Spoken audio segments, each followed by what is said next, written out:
The world of Feral, the age of titans and dragons. On a cliff, an eagle man shouts to the eagle men below. The royal court has ordered the conscription of 50 eagle man warriors. They are to proceed to the vast sea forest to obey the commands of the thunder god. The man found himself transformed into a young eagle man, surrounded by emaciated, ragged eagle men. A tall eagle man pleaded with the messenger. Our tribe is small. If all the strong young men go, how will the tribe survive? The messenger coldly replied, Arrive on time, and you will live. Do not come, and you will die. With that, he flew away. At night, by the campfire, the man and his mother stood beside the chieftain, who sighed. My son, you must grow up healthy. Jiang Yu looked at his mother. Ozzy, the war between the titans and the dragons has lasted for 1,000 years. This time, we can only rely on you. The mother eagle's eyes welled up with tears. Wing, can we not go? Let's leave Gaoman Mountain and find somewhere else to hide. Leaving here means certain death. The clan chief shook his head. You must return safely. The next day, the young and strong eagle people flew to the vast sea forest with their chieftain. 3 years later, Jiang Yu stood on a treetop in the forest, stone spear in hand. 2 thick-skinned wild boars were being attacked by 3 forest wolves. Jiang Yu swiftly swooped down and killed a wolf with his stone spear. You have killed a forest wolf, experience +10. Several young eagle men flew down. Ayu, you're amazing. Jiang Yu smiled and nodded. You take the prey back. I'll stay here and guard it. The boys flew away with their prey, and Jiang Yu flew to the treetop. Open the panel. Name, Jiang Yu race, Eagleman age, 9 attributes, strength 5, constitution 4, spirit 9, agility 8, charisma 3. Skills, throwing, mastery, spearmanship, mastery, quest system, not yet unlocked, game launch countdown. 3,650,136 days, 5 hours 35 minutes. Seeing the countdown, Jiang Yu sighed. Transmigrated into an eagle man, and the system isn't even working. He recalled the context of his time travel and knew he had arrived in ancient times. The war between the titans and the dragons had ended, but the world was still shrouded in the shadow of war. There's a legend in this era. A turtle bathed in the blood of a titan and became a demigod. Perhaps I can awaken to transcendence through this? But I've heard that bathing in the blood of titans can kill you. So how did that old tortoise survive? As the sun set and the stars twinkled, Jiang Yu and his 3 friends returned to Gaoman Mountain with the corpse of the 3-headed forest wolf. The eagle men sat around the campfire, roasting a thick-skinned wild boar. Their faces were full of anticipation. After the wild boar was roasted, Jiang Yu received the fattest and most succulent piece. Once the eagles had eaten their fill, one of the eagle men spoke up. My friends, it has been 3 years since our chieftain, led the warriors to the vast sea forest. He has likely perished on the battlefield. At this moment, many eagle men lowered their heads. Eagle men warriors were like cannon fodder on the battlefield, unable to fight against the strong, and suffered heavy casualties. Fortunately, 3 years have passed, and our children are now able to help their mother hunt, and Jiang Yu is even able to hunt wolves on his own. The eagle man said solemnly, I propose that you inherit the position of chieftain and become the new chieftain of the Gaoman Mountain tribe. Upon hearing this, the young eagle people around him immediately expressed their support, and more than half of the eagle people in the tribe supported Jiang Yu. Only by becoming the chieftain and relying on the strength of the tribe could he survive in the wilderness. As night deepened and moonlight bathed the earth, Jiang Yu lay on a large blue stone on the cliff, feeling the gentle breeze, her heart filled with contemplation. The Thunder Titans and the Eagle Folk have intricate connections. The old turtle's survival must hold a secret. Jiang Yu speculated that by finding the old tortoise's hiding place, they could uncover the secret to his immortality and awaken extraordinary power. However, the vast forest is the border between titans and dragons, a place where powerful races reside, making it fraught with danger. Only by being summoned by the royal court 7 years later can one enter the vast sea forest. Jiang Yu made up his mind. Gaoman Mountain is an ordinary small mountain in the world of Phelan, but it is the habitat of the eagle people. After Jiang Yu became the chieftain of the Gaoman Mountain tribe, he began to lead his people to build wooden houses and improve their living conditions. In the first year, he used a stone axe to cut down trees and built dozens of wooden houses, and also made wooden beds as his new dwelling. The following winter, Jiang Yu led the young eagleman hunters on a snow hunt, where they found and killed a hibernating black bear. He made clothes from the bear's skin. In the third year, Jiang Yu discovered a magical beast in the eastern part of the Whispering Forest. However, it was a deer-type magical beast, gentle in nature, and posed no immediate danger. In the 4th year, Jiang Yu discovered an open-pit copper mine. This meant they could move from the Stone Age to the Bronze Age. However, Jiang Yu soon learned of a snake people tribe nearby. The snake people were a vassal race of the Titans, and they had been at war with the eagle people for generations. In ancient times, the eagle people often hunted the ancestors of the snake people for food, but as they were given intelligence, this oppression disappeared. Although Jiang Yu had some concerns, he asked, Liang, how many snake people are there in that snake people tribe? Are there any extraordinary snake people among them? Liang replied, Chief, I didn't look carefully. Jiang Yu nodded. It's all right, let's go take another look. So he led a group of Eagle Man youths and flew for several miles, finally discovering the Snake Man tribe by the river. After observing, he found that this tribe was in a similar situation to them, with weak fighting power and mostly consisting of the elderly, women and children. The Snake People tribe numbered about 300, a considerable number, but not a powerful one. Jiang Yu decisively decided to annihilate the tribe. That night, he led the Eagle People to completely annihilate the Snake People while they slept. Next, they began mining copper. Jiang Yu, drawing on some memories from his previous life, successfully refined bronze. In the 5th year, almost every falconer in the tribe carried bronze tools, which enabled them to hunt even more powerful magical beasts. In the 6th year, Jiang Yu used the remaining bronze to cast a large bronze cauldron, which solved the tribe's food problem.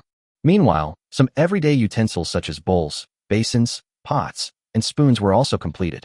At this time, the Gaoman Mountain tribe officially entered the Bronze Age, becoming more civilized than most races in the world. In the 7th year, Jiang Yu turned 16 and officially came of age, his power growing stronger. To prepare for war, he began forging bronze armor for his people. Autumn arrived, and golden leaves fell. Just then, the envoy from the Eagle People's court arrived as scheduled. On the cliffs of Gaoman Mountain, the Eagle Man envoy soared, wielding a 2-meter-long bone spear. He surveyed the small, weak Eagle Man tribesmen. The royal court of the Gaoman Mountain tribe has issued an order. 50 Eagle Man warriors are to be conscripted and dispatched to the vast sea forest within 13 days to obey the command of the Thunder God. For decades, the conscription order has refused to even change the tribe's name. The tribe currently has no more than 200 Eagle Men, and there are only about 30 adult male Eagle Men. Jiang Yu suppressed his anger and pleaded with the envoy. Your Excellency, our tribe is truly unable to muster 50 warriors. Could you please grant us some more time? A murderous glint flashed in the envoy's eyes. A royal decree. How can it be bargained for? Your tribe, to have survived to this day, is already a blessing from the royal court. As soon as he finished speaking, the Eagle Man messenger's wind force suddenly increased, and the surrounding air was compressed into sharp blades. Jiang Yu bowed his head and hurriedly said, Your Excellency, Gao Manshan is willing to obey the summons. Finally, the Eagle Man envoy did not act. 50 men, within 13 days. If even one is missing, or even one day late, they will all be executed. Upon hearing this, Jiang Yu gritted his teeth and whispered, Sooner or later, we'll rebel against your damn royal court. After the Eagle Man messenger flew away, a wave of lamentations swept through the tribe. When will this war end? When will we truly be all right? Jiang Yu shouted, Fellow tribesmen, please believe me. I will definitely bring you all back this time. If I fail to return, I will die before you all. He turned to the adult female tribespeople, saying, 50 spots are available. All adult women will go with us on the expedition, while the minors will remain in the tribe. A dozen or so Eagle women stepped forward and joined the expedition. Only the elderly and infants remained in the tribe. Jiang Yu's gaze fell on Cha, the strongest young Eagle Man. Cha, after we leave, you must lead the boys to protect everyone. With tears in his eyes, Cha nodded firmly. Yes, brother Yu. Jiang Yu turned to his mother and comforted her, saying that there was no time to lose, and that they should immediately put on their bronze armor, prepare their weapons, and set off in a quarter of an hour. One of the Eagle Men asked doubtfully, Yu, isn't it supposed to be within 3 days? Why the rush? Jiang Yu shook his head. None of the clansmen who went on expeditions in previous generations have returned. We need to investigate the situation in the vast sea forest first. He didn't mention the Titan's blood, but instead made up an excuse. Okay, we understand. The Eagles nodded in agreement. A quarter of an hour later, 50 Eagle Men, armed with bronze swords and spears, were ready to depart and fly towards the vast forest. After 7 days and 7 nights, Jiang Yu finally led the tribe warriors to the vast sea forest. This forest is as vast as a boundless ocean, with a long river flowing through it and heading towards the distant sea. This is the territory ruled by the Thunder Titan Atria, bordering the domain of the ancient Blue Dragon King Erelitos. The vast forest teems with diverse races. Eaglemen patrol the skies, trolls camp, and dwarves ride sheep through the valleys. Goblins cut down trees, mermaids dwell along the riverbank, merfolk wield stone forks, and mixed-blood giants watch over them. In the northern part of the forest, a stone throne stands like a mountain, upon which sits a titan nearly 200 meters tall, its body crackling with lightning. That is the Thunder Titan Atrus. He took a deep breath and proceeded cautiously. In this world filled with extraordinary powers, any carelessness could be fatal. They flew over the forest and landed safely at the Eagleman camp. As soon as they landed, a middle-aged Eagleman greeted them, asking, "Which tribe do you come from, and who is your leader?" Jianyu stepped forward and replied, "We come from the Gaoman Mountain tribe, and I am the leader." The middle-aged Eagleman casually glanced at their bronze weapons. "You'll stay there for now." Jianyu inquired about Lord Fengyi's camp and military orders. The middle-aged Eagleman looked back disdainfully. "Are you qualified to obey Lord Windwing's orders? Someone will come to pick you up in a little while." After he finished speaking, he pointed into the distance and said, "If you don't want to die, don't run away. That's what happens to those who try to escape." He pointed to rows of Eaglemen corpses stuck in the ground with wooden sticks. Jianyu remained silent. "Understood, Elder." The middle-aged Eagleman's tone was cold. "You are nothing but cannon fodder. When the war ends, very few will survive." After saying that, he flew away. Jianyu stood there. "Lord Windwing, I will take his place sooner or later." An Eagleman stepped forward and asked, "You, what should we do next?" Jianyu looked at the Eaglemen patrolling in the air. "We'll leave their business to lie. Get the bone spears we've prepared. We'll patrol ourselves." An Eagleman handed Jianyu a bone spear, and Jianyu led everyone to investigate. "From now on, I am a royal soldier. I will lead you to investigate. Follow me." "All right," the Eagles responded. Jianyu decided that, regardless of the royal court's orders, he would personally seek an opportunity to gain extraordinary power. Jianyu inquired about the situation from the Eagle people who had already carried out their mission, then donned a bearskin coat, took a bone spear, and led his people out of the camp. In the camp, the Eagleman scouts suffered the most severe losses. The Eagleman tribe was weak in the air. Even griffins and wyverns could easily deal with them. Just as Jianyu was about to fly out of the camp's edge, a guard eagle suddenly flew up in front of him and asked, "Who are you? I've never seen you before." Jianyu calmly replied, "I'm new here today." The guard Eagleman didn't notice anything unusual and let them pass. Jianyu quietly stepped forward, handed a piece of gold to the guard Eagleman, and asked, "Where is the fiercest battle taking place?" The Eagleman nodded in satisfaction. "The battle is most intense in the east. Little brother, you've just arrived, so it's best to fly west." After expressing his gratitude, Jianyu led his people westward. The goblin camp in the west was neat and orderly, far more organized than the Eagleman camp. Next came the chaotic troll camp. Jianyu knew that the future elves might be descended from these trolls. They continued flying west, with Jianyu carefully searching for water. Several days passed, but Jianyu had not found the old tortoise's habitat. On the 5th day, the guardian eagles stopped them from flying further west. Along the way, they encountered wyverns. Jianyu's spear struck the dragon in the eye. After several of his people were killed, Jianyu decided to lure the dragon away and fly it to a farther place. Just as Jianyu and Fei Long were escaping, the sky was suddenly covered by a huge blue dragon king, with lightning shooting around them. From afar, a furious roar shook the heavens. "Erelitos, I haven't even settled accounts with you yet, and you dare to throw your life away." Jianyu turned his head and saw a titan giant, 200 meters tall, walking towards them wielding a long spear. The blue lightning dragon and the titan giant began close combat. The battle quickly spread, with various races from both sides engaging in fierce combat. The wyverns continued their pursuit of Jianyu. Jianyu took out a bronze short sword from his bosom, and, in the instant the flying dragon pounced, stabbed it in the forehead, successfully killing it. "You have killed a two-legged wyvern. Experience plus 100. Jianyu took the opportunity to fall into the water with the wyvern. He saw a crescent-shaped lake and thought it was the old turtle's habitat. Diving to the bottom of the lake, he found a pink little turtle lying on a blue stone. Jianyu picked it up, sat on the blue stone, and instantly felt a cool rhythm spreading throughout her body. However, the blood of the titans and the blue dragons continued to flow into the lake, and the burning sensation returned. "You have been bathed in the blood of titans and dragons, and all your attributes have been boosted. Pain and torment came in alternations, and Jiang Yu and the little turtle's appearances changed. The little turtle's shell turned purplish-blue, and lightning crackled around its body. You have awakened the power of thunder. Your bloodline has changed. You have awakened your talent, the will of a champion. Jiang Yu and the little turtle absorbed the golden blood from the lake, and their pain finally stopped. Their forms and power underwent a qualitative leap. The earthquake caused by the fierce battle between the two kings gradually receded. The battle between Thunder Titan and Primal Blue Dragon King seemed to have moved far away from this place. Jiang Yu poked his head out of the small lake to observe the surrounding battle situation.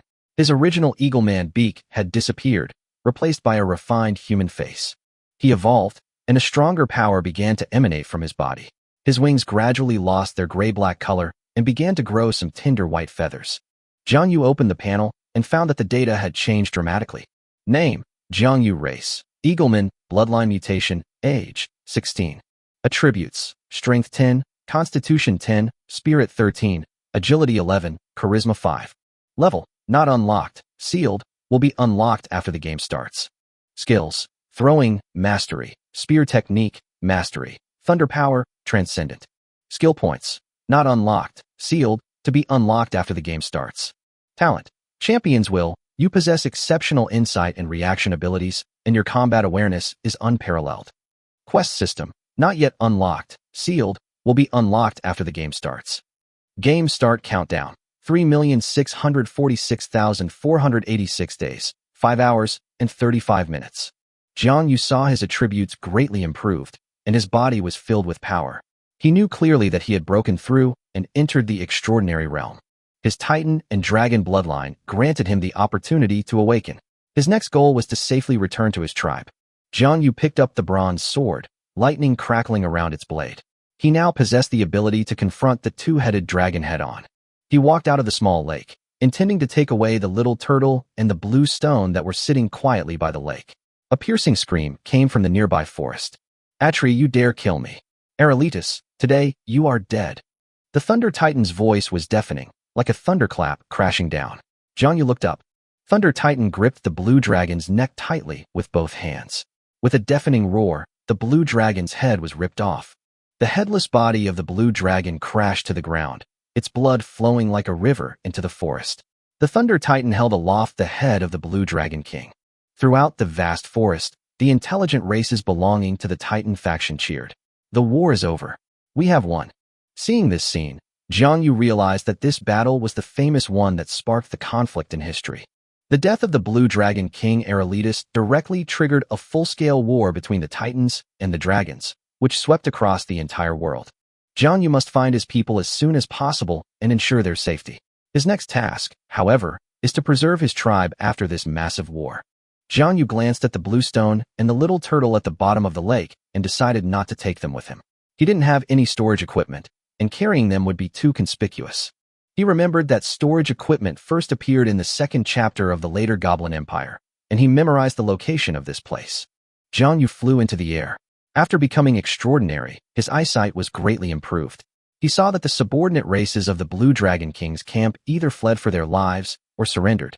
The Thunder Titan had just swallowed the Blue Dragon King's heart and skinned him to extract his treasures. Dragons are treasures from head to toe, and the Blue Dragon King was the son of an ancient dragon emperor. After this battle, the true world-ending war between the dragons and the Titans will surely begin. I must lead my people to migrate after we return.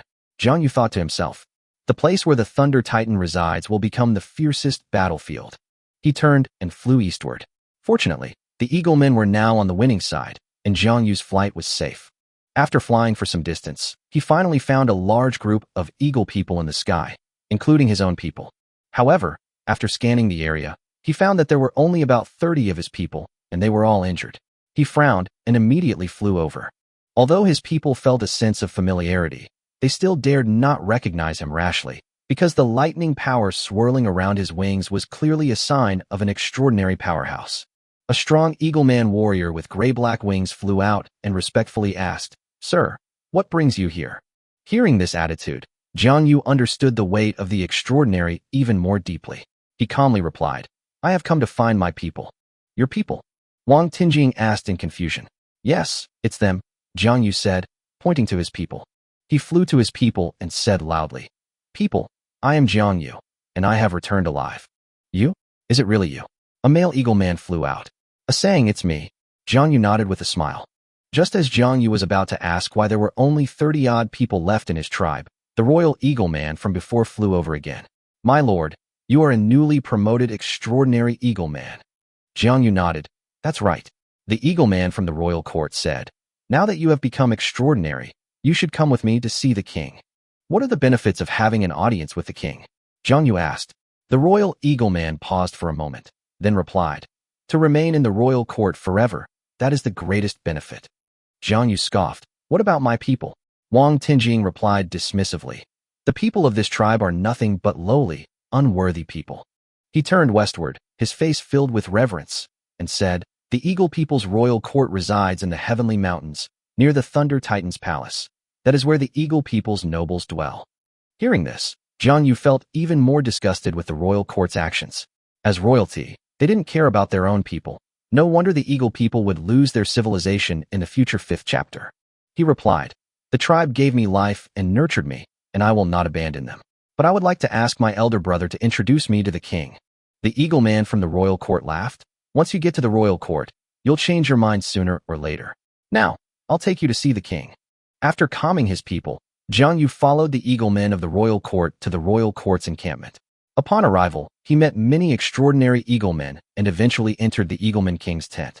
The eagle king, exuding an extraordinary aura, sat on his throne, discussing matters with a middle-aged eagleman. Jiang Yu could sense that the eagle king's presence was far more powerful than his own. Seeing Jiang Yu enter, the eagle king glanced at him. "Now that you've risen from a lowly being to a transcendent being, you must serve me diligently and protect the royal court in the future. Now leave." He then said to the waiter, "Take them to fetch 2 portions of wind feather dew, and have the priest explain the path of their profession after transcending the ordinary." After the attendant helped Jiang Yu receive the wind feather jade dew, he led him to the priestess. A female eagle woman priestess explained to Jiang Yu, "You have become an extraordinary being. The key to advancing is determining your career path. Only after choosing a profession can you achieve further advancement. Powerful professions can even advance to legendary status." Jiang Yu was intrigued and asked, "How do we choose our profession?" The priestess frowned and asked, "The path of a professional is divided into 2 paths, self-creation and bloodline inheritance." Jiang Yu looked bewildered. "Then how can one advance to the legendary level?" The priestess smiled and said, "The path to becoming a legendary class is extremely precious. Only the royal family's Sky Warrior class has the complete route. Perhaps only gods can provide a complete legendary career path in the world." Now, he was about to embark on the path of creating his own profession. He asked, "Priest, how does one create a profession?" The priestess replied, "Consume the wind feather dew to open your spiritual vision, then touch the sea of spirituality through meditation to build your extraordinary profession. Remember, the career you choose must suit your physique, attributes, and mindset. Otherwise, you will head down a dead end." Jiang Yu nodded. "I understand." The priestess smiled and waved her hand. "Then go." Jiang Yu left the priest's tent, departed from the royal court's residence, and headed towards where her people were. As he was leaving, the eagle warrior from the royal court told him that if he couldn't let go of his tribe, he could go back first, and he was confident that Jiang Yu would definitely return to the royal court. He also mentioned that 3 days later, at the grand celebration prepared by the Thunder Titan Atria, all the eagle men of the tribes would be required to extol the great Thunder Titan. After finding their people, they returned to the camp where the tribe's eagle people had originally settled. Jiang Yu observed that very few of the Eaglemen tribe had survived. The brutality of the war had nearly wiped out the lives of all the Eaglemen tribe. A saying told him that after Jiang Yu lured away the 2-headed dragon, they were temporarily conscripted by the eagle warriors of the royal court. A dozen or so of their people were killed in battle. Fortunately, the bronze armor protected them, and the war ended after the Titans tore the blue dragon king apart, preventing even greater losses. A saying said indignantly, "The royal court's eagle warriors are always at the back of the ranks, so in every war, the royal court suffers the fewest casualties." Jiang Yu resolved to no longer obey the royal court's orders. He decided that once a better place to stay was found, the Gaoman mountain tribe would not return. In any case, once the ultimate battle between the Titans and the dragons breaks out a year later, it will be questionable whether the royal court can even survive. On the 3rd day, Jiang Yu and his people sat quietly in the camp, waiting for the Titans to arrive. Suddenly, a rumbling sound of footsteps came from the camp. A Titan giant, standing 200 meters tall, slowly walked toward the center of the various races' camps. He was surrounded by lightning and wore the head of a giant dragon. Atrus stood tall and imposing, as if standing on a cloud. He lowered his head and looked coldly at the intelligent beings who were like ants. "My servants, cheer for your master," he proclaimed. "The great Titan will rule over all of Fland." His overwhelming power swept across the entire vast sea forest. All living beings were oppressed by this force, their bodies involuntarily kneeling down. This is the might of the Titans. Every Titan is a legend from birth, and beings like Atrus have long since reached the level of demigods. Jiang Yu felt an immense pressure and couldn't help but kneel on the ground. But after absorbing the blood of the Titan and the dragon, he quickly regained his senses. After the Titan gathering concluded, the various tribes of Felan dispersed, and the Eagleman royal court led everyone back to the Sky Mountains, ordering each tribe to disband on their own. Jiang Yu waited until the very end, then secretly took the little turtle and the blue stone away. Afterward, he led his people back to Gaoman Mountain. Although they lost more than a dozen tribesmen in the battle, this was a huge improvement compared to the complete annihilation of their fathers. A few days later, the tribesmen returned to their village. Many Eaglemen wept with joy upon seeing their return, while only those Eaglemen who had lost loved ones wept bitterly. Jiang Yu was also deeply saddened. When he left, he promised to bring everyone back, but more than a dozen people still had not returned. At the same time, the people of the tribe were also amazed by Jiang Yu's transformation. He had also acquired extraordinary strength. Several Eaglemen wept with joy, understanding the significance of being a superhuman, something extremely precious in this era. That evening, the tribe held a grand celebration feast. Most of the young and strong returned to the tribe, and the tribe finally settled down. The next day, Jiang Yu placed a blue stone under the bed to make a small nest for the little turtle and introduced it to her people. The little turtle quickly won the tribe's favor because of its thunderous power. The eagle mother also doted on it, treating it as family. Over the next few days, Jiang Yu and his companions obtained a large amount of food thanks to their extraordinary abilities. After storing up food for a period of time, Jiang Yu decided to go into seclusion to cultivate and create his own professional path.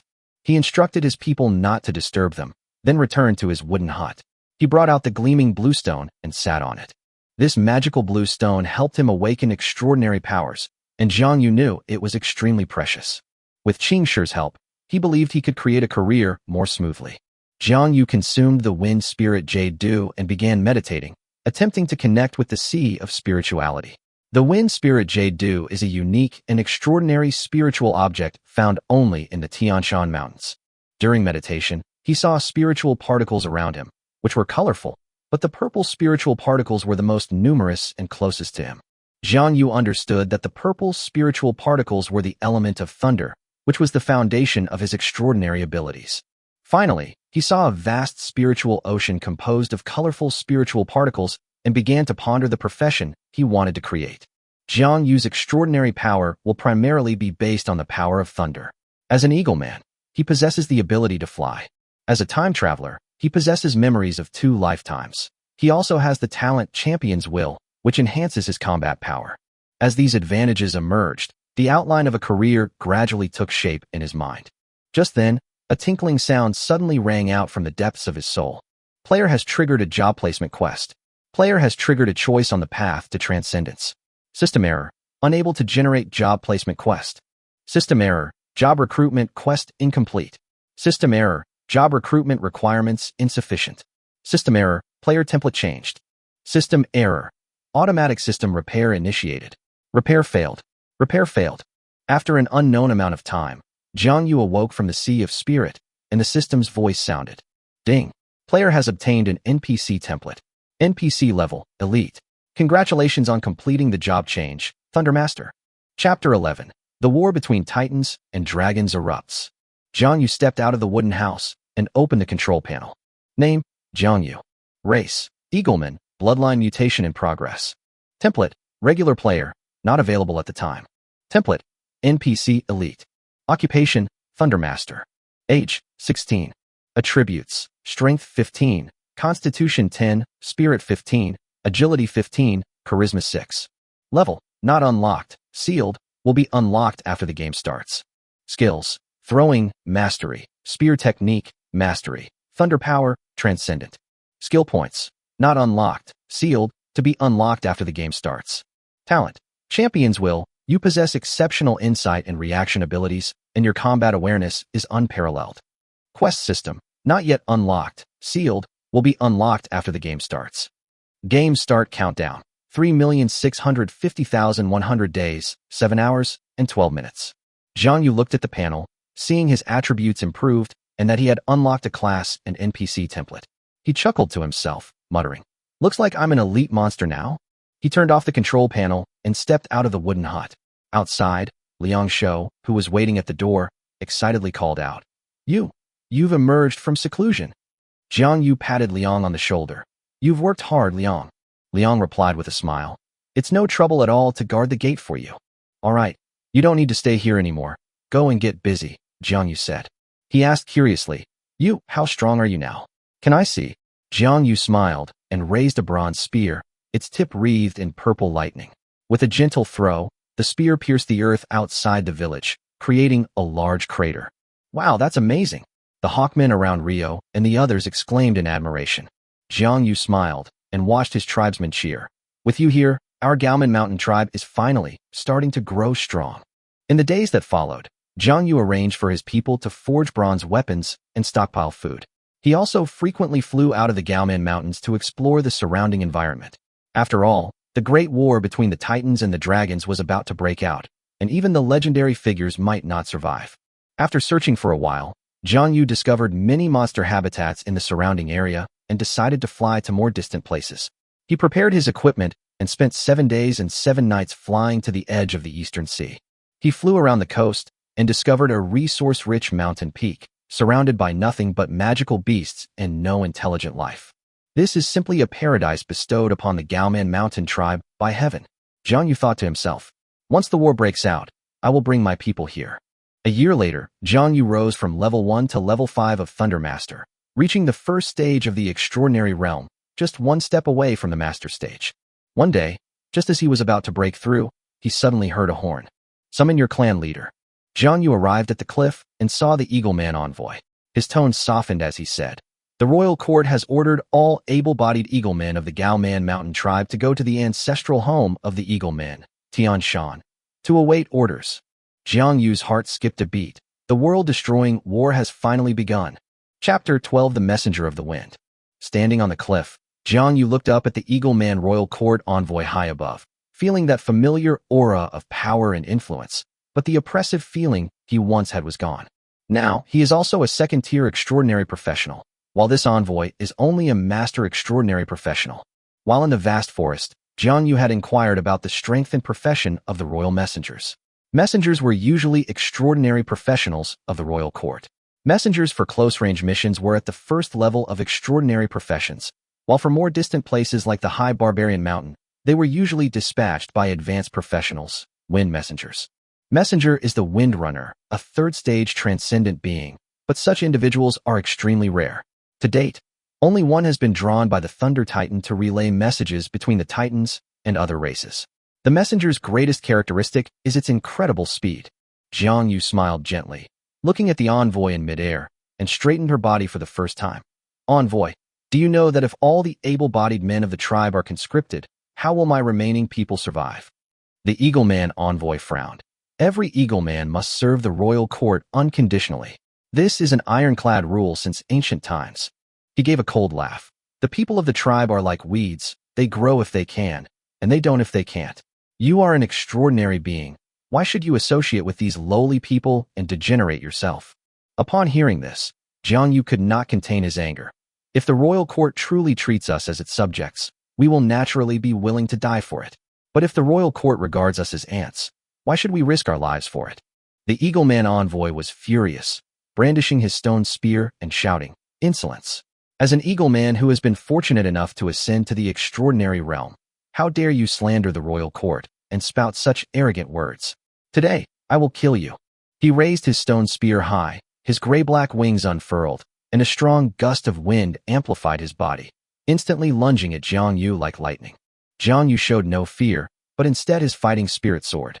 He stepped forward, holding his bronze long sword horizontally, and channeled purple lightning into the blade, shouting, 11 years ago, my father died from the royal court summons. A year ago, my people nearly perished in the vast sea forest. Envoy, it's time to pay for your life long ago. The messenger's offensive suited Jiang Yu's intentions perfectly. His goal was to take the opportunity to defeat the Wind Messenger. Although the messenger class was extremely fast, Jiang Yu was not entirely confident that he could catch up with him. He could only kill him by taking the initiative to attack. The two clashed instantly, a whirlwind of wind and lightning creating a mournful melody that echoed through the heavens and earth. Blood splattered, and the gray-black wings were severed in an instant. At the moment of impact, Jiang Yu's sword clashed fiercely with the stone spear, the power of wind and thunder colliding. Just then, the wings behind Jiang Yu unleashed a torrent of lightning-like energy, the powerful lightning drawing several bronze longswords to slash at the envoy's wings, cleaving him in two. Having lost its wings, the Eagleman messenger's speed and strength were immediately reduced, and its original extreme speed could never be restored. The envoy was filled with shock and anger, but Jiang Yu showed no mercy and continued to pursue him with unwavering determination, soon leaving him battered and bleeding profusely. Seeing that he could neither escape nor defeat Jiang Yu, the Eagleman envoy steeled his heart, knelt down, and pleaded in a low voice. I have lost. Please spare my life, my lord. I have a large number of extraordinary spiritual items that I can exchange for my life. Jiang Yu remained expressionless and coldly replied, No need. Let the blood feud of my Gao Man Mountain generation begin with you. Before he finished speaking, he raised his long sword without hesitation, aimed it at the Eagleman envoy's head, and slashed down. Chapter 13 Heaven Mountain. The sun shone brightly, the clouds dispersed, and the gale subsided. Jiang Yu stood on the cliff, clutching the head of an Eagleman tightly in his hand. He turned to his tribesmen, who were still stunned by the sight, and smiled slightly. Fellow tribesmen, do you still remember the great expedition that the Eagle People's Royal Court takes every 10 years? Every time we are conscripted, our fathers and grandfathers almost never return. The Gaoman Mountain tribe has been in a state of decline and has almost been wiped out several times, he said coldly. They don't treat us like human beings.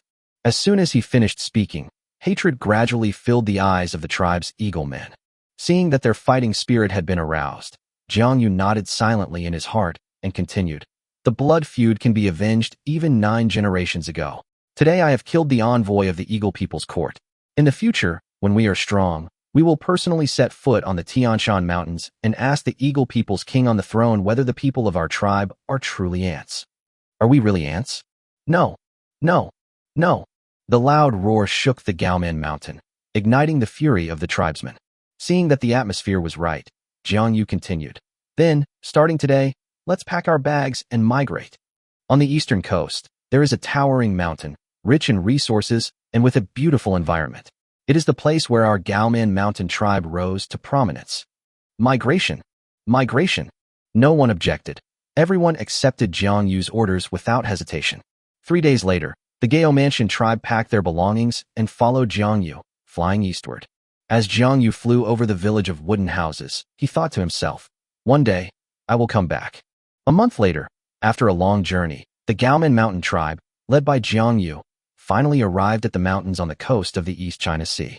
The Eagle people discovered that, just as Jiang Yu had said, the scenery was beautiful and the resources were abundant, and their eyes were filled with joy. Jiang Yu and his people flew slowly. Behind them, Liang, the eagle warrior, said excitedly, This mountain will be our home from now on. You give it a name. Looking at the majestic mountain, Jiang Yu smiled and said, This mountain is like a gift from heaven, magnificent and grand. Although Tianshan is the residence of the Eagle People's royal family, we can add a word and call it Paradise Mountain. Paradise Mountain, what a wonderful name, the tribespeople exclaimed in unison. Although they did not understand the meaning of Paradise Mountain, Jiang Yu had lofty ambitions in his heart. It was still early when Jiang Yu led his people down the cliff edge and began using the bronze axes they had prepared to cut down trees and build wooden houses. In less than a month, a village of wooden houses similar to those of the Gaoman Mountain tribe appeared on the mountain. The Gao Mansion tribe began a new life on the shores of the East China Sea. Meanwhile, the war on the continent of Phelan had entered its most devastating phase. The battle between the Titans and the ancient dragons had become a catastrophe, with both sides suffering enormous casualties and almost every race in dire straits. 20 years later, the Gaoman Mountain tribe on the coast of the East China Sea had grown to more than 1,000 people. On this day, Jiang Yu was cultivating on the cliff when suddenly an angry shout came from the western forest. Asuna, do you really want to die with me? Chapter 14 The Titan of Light, Asuna.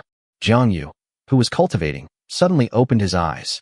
His eyes were as bright as purple stars, and his aura was stronger than it was 20 years ago. His cultivation of the second-tier extraordinary profession, Thunder Wings, had reached the top level. He looked westward and suddenly heard a tremendous sound of the earth shaking. Soon, an ancient dragon and a titan female giant over 100 meters tall came into view. The ancient black dragon's scales gleamed with metallic light, but were riddled with wounds. The titan giantess wore a wreath woven from vines. Her face was beautiful, her skin fair, and her figure graceful. If she were shrunk 100 times, she would be the quintessential human beauty Jiang Yu had seen in his previous life. Seeing these two powerful figures appear out of nowhere, Jiang Yu was filled with doubt, but this did not affect his decision. How could this be? Titans and ancient dragons are fighting here. He quickly gathered several adult eagle men and ordered, quickly, according to the tribe's rules, lead the tribesmen into the refuge cave. Yes, chieftain. Several eagle men responded quickly. For the past 20 years, all eagle men had obeyed Jiang Yuyan's orders. Seeing his people act quickly, Jiang Yu nodded, hesitated for a moment, then flapped his wings and flew quietly westward. In the western forest thousands of miles away, the Titan giantess raised her spear, disregarding her severe injuries, and plunged the spear tip into the ancient black dragon's reverse scale, golden blood gushing out. Mephit, you killed my brother. Today, let us both rest here forever, the Titan giantess Asuna roared.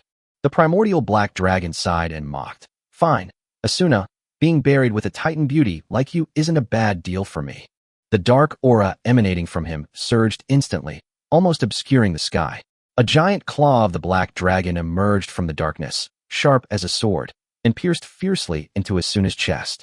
Asuna endured the pain and almost poured out all her light power, the light piercing through the darkness, and the spear of light, carrying immense power, stabbed straight into the black dragon's head.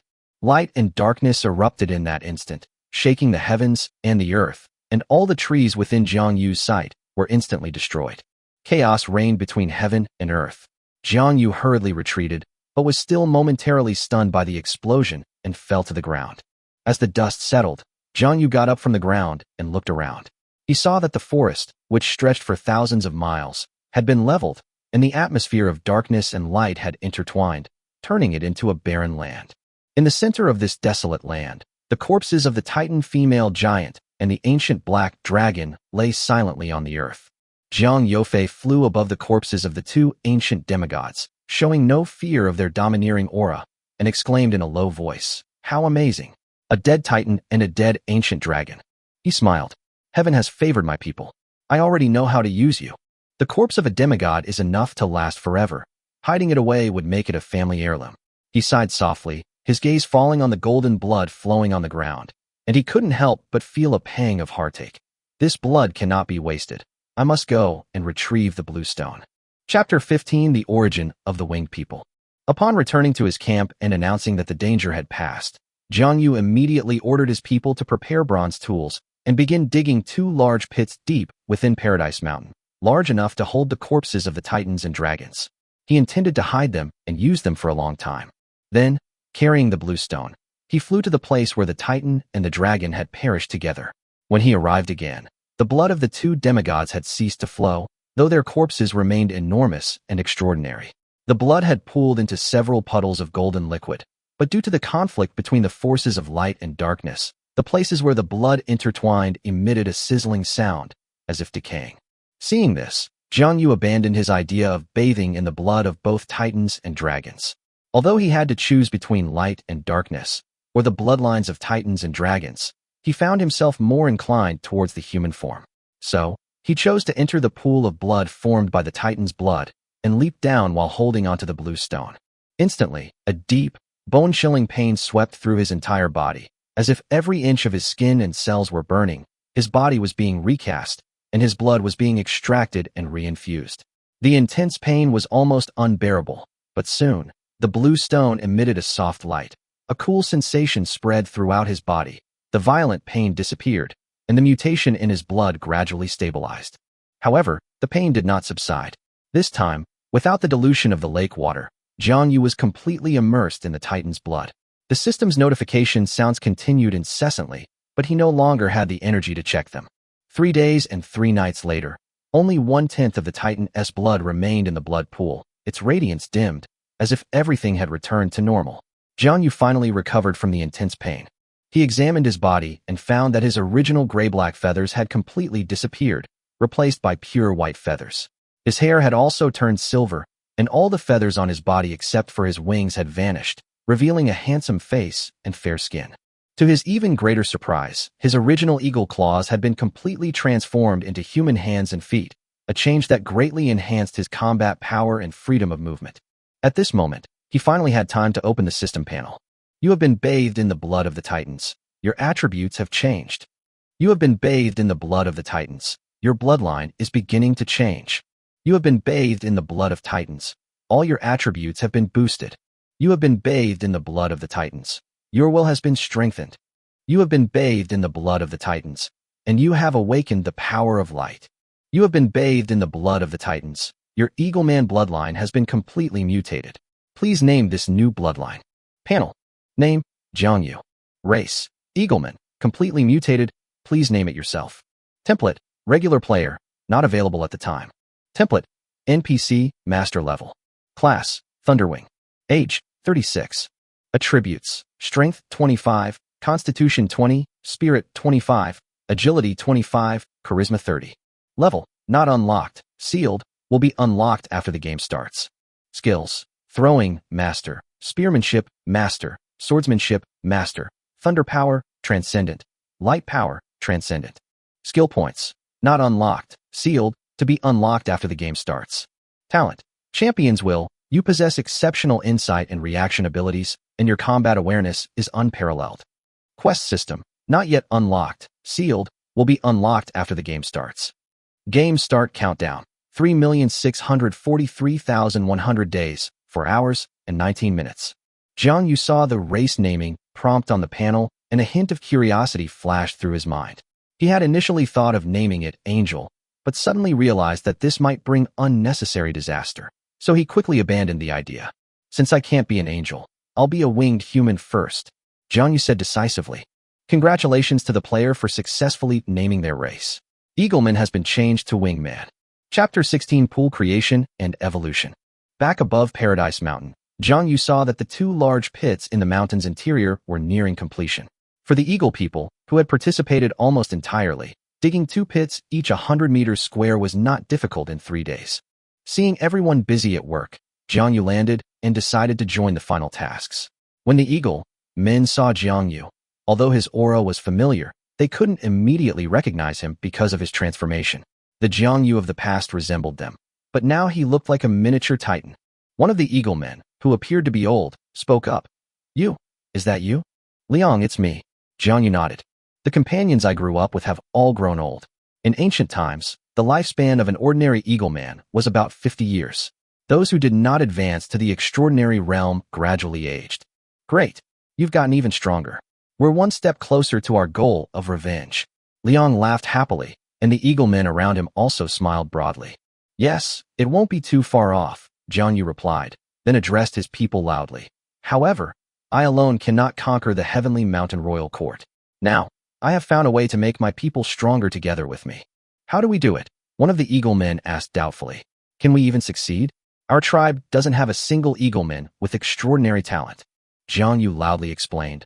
I became stronger because of the blood of the Titans, and now, the blood of the Titans is right before my eyes. I ordered you to dig these 2 large pits not only to bury the dead Titans and dragons, but also to use their blood to transform our people.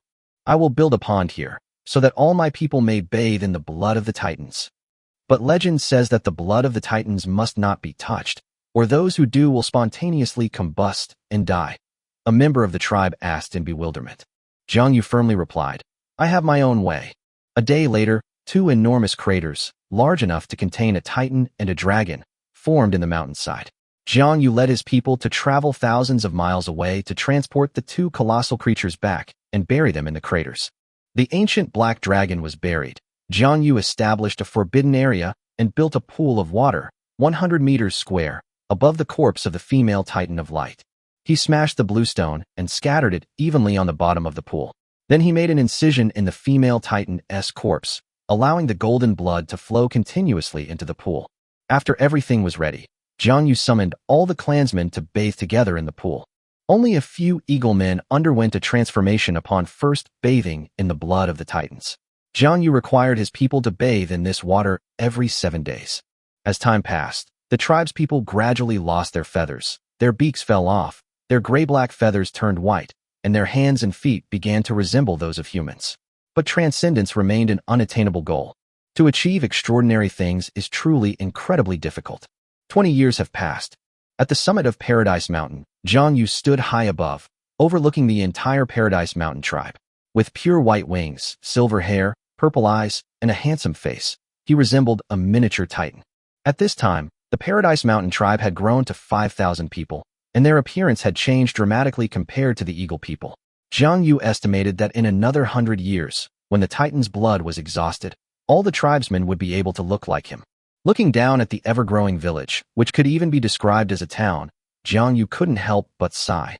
It's a pity that Liang, Sang, and Lai didn't become extraordinary. Time really is cruel. My companions from back then have all grown old. Chapter 17, The Giant Tree Clan. And be sad. I'm still here with you. Don't worry, with my lifespan, I'll definitely outlive you. As Jiang Yu sighed, a lazy boy's voice came from beside her. Jiang Yu turned his head and saw a little turtle imitating his posture, standing on a rock with deep eyes, as if looking down at the kingdom below.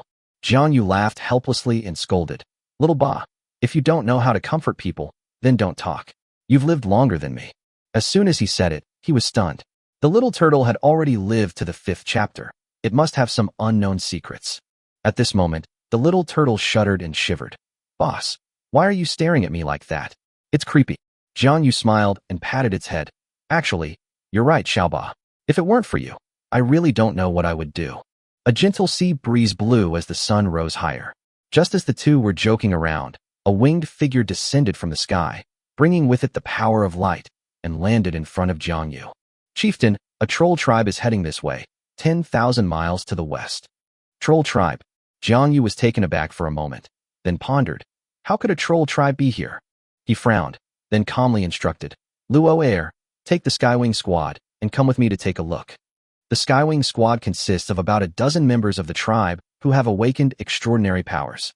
Due to the influence of the Titan's blood, they are almost all awakened beings of the power of light, and their physical transformations are more astonishing than those of their own kind.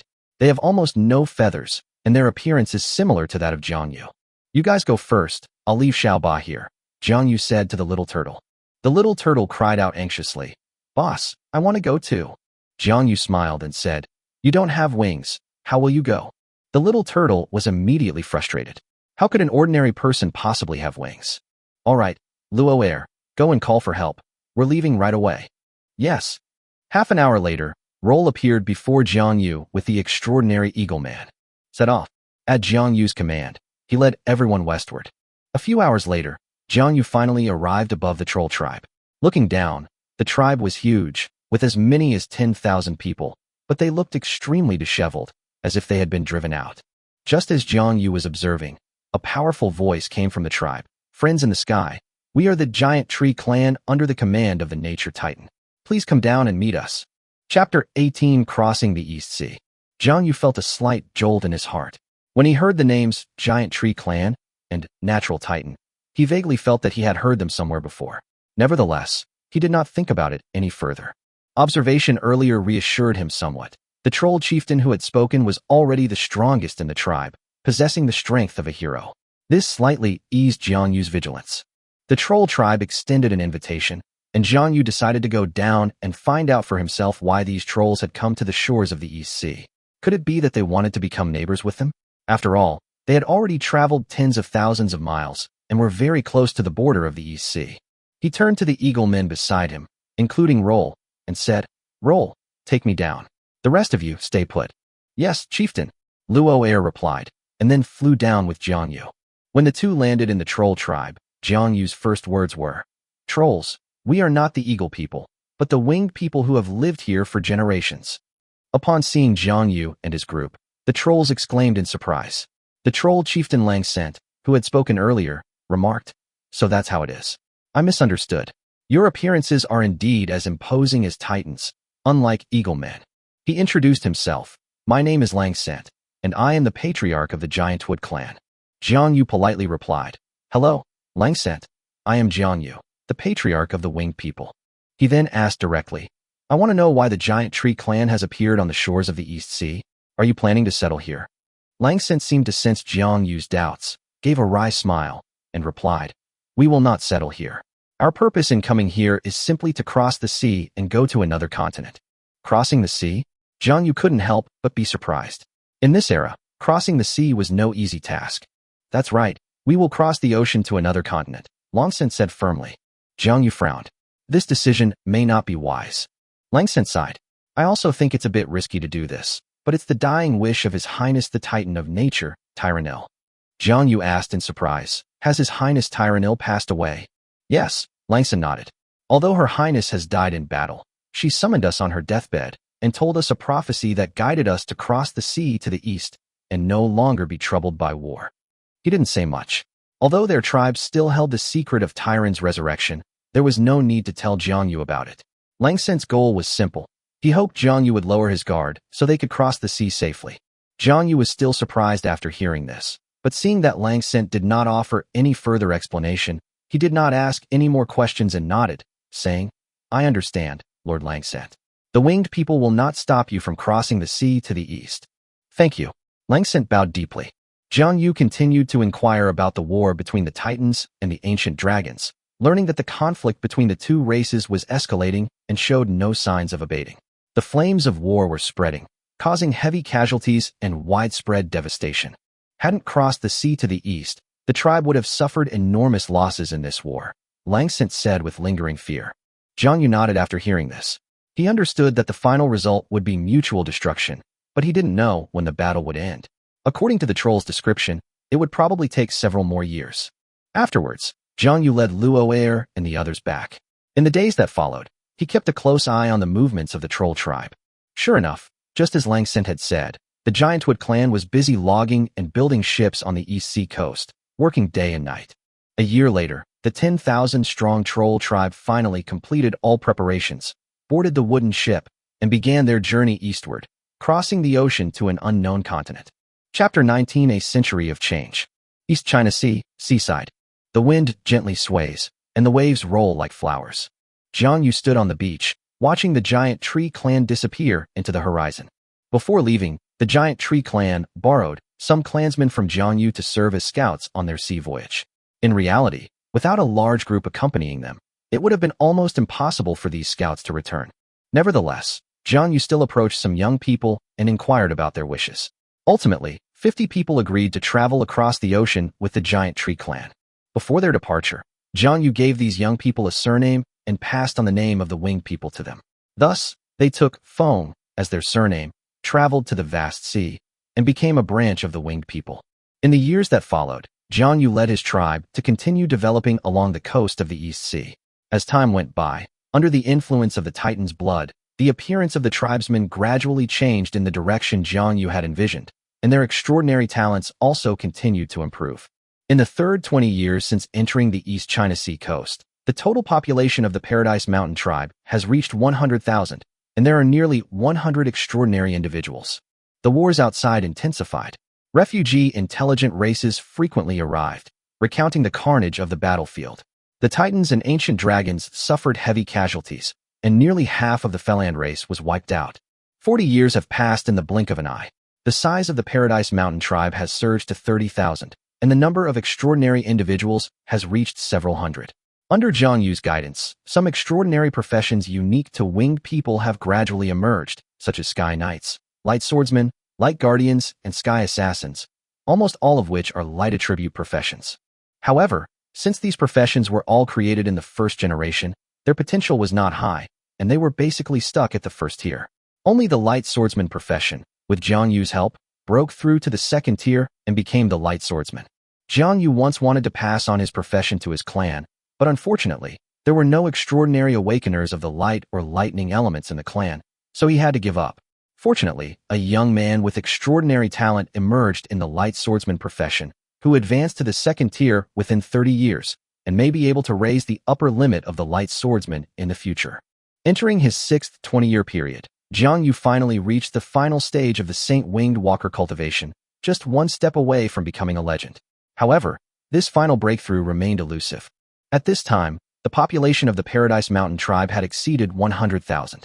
In addition to Paradise Mountain serving as the settlement of the winged people, several villages and towns were also established on the surrounding mountains. At this time, almost all the newborn race members resembled Jiang Yu in appearance. After 100 years, they were no longer the original Eagle Man, but rather resembled smaller, winged titans. In that same year, Jiang Yu summoned all his people to Paradise Mountain and formally announced that they had broken away from the Eagle people and established themselves as the Winged People. Meanwhile, the latest news from the outside world reached the East China Sea. The Titan King and the ancient Dragon Emperor led their last remaining forces in a final battle on the Sky Plains, nearly resulting in their mutual destruction. After the battle, both the Titan King and the ancient Dragon Emperor vanished without a trace. Just then, in the snow-covered lands of the far north of the continent of Phaeland, a group of goblins, clad in thick fur clothing and riding dwarf wolves, arrived before a massive metal gate. Chapter 20: The Appearance of Humans. Leading the group was the great sage Azeba, one of the 3 legendary goblin tribes. This is the ruins our lads discovered. In the goblin cavalry, a tall, middle-aged goblin knight pointed to the metal gate and respectfully spoke to an elderly goblin behind him. The old man wore a strange bone crown and held a jade-green spirit tree scepter. Upon hearing the knight's words, his emerald eyes shimmered with a blue-white light, as if a mysterious power was gathering within them. It took him a while to recover from that mysterious state. Facing the astonished gazes of the goblin knights, the old goblin leaped off the back of the dwarf wolf, knelt before the metal gate, and shouted excitedly, "God bless my people! God bless my people! The prophecy shows that our people's strength and glory are hidden within." After he finished speaking, he paused, his expression becoming even more fanatical. "No, this is not just about strength and glory. If we can obtain what's inside, the goblins will replace the titans and the ancient dragons and become the rulers of Fland." The excitement in his words had not yet subsided when he turned to the middle-aged goblin knight and calmly commanded, "Azir, I order you to immediately return to the goblin royal court, find King Amagor, and have him send his most elite legions and top craftsmen. Tell him that this matter concerns the rise of the goblin race, and is far more important than anything we have discussed before." "Yes, great sage," the middle-aged goblin knight solemnly agreed, patting his chest in assurance. A month later, a goblin army of 10,000 arrived. 3 months later, the goblins finally found a way to open the metal gate. Years later, the Flanders were astonished to discover that some intelligent beings, almost like titans, had appeared among the goblins. They were only about 2 meters tall, with ordinary physiques and no extraordinary aura, yet they were highly valued by the goblin race. These creatures call themselves humans. Immediately afterwards, the goblin race began to produce mysterious artifacts that were incomprehensible to the Flanders. These creations were so powerful that even the remaining titans and dragons felt threatened. On the shore of the East China Sea lies Paradise Mountain. At the summit stood a magnificent building constructed of marble. Since the founding of the Winged People, the original Eagle people had gradually abandoned their former habits, becoming more passionate about beautiful things and pursuing perfection in everything. The same goes for this building. Jiang Yu sat at the head of the main hall, with 2 young winged humans standing beside him. The male winged human stepped forward and reported, "Chieftain, we have confirmed that the Titan King and the ancient dragons have indeed fought to the death. Most of the titans and dragons have perished. According to intelligence, fewer than 10 titans and a few more ancient dragons remain, but only a dozen or so, and all of them are severely wounded. The subordinate races that were originally subordinate to the 2 races have also begun to turn against them." The winged woman continued, "More importantly, the goblin race seems to be making quiet contact with all other races." After listening, Jiang Yu nodded slightly and asked, "So, how is the Eagle people's royal court doing lately?" The Eagle King was mortally wounded in the final battle, but remains loyal to the wounded Thunder Titan. "Recently, they successfully repelled the goblin messengers," the winged man replied. After listening, Jiang Yu pondered for a moment and calmly said, "I understand. The goblin race clearly harbors rebellious intentions. However, the Titans and the Eagleman royal court are both our enemies." He raised his head, his gaze resolute. "The Eagle people's royal court is our blood feud, and the Titans will not give us any kindness just because we have been using Titan corpses for 100 years. Jiang Yu pondered for a while longer before issuing the order. The war between the goblins and the Titans will not break out in the short term. Claire, you issue the order that the winged people abandon their seclusion strategy from now on. Let our people go to the continent and skies of Fland to show our presence. He paused. Then his tone became even more resolute.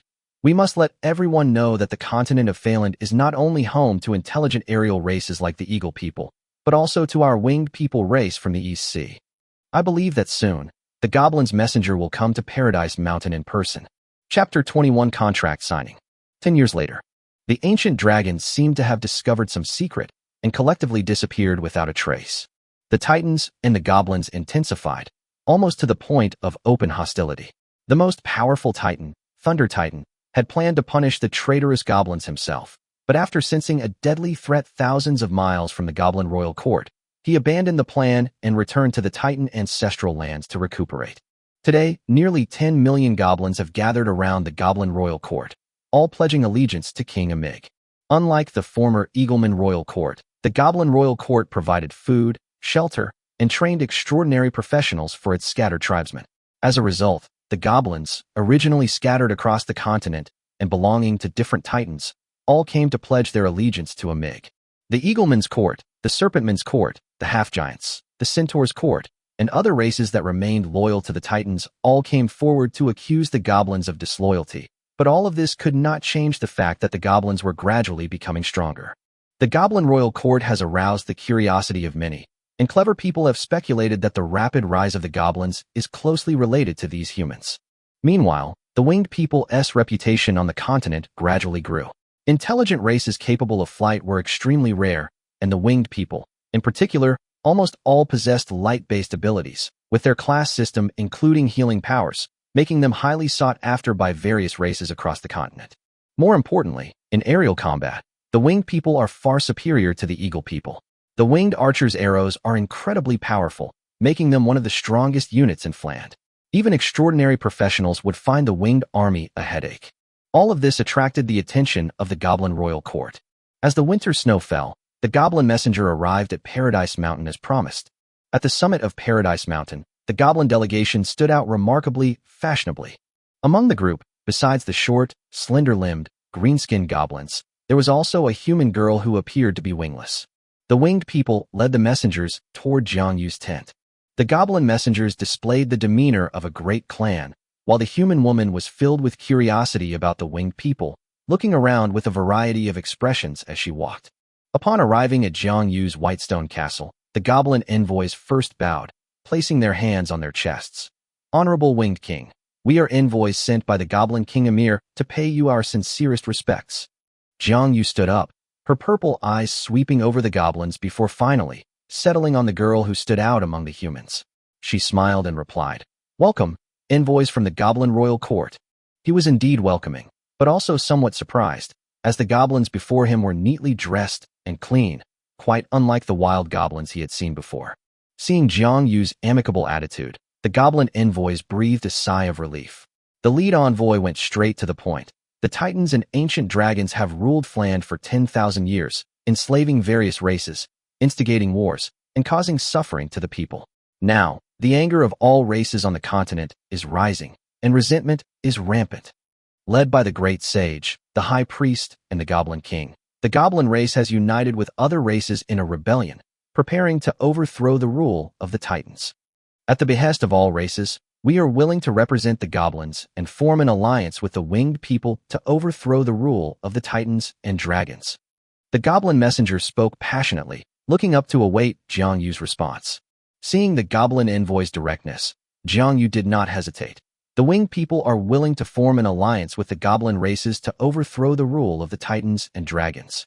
However, I'd like to know what the Goblin Royal Court can offer us winged people. Isn't overthrowing the Titans and taking control of our own destiny the greatest benefit? The goblin messenger smiled. Jiang Yu shook his head and replied seriously, "The winged people have never submitted to the Titans.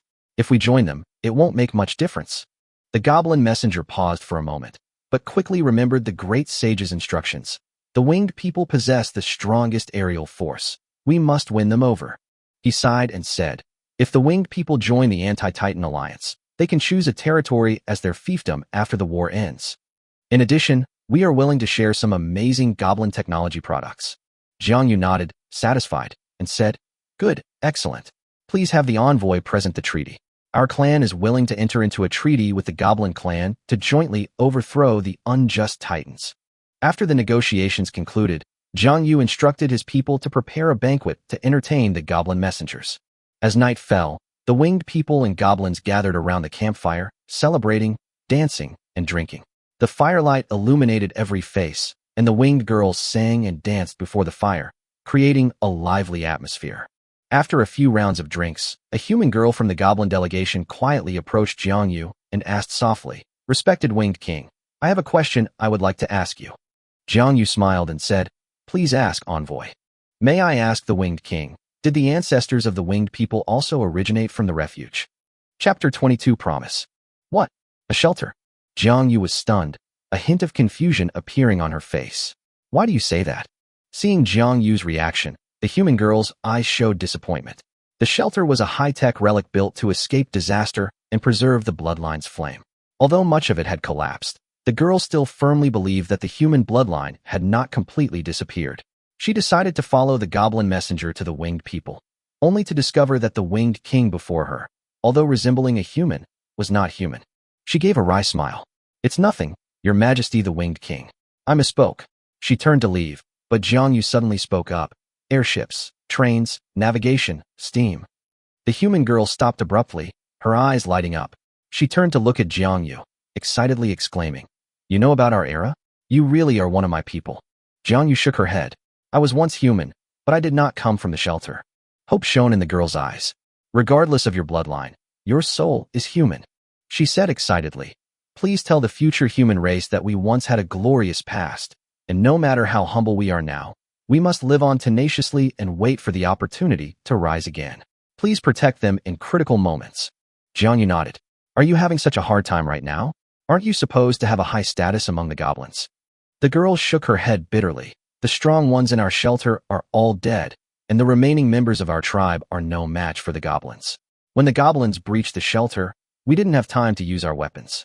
Jiang Yu asked in confusion, "Your weapons can fight Titans, so why can't they deal with goblins?" The girl explained, "The Titans have human blood in them. They are our ancient creations, which is why we can deal with them. The goblins are different. They are not afraid of us." "I see." Jiang Yu finally understood. The girl continued, "The goblins control us.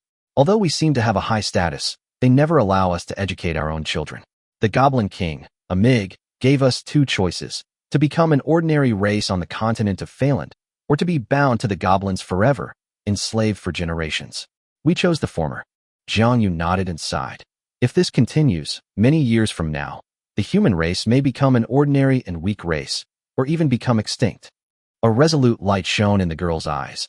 "I'd rather start over than be a slave." She looked at Jiang Yu earnestly and said, "If the human race is ever in trouble in the future, please lend a helping hand." Jiang Yu nodded. "I will." "Then, can you tell me your name?" "My name is Christina." Jiang Yu was taken aback. "So you're from the Eastern race." The next day, the goblin delegation bid farewell and returned to the goblin royal court. Jiang Yu stood on the mountaintop, watching them leave, feeling a pang of emotion. The historians of Faerun say that the last era was the steampunk age, but they don't know that humans were the masters of the continent back then. Jiang Yu muttered to himself. "If the system hadn't broken, I should have already triggered a legendary quest." Chapter 23. The Expedition. 1 year later, a goblin messenger hurried to Paradise Mountain and entered Whitestone Castle. "Winged King, please lead your brave winged army to the central region of Phaland, to meet at the Mon Plain as autumn leaves fall. Our king has decided that this year, when the autumn leaves are falling, the entire tribe will rise up to rebel against the rule of the Titans. The Titans are wicked, and all races unite to fight them. After the victory, the goblins are willing to share the continent with all the races." The head of the table, Jiang Yu, sat upright and nodded slightly. "Messenger, please convey to the Goblin King that our winged human race will abide by the alliance and arrive at the Mon Plain within the agreed time." The goblin messenger was overjoyed upon hearing this and excitedly patted his chest as he spoke. "May the friendship between the goblins and the winged people last forever. May the friendship between our two peoples last forever." Jiang Yu nodded with a smile. 3 days later, Jiang Yu summoned the 10,000 bravest adult winged people in the tribe. Along with several hundred highly skilled and powerful professionals, they gathered in the vast square outside Whitestone Castle. More than 10,000 winged people stood in the square, looking at their chieftain with respect. Although he is known to the outside world as the king of the winged people, he has not actually been crowned king yet. The clansmen tried to persuade him, but Jiang Yu refused. How dare I claim the title of king when my blood feud remains unresolved? One day, if I can flatten the Tianshan Mountains and destroy the Eagle People's royal court, I will be crowned king on the ruins of the Eagle People's royal court. Similarly, Jiang Yu is still single and has been pressured by her clansmen to get married. With the Eagle People still alive, how can we have a home? This silenced the gossipy mouths of the clansmen. Standing on the roof of Whitestone Castle, looking at the more than 10,000 winged people lined up in the square, Jiang Yu felt a surge of pride. He gripped the bronze sword at his waist and shouted loudly. Many years ago, our ancestors were a subordinate tribe of the Eagle People's royal court, struggling to survive in the wilderness.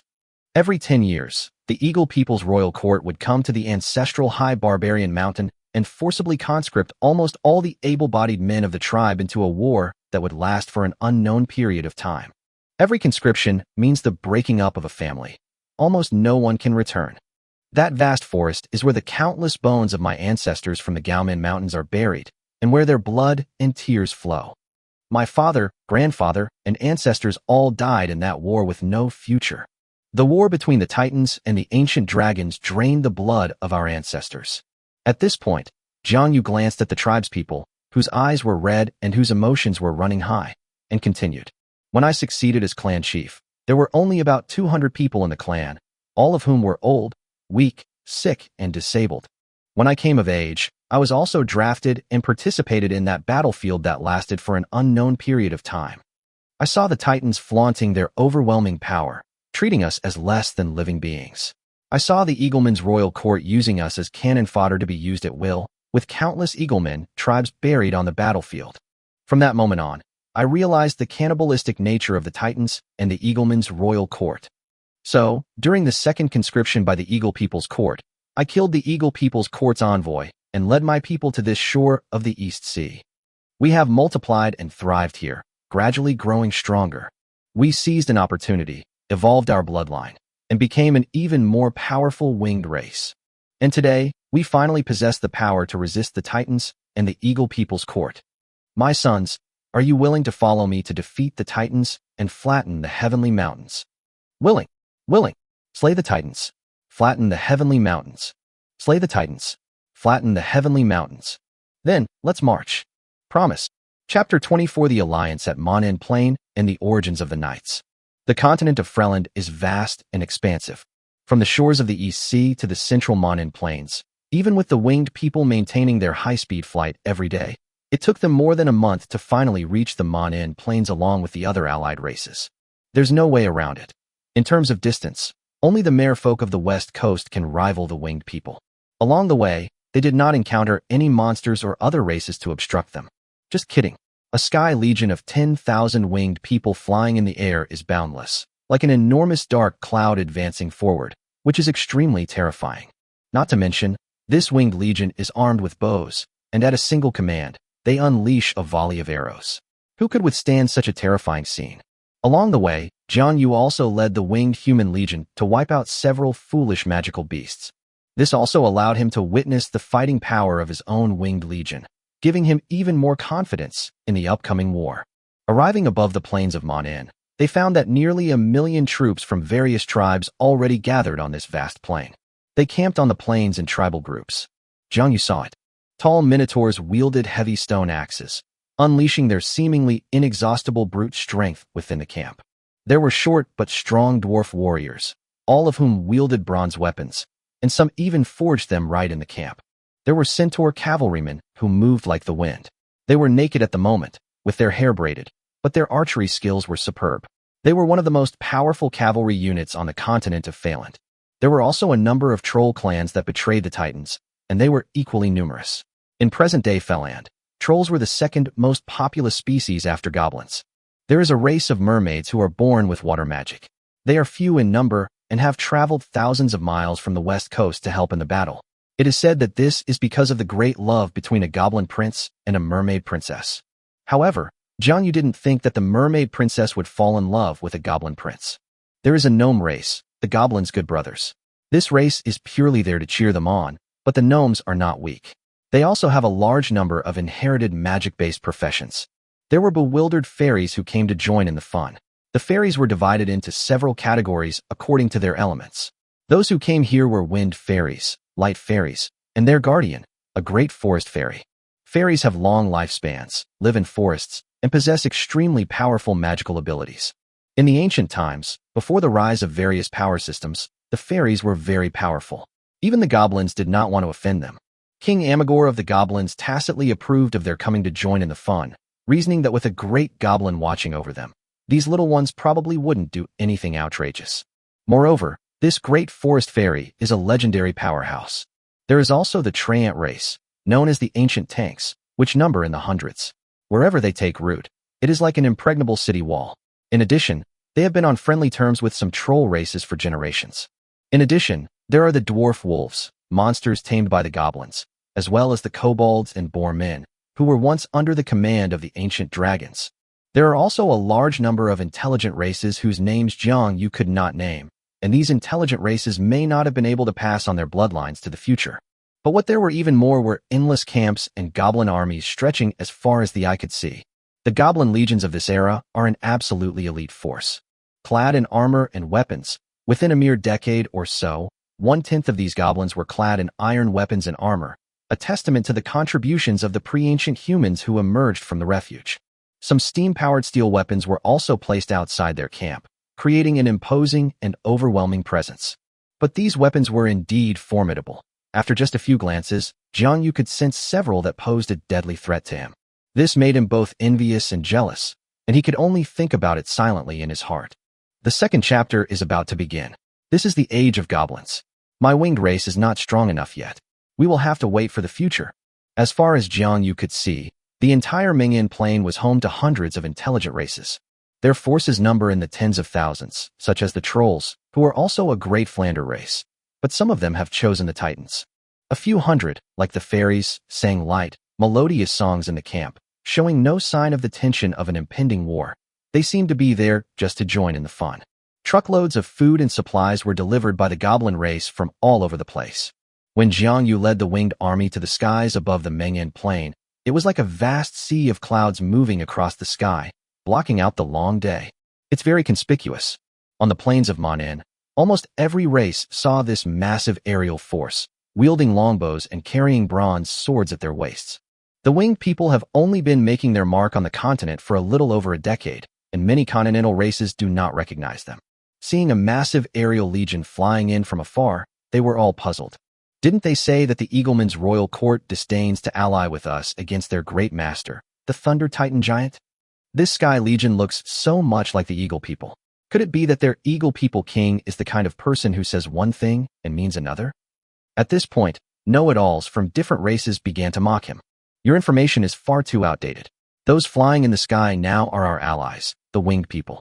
Although they look very similar to the Eagle people, they are completely different.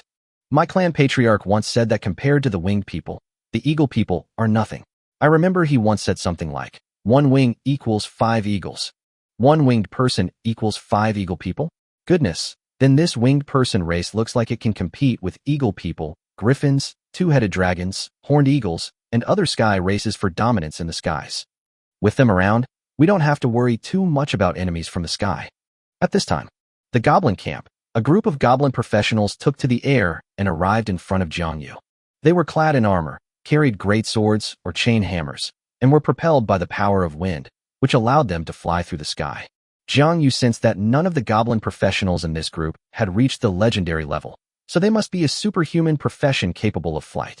According to Jiang Yu's knowledge, most of the goblin extraordinary beings, including the Goblin King, are knights. This group of powerful goblin warriors may be the advanced Sky Knights among the goblins, belonging to the Wind Knights. It might sound a little ridiculous. In ancient times, the various knight professions developed by the goblins were indeed one of the origins of the knight profession in the future. The 4 knightly classes that have spread throughout the world, Wind Knight, Earth Knight, Water Knight, and Fire Knight, were created by the goblins. Chapter 25 Once Glorious. Just as several goblin wind knights ascended into the sky to meet Jiangyu. On the plains of Monin, in the center of the goblin camp, a dozen or so human beings sat beside a strange creation made of steel. A middle-aged man with short blonde hair looked at the massive winged legion in the sky, a hint of nostalgia in his eyes. Back in the day, the Empire also possessed an aerial legion 10,000 times stronger than this winged tribe.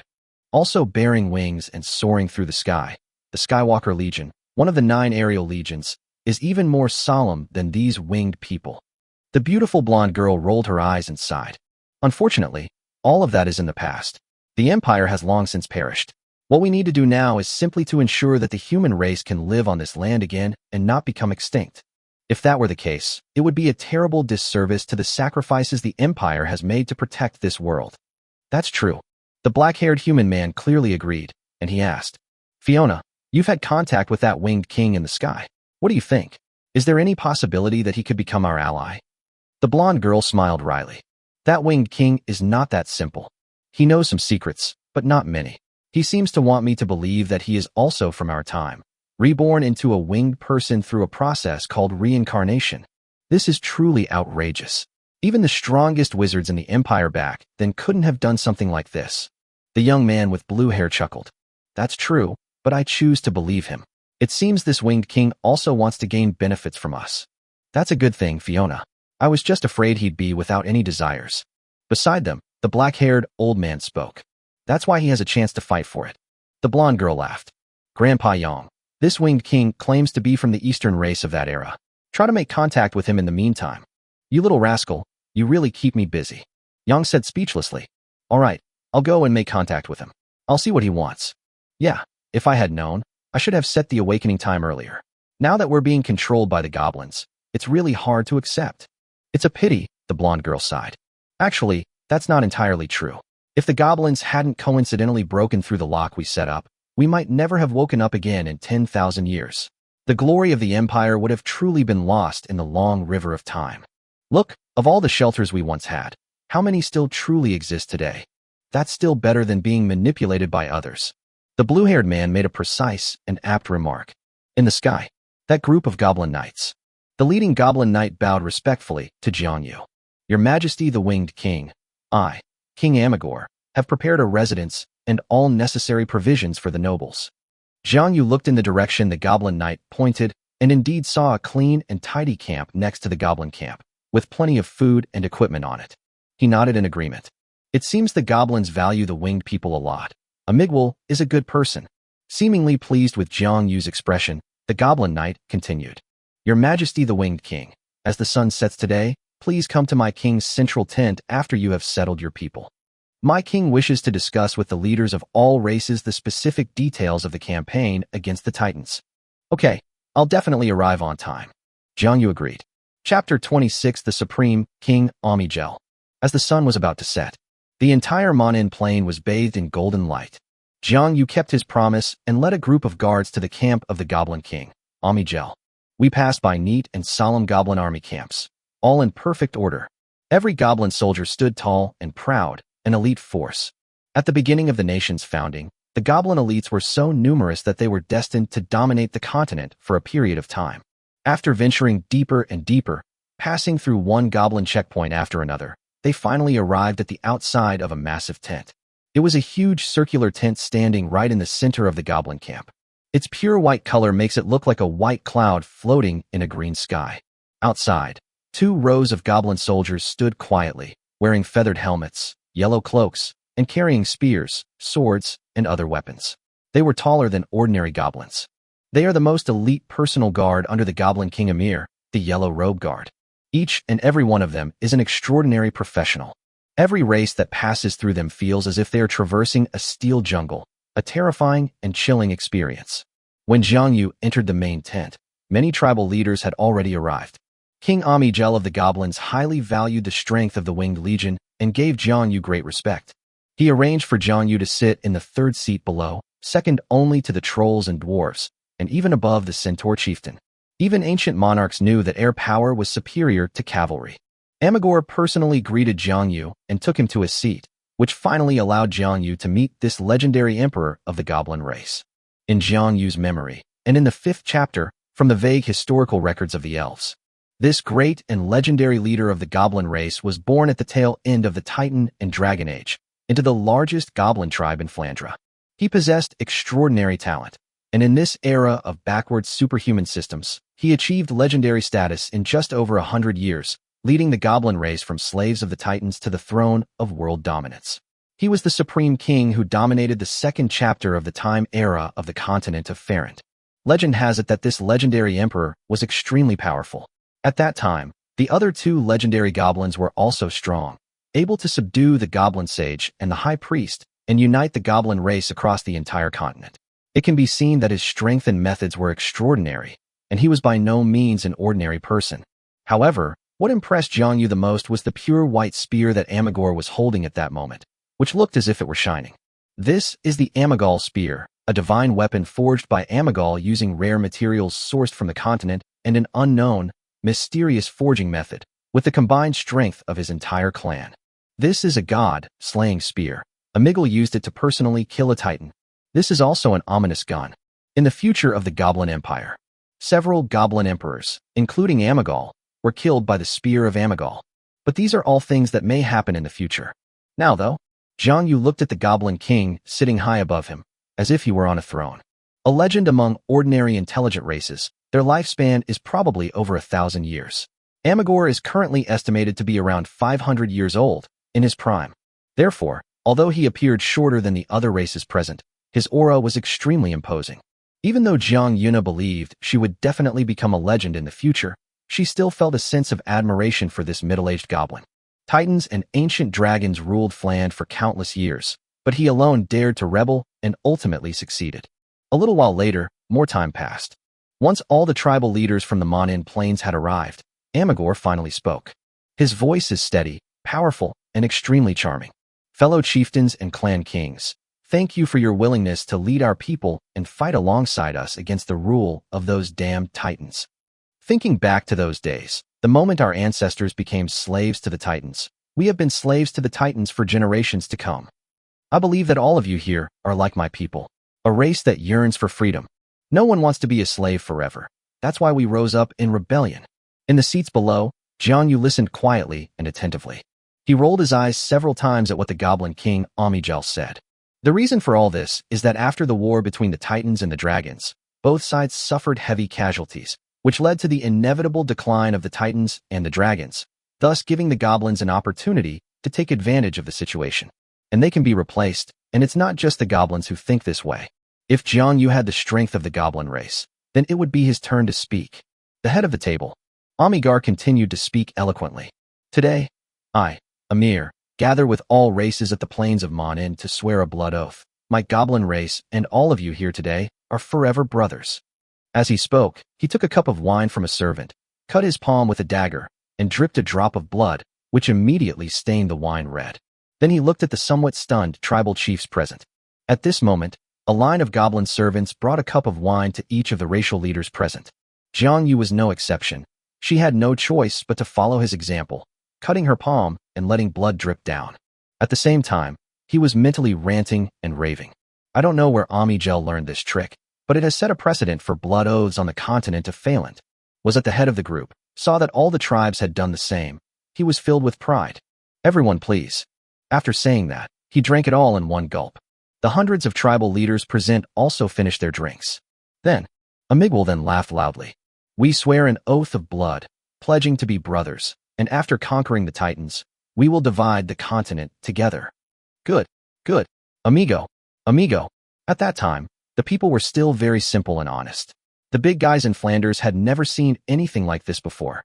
In any case, everyone present was infected by his generosity and cheered loudly. That's all. With the alliance finalized, Amigor's first step in defeating the Titans was completed. Step 2. Then they discussed tactics. But the tactics of this era are very simple. Air to air, ground to ground, just charge straight through. Jiang Yu's mission was to deal with the sky force of the Titan giants. Mainly those eagle men, griffins, and horned eagles, etc. If any extraordinary skyfaring professionals are found, Amigel promises to send the Goblin Wind Knights to assist him. The task is simple. but there are too many races. One race at a time, and the arrangements were made for each race individually. The meeting continued until the afternoon of the following day. The third day arrived.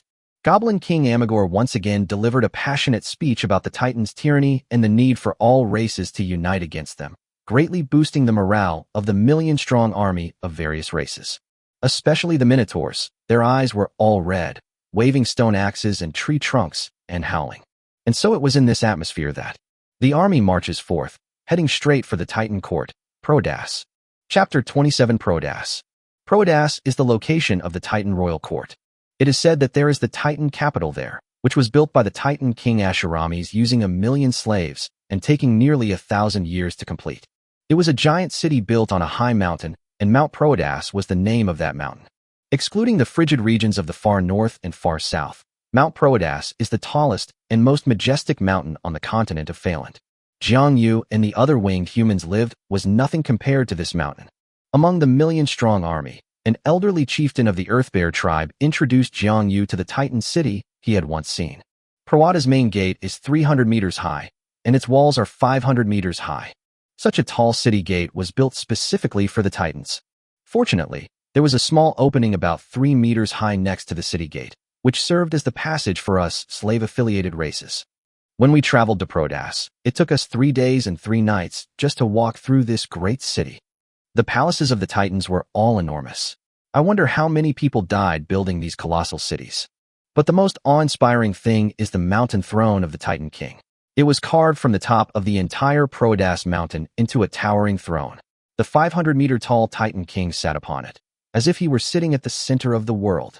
Those are truly transcendent beings comparable to gods. If the Titan King Ashuramis were still alive, the various races on the continent under the Titan's command would not have the will to resist. Listening to the old bear's description, Jiang Yu felt a longing for the Titan King. I admire his strength and his commanding presence. Times have changed. The Titans remain a formidable force. Even though the Titans were reduced to just a few individuals, the Goblin King had to mobilize almost his entire race and ally with half the races of the continent of Phaland before daring to fight them. The million-strong army slowly advanced towards Prodas. Along the way, there were also many subordinate races under the command of the Titans who tried to stop them. However, it was all like a mantis trying to stop a chariot. Not even a splash could be made. During their journey, Jiang Yu led the Winged Legion to kill a large number of Eagleman squads that came to scout the military situation. The suppression by the Winged people has made it somewhat difficult for what was once the most outstanding scout race on the continent. However, Thunder Titan seemed to want to fight the Goblin Alliance army directly in Prodas, so he didn't encounter many enemies along the way. 3 months later, the million-strong army advanced all the way to the outskirts of Prodas. Jiang Yu was finally able to see what this once great city of the Titans looked like. It was different from what Jiang Yu had imagined. The great city of Prodas was in a rather desolate state at this time. Half of the city walls that were originally built around the mountain have collapsed, and only a few of the Titan palaces inside the city remain intact. The throne of Mount Ashuramis, once the center of the world, has disappeared, replaced by a flat stone surface, as if something had directly shaved off that section of the mountain. Jiang Yu glanced at the ruins and then looked away, because war was imminent. In front of the allied forces of goblins and various races of the continent was a vast army of nearly 1,000,000 Titans. Trolls, eaglemen, snakemen, mud monsters, ogres, naga, hybrid giants, cyclopes, trants, and various other magical beasts. Almost hundreds of races in total had long been waiting here for the arrival of the Goblin Alliance under the Titans' orders. Even more terrifying is, 8 towering Titans, like ancient giants, stood proudly among the army, each exuding a powerful and domineering aura. Leading the group was none other than Thunder Titan, Atrus, whom Jiang Yu had met once more than 100 years ago and even fought for. The opposing team's lineup was truly impressive.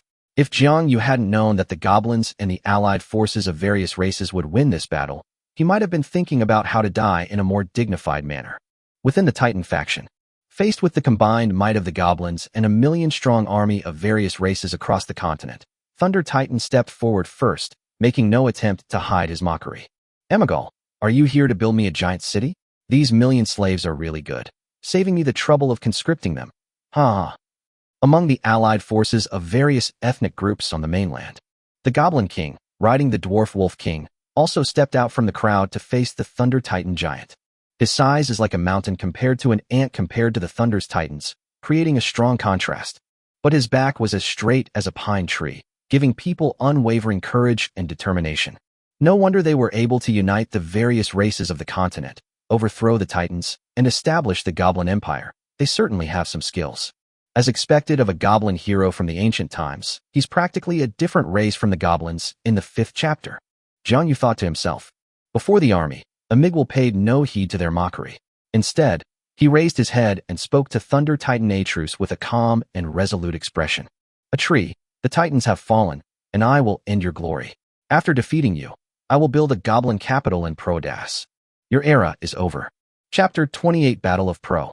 Upon hearing Amigor's undisguised declaration, the Thunder Titan was instantly enraged.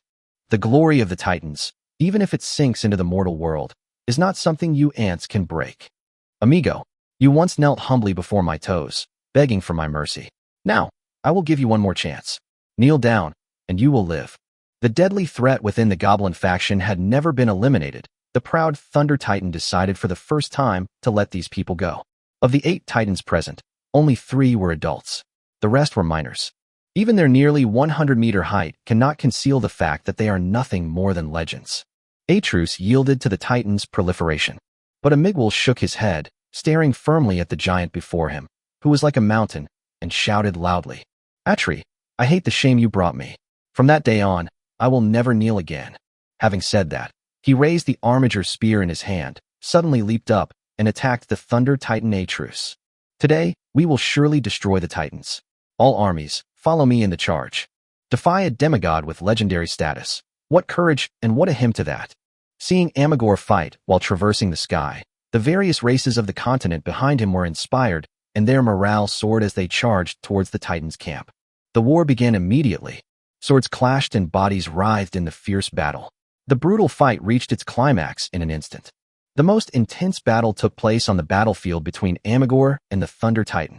The expected scene of Amigor being killed or forced to retreat by the Thunder Titan did not occur. Suddenly, a vast and mighty red aura, like smoke billowing into the sky, erupted from Amigor's body. His imposing presence was far beyond that of a mere legend. He is clearly a powerful demigod. In Jiang Yu's understanding, this is an advanced demigod knight from the Blood Knight lineage. Who would have thought that Amigwal was actually a demigod? The other 2 demigod titans, each titan demigod was engaged in battle with more than a dozen legendary goblin warriors. Of the remaining 5 titans, 3 were held off by 3 legendary trolls and dwarves, while the other 2 were surrounded and killed by 2 seemingly elite goblin armies. One of them was Amigor's Yellow Robe Guard. The legends of Farand are not invincible. Although they possess the strength to defeat 10,000 men and have great destructive power, they can still be killed by ordinary people below the legend level. In the future, a well-trained army of 10,000 men will be able to annihilate a long-established legend. Seeing this, Jiang Yu finally understood why Amir dared to challenge Titan. The goblins' resources are truly unfathomable. More than 20 legends and 1 demigod. No wonder they were able to build a vast empire in the 2nd chapter. However, since we've chosen a side, let us fight to the very end. Looking ahead, countless eagle men, griffins, hippogriffs, flying monsters, and wolf bats took flight behind the Titan Legion. The winged people, Jiang Yu raised his bronze longsword and roared. Today is the day our winged people will rise to fame. We will show those pigs flying in the sky that the sky is the battlefield of the winged people. Grip our bows and arrows. Hold our swords tight. Defeat them. Let those guys' heads become our stepping stones to becoming a powerful race on the continent. Kill, kill, kill. Mount Prodas is a giant mountain that stands out on a plain, surrounded by bare rock. It's hard not to wonder whether this is a man-made phenomenon or a natural wonder. This place, also named Pro Plain, is no more than 1,000 miles long and wide.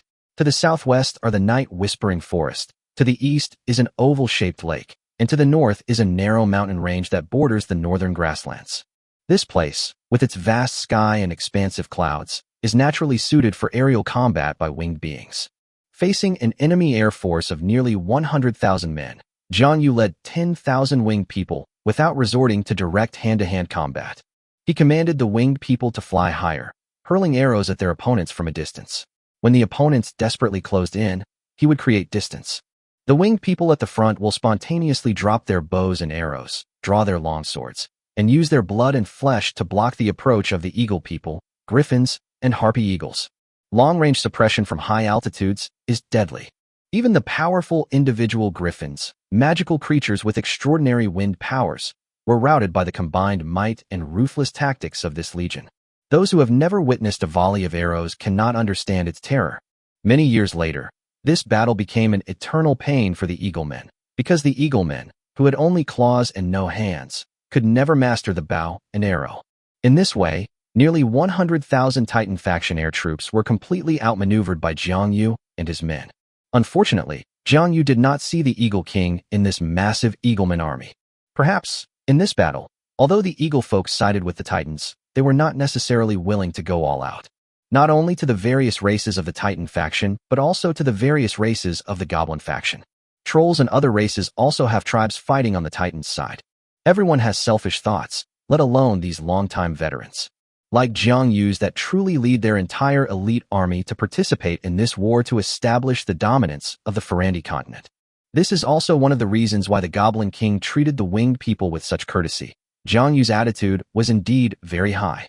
Several hours later, the battle in the sky ended, and the winged people achieved final victory after suffering 3,000 casualties. At this point, the air forces of the Titan faction in the skies above Proedas were completely wiped out. Then, the winged people returned to their rear camp to replenish their arrows, eat some food, rest, and then set off again. The war is not over yet.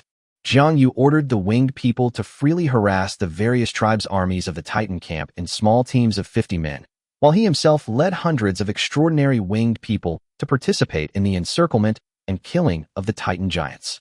When we returned to the sky and looked down upon the earth, on the Proedas plain, millions of soldiers lay dead, their blood flowing like rivers. The Titans and the legends of the goblin races fought to the death. Only then did he realize why more than a dozen goblin legends were able to fight against a supreme demigod like the Titan giant. It turned out that each goblin legend possessed a strange alchemical tool. Within the goblin army's central camp, there was also a camp filled with strange alchemical creations, firing upon the Titans. In Jiang Yu's view, these things were extremely similar to the super cannons of his previous life. Chapter 29 Victory. When Jiang Yu's winged army joined the battle on the ground, the morale of the Titan soldiers was immediately shattered by the barrage of arrows raining down from the sky. The goblin commanders burst into laughter upon seeing this. Foolish Titan slaves, your defeat is imminent. But the various races of the Titan faction did not collapse in the end. They looked at the Thunder Titan a tree, who was constantly pressing the Goblin King Amigal in the center of the battlefield, gritted their teeth, and persevered under the rain of arrows from the sky. The Troll clan leader, whose civilization was more advanced, shouted, "Raise your shields! Raise your shields!" The less civilized mud monsters would hold the corpses of their enemies on their heads. As for the boarmen, ogres, and hybrid giants, they launched an even more ferocious attack after being struck by arrows from the sky.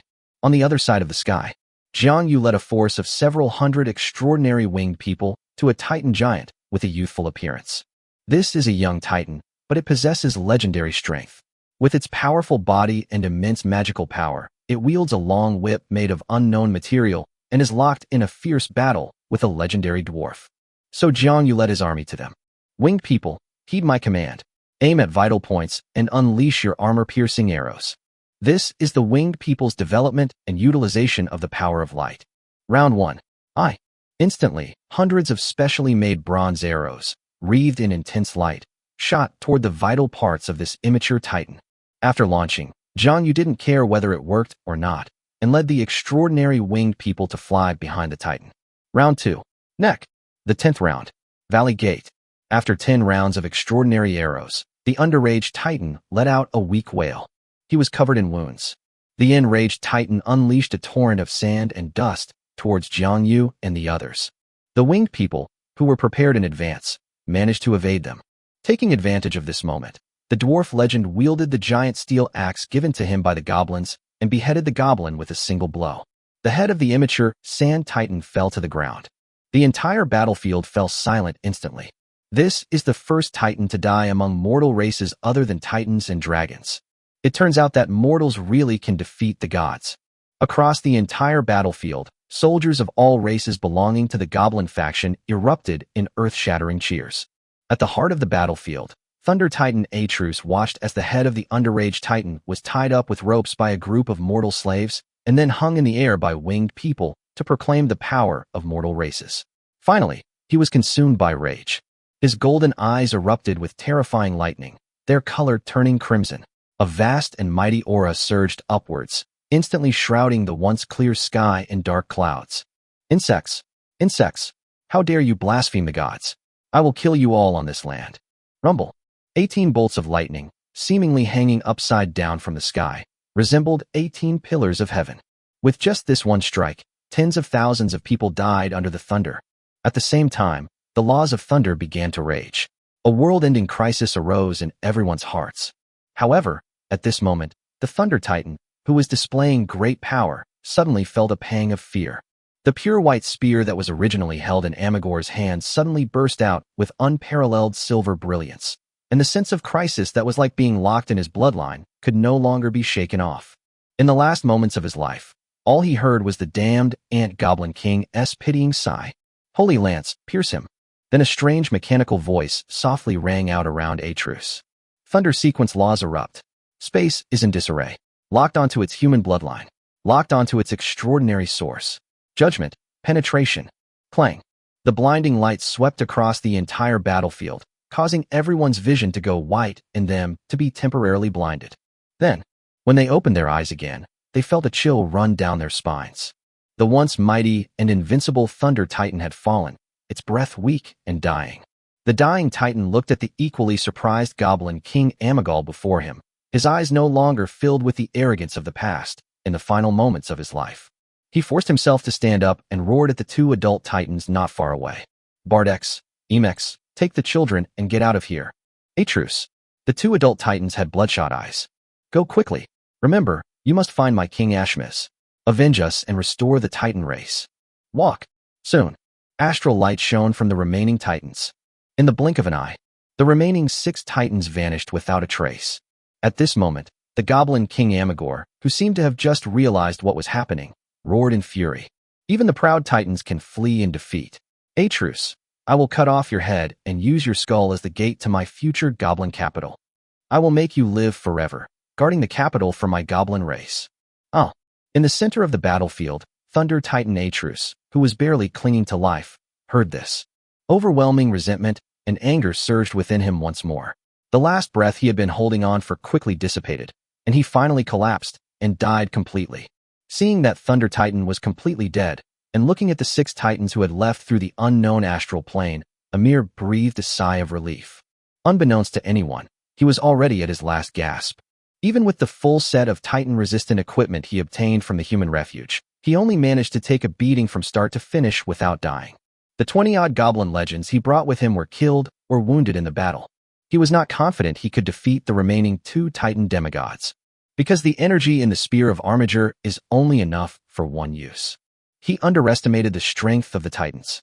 Fortunately, the Spear of Amagal intimidated the Titans, causing them to flee. Amagor stood in midair, looking down at the mountains and rivers below and the awe-inspiring gazes of all races, and couldn't help but feel intoxicated. When all was quiet between heaven and earth, and the vast pro-plain seemed to be filled only with the whisper of the wind, he summoned back the Spear of Amig, raised it high, and shouted loudly. We've won. Chapter 30 Advice. As Amager finished speaking, a thunderous cheer erupted throughout the world. Everyone was excited. They defeated the former god. And the Goblin faction were overjoyed, remembering the promise of Goblin King Amigel. The Titan races were ashen-faced. They felt they had made the wrong bet. In the sky, Jianyu naturally wouldn't spoil the mood. He also flapped his wings and raised his bronze sword high, cheering the arrival of a new era. He and the winged people are not strong enough. It is not yet his time. King Amagor, the Goblin King, who was enjoying the cheers of all races in midair, watched as the races on the ground cheered and the winged people soared excitedly in the sky, and happily announced loudly, My people, my allies of the goblins, today, at this moment, we have defeated the Titans who have ruled Fland for countless years and become the masters of this land. From this day forward, no more of our people will be conscripted into those protracted wars, no more will be enslaved by the Titans and dragons, and our people will live in peace. Thinking back to the past, the Goblin King was genuinely happy. for he actually overcame his exhaustion and rambled on and on in the sky. Finally, he mentioned some plans for the future. I will keep my oath and build the goblin capital in Prodas, and will be crowned Goblin Emperor upon its completion. Then I will distribute lands to all races. Furthermore, the goblins wish to share the Titan's legacy with all races. Upon hearing this, the cheers from all ethnic groups on the mainland grew even louder. They joined the goblins in their rebellion against the Titans, all for these things. Next, the Goblin Alliance will capture as many of the Titans' allied forces as possible in this battle. These prisoners will become the spoils of war for the victors, distributed as slaves to various races on the continent. Night. The Goblin King distributed large quantities of beef and mutton, along with fine wine and delicacies, to the army camp, and held a grand victory banquet. The tribal kings and chiefs were invited to a grander banquet outside Amagor's camp, where a magnificent bonfire was lit. When Jiang Yu arrived with several guards, he saw an enormous hand being roasted over a huge bonfire. A group of goblin chefs were frantically sprinkling various spices on the palm. Jiang Yu immediately recognized it as the hand of Thunder Titan Atrox. That Thunder Titan Atrea was really unlucky. He died and was roasted and eaten by the goblins. Muttered a complaint to the little turtle on his shoulder. The little turtle nodded, also feeling it was inappropriate. Leave a way out for others, so you can meet again in the future. About the goblins' actions. Perhaps this is why the Goblin Empire fared so poorly after its defeat. Before taking a seat, Jiang Yu first went to pay his respects before the throne of the Goblin King, Angelic. Amagor was now full of pride, with 8 goblin maids following behind him, while the loyal yellow-robed guards stood at a distance. The magnificent white spear that shook the continent stood beside the throne, proclaiming the Goblin King's authority. Jiang Yu was extremely envious of this pure white spear. On the throne, Angelic was very pleased to see Jiang Yu come to pay his respects. The winged people were a rare race that mobilized its entire population to fully support him. Yulier, Jiang Yu has arrived. Please take your seats quickly, the banquet is about to begin. Good heavens, he used to be called the Winged King, but now he's called Uriel. However, Jiang Yu didn't care and directly stated his purpose. Your Majesty, now that the Titans are destroyed, what will your Majesty do for those races that have sided with the Titans? Naturally, it's about conquest and annihilation. The establishment of an empire requires a large number of slaves. What if they surrender and submit willingly? Jiang Yu continued to ask. If they weren't diehard Titans, then their race could be allowed to live. I'm not a cruel person. Angelic frowned and pondered for a moment before speaking. There are too many continental races that are subordinate to Titan, and their settlements are too vast. It would take a lot of time and effort to wipe them out. It would be best if they could surrender and submit. Moreover, his current role is that of the emperor of the continent, so naturally the more races he rules over, the better. Although he defeated the Titans, he yearned for the Titan King's fame and status, and his considerations became more comprehensive. Upon hearing what Angelic said, Jiang Yu thought to himself that people really do change, and goblins are no exception. He quickly said, Your Majesty, the Winged People and the Eagle People's royal court have an irreconcilable blood feud. If the Eagle People's royal court submits a letter of surrender, please do not grant it. The Eagle People's royal court actually has a blood feud with the Winged People? Amagor was very surprised. However, he had no liking for the Eagle People who opposed him, compared to the Winged People who were close to him. Your Majesty, my ancestors and fathers all died because of the Eagle People's royal court and the Titans. Jiang Yu said frankly, I understand. The Eagle People's royal court is not qualified to live on the same continent as us. However, you will need the assistance of my clan's legend to wipe out the Eagle People's royal court. I have heard that the Eagle King of the Eagle People's clan is also a legendary powerhouse. Thank you for your concern, Your Majesty. I am not afraid of the old king. I can handle him. Good. Just after Jiang Yu left, an old goblin with white hair hurriedly came from behind. Your Majesty, what you just said was inappropriate. Angelic frowned. What's wrong with it? The white-haired old goblin seemed oblivious to King Amagel's displeased expression and continued speaking. The Eaglemen cannot be completely wiped out. If their entire race is exterminated, the Winged People will become the sole dominant sky race in Farrand, unchallenged by anyone. Griffins, hippogriffs, and two-headed dragons are all magical beasts and won't amount to much. Rider class has not yet been developed, but I already agreed to it. Angelic wavered. What you promised was nothing more than him flattening the Tianshan Mountains and annihilating the Eagle People's royal court. If 1 or 2 Eagle People's princes escape from the Eagle People's royal court, it would be perfectly normal. With so many Eaglemen scattered across the continent, Rebuilding an Eagleman royal court will not be difficult. But wouldn't that seem like going back on your word? How could it be considered going back on one's word? Your Majesty is now the supreme ruler of the entire continent, the King of Kings. Naturally, you should consider things from this perspective. Upon hearing this, Amager felt that it resonated with him deeply, and he was completely convinced. The great sage is right. Let's do it that way. Chapter 31: Flattening the Tianshan Mountains. Late at night, the starry sea is like a dream. The Proadas plain, however, was as bright as day under the illumination of the flames. Around the huge bonfire in front of the king's tent were seats for the kings and leaders of various tribes from the continent. Over the campfire, the scorched hand of the Thunder Titan was reduced to a skeleton. His flesh was distributed by the Goblin King to all the leaders of the various races of the continent present. This not only reiterates their feat of defeating the Titans, but also proclaims the reason why the Goblins replaced the Titans as the rulers of the continent. As one of the Goblins' important allies, Jiang Yu also received a piece of Titan's flesh. Titan meat, after being processed using special methods, loses its original explosive properties and tastes extremely delicious. This is, after all, the flesh and blood of a demigod. After this banquet, the Farandians seem to have broken free of a shackle and overcome their innate fear of Titans and dragons. In the future, bathing in dragon blood and eating dragon flesh will begin from this moment, and the dragon race will continue despite repeated bans. Thus, in the bloodline of the dragons, the Titans are not only sworn enemies, but also treacherous villains. Halfway through the banquet, just as Jiang Yu was watching with great interest the Troll clan chiefs practicing drunken boxing shirtless in front of the campfire, an elderly human privately approached Jiang Yu. "Your Excellency King Jiang Yu, I am Yang Yan, one of the humans who emerged from the refuge. Are you also a human from the previous era?" Jiang Yu asked curiously, feeling a sense of closeness to the old man because of his appearance. "Yes." The elderly human nodded and smiled. "Fiona told me that Lord Jiang Yu was originally from the Eastern race, and we share the same origin. No wonder I feel so close to Lord Jiang Yu." "Ha ha, I think so too." Jiang Yu burst into laughter. "Then, what brings you here, Lord Yang Yan?" "I heard from Fiona that Lord Jiang Yu prefers to be straightforward, so I will speak frankly as well.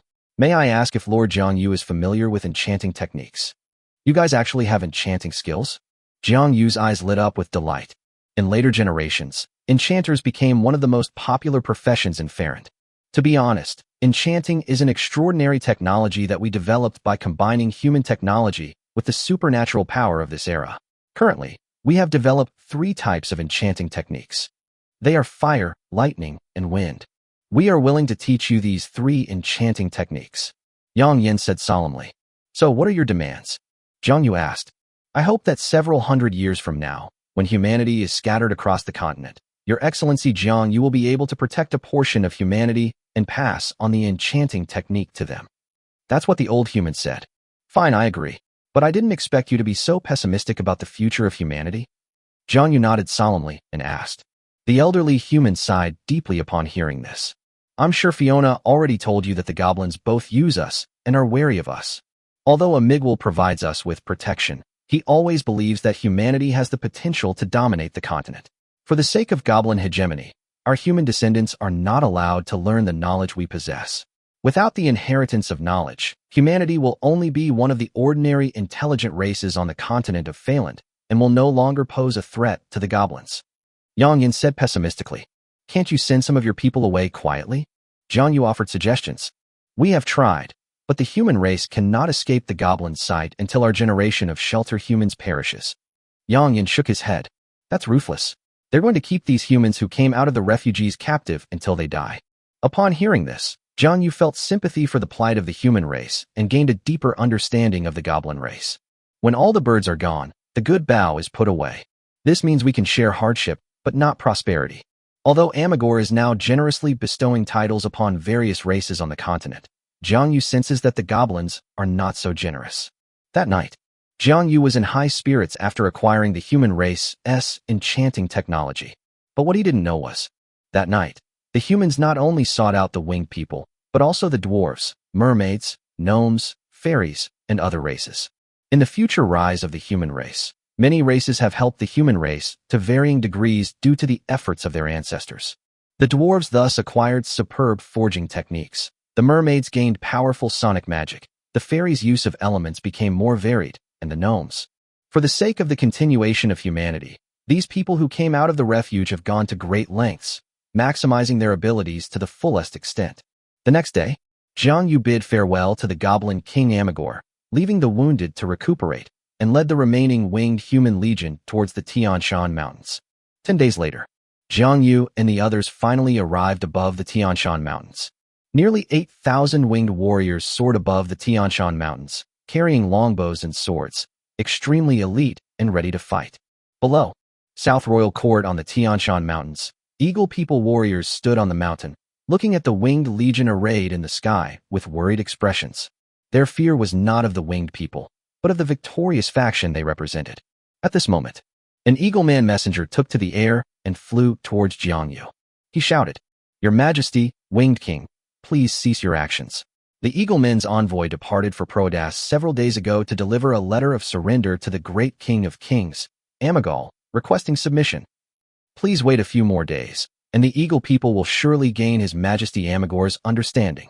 Upon hearing the Eagleman's words, Jiang Yu sneered and shouted without hesitation, "No need.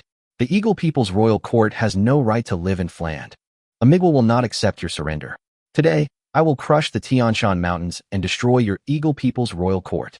Having said that, ignoring the Eagleman envoy's pale face, he raised his longbow and roared, "My comrades, today we avenge the blood feud of 9 generations.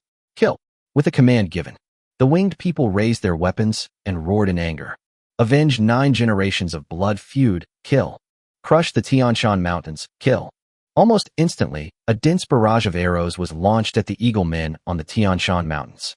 Battle breaks out. Caught off guard, the eagles standing on the Tian Shan Mountains fell in large numbers. Blood flowed freely, its crimson color spreading across the entire mountain. At this moment, all the Eaglemen knew that the negotiations had broken down, and a large number of Eaglemen took to the air and attacked the winged people. Although they feared the power of the Goblin faction, they had already been driven to their home base, and it would be foolish not to fight back. Several days ago, the Eaglemen's scouts discovered the movements of the winged people's army, but they were only hoping for the best. Tens of thousands of royal Eaglemen took to the air and attacked. The winged people once again used their ranged advantage with bows and arrows, employing their previous aerial combat tactics to drive the Eaglemen back in defeat. Even though the extraordinary strongmen among the Eaglemen were faster, they were still stopped by a considerable number of winged professional warriors. Originally, the Eaglemen had more extraordinary professionals than the winged people, but unfortunately, half of them died on the battlefield between the Titans and the Goblin Alliance. Just as the morale of the Eaglemen was about to collapse, a powerful shout suddenly rang out from the largest stone palace on Mount Tian. "Damn winged people, they've gone too far." Then, a powerful Eagleman, exuding a strong aura of wind like a typhoon, charged towards Jiang Yu and his group. He wore a golden crown and was covered in dark black feathers.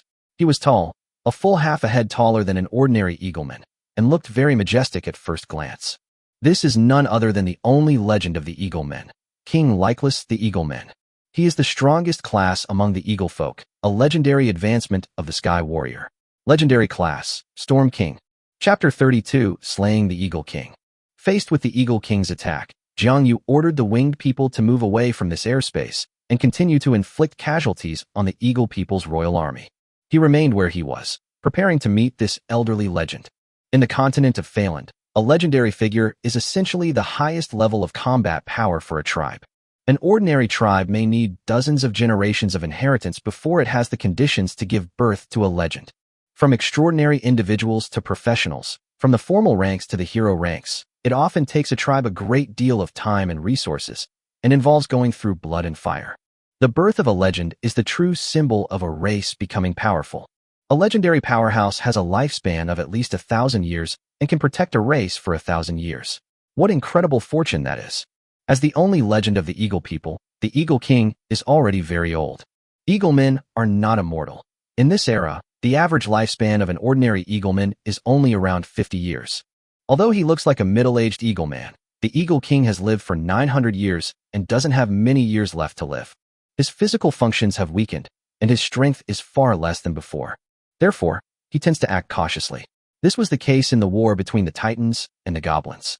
As a clan that had been loyal to the Thunder Titans for generations, The Eaglemen did not go all out, all for the sake of the future of the Eaglemen royal court. The Eagle King's biggest regret was that none of his descendants became legends. Currently, none of his princes and grandsons possess any extraordinary talent. Although there are many exceptionally talented young Eaglemen in the clan, the Eagle King is unwilling to pass on the legendary advanced profession inherited from the royal family to these gifted Eaglemen. The position of Eagle King can only be held by his descendants. In fact, he sometimes regretted it. In his early years, when he was in his prime, there was a prince with extraordinary talent who became a hero-level professional in just a few decades. However, for the sake of his own rule, he plotted to ruin that son's path to immortality, causing him to commit suicide and banishing his descendants from the royal court. It is said that this small tribe settled down on a small mountain in the east and spread its branches and branches. Above the Tian Shan Mountains, the Eagle King, carrying the power of the storm, flapped its wings in the air, holding a bone spear, and charged toward Jiang Yu with murderous intent, its heart filled with extreme anger. Originally, his plan was to surrender to the Goblin King and allow the Eagle People's court to continue to exist. He also chose his strongest son as the next Eagleman King and was not worried about opposition from his tribe, because those of his race with the best talent were all sent to the battlefield between the Titans and the Goblins. Many years later, his descendants will create legends, and the Eagle people will rise to power. The Winged Legion, led by Jiang Yu, is going to wipe out his royal court. Moreover, judging from Jiang Yu's words, the Eagle people have lost the chance to surrender, and his royal court is truly in grave danger. This made him wish he could tear Jiang Yu to pieces. That's outrageous. At this moment, when he soared into the sky and charged towards the winged leader, he saw that the winged leader was not afraid. Instead, he drew his long sword and waited calmly to fight him. This made him laugh inwardly. Ignorant winged man, how could a hero like you possibly contend with the power of a legend? When the Eagle King approached within 50 meters of Jiang Yu, he raised his bone spear, and a wild storm of power surrounded him. A legendary rhythm emanated from the surroundings, and a legendary domain composed of storms enveloped Jiang Yu. Storm Domain. Instantly, dozens of wind spears composed of storms roared towards Jiang Yu from within the domain, and the legendary aura pressed down on Jiang Yu's body. At the same time, the Eagle King himself accelerated instantly, charging forward with his spear. Faced with the Eagleman's relentless onslaught, Jiang Yu's purple eyes shone with a brilliant light. Behind him, pure white light shone from his white wings, and soon, 2 more wings of light appeared. His speed suddenly increased by more than 1 notch. Like dancing on a knife's edge, she narrowly escaped all of the Eagle King's attacks. Then, Jiang Yu held the bronze sword horizontally, and violent purple lightning surged on the sword. Just as the Eagle King's bone spear missed its target, he slashed at the Eagle King's black wings with the sword. Oh! The sight of blood flowing freely only fueled the Eagle King's rage. In an instant, Jiang Yu felt as if he were on a small boat in a stormy ocean. However, the strong fighting spirit brought by the champions made it difficult for Eagle King to harm Jiang Yu, even though he had the advantage of timing and location. Instead, he was endlessly worn down by Jiang Yu. Finally, amidst gasps of alarm, the Eagle King's hands were severed, its wings were broken, and it fell to the ground. He's old now and can't fight for long. If he were young, Jiang Yu might not be his match. Faced with Jiang Yu's pursuit, the Eagle King, who had fallen to the ground, gave a bitter smile. I am willing to surrender and submit to your winged race. No need. The Eagle people's royal court will perish today. Jiang Yu coldly refused. He also folded his wings and landed on the ground, walking step by step toward the fallen Eagle King. Eagle King was in despair, and he finally couldn't help but ask, "Why must you put my people to death?" Eagle King, do you still remember the Eagle people tribe of Gaomen Mountain? The Eagle people of the High Mountains? The Eagle King pondered deeply. You don't remember, do you? But we do. Our ancestors were the Eaglemen tribe of the High Barbarian Mountains. When we were weak, it was your Eaglemen royal court that drained the High Barbarian Mountain tribe dry time and time again. My fathers and grandfathers were all used as cannon fodder on that battlefield where titans and dragons once fought. Today, we have come to seek revenge. You never expected that the once lofty Eagleman royal court would be destroyed by a small tribe you once looked down upon. Jiang Yu laughed loudly, not waiting for the Eagle King to speak again, and beheaded him with a single sword stroke. As the head flew through the sky, the Eagle King suddenly realized something. Back then, wasn't the place where the descendants of that most outstanding son lived? That was Gaomen Mountain. If I hadn't done that back then, would the outcome have been different? Filled with endless regret, the Eagle King's consciousness plunged into darkness. Chapter 33 Legend, The Blazing Lightning. You have killed the legendary Eagle King. Experience plus 5,000. The timely system notification did not disrupt Jiang Yu's train of thought. Standing atop Mount Tian, before the corpse of the Eagle King, Jiang Yue lowered his longsword, dripping with blood. Eagle people fighting in the sky. Although the winged people were fewer in number, the royal court's eagle warriors were no match for them due to their superior tactics and ranged archery. Therefore, when Jiang Yu killed the Eagle King, all the eagle people still fighting on Tianshan Mountain were shocked. The king is dead. The king is dead. Some people couldn't believe it. How could this be? The Eagle King was a legend, yet he was killed by a hero-level winged king. Many more eagle men plummeted to rock bottom. They were no match for the winged people to begin with, and now that their king is dead, they are even more terrified. Driven by fear, a small group of eagle warriors began to flee, and then, like a chain reaction, a large number of eagle warriors began to flee in an avalanche. 9 generations, the winged warriors pursued the fleeing enemy to the north, leaving tens of thousands of corpses floating in the water. On the other side of Tianshan Mountain, in a corner of the Eagleman royal court, a short figure wearing a cloak smiled at a tall young eagleman. See, Prince Ferd, I told you so. The Eagle King is no match for the winged king. Now, can you come with me? The young eagleman's face was grim, his eyes filled with fear. He took a deep breath and said sadly, just as you said, the eagle people's royal court has been destroyed. I'm willing to go with you. The right choice. In the future, we will help you rebuild the eagle people's royal court. Excuse me, when? Of course not now. What you need to do is gather together most of Farron's eaglemen. Yes. Watching the eaglemen scatter and flee, watching the flames rise and the eaglemen's royal court collapse. Standing beside the Eagle King's corpse, Jiang Yu's obsession vanished instantly, and a feeling of spiritual clarity permeated his entire body. As if struck by a sudden inspiration, his spirit began to stir, and a spark of inspiration carried his mind into the sea of spirituality. In an instant, the outside world and the heavens and earth. A dazzling light and purple lightning suddenly appeared, dominating half of the sky above the Tianshan Mountains. And in the ocean of spirituality. For the first time, Jiang Yu condensed his own halo of will here. It was a dazzling halo of purple and white. The swirling purple and white light, a large amount of lightning and light elements were drawn in. A trace of the laws of lightning and light was triggered, projecting the power of those laws onto the halo. Thus, under the influence of the power of the laws, almost simultaneously, in the outside world, a realm constructed from the power of thunder and light has been formed.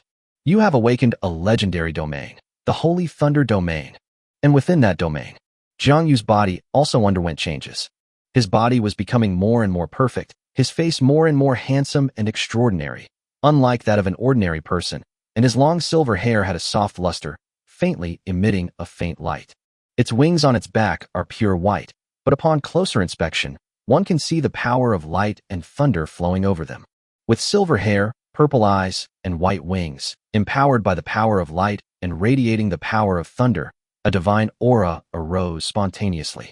Within his veins, a surging life force bursts forth like the vibrant energy of spring. The system notification then sounded. Your bloodline has undergone a complete evolution.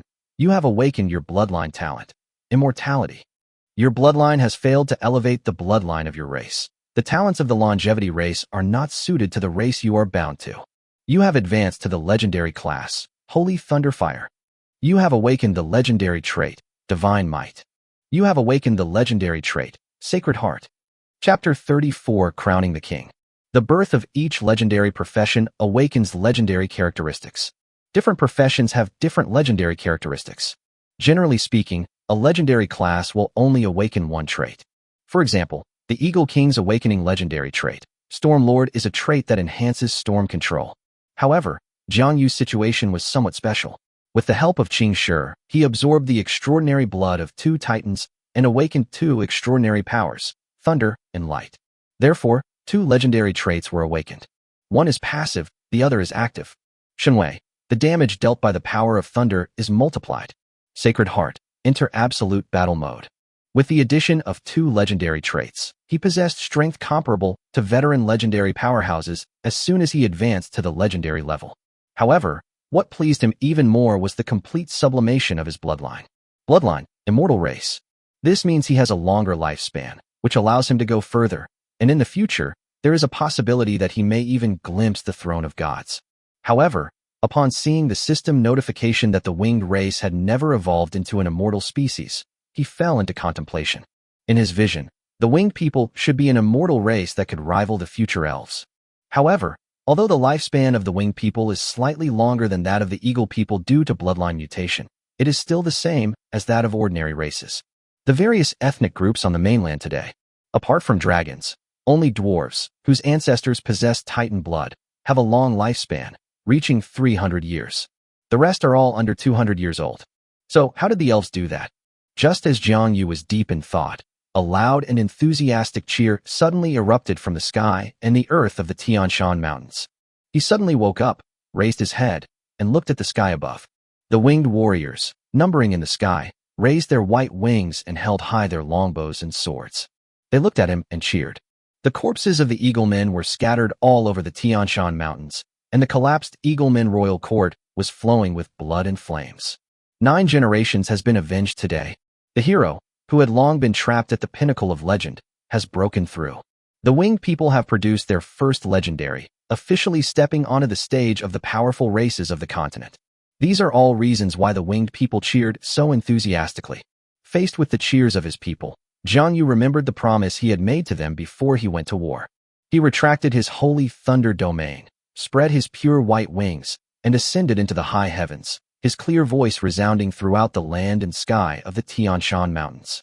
My people, I once said that the winged people have accumulated strength over the past 100 years.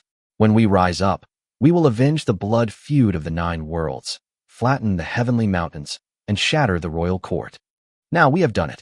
The royal eaglemen who once scorned us all lie on the earth. The eagleman king is nothing but a foolish head. The heavenly mountains tremble beneath our feet, and countless eaglemen tribes are no longer suffering the torment of enslavement. My people, I once said that a crown should be born from blood and fire. Today, at this moment, I will be crowned king amidst mountains of corpses and seas of blood, amidst the ruins of this collapsed royal court. Just then, a large hole appeared in the clouds in the sky, and the sun shone brightly, casting a beam of brilliant golden light on Jiang Yu, making him look like a god. The mountains crown me. The blazing sun forges my golden crown. From this day forward, I am the king of the winged people. Jiang Yu's declaration echoed through the mountains and valleys, resounding throughout the rivers and streams. The announcement had barely faded when it echoed like the waves of the sea, like the resounding echoes from the mountains. The sky was filled with winged people raising their arms in cheers. King, king, our people have a king. Chapter 35 Skylord. She was crowned queen in Tian Shan. Jiang Yu led his people to fly around the Tian Shan Mountains, taking away some precious items from the Eagle people's royal court. As for the Eagle men's corpses, they were all buried by them. They also did a simple cleanup of the ruins of the Eagle people's royal court. The Goblin King Angelic, this place will also become the territory of the winged people in the future. Jiang Yu decided to build a mountain city here, where a portion of the winged people would reside and develop, serving as their tentacles on the continent. In future development plans, the winged people will still need a long period of growth and evolution. Since his strength was unlikely to improve any further in the short term, Jiang Yu decided to subtly enhance the bloodline of the winged people in the future, improving it generation after generation, and striving to evolve the winged people into the long-lived species he envisioned. Some Titan bones after the Goblin King Amigal was crowned emperor. I've heard that many dead Titans are buried at the foot of Mount Prodas. Another month for the Goblin capital to be completed before Goblin King Amigel is crowned emperor. He estimated that it would take another year to build this great goblin city. Sending a squad of winged warriors to garrison Prodas to gather intelligence, Jiang Yu led the main force of winged people back to the coast of the East Sea. He has just advanced to the legendary level and needs to consolidate his realm. Incidentally, he also needs to determine his path after becoming a legendary. Within Jiang Yu's known knowledge, above the legendary level, there are 3 paths to advancement. One path is to continue on the legendary road, walking among mortals, invincible, ultimately achieving the highest legend and becoming immortal. One path is to ascend to godhood, establish a divine kingdom on earth, and ultimately ascend to the divine throne, becoming a great deity. There is another type, the rarest of all, the path of the Sky Lord, which involves forging a throne in the sky, eventually falling to earth and transforming the world into territory. All three methods are extremely difficult. The first kind of human legend is the path that many archmages, legendary warriors, paladins, and high priests who have no hope of becoming gods will take in the future. This path does not conflict with the path to godhood and poses no threat to the gods. The second path to godhood is the path to becoming a god. This approach is widely known, starting with the easy parts and progressing to the more difficult ones. Legends who walk this path must first become demigods before they can ignite the divine fire, raise their thrones, and become gods. However, there is only one position available for each person. If the position or office you want to attain already belongs to a god, there is no other way but to kill that god. As for slaying a god, just thinking about it makes you realize how difficult it is. Moreover, the ranks of gods vary greatly, and their strengths are worlds apart. A weak god is only slightly stronger than a legendary god, and is destined to be a god by nature. The third legendary path, however, is little known in the vast astral realm, because the third path and the second path are mortal enemies that cannot be reconciled. After all, one is a coexistence of all gods, and the other is a single, absolute entity. Just thinking about it makes it clear how difficult the two are.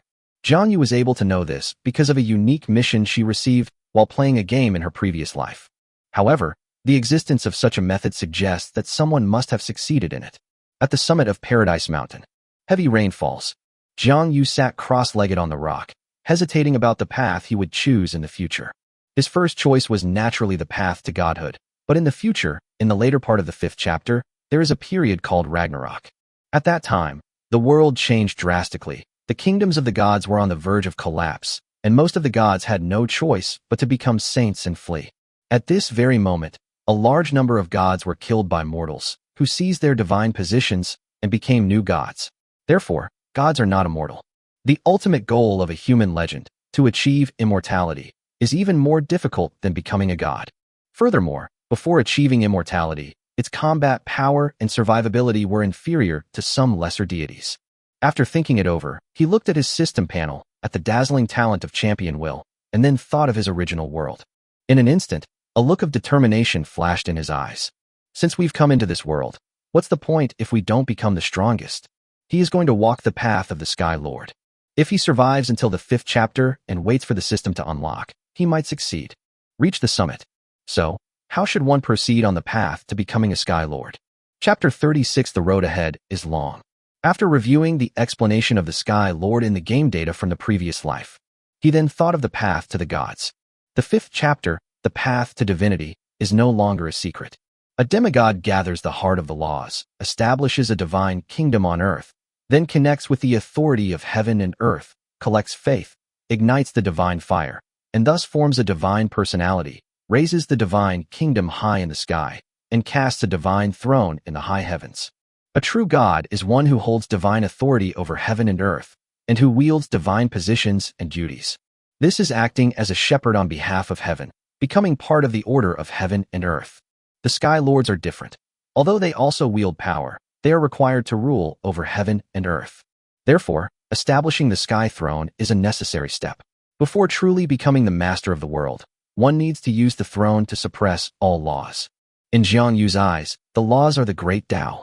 That is, to suppress the world with one's own body and to subdue all paths with one's own way. One path can suppress 10,000. Therefore, the Sky Lord is the only absolute being, and it wouldn't be wrong to call him the only god. In Jianyu's view, this self-cultivation path is by no means the myriad world laws and 3,000 great paths that exist in the known world, but rather the creation of one's own path to suppress the 3,000 great paths. So what should we do? Jianyu glanced at the long sword at his waist, his thoughts flowing freely like a wild horse galloping across the sky, as a wealth of knowledge and insights from his past life flowed through his mind. Knowledge from two worlds collided in the depths of the mind, like standing on the shoulders of a giant and looking down upon the ages. Working tirelessly day and night is draining my energy. Like a sudden enlightenment, such a high-intensity realization is extremely mentally taxing. Even as a legend, he gradually became haggard. Finally, 1 year later, all these unique features make it stand out from the crowd. It was another day of thunder and heavy rain. Like a sudden burst of dawn, a brilliant light shone forth. A fictitious path to advancement was illuminated by his inspiration. That was an unprecedented path forward. Incredibly difficult, yet also incredibly glorious. On the mountaintop, the rain poured down even harder. Amidst the flashes of lightning and thunder, Jiang Yu suddenly opened her deep, star-like purple eyes. Its wings spread out like clouds hanging from the sky. Rainwater streamed down his face and between his wings, as if leaving a mark on him from the world. The spine is like a great dragon. He stood up, gripped the long sword at his waist with his right hand, drew it from its sheath with a whoosh, slashed at the sky, and laughed heartily. I've heard that a sufficiently strong will can even distort the laws of nature. Then I will replace the laws with my own will and forge a new law. This path has no name, yet my will is like the judgment of heaven and earth, simple and clear, so I will name it judgment. Therefore, I will forge the throne of judgment high in the heavens, establishing the way of judgment as the beginning of suppressing all paths. This law of judgment forges 3,000 swords of judgment, tempered with the nourishment of countless laws, ultimately achieving immortality. Having figured out the way forward, he finally felt a sense of relief. However, the first step requires truly mastering a law, as the first way to subdue others with my judgment law. My path ahead is finally clear. One's heart and body are as clear and pure as jade. My thoughts and ideas have come true, like a dream. Just as he realized his own path, his champions will surge forth like a sword raised to the sky. Within his mind, a phantom sword formed by his overwhelming will appeared, followed by thousands of illusory long swords representing the suppression of countless laws. These thousands of long swords intertwined and merged within his mind. Finally, an illusory throne composed of countless swords of judgment appeared deep within the mind. The moment the throne in the sky appeared, a violent thunderclap suddenly resounded throughout the heavens and earth. The whole world was shocked. This vast world seemed to sense a crisis. Dark, thick clouds suddenly filled the sky, obscuring the entire horizon. An uneasy feeling arose in the hearts of all living beings throughout the world, as if something precious was about to be taken away. In Prodas, as the Goblin King stroked his still unformed imperial throne, a sudden, inexplicable feeling of disgust arose within him, but the object of that disgust remained a mystery. A formidable enemy? Who is it? On the vast ocean, on a hidden, fertile island, several ancient dragons have been awakened from their slumber. Who has angered the world? Around the world, regardless of race, every legendary powerhouse felt a sense of bewilderment, a feeling that was both a great opportunity and a great crisis suddenly arose within them. What's going on? I'm already a legend. How can I still feel this kind of heart palpitation? At the summit of Paradise Mountain, Jiang Yu, amidst the heavy rain, suddenly felt a great terror rising in his heart. It was as if the world's malice had appeared out of nowhere. This startled him awake, and cold sweat poured down his face from head to toe. It was as if someone was whispering in his ear, "Utter disrespect. Utter disrespect." He quickly dispelled the illusion of the throne of judgment in his mind. And so the strange phenomena in the world vanished instantly. He was still shaken. It was just a preliminary step, yet the world's malice descended upon it. No wonder no one has ever achieved immortality as a Sky Lord. No, they are extremely rare. This is a path to transcendence that is not recognized by the world. It's really tough. However, Jiang Yu was not intimidated by the malice of this world. Instead, it ignited a fierce fighting spirit. Like a raging fire, his ambition was boundless. This is the treacherous path I, as the champion, have to traverse. This is the beginning of achieving ultimate strength. He chuckled softly. Then let's take the first step and master the power of the laws we currently possess perfectly. I've only grasped the basics of the laws right now, so it's best not to touch the sensitive areas of the world's consciousness. Actually, upon closer inspection, the early stages of this difficult path are not much different from the path to demigodhood. Then let's first condense the heart of the laws, become demigods, and wait for the right time to act. Thunder, light. I will begin by mastering these two principles. Using the path to godhood as a facade, we will act as the masters of heaven and earth. As for the throne, it will be forged later. He looked up at the bright moon and the starry sky. There really should be more things in the sky. Chapter 37, Part 2, The Goblin Royal City. Over the course of several days, outside Paradise Mountain, a winged man hurriedly flew back from the west. His face was anxious as he flew wildly to the white stone castle in Paradise Mountain and shouted loudly, "My king, the goblin capital city of Prodas is complete, and King Amir of the Goblins announces that the coronation ceremony will be held 1 month from now." Inside the white stone castle, the little turtle lay on the wooden table, snoring softly. Jiang Yu, who was dealing with the backlog of matters within the tribe, heard the shouts of the winged messenger outside and immediately stood up from the wooden chair. Amigo is finally going to be crowned the Goblin Emperor. This is the classic scene at the beginning of the second chapter. He felt a stronger sense of witnessing history than experiencing the passage of time. Wait for the winged messenger to enter the hall, and then announce it loudly again.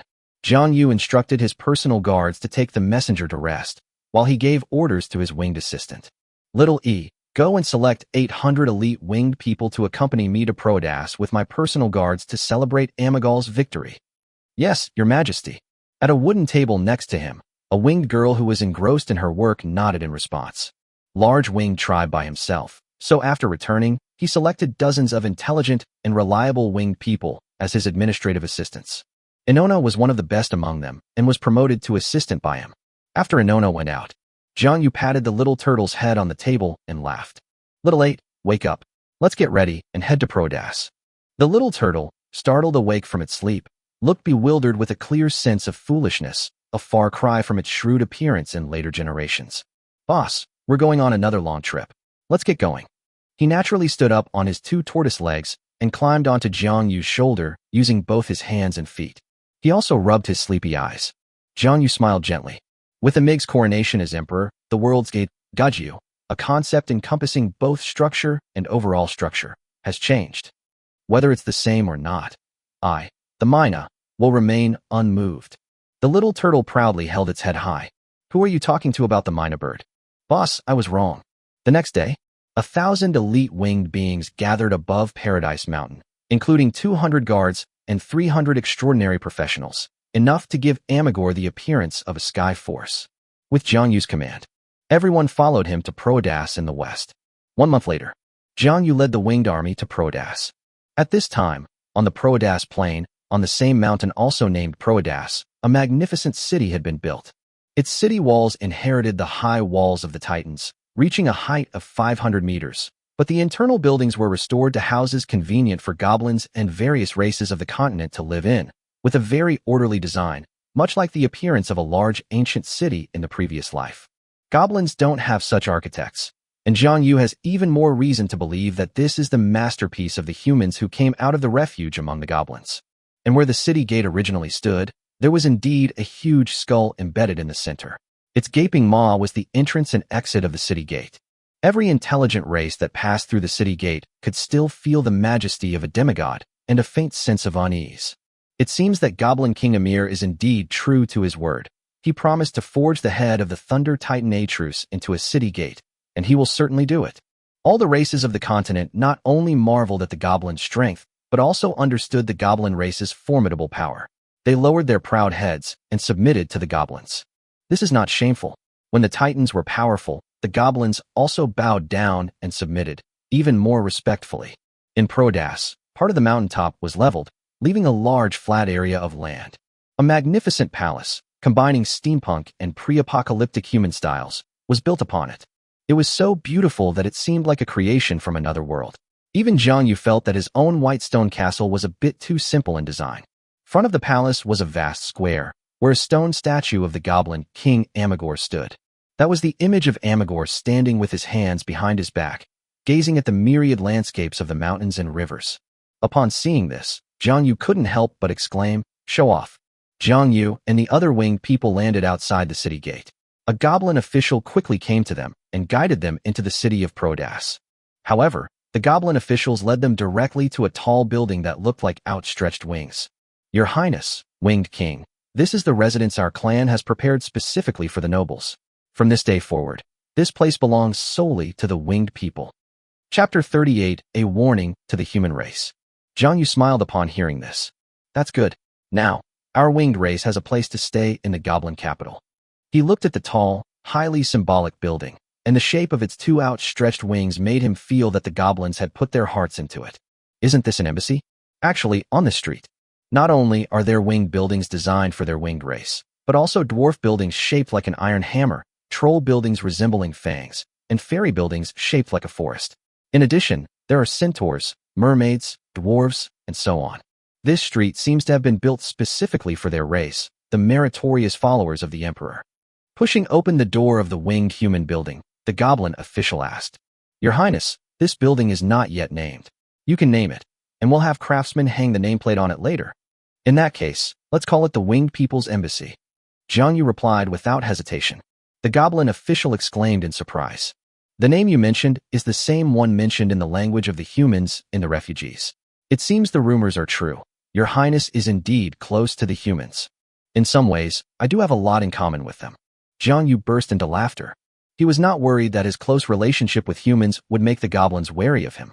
In reality, almost all of the truly powerful human technologies and equipment were in the hands of the Goblin King Amagor. Humans do not have long lifespans. Even if they cultivate the path of sequence, under the restrictions of goblins, after a few hundred years, the descendants of humans will become ordinary races in Farrand. No threat whatsoever. The future eternal dynasty of the Goblin Empire, Angelic did not go to extremes, but he did use every means at his disposal. However, there was one thing that Jiang Yu had always been very puzzled about. Did the once glorious pre-era human civilization, with its highly developed extraordinary sequence system, truly lack super-strong individuals at the top of the sequence? In the game's data, those who reach the top of sequence 1 through various means are also referred to as gods. The Winged Embassy, the goblin official Sai interrupted Jiang Yu's thoughts. Humans are indeed a magical race. He then said solemnly, Your Highness, the special address plaque will be delivered tomorrow, and we will be fully responsible for your meals during this period. In addition, the king's coronation ceremony will be held in 1 month, so please be sure to attend on time. Jiang Yu said seriously, I will definitely remember this. The goblin official politely took his leave. At this time, the goblins were dressed cleanly and neatly, with a dignified and composed appearance, and they also carried the pride and honor of being the strongest race on the continent. Thus, the Flanders are currently the strongest race. I have no idea how things will turn out this way in the future. Once the goblin officials had gone far away, Jiang Yu led his people into the tall, double-winged embassy building. The embassy was very spacious, enough to accommodate 1,000 winged people, with room to spare. These buildings were originally rebuilt on the palaces where the Titans lived, and the area was indeed very large. Several hours later, as the sun sets, the twilight glow fills the world. Jiang Yu, accompanied by several guards and Little Turtle, strolled around the new goblin city. The houses are arranged in an orderly manner, and the streets are wide and open. It looks like several rings were built to surround Mount Proedas in the middle. The entire city is large enough to hold 1 million people. Amagor's ambition was fully revealed when the city was being built. Finally, he climbed the high city wall and looked down at the new city of brilliance. The newly built goblin capital city looked magnificent. A vibrant civilization is rising. In the days that followed, aside from occasionally going out for a stroll, Jiang Yu spends the rest of her time cultivating. During this time, he was received by the Goblin King Amagal in his newly built palace.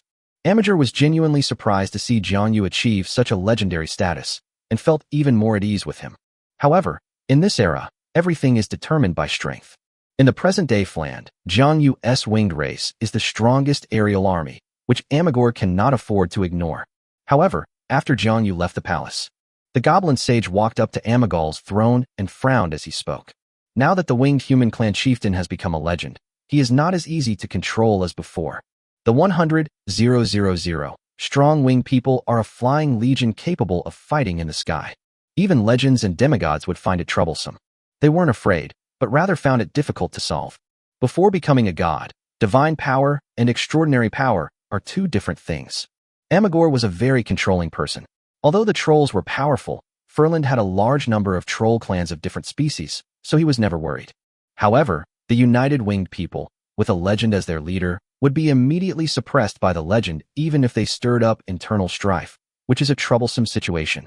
Your Majesty, perhaps we can establish our own flying legion. Ourselves? With those eagle men? Amigel asked in confusion. It wasn't them. I went to see that group of eagle men. They've lost all their spirit and are useless. What I'm trying to say is that we goblins have various knightly professions, so why not choose a flying magical beast as the mount for our sky legion? The great sage laughed. Good idea. So, great sage, do you have any thoughts on which kind of flying magical beast could serve as a mount for our race's flying knights? Amager became interested and asked, Griffins? Didn't we capture and imprison a large number of griffins during our campaign against the Titans? The great sage smiled as he leaned on his wooden staff. Great, great, great, brilliant. Amigel said good 3 times in a row, clearly extremely satisfied. I have found a great sage, like a fish finding water, like a saber-toothed tiger growing wings. Do as you say. He burst into laughter. However, for now, we still need to show enough respect to the winged people. The ancient dragons are still hiding somewhere, and the sky force is indispensable. Now that the winged king has achieved legendary status, let him serve as the guardian of the empire's eastern border. The great sage offered his advice. Can. Angelic nodded. That area yet, it's just a name. They've given it to us, and once the goblin race has multiplied and developed, they'll find an excuse to take it back in the future. This matter with the goblin sage, he prepared to go to the harem to favor his newly acquired goblin beauties. Just when he thought the goblin sage was about to leave, he saw him stop in his tracks and continue to speak. There is one more thing, Your Majesty. What's up? Amager showed no impatience whatsoever. Right now, the humans in those shelters are making a lot of underhanded moves and maintaining contact with various races. I think it's time to express our stance. Upon hearing this, Angel frowned. Besides the goblin race's accumulated strength over countless years, the most significant reason for their ability to conquer the continent of Fland was the human race emerging from the refuge. Without humans, they would find it difficult to defeat the Titans. We need to teach the human race a lesson and let all the races on the continent see our attitude towards them. That's what the great goblin sage said. How do I do it? Among those humans, isn't there a woman named Fiona? It is said that in their time, this girl was a refuge manager specially trained by the humans and was considered the nominal leader of those humans. I believe, Your Majesty, that you may marry her as your concubine. This will demonstrate your stance to the world. To marry the human woman as a concubine. Amager was somewhat unhappy. In his eyes, only the beauties among the goblins are truly beautiful. Human women, no matter how beautiful they may appear, are nothing more than oversized monkeys to him. He loved the beautiful people's lush green skin. Your Majesty, you will be the emperor of the Goblin Empire in the future, and you will need to make sacrifices. Besides, marrying her is just a gesture. You don't need to touch her after you bring her home. Just keep her in the palace as an object. In this way, we not only serve as a warning to those humans who appear humble but are actually arrogant, but also turn them into a disorganized mess. At the same time, we also serve as a warning to all races on the continent. Why not do something so beneficial? Oh well, Amager said helplessly. Okay, I'll take care of it right away. Well, there's no need to be in such a hurry. All the concubines will be making an appearance then. I'm so anxious. Then, 2 weeks later, Jiang Yu, who was in the winged people's embassy, suddenly heard some shocking news. What? That blonde human girl named Fiona married the Goblin Emperor as his concubine. The winged people were all surprised. Really? With such a large racial difference, can there really be true love?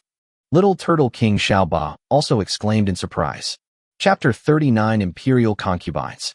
However, I heard that after Amagor married the human girl, he never touched her. That's what the winged man said after hearing the news. Amager's taste is still normal, so the significance of this matter is not as simple as it seems. Jiang Yu pondered. The first emperor of the Goblin Empire, he possessed the ability to establish a nation, was a man of great talent and ambition, and his actions were far from simple. Jiang Yu thought for a while and finally understood. I see. The winged officials who followed him. We should avoid contact with humans for now. Amagor has taken the human girl Fiona into his harem, but he doesn't favor her. This is to show us his attitude. Boss, what's your attitude? The little turtle was bewildered. Is there some deeper meaning to this? The thoughts of intelligent races are too complicated. I need to learn from them. I understand now. The winged girl, Inona, standing nearby, suddenly realized what was going on. Amagor has taken a woman who is the leader of the human race into his harem. This is telling us that the human race is his property. Let us not covet them. I see. Little E, you're very clever. Jiang Yu smiled and praised. The winged girl smiled sweetly. Another 2 weeks later, the entire new city of Prodas became exceptionally lively, as a large number of intelligent races from the Goblin faction arrived in the city, bringing a huge influx of people to the new city. With the continuous migration of goblins from all over the continent, Prodas now has a population of nearly 1 million. The goblin race alone numbers over 900,000. Terrifying. This day, it was early spring, a time when all things were reviving and full of vitality. On this day, the entire city of Prodas appeared solemn and majestic. Today is the day that Amagor is crowned emperor of the Goblin Empire. Every goblin had a joyful expression on this day. Looking down from the sky, all the goblin citizens stood quietly on the street at the foot of Mount Prodas, waiting. Large numbers of goblin soldiers stood on the city walls and in the streets, facing the direction of the royal palace on Mount Prodas, with their heads slightly bowed and hands on their chests. And in front of Proadas's palace, in a huge square paved with white stone bricks, Jiang Yu, accompanied by several winged guards and leaders of other races, stood on the right side of the palace square, numbering in the thousands. As for the various ethnic armies they brought, they lined up outside the city. On the left side were nearly 10,000 goblin nobles and officials, led by the goblin great sage and the goblin high priest. Avenue, large enough for 4 horses to run, stretches from the outside of the palace square all the way to the end of the square, and then up 900 steps to the palace.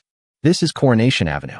Elite goblin soldiers stood in every corner of the square and along both sides of the Coronation Avenue.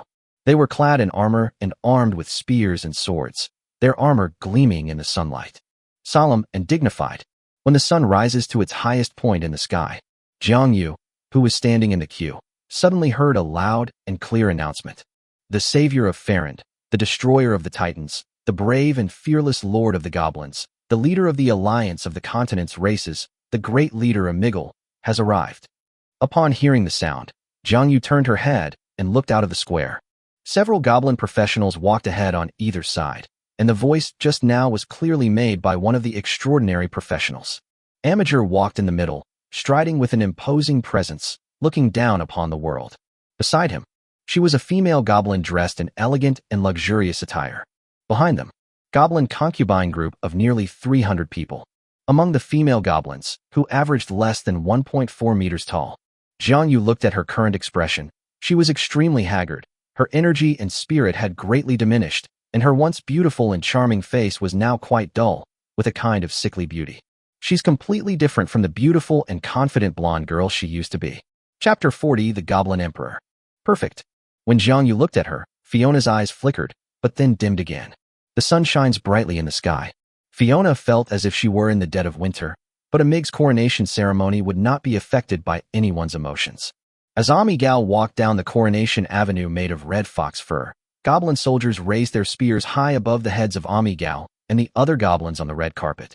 This form of coronation ceremony astonished all the races on the continent, who felt that the things the goblins did were truly unique, and that this was the essence of civilization. Ironically, it was Fiona who made this suggestion. The vibrant red carpet came to an end. Amigel turned to look at his wife beside him, nodded, and then walked alone up the 900 steps. The goblin queen, accompanied by 300 concubines, walked up the steps to a small viewing platform on the side. Each step as Amigel climbed, until he stood atop the highest step. He turned his back to his subjects and allies in the square, took a deep breath, and then turned around, as if facing all living beings. At this moment, the goblin high priest standing on the left stepped out of the line, holding a gleaming golden jeweled crown, and loudly proclaimed, "Countless years ago, the world was ruled by titans and dragons, who enslaved all the races on the continent. The two races fought each other constantly, causing the earth to crack, the sky to shatter, and mountains and rivers to turn upside down. Until my king, Amir, emerged from obscurity, leading his army into battle, invincible in every endeavor. His talent was unparalleled, achieving demigod status. He endured humiliation and hardship, finally driving out the Titans in a single battle, slaying the Thunder Titan, and usurping the rule of the Titans and dragons. Now the world is at peace, and all races live in harmony under the rule of the born King Amigor, who is awe-inspiring to the world." At this moment, on behalf of the goblin race and the leaders and kings of all races on the continent, I earnestly request that the Goblin Lord Amigel establish the Goblin Empire. At the same time, may Amigwal be crowned as the great emperor of the empire, witnessed by the mountains and illuminated by the sun, moon, and stars. The high priest finished speaking. All the goblin officials and nobles in the goblin ranks on the left knelt down and offered their congratulations in unison. I humbly request that Armiger be crowned emperor of the empire. Right side of the square. The thousands of people from various ethnic groups looked at the earth-shaking cries of pleading and shouting, and couldn't help but look at each other in bewilderment. But soon, 1, 2, 3. Everyone followed the example of the goblin officials and nobles on the left, kneeling on one knee and shouting loudly. We, the dwarves, humbly request that Amigor be crowned emperor of the empire. We, the fairy clan, humbly request that Amigel be crowned emperor of the empire. We, the various troll clans, humbly request that Amir be crowned emperor of the empire. The leaders of all the ethnic groups on the mainland are the most pragmatic. Jiangyu was no exception. We, the winged humans, humbly request Amigol to crown us emperor. However, when he raised his head and looked at Amigor high above him, that phrase came to mind again. He will take his place. Yes, this is the second time he's thought of that sentence. On the highest step, Amigol gazed at the subjugated goblins and various races of the continent at his feet, a look of fascination on his face. So this is what it feels like to be an emperor? Back then, when that Titan King sat on the throne of Mount Prodas, he must have felt the same way. Jiang Yu called out helplessly for a long time before finally hearing Amigor's voice, which was even more authoritative than usual. Since you all have so earnestly requested it, I, Amir, shall, from this day forward, be the Goblin Emperor. As he finished speaking, the Goblin High Priest ascended 900 steps and stood before Amigor, solemnly declaring, Your Majesty, please bow your head one last time, and I will place the crown symbolizing imperial power upon your head. From this day forward, no one will be able to make your Majesty bow your head. Good. Amir bowed his head slightly, allowing the Goblin High Priest to place the gleaming golden crown on his head. Then came the cheers of the crowd. Amigar is officially crowned. And his first words after donning the crown. I am Amigol, the Goblin Emperor. All of you rise. Your Emperor grants you the right to raise your heads. Chapter 41 The First Year of the Goblin Empire.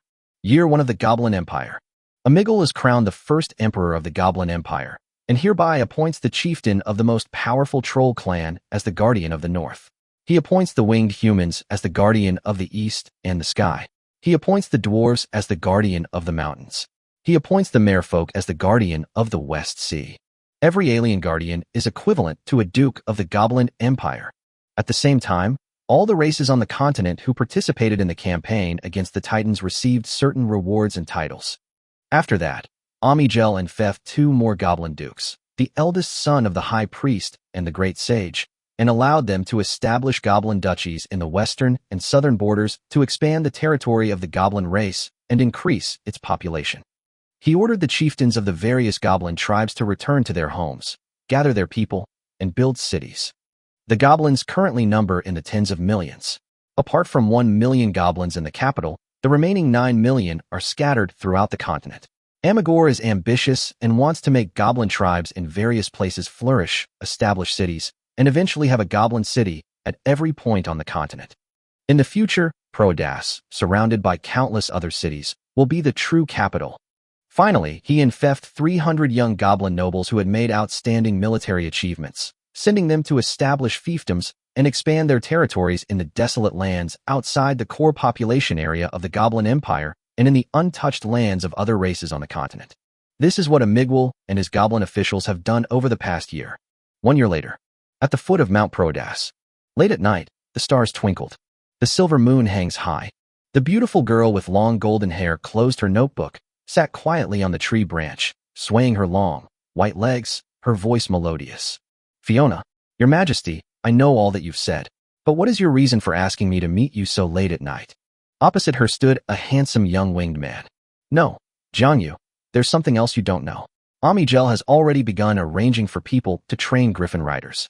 In the future, when Griffin riders of the local hordes fill the skies, the unique status of the winged people will no longer exist.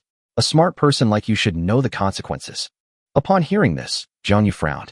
Indeed, if the Griffin riders become a significant force among the goblins, the winged people will be in a precarious situation.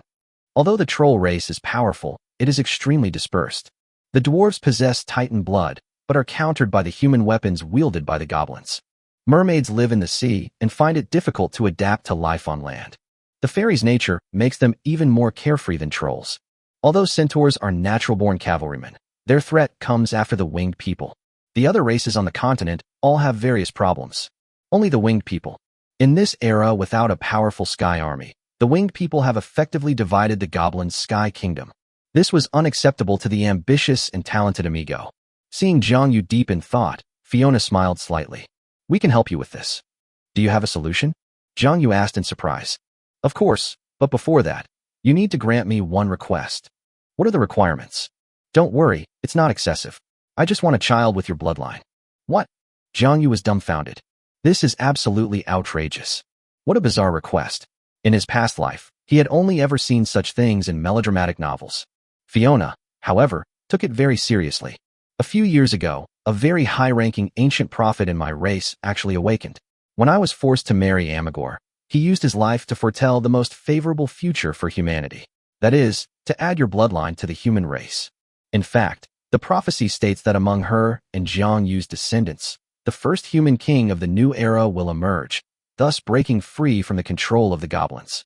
However, Fiona kept it a secret. But, although I don't understand why, that's what the prophecy said, and I believe the elder's prophecy. Jiang Yu, please give me a child. Jiang Yu was both amused and exasperated. Putting aside whether I'm willing or not, you are Amigwal's queen. If he finds out, we'll both be in big trouble. He won't find out, I assure you. Trust in the strength of my clan. Upon hearing this, Jiang Yu looked at her determined eyes and sighed. All right, I agree. But before that, tell me, what are your plans to do to prevent the winged people from being replaced by goblin griffin riders? Fiona breathed a sigh of relief when Jiang Yu agreed and explained. We'll volunteer to take care of Amigwal's griffins. This was some kind of Qin state speech, and Jiang Yu inexplicably thought of historical allusions from his past life. All right, the night is beautiful tonight. Let's not waste any time and get moving. Okay. Chapter 42 Departure. The night was as dark as ink, dotted with countless stars. A silver moon hangs high in the sky. The forest at the foot of Proadas was bathed in a silvery white light.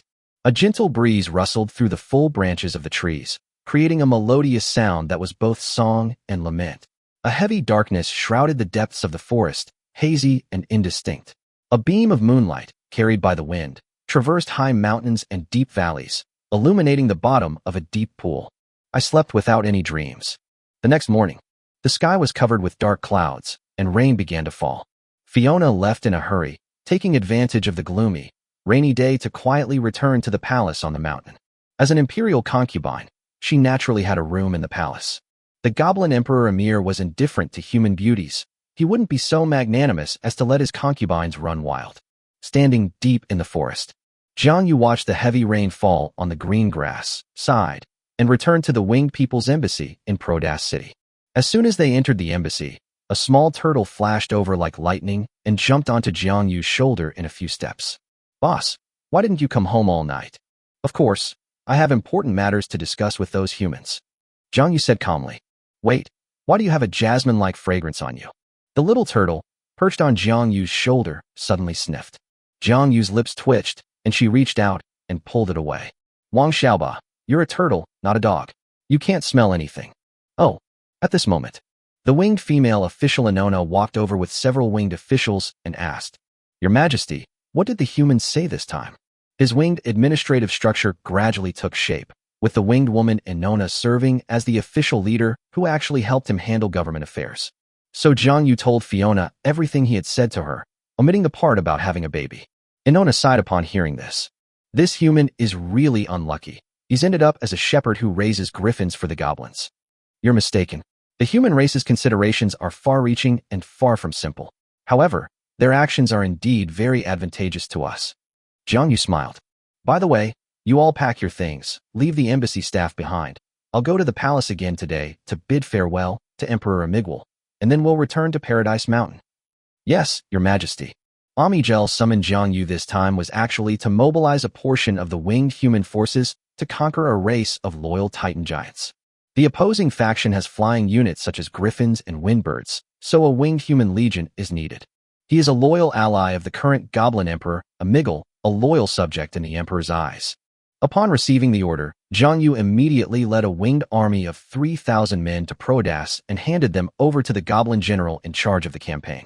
This time he will not go in person, but will send a master-level winged professional to lead the legion to follow the goblins on their expedition. The winged legion arrives, he can leave. I stayed an extra day because of Fiona's invitation. Upon arriving at Emperor Amigel's palace, Jiang Yu saw Fiona standing behind the Goblin Emperor Amigel like a lady-in-waiting, seemingly reporting something. Jiang Yu arrived. Amigel looked delighted. Uriel, thank you for your timely intervention. Those Titan remnants will surely be wiped out, and the winged humans will always be the goblins' best allies. Every member of our winged human race is more than happy to serve His Majesty. Very nice. After chatting for a while, Jiang Yu and Amigel said goodbye and left. Before leaving, He gave Fiona a long look. 1 month later, Jiang Yu and the others returned to Paradise Mountain. Chapter 43 Reinhardt. 5 years later. Of the Goblin Empire calendar. Whitestone Castle on Paradise Mountain. Jiang Yu is currently handling a month's worth of affairs. He now spends about a month in meditation before handling government affairs for a single day. The sun rises above the middle of the pole. The winged female official pushed open the door and entered, her face grim. Your Majesty, our people who traveled in the north have sent a letter saying that they saw a tribe of eagle people numbering as many as 10,000 on a large mountain in the Boros Mountains in the north. They seem to be remnants of the eagle people's royal court, and their leader is said to be the 9th prince of the Eagle King. I remember there was a new city built by goblins in the valley plain in the middle of the Brothers Mountains, where tens of thousands of goblins lived. Why do these remnants of the royal eagle clan dare to live near the goblin city? I don't believe the goblins wouldn't be able to find a settlement of tens of thousands of eagle men. Jiang Yu frowned. Your Majesty, our men have investigated. Every year for the past few years, eagle men have been heading to Brothers City. Inona replied. It seems the goblins are holding back a trick up their sleeve. Jiang Yu sneered. Then what should we do? Let these remnants of the royal eagle clan grow stronger. Inona asked. Let's leave it for now. These eagle men won't amount to anything. The goblins won't let us wipe out the eagle men. When the time is right, we will wipe out these royal eagles completely. Inona, our task now is to develop our winged race. Jiang Yu said calmly. 10 years later. Of the Goblin Empire calendar. Jiang Yu was cultivating on the mountaintop. His aura was more profound and majestic than it had been more than 10 years ago. This day, the still young and beautiful winged female official suddenly appeared in front of him. Your Majesty, a human boy who claims to be your son has come to see you. On the green stone at the mountain peak. Jiang Yu's silver hair fluttered in the mountain wind. He didn't even open his eyes and said calmly, Where did I get a human son? Let him go back. Is it really true that anyone can claim a father? Okay. Inona turned and walked away. Just as she reached the steps, Jiang Yu suddenly seemed to remember something, opened her purple eyes, and shouted loudly. Wait a minute, Inona, bring him to see me. He remembered that night 15 years ago. Yes, Your Majesty. Not long after, handsome human youth with blonde hair and purple eyes walked up to the top of Paradise Mountain and came to stand in front of Jiang Yu. The two stood facing each other in silence for a moment. A feeling of blood connection suddenly arose in Jiang Yu. Fiona really gave birth to a son. Looking at the determined human youth before him, Jiang Yu broke the silence and spoke first. My child, come to me. The 15-year-old human boy had already grown very tall, reaching as high as Jiang Yu's shoulder. The blonde-haired, purple-eyed boy obediently stepped forward. My mother said, You are my father. Good. Jiang Yu nodded gently. My son, what is your name? My mother named me Reinhardt. The boy answered. Reinhardt, what a fine name. It seems your mother wanted you to grow into a man like a lion. Jiang Yu exclaimed in admiration, then asked a question. How did you get here, child? I remember the goblins kept a close watch on you. Father, I have come riding a griffin. The boy pointed outside Paradise Mountain, where a griffin was slowly flying in the sky. Beside it, a winged soldier followed at a distance. Looking at the griffins in the distant sky, Jiang Yu shook his head. It's too dangerous, Reinhardt. If the goblins find out that you've ridden away on a griffin without permission, that's a serious crime. It's all right, father. Mother will cover for me. Besides, His Majesty Amig's 19th son is on good terms with me, so nothing will happen. All right, so you've risked coming here to tell me something, haven't you? Jiang Yu asked. My mother said that you will definitely teach me to become an extraordinary professional. Reinhardt's face beamed with a radiant smile, radiating sunshine. Chapter 44 Legendary Bloodline Inheritance. On the mountaintop, the wind was biting. Several huge pine trees on the cliff edge are crooked and twisted, like a door leading to the sky. Reinhardt felt the closeness flowing in his blood, and looking at his father, who was handsome and had purple eyes and white wings, he felt a sense of security he had never felt before. Before Jiang Yu could answer, he began to reminisce on his own. The closeness of blood ties made him willing to tell Jiang Yu his stories from all these years without reservation. He was fostered in a human tribe from a young age, living with a group of human brothers and sisters, and was raised by human elders who came out of the refuge. Under the guidance of their elders, they learned to raise griffins from a young age and grew up with the griffin cubs. Except for griffins. Within the human tribes, there were also a considerable number of goblin officials and soldiers who acted as the eyes of the goblin emperor Amigor, monitoring the development of the human tribes and the progress of raising griffins. Of course, they also bear the responsibility of protecting human tribes. Because of a certain agreement, the elders in the shelter were unable to teach them some valuable advanced knowledge. He had seen many times the elders of the human race sighing in the dead of night, a lamentation born of the loss of civilization. Sometimes, compromises are necessary for the continuation of the race. Until the age of 6, he didn't even know that he actually had parents. That day, the Goblin Emperor arrived in this human tribe, which consisted of half-children. The Empress is the nominal leader of the human race. Although she is only a Sequence 8 reader, her pre-era expertise allows her to lead the current human race.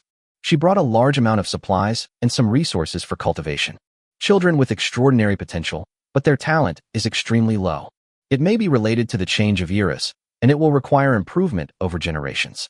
The human queen sought out some career paths for them among the goblins, as the beginning of humanity's newfound extraordinary power.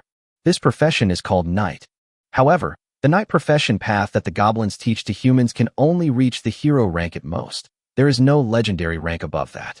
The Goblin Emperor Emir stated frankly that the legendary path of every profession is the result of generations of cultivation by countless goblin people, earned through time, blood, and tears. It's impossible to hand it over to the human tribes. In my past life, Reinhardt showed great potential, but for some reason, the elders in the clan did not allow him to become a knight professional, saying that he would have a better future. Then that night, the human queen stayed in the tribe, and just as he was about to fall asleep, she came to Reinhardt's room, held him, and wept bitterly all night. That night, 6-year-old Reinhardt learned that his mother was a concubine forcibly married by the Goblin Emperor Amig, and that his father was not the Goblin Emperor, but a big shot on the east coast of the continent of Phaeland. He is Jiang Yu, the Grand Duke, the guardian of the eastern border and sky of the Goblin Empire, and the king of the winged people on the east coast. The precocious boy remembered his mother Fiona's words and kept the secret in his heart. Reinhardt grew up slowly like this, and although he could not learn the extraordinary, he practiced swordsmanship day and night. He hopes that one day, when he is powerful enough, he can take his mother away from the palace. 9 years have passed, and Reinhardt has grown from a little boy into a handsome blonde teenager.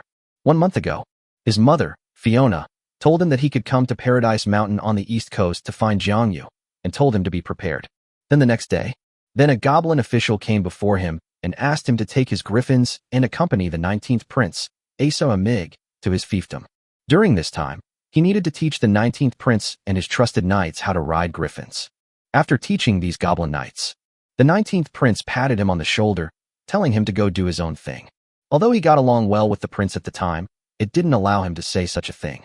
Therefore, he was very puzzled. Why does your highness say that?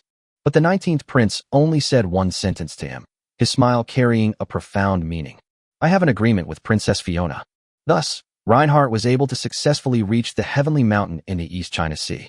At the summit of Paradise Mountain, after Reinhardt finished recounting his experience, it was getting late. As the sun sets, a magnificent red glow flows through the picturesque landscape, carried by the sea breeze. Jiang Yu's purple eyes shone with a soft light as he chuckled gently. Thank you for your hard work, my child. My blood flows in your veins, and you can inherit my legendary path. By the way, I remember that the human race has extraordinary individuals called sequencers. Why didn't your elders allow you to become sequencers? My mother said that the era of sequencers is long gone, and professionals are the mainstream of the times.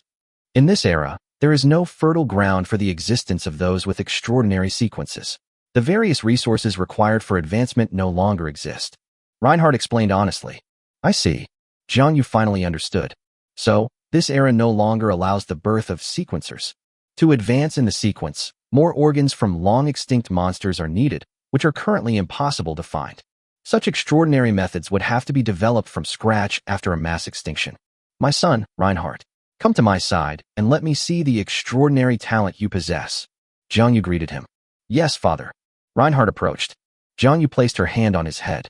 With a slight movement of extraordinary power, the surrounding elements were gathered, and a gentle breeze stirred, blowing the golden hair. Suddenly, white and purple light ignited on Reinhardt's body. It was also light and thunder. Jiang Yu was overjoyed upon seeing this and released his grip. As expected of my son, Reinhardt, you possess the same extraordinary talent as me. My professional path can be completely passed on to you. However, you don't have wings, so perhaps you need to make some minor adjustments to your career path. But it's not a big problem. Under Reinhardt's expectant gaze, Jiang Yu extended her right hand, surrounded by a hazy halo, and gently stroked Reinhardt's forehead. Now, hold your breath, concentrate, and focus your full attention. Instantly, a series of images flashed through Reinhardt's mind. Winged boy wielding a bronze longsword. His longsword flashed with lightning, and his purple eyes were like lightning. Then, the scene shows the winged boy gradually embarking on the path of legend through his cultivation. Create your profession, invent advancement paths, and finally achieve legendary status by defeating the legendary as a hero. Finally, the screen freezes on a few images of a legendary path. Thunder Master, Winged Thunder, Holy Winged Walker, Blazing Holy Thunder. Chapter 45 East Coast, 7 cities established. 1 year later, under Jiang Yu's guidance, Reinhardt successfully became a Thunder Rider and rode a griffin back home. On the cliff, Jiang Yu watched Reinhardt's departing figure with a calm gaze. This past year, Jiang Yu not only shared her cultivation experience with him, but also told him many historical anecdotes from her previous life. A wealth of historical stories enriched Reinhardt's thinking, opening up more possibilities for the future. On the other side, after returning to the human tribe, Reinhardt worked even harder to raise the griffins and always maintained a respectful and loyal attitude towards the Goblin Emperor Amig. The more respectful he became, the more contemptuous the Goblin officials became. When dealing with human tribes, there are often instances of humiliation and injustice. But Reinhardt held back. During his year at Paradise Mountain, he heard 2 stories from his father. Qin Fizi, the founding emperor of the Qin state, and the other was Gojian, the ruler of the Yu state. Whenever he was insulted, he would encourage himself with their stories. Decades later, Reinhardt officially became the chieftain of the human tribe. The tribe has grown to a size of tens of thousands, and they have nearly 1,000 obedient griffins that they can ride. As the humans who emerged from the refuge grew old, Reinhardt became their new leader. Amigor's trust in Reinhardt far exceeded that of the humans who emerged from the refuge. At the same time, he gradually relaxed his surveillance of the humans. The goblin officials and soldiers who were originally stationed in the human tribe have withdrawn. The rest of the people were mostly focused on the elderly people who had come out of the shelters. Reinhardt remained patient and continued to develop his strength. Meanwhile, in the goblin royal court, as the emperor's sons grew up, undercurrents began to stir as certain forces stirred up the struggle for the supreme throne. Although Amir is a demigod, he was seriously injured in a battle with the Thunder Titan in his early years, which caused him to lose his lifespan. Although he recovered from his injuries, it seems that the consequences of the serious injury he suffered back then are gradually becoming apparent. A demigod lives for 3,000 years, a legend lives for 1,000. Amigor, who is already several hundred years old, is starting to get old. East Coast, Paradise Mountain, Whitestone Castle. Jiang Yu looked at the briefing on the development of the winged people in his hand. After decades of continued development, the winged people's population has reached 300,000. Under Jiang Yu's personal planning, he designated 7 locations on the East Coast that were geographically advantageous, had comfortable natural conditions, and were rich in various resources. In these 7 places, he had the winged people build 7 cities. Each city has at least tens of thousands of inhabitants and is surrounded by villages inhabited by winged people. At the foot of Paradise Mountain lies the newly built largest city of the winged people, serving as their royal capital. The original Paradise Mountain was transformed into the military camp and royal palace of the winged people and no longer inhabited by winged people civilians. In Jiang Yu's plan, these 7 cities would be enough to cover the entire eastern coast, creating a situation where one point covers the whole area. The plan proposes that these 7 cities, as the center, are sufficient to support millions of winged people. This is Jiang Yu's vision for the winged human race's development over the next 1,000 years. The number of extraordinary professionals among the winged people has also increased rapidly. Years ago, the winged human genius Sophia completed the hero-level class advancement path for the Light Swordsman.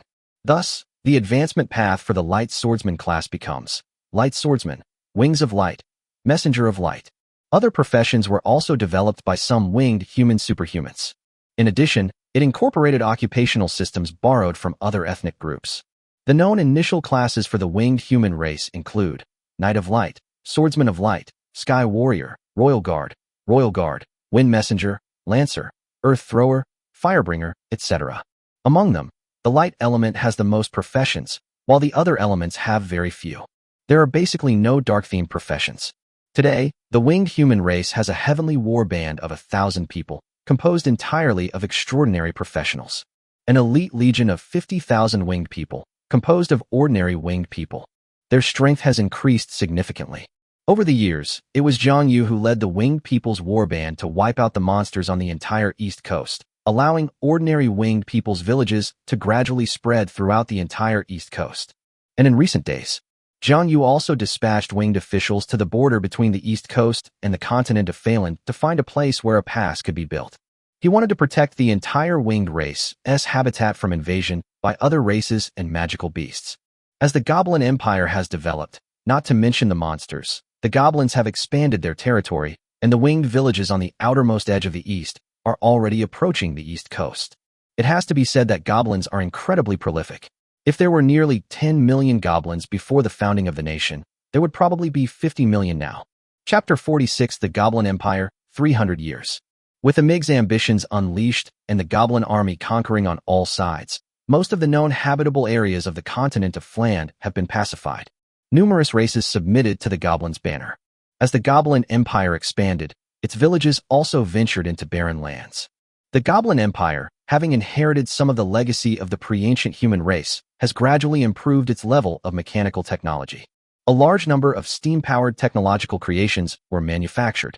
Although the humans in the refuge did not impart all their knowledge to the goblins without reservation, what they had learned was sufficient.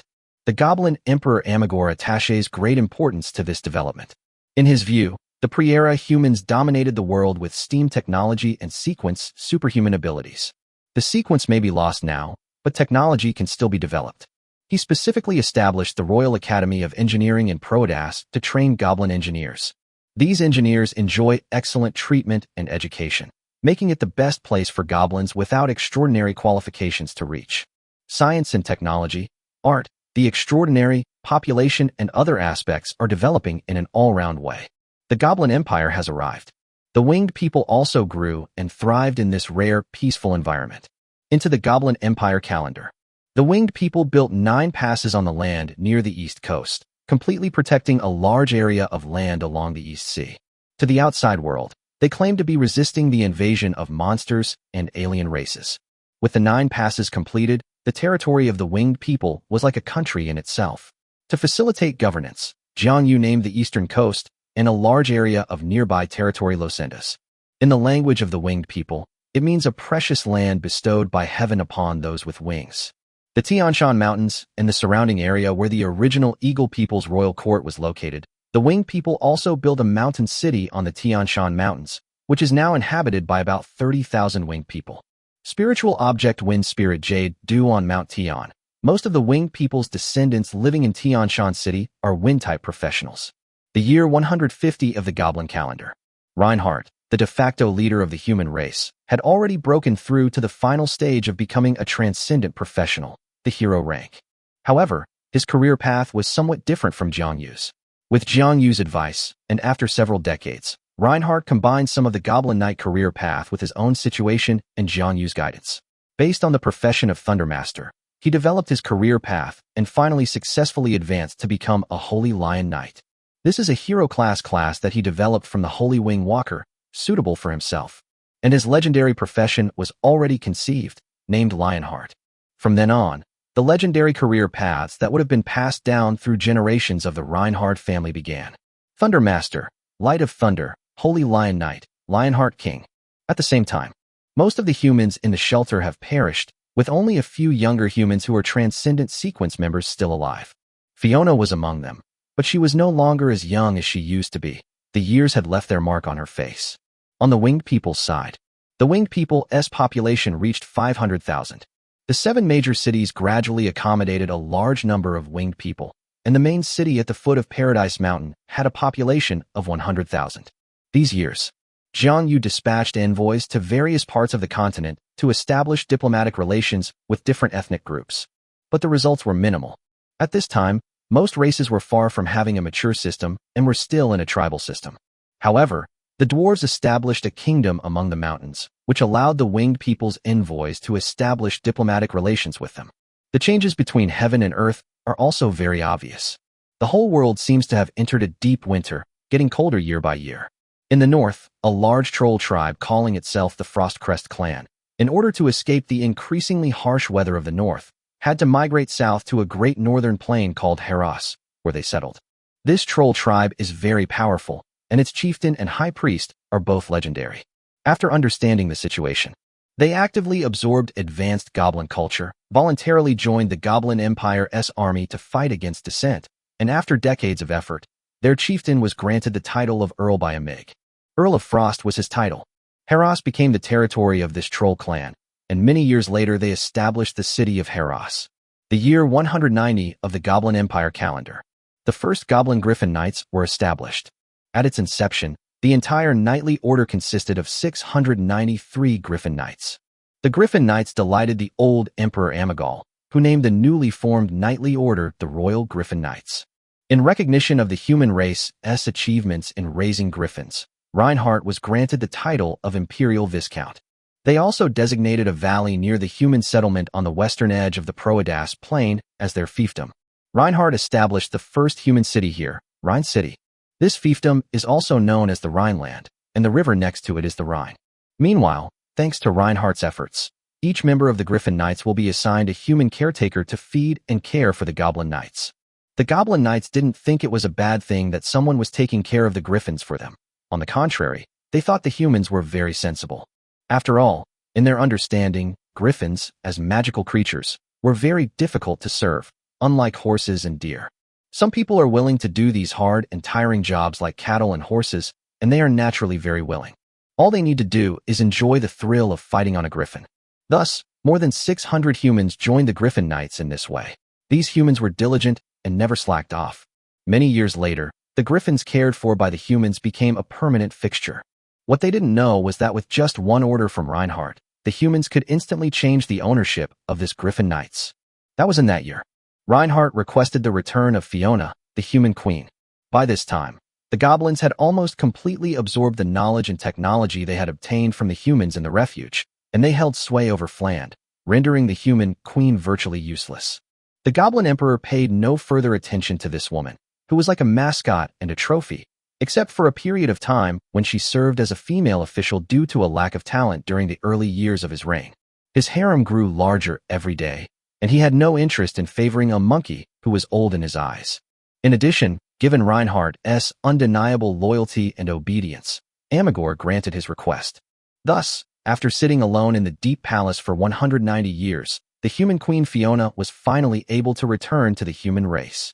When Fiona returned to the human tribe and saw Reinhardt again, the mother and son looked at each other and wept. Looking at that bright blonde girl from back then, although her face is still young and beautiful, her blonde hair has long been mixed with a lot of white hair. Reinhardt once again kept his ambition in mind. He would never let his mother's sacrifice be in vain. The Goblin Empire has existed for 300 years. The Goblin Empire, combining extraordinary and mechanical power with a wealth of experience from their predecessors and human science, finally developed a great legacy unique to the goblins: alchemy. The birth of alchemy led to the emergence of a large number of alchemical tools. People from all over the continent flocked to Proedas to learn alchemy. Even Zhang Yu sent a large number of winged students there to study. This year, prosperous era of the Goblin Empire. But it was around this time. The Goblin Empire, a momentous event has occurred that will determine the fate of the entire empire. Chapter 47: The Death of Amigor. Losendas. East Coast. Paradise Mountain, Whitestone Castle. Outside the pristine white castle lies a large, well-maintained, and vibrant lawn. A flock of white pheasants played on the lawn. A squad of winged soldiers stood solemnly at the gate of Whitestone Castle. Several winged officials flew down from the foot of the mountain, landed on the large lawn, quickly washed their clothes, and hurriedly entered the fortress. Peaceful and serene, like a sacred place.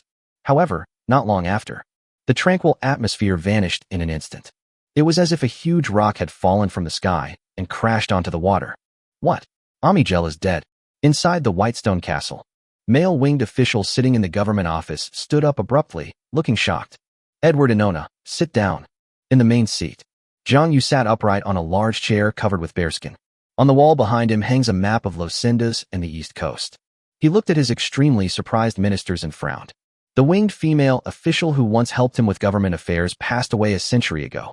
Perhaps due to her busy schedule with government affairs, Inona never reached the hero rank before her death, and her lifespan was only 200 years, which was at the master rank. The man before her, Edward Inona, was her most outstanding grandson, who was also currently a master. However, perhaps because Inona's abilities were too strong, Jianyu always felt that Edward's abilities were slightly lacking. However, several winged officials, both men and women, were still sitting inside the government hall. Although they did not stand up, their eyes also showed shock. Although Jianyu was equally shocked by Amager's death, his will was now as firm as the bright moon in the sky, unmoved by the 8 winds. The winged woman standing in the hall. Elena, tell me in detail everything that has happened in Prodas recently. Yes, Your Majesty. Seeing that Jianyu was calm and composed, Elena calmed her inner tension and began to narrate, or rather, recite. The intelligence came from the winged embassy of Prodas. 3 months ago, the conflict between the 17th and 13th Goblin Princes escalated to the point where their subjects and subordinates were almost fighting to the death. This forced Queen Alessa of the Goblins to personally intervene and mediate. Because Amigal lived so long, several of the older princes had already died. Legendary status and has no interest in the throne, the other princes are not legendary. Even if they cultivate to the hero level, their lifespan is no more than 500 years. Among the princes, there are varying degrees of talent.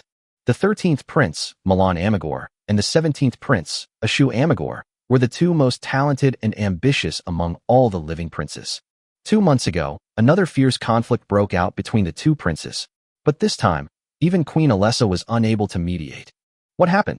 2 months ago, during the hunting competition held by Emperor Amigwal, while the 17th prince was out hunting, his childhood sweetheart and fiancé, who was said to be an exceptionally beautiful goblin, was kidnapped by the 13th prince's troops and presented to Emperor Amigwal.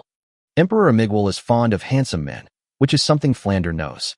He was deeply captivated the moment he saw the 17th prince's childhood sweetheart. Even though he knew the female goblin in front of him was his son's future wife, he never expected that the little goblin girl from back then would grow up to be so beautiful. So he pretended not to know and directly took this beautiful woman into his harem. So, when the 17th prince returned with his prey, everyone was dumbfounded. He never expected that after he tried to impress his father, his house would be robbed when he returned. Upon learning the truth, the 17th prince was consumed by rage. That very night, he led his personal guards to storm the 13th prince's camp. The 13th prince never expected his younger brother to be so fierce. He was seriously injured on the spot and barely managed to escape. He then ran to Amager, who had already returned to the palace with a beauty, to complain. Seeing his son nearly kill another son, Amigor flew into a rage. He immediately ordered the 17th prince to be whipped 50 times and placed under house arrest until he realized his mistake. After this incident, the 17th prince knew that his life was over, and he would never be able to gain Amigwal's approval again. The throne was completely out of his reach. The 17th prince is stubborn. Even when he was under house arrest in his residence, he sent someone to ask Angel for his fiancée, but Angel refused to acknowledge her. This completely broke the 17th Goblin Prince. So, just a month ago, the 17th Prince pretended to admit his mistake and entered the palace. That night, a fierce battle erupted within the palace. Most of the palace collapsed, and half of the palace was corrupted by evil forces. After that, the 17th Prince never left the palace again. The next day, news came that Amigor had been shot in the heart by his own Amigor spear, and was critically injured and nearing a coma. Then, when the news came again, it was that Amigor had passed away and that the 13th prince, Milan Amigor, had hastily ascended the throne before the emperor's coffin. Jianyu listened in utter bewilderment, only feeling that the 17th prince Elena described resembled a figure from ancient times known as the Prince of Sho. However, this goblin prince was far braver than that unfortunate fellow. Chapter 48, The 300-Year-Old Winged Family. What a perfect example of a loving father and filial son, and a harmonious and respectful brotherly relationship. Inside the government hall, a group of winged officials stared wide-eyed. But Jianyu still found something puzzling about it. Though Amigwal's old wounds hadn't healed, he was still a demigod. How could he possibly die so easily? The 17th prince who entered the palace did not have that ability. So, who killed Emperor Amigor? Jianyu was extremely puzzled.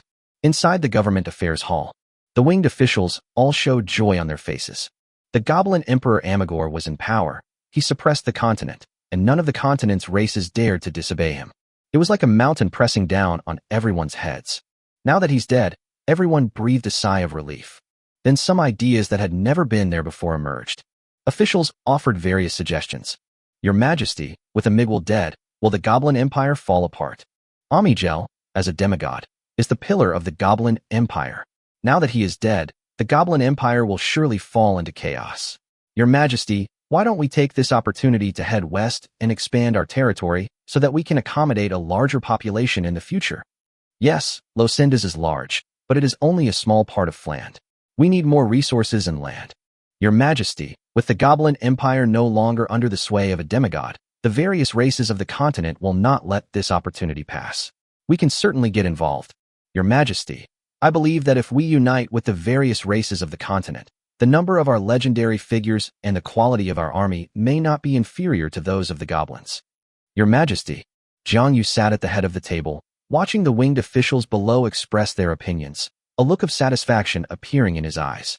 It is an excellent sign that the winged people are bold enough to consider the interests of their race and are not afraid to offend the goblin race, the current dominant force on the continent. But he knew in his heart that this was far from the time to compete for resources on the mainland. In the future, the 5th chapter of the Elf Kingdom's historical record states that the Goblin Empire existed for a full 3,000 years. The person who had the most profound influence on the Goblin Empire over the past 3,000 years was not the first Goblin Emperor, Amigwal, but the great sage of the Goblin race, Aziba. Historical records are incomplete, but there are descriptions of the great sage Aziba. In the chapter of Titans and Dragons, the Goblin sage Aziba was born in a small mountain village in central Fland. He was exceptionally gifted from a young age and was sent by his clan to the Goblin royal court, where he was taken in as an apprentice by the Goblin sage Arrigo. Aziba is kind, wise, good at planning, and has excellent vision. When the local shrew Emperor Amager was still a boy, he was valued and supported by Aziba. The records after that are unclear. But there is another interesting part. Before the establishment of the Goblin Empire, Aziba obtained a great deal of precious knowledge and treasures in a secluded place in the north. Thus, the Goblin Empire was able to rise. This great sage, Aziba, lived until the end of the Goblin Empire. Whenever the Goblin Empire faced a crisis, it was the great sage who stepped in to suppress the situation and ensure the empire's smooth passage through it. Without a doubt, after Amigwal's death, the Goblin sage Aziba is the uncrowned king of the Goblin Empire. The fact that it has lived for 3,000 years is enough to spark imagination. Given the lifespan ratio of goblins, a legendary figure can't possibly live for 3,000 years. Awakening from his reverie, Jiang Yu looked down at his officials, met their expectant gazes, nodded, then shook his head and smiled. Edward, Milland, Charmin, Wayne, Limmer, you all spoke very well. I'm very pleased that you could think of these things. But the timing is wrong. The Goblin Empire is not as simple as it seems on the surface. It has many hidden strengths. I suspect that they may have a demigod hiding behind the scenes. Therefore, for the time being, our clan should remain inactive. Seeing the officials in the government office deep in thought, Jiang Yu nodded and gave an order to one of the male-winged people. Jamora, send men to Prodas day and night to gather information and inform us. Yes, Your Majesty. Jamora accepted the order and left the government office to arrange work. The remaining officials continued their work. Jiang Yu then walked out of the Whitestone Castle. Before leaving the room, he turned to the winged woman Limmer and asked her a question. By the way, Limmer, where is your sister Sophia now? Genius who elevated the light swordsman class to the heroic rank of Lightbringer. Your Majesty, several months ago, Sophia went to the fairy forest in the south to celebrate the 1,500th birthday of her friend, the Fairy of Light. How old? 1,500 years old. Jiang Yu was stunned for a moment. These fairies really live long lives. All right, Limmer, Sophia is our clan's most important legendary seed. Make sure she is safe. Jiang Yu waved his hand. He always treated the geniuses in his clan with special favor. The winged people evolved from the eagle people only a few hundred years ago. Even though their ancestors were soaked in some Titan blood, it still gave the high barbarian eagle people, who originally had no extraordinary talent, extraordinary potential. To date, the extraordinary potential of the winged people is roughly equivalent to that of the goblins. A few dozen legendaries can be produced from 50 million goblins. The 500,000 winged humans still have a long way to go. Sophia embodies Jiang Yu's hopes. Having brought this up, Jiang Yu then looked at the young male winged official sitting in the middle. Wayne, have there been any extraordinary geniuses in the clan recently? Your Majesty, there is one. Oh, who is it? It's Limmer and Sophia's sister, Evita. Wayne said with a smile. Evita's talent and comprehension in light-based magic are exceptional. At only 13 years old, she is already a professional. Jiang Yu couldn't help but turn her gaze back inside, looking at the proud-looking Limmer, and exclaimed in admiration. 3 outstanding individuals from one family. Limmer, not bad. Not bad. You all need to keep up the good work. I hope that the first legend of our winged race besides myself will be born in your family. Limmer, your full name is Limmer Li, right? Your Majesty has a good memory. So you are descendants of Ale. Unbeknownst to us, 300 years have passed. There are so many descendants of our companions from back then. Jiang Yu sighed. Chapter 49 Rebellion of the Princes. After March, new news has arrived from the capital of Prodas. Amagor's sons, dissatisfied with the sudden ascension of the 13th prince to the throne, fled from the capital to their fiefdoms, contacted their relatives, and launched a rebellion. Among them, the 15th prince, the 18th prince, the 21st prince, and the 25th prince raised troops in their fiefdoms. They wanted to dethrone Milan Armiger. The armies of the 4 princes and the 2nd Goblin Emperor fought fiercely within the empire. Of the 1,500 noble lords in the Goblin Empire, apart from 2 Grand Dukes on the frontier, 30 marquises, and more than 500 earls, viscounts, and barons, all the other noble lords were involved in the rebellion. As for the various ethnic groups on the mainland, they all began to stir with restlessness. Some races even joined the ranks of several princes, solely for the sake of maximizing their own benefits. Meanwhile, Reinhardt, the tribal chief of the human race closest to the capital, was reading a letter. Reinhardt, my brother, our father died under mysterious circumstances, the princes fought amongst themselves, and countless citizens of the empire perished in this war. I had no intention of vying for power, but I knew I had to stop this rebellion. I have already secretly secured the support of Grand Duke Moreau Aziba of the South. I know that your human tribes also possess the ability to ride griffins. I would like to ask your people to ride griffins and fight for me. In return, I will lift the many prohibitions imposed on humans by the goblins and grant humans a piece of land in the north. If you choose to support me, please send a messenger to inform me within 3 months, and I will soon raise an army to prepare for the march. Inside the camp late at night, Reinhardt frowned as he looked at the letter from the 19th prince in his hand, remaining silent. Several human elders and Fiona were beside him. They also circulated the letter written by the 19th prince to Reinhardt, and their opinions differed. Some argue that this move is too risky, as the human race currently numbers only tens of thousands and is under the constant watchful eyes of the goblins. Some people think it's worth supporting this prince with 19 sons. After all, being kept near the goblin capital, the human race could suffer disaster at any time due to the emperor's mood. Now that there's an opportunity to leave the capital, it's worth taking a gamble. In any case, under the watchful eye of the goblin emperor, the human race has little chance of development. They've lived for 300 years and only managed to multiply their human population to tens of thousands. Opinions differed, and Reinhardt struggled to make a decision. This was a choice that concerned the fate of humanity, and the pressure on him was immense. At this point, only his mother, Fiona, had not yet expressed her opinion. Reinhardt then asked directly, "Mother, what do you think I should decide?" The tens of thousands of humans today were developed by the old people of the refuge who gave up everything. He knew that Fiona loved the humans even more than he did. Fiona smiled at him. "My son, you are now the leader of the human race and must bear the responsibility for its life and death. However, you can ask your father about this matter. I think he will not miss this opportunity to create chaos in the Goblin Empire." Upon hearing this, Reinhardt looked up towards the distant east, towards the east coast. "Father, I understand. Mother, the round trip from the imperial capital to the east coast by riding a griffin will only take a little over a month. There's enough time. I'll go myself." 20 days later, Reinhardt returned to the east coast. Chapter 50 Aziba. The east coast at this time is completely different from what it was 300 years ago. 9 passes were built on the mainland near the east coast. Not only are winged people stationed in the 9 passes, but they also patrol the skies above the lines connecting the 9 passes day and night. "We've arrived here." Reinhardt was quickly discovered and intercepted by the winged people. He was also required to show his identification before he was allowed to enter. Back then, when Jiang Yu left, he gave him a pair of flying jade pendants as a token, which he had kept all this time, and today they came in handy. Riding a griffin over Los Sendas, Reinhardt saw large numbers of winged people living peacefully and quietly on the east coast and the surrounding lands. Villages, fields, and 7 cities that function as regional centers. These things looked drastically different, vastly different from when he first came to Paradise Mountain. If this place was a tribe when I last visited, it is now a kingdom. He was envious, and he hoped that one day, the human race could also establish its own kingdom on the land of Fland. Thinking of this, he suddenly made up his mind that regardless of whether Jiang Yu participated in the chaos, or whether she suggested that he participate or wait, he would join in. Not for any other reason than to find a piece of land that truly belongs to their people. Reinhardt flew through the land, riding a griffin. He was a rare sight in a country filled with winged people.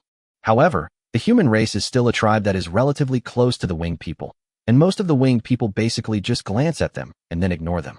A few hours later, Reinhardt arrived at Paradise Mountain. This time, he again let the griffin play nearby while he presented the token and walked from the foot of the mountain to the white stone castle. The sun was shining brightly, and the mountain scenery was superb. Jiang Yu was not inside the white stone castle, but waiting for him on the large lawn outside the castle. Nearly 300 years have passed, and although they have maintained correspondence, due to historical reasons related to Amager's reign, Jiang Yu and Reinhardt have only met a handful of times. The last time we met was 30 years ago. Looking at her son in front of her, the once blonde boy is now a middle-aged tribal chief who is beginning to exude authority. His blonde hair, inherited from Fiona, was as thick as a lion's mane on his head. Jiang Yu has no feelings for Fiona, but he still has feelings for his own son, who is his blood relative. Reinhardt traveled a long way to the East Coast in person. There must be something he needs his help with. Really. The moment Reinhardt saw Jiang Yu, he spoke immediately. "Father, I need your help. It's probably because of the recent rebellion of the Goblin Kings." "Yes, father. The 19th Prince once gave me a letter requesting that I send troops to support him, with a very generous reward.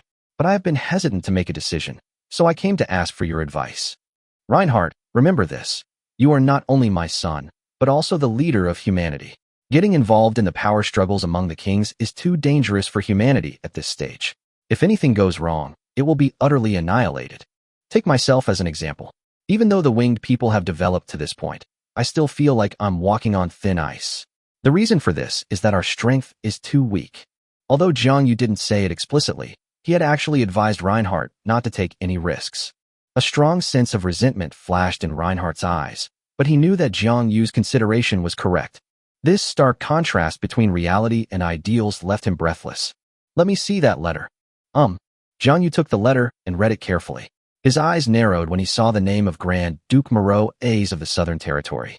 "Reinhardt, what is the relationship between this 19th Prince and Grand Duke Milo Azeba of the Southern Territory? Is Milo's support reliable?"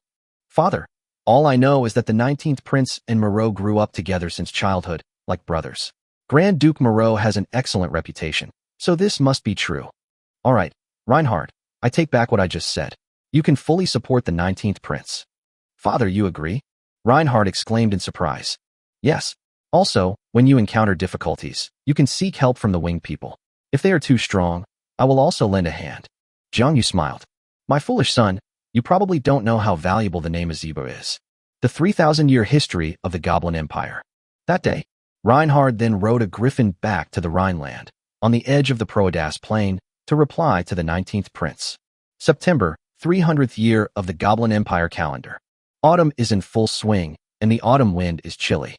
Asa Amigwal, the 19th Prince of the former Goblin Emperor, raised an army in the Southern Territory, and Grand Duke Moreau Azeba of the Southern Territory led his troops to support him. Chapter 51: The Goblin Great Sage's Selection of Emperor. Reinhardt's support pleased Asa Amager greatly. Reinhardt was overjoyed when he learned that the winged people could also be won over. The winged people, due to their powerful aerial combat abilities, were both exploited and greatly feared by the Goblin Emperor Amagor. Otherwise, they wouldn't have supported the Eagle people. Asa Amager quickly wrote a letter and sent it to the East Coast. They made numerous promises, requesting Jiang Yu to send troops to assist them. Jiang Yu agreed. They began to muster their troops and prepare for battle. Proadas Palace. Something being smashed, accompanied by an angry roar, echoed throughout the palace. Inside the main hall, Emperor Milan Armiger swung his long sword and smashed the table and everything on it to pieces. Resisting the attack of the four princes was already difficult, but time was on his side, and if he persisted, there was still hope of victory. But he never expected that his usually obedient brother, Asa Ramig, would suddenly raise an army and rebel. The southern border of the empire was opened up by Asa Amagal, and a large number of goblin nobles surrendered. In royal civil wars, the local lords and nobles generally had little will to fight. Left with no other option, Emperor Milan Armiger had to withdraw elite troops from the four front lines to the south for defense. elite force, led by the legendary General Thorn, was blocked at Amber River and unable to advance an inch. However, the deployment of troops south for defense put the other four princes at a disadvantage on the battlefield. The year 301 of the Goblin Empire calendar. May 1st. Thorn seized the opportunity to decisively defeat Asa Amagal's army at Amber River, just as the army was about to collapse. Jiang Yu led a legion of 10,000 winged people to the scene. In this battle, Jiang Yu concealed his strength and fought Thorn to a draw. The winged army descended from the sky, catching Thorn's army off guard and giving Asar time to regroup, ultimately avoiding defeat. The two armies are now facing off again at Amber River. June 3rd. The situation of the war began to change abruptly. The 15th Prince of Mondstadt defeated the Emperor's garrison and led his army straight to Prodas. June 7th. The western city of Farai, loyal to the Emperor, was captured, and the Emperor's relatives, the Farah family, were all executed by the 18 princes. Then, the army marched straight into the capital. June 8th. The Frost clan of trolls in the north responded to the call of the 21st prince, leading their troll army to break through Garthur city from the rear and march south. June 13th. The Earl of the West, the Roman family of Roman city, surrendered to the 25th prince, opening the eastward pass and allowing the army to advance eastward. June 14th. The southern army was ambushed from the rear by the human Griffin riders. Caught in a pincer attack, the entire army was routed. The legendary General Thorn was surrounded and killed after his attempt to persuade the enemy to surrender failed. From then on, there were no more obstacles on the road north. Asa Amager then seized the time to head north, marching day and night, heading straight for Prodas. July 29th. The armies of the five princes besieged the city of Prodas. In Asa Amagal's camp, Jiang Yu saw the city gate forged from the head of the thunderous titan Atrus and was filled with emotion. He once again attacked from the front. July 30th. It is unknown what agreement the five princes reached. They began to lead their troops to attack the city separately. August 19th. Prodas has fallen. The army stormed the palace, but Milan Amager was nowhere to be seen. Five princes began vying for the throne. At first, the five armies were able to control the killings, and the intensity of the fighting among themselves in the city was not high. But on August 30th, because of a small thing, the first major conflict broke out, with the army fighting fiercely in the city. As the conflict escalated, it finally harmed the goblin residents of the city. Large numbers of civilians perished in the battle, the streets were stained red with blood, and the city of Prodas was nearly destroyed by a river of blood. At this crucial moment, the goblin sage Aziba appeared, and with his demigod status and powerful prestige, he subdued the rebellious nobles and forcefully suppressed the five armies' rebellion. The great sage became a demigod. The five princes began to panic. If Aziba harbors ambitions to become emperor, their fate will not be good. Fortunately, Aziba had no ambition to become emperor. September 1st. Aziba summoned the five princes to the palace. The empire is without a ruler. I will choose one of you five to become the emperor of the empire. Therefore, each of you must answer one question for me. Make a decision based on your answers. So who wants to go first? Chapter 52. Why was the country founded? In front of the solemn imperial palace hall, the goblin great sage stood beside the throne, looking down the steps at the goblin princes, each with their own unique style and ambition. He looked them over one by one, lingering a little longer on the 19th prince, Asa Amigwal, before asking a question. As you all know, your father, through hard work and perseverance, unified the various goblin tribes, united the races of the continent, defeated the titans, and established the Goblin Empire. That was really tough. The Goblin Empire was hard-won. So, my question concerns your understanding of the empire and its future. So, your highnesses, may I ask, why was my Goblin Empire founded? What is the foundation of this empire? The princes all fell into deep thought upon hearing this. While the princes were deep in thought, outside the palace, in the square, the nobles and leaders of the five kings' legions stood in the wide square, waiting for the answer from inside the palace hall. Reinhardt stood beside Jiang Yu, his face full of tension, staring intently into the palace hall. Seeing his pathetic state, Jiang Yu couldn't help but scold him. Reinhardt, calm down. You're over 300 years old. Stay composed. Reinhardt remained silent upon hearing this. Humans aren't like winged humans. Even if their choice fails this time, they won't suffer too much loss. Humans are different. They are inherently feared by goblins and are essentially kept in captivity near the capital, right under their noses. If we make the wrong choice this time, it will be very difficult to leave in the future. However, when his father scolded his son, He dared not argue and could only sullenly reply. Seeing his expression, Jiang Yu thought for a moment and then hinted at it. Reinhardt, you must believe in your choice. The outcome is already decided. His Highness the 19th will succeed. As he said this, he gestured for Reinhardt to look at Grand Duke Moreau Aziba of the South. Reinhardt glanced up and saw Milo Aziba standing calmly not far from them, as if he already knew the outcome. Reinhardt calmed down. Inside the palace, after pondering for a while, the 15th prince answered first. Great sage, I believe it is force. We goblins possess demigods, the most legendary figures on the continent, the most powerful army, and the largest population. All of this combined constitutes formidable force. We defeated the Titans with force and gained dominion over the continent. Therefore, the foundation of our nation is force. Aziba nodded in agreement, neither confirming nor denying, and looked at the next person. The 18th prince lowered his head slightly and said with a smile, Great sage, I believe that the foundation of the empire lies in demigods. So before it was Father Emperor, now it is you. Upon hearing this, his brothers looked at him in surprise. Good grief, what a sycophantic act.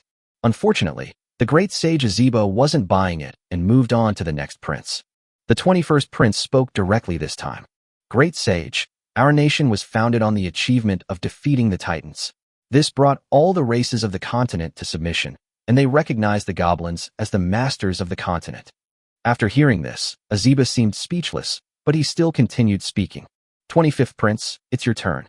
The 25th prince remained silent for a while before finally speaking. Great sage, I believe that the foundation of the goblin nation lies in the 50 million goblin citizens within the empire. The empire belongs to every goblin, and it is the strength of 50 million goblins that has built this great nation. I believe that every goblin citizen is the foundation of the empire. After hearing this, Aziba's expression softened somewhat. He looked deeply at the 25th prince, and after a long while, let out a sigh. I never expected you to have such insights.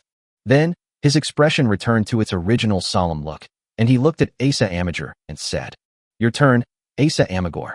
Asa Amagal was startled when the goblin sage called his name. In fact, what he had thought of, his brothers had already said. He didn't know why the great sage would call his name last, and for a moment, he became a little nervous, just as he was deep in thought. Sudden, Asa Amigwal recalled a remark he had made 3 months earlier during a conversation with Grand Duke Moreau Aziba of the South. Your Highness, my father believes that the empire was established because the goblin race never gave up on pursuing knowledge and progress. If you become emperor in the future, you must remember this sentence. He readily agreed. At that moment, this sentence inexplicably surfaced in his mind, and he felt a sense of relief. Sorry, brothers, your exam is closed book, but mine is open book. So he took a deep breath and spoke. The great sage is knowledge itself. The empire was established because of the goblin race's never-ending pursuit of knowledge and progress.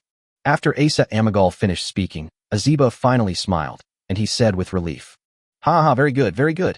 Knowledge is the key to changing the fate of the goblins. Your Highness Asa, your answer is correct. It seems that you are the destined king of the empire, and I am willing to acknowledge you as the emperor of the empire. After saying that, with the power of a demigod, he spoke and declared.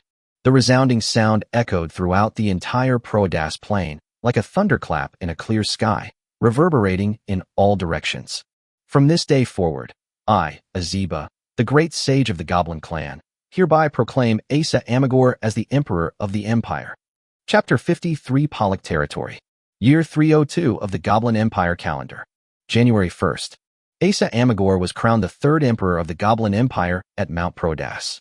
The 4 princes were granted the title of duke and sent to the frontier to establish duchies, never to return to Prodas in their lifetime. All participating nobles were sent back to their fiefdoms, while those guilty of serious crimes were executed. The Frostcrest trolls, who had followed the rebellion in the north, were punished and forced to return north, awaiting another opportunity to march south. All the nobles and tribal leaders who followed Asa Amager received rewards. Milo Aziba gained a portion of the population and alchemical resources. The remaining nobles received population and territory.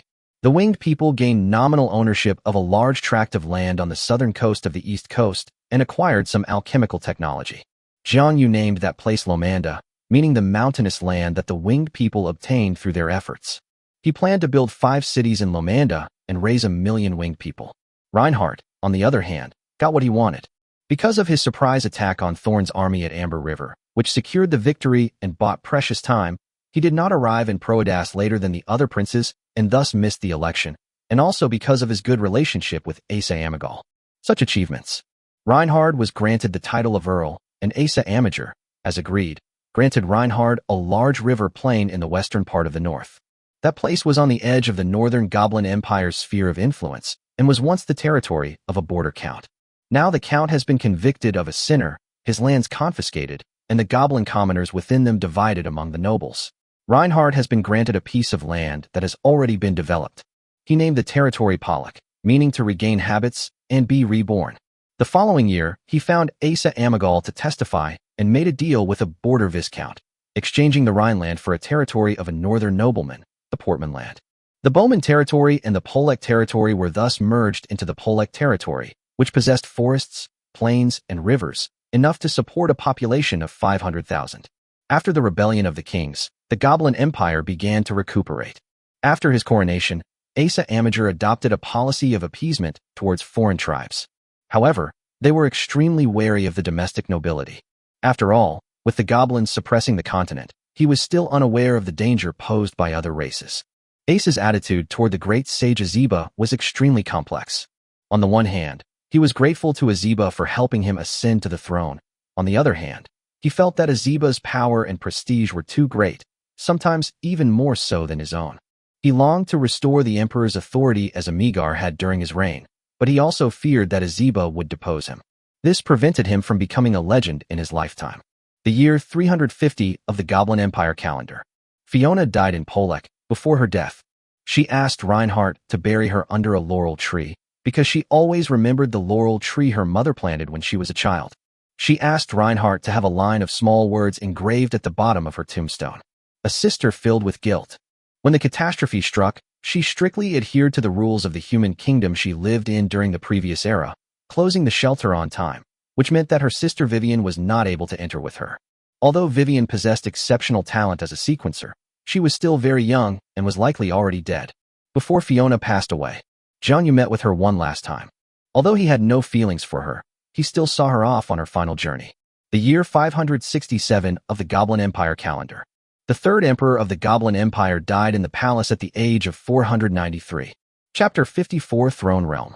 As early as the year 310 of the Goblin calendar, Reinhard advanced to legendary status in Pollock territory, his career path being Lionheart King.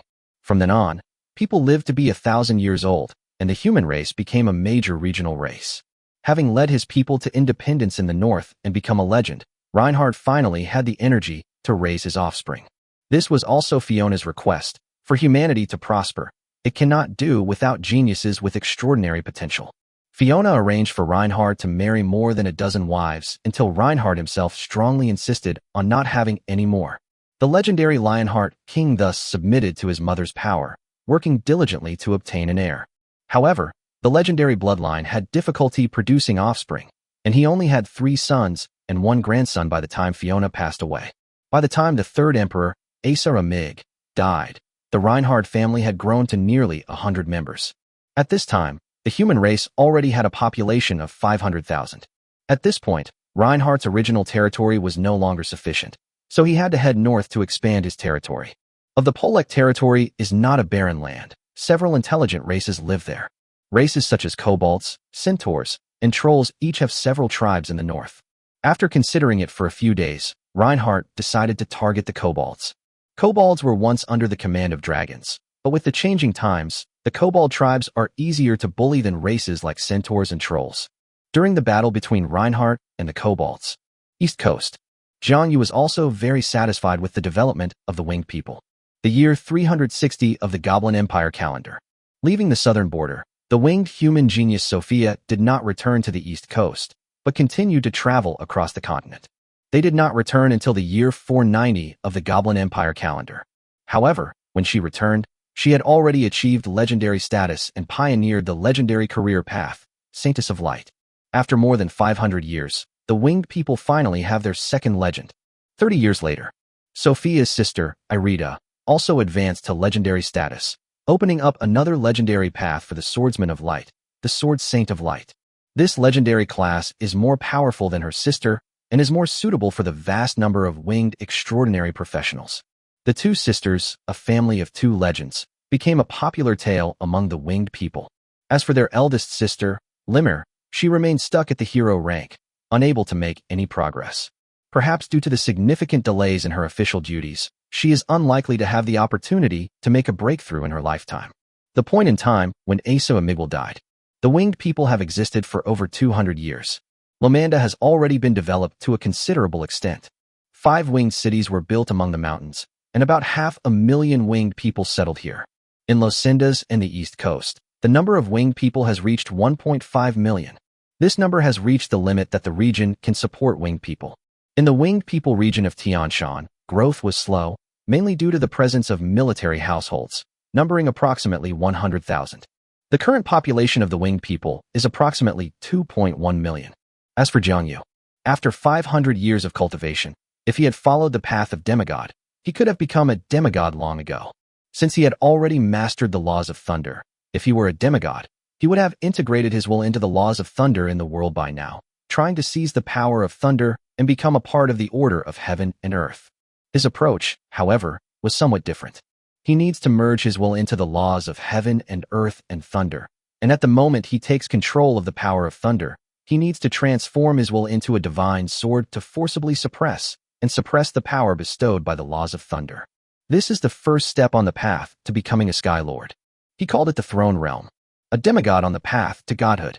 But all of this is predicated on him starting to forge a sky throne and a supreme sword, or rather, a divine sword, to serve as a vessel for his will. In his plan, his throne of judgment is actually a sword tomb of the laws of heaven and earth. A divine sword suppressed and buried a law of heaven and earth. Although divine swords are hard to find, the Goblin Empire has recently made a breakthrough in alchemy. He has been studying alchemy and researching sword-making techniques for years, and has made some progress. But the difficulty lies in forging the Sky Throne. First, the materials are hard to find. Secondly, the construction of the Sky Throne was too tumultuous, and since it was being cast in the sky, he needed a catalyst to complete the casting. He still needs to wait until everyone's attention is elsewhere. What a coincidence! Year 694 of the Goblin Empire calendar.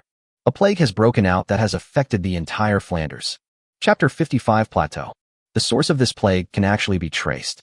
This occurred a year before the devastating plague. In the northern part of the Goblin Empire, on the icy plateau of the north. This area is actually outside the control of the Goblin Empire. The Goblin Empire claims to be the ruler of the continent. It has not actually completely occupied the entire Fland.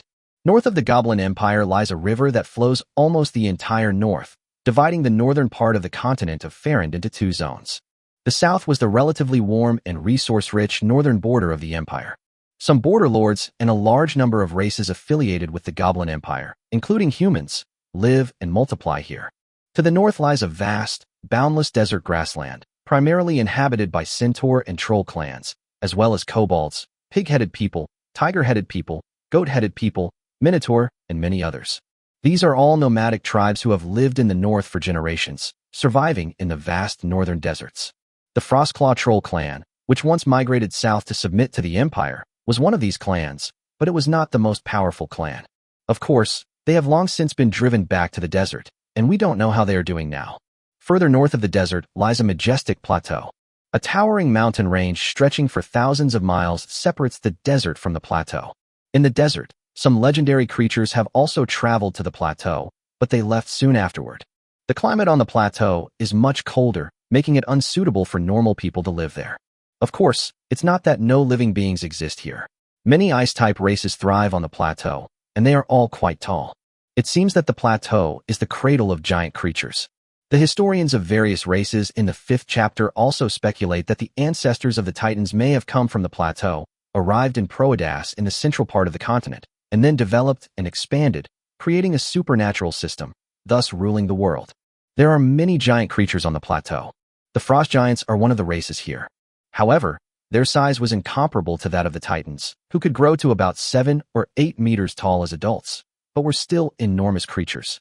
A frost giant tribe consists of about a few dozen people, which is a combination of several families. The frost giant tribe almost exclusively raises mammoths, riding them in battle, making them the undisputed rulers of the Frost Plateau. Of course, they are not invincible. On the plateau, there also lives an intelligent race called Behemoth. This race is divided into two categories, golden behemoths and behemoth beasts. The golden behemoth possesses intelligence and is relatively small, measuring approximately 3 meters in height. The behemoth, on the other hand, is a giant beast nearly 10 meters tall, resembling a wild animal. Only the golden behemoth can reproduce, and the offspring will either be golden behemoths or behemoth beasts. Since they are often siblings, the golden behemoth, riding its behemoth, can dominate the icy plateau. In fact, the frost giants' practice of raising mammoths was also influenced by them. However, due to food shortages, they also lived in small tribes. Kuan that lives in the vast central ice sea, which is like an ocean, etc. On this icy plateau, inaccessible to outsiders, these large races of the icy world struggle for survival day after day. In their world, there is probably nowhere else to go. The plateau is really big enough for them to survive. In the year 694 of the Goblin Empire calendar, a year before the outbreak of the plague, the tranquility of the plateau was shattered. While hunting large fish in the shallow waters of the central ice sea, a frost giant unearthed an ice coffin from beneath the seabed. Inside the ice coffin lay a stunningly beautiful woman, her body entirely crimson. The frost giant noticed that the woman in the ice coffin was petite and became very curious, so he took the heavy ice coffin back to the shore. To everyone's surprise, the ice coffin melted as soon as it reached the shore. In a bright red robe, her complexion as vivid as blood, awakens. She had blood-red eyes and bright red lips. His face was unusually pale, as if he had been seriously ill and had not yet recovered. Looking at the frost giant that had pulled her out of the water, the woman in the red robe smiled slightly, revealing a stunning beauty. "Did you awaken me, giant?" The frost giant actually felt the oppressive aura emanating from the woman in red. Faced with the woman in red's question, he dared not make a move and nodded obediently. Although the woman was speaking a different language than him, he somehow understood her. "Although I woke up a little early and my injuries haven't fully healed, I felt the world was being reborn. Has this already begun a new era?" She sighed softly and then looked around at her surroundings. Snow and ice cover the land. The sea and sky meet the sky, and I am still on the northern plateau.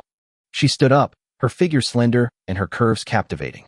Then, facing the vast sky and sea, he pointed with his hand.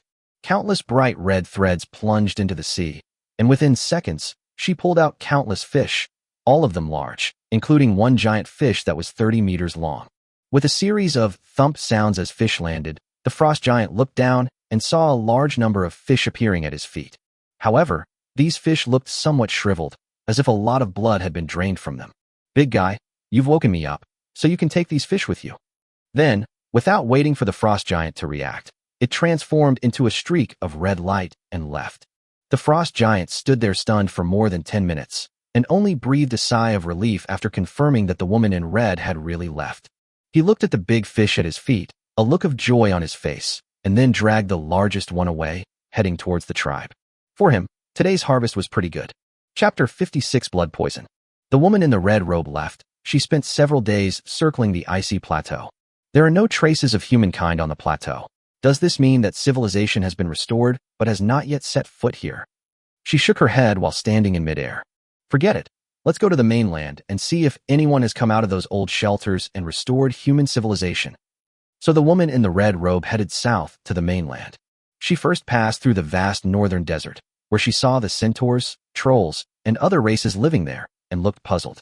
Has it been so long? So many new intelligent life forms have emerged on the continent. But the northern desert is barren, so it's not a big deal that it's occupied by these alien races. Then she crossed the northern desert and continued south, arriving in the territory of the Goblin Empire. She came down from the plateau, but instead of passing through the human territory of the Polek in the northwest, she headed south from the northeast. Along the way, she saw quite a few troll clans, elf clans, dwarf clans, and so on, but the most numerous were the short, green-skinned goblin clans. The more numerous and civilized these short, green-skinned goblins became. Seeing the goblin cities scattered everywhere, and the goblins standing tall and proud, the woman in the red robe could easily see that this was a symbol of dominance over the continent. But none of that matters. What matters is that she saw familiar traces of pre-ancient human civilization in the goblin civilization. Because the alchemy of the Goblin Empire has now developed to a very high level, there are already heavy traces of pre-era human technology in its alchemy. In the Red Robe grew increasingly alarmed as she looked at the green-skinned dwarfs, and a murderous intent rose within her. She wasn't afraid of the existence of alien races on the continent, because as long as the humans in the refuge came out, they would eventually develop with the technology and skills from the previous era. Even though she discovered that the supernatural system of the previous era had collapsed, a new supernatural system was not impossible to create. What she feared was that the human refuge would be discovered by these alien races, and that before the human race could develop, its technology and knowledge would be plundered, and the remaining humans would be killed. With that in mind, she no longer hesitated and went to various places on the mainland to check out the shelter locations she knew. However, reality dealt her a heavy blow.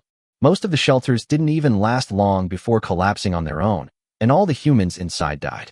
The shelter was eventually empty, suggesting it had been severely damaged. Finally, she traveled to the north, to the refuge she knew best. Because that place used to be under the control of her sister. She hoped the shelter would remain intact, so she could see her unfaithful sister again. However, reality is always incredibly cruel. This shelter, known as Vault 490, was guarded by a large group of green-skinned dwarves called goblins. This completely chilled her heart and ignited the anger within her. This refuge was frequented by goblins. There wasn't a single human among them, and it appeared that these goblin settlements had been built for quite some time. She deduced, "My sister and her fellow countrymen in the shelter are likely in grave danger." Then the woman in the red robe made her move. A blood-red curtain instantly enveloped the entire Vault 490, killing almost all the goblins inside at the same time. The goblin legend who remained behind was caught off guard and was severely injured. After a short battle, he was captured by the woman in red. The legendary goblin was astonished that the person who defeated him was a human. The human race, which has always been humble, actually possesses a powerful figure like you. Humans? Lily. She realized the meaning behind the goblin legend. He quickly asked, "Does the human race still exist in the world today?" The goblin legend probably didn't want to die, so under the red-robed woman's questioning, he recounted in detail the humans' ordeal after the shelter was discovered. The woman in the red robe remained indifferent for a long time before snapping the legendary goblin's neck. "It turns out that my sister and the others have been kept in captivity and used as tools for goblins to learn since they awakened. These wretched goblins won't even allow the descendants of humans to inherit the sanctuary's legacy. My sister was even forced to marry that damned goblin emperor." Her bright red eyes turned blood red instantly as she became overwhelmed by her intense emotions. "You despicable goblins. I will make you pay the price." She originally intended to march on the goblin capital in one fell swoop, kill their emperor, and then destroy the entire goblin empire. However, her injuries had not yet healed, and there were several auras in the goblin capital that she was extremely wary of, so she estimated that she could not defeat them. As a blood ancestor of Sequence 3, comparable to a demigod, possessing an infinite lifespan, his combat power is actually only average. However, she possesses an ability that is perfectly suited for large-scale destruction. She can use her own true blood as a source to create a blood poison with extremely high transmissibility. She was prepared to take revenge on the goblins with her blood poison. As for whether it would affect the humans currently living in the northern territory of Polek, she didn't care. What business is it of hers if there is no human lineage, no human sister? Furthermore, she learned from the goblin legend that all the humans in the refuge had died out, so she had no more scruples. However, even so, she still removed the lethal properties of the blood poison from the human race. Although being infected with the blood poison will still cause illness, at least it will not be fatal. Though the person has passed away, the spirit of their passing lives on. So in the following months, after conducting some experiments, the woman in the red robe confirmed that the damage to the goblins was lethal. She then chose a large goblin city in the north and released the blood poison there. The blood virus is highly contagious. In less than 7 days, the entire city was infected, and the virus spread to the surrounding areas. Then this plague, known as blood poison, spread more and more, eventually affecting all races across the entire continent. Even the winged people on the east coast have been infected with this plague. Chapter 57: The responses of various races on the continent. Once infected with the blood toxin, the body will exhibit signs of infection. The infected person will gradually develop crimson eyes, grow fangs in their mouth within 3 days, exhale plague breath, exhibit an extremely strong aggressive desire, not spare any living people or animals around them, and die from body ulceration within 7 to 10 days. This is the infection phenomenon summarized by the goblins. Beneath the legends, there is always an infection. However, The stronger one's extraordinary abilities, the less likely they are to die. The blood poison spread throughout the northern border in 3 months and across the continent in 6 months. Its madness terrifies all living beings. The goblin great sage had been restless ever since the north was covered in blood poison. He discovered that the plague was particularly effective against goblins. Other races had a chance of survival after contracting the plague, but the goblin died instantly, with no chance of survival. Of course, this excludes the extraordinary goblins, who are always physically stronger. After the plague spread, the great sage Azeba urgently ordered lords and city chiefs in various regions to close their city gates to prevent the spread of the plague. But this thing is impossible to guard against. You defend here, but another one pops up somewhere else. It's like someone spreading plague everywhere. So it quickly spread throughout the mainland. The goblin sage had no choice but to research ways to deal with the blood poison. But this isn't something that can be solved in a day or two. Every day, a large number of goblins die, leaving the goblin great sage exhausted. The fourth emperor of the Goblin Empire, Fry Armiger, was also extremely haggard. In just 6 months, the goblins, who originally numbered 200 million, have dwindled to 100 million, and that number is still decreasing. Even though the emperor and the great sage usually have some secret struggles, at this moment they have taken out all the resources to provide for countless alchemists to study day and night. The great sage himself was even involved. At this time, not only were the goblins in a state of panic, but all the races on the continent were also extremely worried about it. East Coast. When the plague reached Los Sendas, Jiang Yu was practicing asceticism on the summit of Paradise Mountain. Generally speaking, his meditation time is unpredictable, but he can be woken up in case of an emergency. But the plague spread too quickly. The messenger had just delivered the news in the morning, and by the afternoon, when Lemire arranged for officials to investigate, the plague had already spread. The situation quickly spiraled out of control. Lemire and the other winged officials had never encountered a plague before and were at a loss for what to do. So they directly notified Jiang Yu, who was still cultivating. When Jiang Yu heard the news, her heart skipped a beat. Damn, I was so careless. He urgently ordered the closure of the 9 gates, sealing off Los Sendas and Lomanda, and isolate those infected with the plague. However, the plague had been brewing within the winged race for some time and was difficult to prevent. By the time he managed to bring it under control, half of the winged people had already been infected with the virus. Slightly different from what happens after infection with goblins. Winged people infected is also very high. Some people are still able to survive. After infection, only about 1/10 of the winged people can survive, and after a period of weakness, they recover to normal. At this point, no one noticed that the small group of tribesmen who had survived seemed to have become much younger.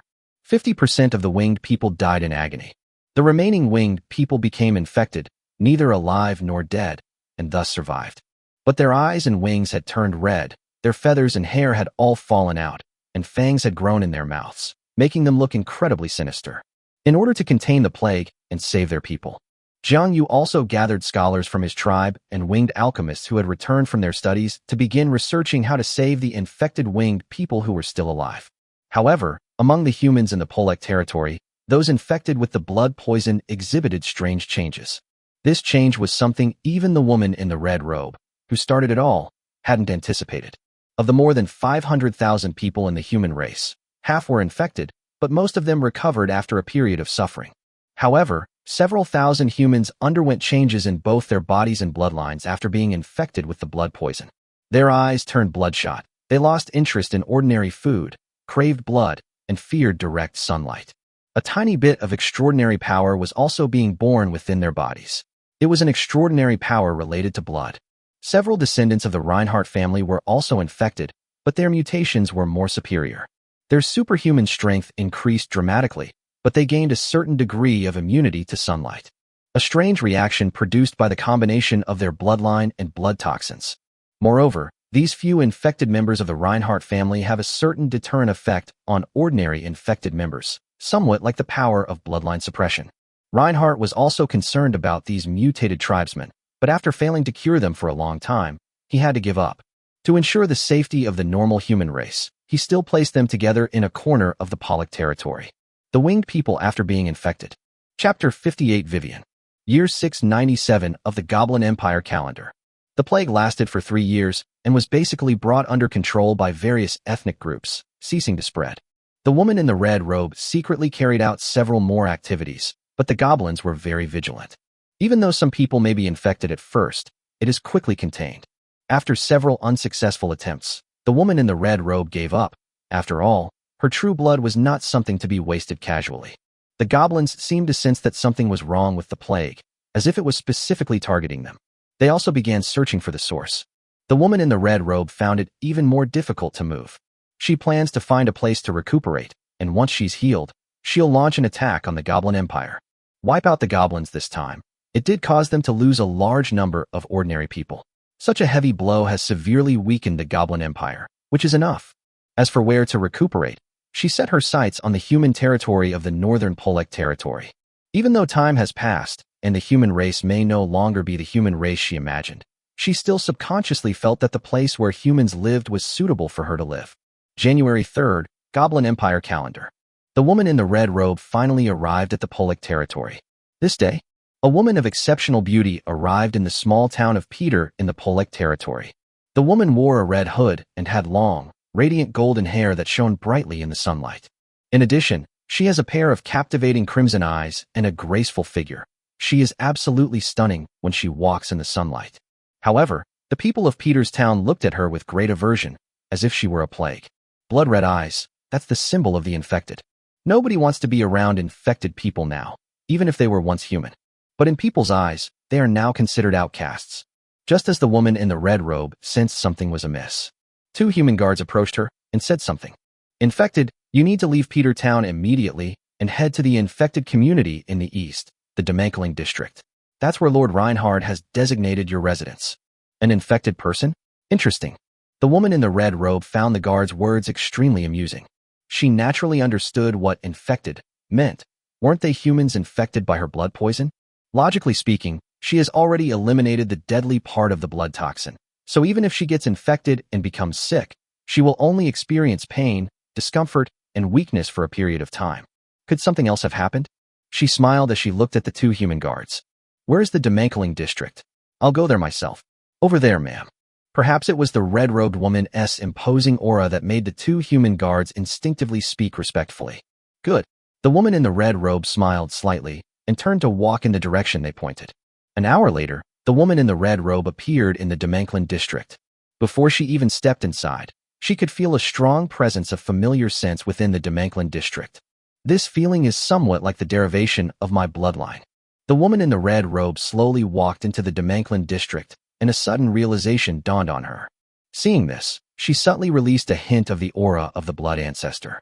Immediately, all the infected people in the entire Manhattan district, no matter what they were doing, stopped. Their bright red eyes shone even brighter as they looked at the beautiful woman in a red robe who had entered the Demankling district.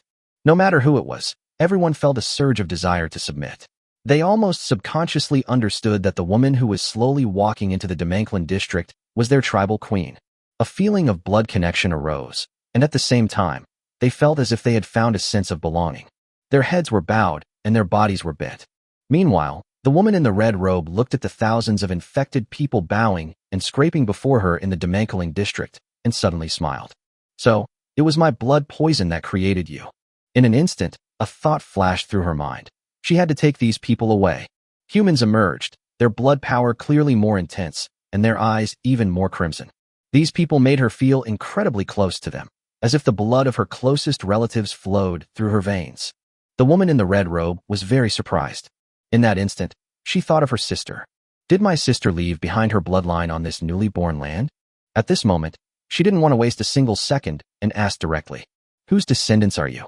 "My lord, we originate from the Reinhard family. The current leader of the human race, our great-grandfather Reinhard, is the source of our bloodline." "Reinhard? Where is he?" "Polek City. I understand. Everyone, wait for me here. Humans see you as outsiders. I will take you away." After saying this, the woman transformed into a streak of red light and flew towards Polek City. Polek, the Lord's castle. Inside the room. On this day, Reinhardt was troubled by the group of infected people. They can no longer eat normal food and need to consume blood instead.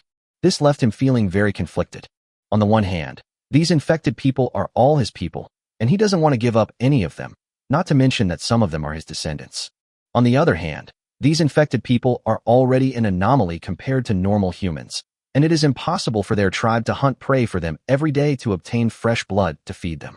within the clan have already suggested abandoning the infected and banishing them to the outside world. Just as he was deep in thought, a clear and pleasant voice suddenly rang out beside him. You must be Reinhardt. Do you know Fiona? Reinhardt turned around in surprise. He then saw an extremely beautiful woman in red sitting in the chair in front of his table, her posture elegant. To be able to arrive at his side so silently, one must be far stronger than him. Demigod. But he didn't sense any malice. Instead, he felt a sense of closeness.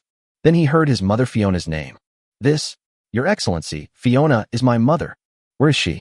The woman in the red robe asked calmly. My mother passed away several hundred years ago. Reinhardt said sadly. May I ask who you are? I am her sister, Vivian. Reinhardt, although you have goblin blood, which I dislike, you are my sister's child, so you can still call me Aunt. Vivian said coldly. Aunt, you don't know this, but my father is not the Goblin Emperor, but the Winged King who lives far away on the East Coast. Reinhardt revealed his true identity without hesitation. He could tell that this aunt in front of him deeply loathed goblins. Sure enough, Vivian's expression softened upon hearing this. Good child, you've worked hard. So, where is your sister buried? I want to go and see. Auntie, I'll take you there. Chapter 59 The Birth of the Vampire Clan. There is a restricted area outside the Lord's Castle in the Polek territory, which is only open to members of the Reinhardt family. It contains the remains of Reinhardt's ancestors and deceased members.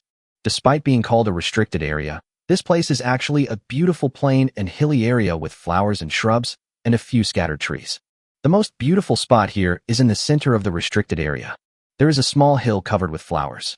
On the hill, there stands a huge osmanthus tree, graceful and elegant, swaying gently in the wind. Under the osmanthus tree, there is a landscaped garden, and in the center of the garden, in an open space, there is a tombstone. It reads, the first human leader, the ancestor of the Reinhardt family, the queen of the Goblin Empire, the last ember human, Fiona. However, Vivian instinctively skipped over the above content and, as if by telepathy, looked at the line of small characters below the tombstone. A sister filled with guilt. The inscription on the stele is as sharp as a knife. Upon seeing this sentence, Vivian seemed to see a woman with teary eyes, gazing at the horizon with a look of deep remorse every night. The long-standing resentment mysteriously disappeared, replaced by longing for her sister. Fiona, I should have woken up sooner. If I had woken up sooner, I wouldn't have to bear such a heavy responsibility and burden, and humanity wouldn't have fallen to its current state. However, I will avenge you. Under the cold winds of the north, a woman in a bright red robe stood under the osmanthus tree for a whole day and night. The third day, Vivian bid farewell to Reinhardt, leaving behind a drop of her true blood before departing. Reinhardt and her descendants share her bloodline. In the future, this drop of true blood will become one of the family's precious heritages. Furthermore, she told Reinhardt that she was going to take all the infected humans away. Reinhardt was very puzzled. Auntie, those infected are no longer ordinary people. They can only survive by drinking blood every day. In my perception, they are no longer human. Vivian smiled slightly upon hearing this. In your eyes, they may not be human, but in my eyes, they are my people.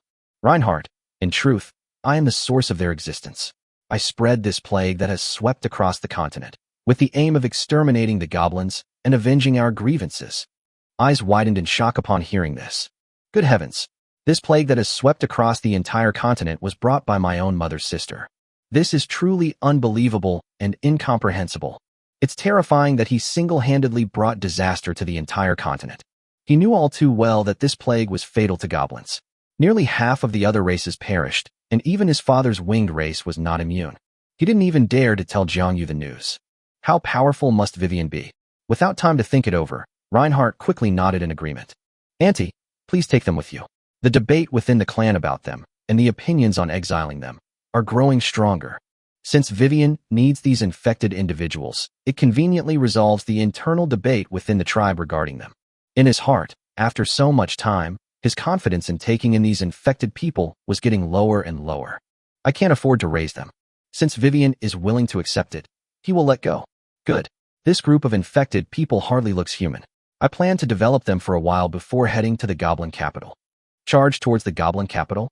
Reinhardt's eyes widened suddenly. Is it that powerful?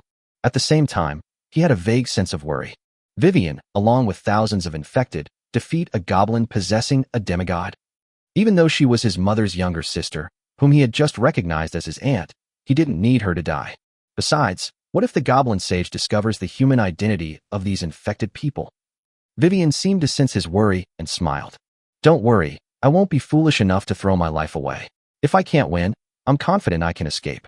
Furthermore, I won't implicate the current human race, these infected humans. I plan to use them as the foundation to establish another race. Establish a separate race? What race? A few hours later, Vivian returns to the Demanklin district and gathers all the infected humans below, and announced in a majestic female voice. From the moment you took on this form, everyone called you aliens. Since humanity won't accept you, then let's create another race. From this day forward, you are all members of the vampire clan, just like me. I will lead you to find our land and survive tenaciously. I am Vivian, the true ancestor of the vampire clan. Come with me. As Vivian announced things slowly from midair, the infected below went from being listless to becoming excited. Vivian's demeanor made them feel at ease, and her aura made them subconsciously submit. As she finished speaking, everyone shouted loudly, "True ancestor! True ancestor! The true ancestor of the Blood Clan! Vampire! Vampire! From this day forward, we are the vampires. From this day forward, we will all have a place to belong." Chapter 60: The Origin of Goblins. Year 697 of the Goblin Empire calendar. January 6th. Vivian, the true progenitor of the vampires, led several thousand infected and mutated humans to establish themselves as the vampire clan, leaving the Polek territory and heading northwest. They traveled through deserts, forests, and swamps, eventually reaching the western coast of northern Flanders. This place was still quite far from the territory of the Goblin Empire, so Vivian led them to establish themselves here. She taught them to use the power of blood and adopted the professional system of the world today to create two professions, Blood Knight and Blood Rage, both of which can reach the hero rank.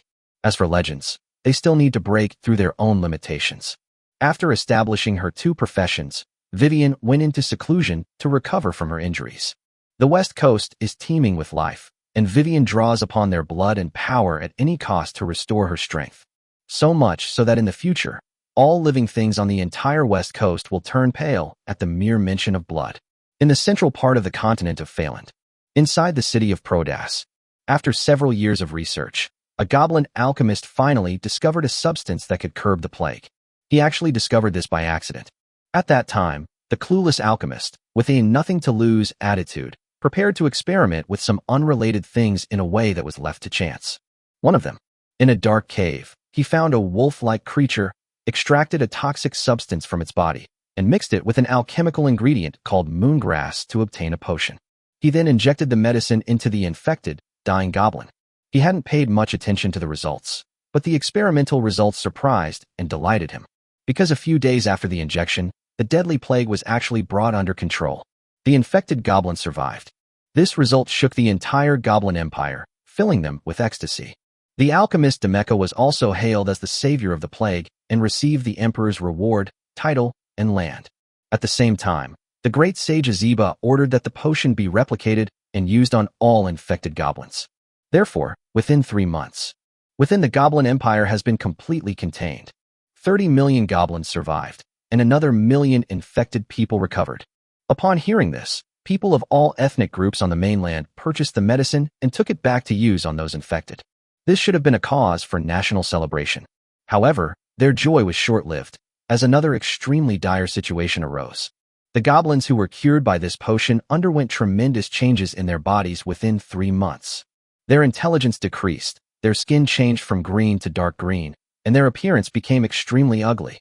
Their facial features changed, and they developed pointed ears, large oval eyes, flat noses, broad faces, and dull eyes that ranged from red to yellow. In addition, it has sharp, venomous fangs. They became shorter, with inverted triangular bodies and thick arms and legs. In dark burrows, when their numbers gather, they will recklessly attack any living creature they encounter, exploiting the endless reproduction of female creatures. In just these few days, a large number of female goblins have been killed, and when they were rescued, they were on the verge of death. To the civilized goblins, they are practically a different race. The great sage repeatedly sent alchemists to investigate the causes and methods of change, but found that it was fundamentally difficult to change in a short period of time. Treating the plague has already greatly depleted their resources and energy. Left with no other choice, the Goblin Emperor ordered that these cured infected goblins be expelled from the goblin cities and villages and banished to the wild, where they were named goblins. Although the plague was contained, its effects have never been eliminated. Chapter 61 Werewolf. The Goblin Empire. West. Secluded Valley. This place is home to the largest troll clan in the Goblin Empire, the Darkwood clan. The Darkwood clan is a troll clan that followed Amigor in the early campaign against the Titans. Because of their contributions to the establishment of the Goblin Empire, they were enfeoffed in Darkwood Valley. That generation's patriarch was then granted the title of Marquis of the Darkwood in the Goblin Empire. Even today, although their chieftain has passed away, his successor is still a legendary professional. Through generations of development, the Yulin clan has grown into a large clan with hundreds of thousands of people. Even in the heart of the Valley of the Dark Forest, a large city and several small towns were built. Within the Goblin Empire, the Darkwood clan also occupies a pivotal position. The troll clans were independent and lived in different parts of the country. Although they were a disorganized group, the strongest clans had more say. The Darkwood clan was one such example. The nearby troll tribes were always dominated by the Darkwood clan. Year 696 of the Goblin Empire calendar. Affected by the super plague blood virus that has spread throughout the continent. The Yulin clan was also affected. Despite having received prior warning, they also suffered heavy losses. While not as deadly as goblins, trolls have a longer infection cycle, a high mortality rate, and a large number of survivors. These trolls also underwent a drastic change in appearance and physique, and were extremely weak. Their fangs were longer, their bodies became thinner, and their eyes were bloodshot. Like other ethnic groups on the mainland, the Yulin clan actively sought solutions. However, their cultural level was limited, and the alchemists in their tribe were not very talented, so there was nothing they could do. Fortunately, the Forest clan and the Goblin clan had been on friendly terms for generations, and when Prodas successfully developed a medicine to curb the plague. The Darkwood clan then asked the goblins for tens of thousands of Demika potions. When the potion was injected into the infected trolls, they recovered quickly and no longer showed symptoms of infection. This delighted the trolls of the Darkwood clan. They sent people to Prodas to thank the Goblin Emperor and held a grand healing feast in their tribe. But just like the goblins' after effects. At first, the trolls who recovered after being injected with the potion did not show any changes. But 3 months later, as time went by, these infected individuals began to show dramatic changes. They grew thick, wolf-like fur, their fangs were covered in venom, their eyes became as fierce as a wild beast's, and their bodies shrank, but were not thin. In the eyes of his tribe, he was like a wolf that walked upright. The trolls were able to accept these changes. But what made them want to expel them were these recovered patients who had been injected with Demicane. On the day of the full moon, it will unleash its beastly nature, transforming into a werewolf and killing the trolls around it without distinguishing friend from foe. When it first appeared, the troll leader of the Darkwood clan tried to salvage the situation. After their research, the troll alchemist discovered that the moonflower in the potion was the source of the moon-induced illness in these infected individuals. However, their abilities were limited. After trying various methods, these infected people would still unleash their bestial nature every time the moon was full, resulting in the deaths of many of their people. As for asking the goblins for help, the goblins were already having a headache because of the appearance of the goblins, so they didn't have the energy to deal with them. Within a few months, resentment within the tribe grew, and in the chaos of each full moon night, the last trace of kinship vanished, and they were no longer regarded as part of the troll race. Left with no other choice. The troll chieftain of the Darkwood clan had no choice but to follow the example of the Goblin Empire and drive these infected people away from Darkwood Valley, banishing them to the wild and contemptuously calling them werewolves. Chapter 62 Gargoyle. East Coast.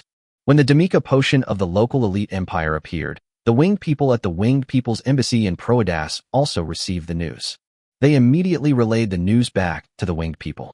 Jiang Yu, who was still unaware of the truth, personally went to Prodas City, found the Goblin Emperor, and exchanged 100,000 bottles of Demika potion. Then bring it back and give it to the infected winged people. Like goblins and trolls, the infected winged people did initially contain the spread of the plague and began to recover. But also 3 months later, many of those infected not only failed to grow feathers, but their body shapes also underwent significant changes. Their faces became hideous and grotesque, their bald heads became round, and their mouths were filled with fangs. Their hands and feet exhibited a primal state, growing sharp claws. Their bodies became tall and strong, and the wings on their backs were forever transformed into fleshy wings that had lost all their feathers. Under the combined influence of the medicine and the plague, their spirits waned during the day, their habits changed, and they preferred to avoid the sunlight and sleep like stone statues. But at night, that's when they become active. They like to fly in the city sky under the moonlight, searching for prey. They are sometimes like wild beasts, and sometimes they possess wisdom. But every winged person knows that these recovered infected individuals are no longer winged. Fortunately, although they have changed drastically, they do not harm the winged people. And it is precisely because there is no harm. The winged people felt only sympathy and pity for them. At this time, news of the appearance of goblins in the Goblin Empire reached the winged people. The origins and history of goblins surprised Jiang Yu immensely. Sometimes he felt that the formation of the Flanders race was indeed somewhat hasty. Jiang Yu felt he could hardly do what the Goblin Empire did, exile goblins into the wild. The winged people are relatively normal. They are truly pitiful. At the same time, Jiang Yu also learned about the origins of the werewolves who had also been driven into the wild within the troll tribe. Only then did he realize that the side effects of this medicine were not isolated cases, but rather affected all races on the continent, unlike the practices of the other two ethnic groups. After careful consideration, Jiang Yu, these infected winged people, whose size and temperament had drastically changed, were moved to an empty mountain town in Lomanda. He still considered them as members of the winged people, but he gave them a new name: gargoyles. That's all. Nearly 100,000 gargoyles slumber in the mountain town during the day and venture out at night. Gargoyles that lack food and energy can even turn into stone statues and go without food or water for a long time. The gargoyles also possess the ability to advance beyond their current level. To maintain a friendly attitude towards the gargoyles, Jiang Yu placed 2 of the stronger gargoyles in Whitestone Castle to guard the castle at night. At the same time, a night force composed entirely of gargoyles was established to protect the winged people's night. With the plague resolved, Jiang Yu began forging swords that could serve as vessels for suppressing the laws. Once upon a time, the goblins defeated the Thunder Titan and established the Goblin Empire. Among the spoils allocated to him was a section of the thigh bone of the Thunder Titan Atrus. For years, this section of thigh bone has been kept in a treasure vault. When he wanted to forge the divine sword, he took out this piece of Titan's thigh bone and went to the dwarf kingdom in front of the mountains to exchange some rare metal materials and exchange some forging experience with them. Year 700 of the Goblin Empire calendar. October. Jiang Yu begins forging the Thunder Sword. Chapter 63, Thunder Sword. Speaking of which, the Thunder Titan situation is also quite tragic. Once dead, their bodies become various materials, used by others for all sorts of purposes. That enormous Titan head is still fused together with the walls of Prodas, the capital of the Goblin Empire, serving as the most majestic city gate and showcasing the formidable military power of the Goblin race. As the bone of a Titan, the thigh bone of the Thunder Demigod is naturally filled with the power of the laws of thunder. Jiang Yuxian arrived at the East China Sea and found an active volcano that was still spewing lava. With his powerful, legendary strength, he broke through the side wall of the volcano and used the red rock to forge a furnace. Then he added materials such as purple gold, refined gold, mithril, lapis lazuli, magic crystal, gray heart, moon spirit stone, earth essence, sunset iron, and melting copper into the furnace one after another and melted them into liquid. Finally, the thigh bone of the Thunder Titan was placed in the purple gold liquid in the furnace and boiled day and night. After 39 days, the entire thigh bone of the Thunder Titan melted into the liquid gold, and the liquid gold turned a purplish color with flashes of lightning. Then, Jiang Yu used his Thunder Law to forge it every day. After 10 days, he poured seawater on it, and then repeatedly added the spirit of the clouds and heavens to hammer it into shape. A longsword, purple gold in color and crackling with lightning, appeared in front of him, hovering and moving. Congratulations to the player for forging a legendary weapon. Forging experience plus 1,000. The system, which hadn't been active for a long time, suddenly displayed a message, which Jiang Yu habitually ignored. He picked up the long sword and swung it, unleashing the power of thunder in an instant. Excellent, a fine sword. Jiang Yu nodded in satisfaction and put it away. It was nighttime, and the moonlight shone brightly. The silver moon in the sky, and chuckled softly. To forge the throne, we need creations from the heavens. We don't know what that eternally hanging silver moon is made of. Since my future throne will hang in the same sky as it, let's go up and take a look. We did as we said we would do. Jiang Yu took a deep breath, flapped his pure white wings, and the powerful lift sent him straight into the sky. First, we traverse above the white clouds, leaping up from the sea of clouds to a place where the wind is fierce. Here, at an altitude of over 10,000 meters, anything below the legendary level becomes unbearable. The strong winds here carry the power of the law of wind, and the higher one goes, the more unbearable it becomes for even ordinary legends. But Jiang Yu is no ordinary legend. His strength is almost that of a demigod, and he is only one step away from ascending the throne in the heavens. He gathered a protective shield with the power of light and continued to climb upwards. At an altitude of 20,000 meters, the higher he went, the thinner the air became, and the power of the laws of the sky grew stronger, preventing him from going any deeper into the heavens. The silver moon gradually became clearer, radiating a faint silver glow. Jiang Yu continued to ascend, 30,000 meters, 40,000 meters, 100,000 meters, until they reached the boundary near the star plane. Like ink dots on the starry sky, he saw a huge silver celestial body revolving around the entire world at the boundary between the astral plane and the world. Going any further, it becomes too dangerous to approach the silver moon. A powerful force of lunar law surged forth from the silver moon, making it difficult for him to approach. At the same time, a force that made him feel intensely oppressed was repelling him. This intense power of law, it almost made him think he was facing a god, as deep and as vast as the sea. Every second spent here consumes a bit more of my energy. This place is truly amazing. No wonder no one wants to come here. Instead of staying on the land, they fly aimlessly into the sky. No other legend, including demigods, would do that. Jiang Yu also has wings. They can only fly using legendary power. Chapter 64 Silver Moon. Unable to get close to the silver moon, he flew away from the area covered by it. They had just left the area of the silver moon. He then discovered that the conditions here were even worse. To exist here, one needs the support of powerful laws and authority.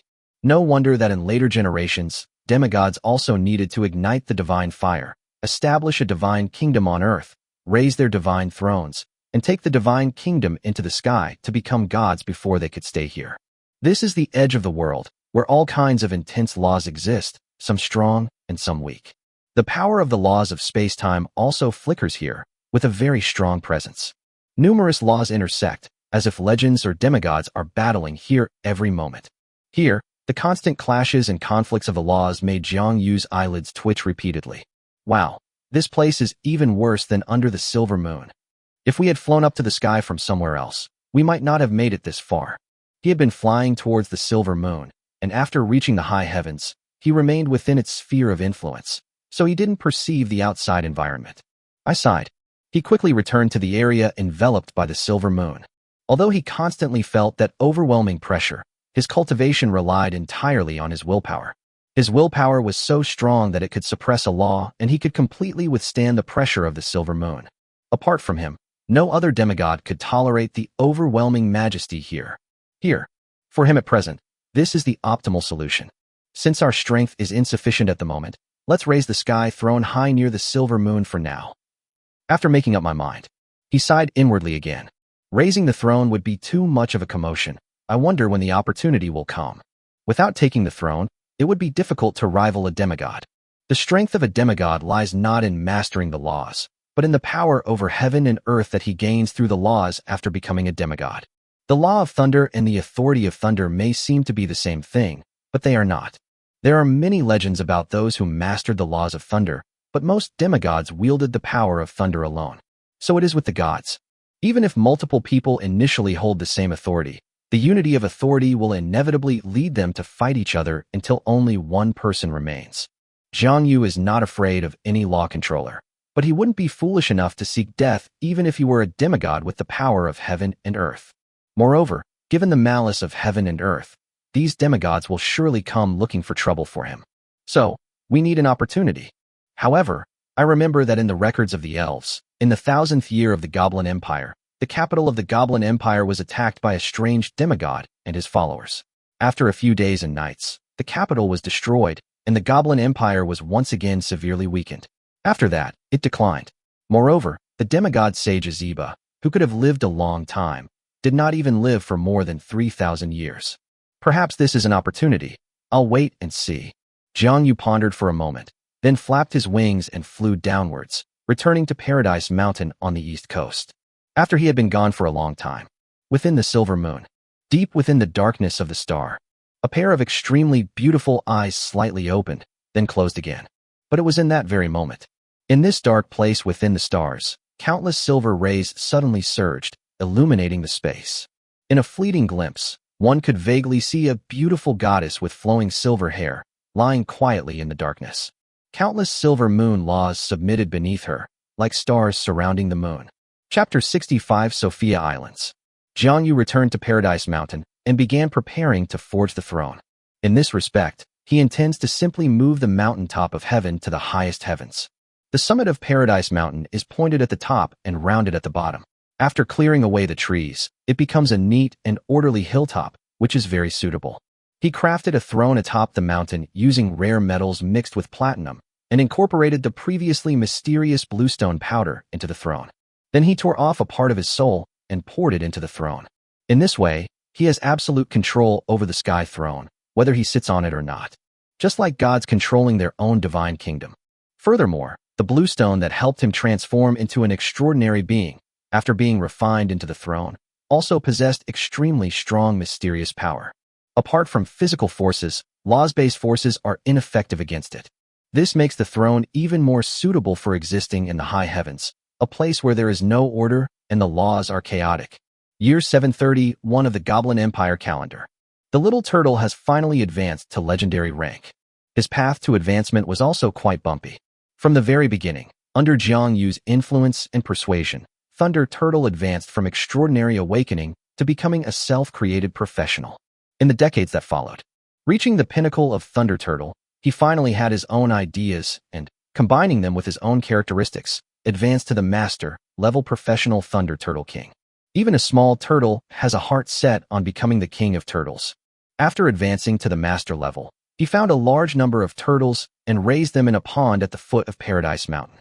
However, no matter how hard the little turtles try, these ordinary turtles can hardly possess intelligence.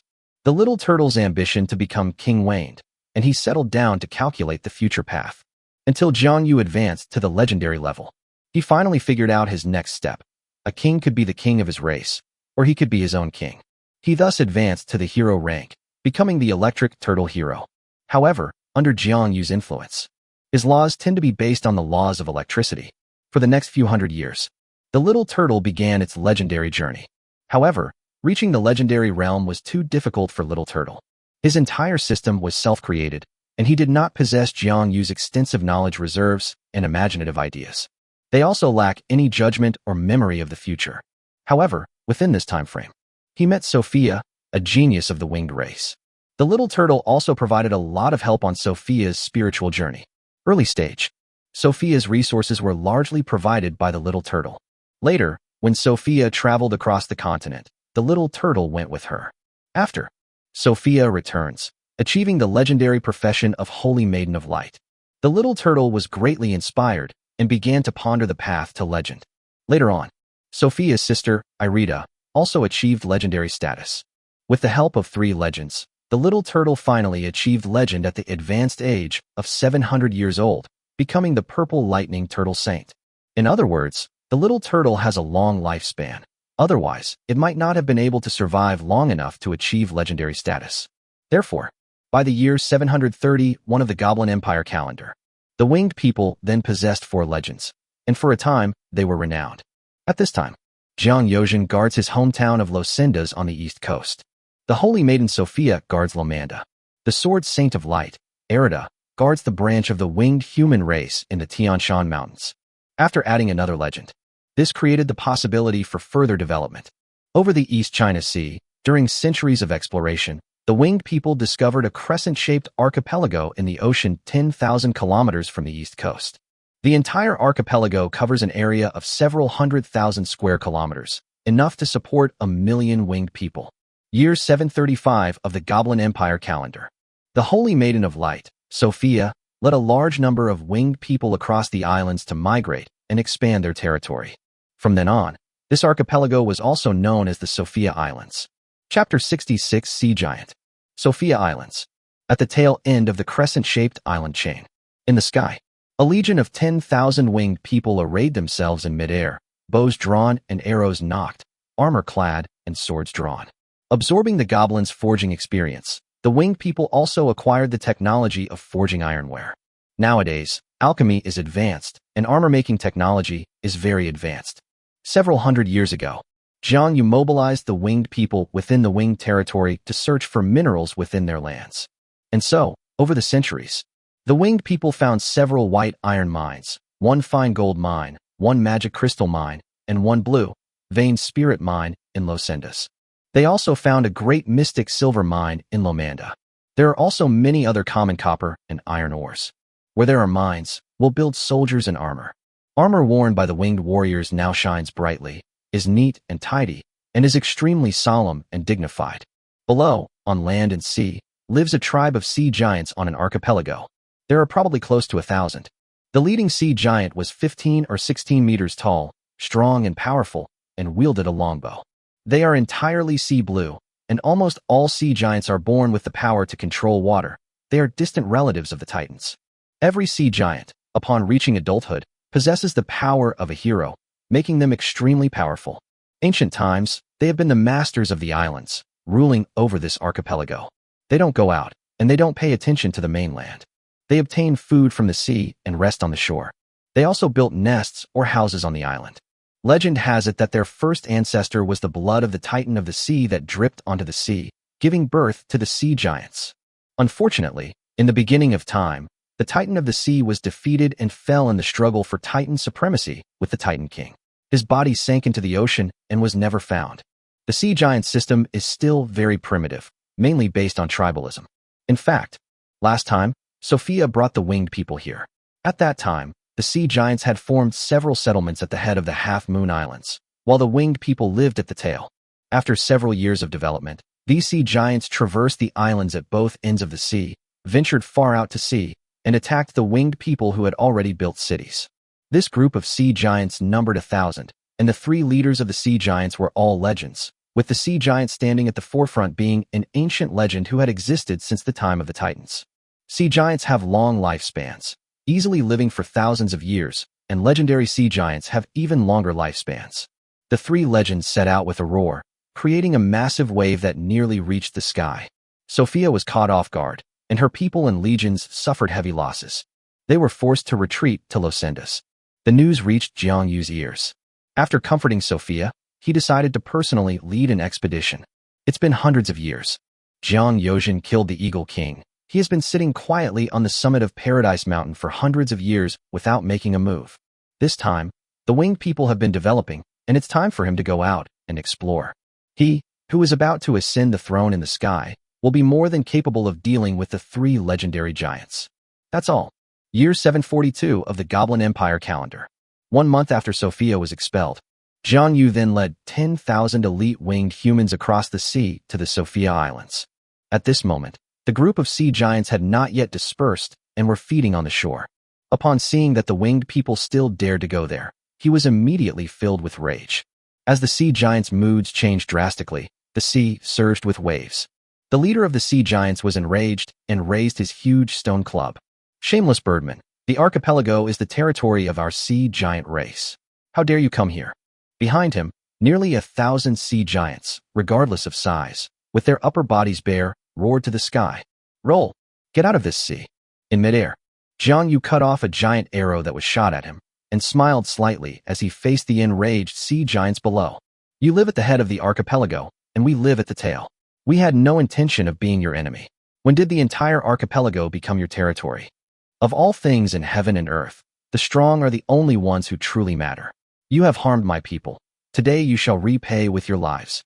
After saying that, he drew his purple gold longsword from his waist, and thunder roared between heaven and earth, like Thor descending to earth. Chapter 67 Thunderous War God, Conquest of the Islands. A vast expanse of dark clouds suddenly covered the land for thousands of miles. A deafening roar of thunder descended from the sky, like a thunder dragon swimming in the sea of clouds. The thunder was deafening, turning countless trees on the island a ghastly white. Birds hid, and beasts cowered. The monsters lay prostrate on the ground, as if facing a formidable enemy. This is Jiang Yu spreading his legendary domain throughout the world, creating a formidable reputation and establishing his home ground. Winged people, follow me to kill the enemy. Jiang Yuchang shouted and leaped down from the sky, his purple-gold longsword drawing out 100 surging bolts of lightning from the sea of thunder, which hurtled toward the 3 legendary sea giants. Heroic and decisive. Behind him, tens of thousands of winged people, witnessing their lord's imposing presence, felt a surge of fighting spirit. Kill! Kill! Kill! 10,000 people shouted in unison, their silver armor clanging, their long swords like a forest, as if 1,000 lights had torn through the darkness and crashed down. The neat array was temporarily dispersed. A group of winged beings formed a circle around the sea giants in the sky, holding longbows and ready to draw their arrows. A group of winged people, wielding longswords, followed Jiang Yu as he leaped down from midair, engaging the sea giants in close combat. Between land and sea, the 3 legendary sea giants immediately changed color. If the legendary winged woman before was like stars shining on the sea, then Jiang Yu before us is like a great sun about to bathe the sea. Faced with Jiang Yu's offensive, the leading sea giant dared not be negligent and raised his stone club high. A deep blue light shone on the stone staff, and the white stone skin on its surface cracked layer by layer, revealing a scepter made of bone that looked like a piece of blue jade. The aura of the Lord of the Ocean surged forth like a deep abyss, vast and mighty. Within the surrounding ocean, countless fish instinctively submitted. The sea giant leader channeled all his legendary power, wielding his blue staff and pointing it at Jiang Yu, who was charging towards him. The surging sea began to boil, and hundreds of water columns shot into the sky, striking the heavens and breaking through the blockade of thunderclouds, allowing sunlight to stream down from above. A blue giant formed from seawater materialized at the speed of light on the ocean and instantly raised its hand to strike Jiang Yu. The sheer force of 10,000 tons of seawater, like a mountain, seemed poised to crash down on Jiang Yu. At this moment, Jiang Yu saw the sea giant that suddenly appeared, which was nearly 200 meters tall, but his expression remained unchanged and he remained calm. His champion's will is an innate talent brought from his soul, which, combined with the extraordinary in this life, has created an invincible fighting spirit. Almost a second before the 200-meter-tall sea giant took shape, he anticipated the subsequent attack. Instead of retreating, they advanced, stepping into the void, and hurled their purple-gold longsword toward the leader of the sea giants. Then, its pure white wings flapped violently, almost breaking off. In a fraction of a second, he dodged the giant sea's punch. Then, the power of light erupted, and he fell straight into the sea like a luminous star, dodging the second attack. And that was the end of it. As he fell into the sea, hundreds of bolts of lightning struck the surface, and purple lightning flashed for thousands of miles. Amidst the thunderous roar, Jiang Yu arrived before the sea giant leader at breakneck speed, grasped the thrown purple-gold longsword, and with a gentle slash, pierced through the sea giant leader's shield and skin. Blood gushed out, and the head fell to the ground. The blue-bone scepter suddenly lost its source of power and fell into the sea. The whole process took only a few breaths. Above the corpse of the sea giant leader, Jiang Yu gently shook off the blood from the tip of his sword, looked at the 2 sea giant legends whose eyes were filled with fear, and chuckled. Mere sea monsters, nothing special. You dare challenge me too? The 2 towering sea giants swallowed hard, exchanged a glance, lowered their heads, knelt on one knee, raised their weapons high, and made a whooshing sound. Your Majesty's majesty is like the devastating thunder that descends from the boundless sea. We are willing to submit. With the 2 legendary sea giants kneeling, all the sea giants laid down their weapons and knelt down to surrender. Sea giants are not a resilient race.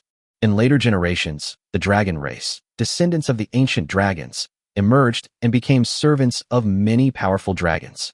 Gold dragons and silver dragons, in particular, have a great fondness for cloud giants and sea giants as their servants.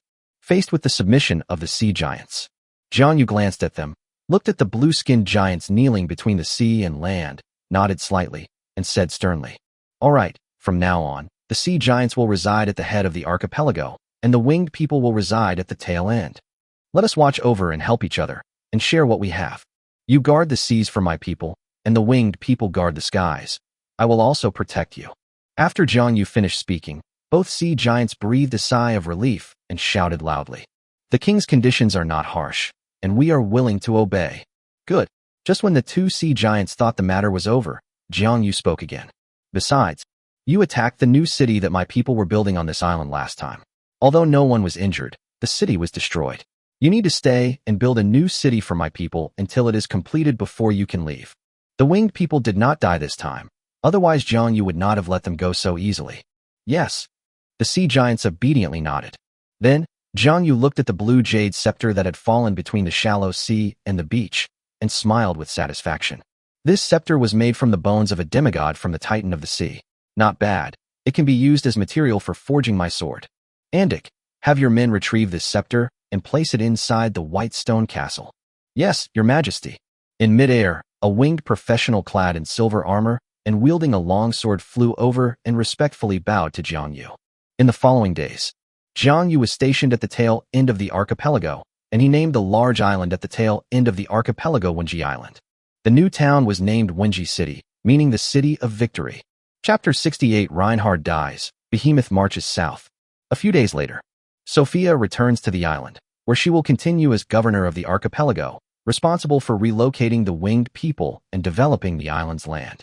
Jiang Yu, on the other hand, returned to Heavenly Mountain to cultivate the Law of Light. Year 751 of the Goblin Empire calendar. Of the Goblin Empire, died mysteriously while achieving demigod status. Then, the Grand Duke of the West, Lal Moser, raised an army in rebellion, which was suppressed. The Moser family was wiped out. Not a single Moser member was left alive. The high priest family that co-founded the kingdom with Amir has since disappeared into the annals of history. The then emperor, Fry Armiger, appointed his seventh son, Indi Armiger, as the new Grand Duke of the West. After Indi arrived in the territory, he took over all the power of the former Moser family. He was actually the son of Princess Moser and Fry Armiger. The year 878 of the Goblin Empire calendar. The fourth Goblin Emperor, Fry Armiger, died without ever achieving legendary status. The fifth emperor was his fifth son, Gunaramig. Year 901 of the Goblin Empire calendar. The number of winged people in the Sophia Islands reached 300,000, and the total population of the winged people reached 4 million. Because no one has ever broken through the path above demigod so far. Sophia and Irita decide to embark on a legendary journey. Be steadfast in your beliefs, and you will achieve immortality. Year 955 of the Goblin Empire calendar. Alchemist Emerson's experiment in the southern goblin city of Blackwood resulted in a serious accident, turning the entire city into a near-dead city. But at night, goblin skeletons would occasionally rise up. This marks the first time a necromancy incident has occurred on the continent of Phaland. The professional legion of the Goblin Empire sealed off the place and eventually set it on fire. Of the Goblin Empire calendar. Reinhard, the first Lionheart, died in Pollock. He never broke through the legendary barrier to become a demigod. His ninth-generation descendant, Vega Reinhardt, succeeded him as leader of the human race and Earl of Pollock. Before Reinhardt's death, as if sensing something, Jiang Yu came to Pollock territory to see him off on his final journey. With the death of his only son, Jiang Yu felt the loneliness of the long road of life for the first time. At last, at her request, Reinhardt was buried next to Fiona. The text above reads, Reinhardt, the second-generation leader of the human race, the king who laid the foundation for the human race. Jiang Yu stood under the osmanthus tree for 3 days before leaving. Of the Goblin Empire calendar. The far northwest of the empire. The most powerful enemy since the founding of the Goblin Empire has appeared, and the opportunity that Jiang Yu had been waiting for finally arrived. Of the Goblin Empire calendar. January. Behemoths, who have lived in the icy plateau for generations, migrated south under the leadership of their chief, Almond. They claimed to be responding to the call of the Blood Queen to attack the south. The Behemoths conquered the northern desert in succession, and a large number of centaur clans, troll clans, kobold clans, pig-headed clans, tiger-headed clans, and minotaur clans submitted to the Behemoths' overwhelming power. 6 months later, Amon swept through the northern desert, integrated the troops of various tribes in the northern desert, and led a 1,000,000-strong army southward from the eastern part of the northern border of the Goblin Empire, launching a war without declaration. A large number of border nobles were wiped out. The major city of Murgas in the eastern part of the north was captured, and the goblins in the north were in a state of panic. Just then, Emperor Gunnar Amigal dispatched the Imperial Guard and the Knights of the Profession southward, while simultaneously summoning nobles from various regions and foreign tribes to send troops. The news reached Whitestone Castle on Paradise Mountain on the east coast. Jiang Yu also sent a legion of winged people to fight. October 3rd. The Behemoth army is stationed in the southern part of the north, at the city of Eds. This is the last major city in the north that connects to the central Goblin Empire.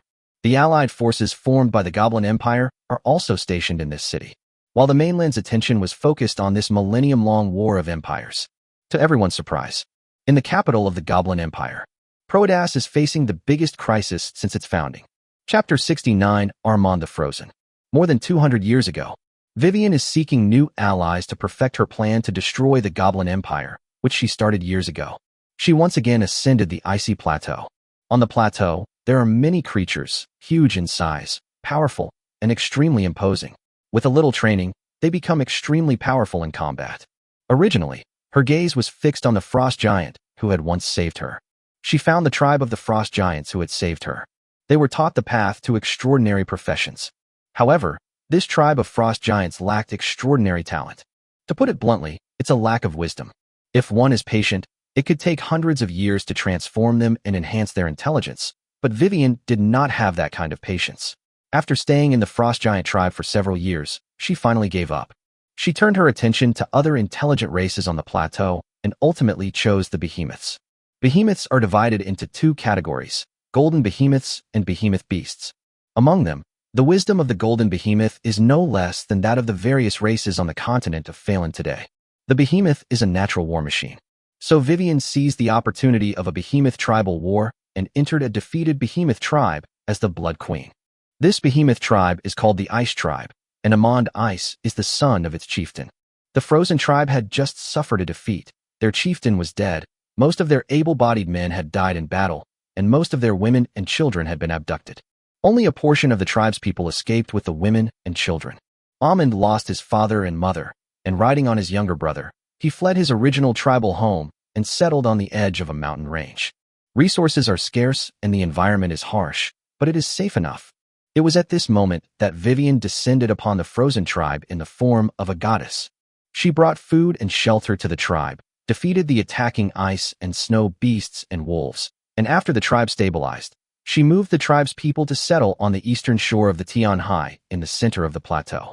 As many young behemoths gradually came of age, the behemoths of the Frozen tribe grew stronger. She taught the Ice tribe extraordinary professional knowledge, creating the Behemoth Knight profession based on the characteristics of behemoths. At this time, all the behemoths had made achievements, but Amand stood out, possessing exceptional talent as a professional. So Vivian took Armand up by herself. More than a decade later, Amand Ice reached adulthood and his strength reached the master level.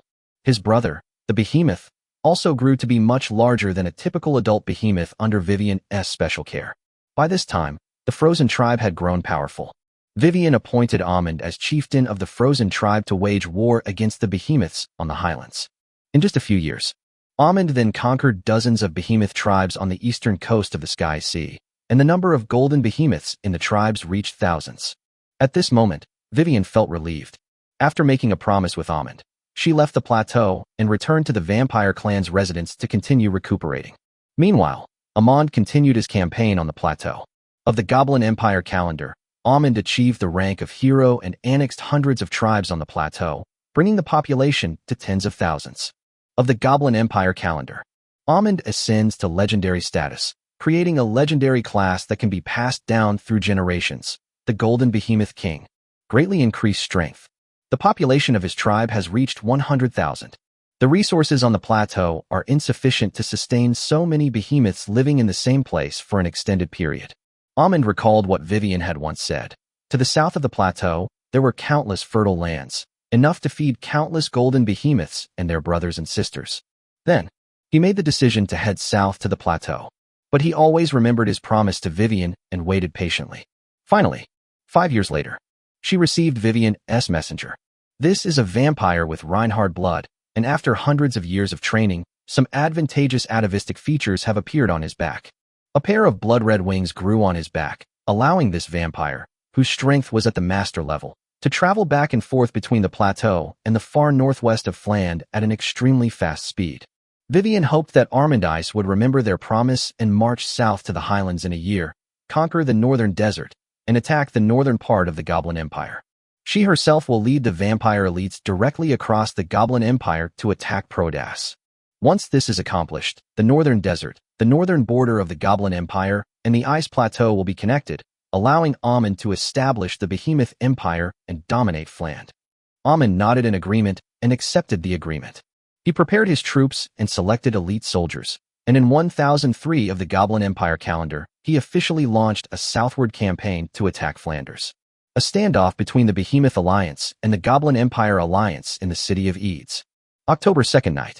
Vivian led thousands of elite vampires out of the Rhine Lord's castle in Proada's former human territory.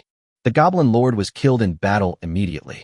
To keep it a secret, the vampires killed all intelligent beings in the Rhine territory, and even the nearly 1,000 griffins kept there were drained of their blood and killed. October 3rd.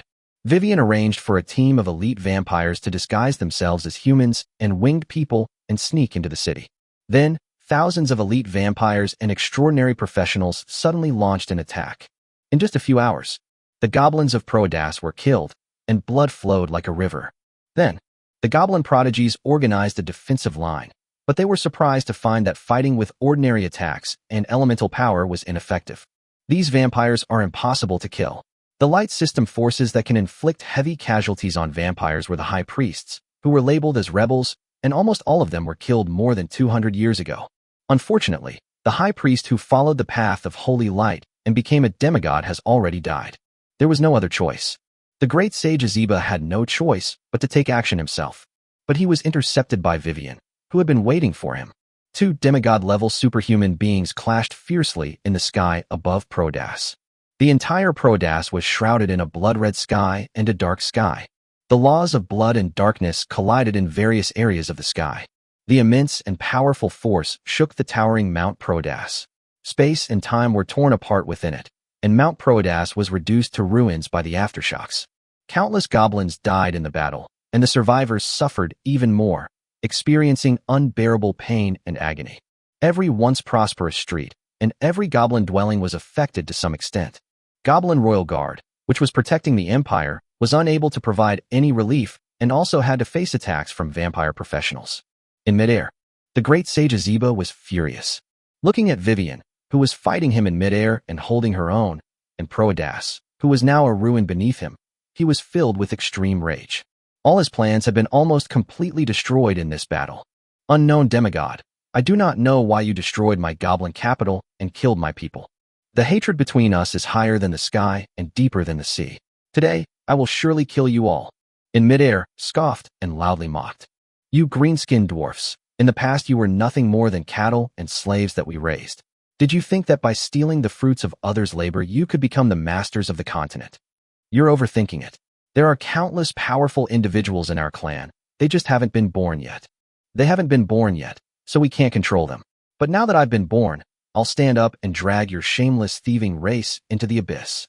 Upon hearing this, Azeba finally understood where Vivian came from and gave a cold smile. So, you were one of them. Unfortunately, times have changed. Today, I am stronger than you, and I will surely kill you. After I kill you, you remnants of the previous era will no longer be worthy to live on the land of Fland. I will kill them all. Then come and kill me. Let's see who dies, you or me. Vivian's expression remained unchanged upon hearing Azeba's words. She stretched out her hand, and a long river of blood appeared in the sky, suppressing the entire sea of clouds and sky. Azeba landed on the ground, and the power of the dark laws surged. In Proadas City, all the goblins suddenly roared to the sky, and strands of power gathered into a mighty black wall, pressing towards Vivian. This force put Vivian under immense pressure, but after a moment, she burst into laughter. So, this Proadas is the prototype of your earthly divine kingdom. I understand now, ha ha ha. Die, you bitch. It's no use, I'm immortal. Let's take it slow. Just as the two demigods were locked in a fierce battle in Proadas. Paradise Mountain. On the mountaintop, Jiang Yu, dressed in white, sat upright on the platinum throne, his heroic posture and majestic presence as deep as the abyss. Chapter 70, Raising the Throne High. 100,000 elite winged people formed ranks in midair around Paradise Mountain. They looked at their king with burning eyes, as if they were worshipping a god.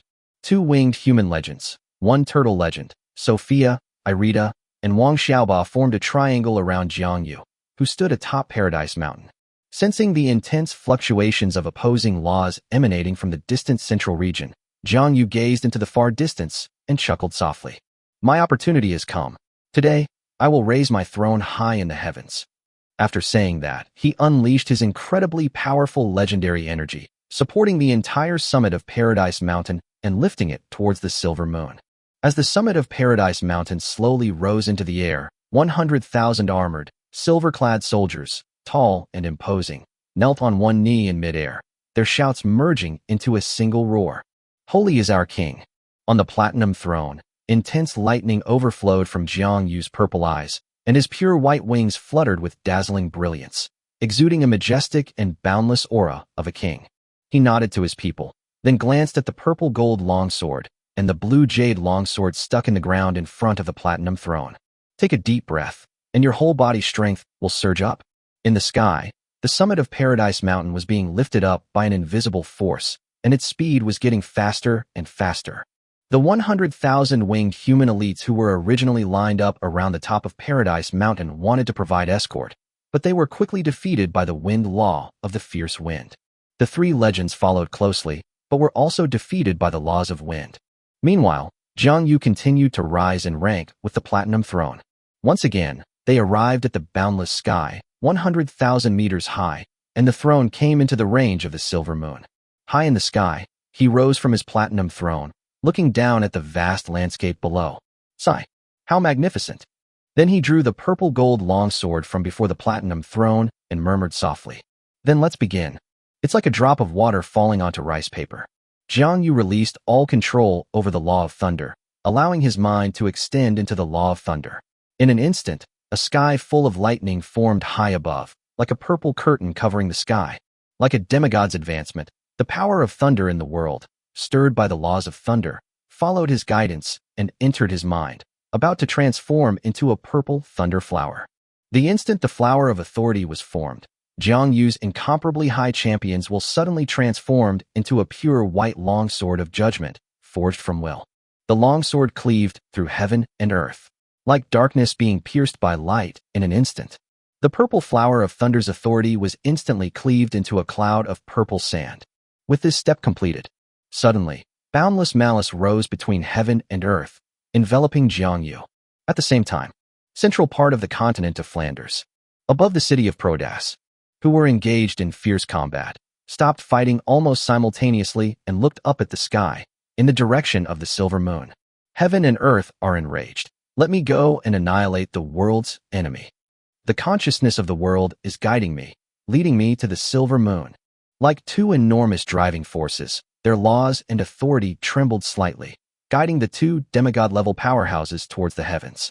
But after such a bloody battle, how could the two demigods possibly abandon their enemy and fight together? They forcibly suppressed their impulses and continued fighting. High above the heavens, the power of thunder seemed to have a will, and it reassembled in the mind, wanting to return to its original state. But Jiang Yu ignored it at the moment. He raised his champion's will, which pierced through the heavens and earth like a sharp sword, piercing through and connecting the laws of thunder. In the outside world, almost simultaneously, Jiang Yu raised his purple gold sword and slashed at the thunderbolts filling the sky. Rumble. Like 100 rivers flowing into the same stream, endless lightning entered the purple gold longsword, and the domineering lightning leaped on the sword, almost cracking it open. Jiang Yu remained expressionless, forcefully thrusting the purple gold longsword into the earth atop the mountain, and loudly proclaimed to the world, "I will decide the fate of heaven and earth. Today, with the will of a champion, I will etch myself into time and space, forging the laws of judgment to suppress all things in heaven and earth."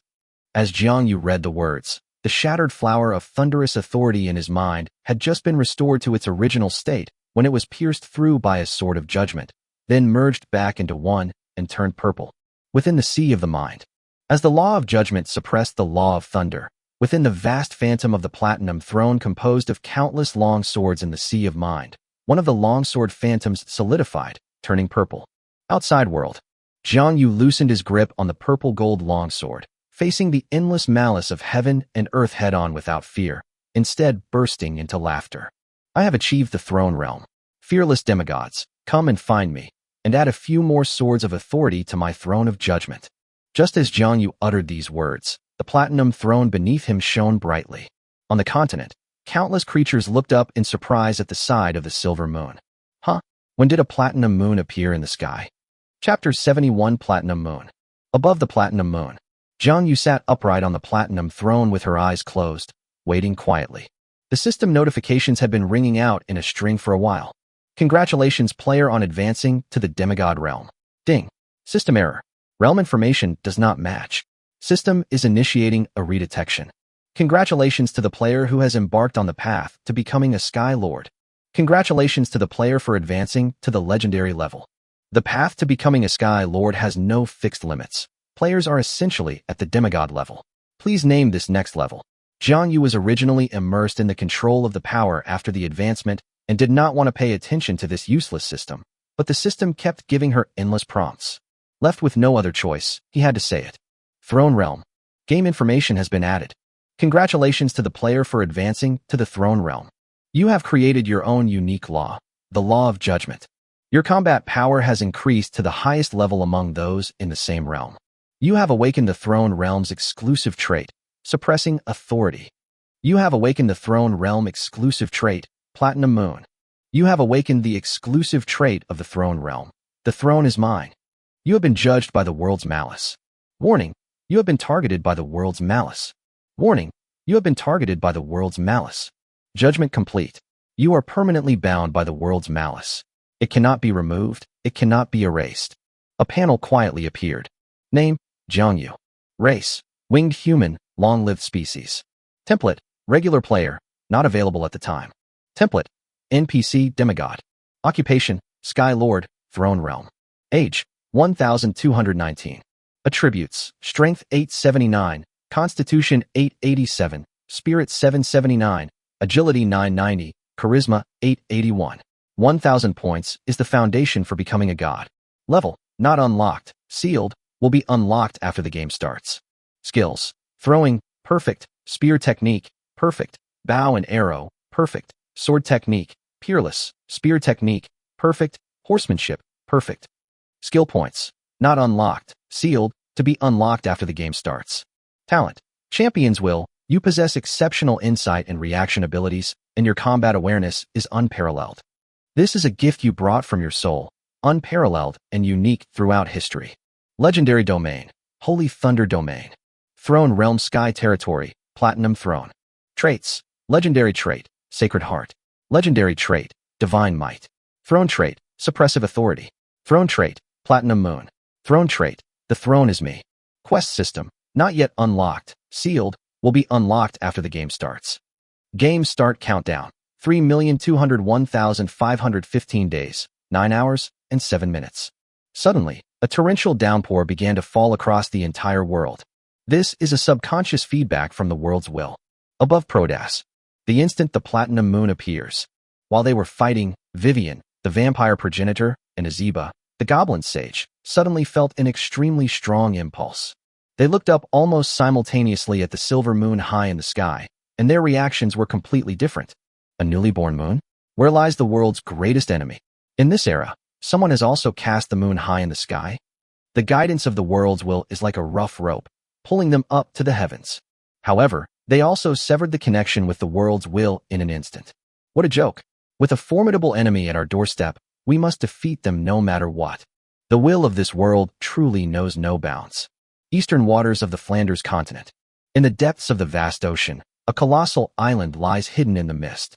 On the island, several ancient dragons, each over 200 meters long, lay on the ground, fast asleep. Just then, a powerful sense of crisis surged into their hearts, like a resounding bell, as if the heavens and earth were collapsing. Several ancient dragons were suddenly awakened from their slumber. Their bewildered expressions turned serious in an instant, and they began to discuss among themselves. It's happened again. The world is warning us. No, this time is different. The world will is actually afraid. Its great enemy has appeared. It is guiding us to destroy this great enemy. Should we go or not? I sense that this formidable enemy is also a threat to us once we achieve godhood. We cannot tolerate this. The will of the world will reward us. A colossal, azure-colored ancient dragon delivered the decisive blow. Because the call of the world's will is growing ever more urgent. The impulses bestowed upon them by heaven and earth are baking their hearts in waves. The next moment, high in the heavens, beside that seemingly eternal silver moon, a white gold moon of equal brilliance suddenly leaped up. That platinum moon, it is the greatest enemy. A new moon appears, and the world is transformed. All the dragons looked at the platinum moon that had suddenly appeared in the sky with surprise and uncertainty, and they felt an extremely strong threat coming from the platinum moon. So, a colossal, crimson-red ancient dragon spoke. I, Radgate, Mason Wright, and Venus will go to the platinum moon to destroy this enemy. The ancient, azure dragon also spoke. Tiamat, Bahamut, you are the most powerful among us. Continue to carry out our dragon blood plan. This is the foundation for our future path to becoming the dragon god. Among the ancient dragons, a platinum, gold dragon spoke with concern. My prophetic abilities are completely useless in this battle. He couldn't predict the outcome of this battle and was extremely worried. Who was also left behind, laughed indifferently. In today's world, the titans are gone, the goblin Amire is dead, and you have all become demigods. What danger is there to speak of? Bahamut, your worries are completely unnecessary.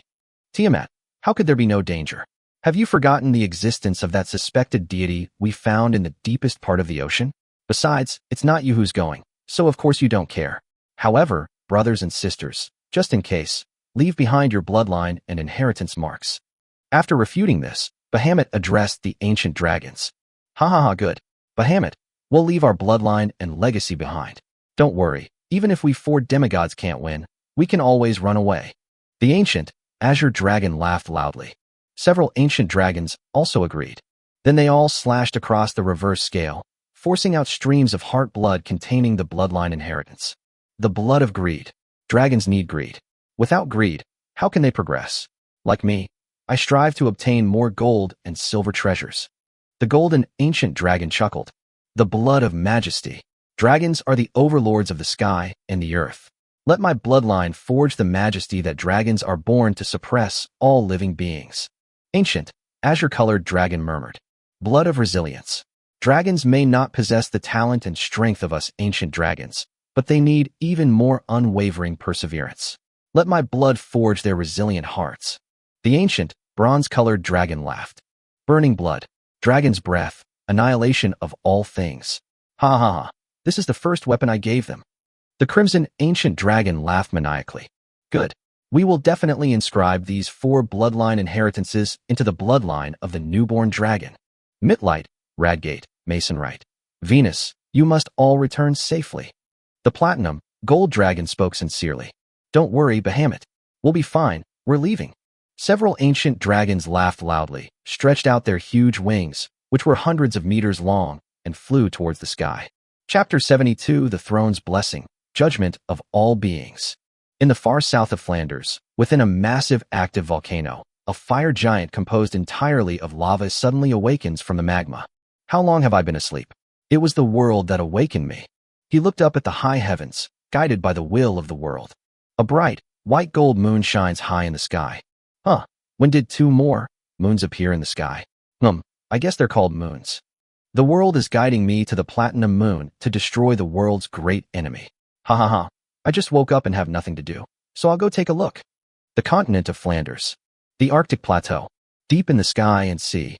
The instant the platinum moon appeared, a blue holy whale, 300 meters long, suddenly leaped out of the water and flew high into the sky. Without hesitation, without delay, the continent of Phynaton, separated from the continent of Fland by a vast ocean, is also the place where the giant tree clan, a great troll race, migrated 1,000 years ago. On the western grasslands, a golden lion king, with a head of golden fur that shone brightly and a height of 10 meters, stood deep in a hidden ruin. He looked at the platinum moon that suddenly appeared in the sky, his golden vertical eyes narrowed slightly, and finally lay down to sleep again. Throughout the world and across all continents, almost all demigods received guidance from the world's will, but the vast majority of them only awoke briefly before continuing to either slumber or go about their own business. Anyway, everyone has their own reasons. Only a handful of demigods accepted the guidance, but that was still quite a lot. All the demigods who received the guidance began to fly toward the platinum moon, some fast and some slow. The 4 dragons were among the slowest. As they flew over the windy region, the laws of wind began to subside. When they ascended to the high heavens, the chaotic clash of laws lessened considerably. This made them feel very directly that the will of the world was helping them. Then they arrived before the newly born platinum moon. At this moment, they finally saw clearly that the so-called platinum moon was actually an incomparably magnificent platinum throne, standing high in the sky, embedded in the suspended mountain, radiating an incomparably dazzling brilliance, illuminating the world, and seemingly stealing the color from the heavens and earth. Vast majesty. As they looked closely, an even more horrifying scene unfolded before them.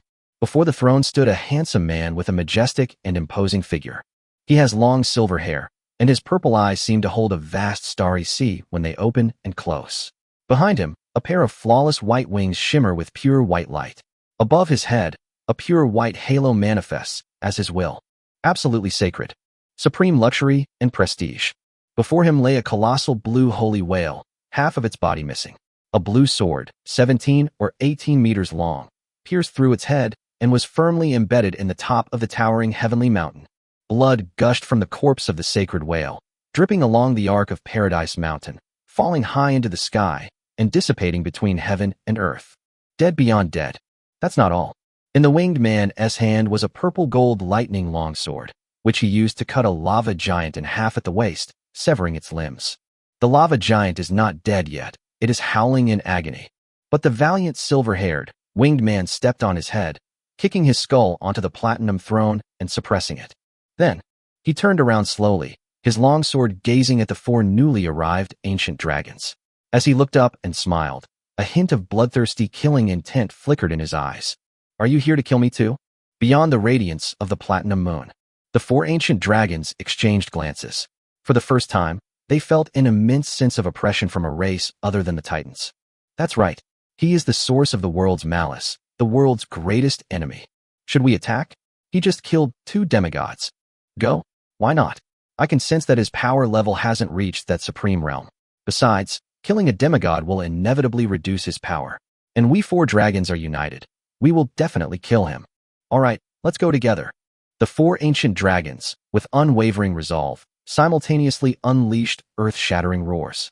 For dragon breaths, like pillars of heaven and earth, suddenly erupted from their mouths, crashing towards Jiangyu. Azure light, scarlet flames, metallic particles, the breath of the earth. The power of the 4 laws erupted suddenly, amplified by the power of heaven and earth, and came directly, instantly covering the entire area of the platinum throne. Rumble, rumble. In the battle between demigods, there is never any holding back. Right from the start, the 4 ancient dragons used all the power of their authority, using their dragon breath as a vehicle, intending to shatter the powerful enemy in one fell swoop. However, their plan failed. Within the throne lies Jiang Yu's will. They faced 4 terrifying dragon breaths, forged from authority and reaching to the heavens and the earth. Jiang Yu raised his purple gold sword high and spoke each word with imposing authority. I am the law, the judgment. These words had barely left his lips. A law never before seen appeared between heaven and earth, like a winding and vast Milky Way, or a bright and cold moon, exuding a solemn and majestic aura. The power of thunder submits to its Milky Way, and the power of heavy water prostrates itself under its bright moon. Blessed by the throne, I will judge all beings. The purple gold longsword revealed a color even purer than light. This is a color even whiter than white, or perhaps it could be called holy. The long sword swung horizontally, unleashing a surging ocean of holy energy that blocked the 4 vast dragon breaths of authority. Then, before the 4 ancient dragons could react, he stepped forward, holding the pillar of destructive dragon breath upside down, and braced himself against it. Space shattered, and Jiang Yu appeared directly in front of the strongest azure ancient dragon, at the edge of the domain where the platinum throne was located. Within the area of the throne, it can directly pierce through space and teleport instantly. To some extent, this is already in the realm of gods. Chapter 73 Calm as Iron. At this time, the development of magic had not yet led to the invention of teleportation arrays, and the elves, the creators of the mage class, were still in the process of evolving from trolls to elves. It wouldn't be an exaggeration to say that this involves the realm of gods. The world continued to be drenched in torrential rain, showing no signs of abating and instead intensifying. This is the rage of the world's will. Its unconscious fury knows no race and has spread to every corner of the world. Of the Goblin Empire on the continent of Flanders. The second human leader, Earl of Pollock of the Goblin Empire, Vega Reinhardt, stood atop the castle tower, his eyes filled with worry as he watched the violently fluctuating extraordinary reaction high above, beside the silver moon, on the platinum moon. I hope it's not what I imagine. If the world's malice cannot punish the source of malice, It will descend upon all living beings. He possessed some prophetic abilities from a young age, which was key to his standing out among the descendants of Reinhardt. Heaven and earth sent down torrential rains, causing widespread floods and turning the world into a swamp. How terrible! Among the various races on the continent of Phaland, those with the gift of prophecy mostly sighed. They also sensed the potential for future disasters. However, people with little influence have little power. This is not the age of prophets. High above the heavens, the platinum moon hangs high, the edge of the top of the suspended paradise mountain. Battles can change in an instant. As Jiang Yu held the purple-gold longsword upside down and pierced through space, his imposing aura caused him to appear almost instantly in front of the azure primordial dragon. The azure, blue ancient dragon's vertical eyes contracted rapidly. How is that possible? He quickly stopped the dragon's breath, and the authority corresponding to the law of growth suddenly acted upon him. His 200-meter-long dragon body instantly expanded violently to 300 meters, 400 meters, 500 meters, and even 1,000 meters. His azure dragon scales also became thicker and harder under the power of growth, as if they were covered with another layer of armor. With its 1,000-meter-long body bearing the weight of a collapsing space, the azure ancient dragon Rajert flicked its long, heavy tail at Jiang Yu, while simultaneously flapping its wings and turning slightly. A fierce gale swept towards Jiang Yu, attempting to force him back. Nearby, Jiang Yu raised her purple eyes slightly, her gaze calm and composed. He flipped his long sword, and the pure white wings behind him fluttered. In the very last second before the dragon's tail struck, he managed to dodge it by a hair's breadth. Then, he gently tapped the long sword in the direction the dragon's tail had gone. Lightning flashed, and then instantly settled on the azure dragon's tail. The power of thunder transformed the purple-gold longsword into a super magnet, and Jiang Yu leaped up with this enormous suction force, like a pure white arrow, landing on the 1,000-meter-long dragon and thrusting his sword forward. The power of the thunderous authority exploded within the body of the azure primordial dragon Radgate, while the power of the judgment laws ruthlessly suppressed Radgate's growth authority. Under the double blow, the azure primordial dragon's body began to shrink, and its aura immediately weakened. Beside him, the other 3 ancient dragons were startled when they heard his scream. Radgate. Then, they saw Jiang Yu move with great skill, as if he had anticipated all of Mitlight's attacks. He walked step by step to the neck of the azure ancient dragon and fiercely swung his purple-gold longsword. With the power of thunder and blue water, the law of judgment suppressed his authority, and he was about to behead Rajert. Not far away, Mitlight had no time to think about anything else. The crimson ancient dragon's eyes were bloodshot, and a streak of crimson flames pierced through the distance of space, striking straight at Jiang Yu's back, attempting to stop Jiang Yu from swinging his sword. However, Jiang Yu ignored it and let the crimson flames crash down on her back. Almost the next second, Jiang Yu's back was charred, half of the feathers on his white wings were burned off, and a large amount of blood gushed from the corner of his mouth. The crimson flames surged against his body, but were quickly suppressed by the laws of judgment, and his movements never stopped. With the support of the 2 great powers, the length of the purple-gold longsword suddenly increased to nearly 50 meters.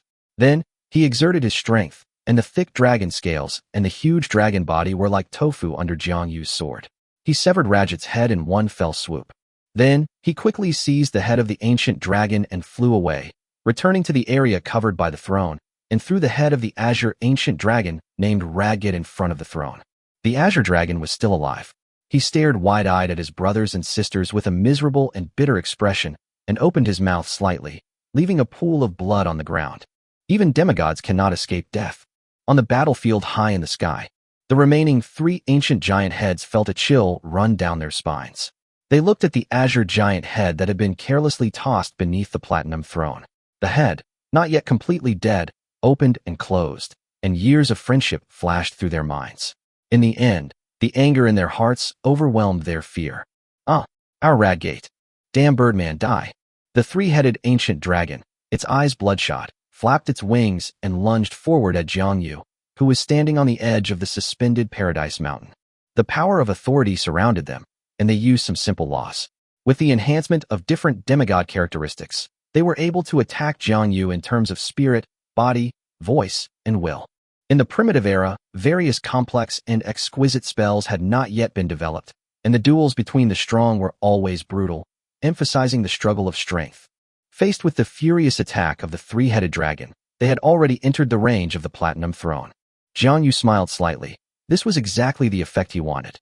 There are two different combat forces inside and outside the Platinum Throne. The throne is mine. Every living being slain by Jiang Yu within the Platinum Throne has a portion of its power absorbed by the throne and fed back to Jiang Yu. His injuries are slowly healing. The next moment, Jiang Yu retreated rapidly, dodging the attack from the three ancient dragons, and a thunderous roar echoed from the spot where he stood. Crimson flames, metallic copper, and the intense aura of the earth bombarded the area in turn. He gracefully stepped back. He arrived at the head of the long-dead blue holy whale and drew his blue jade longsword. The longsword was drawn and instantly shortened to its normal length. Then Jiang Yu, sword in both hands, faced the attack of the three ancient dragons head-on. Once they had all entered the throne domain, Jiang Yu grinned, drew his sword, and met them head-on, his purple eyes locking onto the scarlet ancient dragon, Midlight. Thunder roared once more, illuminating the entire Platinum Throne grounds in a purple hue. The originally obscure heavy water authority became increasingly proficient through repeated use in battle. A stream of heavy water from the heavenly sea transformed into a celestial curtain of water, enveloping the three-headed dragon's head. His unparalleled swordsmanship perfectly blends with the power of authority. As the two swords clashed, water and lightning merged, and layers of heavy water rained down across the entire area of the Platinum Throne, accompanied by explosive lightning, smashing the three ancient dragons to pieces. At this moment, Jiang Yu suddenly appeared in front of the crimson ancient dragon Midlight. Midlight instantly became alert, activating her demigod traits. Crimson Inferno. A crimson world of flames, forged from a crimson flame authority, appeared. The enormous flames, carrying the power to suck blood, constantly scorched Jiang Yu's body and will. His silver hair had begun to catch fire, his wings were covered in ash, and most of his robes were burned away. However, Jiang Yu's will was as firm as iron, and such injury could not move him in the slightest. He thrust his blue jade sword into the ground, and the water flowed into a swamp, creating a waterway leading to Midlight, slightly reducing the intensity of the Crimson Purgatory. At this moment, the other two ancient dragons saw that Jiang Yu was shrouded in the Crimson Purgatory and launched their strongest attacks from the left and right at the same time, empowered by their demigod characteristics. Earth Domination. The ground beneath Jiang Yu's feet suddenly hardened like iron, splintering into steel spikes that pierced his flesh, forming cages on the earth. Heaven and earth are both soldiers. Of the thick dragon scales of the bronze-colored ancient dragon were instantly removed, and then countless indestructible metal weapons instantly formed in the sky, carrying an irresistible killing intent, and rushed towards Jiang Yu. Directly ahead, seizing the opportunity, the crimson dragon Midlight pounced again, its massive maw opening wide, unleashing a pillar of crimson flames that surged toward Jiang Yu with the force to scorch everything in its path. A critical moment. Jiang Yu looked up and faced Midlight directly, calm and composed, and shouted loudly. Platinum Moon. Instead of retreating, they advanced, charging into battle with unwavering resolve. Chapter 74. The Birth of the Dragon Man. High in the heavens, a bright moon suddenly appeared in front of Jiang Yu, like a shining mirror, reflecting most of the crimson dragon breath that attacked first to the other two ancient dragons, and melting the storm of metal weapons that attacked from midair. The Platinum Throne, the suppression of authority. At the same time, the Platinum Throne shone brightly. The majestic aura of the vast heavens, carrying the will to judge all living beings, caused the will of the three ancient dragons to waver for a moment, and the power to control their authority was interrupted for a split second. Taking advantage of this opportunity, Jiang Yu once again shattered space and arrived directly in front of the crimson dragon's slender neck, slashing down with his sword. The massive, scarlet dragon head landed instantly, and Mitret's wide eyes still held an expression of disbelief. No, Mitrite. The two ancient dragons, regaining their senses, were terrified. The two most powerful ancient dragons among them were killed one after another right before their eyes, and their fighting spirit and courage vanished instantly. Even demigods are afraid of death. At this point in the battle, the two ancient dragons were no longer willing to fight. They exchanged a glance, and both saw the fear and hesitation in each other's eyes. In an instant, the bronze dragon, the elder brother, glanced at his sister, gritted his teeth, and shouted loudly. Venus, you go first, I'll cover your retreat. We're not fighting anymore. The golden ancient dragon glanced at its brother, then at the silver-haired, winged man bathed in dragon blood, exuding murderous intent, and nodded hastily. Okay, Mason right. Leave as soon as I leave. After saying that, it hurriedly flapped its wings and used all its strength to fly up into the sky. As she fled the battlefield, the oppressive feeling of the silver moon immediately descended upon her. Because the world no longer sheltered her, she gritted her teeth and persevered, flying downwards. 100,000 meters, 90,000 meters, 10,000 meters. A chaotic and hasty journey, until she crossed the area of gale force winds, flew down to the earth, and came into the midst of a torrential downpour. Looking down at the land, mountains, rivers, and grasslands that appeared beneath her, as well as a tribe of dog-headed people who had migrated there and made a living by herding livestock, she finally breathed a sigh of relief, feeling a sense of relief after surviving a catastrophe. The rain poured down, and the wind blew the grass low, revealing cattle and sheep. She came to the ground, and the dangers of the high heavens were temporarily gone. On the vast grassland, at the very moment the golden dragon Venus descended. Living here, every kobold in the kobold tribe of thousands felt an intense dragons might descend from the sky. They couldn't help but look up at the sky. Through the rain, a 200-meter-long golden ancient dragon flew overhead, extremely close to them. In the tribe, the kobold shaman holding the dragon bone scepter suddenly looked up at the sky and became excited. Ancestors above, this is the dragon that our ancestors worshipped in ancient legends. Even the most knowledgeable kobold professionals in the tribe were moved to tears. Our faith, our master, has reappeared in Flanders. After 1,000 years, have the former overlords, the ancient dragons, returned? Are we about to prosper again? The crowd was in high spirits. The kobold shaman wasted no time, quickly raising his scepter and shouting loudly, "My sons, kneel down and meet our lord." Under the questioning gaze of the golden dragon Venus, thousands of kobolds knelt down in unison, ignoring the heavy rain and muddy ground, and worshipped her respectfully. This feeling made her somewhat addicted. I haven't felt like this in so many years. I never imagined that there was still a race on the continent that recorded the existence of our ancient dragon race. However, before she could finish her exclamation, a feeling of being stabbed in the back suddenly descended upon me. The next second, behind her, a bright platinum moon descended straight down from the high sky. The beautiful and gorgeous platinum moonlight cut through the curtain of rain and scattered the dark clouds. Between heaven and earth, only a platinum moon hangs in the long night, illuminating the grassland that was covered by a dark sky. In midair, Venus turned around in horror. Then the cold, clear voice of judgment rang out. Ruling, before she could react, a dazzling purple sword light astonished the heavens and collapsed the 10 directions of space and time, like a gentle breeze brushing across her neck. Sizzle, splash, on the vast grassland. Amidst the bewildered gazes of all the kobolds, a massive torrent of dragon blood poured down from the sky like a river, drenching their faces.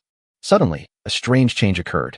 Among the kobolds, those who were drenched in the scalding water grew taller, their heads became like miniature dragon heads, and their bodies grew dense scales, exuding a faint dragon-like majesty. Fortunately, the authority and power of law within the dragon blood had been wiped away by Jiang Yu's judgment law, and they did not burn to death after the mutation. However, at this moment, they were no longer in the mood to care about the changes in their bodies. Follow their fearful and anxious gazes toward the sky. A majestic being with silver hair, purple eyes, pure white wings on his back, and a pure white halo above his head stood in the void, sheathing his sword and looking down at them with his majestic eyes lowered.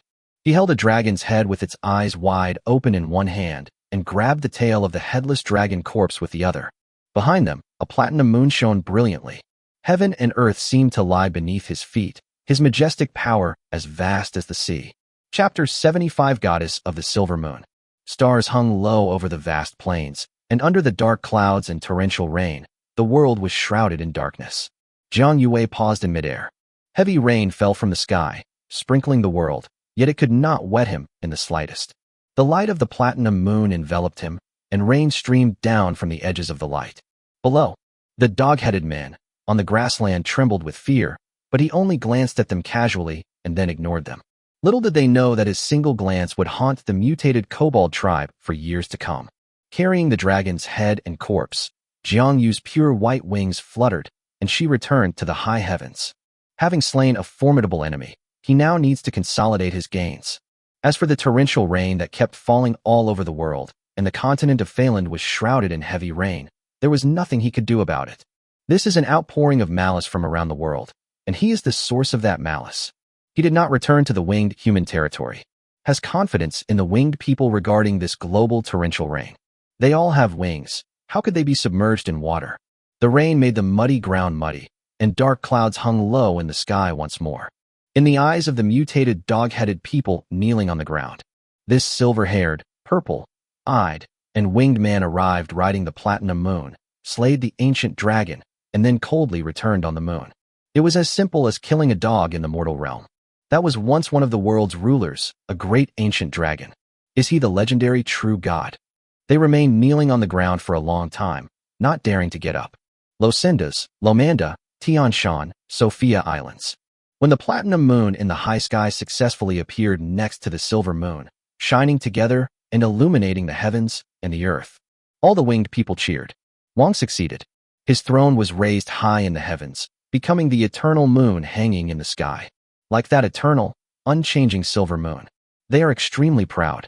Even as torrential rain poured down from the sky and the waves on the east coast surged like a cataclysmic storm, nothing could dampen the excitement of the winged people.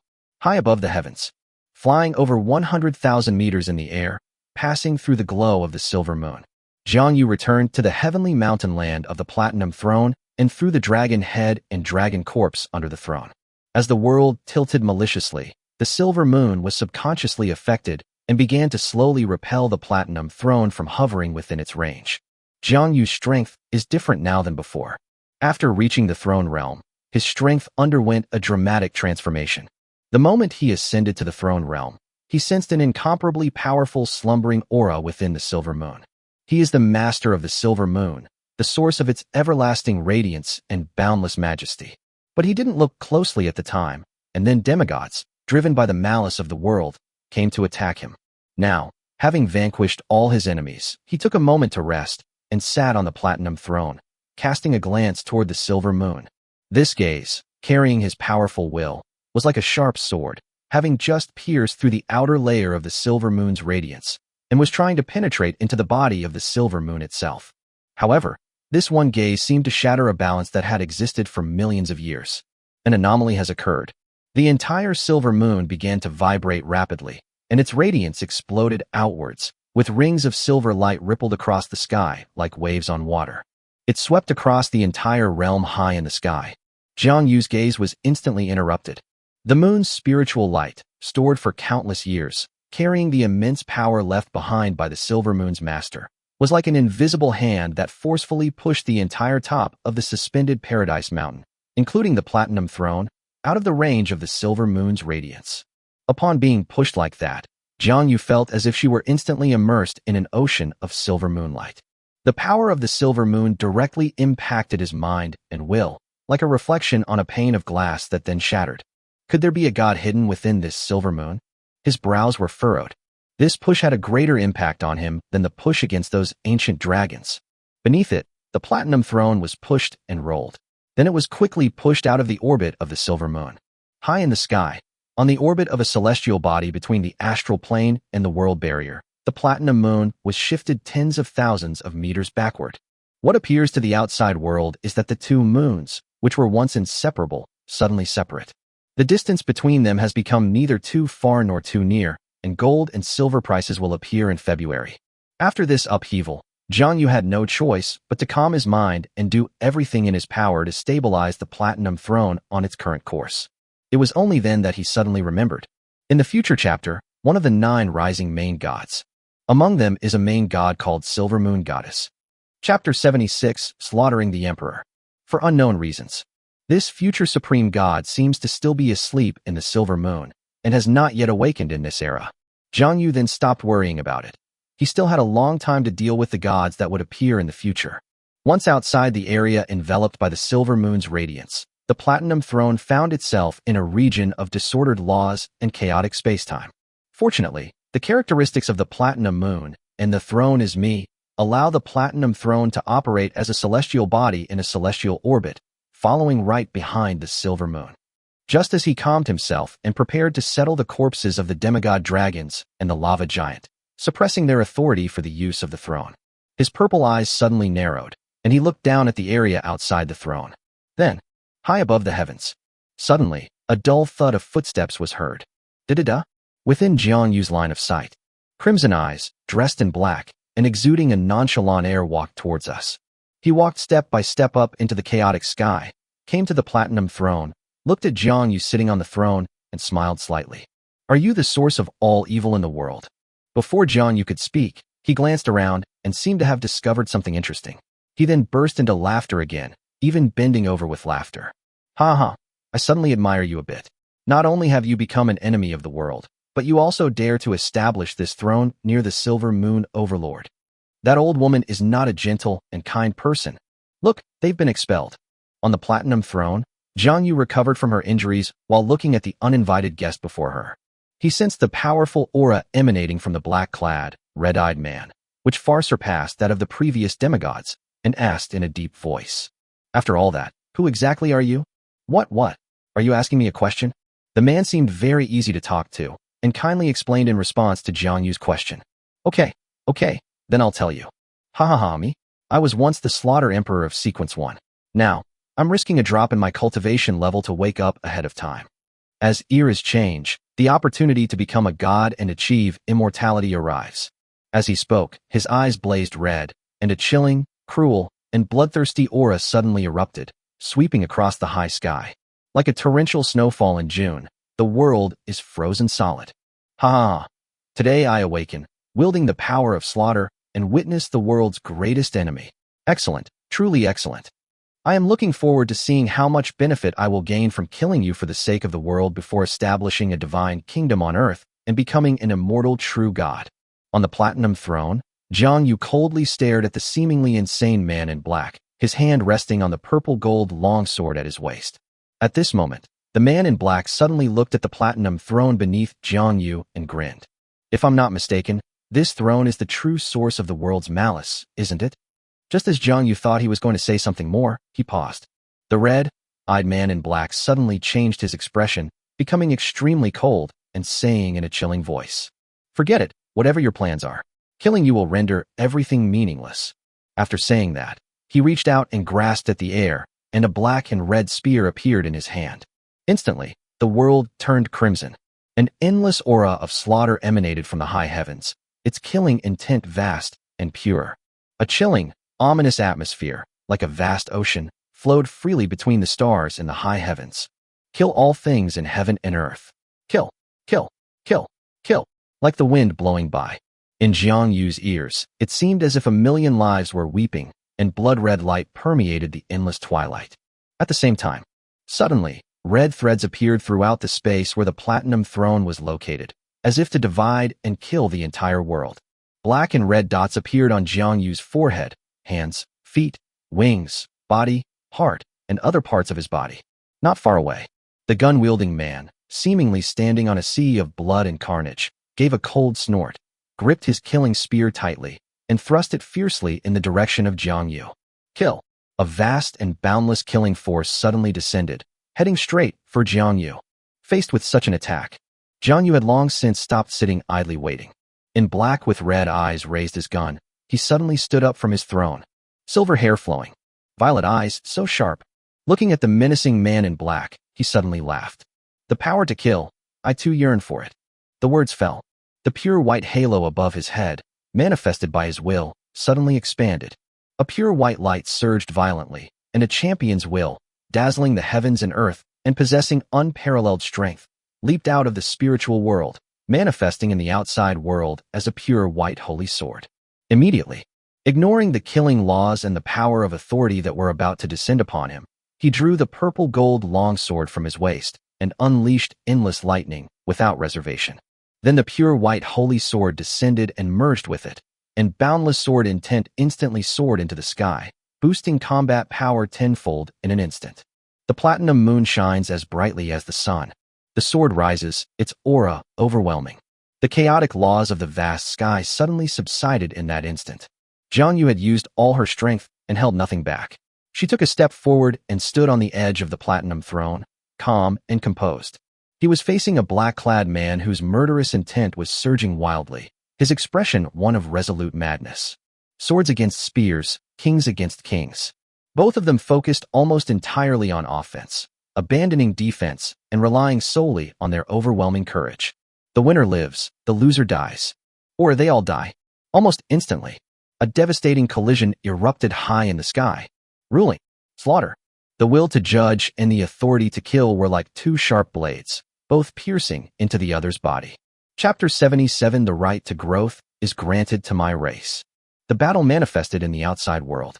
Countless creatures on the continent were astonished to see this. A blood moon suddenly appeared beside the platinum moon and collided violently with it. A blood moon has appeared. The continent of Phaland is in chaos. Some prophets sighed. High in the sky, behind Jiangyu, the once glorious platinum throne dimmed instantly, and upon closer inspection, it was covered with dense, blood-red cracks. The land atop the suspended Paradise Mountain is cracked in patches, barely maintaining a unified state. Jiangyu's condition was even more dire. His brow, hands, feet, wings, body, heart, and other marked parts were all treated by the killing authority, and a large amount of blood flowed out, staining his white clothes red. The most ruthless part, the heart, was almost shattered by the killing intent, and the entire chest cavity was pierced through. Red eyes and black clothes was even more seriously injured. He seemed never to have imagined that one day there would be someone like him, fearless of death, disregarding defense, attacking and killing each other without giving an inch. His black clothes were ripped, one eye was gouged out, half of his chest was ripped open, and his waist was almost cut in half. In that instant of clash, Jiangyu's unparalleled champion's will and exceptional fighting spirit gave him the upper hand in a 1 in a billion chance. He used every ounce of his strength to inflict fatal damage on his enemies. The man in black was more seriously injured, and his injuries were more fatal. The battle came to a halt, just as Jiangyu mustered all his strength and prepared to fight again. The black-clad, red-eyed man's expression suddenly changed again, his indifference vanished, and he spoke with a grin. Ha ha ha, so in this era, there are still people who have the courage to fight me to the death. See you next time. After saying that, he transformed into a streak of crimson light, flew down from the sky, and disappeared without a trace. Extremely fast, this is a spell specifically designed for escaping. Seeing the man in black with red eyes retreat, Jiangyu stood silently for a long time, sword in hand, before finally returning to sit on the platinum throne. Drops of blood flowed from his body, across the throne, and finally fell to the ground. He endured his terrible injuries and used whatever materials were available to forge the sword, such as dragon bones, dragon horns, and the lava giant's spine. Then forged with lava and crimson fire, with the law of judgment at its core. 3 days and 3 nights later, 5 swords radiating divine light appeared before him. He raised his 5 long swords, which flew out automatically and pressed down on the bodies of the 5 demigods. Then, the platinum throne regained its glory. Includes the blue jade longsword that Jiangyu inserted into the head of the blue holy whale. The 6 longswords began to emit a pure white light, and changes occurred. The blood energy from the 6 demigod corpses instantly merged into the sword. The authority was suppressed, the flesh and blood dissolved, and the huge demigod skeletons left behind merged into the land of Paradise Mountain beneath them. This made the land, suspended high in the sky, solidify, and its area became larger. Wait until everything is completed. He sat on the platinum throne. Only then did he have time to look down at the continent of Phaland and at the current situation of the winged people. This sight made him frown deeply. The cities and villages on the east coast were completely submerged by the flood, and large numbers of winged people had to huddle on the mountaintops. The endless torrential rain continues to pour down on the continent, and the environment will only become more severe. The extraordinary winged beings possess great strength and physique, so they will be fine. But for ordinary winged people, even if they can fly, they cannot withstand such a natural disaster. Has the world's malice not stopped yet? After a moment of contemplation, he reached out and grabbed the azure longsword in midair. Then, despite his severe injuries, he slashed his longsword fiercely behind him, and a phantom river of blood appeared. Then, he tossed the azure longsword, and the blade instantly transformed into azure river, merging into the illusory river of blood. That's all. The entire winged race throughout the world seemed to hear a clear and resounding voice. The right to grow and thrive belongs entirely to my race. Chapter 78 Heavy Rain. Rumble. The torrential rain in the world grew increasingly violent. The thunder roared like a thunderous drum. The mountains and rivers seemed to bell out in alarm. When Jiangyu infused the power of growth into the bloodline of the winged people, Throughout the world, including the continents of Phaland and Finalden, all winged people felt their bodies becoming stronger, their faces becoming younger, their physiques improving, and their lifespans increasing. Besides, there are even more unseen changes. Their injuries will heal faster, their energy will be greater, their wings will become wider, and their ability to fly will be enhanced. Like a special kind of evolution. This is the first time someone has integrated authority into the bloodline of a race. From this day forward, as long as his platinum throne exists, no one will be able to steal the power of authority from the winged bloodline. The power of the growth authority flows within the body of every winged being. But he also had his doubts. His expectations for the winged people went far beyond that. After the right to growth was integrated, the winged people still did not become an immortal species. So, the ancestors of those elves. How did the transformation from troll to elf, an immortal species, take place? He lowered his gaze to the east of the continent of Phaland, to a continent called Finaton. The continent of Finaton? He still remembered that when the Giantwood clan crossed the sea, 50 winged people accompanied them, sailing east across the vast ocean to the continent of Finaton. I wonder what this winged people have become now. It seems I should go and see for myself when I have time. As for the global torrential rains currently occurring on the mainland and the impending natural disasters and floods, he believed that his people would be able to get through this safely. He, on the other hand, needs to heal his injuries as quickly as possible. This is an otherworldly place teeming with extraordinary beings, fraught with danger, shrouded in mystery, and where powerful figures occasionally emerge. Only by maintaining a strong fighting force can we protect our people. That's all. He closed his eyes, sat quietly on the throne, and fell into a half-asleep, half-awake state of healing. Strands of pure white light hung down from the halo above his head, making him look exceptionally holy. He sat down quietly. The platinum throne emits a soft glow, following the orbit of the stars and the path taken by the silver moon, circling the world. It will fulfill its role as the platinum moon and become the new moon in the sky. Central part of the continent of Flanders. Prodas. By the battle between two demigods. The great capital of the goblins was mostly destroyed, almost reduced to ruins. Countless goblin subjects died, and their people were displaced in the raging storm. In the center of the city, on Mount Prodas, the Goblin Palace, built on the foundation of the Titan King's mountain throne, has completely collapsed. In the sky above, Vivian, the vampire progenitor, and Azeba, the goblin sage, has been going on for days and nights. Neither the heavy rain nor the ascension of the platinum moon could affect them. Both were seriously injured and were on the verge of death. But the balance of the battle slowly tipped in favor of the goblin sage Azeba. The blood-red sky gradually crumbled under the encirclement of the all-encompassing dark wall.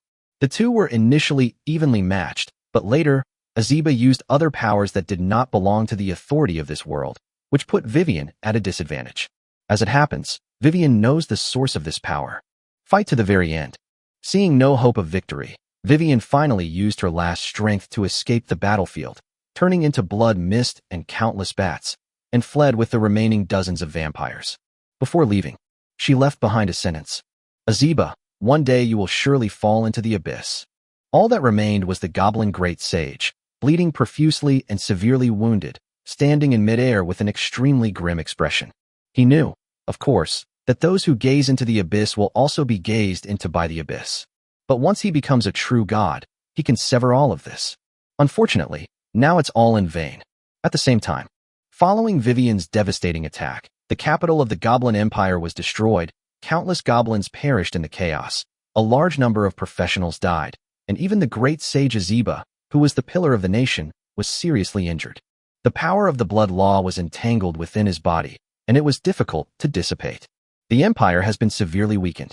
The north, the city of EDS in the south, the million-strong army of the behemoths and the allied forces of the Goblin Empire clashed. As the rain intensified, it seemed to stretch on endlessly. The behemoth leader, Amund, looked up at the silver moon and the platinum moon in the sky, and at the seemingly endless dark clouds, and finally gave the order to retreat. On this trip, they have plundered enough financial resources, people, and artisans from various ethnic groups. On the Goblin Empire has been achieved, and the Goblin Empire's most elite legions have come here, including the Griffin Knights and other elite forces. October 9th. Amund's million-strong army retreated to the northern desert. However, he did not return to the icy plateau, but instead established a royal court on the vast grasslands of the northern desert. Having witnessed the abundance and beauty of southern China, he no longer wished to return to the harsh, cold lands of the icy plateau. The oldest steppe royal court was thus established. Almond King Ebenezer ascended to the throne as the first Khan of the northern steppes. Inside the city of Eds, that the Goblin Empire had gathered began to disband after Almond's withdrawal. Although Eds is a major city in the north, it cannot sustain the food and drink of nearly 1 million people for an extended period. However, the Goblin race's elite legions began to march north to reclaim lost territory. Of the Goblin Empire calendar, November 10th. Melanson, a goblin city in the north that has been recaptured. The encampment was located on a mountain outside the city. The Griffin Knights had reclaimed this place long ago, but the seemingly endless torrential rain forced them to stay here. Goblin Knights had naturally moved into the city long ago. The human keepers were left to care for and raise the griffins. That night, the human keeper of the Griffin Knights at their mountain stronghold suddenly launched a collective rebellion. They killed the Griffin Knights who remained at the camp while everyone was asleep in the dead of night. They rode away from Melanson on a griffin and returned to Pollock territory. This incident was not discovered until 3 days later, when the imperial edict arrived. November 13th.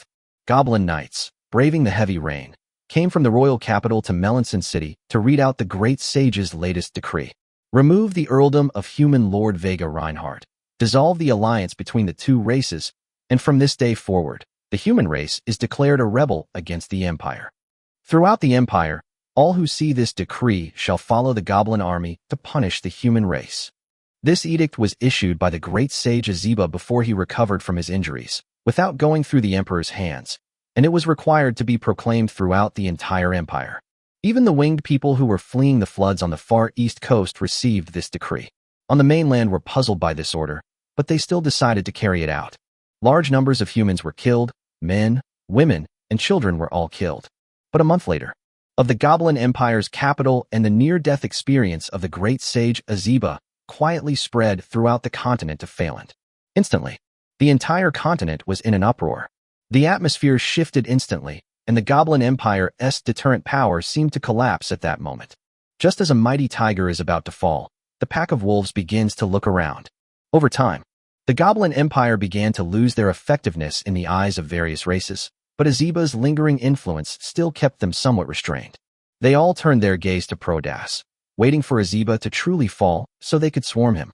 The Goblin Empire began its decline from this moment on.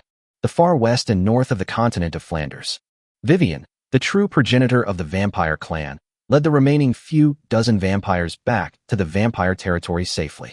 Inside the vampire castle, after making arrangements for her funeral, Vivian entered a specially crafted crystal coffin. Her injuries were more severe than Azeba's this time. The characteristics of vampires meant that although she was not killed, she would need a lot of time to recover. Barring unforeseen circumstances, she will not be able to return to the human world for several thousand years. Chapter 79 After the Flood. Polek territory in the north. Lord's Castle. Receiving the message sent by Vivian, Vega Reinhardt's face was extremely grim. He hadn't expected that Vivian would completely disregard the impact her attack on the Goblin Empire would have on the human race. The peace that our ancestors sacrificed for has been destroyed in a single day. All the efforts of his ancestor Reinhardt to maintain the Goblin Empire over the past millennium have been in vain. He absolutely hated this relative that his ancestor had mentioned. At this moment, he felt absolutely no goodwill towards Vivian and her vampire clan. Fortunately, Vivian still had some strength. This time, she directly dealt a heavy blow to the Goblin Empire, causing its prestige to plummet, which relieved him of much pressure. They also informed him in advance, so he would have time to make arrangements. In addition, with the continuous heavy rains over the past few months, it is unlikely that the Goblin Empire's campaign will arrive anytime soon. After careful consideration, he divided his people into 3 groups, preparing to escape after this global downpour ends. One group headed towards the far west, preparing to develop their territory in the land inhabited by the vampires. One route leads directly west to the west coast, a region not a focus of the Goblin Empire's development, but suitable for human development. One part, led by himself, went north to seek refuge with the behemoth royal court. The torrential rain that swept across the world poured down, and everyone waited for it to stop. Under the heavy rain, people are filled with fear. Of the Goblin Empire calendar. January. The torrential rain that has blanketed the world has lasted for 3 months and shows no signs of stopping. The dark clouds in the sky remained thick and heavy, showing no signs of abating. Except for those high-altitude and mountainous areas. The whole world is going to turn into a swamp. The various ethnic groups on the mainland finally panicked. Various ethnic groups began building ships and choosing high mountain areas as refuges. East Coast. Large swathes of land on the low-lying East Coast were submerged, with houses, cities, and farmland all submerged in water. The winged people had to follow the example of their ancestors and live in caves.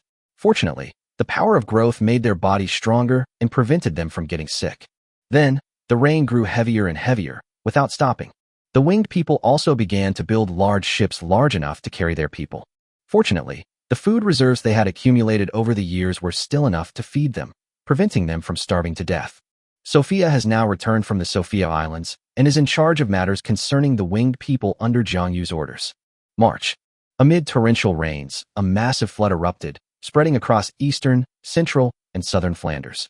People from all ethnic groups on the mainland perished in this flood. Even many winged humans have perished here. June. It seems that the deaths of so many living beings were enough to quell the world's anger, and the torrential rain that had blanketed the entire world finally ended. This year is historically known as the Year of the Flood, of the Goblin Empire calendar. 6 months after the floodwaters receded. While restoring production across the empire, the Goblin Emperor forcibly assembled a large army to suppress the rebels in the territory of Polak. When they arrived at their destination, they found that the humans had already fled. This year, under Sophia's leadership, the winged people rebuilt their home. The East Coast was severely affected, especially the land that was flooded and remains a swamp to this day. Exhausted, Sophia prayed for help from Jiang Yu high in the sky. Jiang Yu heard it and responded.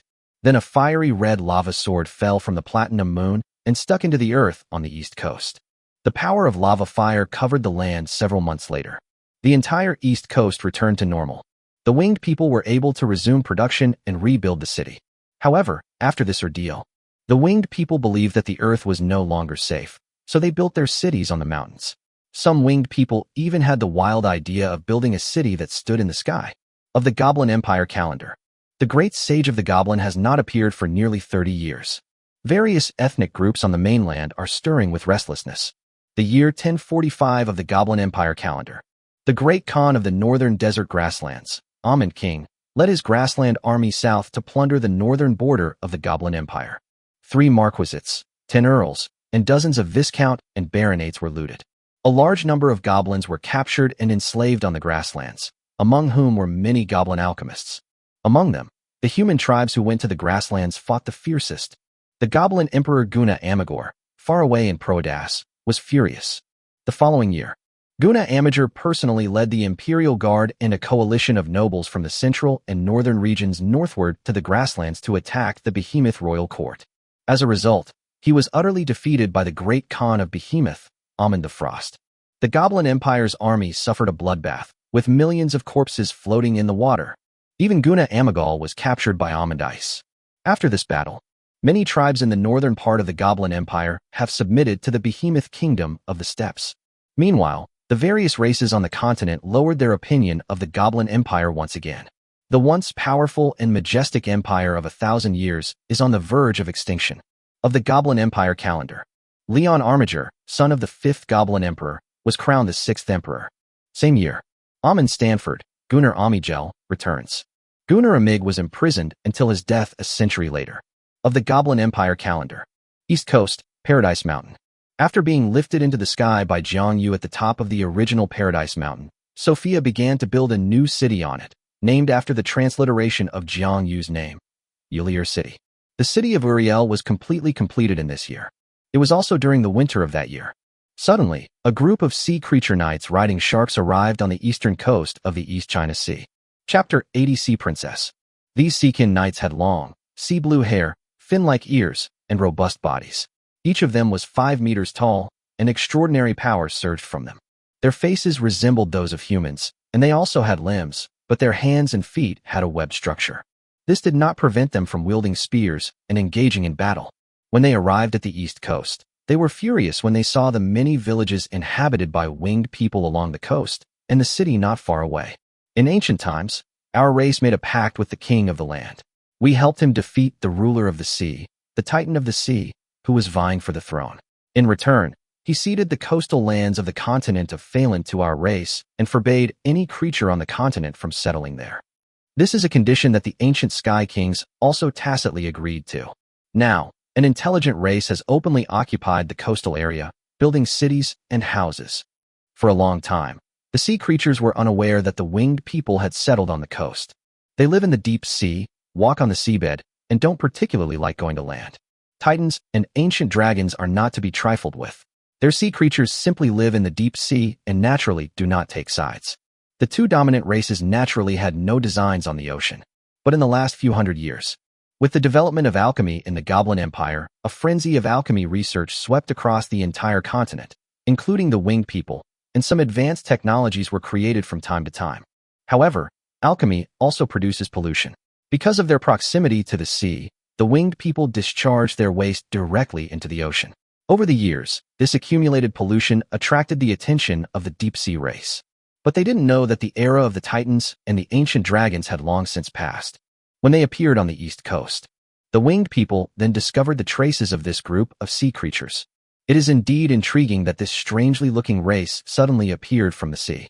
Winged official and professional who happened to be resting in the village led several winged militiamen to negotiate, and they arranged for someone to notify the nearby winged cities. Not long after, the sea race knight leader riding on a great shark saw the winged people flying towards them. Seeing that the winged people had come to him, his expression softened somewhat, and he took the initiative to inform them. Outsiders, according to the ancient oath, the sea people have the right to own the lands of the Phalan coast. Your building a city and multiplying on the coast has violated the agreement. Please leave immediately. The winged officials who had just flown to this sea were stunned. But the next second, looking at the group of tall sea creatures riding on great white sharks, he refused without hesitation. Impossible. Our people have lived on the East Coast for a long time. This is our home, and we would never leave. Furthermore, we know nothing of the ancient oath you speak of. It's laughable that you, having just arrived, want us to leave the place we've lived in since ancient times. Upon hearing the winged official's words, the sea tribe leader remained silent for a moment before suddenly asking a question. What is your position within your tribe? The winged official said proudly without even thinking.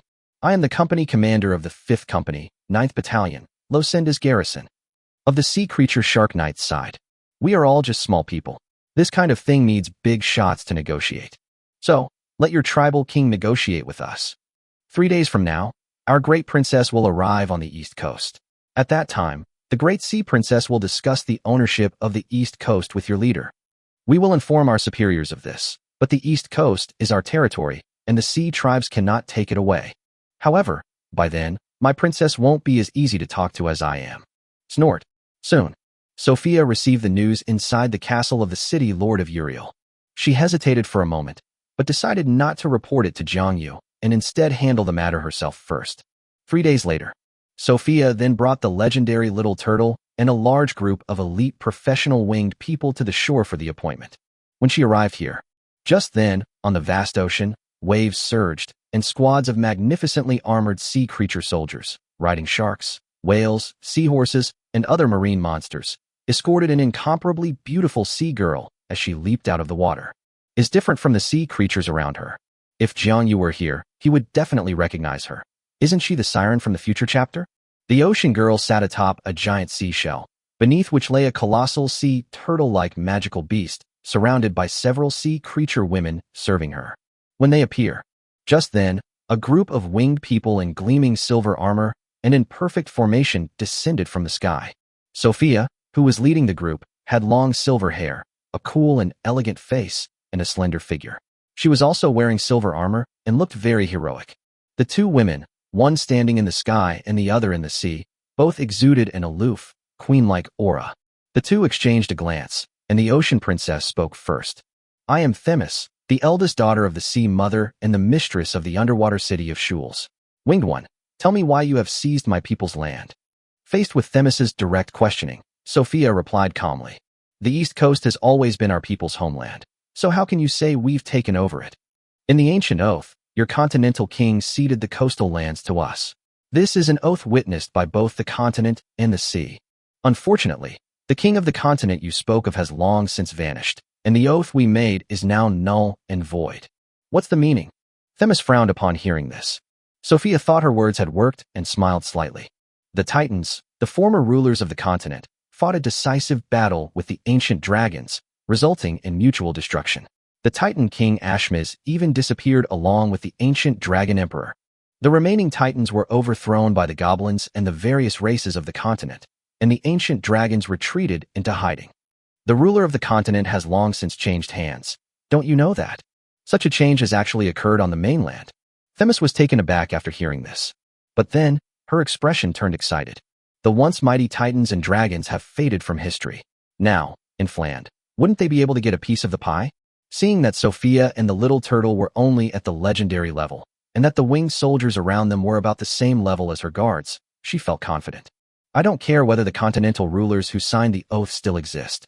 Since you have defeated them, then the ancient oath should be inherited by you. You must leave this coastline. Otherwise, we sea creatures will send you away in our own way. Sophia was so angry she laughed. What a bizarre reason. Princess of the Sea, war is not a game. Go back to where you came from. The land is not your paradise. If you dare to come, the winged humans are not afraid of a battle. Themis laughed loudly upon hearing this. Humph, your stubbornness will bring destruction to your people. As she spoke, she pointed to the ocean behind her, shimmering with blue light. Ignorant fools, look upon this vast ocean. It is the kingdom of Mother Ocean. Aren't you afraid that Mother Ocean will unleash a world-destroying wave? Sophia remained unfazed, even displaying a proud expression. She also pointed to the sky, to the bright, white gold moon hanging in the sky. Look at the bright moon overhead. Its radiance extends the authority of our king. Aren't you afraid that the platinum moon high in the sky will unleash a thunderbolt that will destroy the sea? Humph, then we'll meet on the battlefield. Ridiculous. Chapter 81 The Winged People's Independence, the Kingdom of Losendas. Themis returned to the deep sea. She first arranged some affairs in her territory of Shul City and sent people to continue to gather intelligence on the mainland. Shul City is just a small underwater city because there are too few intelligent deep-sea races. The real major cities are only under the rule of the Sea Mother. Then she went to the depths of the sea, to the place where the sea goddess resided, to pay homage to her. That is Metal State, the largest city in the deep sea. Countless marine species can be seen here. There are intelligent races, and there are also sea monsters. They all submit to the great lord of the ocean, the Sea Mother. The sea nymph Themis spoke of was actually a colossal monster that was thousands of meters long and combined tentacles, jellyfish, whirlpools, scales, suckers, whales, and other features. Countless gaping mouths opened and closed on her enormous body, inspiring fear in all who beheld it. Based on these factors alone, many people would consider her a monster, but this sea goddess actually possesses extraordinary wisdom. Her name is Charybdis, a demigod at the pinnacle of power. Her strength is considerably lower than that of the former Titan King Amicius, but she is still extremely powerful. The sea creatures and deep-sea kingdoms she established are actually on the path of a divine kingdom on Earth. When Themis arrived at the Sea Mother's enormous palace, she reported on the situation of the East Coast and the winged people, as well as the current state of the Titans and dragons. The sea goddess Charybdis was extremely surprised. She never expected that the once incredibly powerful Titans and the ancient dragons would decline to such a state. She began to seriously consider the suggestion from her eldest daughter, Themis, to attack the continent. Although she herself has little interest in the mainland, she intends to ascend to godhood based on the deep-sea kingdom in the future, because the entire deep-sea kingdom is her base of operations. But although the deep-sea territory is vast, the population and races are limited. Although the sea goddess Charybdis looks like a monster, her asexually conceived daughters all resemble Titans and are all exceptionally beautiful. As a mother, she naturally had to consider her daughters' needs as well. But if his young daughters also want to become gods after he ascends to godhood, the mainland would undoubtedly be a good choice. Furthermore, if she wants to establish an ocean pantheon in the future, her daughters will be her best helpers. She eventually accepted her eldest daughter's suggestion. They could first attack the East Coast, launch a war, and expel the winged people with reason and evidence, thus gaining a foothold in a corner of the continent. Themis was appointed by her to lead the war. At the same time, she made a suggestion for Themis to complete. Spring of the year 1051 in the Goblin Empire calendar. In ancient legends, a delegation of sea creatures, led by the third princess of the sea creatures, Meleir, visited the goblin capital, Prodas, to pay their respects to the goblin race. The goblins expressed great curiosity about the sea creatures who had always lived in legends and had never been seen. When the sea creatures arrived in Prodas and saw the city gate forged from the head of a thunder titan, they gained a better understanding of the goblin race, the current rulers of the continent. After, the sea creature delegation paid homage to the sixth goblin emperor, Leon Amigwal, and presented him with a large number of rare treasures that could only be found in the ocean. They want to establish diplomatic relations with the goblin race, who are currently the dominant species on the continent. Melior kept referring to himself as the ruler of the continent and its treasures, which pleased the goblin emperor Leon Amigwal greatly. At last, the sea creatures proposed it.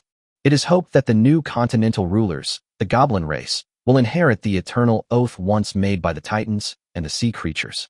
Leon Armiger readily agreed. Then, the third princess of the sea tribe then proposed that, according to the oath, the coastal lands of Phelan belonged to the sea tribe, and requested the goblin emperor to issue a decree ordering the winged people to cede the lands on the east coast. This put Leon Armiger in a difficult position. The East Coast Winged Ones are one of the most powerful allied races since the founding of the Goblin Empire. Although the prestige of the Goblin Empire has greatly declined, the various races on the continent have begun to take the empire less seriously. Applies to winged people. But if he did that, it would be tantamount to pushing the winged people, who were not very obedient to the empire, to the opposite side. Just when he was in a dilemma, his favorite courtier, Lord Magard, spoke up. Your Majesty, the winged people have long since lost all allegiance to the empire and have gradually grown stronger.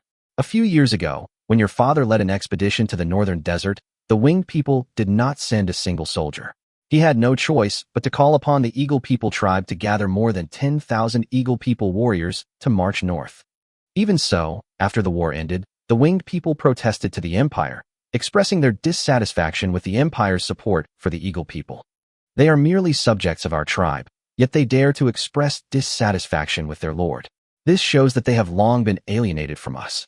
Why don't we follow the Sea People's wishes and issue a decree to the Winged People, ordering them to withdraw from the East Coast? The Winged People will certainly not listen, and the Sea People will definitely use this as a reason to attack them. Let the two races fight it out and wear down their strength. We just need to wait for the outcome. What if the sea creatures win? They called on all the ethnic groups on the mainland to expel them, and the sea creatures also want to come ashore, probably because they covet the mainland. What if the winged people win? Then you should issue an imperial edict to apologize, since the empire's prestige is already in such a state. Okay, then we'll do it your way. Summer of 1051 in the Goblin Empire calendar. Sophia of Uriel nearly ground her teeth to powder after receiving the decree from the Goblin Emperor Leon Amigwal. That damned goblin dwarf. How could he say such a shameless thing? She reported the contents of the decree to Jiang Yu, who sat on the platinum throne. Even the usually calm Jiang Yu fell silent upon seeing the Goblin Emperor's decree. Do the goblins still consider themselves the masters of the continent? After thinking it over, Jiang Yu made a decision. 3 days later. Losendas, East Coast, Uriel City. Sophia raised her lava sword high, enumerating the injustices committed by the Earth Elves. Then, facing the moon high in the sky, she declared the winged people's independence, no longer subject to the Goblin Empire, and established the winged people's kingdom, also known as the Kingdom of Losendas. Chapter 82. The Thousand-Year War begins. The Kingdom of Losendas was established. Jiang Yu is naturally the king of Losendas. Sophia, on the other hand, served as the kingdom's vice-ruler, presiding over kingdom affairs when Jiang Yu was absent. When news of the winged people's independence reached Prodas, the Goblin Empire's emperor and his ministers looked at each other in surprise, seemingly not expecting such a strong reaction from the winged people. However, most of the empire's army was stationed in the north to defend against the behemoth royal court and prevent it from advancing south. They could no longer mobilize the various tribes on the continent within the empire's borders and could only accept the situation reluctantly. Emperor Leon Amigwal pinned his hopes on the sea creatures to give the winged people a good beating. July. Themis, the great princess of the sea tribe, personally led her sea tribe army to attack the eastern coast of the winged people. This marked the beginning of the millennia-long war between the winged people and the sea creatures. As the oceans surged with waves and tides, the sea creatures led countless marine life to assault the winged people's land. Sea creature riders rode sharks, whales, crabs, seahorses, squid, and other marine life ashore. The sea warriors then drove the cannon fodder, including fishmen, jellyfish people, and sea mud people, who were intelligent races living in the ocean, to fight their way ashore. Instantly, A vast swarm of sea creatures poured into the winged people's land. Fortunately, the winged villages along the coast were evacuated and the civilians were sent to the rear, so the attack did not cause any civilian casualties. To defend against the sea creatures and protect their homeland, all the winged legions within the kingdom of Losendas to march into battle, while the winged legions of Tian Shan, Lamanda, and the Sophia Islands stood by at any time. She herself wielded the lava sword and went to the front lines to repel the enemy. Abandoning the path to godhood, Sophia has gone far on the road to becoming a legend in the mortal world. With the addition of the Lava Fire Authority sword bestowed upon her by Jiangyu, she can be considered a demigod for a time. With the advantage of playing at home, they managed to put up a fairly even fight against Themis, the demigod, level C princess. In terms of high-end combat power, the legendary sea creatures that appeared this time were held back by the elite winged professional legion and the little turtles. The ability to fly is quite useful when dealing with advanced combat forces. Besides, the winged people established defensive lines in front of several cities along the coast. They attacked from the sky and defended from the city walls. However, there are too many sea creatures to keep track of them all at once. A few months later, Sophia discovered that such defensive operations resulted in too many casualties and were not conducive to leveraging the winged race's air superiority. After careful consideration, several winged cities built on the coast, giving up some land to expand her strategic depth. She relocated the winged people in the cities to the rear, and instead had the winged legions set up camps on various mountaintops to inflict maximum damage on the enemy from the air. After this strategic adjustment, the winged people quickly gained the upper hand. Many of the sea creatures that came ashore were shot and killed by the winged people, while the sea creatures found it difficult to attack the winged people in the sky. The sea creatures failed to hold onto the lands they had previously occupied. Even though they relied on walls and fortifications for defense, their supply lines were constantly being cut off by the winged people in the sky. The sea creatures found themselves in a dilemma. They were quickly driven back into the sea. At this point, the winged people had no way to deal with the sea creatures in the sea. Sea creatures in the ocean have the same advantage as winged people in the sky. After fighting for a long time, both sides' territories returned to their original state. Seeing that the siege was proving fruitless, Themis grew anxious because, in the eyes of most of the sea creatures, the idea of attacking the continent was simply a waste of time and energy. Sea people who have lived in the sea for generations do not have a strong desire for land. They didn't care about Themis's future plans. It was just that the sea mother's countless years of rule and authority had made them habitually obedient. Left with no other option, Themis asked the sea goddess for help. Themis couldn't think of any other way to fight the winged people who had the advantage of the skies. She hoped that the sea goddess Charybdis would stir up the waves of the sea, flood the east coast, and turn part of the eastern coast into sea territory, creating home field advantage for the sea creatures' army to fight in.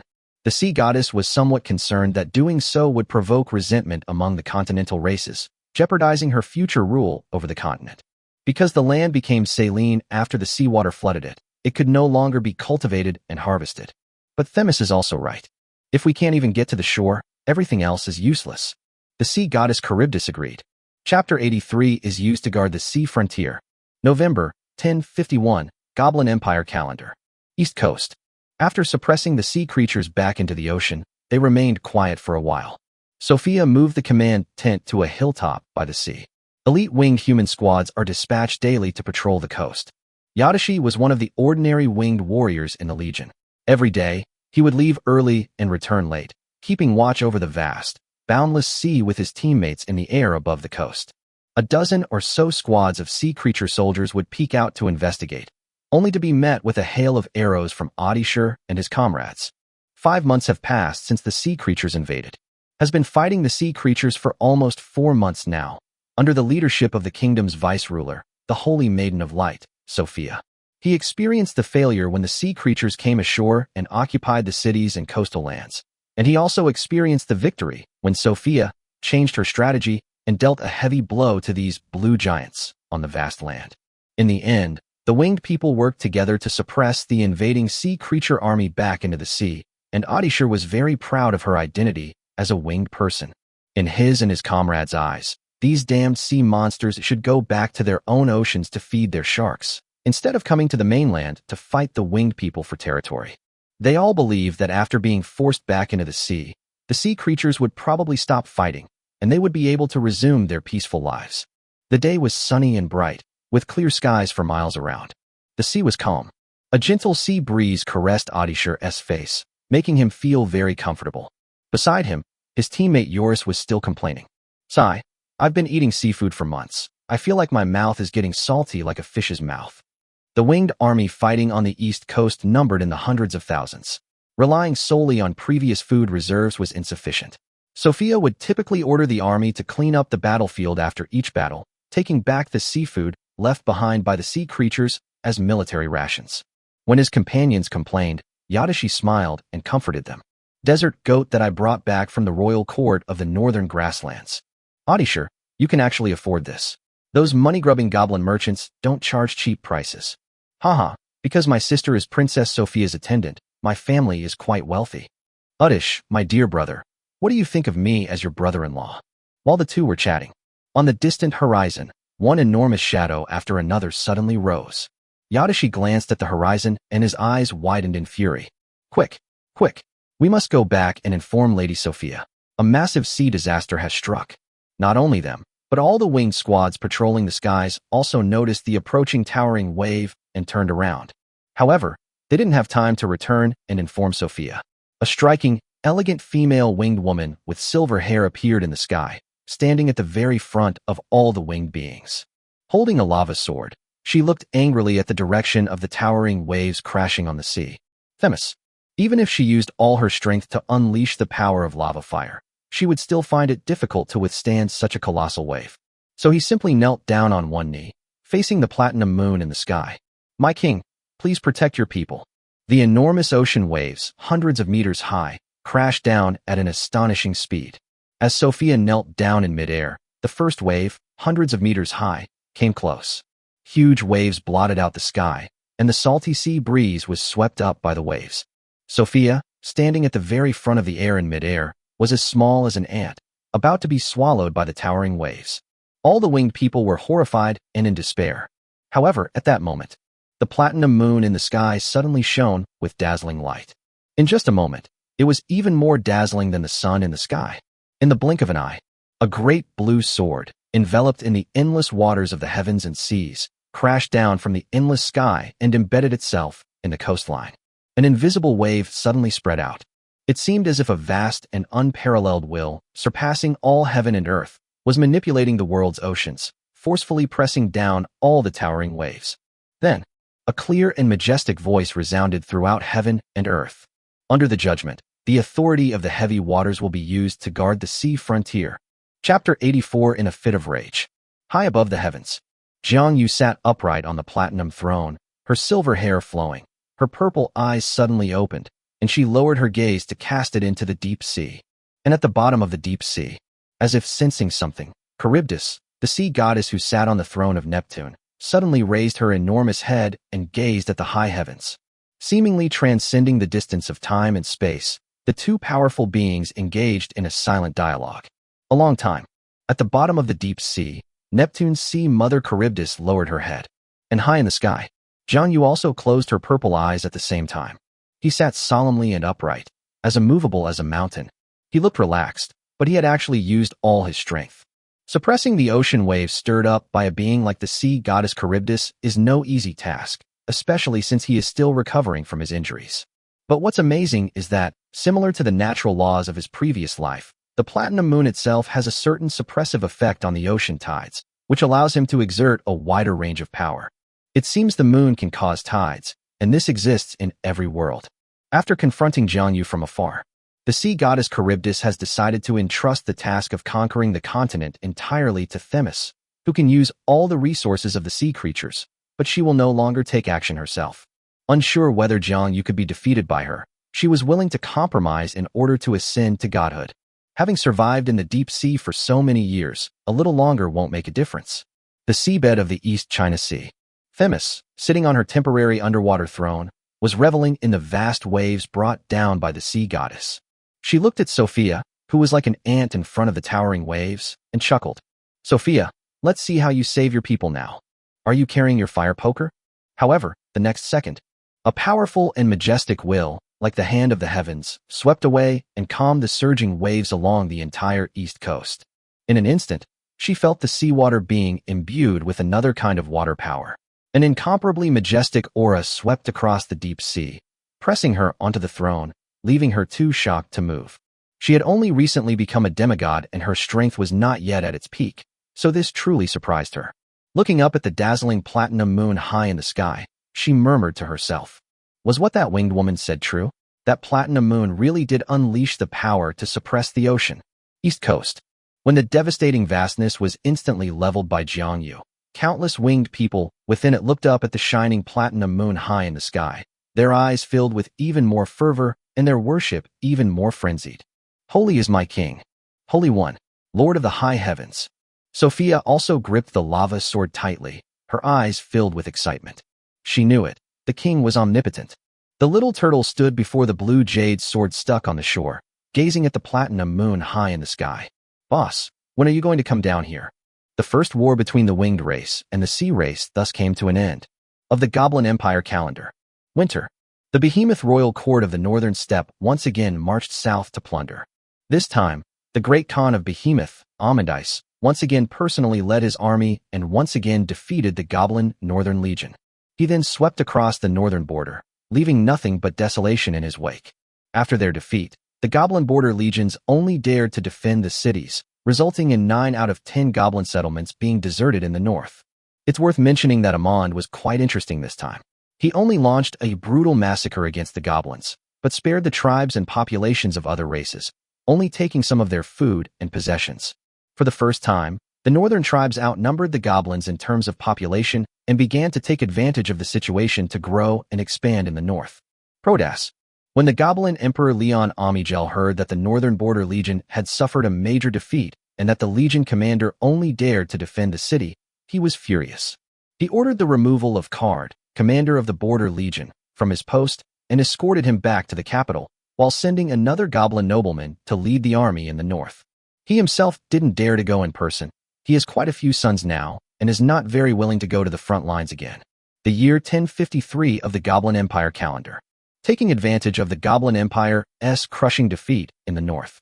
The Kingdom of Losendas, under the pretext that the Empire had abandoned its allies, the Winged People, and instead supported the Sea People, sent troops west beyond the 9 passes to occupy the vast river valley plains of the Morga River region near Losendas and expel all the goblins from its territory. The goblin cities in the Morga region showed no sign of resistance. Preparation for the next Sea Tribe War.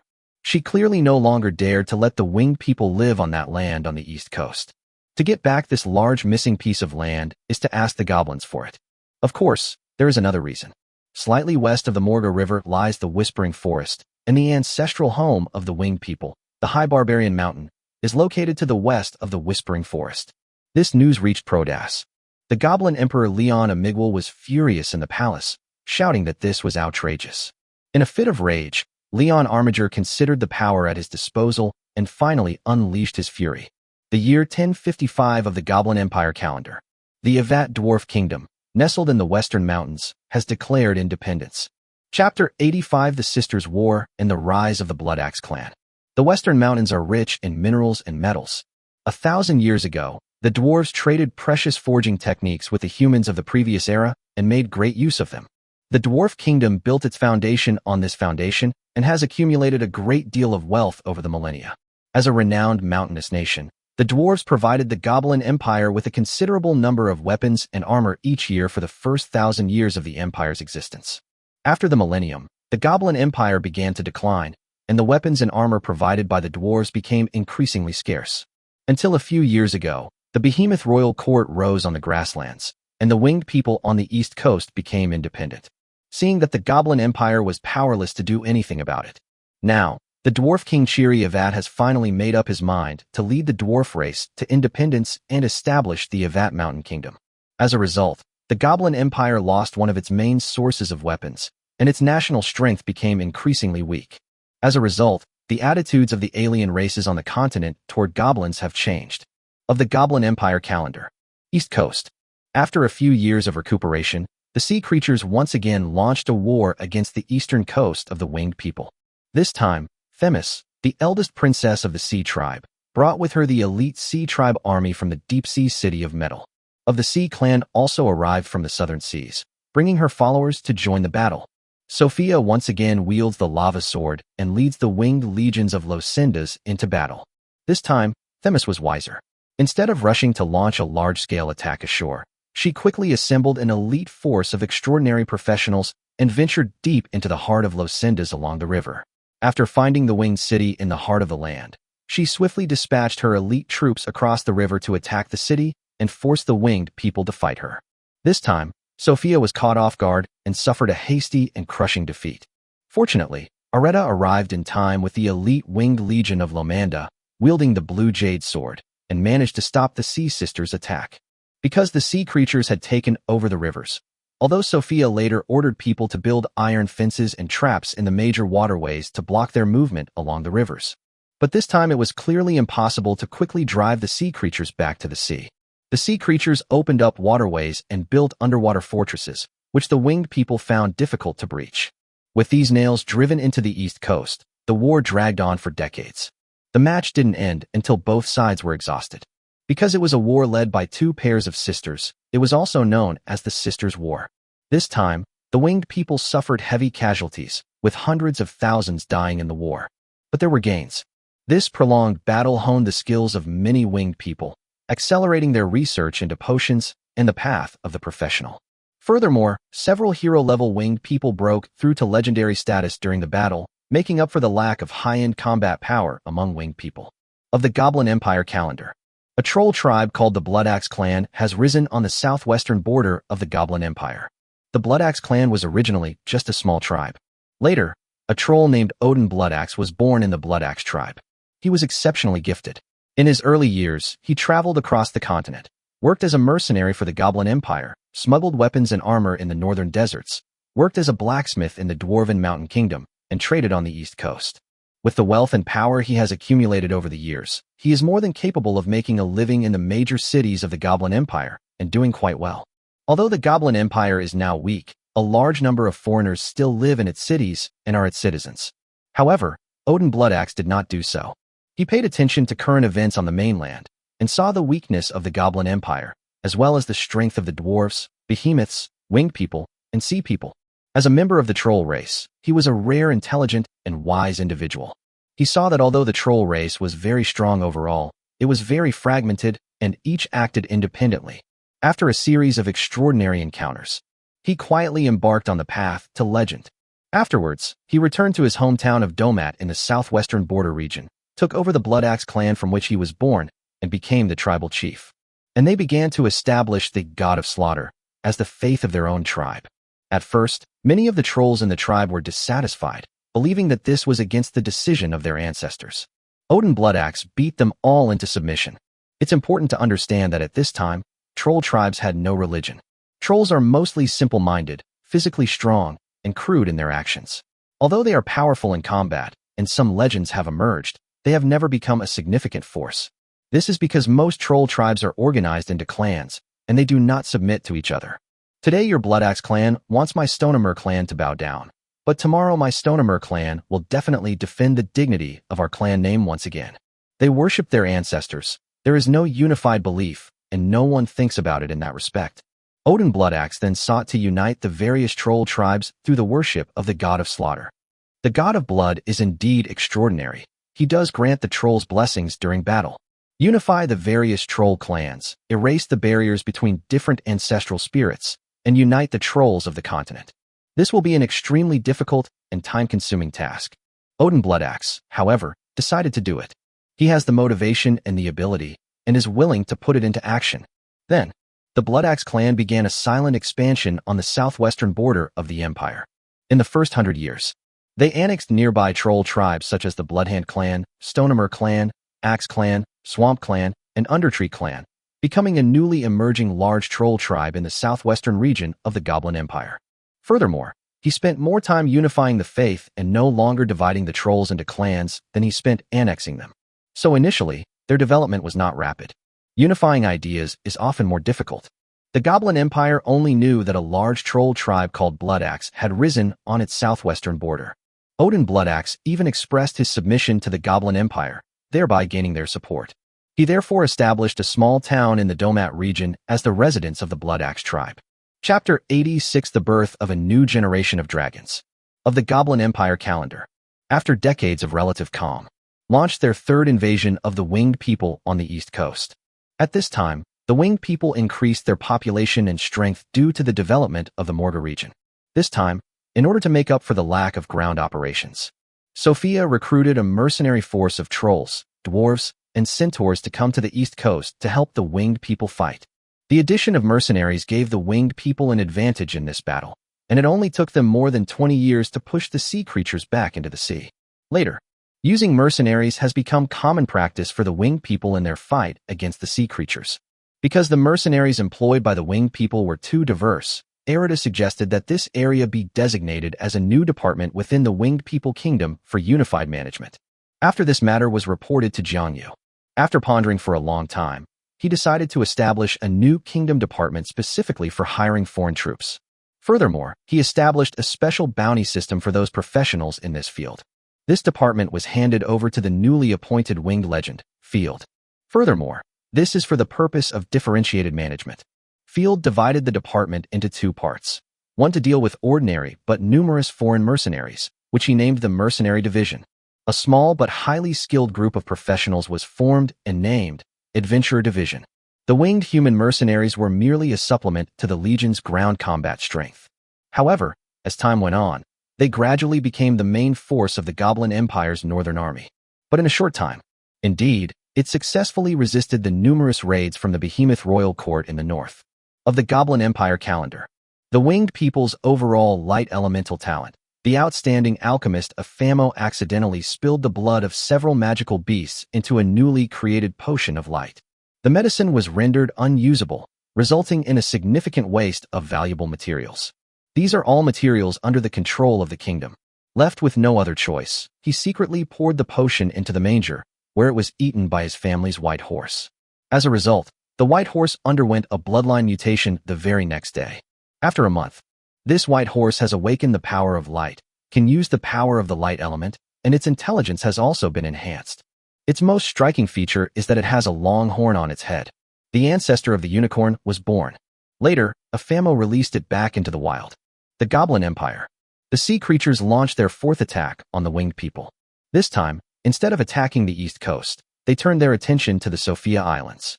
The islands were difficult to defend, and half of the archipelago was conquered by the sea creatures. The winged people suffered heavy losses.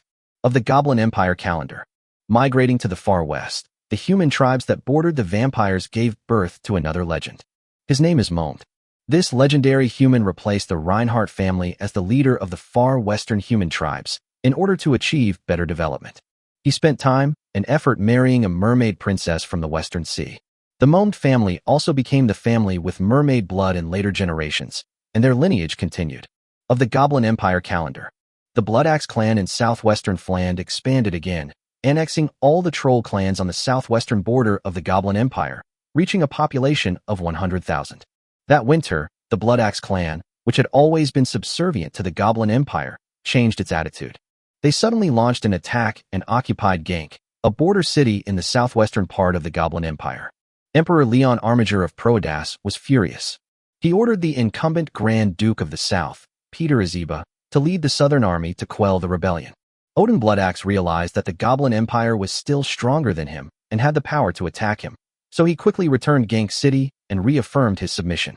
Grand Duke Peter Azeba of the Southern Territory then withdrew his troops. After that, Odin Bloodaxe began to focus on developing his tribe, aiming to become the Grand Duke of the Southern Territory. In the Goblin Empire calendar, the sea creatures continued their attack on the winged people. In the Goblin Empire calendar, the lizard man leader Majira declared his independence from the Goblin Empire in the southern swamps of Fland and established the Lizard Man Kingdom. Same year, the Bloodaxe Troll clan has formed an alliance with the Lizard Man Kingdom. Of the Goblin Empire calendar, the sea creatures continued their attack on the winged people. Yura, a great alchemist of the winged race, discovered and created the light jade, greatly increasing the chances of winged people awakening extraordinary abilities. In the Goblin Empire calendar, the sixth Goblin Emperor, Leon Armiger, died with a sense of injustice. Before his death, he gave his crown prince 3 arrows, expressing the 3 greatest hatreds of his life. Firstly, he was powerless to change the declining empire. Secondly, he was powerless to stop the invasion by the behemoth court. Winged Kingdom, the Dwarf Kingdom, and the Lizardman Kingdom, among others, was seen as a betrayal by him. Crown Prince Mirdan Amigwal, heavily wounded by the arrows, stood by his father's sickbed and vowed to avenge his father's 3 arrow wounds. Leon Armiger closed his eyes in satisfaction. 3 days after Leon Armiger's death, Crown Prince Mirdan Amigal was killed in a coup by his brother, Misha Amigal. 7 days later, the 7th Goblin Emperor, Misha Amigal, was crowned emperor. Those 3 arrows as if they were worthless. In the Goblin Empire calendar, the sea creatures continued their attack on the east coast. The 2 clans are sworn enemies. Sophia vowed to wipe the sea creatures from the world. In the Goblin Empire calendar, this year, a major event that impacted Flanders has occurred. Deep in the ocean, on a vast island shrouded in mist, a dragon possessing the bloodlines of many ancient dragons was born. In the platinum ancient dragon Bahamut primarily breeds 5 types of metallic dragons: gold dragon, silver dragon, bronze dragon, brass dragon, and copper dragon, and some other dragon species, such as gem dragon, crystal dragon, diamond dragon, obsidian dragon, rainbow dragon, etc. Tiamat, later known as the Mother of 5 Colors, gave birth to 5 different colored dragons. They are the red dragon, blue dragon, green dragon, black dragon, and white dragon. The source of the blue dragon's bloodline is the primordial blue dragon king, who was killed on the spot by the Thunder Titan. The bloodlines of the other 3 types of dragons, red, green, and black, all originate from the powerful ancient dragon king. However, Tiamat made a mistake regarding the source of the white dragon's bloodline, using an ordinary ancient white dragon as the source. As breeders of dragons, these new generations of dragons have added their own understanding. Bahamut values order, and so do the metal dragons. Tiamat, on the other hand, advocates doing whatever she wants, and this characteristic is also reflected in the personalities of the 5 colored dragons. These new generation dragons are less powerful than the ancient dragons. Powerful dragons can only reach the legendary realm after they reach adulthood, while ancient dragons of the same era can become demigods. When these baby dragons are born, the Metal Dragon faction and the dragons of the 5-colored dragon faction disliked each other. When they grow up a little bit, among the little dragons, the golden dragons and the red dragons were the first to start fighting. Then, other little dragons also joined in. Like a brawl, the metal dragons and the rainbow dragons fought every day on Dragon Island, with hardly a day of peace. Fortunately, the little dragons are still very young, and in Bahamut and Tiamat's eyes, this is just child's play. But the seeds of conflict have taken root deep within the hearts of both dragons. Many years later, such seeds will grow into towering trees. Of the Goblin Empire calendar, the rat men, who have always lived in the underground world, have appeared in the central lands of the Goblin Empire. These rat men carried a large number of germs, causing the deaths of many goblins in the central region. Fortunately, the goblin alchemists worked together to develop a plague potion and drove the Ratman tribe into the deep forests of the central western region. Chapter 87 Jiang Yu descends from the high heavens.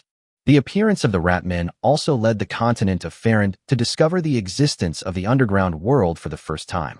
In the central region, a large number of goblin explorers ventured into the underground world. Some of these explorers returned, while others remained forever in the underground world. Of the Goblin Empire calendar, 100 years ago, the current state of the goblin race is a cause for concern for most of the goblin enthusiasts. Pessimistic goblin alchemist and royal court marquis wanted to research similar effects among the goblins, based on the existence of 2 different forms of emergence among the behemoth race. So that in the future, when the goblin race declines, the naturally short goblins will not be powerless to resist. If the golden behemoth and the behemoth can complement each other, the goblin race might be able to do the same. The goblin nobles and citizens did not support this experiment, as they always believed that the behemoths were a savage race from the icy highlands who had not yet shed their bestial nature. Leonard had no choice but to study it in secret. This year, Leonard's research was a success. A bear goblin, born of the same mother as a goblin, was born. The bear goblin is not only as tall as a troll, but also possesses considerable intelligence. In fact, the research on the bear goblins did use troll genes. Of the Goblin Empire calendar, in order to counter the aerial dominance of the winged people, the goblin alchemist Mibelin improved the airship to suit the current environment based on data from the previous human race. This airship uses magic crystals as its power source. The airships, carrying eaglemen and goblin archers, played a significant role in the fight against the behemoth court, slightly reversing the grassland's dominance over the north. In the Goblin Empire calendar, high above the heavens, Jiang Yu finally opened her eyes on the platinum throne. His injuries healed, and he connected several repressive authorities. Feeling the immense power within his body, his resolve to ascend to the throne remained unwavering. The demigod corpses buried in the surrounding land are a glorious and powerful symbol of the path to the throne. When he descended from the heavens and returned to the city of Uriel, countless winged people cheered with joy. Their king has returned from the platinum moon. Many of the younger generation of winged people have never seen Jiang Yu since birth. Jiang Yu returned to Whitestone Castle, where Sophia, Arida, Little Turtle, Field, and other winged human legends and kingdom officials were already waiting. Take your seat in the main seat. Jiang Yu looked at Sophia, who had always served as the kingdom's vice-ruler. Her face was still young and beautiful, but there were already a few strands of gray in her silver hair. This made him feel pity, and even made him suddenly realize something. The path to becoming a legend is not easy. The winged people have not yet become a long-lived species. Their lifespan is finite. Even though Sophia is a legend, she only has a lifespan of 1,000 years. She's old. Jiang Yu then looked at Irida next to Sophia and found that she was the same. These two sisters cared deeply for the winged people and worked diligently for their people when he was away, earning the love and respect of all the winged people. After seeing the two sisters' appearance, Jiang Yu made a decision. But there's no rush. He asked about the important matter first. How many people are there in the winged human race now? The winged official quickly responded. Your Majesty, although we have lost half of the Sophia Islands and the eastern coastline, which are now unusable, and the sea creatures have been waging war for many years, we have occupied and developed the more fertile Morga River region. The current population of the winged people is about 7 million. Upon hearing this number, Jiang Yu smiled. Very good, you all did a great job. So, what is the current situation on the mainland? This was Sophia's own answer. Your Majesty, the Goblin Empire is riddled with holes. The Grassland Royal Court has been established, the Winged Kingdom has become independent, the Dwarf Kingdom has become independent, and the Lizardman Kingdom has become independent. The Goblin Empire's strength has plummeted. So, where is the Goblin Sage Aziba now, after that battle?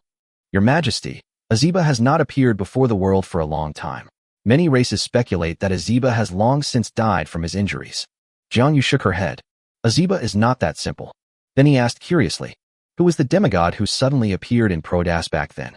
Irida replied, Your Majesty, news from our people who once lived in Prodas says that there is a demigod who claims to be the true progenitor of the vampires. This demigod is said to have had close ties with the human race. However, he disappeared after that battle. I see. As for the sea creatures, have you heard anything about them lately? I didn't see any sea creatures in the kingdom when I came down. Jiang Yu asked another question that concerned him. Your Majesty, the sea creatures haven't waged war against us for decades. It's said that a rebellion has broken out among them, and Themis needs to lead troops to quell it. To be honest, I quite miss Themis and her sister. Sophia's phoenix eyes were frosty, and her tone was cold and contained a murderous intent. Arida smiled without saying a word, and the other winged people dared not utter a sound either. Their sea mother is a powerful demigod on the path to godhood. We made an agreement back then that I might not be able to intervene in the war between the two races, so you'll have to work hard from now on. Jiang Yu smiled slightly. At this stage, Jiang Yu is not confident of defeating Hai Mu, especially in the deep sea. So let the two races fight like this for now. Anyway, the winged people haven't become weaker because of this. In fact, they've become stronger. It's no hardship. It's our honor to serve the king and the winged people. Sophia took the lead and spoke. Chapter 88 The Granting of Authority, Messenger of the Throne. After, Jiang Yu then asked the group of winged officials from the kingdom some questions about the winged race. This includes diplomatic relations, food crops, extraordinary professionals, alchemy, enchanting, monster breeding, and more. The officials answered these questions one by one. The wait was almost over, and it was already evening. Jiang Yu dismissed the officials of Whitestone Castle and sent them home. However, before leaving, he called the two sisters back. Oh, right, Sophia, Irida, wait a moment, come with me to the Platinum Moon. The two winged female legends exchanged a glance, their eyes filled with doubt, but neither of them pressed for an explanation and simply nodded in agreement. Both women possess a cool, yet capable personality, making them natural-born subordinates. Furthermore, they are extremely curious about the Platinum Moon, but unfortunately, they are only legendary and cannot ascend to it. After a while, Jiang Yu came to their side. Did you bring the lava longsword and the blue jade longsword? The two sisters patted the scabbards at their waists. Your Majesty, I'm here. Then, Come with me.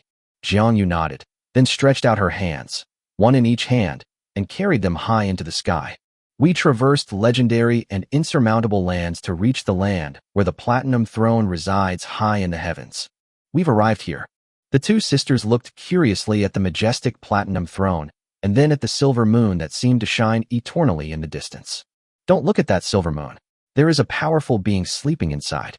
Even I am no match for it now. Jiangyu reminded him. Oh. The two sisters nodded obediently. After they had composed themselves, Jiangyu spoke. Sophia, Irita, you're not young anymore. Sophia is over 1,000 years old, and Irita is about the same age. Legend has it that the Sophia sisters lived to be 1,000 years old. According to their original lifespan, they should have reached the end of their lives hundreds of years ago. However, several hundred years ago, after Jiangyu integrated the power of growth into the bloodline of the winged people, although he did not make the entire winged people bloodline evolve into an immortal species, he did extend their original lifespan. However, by now, the two are indeed close to marriage. The Sophia sisters dedicated their lives to the winged people, never marrying or having children, serving the Platinum Throne with the utmost diligence. As a descendant of her childhood friend from 1,500 years ago, Jiangyu would feel even more guilty if it weren't for the fact that her eldest sister Limmer's lineage was still continuing. In response to Jiangyu's question, Sophia smiled calmly. To be honest, Your Majesty, I have been searching for a successor for the past few years. I am already quite old, but the winged people must continue to develop. Irita smiled gently beside her. They didn't care about life or death. What they cared about was the king and their people. Sophia, Irita, the winged race is at a crucial stage of rapid development. I have a way to allow you to live a long life. Sophia and Irita exchanged a glance and asked in surprise. Your Majesty, what is the plan? I will bind an authority to you, but from this day forward, you will be completely bound to the Platinum Throne. As long as the throne exists, you exist. If the throne crumbles, you will perish together. We are willing. The two sisters said in unison. Live to witness the rise of the winged people and continue to serve Jiangyu? Jiangyu was pleased to see that the two women had agreed. All right, you two take the lava longsword and the blue jade longsword and come forward.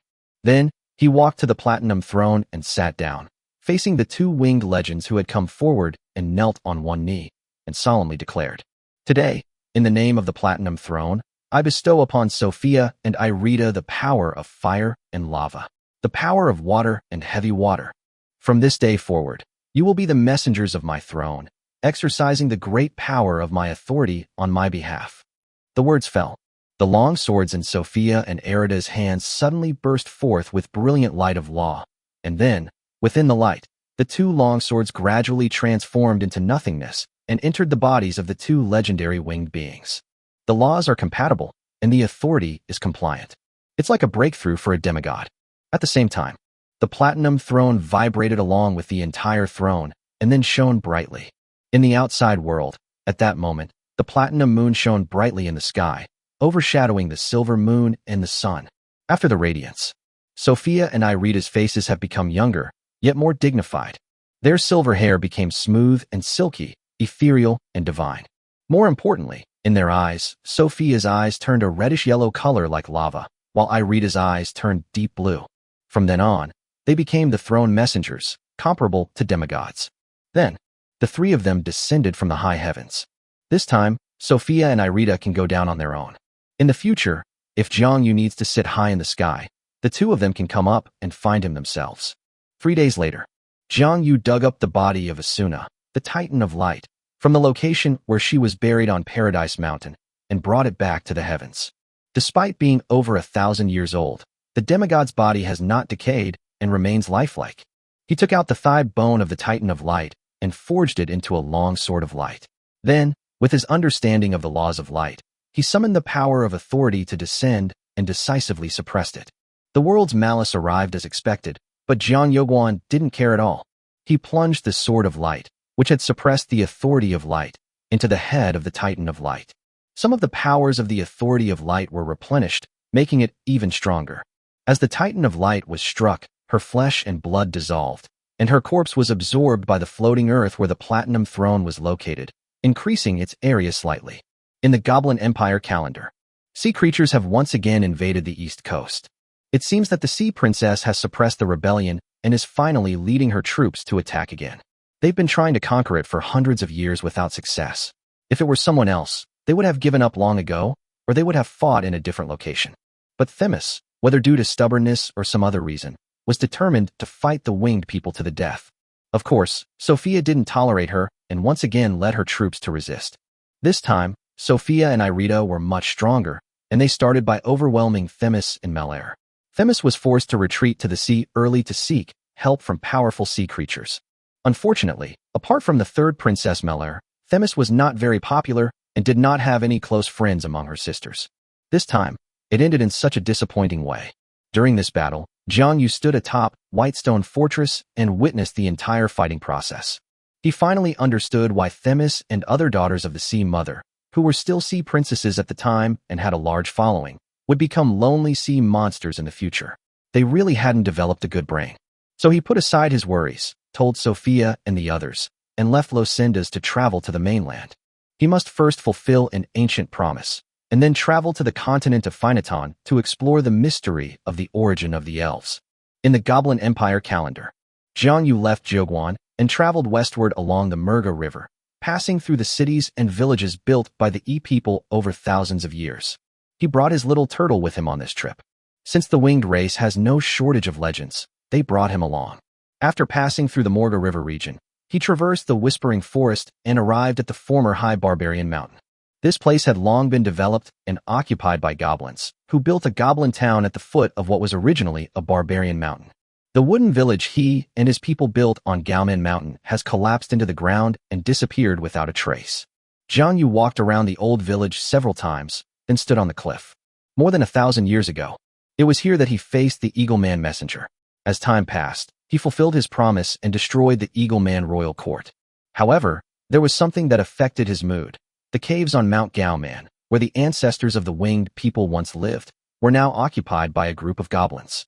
Is my ancestral home a place where you green-skinned dwarves can afford to live? With a dark expression, Jiang Yu picked up his sword and killed all the goblins, then had Little Turtle throw their corpses into the Whispering Forest. In Gaoman Mountain, he continued north towards the desert grasslands. Chapter 89: The Emergence of the Church. For an ordinary winged human, flying west from Gaoman Mountain for 7 days would take them to reach the vast forest. At Jiang Yu's current speed, it wouldn't take 7 days to reach the vast sea forest. But he didn't want to go too fast. Anyway, there was no rush. He could just treat it as retracing his steps from back then. From the high barbarian mountains, the landscape is no longer as desolate as before. A path has been carved out by the goblins. On both sides of this road, there are many goblin tribes, and then goblin caravans travel along. These goblin caravans typically hire trolls as mercenaries to ensure their safety. Several goblin towns are also scattered along this long road. The goblins have been developing on the continent of Farand for many years, and their construction capabilities are by no means lacking. They can now be found in many places that they had never set foot in before. When Jiang Yu returned to the vast sea forest, the throne of the Thunder Titan had been leveled by the goblins and replaced by a goblin city built on the site of the former camp of all races. This is Todcab, one of the largest cities in the eastern goblin region. Upon entering this goblin city, one finds not only the permanent goblin population, but also various races from across the continent, with trolls being the most numerous. The second chapter, featuring the goblins, is the most civilized and has a unique flavor. In the eastern part of Todcab, there is a large, high platform that is level with the city walls. Runes swirled around the platform, illuminating the magic crystal's glow. Docked there all feature the latest alchemical technologies developed by the goblins. If one disregards the external situation of the Goblin Empire, its alchemical technology has developed to such a point that it truly appears to be at its zenith. Jiang Yu took the little turtle on an airship, and the tourists were quite surprised that a winged person who could fly was traveling on an airship. Winged people have been appearing less frequently on the mainland recently. Since the Kingdom of Lucinda's gained independence, the goblins' perception of the winged people has declined. Of course, this didn't lead to the goblins turning against the winged people. Thanks to the Goblin Emperor's forbearance, the two races hadn't deteriorated to the point of declaring war. The goblin captain of the airship that Jiang Yu was going to ride on didn't like winged people very much, but Jiang Yu had an extraordinary demeanor and an aura of authority that made the captain dare not be negligent. The airship took off from Todcab, passed through the vast forests, the Thunder Swamp, and the Bernal Mountains, heading north until it finally arrived at Yobud, the largest city in the north. The Goblin Northern Legion is stationed here and has always been responsible for defending against the behemoth royal court of the Northern Plains. Jiang Yu headed north from Yobyud, directly entering the grasslands to search for the human tribes that had migrated north to the grasslands years ago. By this time, the human tribes had adapted to life on the grasslands, dividing into large and small nomadic tribes that governed themselves and lived independently on the grasslands. Their ancestors were shepherds who raised griffins, so they were quite adept at raising cattle and sheep. A steppe city on the northeastern edge of the north, in a region with abundant rainfall and 3 forks of rivers. This refers to the main lineage of the northern human race, which has always been a tribe ruled by the Reinhardt family. The current Dio Reinhardt is the grandson of Vega Reinhardt and Reinhardt's most direct descendant. When Jiang Yu arrived at the tribe, Dio Reinhardt was very excited and recognized Jiang Yu's identity at a glance. This is because, although the Reinhardt family has multiplied for many generations, many Reinhardts have forgotten who their ancestors were. However, the main branch of the Reinhardt family, the Dio Reinhardt lineage, has always kept a portrait of Jiang Yu and knows that the winged king of the East Coast is one of the sources of the Reinhardt family bloodline. This has always been the deepest secret hidden by the Reinhardt family, and also their biggest backup plan and trump card. Inside the clan chief's mansion in the city, Dio Reinhardt performed the ancestral worship ceremony for Jiang Yu with tears in his eyes. Ancestor, source of the Reinhardt bloodline, you have not forgotten us. You still remember that among the human race, there are still descendants of this bloodline. Jiang Yu felt a little embarrassed upon hearing this. To be honest, he hadn't cared much about the Reinhardt family since Reinhardt died, but that didn't mean he was cold-hearted. It can only be said that in his heart, the winged people have always been the most important. However, since the younger generation was kneeling respectfully on the ground, he wouldn't hurt their feelings. After all, this lineage is indeed his bloodline. After pondering for a moment, he still asked, Reinhardt's direct descendants, my bloodline, have you always remembered the oath of your ancestor? Our ancestors, we dare not forget their words, to revive humanity and avenge the goblins. Dio Reinhardt answered without hesitation, the hatred of his ancestors and the will of his people for even a moment. But at that time, the human race was too weak, and he was unable to achieve it. Jiang Yu nodded. I have come here to fulfill a promise I made 1,500 years ago. Fiona once told me that in the future, she would return some of humanity's precious technologies to you. Here I possess the enchanting technology of humanity. Jiang Yu took out a thick book, which contained the enchanting techniques that Fiona had taught him, as well as some enchanting techniques that the winged people had developed over the years. Dio Reinhardt accepted it respectfully. Thank you, ancestors, for this blessing. Jiang Yu nodded, sighed, and looked at the extremely respectful Dio Reinhardt before him, and said, I have one more thing to say, but not to the human race, but only to the Reinhardt family. Please speak, ancestor. At this time, the night was slightly dark, and 2 bright moons hung high in the sky. Jiang Yu pointed to the bright, platinum-white moon in the sky. Do you see that platinum moon? That is my incarnation in the heavens. In the future, if your Reinhardt family is ever in trouble, call upon my name under the radiance of the platinum moon, and I will protect you. Remember, do not call my name lightly. My protection of the Reinhardt family will only be for your sake in times of crisis. This is limited protection. Even so, Dio Reinhardt was already extremely grateful. Thank you for the blessings of our ancestors. Then he looked at him with adoration. So our ancestor was that vast white moon in the sky. Now, many people in the human race worship the white moon. Ancestor, your descendants have a request, and we beg you to grant it. Explain. The Reinhardt family intends to first establish the faith of the platinum moon within the family to unite the hearts of the family members, and then gradually expand it to the human race. Jiang Yu was taken aback upon hearing this. Wasn't this the initial stage of the church? He laughed. He doesn't need faith, but he doesn't want others to have human faith. But since this process is uncontrollable, let's seize the initiative and squeeze out the space of future gods. Chapter 90 Phoneton Continent, Father of the Oak. I spent some time in the Sanche area. Jiang Yu would spend his days exploring the neighborhood with Dio Reinhardt. Interest in the professionals who trained the Reinhardt tribe. He really enjoys being a teacher. 1 month later, Jiang Yu left the Reinhardt tribe with the little turtle. Chieftain Dio Reinhardt, along with all the Reinhardt family members, went out of the city to see Jiang Yu off. While others were unaware of the Reinhardt tribe chief's intentions, Jiang Yu had a hunch. Besides truly worshipping Jiang Yu, their bloodline ancestor, Dio also wanted the world to know that the Reinhardt tribe of the human race had a close relationship with the winged people, and that Dio had relied on the winged people as power. The The Reinhardt family status among humans is no longer as prominent as it once was. Next, Jiang Yu continued westward. He came to the small hill in the former Polek territory. The changes here are enormous. The once lush and tall osmanthus tree has long since disappeared. Because it has been neglected for a long time, weeds have grown everywhere, and Fiona and Reinhardt's tombstones are leaning and half buried in the soil. Within a few hundred years, this place had become desolate. The once human city is now a ruin. Wild beasts roam, forests have appeared, and everything has changed.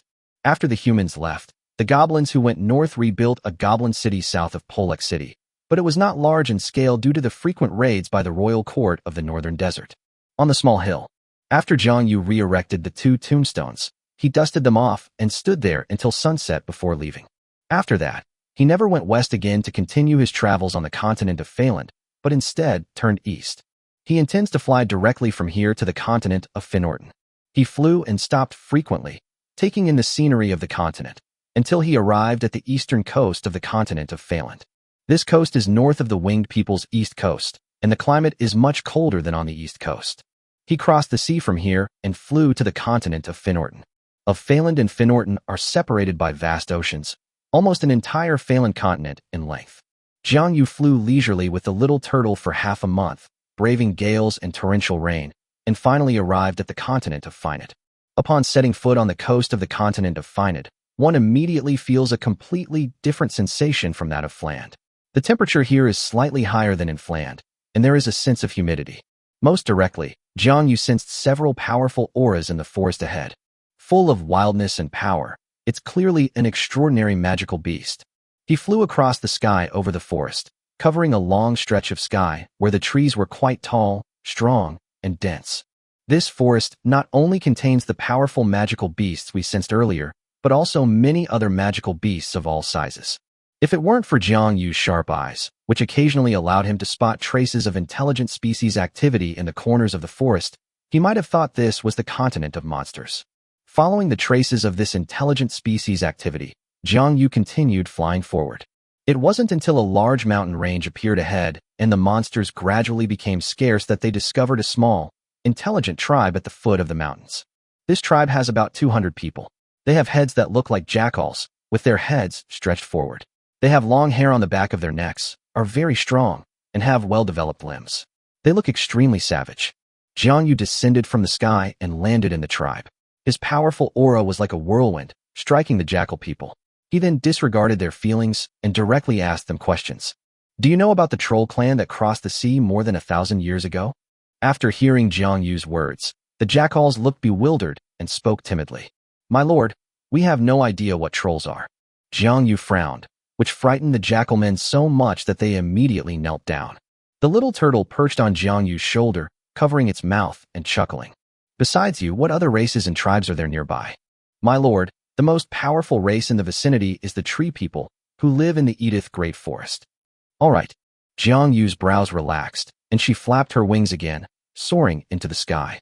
Meanwhile, the little turtle on his shoulder threw something towards the Knoll tribe. Flying in the air, Jiang Yu asked him curiously, what did you give them? Ha ha, boss, here's a piece of tortoise shell I once shed. The little turtle scratched its head and laughed. Why give them this? Boss, this is the first race we've encountered since arriving in Finorton. Let's commemorate this. It's fate, after all. I'll give them the tortoise shell. Who knows, maybe in the future, these guys will evolve into a civilization and develop their own professional paths. Back then, the Gauman mountain tribe was a small tribe of 200 people. At the foot of the mountain, an old Knoll shaman joyfully picked up the tortoise shell that seemed to shimmer with purple lightning, raised his palm high, and cheered loudly. Extraordinary power. Later, this Knoll tribe actually developed. Edith Forest. In the center of the forest, there is a grove of trees that are half again as tall as the ordinary trees. From a distance, it looks like a circle of mutated trees suddenly appearing in the forest, as if there was a sudden break in the forest. They're all oak trees. A vast life force, like an ocean, permeated this land where oak trees grew. When Zhang Yofei flew over that long mountain range and arrived here, this was his feeling. In the center of this grove of trees, on the trunk of a giant oak tree that was 1,000 meters tall and tens of meters thicker than the other trees, a face and a pair of eyes suddenly appeared. He looked at the sky where Jiang Yu was, his brows furrowed. The world despises them. At the same time that the 1,000-meter-tall oak tree opened its eyes, Jiang Yu also sensed its presence. She is a powerful demigod, no weaker than Charybdis, the lord of the deep sea. No, it's definitely stronger. Jiang Yu recalled a powerful god he had seen in a previous life expansion pack, the father of oak trees, who seemed to be very similar to the description of the 1,000-meter-tall giant tree in front of him. His eyes narrowed, and the platinum moon in the sky suddenly shone brightly. A vast and majestic aura rose up, as if pressing down on the entire forest sea. Countless oak trees suddenly revealed the faces of tree people, trembling under Jiang Yu's imposing aura. Looking at the forest of tree people surrounding his home, and then at Jiang Yu, who seemed all alone, the old man on the 1,000-meter-tall tree twitched at the corner of his mouth, then took a deep breath and revealed a kind smile. Wanderer, I am Siravans, the father of oaks. Welcome to the great forest of Edith. Is there anything I can do to help you? Upon hearing this, Jiang Yu couldn't help but laugh, causing the aged face of the father of oak trees to darken instantly. Fortunately, Jiang Yu quickly regained his composure and smiled. I have come to search for a troll tribe that crossed the sea more than 1,000 years ago. He is not confident that he can defeat the father of oaks in the forest. Chapter 91 Nadrassil Forest. A troll tribe that came to this continent 1,000 years ago. Cyril Vaughn, the father of oak trees, pondered for a while and finally remembered. About 1,000 years ago, a large tribe of intelligent races did indeed pass through the forest beyond this oak grove. Only, the intelligent tribe did not approach the oak forest or disturb it, and the tree people, who were often in a slumbering state, ignored them. But the father of the oak possessed the wisdom of a demigod and could instinctively record everything that happened around him. In his memory, that large tribe was traversing the forest and heading towards the central part of the continent. Although he didn't know why Jiang Yu was looking for this tribe, he didn't intend to stop him and told the truth. If you trust me, then keep going in this direction until you reach the central part of the continent, and you will find them. Jiang Yu nodded upon hearing this. He didn't think the father of the oak tree would lie to him for this reason. There was no benefit in it. Standing in midair, looking at the vast forest and the Trance settlement brimming with spiritual energy, Jiang Yu suddenly asked a question before leaving. Sylvanus, how many years have you been alive? Tens of thousands of years have passed, so what? The father of the oak tree was puzzled. It's nothing, see you later. Jiang Yu smiled, turned around, and flew towards the central part of the continent. Based on the timeline, this occurred tens of thousands of years ago in the Archean era. The father of the oak tree, like the titans and ancient dragons of the continent of Phaland, was a powerful creature that appeared in the world at the same time. The continent of Phaland is capable of giving birth to numerous titans and ancient dragons, these powerful demigods. So, even if the creatures on the continent of Phainaton were not as powerful as the titans and ancient dragons of Phland, over tens of thousands of years, many powerful and ancient creatures should have been born.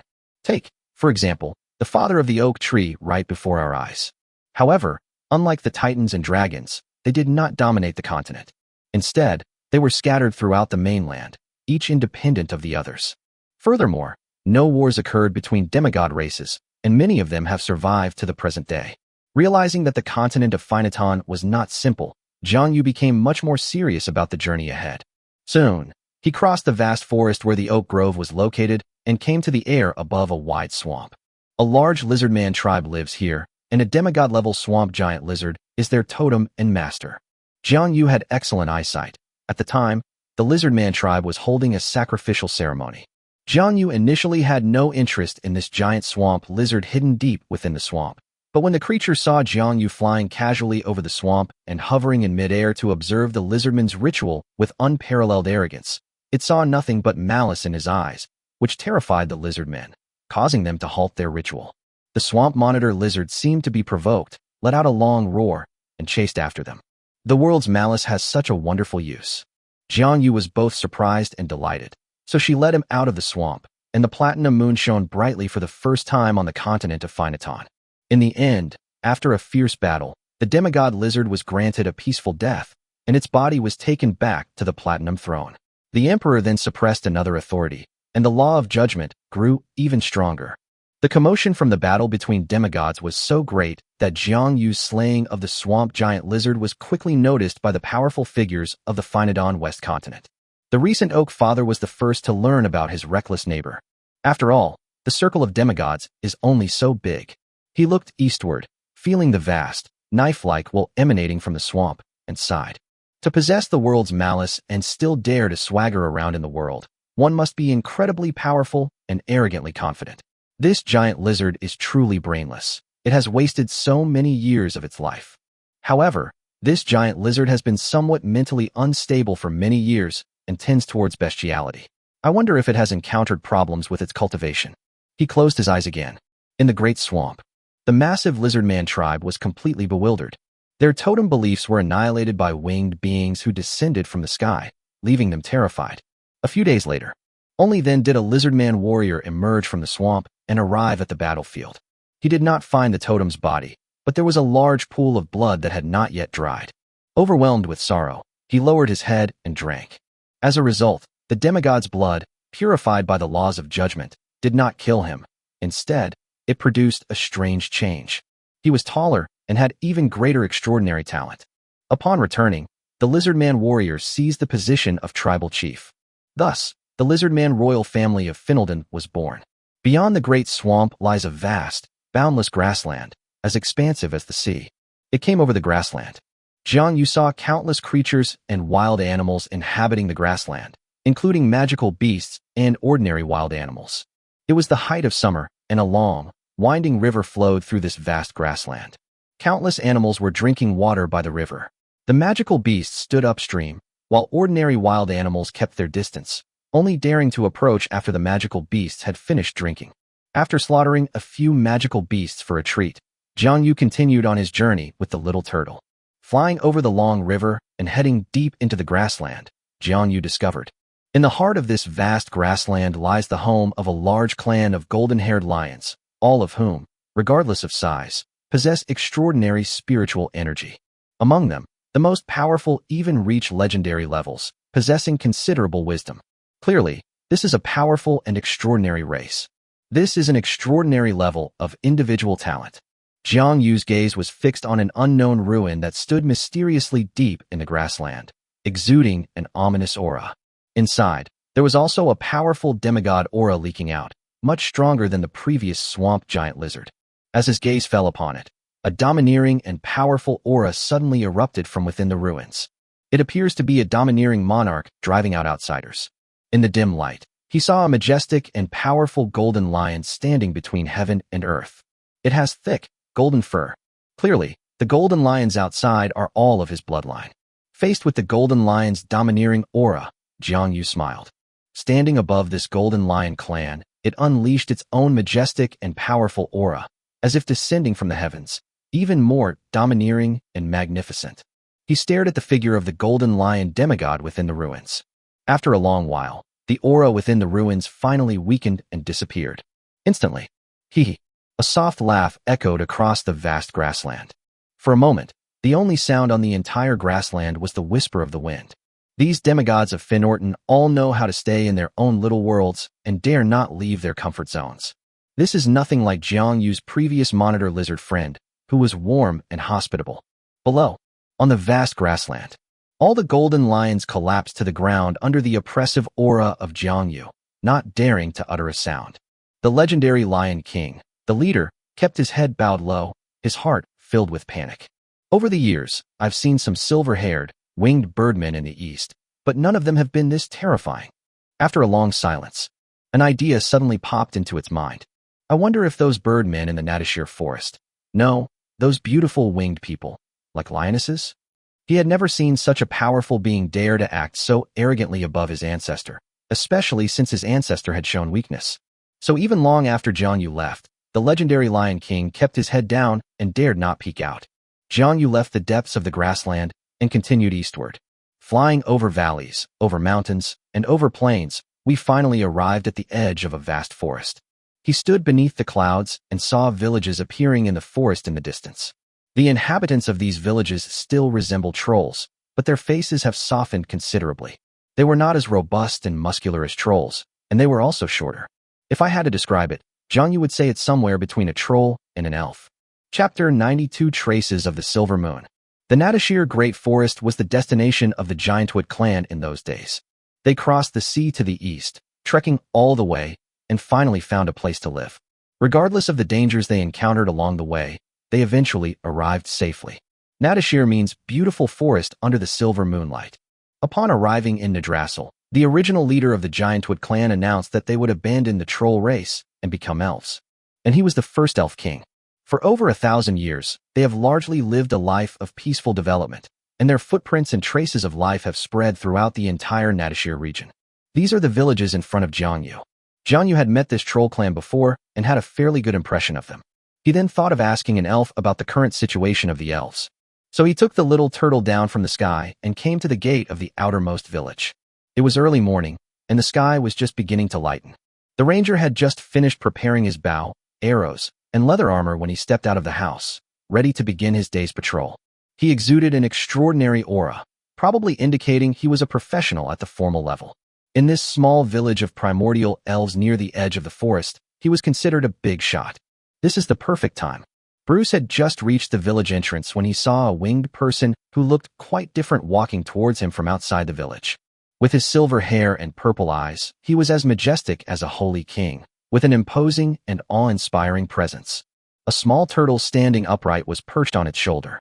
This kind of temperament reminded Bruce of the supreme Silver Moon King Altus, whom he had met when he served in the army in the capital. No, this winged king's aura surpasses that of Alpheus, like the difference between the sun and the stars in the heavens. He was extremely puzzled. I've never heard of such a king among the winged people. When the Giantwood clan came to the continent of Phynaton, there were about 50 winged people at the beginning, but by the time they arrived at Nadashir, only about 30 remained. However, it has been more than 1,000 years. This winged people have multiplied to a population of several thousand, and are now vassals of the Yggdrasil Elven court, maintaining a good relationship with the elves. Winged people have always served in the Elven army and are considered a valuable aerial unit. As a ranger, Bruce had a lot of interaction with them, but he also knew that their current leader had always been called Chief. So, who exactly is this winged human who is clearly a powerful king? He seemed a little reserved. This winged man is clearly a big shot. Across from Bruce, Jiangyu was also observing the primitive elf, who clearly looked nervous. Although somewhat unaccustomed to the current appearance and form of the elf, it still took the initiative to speak. As you can see, I am a winged person who came here in search of the winged people who crossed the sea to the east. Please forgive my curiosity, but as I can see, what race are you? You look somewhat similar to the trolls of Fland. Jiang Yuming asked the question knowing the answer already. Sure enough, when the primitive elf on the other side heard Jiang Yu compare him to a troll, he quickly shook his head. Respected winged one who has traveled from afar, I am Bruce, the ranger of this village. The winged ones who fight bravely in the sky are always the companions of the elves, and I am ready to answer your questions. As you said, we were indeed trolls, but look at us now.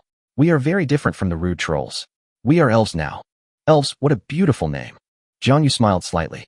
Indeed, it is said that this name was given to our race by our great ancestor, the first elf king Ottos, after he heard the voice of the silver moon.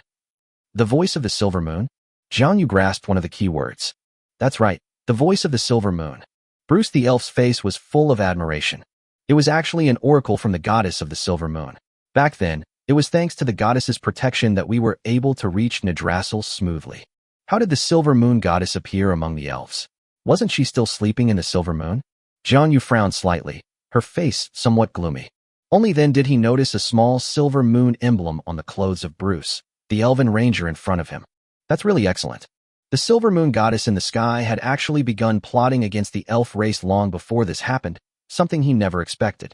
Right now, he was eager to go to the elven capital to find out what was going on.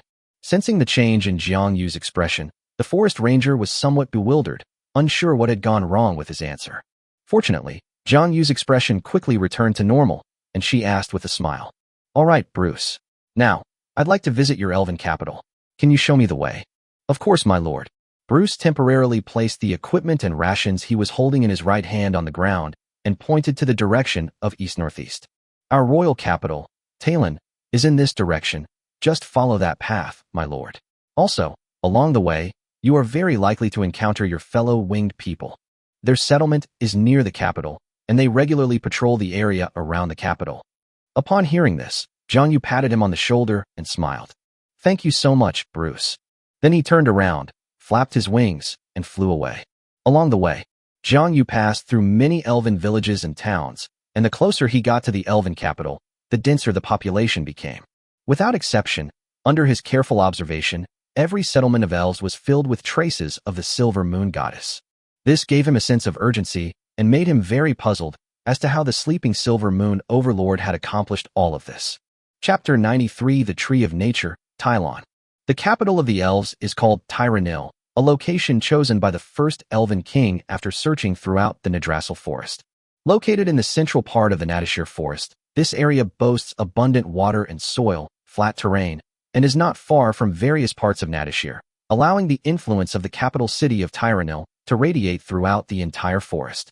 As Jiangyu flew into the vicinity of Talon, the first thing he saw was a giant, verdant tree nearly 1,000 meters tall standing in the center of the forest, lush and verdant, with a canopy of leaves, like a huge wave rising in a green ocean. Beneath the giant tree, the other trees appear as small blades of grass, creating a striking contrast. The enormous canopy casts vast shadows, and a city with distinctly elven characteristics is built beneath its shade. Exquisite houses, streets of moderate width, silver moon signs visible everywhere, and flowers in abundance. The summer sun shines through, creating a leisurely and peaceful atmosphere. A river flows through this elven city, bringing coolness and moisture to the city. Standing in the sky, in a place that overlooks half the city, Jiangyu looked at the 1,000-meter-tall giant tree not far away and sighed in admiration. The last time I saw such a giant tree was the father of oaks. However, in Jiangyu's perception, this giant tree possessed no intelligence, but its vitality was extremely strong, and a peculiar force field emanated from it from within. It was an unparalleled vitality. Just as Jiangyu was leisurely looking down from midair, a silver-haired winged person flapped its wings and flew into the air, approaching him. From a distance, it shouted loudly, "My kin, have you forgotten the words of our chief? Although we are winged people, the closest brothers of the elves, we cannot stand idly in the sky above the elven capital. It is an impolite act. Come down with me." However, Jiangyu did not reply to him. Instead, he looked at the towering tree in the center of Talon and asked, "Do you know how this 1,000-meter-tall giant tree in the center of Tyranil came to be? My dear kinsman, have you lost your memory?" The winged man flew to Jiangyu and explained. This giant tree is also called Tyranil. It is a seed that a natural titan named Tyranil transformed himself into before the ancestors of the elves, the giant tree clan, migrated eastward. After the ancestors of the elves, the Giantwood clan, crossed the sea to the east, they came to the central region of Yggdrasil forest, which is now Tyranil, and planted the seed of nature, which is the incarnation of the titan, in the forest. The seed of nature sprouted from the soil in the second year and grew bigger year by year. Even now, Tyranil is still growing, as if there is no limit to it. After he finished speaking, he approached Jiangyu and was immediately startled. He then realized that Jiangyu was not one of the winged people he knew. When Jiangyu turned to look at him, a majestic aura, like a king descending from the heavens, struck his heart, and a sense of reverence that seemed to come from his very blood overwhelmed him. "Winged king from the portrait that our leader's grandfather collected? You are." The winged man's voice trembled. He was certain, yet unsure. Facing the winged man's respectful gaze, Jiangyu spoke gently. "Child, I come from the eastern coast of Losendas on the continent of Phaland. My name is Jiangyu. The eastern coast of the continent of Phaland is the ancestral homeland of my people before they crossed the sea to the east. You said your name is Uriel. You are King Uriel." The deep-seated connection to his bloodline greatly excited the winged man, and the records and rumors within his tribe convinced him of this. "Are you the ancestral king of all winged people recorded in the clan's annals?" "Ancestral king? A rather unique title." "It's me." Jiangyu nodded affirmatively. "You were originally my king." The winged man exclaimed in delight. "Please wait a moment, Your Majesty. I will go to the tribe's territory now and lead my people to pay their respects to Your Majesty." Jiangyu originally wanted to say that it wasn't necessary, but seeing the expectant and excited eyes of the winged people, and recalling those 50 winged people who traveled across the ocean to a strange continent, took root and sprouted, never to return, and even the very first group of them died in foreign lands, she couldn't help but soften her heart. "Go, bring them to see me." He had thought that these winged people would not remember him. More than 1,500 years have passed. As time goes by, the winged people here have passed down for countless generations, so it's normal that they don't recognize him. He was fully prepared. But unexpectedly, in a world with extraordinary abilities, the power of bloodlines is so pure and powerful that it allows descendants more than 1,000 years later to maintain the same worship as their ancestors. Anything is possible. Not long after, thousands of winged people took to the air with a whoosh. The leader was an old winged man who was holding an ancient sheepskin portrait. He flew to Jiang Yu and opened the portrait to compare it. They weren't exactly the same, but they were remarkably similar, especially their confident and high-spirited demeanor. Add to that the sense of kinship and pressure that Jiang Yu instilled in them. This immediately convinced them that the winged man before them was indeed their ancestral king. The old man was immediately overcome with emotion and tears streamed down his face. Under his leadership, thousands of winged people bowed down in midair, performing the highest etiquette of the winged race. King, king. The commotion in the sky had long attracted the attention of the entire Tyrell region. In the forest, the rangers put away their bows and arrows and looked up. On the street, the elven residents put down what they were doing, stepped out of their tree houses, and looked up at the sky. Even the elf king Alpheus, leaning on his scepter, stepped out of the moonlit court of the palace to look at the scene in the sky. Almost all the winged people of Tyrannel flew into the sky and respectfully bowed to a young winged person with silver hair and purple eyes, shouting "King." The sound was powerful and resounded throughout the heavens and earth. All the elves couldn't help but have questions arising in their minds. Who was that winged man? It sounds like the winged king. In midair, Jiang Yu looked at his people, who had been separated from his protection for 1,000 years, and who still bowed respectfully upon his arrival, and smiled with satisfaction. Very well, since you will still worship me as your king, you will, like the winged people on the other continent, bask in the glory of the platinum moon. However, these words left the winged people looking troubled. The old winged man at the head of the group spoke up to explain. My king, for over 1,000 years, we have followed the elves in worshipping the silver moon. I'm afraid our people will find it difficult to accept the platinum moon that appeared 500 years ago. Upon hearing this, Jiang Yu smiled. My people, that platinum moon is my incarnation. As soon as he finished speaking, a thought crossed his mind, and the platinum moon in the sky suddenly shone with platinum light, casting its rays down. Above Jiang Yu's head, a pure white halo appeared, and then a phantom of a platinum moon appeared behind him. Sacred and majestic. This surprised the group of winged people. So, my king is that newly born platinum moon.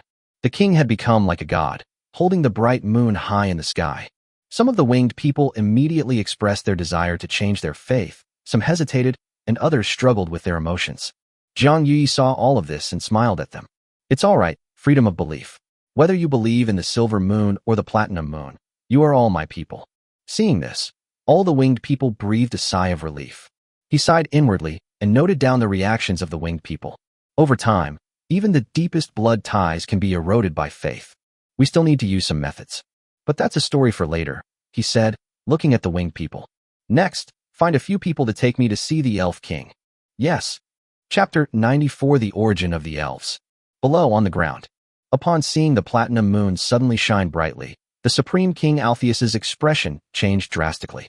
He was well informed and had long known the significance of the platinum moon in the sky.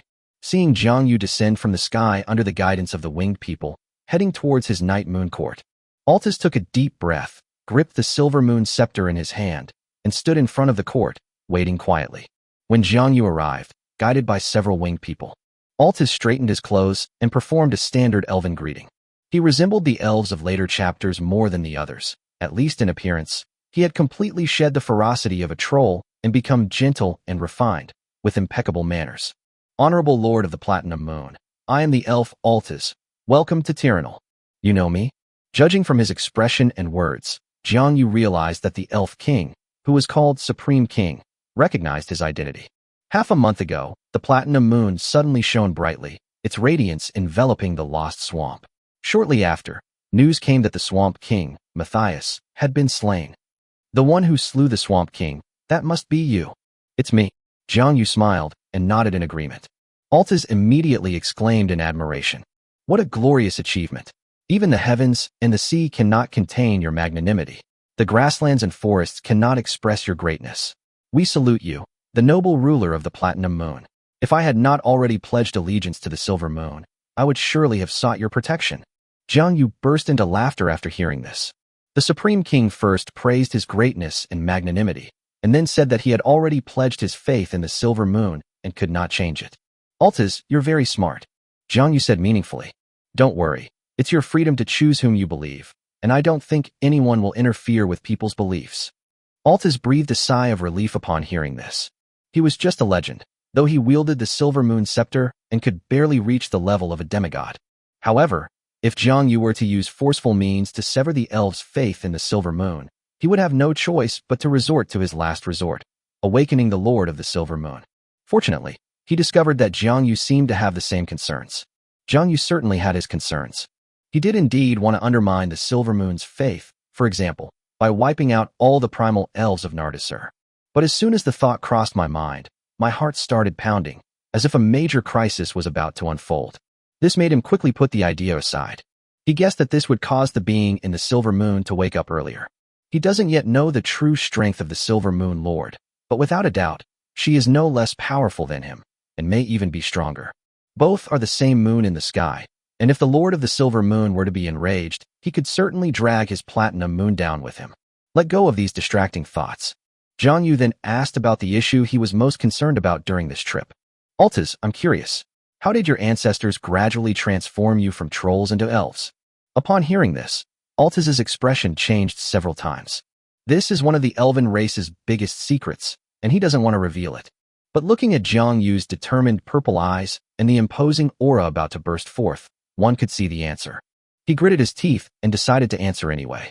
Even if Jiang Yu knew the secret, he might not be able to replicate it. Your Excellency, the Lord of the Platinum Moon, such a thing is beyond my ability to describe in words. But I can show it to you. Please follow me. All right, lead the way. Supreme King, Altez nodded, picked up the Silver Moon scepter as tall as a person, and led Jiang Yu to the back of the Night Moon Court. The winged people consciously stopped and waited, for the secrets of the Elf King were not something they could pry into. Only a king of the heavens like Jiang Yu could subdue the Supreme King Alphys, who was always majestic and unfathomable. It was a midsummer night. As you venture deeper into the garden, you'll find yourself in a beautiful, enchanting fairy courtyard, adorned with vibrant flowers, creating a dreamlike atmosphere. Back when Jiang Yu was a player, he had also entered the depths of the royal court of the Elf Kingdom on the continent of Phaland, but that time it was to complete a mission, and he was led by an elf guard. The extremely popular elven princess who swings on a swing and is known by players as a Midsummer Night's Dream. Jiang Yu had taken on several tasks from her. The further you go in, the stronger the sense of vitality becomes. Finally, Altez brought Jiang Yu to the giant tree, Tyrannel. This is a mysterious forbidden area shrouded in the light of the silver moon. Looking up, the radiance of the silver moon continuously flowed from the silver moon high in the sky into this forbidden land shrouded in silver light. There weren't many words of comment. Guided by Altez, Jiang Yu passed through a layer of silvery light, like water, and entered this mysterious place. As soon as I entered, I was immediately captivated by the scene before me. Like a visual feast, we could see that it wasn't far ahead. A large well, shimmering with brilliant colors and exuding a serene glow, appeared before Jiang Yu. The well is surrounded by gnarled tree roots, and inside, at a glance, it seems to swirl with golden light. Upon closer inspection, the water within appears serene and tranquil, exuding an ancient and timeless aura. The well water inside was like the golden blood of a titan. No, this is the essence of nature from the tree of nature, Tyrannel. In addition, a seemingly ethereal silver pillar of light descended from the sky and entered the golden well, causing a strange transformation to occur. The Well of Eternity. Even before the Elf King Altez had uttered his name, it instantly flashed into his mind. Silver Moon. It's Silver Moon again. The source of the elves' immortality was actually Silver Moon's scheme.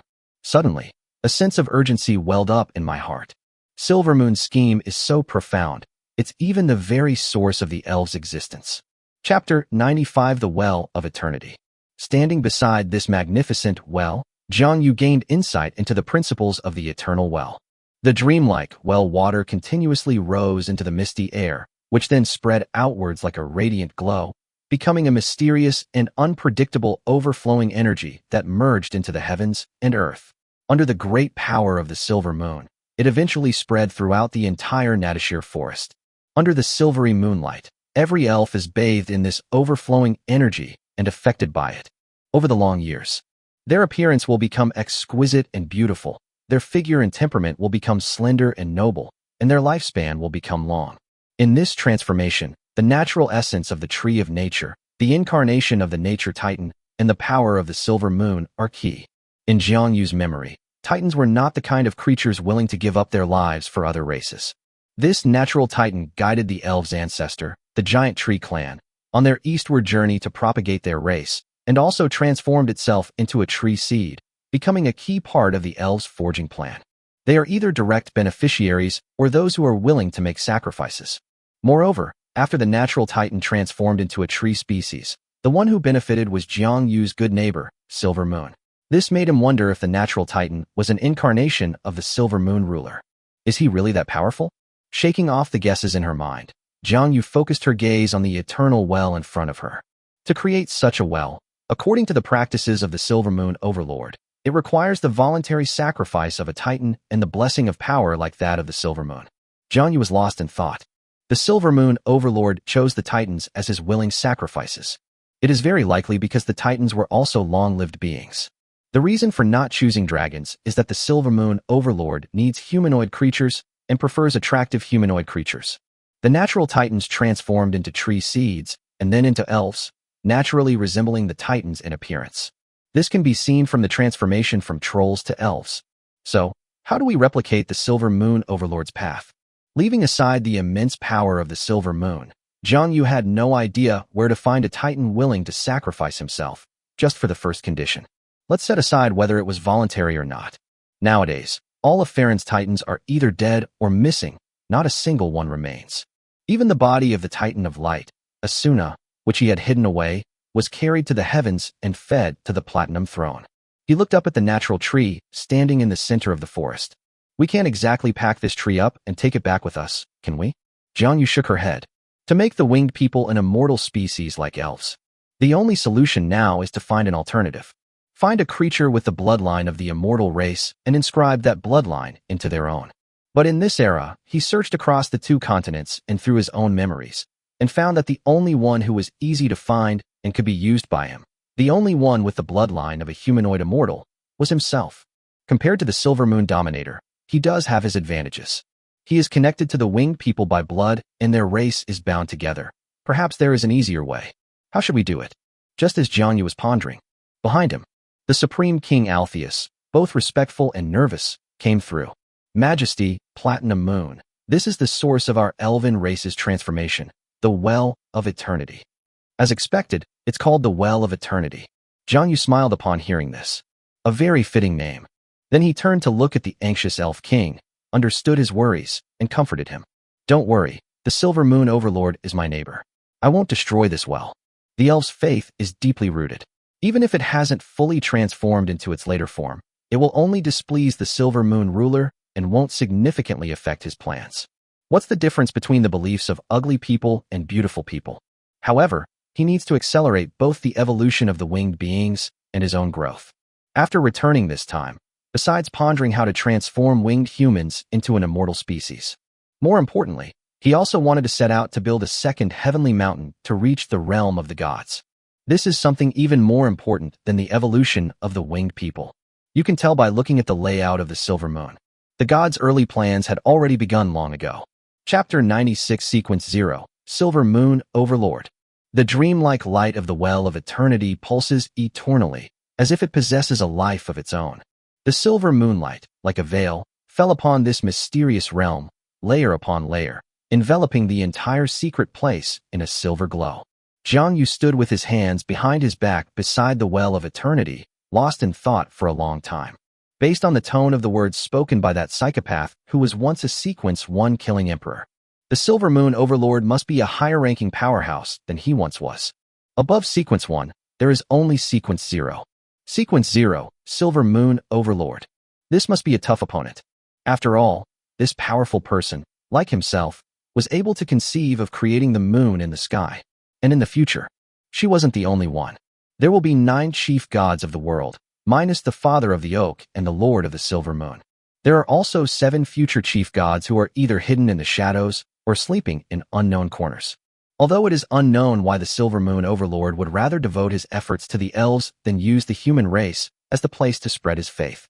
But this did not prevent the gods from becoming his enemies. He made a decision. First, he would possess the fighting power of a god, and then he would lead the entire winged human race to evolve. Behind Jiang Yu, who had been standing tensely, suddenly realized that the winged king in front of him, in that instant, was like a sharp sword soaring into the sky, carrying an invincible sharpness that could cut through everything. But it disappeared very quickly. Just as he was feeling lost, he heard a voice that sounded like heavenly music. "Let's go, Altas, let's go back. This great deity is finally leaving." Altas quickly replied, "Yes, your majesty." Return to the Garden of Night Moon. Winged beings who followed them had not yet left. They waited anxiously in the courtyard of the Elf King's court until Jiang Yu and Altas emerged from the court of Night Moon. He quickly went to greet her. "Ancestor King, Supreme King, you have returned." Jiang Yu nodded and spoke to Altas, who was a step behind him. "Altas, there's no need to see me off. Tonight, I'm returning to the land of the winged ones. Your majesty, my moonlit garden is a beautiful place. If you wish, I will arrange for it to be cleaned right now." Altas tried to persuade them to stay. "No need, Altas. I have already achieved my goal of coming to the continent of Finorton, and I will not stay in Finorton for long." Jiang Yu smiled, glanced deeply into the depths of the Night Moon court, and said, "Altas, given your lifespan, you will likely live a very long time. I hope you remember that the winged people and the elves are allies for millennia, and many years from now, we will still be so." "Of course, your majesty. The elven race will surely remember you," Altas said solemnly. "Well, you might not know this, but the Silver Moon Lord is my good neighbor. She helped me when I ascended to heaven on the moon." Indeed, under the radiance of the silver moon, he escaped the endless strangulation of the chaotic world laws high in the heavens before the throne realm. Once she awakens, the relationship between our two races will surely become even closer, Jiang Yu said in a very serious tone. Altas looked at the two bright moons shining in the night sky, somewhat skeptical. Do the moons in the sky really have a good relationship? So, weren't all those guarded and vigilant actions I just took ridiculous? He was starting to doubt himself. From the moment we left until now, Jiang Yu has indeed not done anything detrimental to the elf race. At this moment, Jiang Yu patted him on the shoulder. "Furthermore, I will not take Althes and the winged people of Finaton with me. They will continue to stand with the elves in Nidrassil. This is my sincerity." After saying this, Jiang Yu led several respectfully waiting winged people and flew towards the winged people's settlement. The bewildered elf king Altas was left standing there. Jiang Yu's words are true. He had no intention of taking the winged people who already had the Silver Moon faith back with him. He has other plans for staying here. Take off from the Night Moon Court, fly out of the city of Tyrannel, and arrive at the winged people's settlement. This place is about 100 kilometers away from the city of Tyrannel. It was the territory granted to the winged people by the original elf king after they migrated to the Natashir forest several hundred years later, as the winged people gradually expanded. The winged people built a small town here as a place for their people to live. The old winged man Haderlayan, who followed Jiang Yu. In the elven race, these landowners who are granted fiefdoms are not called leaders, but lords. The elven lords from various regions, along with the elven king's court, have formed the Elven Society of Nardasur as we know it today. Hader was also exceptionally admitted as one of the elven lords. The winged town is called Ural. It is the name of the first winged lord, Ural-Lef. By the time it reached the generation of the old winged man Haderlayan, more than 50 generations had passed. Sorry, I'm too busy today. There will be another chapter later. Chapter 97, The Platinum Elf Project. When the old winged man introduced his family name, he said that the surname Feng was adopted by the 50 winged people before they crossed the sea to the east. Therefore, the winged race in Finaton can actually be further divided into windwing people, which can be considered the first branch of the winged race. Having lived for many years in the environment of the overflowing energy of the Well of Eternity in Nidrassil Forest, although this overflowing energy mainly affects the elves under the influence of the Silver Moon, the winged people living there have been affected to some extent. Their figures are more slender and tall, and their faces are more delicate. And the middle name of the old winged man Hader, Lai. This is to commemorate the ancestor who originated from the family, the Eagle Man. On a foreign continent made Jiang Yu feel a deep sense of loneliness once again. Lai, more than 1,000 years ago, was one of Jiang Yu's closest companions during his youth. Even now, he can still remember what Lai looked like. The tall, thin Eagle Man is as if he were right in front of him. This made him feel much more at ease with the old winged man. My friend's bloodline. The winged people were very fast. Arriving above the winged town of Urur, Jiang Yu took a quick look and found that the winged people of Urur lived a pretty good life, though they had inevitably picked up some of the customs and aesthetics of the elves. But this is harmless. As long as life goes on, it's inevitable to pick up some elf habits. Winged Town were mostly the same winged people they had met during the day, with a few winged people who had rushed back from other places. They were all waiting outside to greet them. When Jiang Yu arrived, thousands of winged people knelt down on the ground once again to express their respect for their ancestral king. Jiang Yu stood in midair, encouraging them for a long time. Under the light of the platinum moon, Jiang Yu appeared even more sacred and majestic. The winged people, some kept this scene in their hearts, and in the years that followed, they created a painting of it at home. Later, this famous painting, titled Lord of Platinum, was passed down to his descendants. After Jiang Yu arrived at the dwelling of the old winged man, Hater, several powerful individuals among the winged people came with Jiang Yu. These individuals are among the winged people who have converted to a new faith the fastest today. The old winged man lit the candles, and Jiang Yu, sitting at the head of the table, looked at them and smiled. You have worked hard all these years, far from your own kind, developing yourselves on the continent of Phynaton. Your Majesty, we are not tired.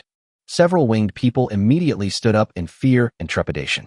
My eyes don't lie. All right, let's not talk about that for now. Besides my own affairs, I have a mission to give you this time. I came to the continent of Phynaton. Your Majesty, please give your orders. Several winged people said respectfully. I don't mind freedom of religion, but it would also be good for me if more people believed in me. This time, I will not take you back to the continent of Phalant. You need to spread the faith of the Platinum Moon among the elves as much as possible. I allow my followers to worship both the Silver Moon and the Platinum Moon simultaneously. I think it will be easier to develop the faith this way. After listening, the winged people exchanged glances, their eyes filled with solemnity. Your Majesty, we will do our best to accomplish this. Well, don't put too much pressure on yourself. There's no rush for this. If one generation can't finish it, then 2 or 3 generations can. In short, just do it under the premise of ensuring safety. Furthermore, if you encounter any truly insurmountable difficulties, simply call upon my name towards the Platinum Moon. Jiang Yu instructed. Yes, Your Majesty. Several winged people nodded. Jiang Yu nodded in satisfaction. He didn't expect this move to undermine Silver Moon's faith. The elves weren't that many fools. But it wouldn't be bad to cause some trouble for the Silver Moon Overlord. In the future, the elves of Nadrassil Forest split into several groups. The strongest and most numerous race was the Silver Moon Elves, Nadashir Elves, which is the current elf race. Other elven groups include Forest Elves, Wazel Elves, Sun Elves, Senesil Elves, Dark Elves, Ivessel Elves, Sea Elves, Osinsel Elves, and Light Elves, Britzel Elves, etc. But after today, when the elven race splits up in the future, there may be another Platinum Elf faction. Afterwards, Jiang Yu stayed in the Nadashir Forest for a while, where he inquired with the Elf King Altis about the location of some demigods in the vicinity. They also seized an opportunity to kill a demigod known as the Mountain Serpent, one of the major demigods in the central part of the continent of Phynaton, which was closest to the elves. The news of the slaying of the Mountain Serpent greatly pleased the Elf King Arts. The elven race had always wanted to expand into the western mountainous regions, but unfortunately, the Momir Mountains were blocked by this Mountain Serpent, making it difficult for them to advance even an inch. Many elves even died as a result. The Platinum Moon's slaying of the Mountain Serpent filled them with immense joy. The little turtle spends its days playing with the winged children in the town of Ural and even built a hot spring in the middle of the town. A few days later, Jiang Yu took the little turtle back to the continent of Phalant. Chapter 98 Little Bitter Demon. A few months later, Jiang Yu took the little turtle back to Ulir City on the east coast. Over the course of several years, the winged people did not change much.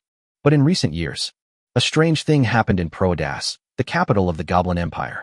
1 year ago, Proadas has lost a large number of goblin children over the past few months. At first, the goblins didn't care at all. This kind of thing happened every year, so they weren't surprised.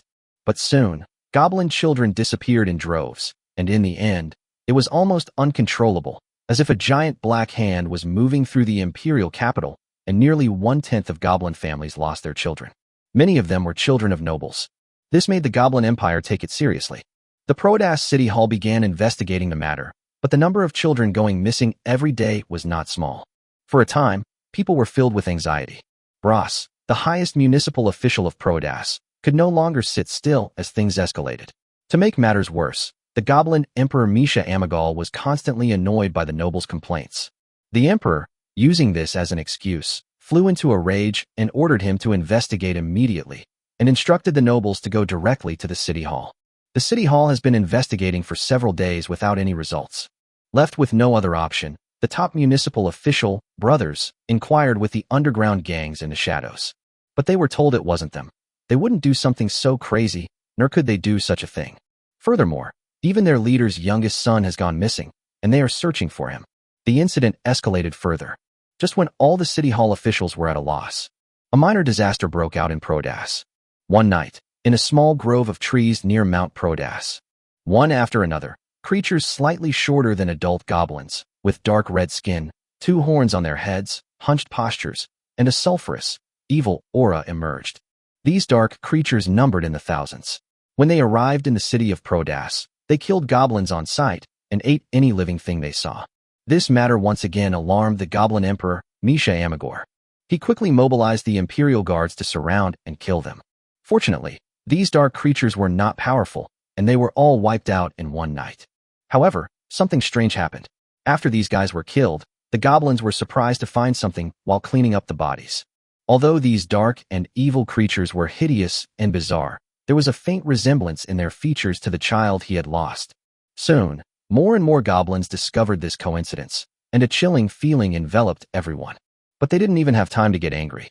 Immediately afterwards, the aura of the bottomless abyss suddenly enveloped half of Prodas.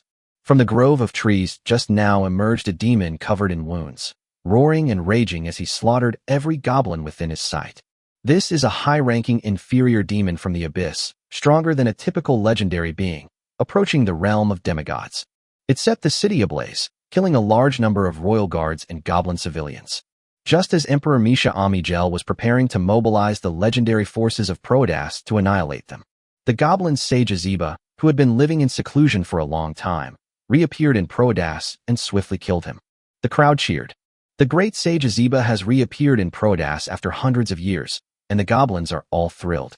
This momentarily concealed the goblins' grief over the loss of their child. I heard that Azeba is still alive. Throughout the empire, many foreign tribes have become much more restrained in their actions. After this battle, Azeba once again went into seclusion, no longer concerning himself with the affairs of the empire. Meanwhile, the goblins of the capital city recalled the disasters and suffering brought to them by the sudden appearance of demons. They called the transformed goblins little bitter devils. In fact, judging from their appearance, the little demons that goblins transform into are quite similar to lesser demons. Inside the Whitestone Castle, Jianyu frowned slightly after listening to Sophia's report. Azeba isn't acting normally. However, he didn't think much of it. His focus wasn't on Azeba right now. The winged people's population is still too small, and they also need to guard against attacks from the Sea clan, so they have no intention of replacing the goblins for the time being. Moreover, the fact that a goblin empire was attracting the hidden demigod's firepower was exactly what he wanted. Sophia continued, "Your Majesty, there is also an investigation into the beliefs of various ethnic groups. Almost all ethnic groups on the mainland have developed some form of faith to varying degrees. However, these beliefs have not yet spread widely and may need more time." Jianyu nodded upon hearing this. It seems they've all started to exert their efforts. Sophia, next, I need to return to the high heavens to break through my cultivation level. The winged people will depend on your leadership. Yes, Your Majesty. If you encounter any difficulties, come find me on the Platinum Moon. Yes. Chapter 99 Double Paradise. Jianyu returned to the high heavens and sat once more on the Platinum Throne. High above, the sky is deep and serene. The silver moon on the opposite side still shone brightly, illuminating the surrounding stars. The throne radiated a platinum glow that complemented it. 7 swords of judgment, each gleaming with its own unique light, are planted in the ground surrounding the Platinum Throne. This corresponds to 7 types of world authorities that have been suppressed. In addition, 2 powers were granted to Sophia and Irida. And the purple-gold long sword hanging at his waist, along with 10 kinds of world authority, were suppressed by his power of judgment. Because of the characteristic that the throne is me, these 10 powers tempered his will every moment, making the laws of judgment ever stronger. Forged with the supreme will of a champion, the laws suppress all authority in the world. The upper limit of will is limitless, but the capacity of the Platinum Throne is finite. The Platinum Throne limits the upper limit of the laws of judgment, so it needs to be explored and created. Even gods must forge divine status as the beginning of their divine power, cleanse their bodies to become divine bodies, and sublimate the light of their spirit. Jiang Yu's Platinum Throne is equivalent to the divine status of a god, but it is far more vast and powerful, and has a stronger effect on his own sublimation. Therefore, Jiang Yu plans to construct a second heavenly mountain next. The Platinum Throne and the summit of Paradise Mountain, which were previously located there, serve as the core, forming the first level of Paradise Mountain. That's why this road is called the Sky Lord. The expansion of Paradise Mountain is simply the expansion of territory in the sky, isn't it? In Jiang Yu's Sky Lord system, the construction of Paradise Mountain is different from the divine kingdom of the gods. The gods' kingdoms are rooted in the main world. They are divine realms that can elevate authority, amplify divine power, and regulate the power of will, making them equivalent to a world. The will of the gods is supreme within the divine realm, and few gods can defeat the gods within the divine realm unless the difference is truly too great. Even so, the divine kingdom is only a part attached to the main world, an extension of the world's will to directly control it. But Jiang Yu's path to becoming a Sky Lord is different. The Paradise Mountain system he constructed was modeled after the will of the abyss. This is a system that tends to expand outwards. In the future, when the seven heavens are established, his will be able to rival the will of the abyss. On the throne, as Jiang Yu closed his eyes, he elevated his will, transcended his spirit, and forged the second heavenly mountain. This time, there was no need to move the land on the earth. The mountain authority, originating from the giant python of the mountain, roamed at the bottom of the first heavenly mountain, gathering the purest stardust between heaven and earth, and transforming it into the physical form of the second heavenly mountain. And so, the platinum moon hung quietly high in the sky, slowly changing. To be honest, setting up this realm took a lot of brainpower. After all, the Sky Lord realm was something I came up with on a whim, inspired by the will of the abyss. In my current conception, the seven heavens will one day be a force to be reckoned with against the bottomless abyss. If you guys have any good ideas, let me know, and I'll add them. My main point is to listen to advice. Of the Goblin Empire calendar. One summer night, the 7th Goblin Empire Emperor, Misha Amigel, has died unexpectedly. When he was discovered by his ministers, he had been dead inside the palace for several days. This Goblin Emperor reigned for only 148 years.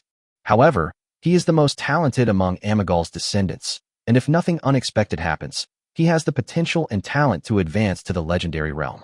Unfortunately, he died young in the palace. After Misha Amigal's death, the Goblin princes fought for the throne and killed each other. The entire Prodas plain was ravaged, and countless goblins perished in the battle for the throne. Ultimately, Hagamig, the Lord and Marquis of Pelegrin in the Central Goblin Empire, led his troops eastward into the capital, slaughtered the rebellious imperial princes and all the remaining sons of Misha Amig, and was crowned emperor with the support of his ministers. It is worth mentioning that Hagamig's father was the former crown prince Mirdan Amig. The imperial throne ultimately returned to the hands of the crown prince's lineage. However, because Hagamig's methods were too bloody and ruthless, he started the tragic tradition of the Goblin Empire's succession to the throne being so brutal that it could lead to the extinction of the imperial line.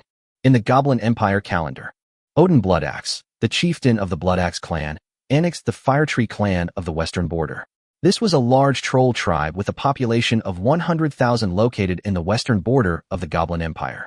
They cultivated fire trees and had built a troll city. The Bloodaxe clan had a population of 300,000, making it the most powerful troll tribe in the southwest region. This victorious annexation strengthened Odin Bloodaxe, the leader of the Bloodaxe clan, in his determination to unify all the trolls of the Fland continent. The faith in the god of slaughter also expanded as a result. In the Goblin Empire calendar, the sea creatures invaded the Winged Kingdom once again. This time, the eldest princess of the sea tribe, along with the powerful allies she had painstakingly recruited, and Metal, the second princess of the sea tribe, joined the war between the winged humans and the sea tribe. The three sea princesses and the Sophia sisters were roughly equal in strength. With the high-end combat forces locked in a stalemate, the conflict between the winged people and the sea creatures also reached a stalemate. The war devolved into a protracted conflict, becoming the longest war between the two races. Chapter 100: The Birth of the Siren's Song. Winter of 1597 to spring of 1598 in the Goblin Empire calendar. The northern grasslands were without a drop of water, and a large number of grassland tribes died. As a result, the behemoth royal court no longer cared about the impact of Azeba's reappearance of Prodas, and once again raised an army to march south. This time, the force was overwhelming, with a combined army of nearly 1,000,000 tribes from the grassland royal court marching south to the Goblin Empire. After 3 months, the Northern Legion stationed on the frontier was defeated. The entire north was plundered, countless goblins died, and even their close relatives, the goblins, were indiscriminately killed, mainly because they are indeed disliked. The Goblin Emperor Hagamig was furious. He personally led the Imperial Guard, the Southern Noble Alliance, and the Troll mercenaries northward to subdue the Grassland Army. Hagamig had military experience. After his troops arrived in the north, they fought 3 battles against the Steppe Army, losing 2 and winning 1. Compare the combat strength of both sides. Hag-Amager ultimately abandoned his original plan to invade the grasslands. 3 more months passed. The Goblin Emperor, Hag-Amagor, held firm in the cities of the north. After feasting and drinking their fill in the northern border of the empire, the Steppe Army led its troops back north. After this battle, Hag-Amager witnessed the immense destructive power of the combined forces of the Golden Behemoth and the Behemoth Beast. He summoned Leonard, the Goblin Alchemist, back to the royal court and secretly tasked him with breeding bear goblins for the empire. In the Goblin Empire calendar, the first organized bear goblin army appeared on the continent of Fland. This year, just then, Pyrrhus Amund, the favorite son of Amund Jianbing, the great Khan of the Beacon Kingdom, led a steppe army south. One after another, heavily armored bear goblin legions marched to the northern border to defend against the enemy, and for the first time, they defeated the Behemoth Army, which was a great force of the grasslands. The Goblin Army achieved great feats in this battle, and its commander, Tormon, became famous overnight, capturing Pyrrhus Amund. In exchange for the return of Pyrrhus Amund, the 13th Prince of Behemoth, the Grassland Royal Court promised not to march south for 50 years. After this battle, the Goblin Emperor felt a great sense of pride and satisfaction. Tormon, the leader of the Bear Goblin Legion, was given a prominent position by Hagamig. Hag-Amagor granted him a count's estate in the north, making him the first bear goblin to become a noble. The bear goblins and the goblins were inseparable and highly trusted. Because of their fighting prowess, they gradually entered the ruling class of the Goblin Empire. In the Goblin Empire calendar, of the Sea tribe, who was still at the legendary level and had not yet become a demigod, also participated in this war that had lasted for 79 years. During the long war, this young sea princess was moved to tears by the fierce conflict between the 2 tribes and created a legendary song that has been passed down through the ages. The Siren's Song. Whenever the Siren's Song echoed across the battlefields of the East Coast, soldiers on both sides would involuntarily stop fighting to listen to this beautiful song. After this song, the battle continued, but the winged soldiers gradually learned about the Sea Princess. In the Goblin Empire calendar, the Goblin alchemist Lamar built a large ship on the Rhine River. This ship incorporated various alchemical techniques of the Goblin race and had the ability to sail at sea for long periods of time. The Goblin Emperor Hagamig was a visionary goblin who ordered Lamar to build ships in Xlain, a major coastal city of the goblins in the east. South of Losindas and Lomanda, near the southeastern corner of the continent of Fland, Kexline Port is the largest port city of the Goblin Empire on the southeastern coast. In the Goblin Empire calendar, the northern desert steppes, King Amund Grim, has died, ending his legendary life. Before his death, Armand Amand designated his youngest son, Pyrrhus Armand, as his successor. But after he died, his 3 equally legendary sons, Miran Amand, Human Amand, and Edson Amand, rebelled on the grounds that Pyrrhus Amand had been defeated and captured by goblins. For kings broke out on the grasslands. Less than a month later, Pyrrhus Amand was defeated, and he led his remaining followers south to the Goblin Empire to request allegiance. Hagamig was overjoyed. Not only did they accept Pyrrhus Amand, but they also granted him a fertile land in the north and made him Marquis of Behemoth. The following year, Hag-Amager was preparing his troops, ready to take advantage of the internal strife on the grasslands and march north to avenge his previous defeat. Same year, winged official family in the city of Uriel on the east coast. Ludwig was born, the first genius-winged human to possess both light and dark elemental powers. Chapter 101 Morning Child, Bright Star. The winged people have been greatly improved thanks to the conscious efforts of Jiang Yu and the higher-ups of the winged people. Even so, Ludwig's talent was extremely rare among the winged people. He was born with exceptional intelligence, able to unleash extraordinary power at the age of 6, and became a swordsman of light at the age of 10. A winged official family in Uriel, Ludwig's existence was quickly known to the Whitestone Castle. His exceptional talent and privileged background brought him to Sophia's attention. After some investigation, in the Goblin Empire calendar, at the age of 10, Ludwig was taken in as a disciple by Sophia, who taught him by example. However, Sophia did not recommend that Ludwig follow the legendary path of the light swordsman, but instead start from the master level to create his own profession and take the path of a dual-class profession. She knew that, possessing the rare dual talents of darkness and light, Ludwig was destined to walk a different path. 10 years later, Ludwig lived up to expectations and created the light and dark knight profession, an extremely rare knight-type profession among winged people. Winged people can fly on their own, and few of them need mounts. The path of knighthood is not favored among winged people. But when Ludwig was studying in Los Sendos, he discovered a pure white horse with a single horn in the mountains. The horse exuded a bright aura that made him feel extremely close to it. After adopting the horse, he spent every day with it. Then, a flash of inspiration struck him, and the path of chivalry began. 20 years later, in the Goblin Empire calendar, Ludwig advanced to create his own profession, Light and Darkness Grand Knight. At this time, the sea creatures and the winged people were engaged in a fierce battle on the east coast. Ludwig asked Sophia for permission to go to the front lines and fight alongside the winged soldiers. Sophia rejected him. Ludwig is currently recognized as a legendary seed among the winged ones, and they don't want to send him to the battlefield. But Ludwig stood before the White Castle, under the white moon, and delivered an extremely impassioned declaration. Master, fellow clansmen, the king is the platinum moon in the sky. Then I will be a star that revolves around that golden moon. I will lead the way for the king, and I will sacrifice myself for the king. How can one become a star of the golden moon if one dares not fight for the king, dares not shed blood for the winged people? Just as these words were spoken, Jiang Yu, who was on the platinum throne, looked down at the earth and saw this spirited young winged human, and was delighted. So he gathered the light of the platinum moon before the white stone castle, shining it upon all the winged people in front of the castle. His voice came from the high heavens. Ludwig, young winged man, I heard you speak. Go forth, fight, and prove that you are the bright star of the future. Sophia let him go. Every young winged person is a child of the morning, but will eventually stand under the bright sun. Sophia had no choice but to agree. She urged Ludwig to be careful. After, Ludwig was brave and fearless on the battlefield and achieved many military exploits. In particular, as a winged man and the disciple of the kingdom's vice-ruler, he rode a white horse and charged ahead like a knight, greatly boosting the morale of the winged soldiers.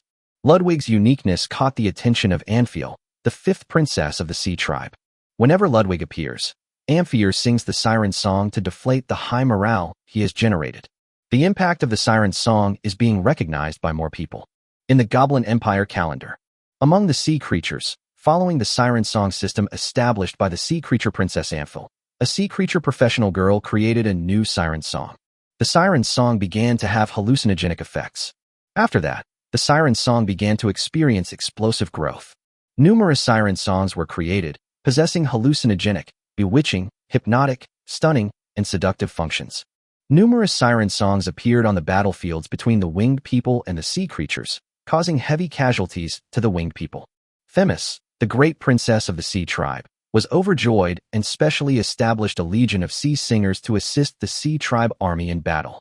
The emergence of the sea singer legion was a major blow to the winged humans. The winged people's legionary warfare began to falter, and a portion of the land on the east coast was once again controlled by the Sea Clan. In response to the sea creatures' offensive, the kingdom's vice-ruler, Sophia, began to call upon scholars from the entire winged race to devise a solution. In the Goblin Empire calendar, of the Goblin Empire created the Berserker class, a class perfectly suited to trolls. The troll leader Odin Bloodaxe was overjoyed and promoted it extensively within the Bloodaxe clan. After all, troll clans are better at using muscles than brains.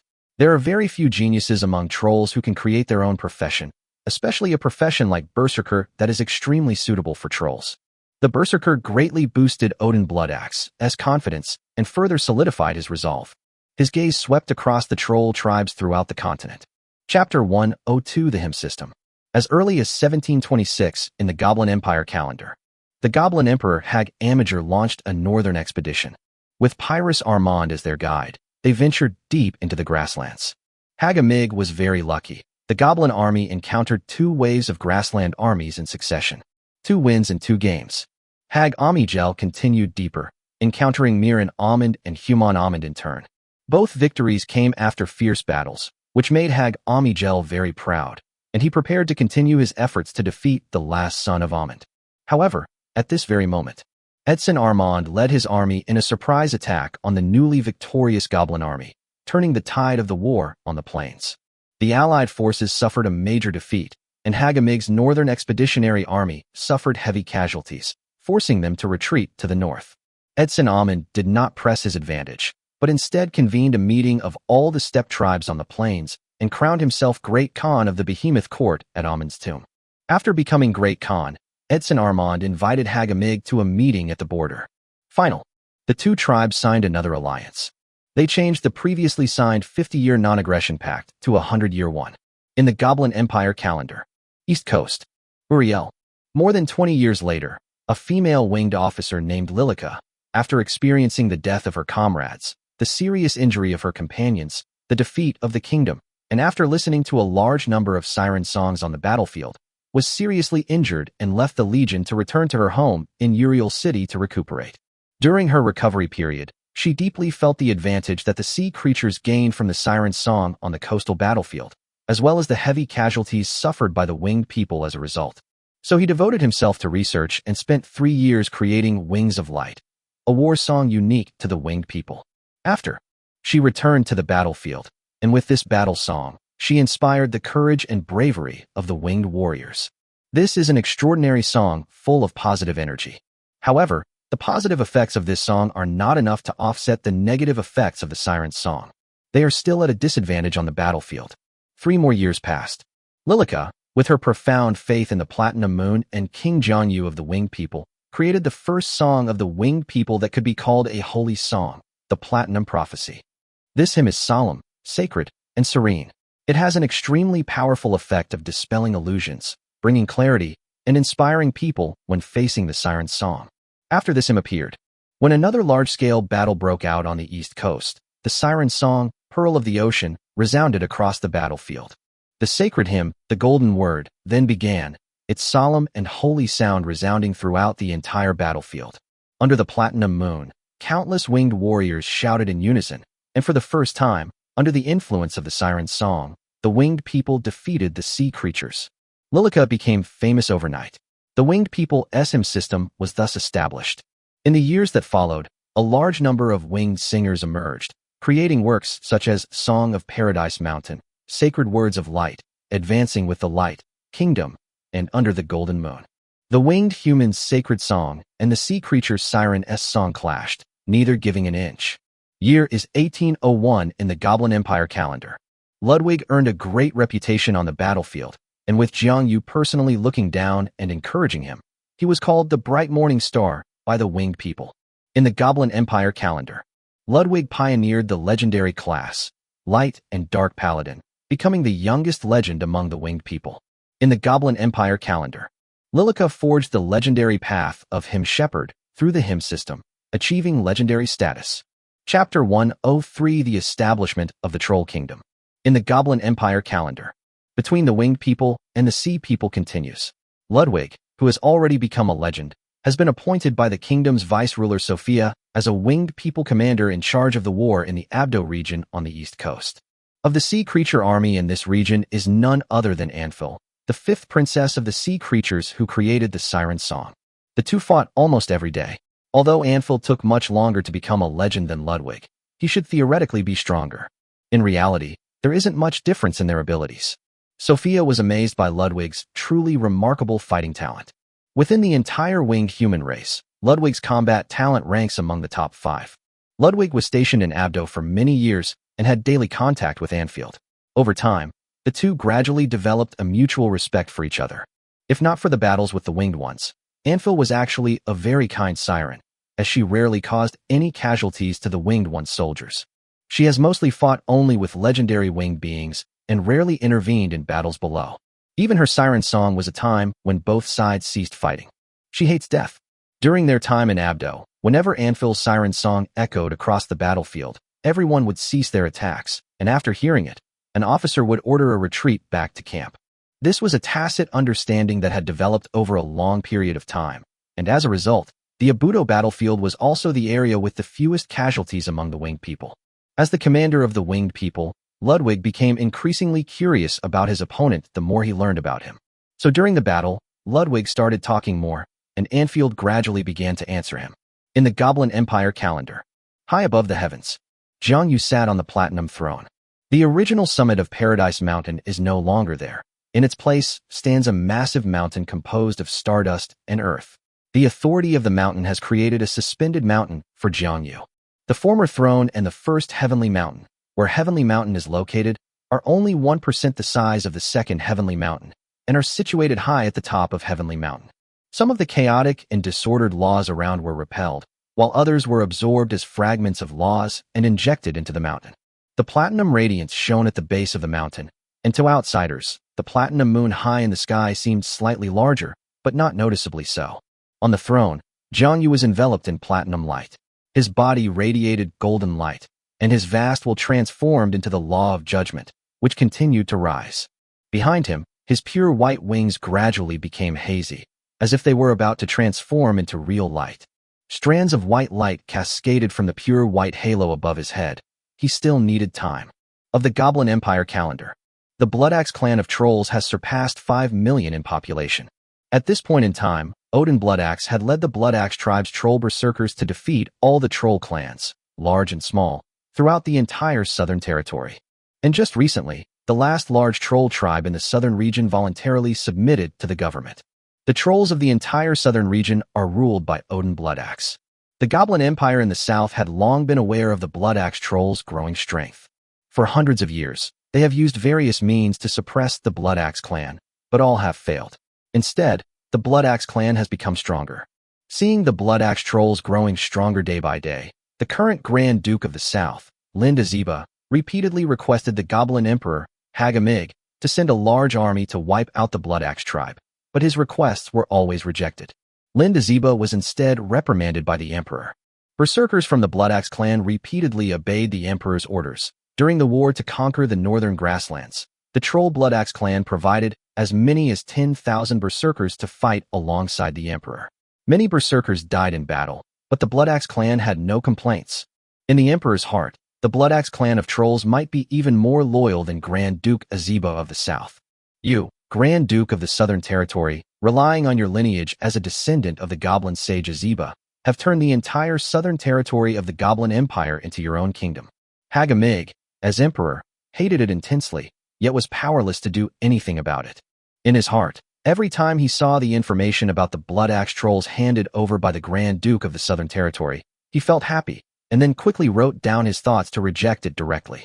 You, an outsider, question my loyal minister? This is truly a reversal of the natural order. This year, in his old age, Odin Bloodaxe miraculously broke through to the demigod realm, and his fame resounded throughout the Southern Territory.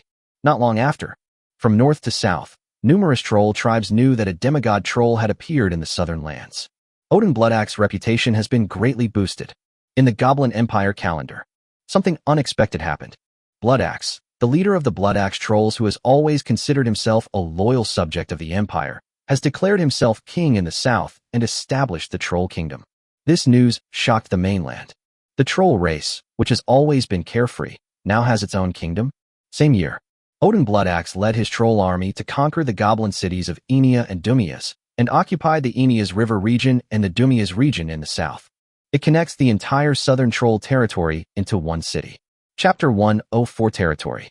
The Eni River region and the Durmia region are occupied by trolls, especially the Eni River Basin, which is only separated from the city of Aziba, the capital of the southern Grand Duke, by the Ramirez River Valley.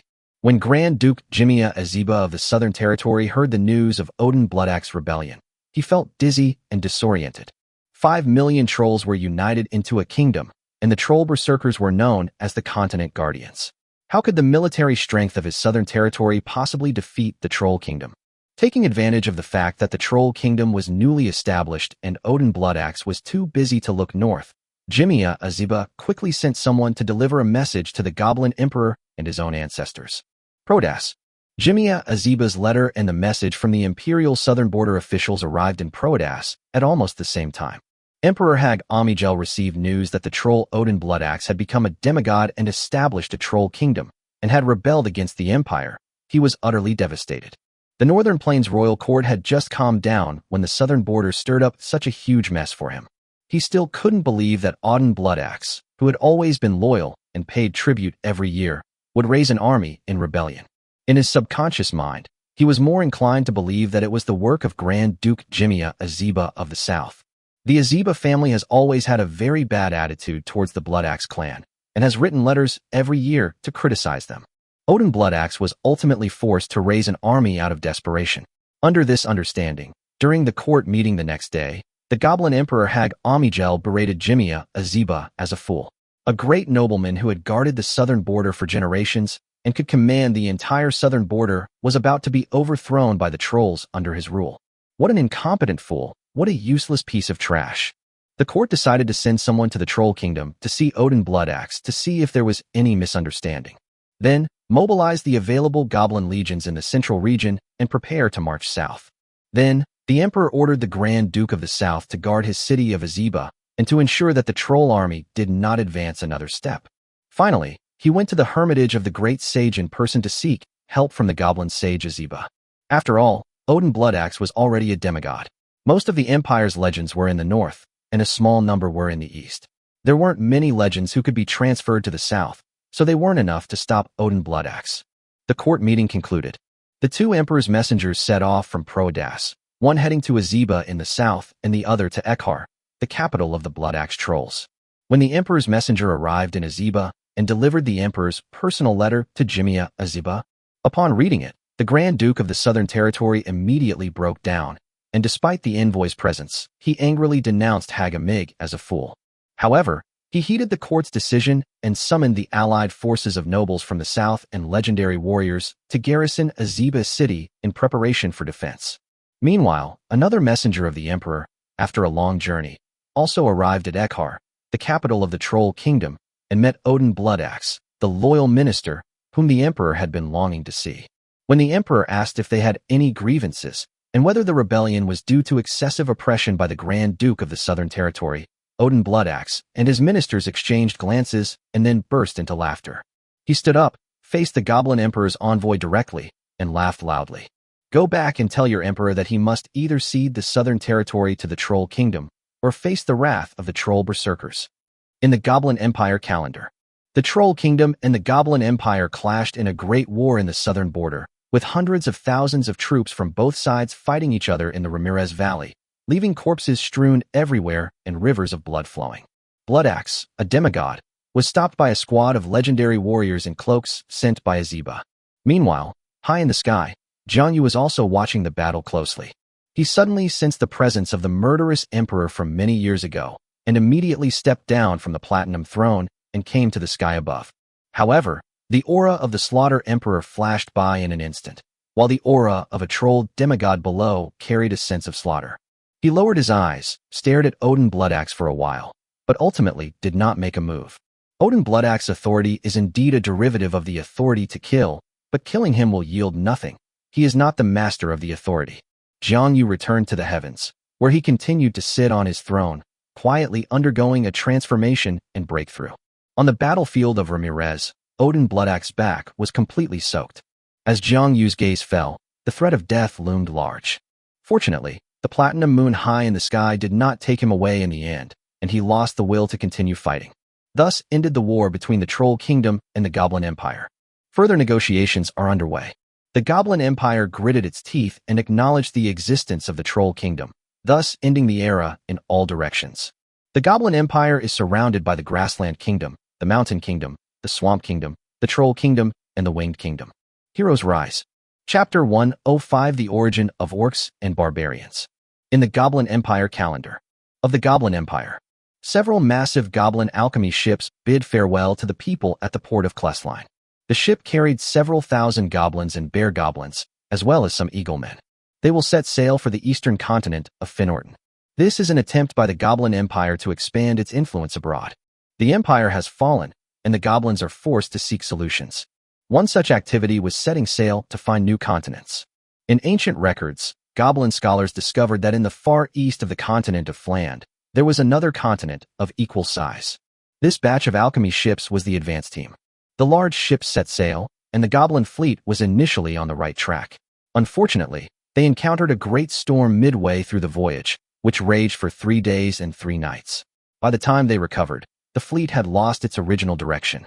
Left with no other option, the fleet leader had to order the fleet to turn back.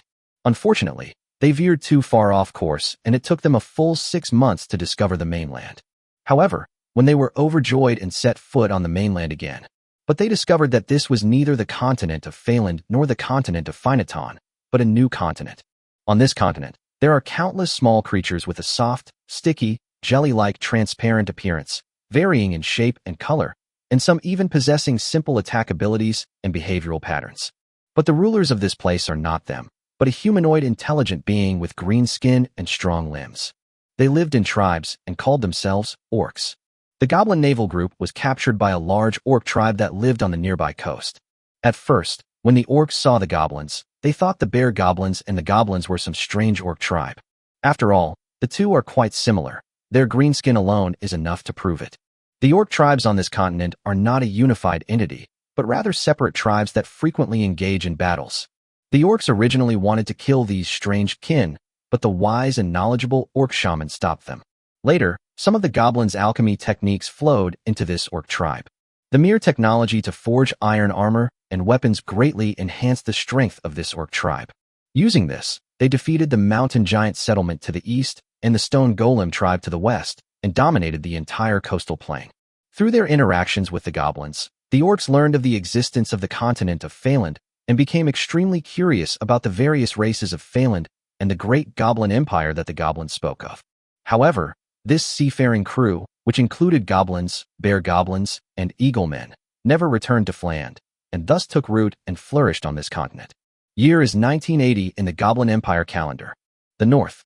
In order to divide the behemoth royal court and the various tribes of the steppe, the Goblin Empire promised that all tribes other than humans could submit to it, and was willing to grant the first tribe to migrate south and submit to it the land of Dalian, and help them establish their own kingdom.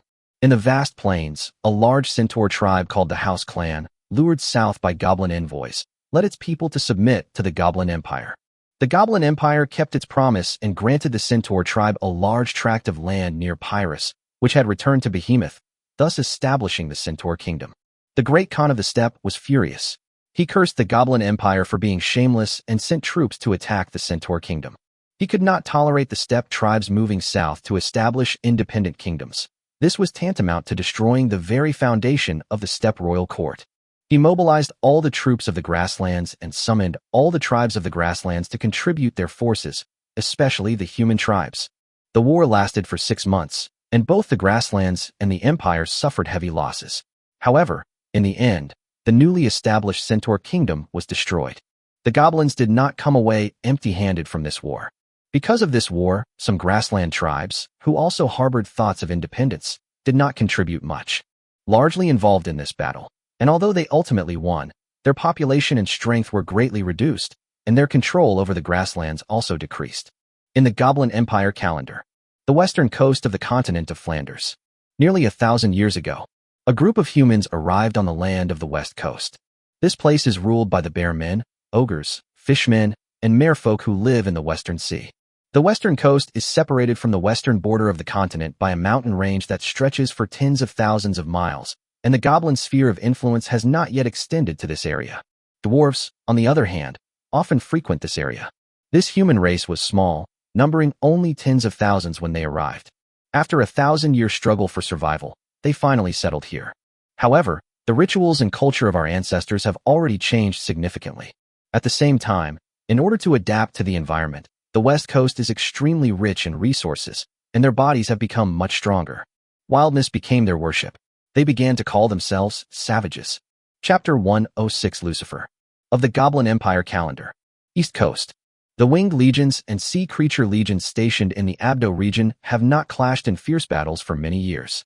For several months, the combined casualties of both races were still in the single digits.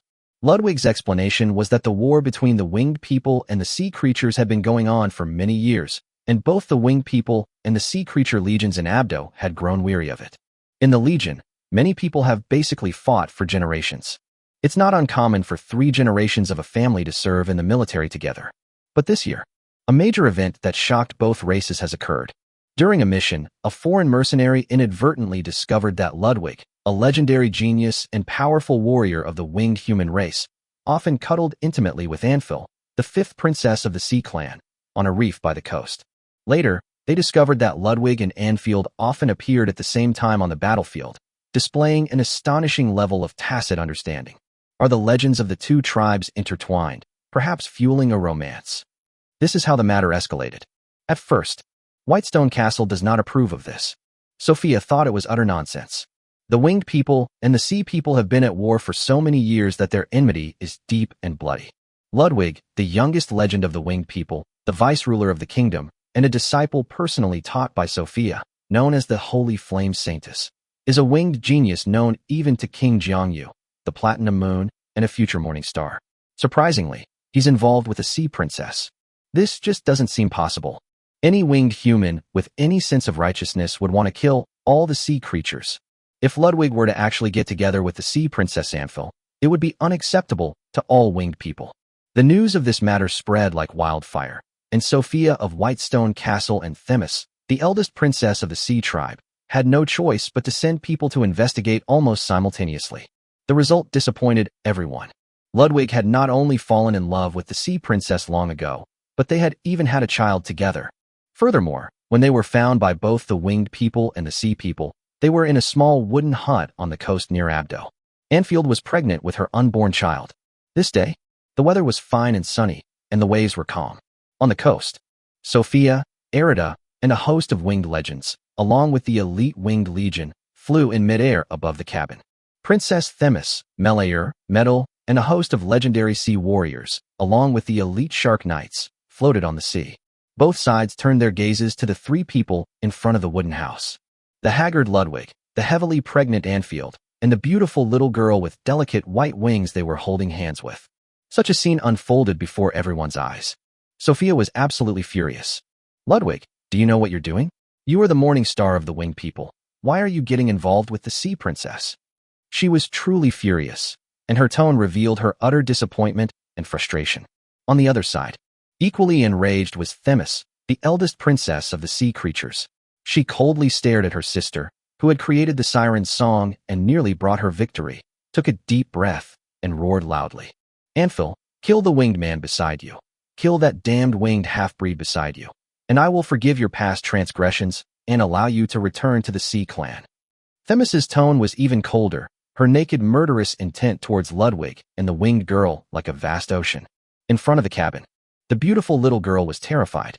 She gripped Ludwig and Anfield's hands tightly, trembling and sobbing. Dad, I'm so scared. Ludwig quickly shielded his daughter and wife behind him, while Anfield held his daughter in his arms and gently comforted her. Lucifer, my dearest daughter, don't be afraid. Your father and mother will protect you. Chapter 107. The Appearance of Charybdis, Plot Setup Chapter. In Anfield's arms, the little girl buried her head deeply in her mother's bosom, but her slightly trembling little body still showed her fear. As Themis grew angry, a raging tide rose from the sea. The undulating waves crashed against the rocks and waves, and the salty sea breeze, along with the splashes of water, ruffled the hair of the three people standing in front of the wooden house. Anfield calmed the child down, then faced the sea, looked in the direction of Themis, and pleaded. Sister, I am unforgivable, but please, for the sake of our sisterly bond spanning thousands of years, forgive my husband and children. The sea breeze lifted her long, deep blue hair, making it look as delicate as a piece of seaweed. However, Themis remained unmoved, her long, equally dark blue hair flowing behind her head, and said coldly, Impossible. Anfield, they must die. And you betrayed the will of the deep sea. Now come back with me, back to the deep sea, kneel before Mother, and atone for your sins with the rest of your life. No, sister, I can't do it. Anfield was nearly in despair. Anfield, kill them. You are the princess of the deep sea. You should have thought of these consequences when you did such a thing. Themis said firmly, Fine, since you're unwilling to do it, then I'll do it, and then I'll take you back. She stood atop the raging waves, raising her trident high, its immense power sweeping towards the three people in front of the wooden house. But her attack was ineffective. A wall of fire, composed of lava and light, blocked the reef. A beautiful winged woman descended from the sky, her long sword held horizontally, and roared angrily. Themis, what are you? My disciple is none of your business to lecture. Sophia, you damned, despicable birdman. Themis stomped her foot in anger. Themis, Your fishy smell is still as unbearable as ever. Sophia smiled dismissively. In front of the cabin, Ludwig faced his teacher, suddenly knelt down, and pleaded. Teacher, I was wrong. I am willing to pay the price for my sins, but my daughter is innocent. Please forgive her. My wife has never killed a winged person, and she never will. Please let them go. Sophia was extremely disappointed upon hearing this. She never imagined that the disciple she had painstakingly trained would become so despicable because of a siren. Has the kingdom's righteousness, racial blood feud, and the platinum faith disappeared from his heart? But the goodness within her made her control her emotions. Ludwig, I can accept your daughter, but I cannot accept this siren. She must die? Unforgivable. Then she looked at Themis. Themis, take your people and get out of here. The East Coast is our territory. Today, you will not set foot on our shores. However, Themis ignored her and roared at Ampher. Anphil, you traitor, you must make a choice today, or the deep sea will no longer accept you. You will no longer be the daughter of the sea, walking barefoot on the sinful earth, with no way out. Sister, I love them more than I love myself. I can't do what you're asking. Anfield cried. Anphil, don't forget, it was the deep sea that nurtured you. If you do not choose, and do not reaffirm your stance once again, the sea race will regard you as an enemy, and your winged human offspring will be eternally hunted down by the sea race. In that case, instead of living in fear day and night, it's better to end her suffering sooner. Themis, still mindful of her sisterly bond, offered some words of comfort. No, Anfield refused without hesitation. Her daughter was more important than her own life. Fine, since that's how it is, let me make this decision for you. You and we are all daughters of our mother, princesses of the ocean, and we shouldn't ruin our future here. Themis sighed. Upon hearing this, Anphil's face showed misery and despair. She looked at her relatives standing on the sea, then at her frightened daughter in her arms, and then at her husband who was standing in front of her. She took a deep breath, stepped forward, and said, Sister, I am willing to give my life to beg for mother's forgiveness and to save their lives. After saying that, she unhesitatingly unleashed her full legendary power, severing all her own life force. Seeing his wife die before his eyes, Ludwig was heartbroken.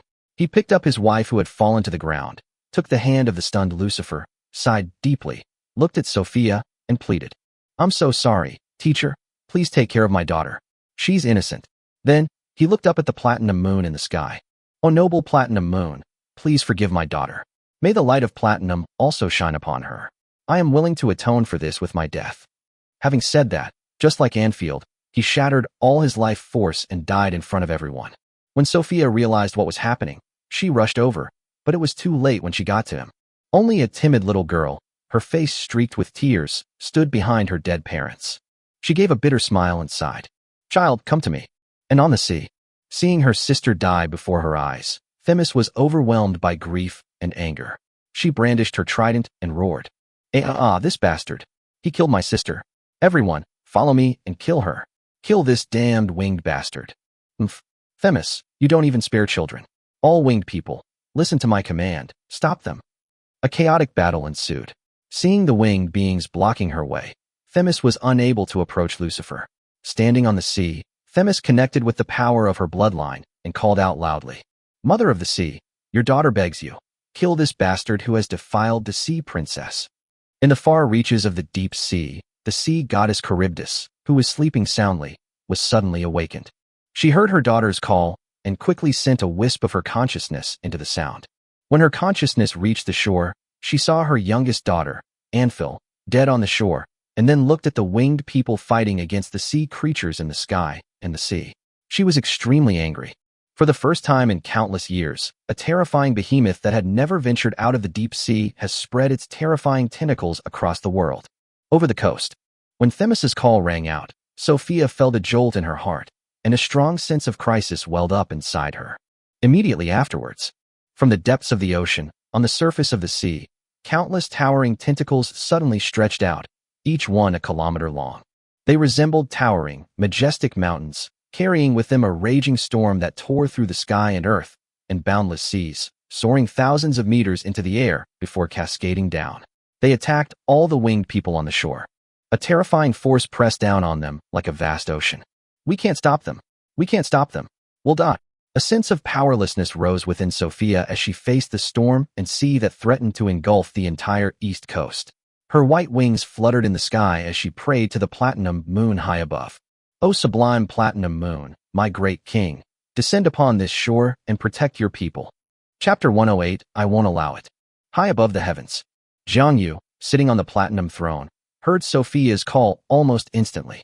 He lowered his gaze to the east coast and saw Charybdis, the mother of the deep sea, appear on the east coast, stirring up storms and waves that seemed to destroy the world. Jiang Yu's purple eyes suddenly seemed to burn with pure white, holy flames, as if they were painting the entire sky. Charybdis, how dare you? Words are law. The platinum throne suddenly burst forth with brilliant light, its dazzling radiance enveloping the entire double heaven mountain and spreading throughout the world. Under the gaze of the entire world, the platinum moon shone like a sun. An aura of the master of heaven and earth was majestic and imposing, like a god-king or heavenly emperor descending to earth. On the earth, countless creatures looked up in astonishment. Is the platinum moon angry? Why did the second moon in the sky suddenly become as bright as the sun? On the coast, the wooden houses had long been destroyed by the towering waves. Behind them, a beautiful winged woman held the little girl Lucifer tightly, trying to keep her as far away from the battlefield as possible. But the little girl's eyes shone like morning stars as she calmly gazed at the apocalyptic scene before her, no longer displaying the fragility she had when her parents were around. It's as if I've grown up in the blink of an eye. On the battlefield, countless winged people trembled as they looked at the sky, which was suddenly darkened by towering waves, and at the enormous creature that rose from the sea. A supernatural storm swept in with overwhelming force, plunging the world into chaos, and even obscuring the platinum moon. Just when all the winged people were filled with despair, high in the sky, Jiang Yu gripped the purple gold long sword at his waist, stood up abruptly from the platinum throne, and stepped out, descending from the heavens. Following the gleaming platinum light, he arrived above the coast, like a dazzling pillar of light piercing the darkness, and stood before the giant wave that seemed to crash down on the sea, drawing his sword fiercely. Clang! A resounding clang of swords echoed. It was like a thunderbolt from the blue. In the despondent and desperate gazes of Sophia, Erida, and all the winged beings present, the terrifying pressure emanating from the Lord of the Deep Sea suddenly dissipated. A magnificent sword light, as dazzling as the dawn, swept away the towering waves and the world-destroying storm. The entire sea instantly became calm. Following closely behind, a calm and dignified voice resounded throughout the heavens and earth. Charybdis, you've crossed the line. Sunlight broke through the clouds and shone on the person who came. Everyone then saw.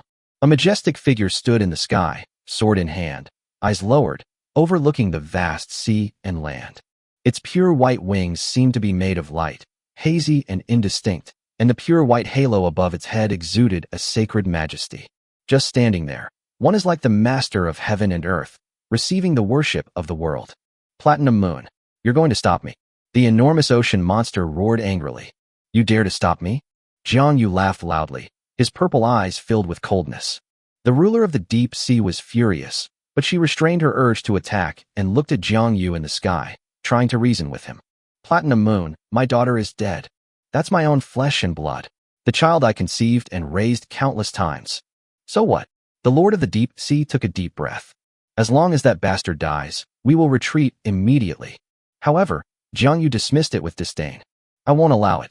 He slowly descended from the sky and walked towards the deep sea monster, step by step approaching her. Of stomping shook the heavens and earth, as if it were trampling on everyone's hearts. Both the sea creatures and the winged people lowered their heads and dared not move.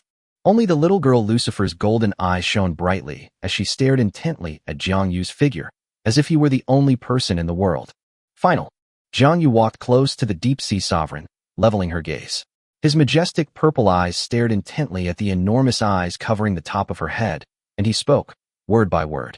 If you dare to take a single step ashore today, I'll kill you. Chapter 109 The Name of Morning Star. These words were spoken. The atmosphere in the world fell silent in an instant. Even the wind and the sea dared not stir up any more waves. The sea creatures on the sea and the winged people in the sky all swallowed hard. At this moment, they wished they were ostriches. The enormous, ugly head of the deep sea overlord was glowing red. It had turned a warm red. The storm between heaven and earth and the power of the sea began to stir. The raging storm seemed to rise to the sky and overturn the earth, and the whole sea seemed to tremble. The aura of the Mother of the Deep Sea and the aura of the Platinum Sovereign collided, throwing this space between the sky and the sea into chaos.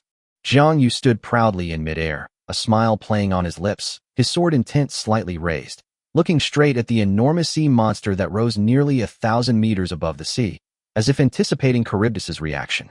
A long time. The cataclysmic event everyone had imagined did not occur. The Mother of the Deep Sea took a deep breath, then several more, before finally placing her serpentine tentacles, as large as the sky, into the sea. Her voice was deep and powerful. Lord of Platinum, I will remember you. Swept up all the sea creatures on the surface of the sea, and slowly sank them into the ocean. Countless winged people were left standing in midair in astonishment, watching the sea mother depart. You can tolerate this? Jiang Yu squinted at Charybdis, who was slowly retreating into the deep sea, and felt a pang of regret.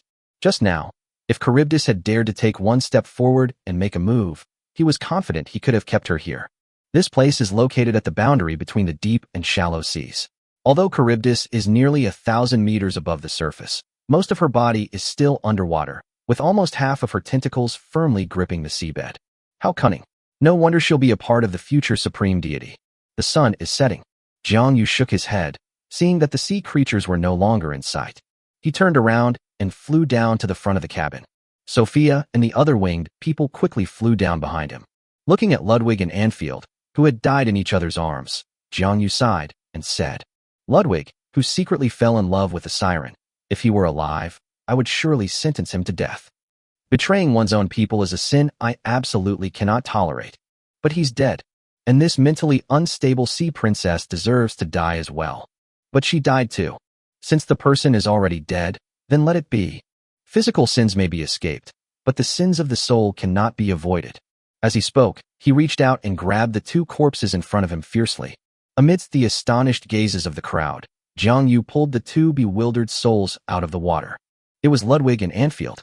Looking at them, Jiang Yu softly pronounced the verdict. You too, then, in my heavenly kingdom, may you sing hymns for me forever. The two bewildered souls seemed to awaken for a moment after hearing Jiang Yu's words. They looked at Lucifer, a little winged girl being held in the arms of a female winged person among the winged people, and looked at Jiang Yu with pleading eyes. Jiang Yu said helplessly, Never mind, never mind. He waved to Lucifer. Come here with me, child, of the winged woman. The little girl Lucifer wiped away the tears that had welled up when she saw the souls of her father and mother, and obediently walked to Jiang Yu's side. Your name is Lucifer? Lucifer nodded emphatically, looking at this delicate and adorable little girl in front of me. For some reason, Jiang Yu felt a surge of affection. He reached out and picked her up in front of all the winged people, gently stroking her little head and smiling. Lucifer, from this day forward, you shall inherit your father's name, Morning Star. Chapter 1:10 The son of neither sea nor wing. Lucifer Ludwig Morning Star became the little girl's name. The moment Jiang Yu picked her up, Sophia quietly breathed a sigh of relief. Behind her, the hostility in the eyes of all the winged people vanished at that moment. From that moment on, Lucifer, though Ludwig's daughter, was also a girl whom the king had held and named. With this connection in place, Lucifer's future path became much easier. In Jiang Yu's eyes, Lucifer inherited the talents of his father and mother, possessing the talents of light and darkness and the affinity of the hymn system. He truly could inherit his father Ludwig's position. However, Jiang Yu still gave Sophia some instructions. Sophia, you will personally teach this child from now on. I don't want a repeat of the Ludwig story. Also, her parents made a mistake, but the child is innocent. The winged people cannot discriminate. You must treat her as your own child. Sophia nodded emphatically. Your Majesty, I will raise Lucifer from now on, and I will make her the new morning star of the winged people. Jiang Yu nodded and smiled. It's up to you. Just then, Jiang Yu suddenly looked at Anfeir's corpse, a strange smile appearing on her face. Life is truly amazing. Is this the power of a mother? Sophia, standing beside him, was puzzled. Jiang Yu pointed to the ground. All I saw was Anfer, a sea creature who had fallen onto the reef, suddenly felt her belly swell. It looked like something was about to burst out of its belly. All eyes of the winged people turned to this direction. As Anfield's body grew larger and larger, there was finally a thud. Like amniotic fluid bursting, several strangely shaped little lives crawled out of Anfield's belly. They possessed the same beautiful faces as their parents, and although they were still young, their future beauty was already evident. Their upper bodies were similar to those of the winged people, but they had no hands, only wings, while their lower bodies were claws. The description, human head and bird body, might be more appropriate. In Jiang Yu's arms, Lucifer looked at his strangely shaped newborn sisters in disbelief. Sophia and the other winged people also showed expressions of disgust. In their eyes, these new life forms were simply monsters. Jiang Yu knew that it was already difficult for these little lives to be born. Their development was not yet complete, but in the last moments of Anphil's life, their development was accelerated. However, the influence of sea monster bloodline also caused the original winged people's bloodline to exhibit a reversion to its ancestral form. Seeing the disgusted expressions on the winged people's faces, Jiang Yu knew that they could accept Lucifer, but they were not willing to accept monsters like these. Even he would find it hard to like it.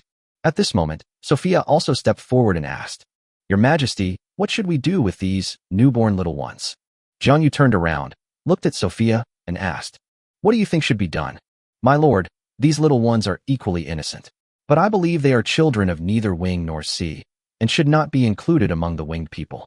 Here's what we'll do. Find a coastline, and we'll feed them every day to ensure they grow up healthily. Once they've grown up and are capable of surviving, we won't need to worry about them anymore." Upon hearing this, Jiang Yu nodded. "Okay, let's do it this way." Then he looked at Lucifer and asked, "Lucifer, did your parents name your younger siblings?" "Take it," Mother said. "If it's a younger brother, we'll name him Savi. If it's a younger sister, we'll name her Siren." Lucifer answered crisply. Undead children crawling on Anphil's corpse and pondered. "In that case, let them all be called Siren." Chapter 111 The Siren Clan. 3 innocent, wingless newborns were thus given names, and they would receive the protection of the winged people in their early days. With the arrival of the dual-race rulers, the war between the winged humans and the sea races, which had lasted for hundreds of years, was temporarily brought to an end. Both armies returned to their respective territories to begin a new period of rest and recuperation. Jiang Yu returned to the Platinum Throne high in the sky. His second heavenly mountain is under construction, and his will and true spirit are in the process of sublimation, which cannot be stopped. Actually, it's a good thing that we didn't fight the mother of the deep sea. That was a peak demigod who was very close to becoming a god.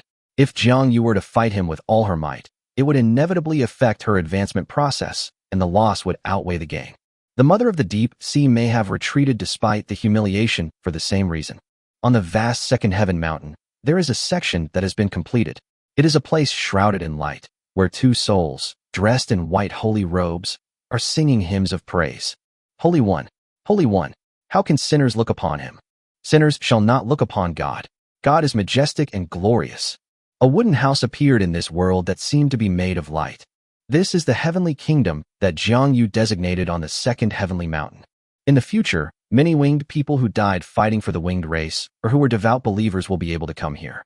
But now, without divine power, his strength is insufficient.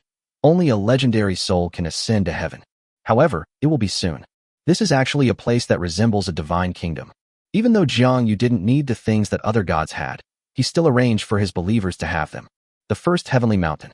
On the high and mighty Platinum Throne, Jiang Yu glanced down at the east coast one last time before closing her purple eyes and continuing her path of advancement. He needs to hurry. The Kingdom of Losendas. On an unnamed rocky beach on the east coast, the 3 sirens grew up being fed by the winged people. Their growth cycle was very short, and they reached adulthood in just a few years. Once these sirens reach adulthood, they leave the beach where they grew up and fly off to other places. The winged people don't mind if they continue to live here, but they won't let them do many of the things they want to do. Sirens are free by nature. They love living between the sea and the land, and they inherited their mother's beautiful singing voice. They often sang on the shore to seduce intelligent creatures that passed by, either mating with them or killing them. Regardless of which race they mate with, the children they give birth to are sirens, female. This appears to be a powerful racial talent. In the future, they will reproduce and give rise to a race known as the Sirens. Their sister Lucifer's situation was completely different. Lucifer was taken back to Uriel by Sophia, who taught him diligently and imparted the professional system to him. Lucifer was exceptionally talented. Like her father, she was able to use supernatural powers at the age of 6, became a swordsman of light at the age of 10, and could skillfully sing hymns at the age of 15. Sophia was also very concerned about Lucifer's education, in order to prevent tragedies like Ludwig's from happening again. Sophia simply instilled in Lucifer the same philosophy of not marrying as she did, and vowed eternal loyalty to her race and the king. She saw herself as Lucifer's mother. Erida often came to play with Sophia, and each time she came, she taught Lucifer swordsmanship. This led to Lucifer's overall improvement. Sometimes, Lucifer still thinks of her parents, and in her spare time, she visits her unusual sisters. Every time she goes, she brings lots and lots of delicious food and fun things with her. But her siren sisters didn't seem to appreciate it. They accepted all the food and toys she brought, but grew to hate Lucifer more and more. Simply because in their hearts, why should they be considered children of both winged people and sea monsters? Lucifer, on the other hand, could be adopted by the kingdom's vice-ruler, while the others could only be fed on rocky beaches and grow up like stray dogs begging for food. The blood of the sea monster twisted their minds and made them resentful. They envied Lucifer's life, which they could only dream of. So when Lucifer was 10 years old, the sirens scolded him and then chose to fly far away, leaving the land where the winged ones fed them. They have reached adulthood, which is due to their bloodline being more inclined towards sea monsters. Lucifer's bloodline is almost entirely winged. Inherited from their parents, the sirens also possess a certain degree of supernatural power, and their songs even possess the power of the siren's song. This gives them the ability to protect themselves and allows them to grow stronger over time. The departure and scathing remarks of the sirens were a major blow to Lucifer. She became calm, persevering, and devoted herself to spiritual practice. Furthermore, she decided not to follow her father's career path entirely, but instead hoped to forge a new and legendary path. She will be even better than her father. Sophia thinks so. In the Goblin Empire calendar, the 7th Goblin Emperor, Hagamig, died. Goblin Emperor sent Amigal to break through to the legendary realm. Unfortunately, he did not become a demigod like his ancestor Amigal. After Hagamig's death, the young prince Wieland Amig succeeded to the throne. Wieland Amigal's ascension to the throne was relatively uneventful. The Goblin Empire was beset by internal and external troubles, and the seemingly lofty imperial throne was actually a mess. Chapter 112: The Troll Kingdom's Northern Expedition. The northern part of the empire. There is the grassland royal court of the behemoth race, which is currently the empire's greatest enemy. The east of the empire. The winged people rose to power and established the kingdom of Losendas. If it weren't for the sea people diverting their attention, the entire eastern border of the empire would likely have been occupied by the winged people. The west of the empire. The Dwarf Mountain Kingdom and the Lizardman Swamp Kingdom have become powerful, but fortunately they are relatively peaceful, and there are not many goblin armies stationed there. The south of the empire. The Troll Kingdom has risen to power and grown stronger over the centuries. The Goblin Empire has formed 3 new goblin legions to resist the expansion of the Troll Kingdom. Wieland Amigor gets a headache whenever he thinks about the Troll Kingdom to the south. When his father, Hagamigel, was still alive, he often vehemently denounced the Azeba family, the Grand Dukes of the South. The Troll Kingdom, which was originally aided by the Empire, was forced into becoming a rebel by a bunch of fools. He truly believed that Odin Bloodaxe was a loyal subject and never doubted it. If Azeba hadn't been there, he would have wanted to tear Jimia Azeba to pieces. Fortunately, the legendary squad dispatched by the goblin sage Azeba has been stationed in Azeba City in the southern border, making it difficult for the Troll Kingdom to expand northward. While expanding his territory southward, Odin Bloodaxe contacted troll tribes across the continent, inviting them to join the Troll Kingdom. After hundreds of years of effort, the vast majority of troll tribes in the western region joined the Troll Kingdom, and the Troll Kingdom's sphere of influence suddenly included 1/3 of the western region, intersecting with the sphere of influence of the Goblin Empire. At the same time, Odin Bloodaxe also sent envoys north to the grasslands to attack the Goblin Empire every few years together with the Grassland Royal Court, which made the Goblin Empire weaker and weaker. Over the course of several hundred years, the Goblin Empire gradually shrank. Meanwhile, other ethnic groups have grown and prospered. Among them, the fastest-growing Troll Kingdom has a population of 10 million, making it the most important threat to the Empire's southern border. Wieland Amigal foresaw the danger posed by the trolls long ago. After he came to power, he made active efforts. He issued a decree requiring officials throughout the Goblin Empire to weaken the power of all troll tribes within its borders, both overtly and covertly. A large number of elite troll mercenaries were sent to the northern frontier to defend against the invasion of the Steppe Royal Court. The troll tribes, whose able-bodied members were dwindling, were further hampered by local officials who withheld food and resources, making survival increasingly difficult for the troll tribes within their borders. Trolls were also severely punished for their mistakes, with punishments ranging from military service to the death penalty. Wayland Amigle's goal was to gradually weaken the troll tribes within his territory, eventually erasing them from the lands of the Goblin Empire. However, when the policy was implemented at the grassroots level, some of the already corrupt imperial officials, in pursuit of political achievements, went so far as to persecute the troll tribes, causing a large number of troll tribes to rebel. Some officials were bribed, and many troll tribes fled the empire and sought refuge in the Troll Kingdom. As a result, the power of the Troll Kingdom increased further. The Goblin Emperor Wayland Armiger was later known as a catalyst that accelerated the decline of the Goblin Empire.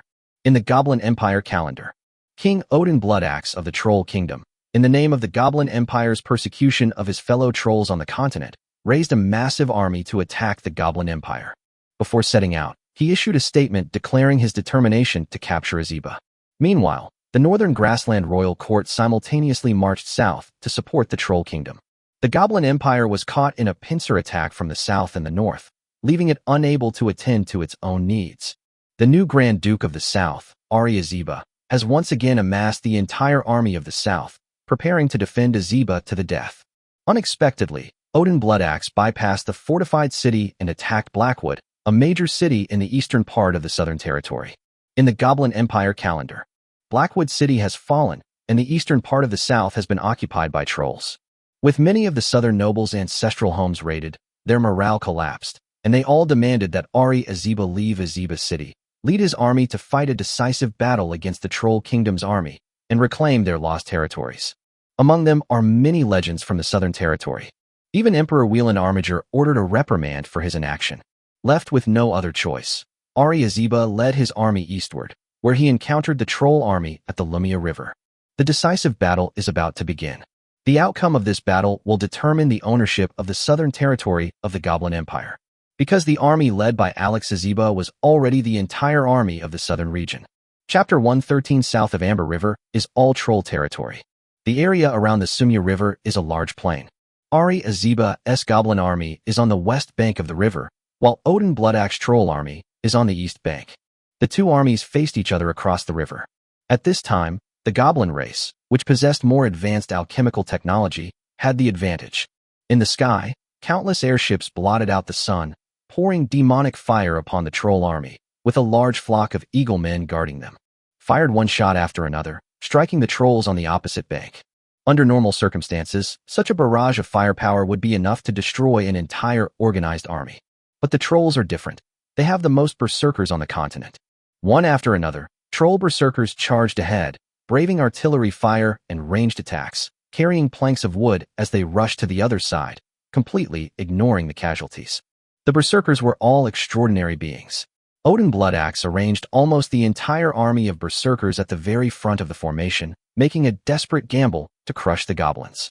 He himself, along with legendary warriors from the troll race, took to the air and engaged in a stalemate with the goblins' high-end combat forces in the sky.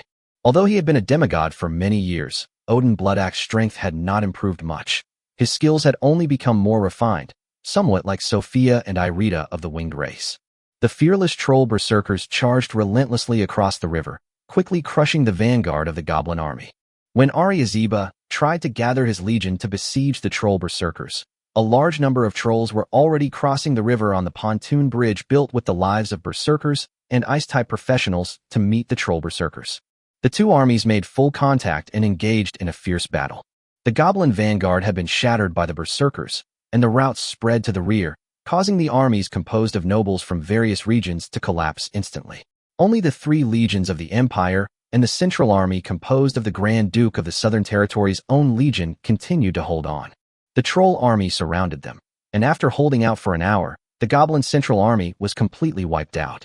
Alex Azeba refused to break out of the encirclement even under duress, and died in battle.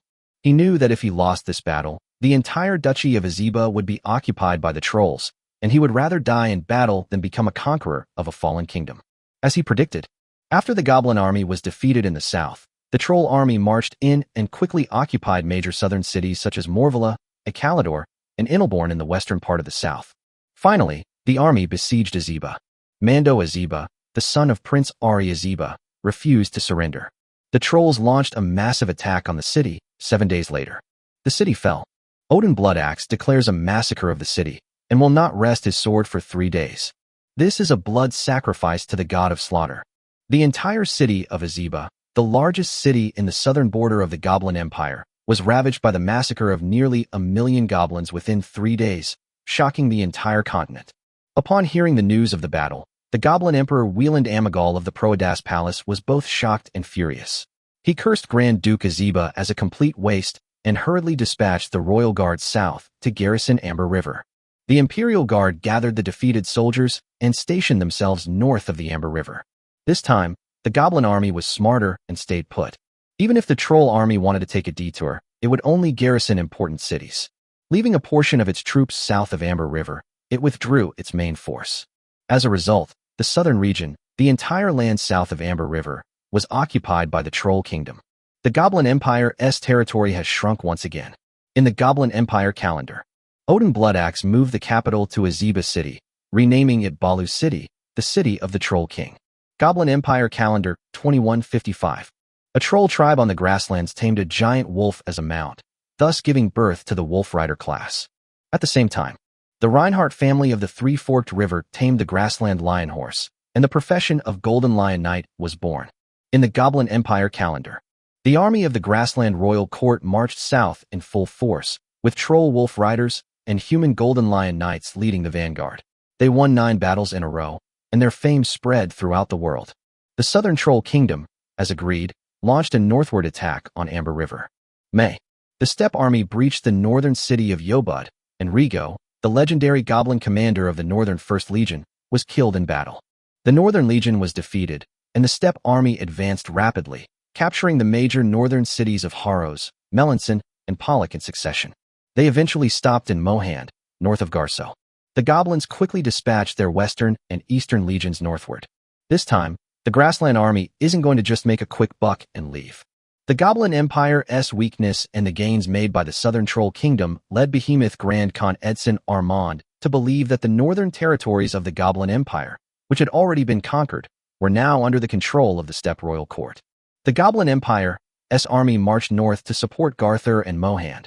They were ultimately unable to reclaim the lost territories and had to establish a new border defense line along the Ars River in the central part of the north. The borders of the two countries are tentatively set in the Goblin Empire calendar.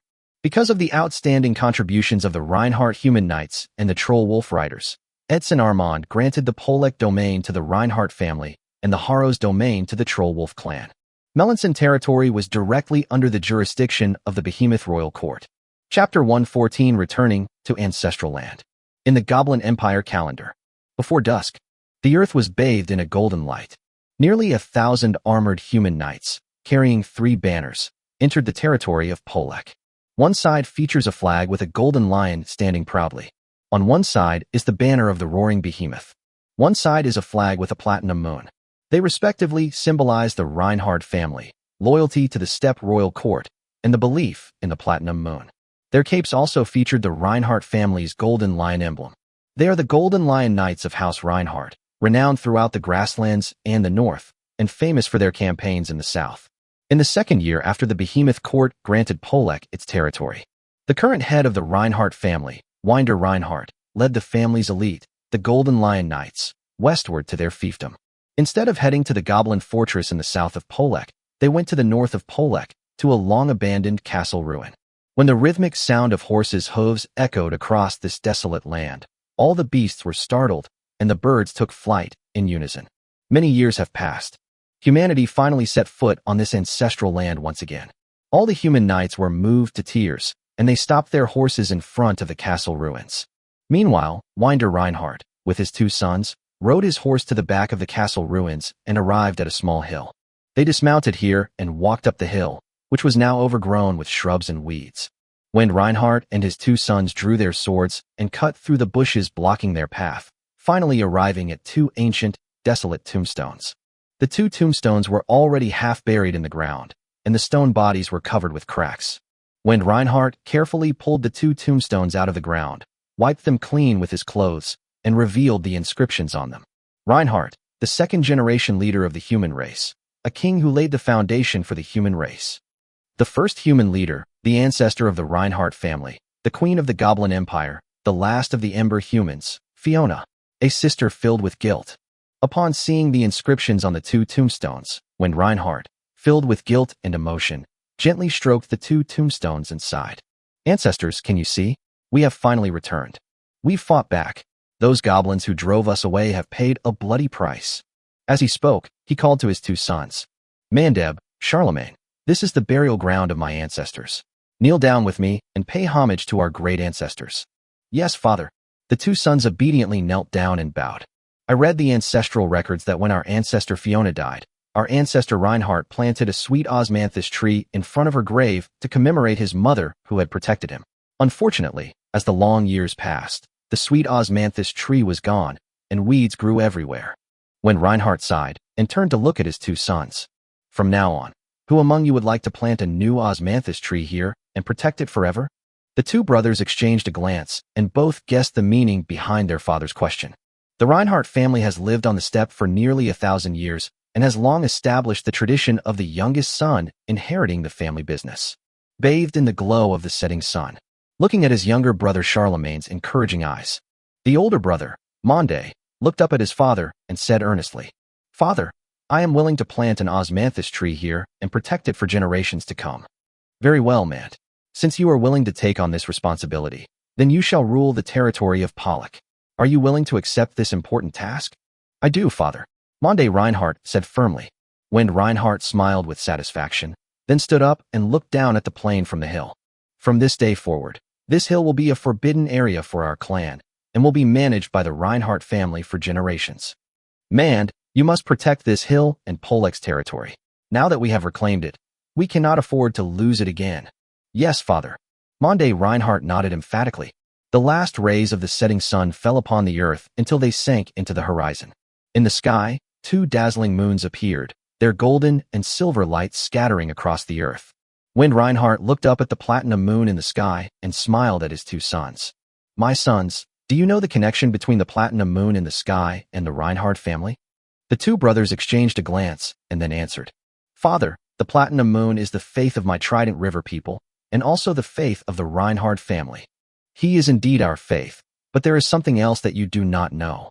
However, since Mander is about to inherit the Pollock territory, I'll tell you in advance that what concerns the platinum moon is the biggest secret of my Reinhardt family." When Reinhardt planted his sword in the ground, stood with his hands behind his back, looked at the platinum moon in the sky, and spoke softly.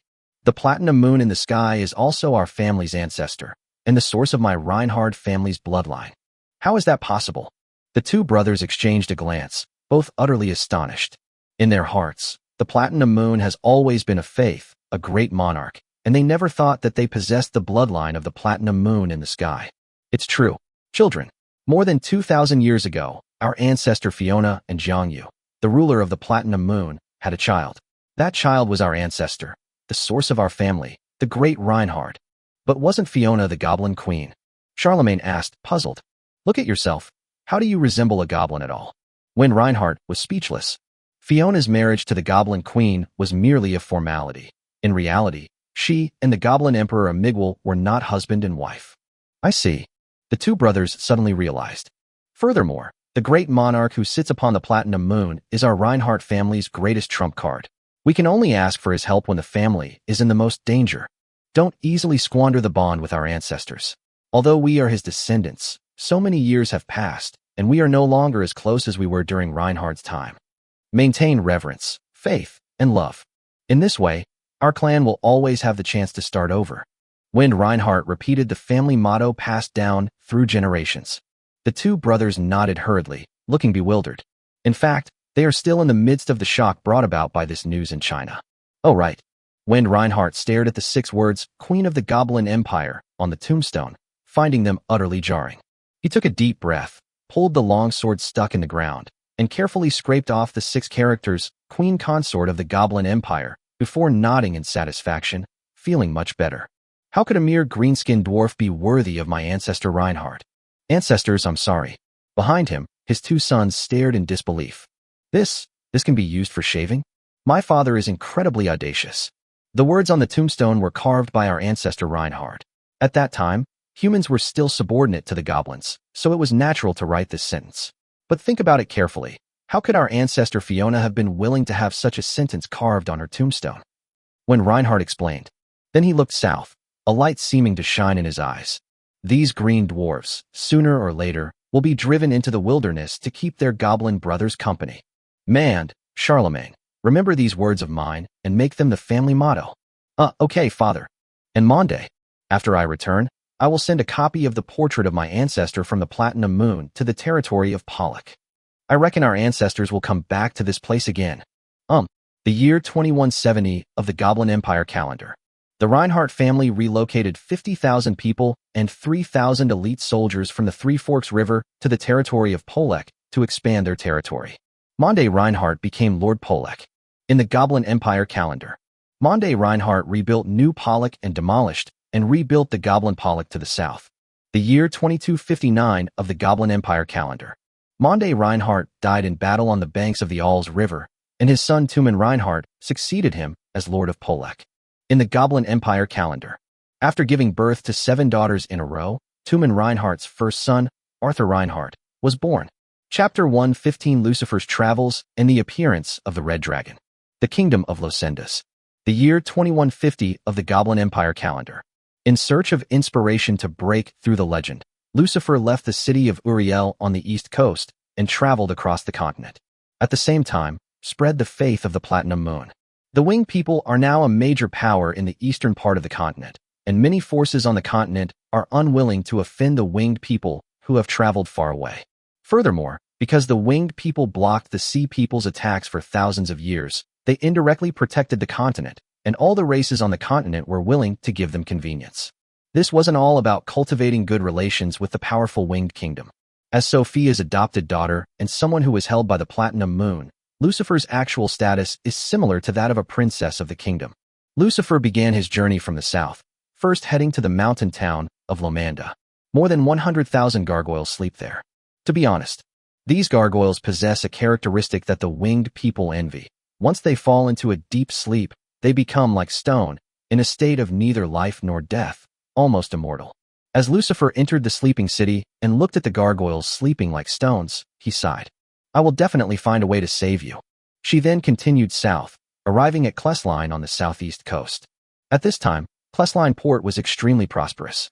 Due to the voyage incident years ago, a fleet of thousands of goblin ships disappeared, which attracted the attention of the Goblin Emperor, who then increased investment in the area.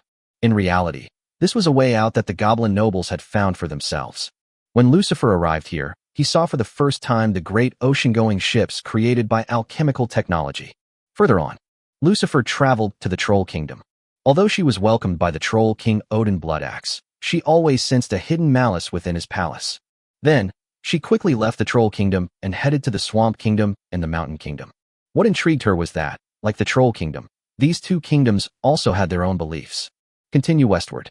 She stepped onto the western coast of the continent of Phaland and saw the barbarian tribes, Bearman tribes, Fishman tribes, and Ogre tribes living there. At that time, a two-headed ogre was born in the Ogre tribe and was attacking the barbarian territory. The barbarians were no match for the enemy and suffered repeated defeats. Lucifer remembered what his teacher had said, that the human race was actually involved in some of the king's schemes, so he gave the Berserker class system, which he had learned from the Troll Kingdom, to the barbarian tribe. Thus, the savage tribes that worshipped wildness gradually gained a foothold. They were grateful for Lucifer's help and began to worship the Platinum Moon in the sky, calling Lucifer a Valkyrie. Although the barbarians eventually chose to head north to avoid the ogre's development, the legend of the Valkyrie continues to circulate. Lucifer continued north, reaching the far west. There is a place called the Momed region, which has dozens of human city-states of varying sizes. The largest city-state is called Momed, and it is home to the Momed family, who are of mermaid blood. The Momed family could have become the kings of the human race in the far west and established the first human kingdom. In the far west, in order to consolidate power, the humans became disaffected. The various human tribes left Mormed and established new city-states. As a result, the vampires became cold towards the Momed family. The Momed family can only rely on the merfolk. The human city-states reacted with indifference to Lucifer's arrival. They worshipped the true progenitor of the vampires and maintained good relations with both vampires and merfolk. However, lacking external enemies, these dozens of human city-states, after growing strong, began to fight each other. Lucifer noted down the location and continued north to the vampire castle. The vampires didn't welcome her, and she didn't force her way in. Instead, she headed east. This time, she ventured to the icy plateau. The vast plateau and the giant creatures on it aroused her curiosity, and the sea and sky located in the middle of the plateau also impressed her. Here, she felt that long-lost sense of breakthrough and inspiration, and thus stopped on the shore of Tianhai to cultivate and break through to the legendary level. The year 2200 of the Goblin Empire calendar. The sea creatures have not attacked the east coast for 200 years. The winged people achieved a rare period of development. Sophia decided to expand her territory northward, connecting with the winged people's enclave, Tianshan. They occupied the Anlin Valley and the Odlo Mountains, forcing the goblins and trolls living there to leave. Further strained relations between the Goblin Empire and the Winged Kingdom. This also prompted the Troll Kingdom to condemn the Winged People Kingdom's actions and, incidentally, to accept the troll tribes of the Odlo Mountains. The year 2222 of the Goblin Empire calendar. Lucifer has successfully pioneered the legendary career path on the shores of the Sky Sea, Radiant Morning Star. At that moment, she soared joyfully above the sky and sea, and even the platinum moon shone its light upon this beautiful winged girl. After becoming a legend, Lucifer continued his travels across the icy plateau, which was vast and expansive. Here she saw the behemoths, who dominated the grasslands, and the frost giants, who rode mammoths, and large creatures such as snow bears and snow wolves. Here, even rabbits are as strong as Wagyu cattle. She was curious about the reason for this huge change, but she couldn't find it after searching for several years. After, went Reinhardt, the old patriarch of the Reinhardt family, and received a warm welcome from them. After learning that Jiang Yu had stayed here for a period of time, Lucifer decided to follow Jiang Yu's route to the continent of Phinatan. In the Goblin Empire calendar, Lucifer set foot on the continent of Finorton. After a series of thrilling but safe journeys, they arrived at the Natashir Forest, the land of the elves, and paid their respects to the elf king Altis and the current chieftain of the Windwinks, Listen Li Wind. The elven race at this time was more aligned with the future than it had been hundreds of years ago. At least in Lucifer's eyes, she could no longer see that they had ever been trolls. Lucifer stayed here for a long time, and she saw many demigods from the continent of Phinatan. The power of the demigods made her think. She didn't want to follow the path of a human legend, but rather the path of a demigod, and then ascend to become a god. The path to becoming a legend is too difficult, the same path that Sophia and Irita once took, but they both failed.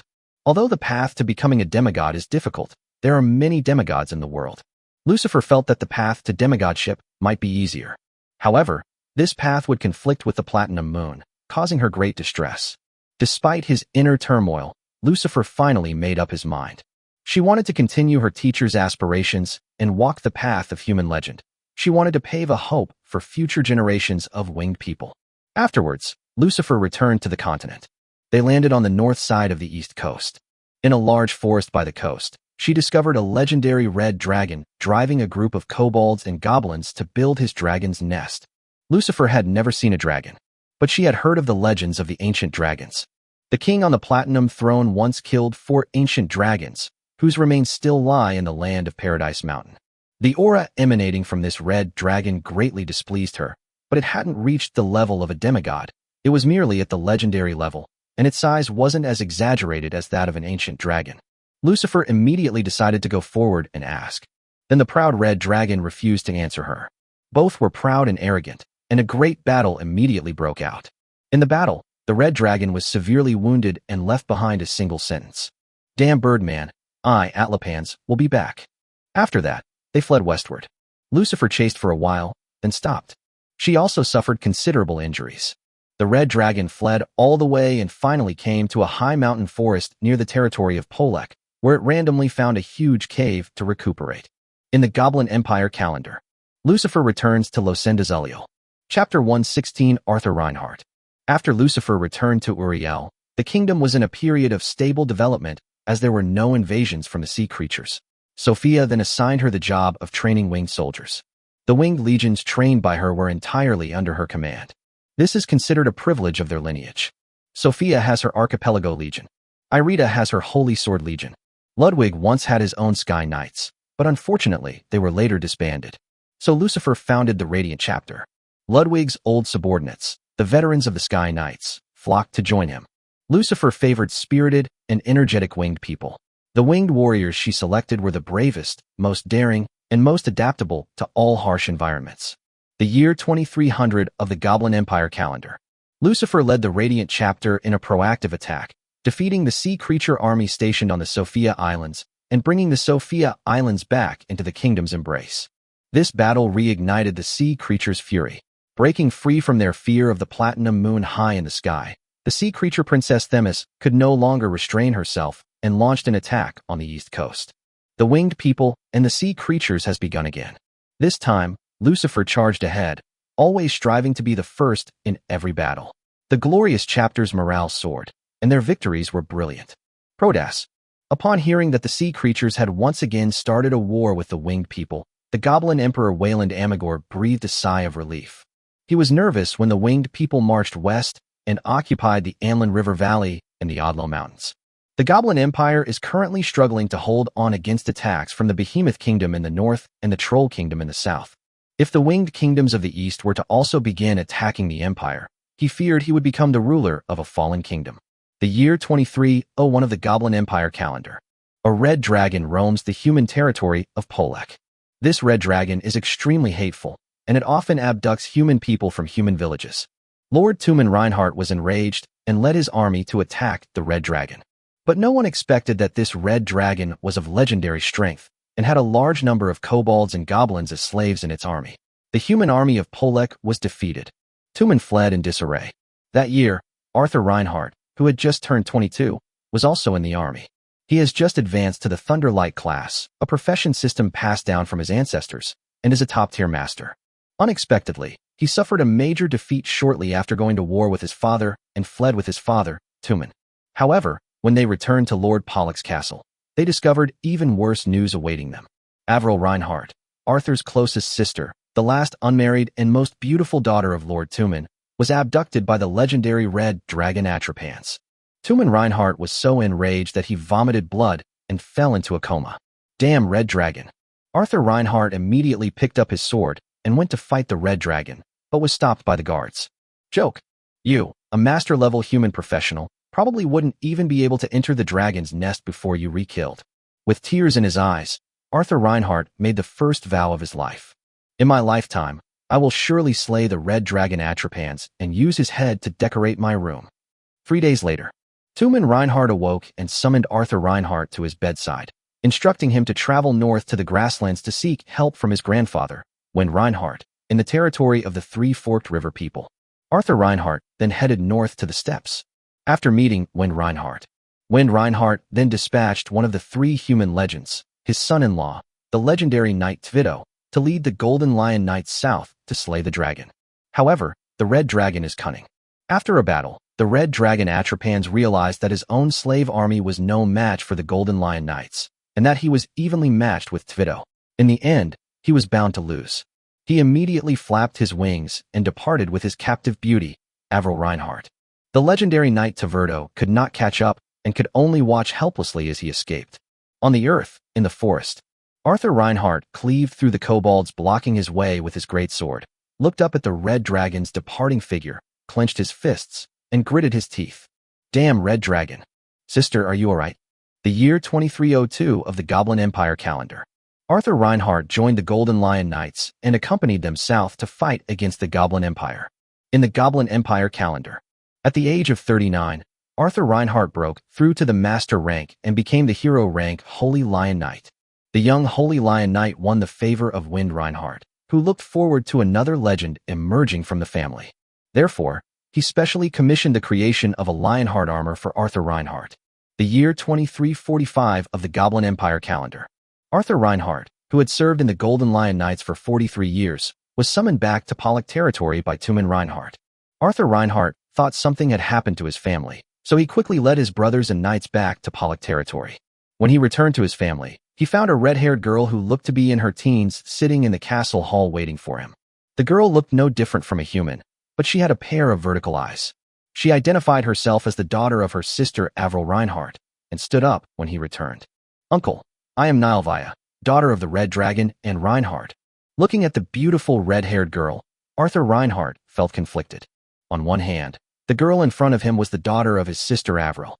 On the other hand, She was the daughter of the red dragon he was determined to kill. A long silence followed. Arthur Reinhardt asked, Nalvaya, what brings you to Polek territory? Uncle, my mother died from torture. I only managed to escape with great difficulty thanks to her help before she died. I'm willing to join you in slaying the red dragon. The girl's expression was extremely sincere, and the pain and anger hidden in her eyes made Arthur feel as if he were seeing himself. She said it with unwavering determination. Though I possess the blood of a red dragon, I am still willing to slay dragons. The second chapter is about to end. Chapter 117, Slaying the Dragon. Thus, the homeless Nalvaya followed Arthur Reinhardt and joined the Golden Lion Knights, fighting in the north and south. Because she has the vertical eyes of a dragon, Nalvaya always wears a mask when she appears in public. She adopted the alias Nia and appeared in the form of a man, fighting alongside the human knights. Her red hair and fierce fighting style made her the most outstanding young knight in the Golden Lion Knights, and she was known as the Lion of Flames. In the Goblin Empire calendar, the Golden Lion Knights of the human race have once again distinguished themselves by conquering the great northern city of Murgus. The behemoth royal court's sphere of influence has expanded once again. The year 2400 of the Goblin Empire calendar. Lucifer led the Radiant chapter to breach the Sifo's position at Torrance on the east coast, killing 2 Sifo's legends. The fame of Radiant Morning Star spread throughout the sea creatures, especially the siren blood she possessed, which shocked them even more. Themis was filled with regret. She should have taken Lucifer under her wing instead of giving him to the winged people. But she did not remain inactive. She thought of the sirens, who were not valued by the winged people and were born of the same mother as Lucifer. She felt that since they were both winged people and had the blood of siren, their talents must be similar. To this end, she found the 3 sirens who were breeding on a small island on the north side of the east coast, promised them a lot of resources, recognized their status as daughters of the sea princess, and lured them to join the sea race. The 3 sirens were indeed incredibly talented, especially in the siren song. Hundreds of sirens quickly learned a large number of siren songs. The year 2401 of the Goblin Empire calendar. The 3 sirens, along with their offspring and hundreds of other sirens, joined the sea tribe. The siren's song echoed across the battlefield. Lucifer was enraged. She personally led the Radiant battle group to raid the sirens' singing position. However, they were thwarted by the legends of the sea creatures and failed. But from this moment on, all the affection she had for the sirens vanished. The year 2450 of the Goblin Empire calendar. Arthur Reinhardt, stationed outside Melanson City, has broken through to the legendary realm and taken up the legendary profession, Lionheart. He became the second legend of the Reinhardt family after When Reinhardt. Upon hearing that Arthur Reinhardt had advanced to legendary status, When Reinhardt, far away at the Three Forks River, wept with joy. Shout loudly. The family line has a worthy successor. As expected, after When Reinhardt passes away, Arthur Reinhardt will become the head of the Reinhardt family. After advancing to legendary status, the old commander of the Golden Lion Knights stepped down, and Arthur Reinhardt became the new commander of the order, leading the Golden Lion Knights. At the same time, Arthur Reinhardt wrote to Pollock, ordering him to send men to search for the red dragon Atropans. In the Goblin Empire calendar, was discovered in the Putilas Mountains, east of the Harrows Plains in the north.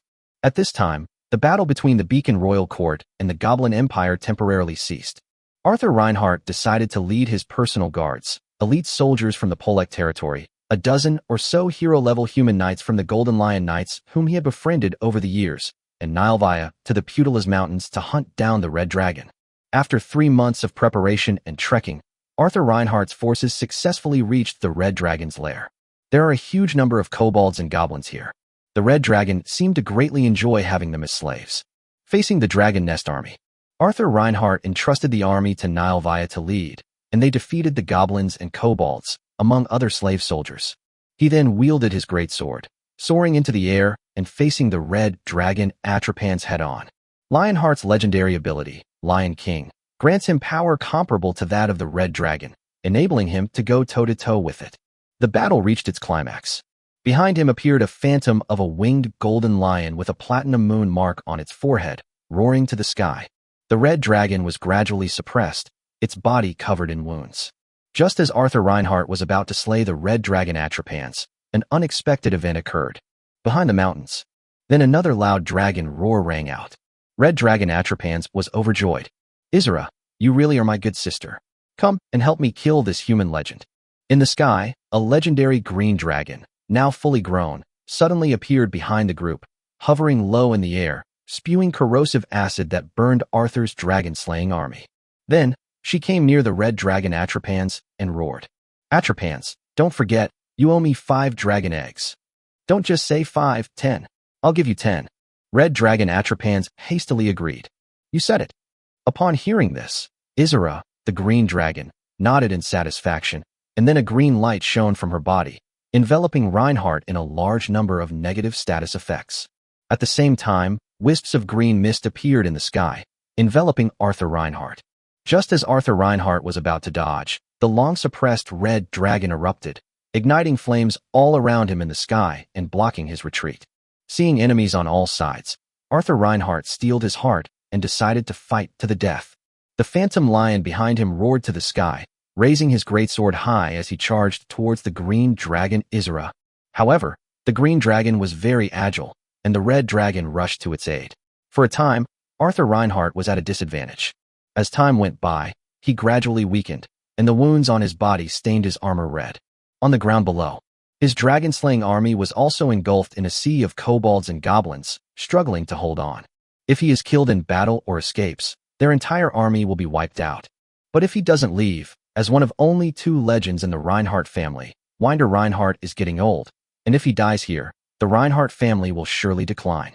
By this point in the battle, he was filled with regret. Years of hatred and the joy of advancing to legendary status had clouded his judgment. But the humans on this continent, who had never seen a dragon before, certainly couldn't imagine that there were dragons like the green dragon.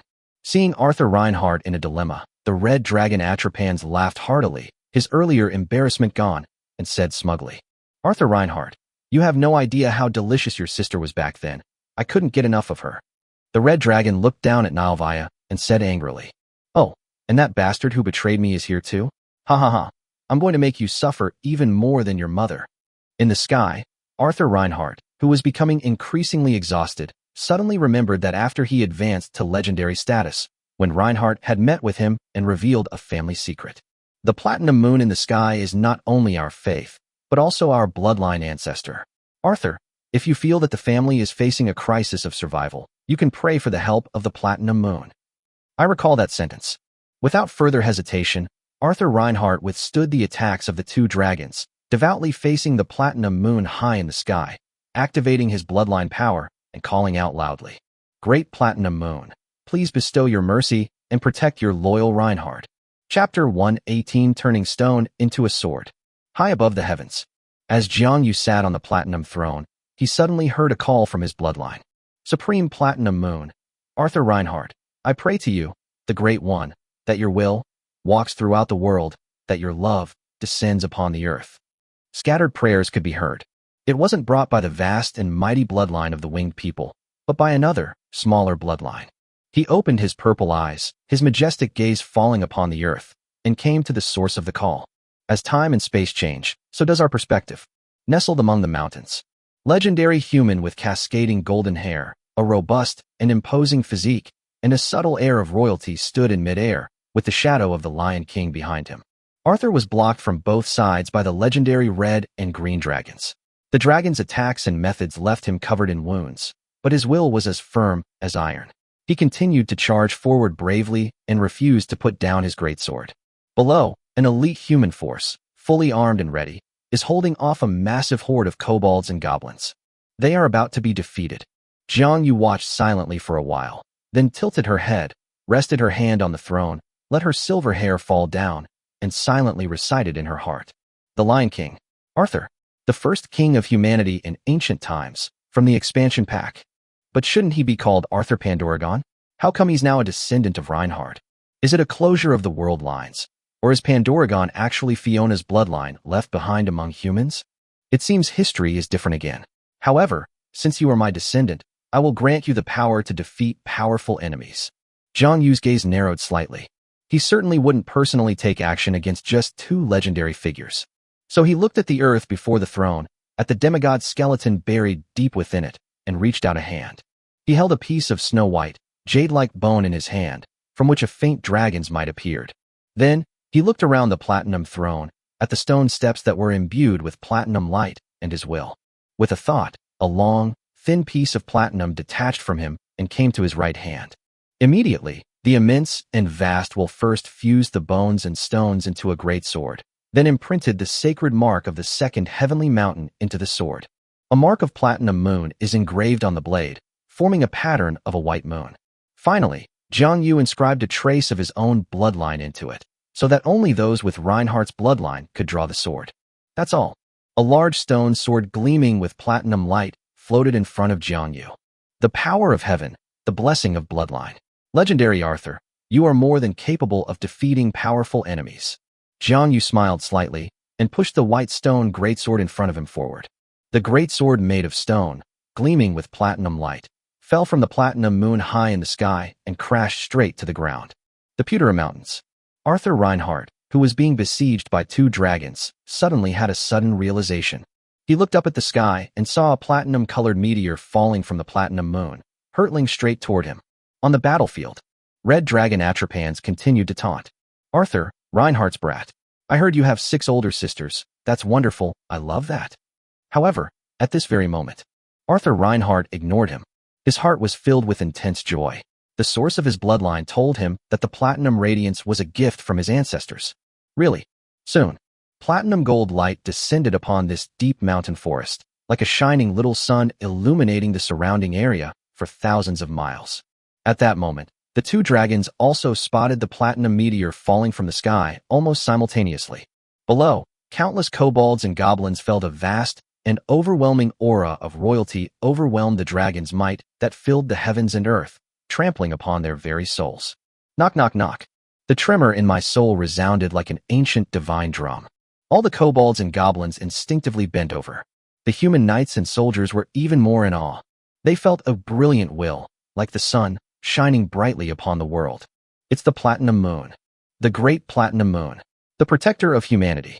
They raised their swords high and struck them together, producing a metallic clang that echoed throughout the mountains and forests. A thunderous cheer resounded throughout the Tila Mountains. In midair, Arthur Reinhardt threw his enchanted great sword to the ground, then opened his arms and grasped the descending platinum meteor. Instantly, the radiance of platinum enveloped him.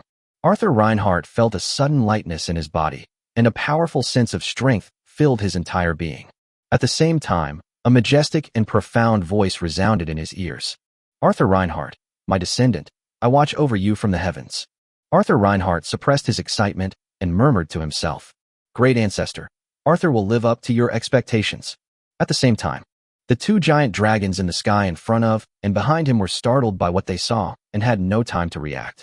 Arthur Reinhardt, clad in armor and wielding a stone greatsword, emerged from the light. With the platinum moon above, I wield this holy sword within the stone. I will surely slay all enemies of humanity. The words had barely left his mouth. A brilliant platinum light shone on the sword, and the golden mane of the lion phantom behind Arthur Reinhardt suddenly turned platinum, like a lion roaring at the moon. The thunder and light that exploded triggered a trace of the judgment will of Paradise Mountain. As if struck by a sudden inspiration, Arthur Reinhardt roared and slashed at the red dragon with all his might. Judgment. Red Dragon Atlas Panston felt himself being locked onto by an invisible, supreme will, and the laws within his body instantly fell silent. A wave of panic washed over him. He was about to instinctively flap his wings and fly away. As a result, a powerful sword light swept across the sky and slashed at his neck. Splash! The scalding red dragon's blood rained down from the sky. Red Dragon Atrapans felt his body drifting further and further away from him. So, I was already dead. Finally, he lost consciousness before crashing to the ground. The enormous dragon carcass crashed onto the Pewterer Mountains, plunging the entire world into silence. Upon seeing this, the green dragon did not hesitate and immediately fled. Only Arthur Reinhardt, holding the stone sword, stood proudly in the void, offering a sublime salute to the platinum moon in the sky. Chapter 119: The Kingdom of Reinhardt and the City of Starfly. The Platus Mountains. Arthur Reinhardt breathed a sigh of relief as he watched the green dragon fly away and escape. Although his combat power had increased dramatically with the stone holy sword in hand, he had actually expended a great deal of energy in the previous battle and had exhausted all his strength when he killed the red dragon. He was not really confident that he could kill the green dragon now. As the red dragon's corpse fell to the ground in the forest below, the kobolds and goblins scattered like birds and beasts. The human knights and warriors breathed a sigh of relief upon seeing their victory, feeling as if they had escaped a calamity. They mustered their remaining strength to cheer for Arthur Reinhardt. Arthur Reinhardt, all the best. Praise be to the Platinum Moon. Nalvia stood before the red dragon's corpse, looking at the dragon who was both her father and the murderer of her mother. Smiles and tears flowed at the same time. She drank his blood, venting her anger and pleasure. This dragon-slaying battle greatly enhanced Arthur Reinhardt's prestige. After, Arthur Reinhardt did not break his vow. He used the head of the red dragon to decorate his room. In the Goblin Empire calendar, the Troll Kingdom, together with the Mountain Kingdom, the Swamp Kingdom, and the Behemoth Court of the Northern Plains, agreed to attack the Goblin Empire. The Goblin Empire's army was primarily used to defend against the trolls in the south and the Behemoth Court in the north. They weren't particularly wary of the usually quiet and unassuming dwarves and lizardmen. The western garrison was suddenly attacked and suffered a major defeat. The city of Faraja in the west was occupied by the dwarves, and the city of Roman was occupied by the lizardmen. Meanwhile, several goblin cities in the southern part of the western border were occupied by troll troops. A large number of goblins from the western borders have fled to the Angemiros Mountains. By the time the local elite empire realized what was happening, the entire western region had already been divided up by dwarves, lizardmen, and trolls. The combined forces of dwarves and lizardmen had even advanced to the edge of the central Monin Plains, where they were stopped by the city of Monin. In the Goblin Empire calendar, the Behemoth Royal Court marched south again. Edson Armand led a coalition of steppe tribes to attack Mohand, and they dispatched centaur tribes to attack Murgus. After 3 months of relentless siege warfare, Mohand finally fell, and the centaur tribe also breached Ngas almost simultaneously, wiping out half of the Goblin Empire's Northern Legion. In Mohand, the remaining Goblin Northern Army broke out and prepared to retreat to Garthur in the south to continue their defenses. Edson Armand was overjoyed to see victory in sight and the entire north about to fall to him. He personally led the Behemoth Royal Guard in pursuit of the enemy, but because he pursued too aggressively, he was ambushed by the Goblin Northern Legion under the walls of Garthur and was killed in battle. With the death of the great Khan of the Steppes, Edson Armand, the allied forces of the entire steppe kingdom immediately scattered. It was like a scene from hundreds of years ago playing out again. Edson Armand's sons began vying for the throne of the steppe Khan. Internal strife began in the Grassland Royal Court. Among them, the third prince, Eamon Armand, controls the north-central lands of the northern region along the line of Yobud, Melanson, and Mohand.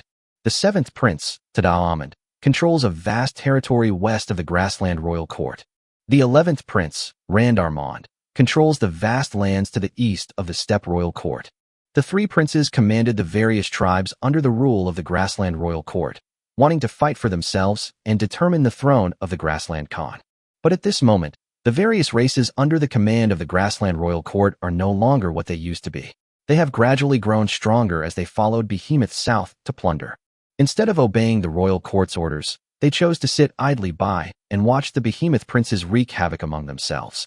Of the Goblin Empire calendar, the Goblin Empire sent troops north to Mohan City, hoping to reclaim the lost territory. However, they were blocked by Eamon Armand at the gates of Mohand and could not advance an inch. News arrived that the local elite army was marching north. The 3 Behemoth princes suspended their civil war. Furthermore, the surrounding troll and wolf clans, Polek people, and centaur tribes all came to their aid, and the goblin army was defeated once again. They had no choice but to retreat to Garthur and build their last line of defense in the north along the cities of Garthur and Eads. The year 2532 of the Goblin Empire calendar. The chaotic battle between the Behemoth princes is not over yet. The trolls of Heros, the Great Wolf clan, declared independence and established the Great Wolf Kingdom on the Heros Plains. It was as if they had conspired together. In the Goblin Empire calendar, located in Gas established the United Centaur Kingdom of House. The year 2535 of the Goblin Empire calendar. South of the Three Forks River lies the grassland and plains north of Heros. The tiger-headed people united with the boar people, fox people, minotaur, and other tribes to establish a united kingdom of orcs. In the Goblin Empire calendar, Arthur Reinhardt declared human independence in the Polek territory and established the Kingdom of Reinhardt. The kingdom comprises the territory of Polek and the territory of the Three Rivers. Arthur Reinhardt ordered the kingdom to expand westward into the Lake Yulan region. Same year, a group of fairies living at the border between the northern and western borders established the fairy realm. In the Goblin Empire calendar, seeing the chaotic situation on the grasslands and the fact that the Behemoth clan could no longer regain its former glory, the three Behemoth princes, unable to defeat each other, had no choice but to abandon their ambition to unify the grassland royal court. Of the Goblin Empire calendar, Eamon Amon declares the establishment of the Kingdom of Eamon and withdraws from the struggle for the steppe royal court. As a result, numerous kingdoms existed in the north, but the pressure on the goblins was greatly reduced. The Goblin Empire finally breathed a sigh of relief and focused all its attention on the western and southern borders. The allied forces of dwarves and lizardmen in the west saw that the Behemoth royal court in the north had brought them to ruin. They had no choice but to halt their offensive, using the edge of the Monin plain as a defensive line and ceasing all attacks. Of the Goblin Empire calendar, the winged people and the sea creatures ended once again, and the sea creatures were driven back to the ocean. Among the sea creatures, resentment towards Princess Themis had accumulated to a deep level. Uriel and Losendas. Seeing the chaotic situation on the mainland, Sophia, after much deliberation, decided to lead her army westward. Several armies of the winged humans launched their attacks simultaneously. The winged people of Tianshan sent troops to Benlei City, located beside Benlei Swamp, and captured it. Of the winged legion of Losendas marched west into the vast forest and captured the major eastern city of Todcap. The Goblin Empire's Eastern Legion was no match for the winged people and was forced to retreat to Gitos, a city in the central and eastern border regions. After this battle, the Winged Kingdom has almost completely occupied the eastern territory. Of the Goblin Empire calendar, Sophia personally came to the ancestral land of the winged people, Gaoman Mountain. After commemorating the event for 3 days, he ordered the construction of a new city for the winged people at the foot of Gaoman Mountain, thus enclosing the entire Gaoman Mountain. The new city is named Starfly, which means the first city of flight. Chapter 120, The First Outbreak of Faith. Of the Goblin Empire calendar, southern border. Seeing that the Winged Kingdom had freed up its resources to conquer the entire eastern territory of the Goblin Empire, the Troll King Odin Bloodaxe grew anxious. At this moment, in his eyes, the Goblin Empire was already a lamb to the slaughter. The northern grassland royal court was no longer a threat, and only the Winged People Kingdom was the future enemy of the Troll Kingdom. Following discussions among the kingdom's ministers, Odin Bloodaxe sent an envoy north to Haros to make contact with the Great Wolf Kingdom in the north. They claimed to be nations composed of troll tribes and expressed their willingness to form a north-south alliance through marriage. The Giant Wolf Kingdom agreed to the marriage alliance. In the Goblin Empire calendar, the son of the king of the Giant Wolf Kingdom married the daughter of Odin Bloodaxe, officially forming a marriage alliance between the two countries. In the Goblin Empire calendar, the two troll kingdoms, one in the north and one in the south, agreed to attack the Goblin Empire. The dwarves and lizardmen, also under a deal with Odin Bloodaxe, simultaneously attacked Monin City. Meanwhile, Odin Bloodaxe in the south personally led the nation's troll army on another northward campaign against Amber River. Odin Bloodaxe had been recuperating for many years in preparation for this battle. Fierce fighting at Amber River. Perhaps it was because the Goblin Empire realized that once Amber River was lost, the entire southern border of the Goblin Empire would be occupied, and then the Goblin Empire would be blocked in the middle of the continent by various races and nations from all sides.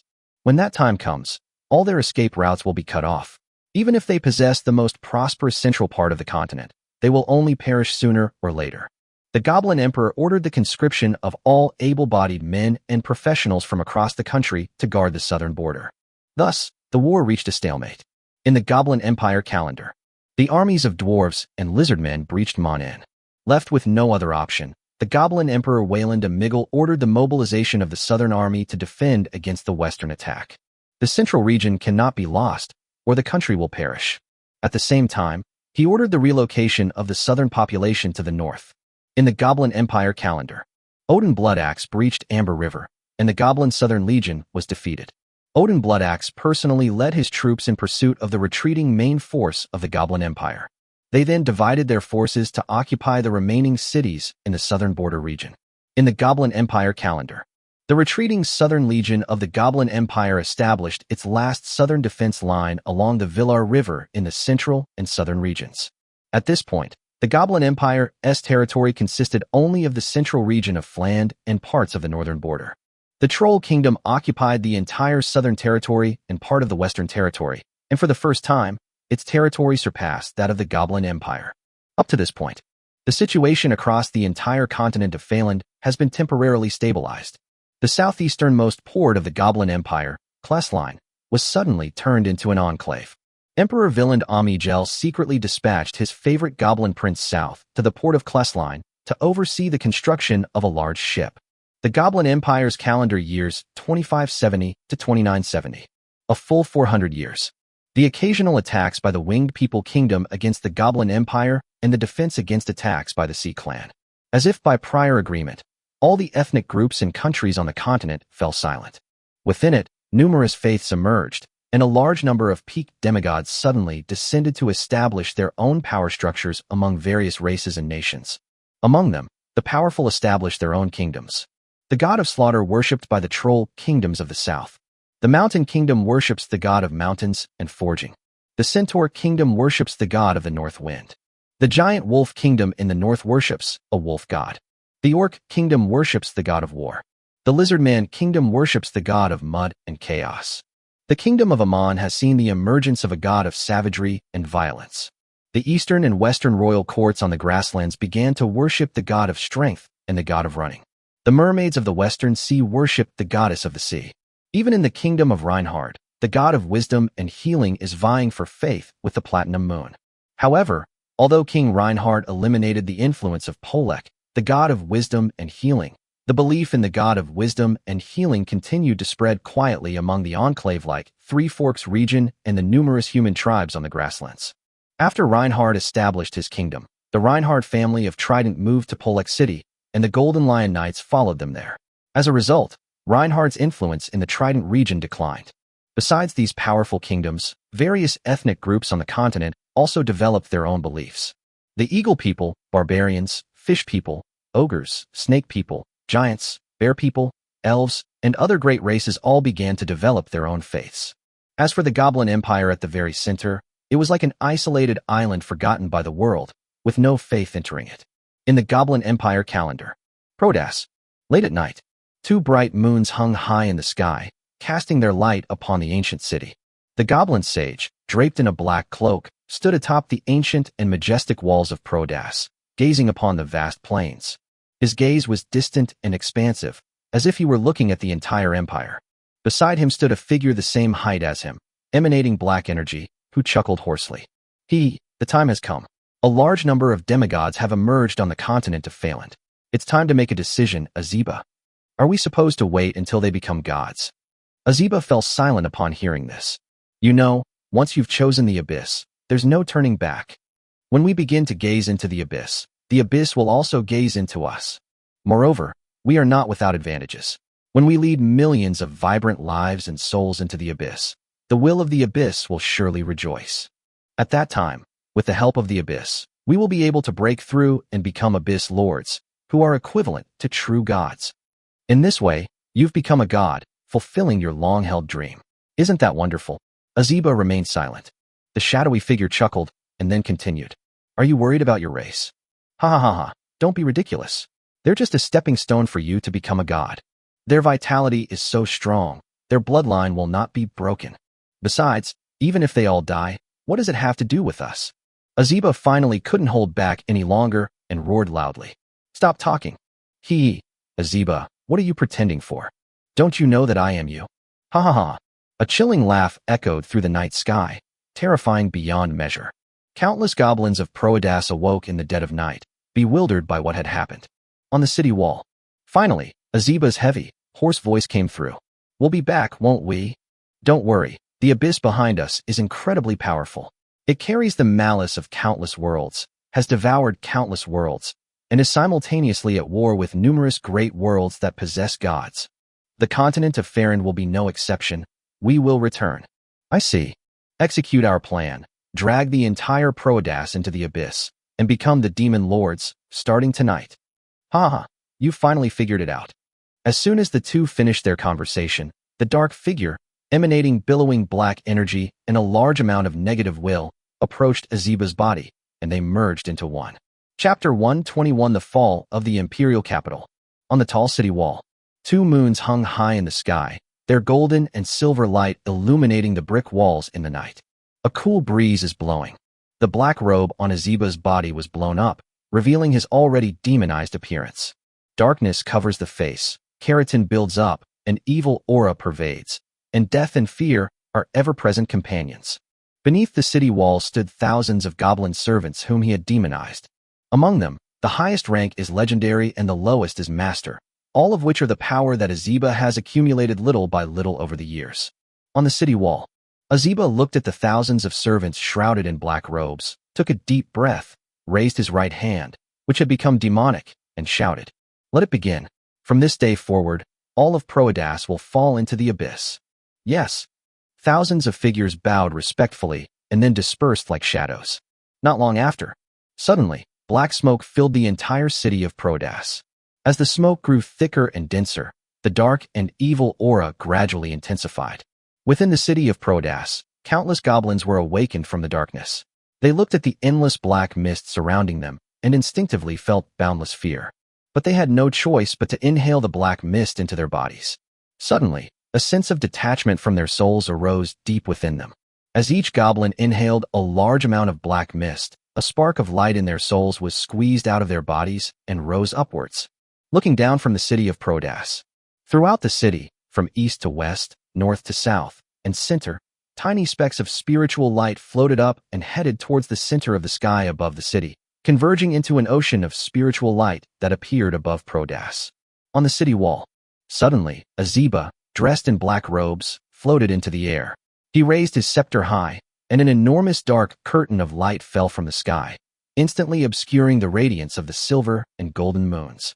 He already knew that the two moons in the sky were held by powerful beings, and that the platinum moon was even one he used to know. But things are different now. The right path to godhood can no longer accommodate him. Azeba let out a final sigh, and his immense power surged forth. Suddenly, the dark sky enveloped the entire Proedas, as if forming a giant black hole on the continent of Phaland. The city's vitality was abruptly blocked, and a massive void altar appeared in the sky, beginning to transmit through the void and connect to the endless abyss. After the altar appeared, thin lines began to hang down. In the imperial capital, starting with the weakest ordinary goblins, lines of blood appeared on their bodies, draining them of their last remaining life force. Their souls were stripped away, their blood and energy were extracted, their fate was sealed, awaiting only the arrival of the will of the abyss to corrupt them into the lowest form of demon. Throughout the city, those professionals with slightly stronger abilities were all trapped in the black mist and received special attention. Some of the stronger goblin professionals wanted to break out of the Empire's capital, but they were blocked at every city gate by black-robed, demonized servants, making it difficult for them to break through. Their fate will be the same as that of ordinary goblins, ultimately becoming low to mid-level demons in the territory of Azeba. Inside the palace on Mount Proedas, just as the dark curtain of the sky crashed down upon the entire imperial capital, the goblin emperor Wayland Amigel was suddenly awakened and saw that the entire Proedas was shrouded in darkness, with an extremely evil and chaotic aura filling the whole world. It was an atmosphere of depravity, decadence, death, and slaughter. What's going on? He picked up the armiger spear from the palace, walked out of the palace, stepped into the air, and stood above Mount Proedas, overlooking the entire imperial capital. Wayland Amigel, a highly talented goblin emperor who always wanted to make a name for himself, never gave up his cultivation and had long since become a legend. They saw the emperor come out with a gun. Squads of professional royal guards followed, rushing out of the palace and onto the ground beneath Villand. Mid-air above Mount Proedas, Wayland Amigel felt a pang of pain in his heart as he watched the entire imperial capital shrouded in an eerie black mist. He saw the light of the souls of millions of his people being swept into the sky of Proedas, like a delicious dish to be enjoyed, and his eyes turned red. He looked toward the source of it all, the great sage Azeba who had protected the Goblin Empire since its founding. He stood above the entire Proedas, with endless darkness emanating from him and an incomparably powerful demonic aura filling the heavens and the earth. It was he who sealed off the entire Proedas. The light of the two bright moons high in the sky could not penetrate down, as they were blocked from this enclosed world. Wayland Armiger let out the furious roar of his life. He raised the spear of Amigor high, and an incomparably brilliant light surged from the spear. The Earth Spirit spear, drenched in the blood of the Titans, burst forth with a spear intent that could pierce through everything. Citizens of the Empire, those who are still able to move, follow me and charge. Kill Azeba. On the earth. The palace guards were the first to respond to the emperor's order, drawing their weapons and charging into the darkness. In the city of Prodas, countless professionals, struggling under the cover of black mist, heard the emperor's roar and their courage surged. They broke free from the black mist and charged out into the darkness. However, their resistance seemed so weak and powerless in this capital city that Azeba had orchestrated for thousands of years. In the sky, seeing the goblin emperor thrusting his spear with all his might, he lightly shook his scepter and knocked the divine spear away. Emperor Wieland Armiger was killed in the sky and crashed to the ground. Seeing Wayland Amigal with bloodshot eyes, trying to pick up his spear again to stab, Azeba sighed, pointed his finger, and a billowing black mist enveloped Wayland Amigal like a prison. I gave you a chance. My corrupting mist only covered the palace at the very end. Emperor, why didn't you escape? Why don't you run away? Escape? Ha ha ha ha. Wieland Armiger's sorrow and anger ignited together, trickled from the corner of his mouth as he laughed loudly at Azeba in the sky. I am the king of the goblins. My people have turned into demons right under my nose. How can I abandon them and flee alone?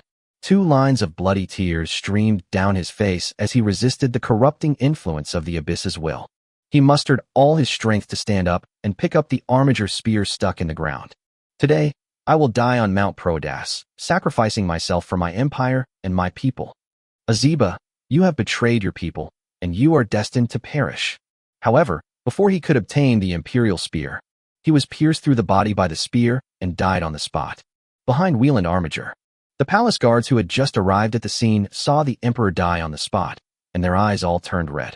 A group of figures in black robes emerged from the black mist, chuckling sinisterly. Your emperors are all dead. Why not become one of us? The more demons a professional transforms into, the more stable Azeba's position becomes. However, the imperial guards refused decisively. If the emperor dies in battle, why should we alone survive? They raised their weapons high, shouting curses at Azeba, and charged towards the black-robed demon in the darkness, their tragic spirit filling the sky. Soon, they were all killed by the men in black robes, their weapons and armor scattered all over the ground. In the sky, Azeba waved his hand, and the spear of Amigal turned completely black and returned to his hand. He chuckled softly. How similar, Wayland. Your ancestors were just like that. Chapter 122 Abyss Demon Lord, Lesser Demon King, Azeba. Having eliminated the insignificant opponents, and without glancing at the corpse of Wieland Amig, Azeba stood with his hands behind his back, the dark scepter and divine spear hovering behind him. He strolled through the sky, gazing at the only bright spot in the vast darkness, an ocean of soul light, and murmured to himself, Amigo, you once said that you were a loner. Looking back now, I realize I was the same. In the city of Prodas, after the emperor's death, the numerous rebellions gradually subsided. All the earth's spirits were filled with despair, but they were no longer able to resist the encroachment of the abyss. As time passed little by little, after the ocean of light above Prodas reached its peak, in the void, the abyss altar suddenly lit up with a deep red light. The light was so intense that it dyed the entire Prodas, which was shrouded in black mist, a blood red. Finally, the void altar disappeared. The space between heaven and earth suddenly cracked open. An aura of fear and depravity emerged.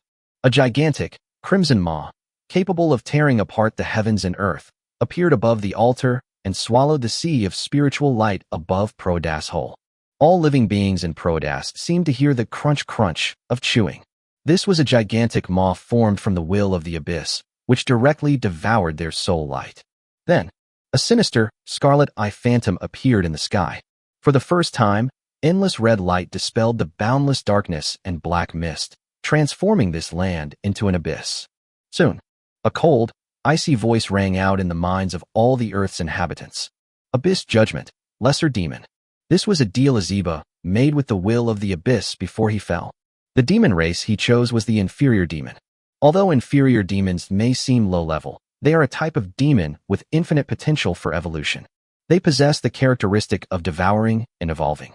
Even in the deepest abyss, Azeba never lacks ambition and determination to rise. After the race determination, the enormous eye formed from the will of the abyss began to exert its power, and the abyssal energy, almost as vast as the ocean, was invaded by the abyss's boundless will. Oh, it hurts. What is this? As the goblins screamed in agony, their bodies began to undergo tremendous changes.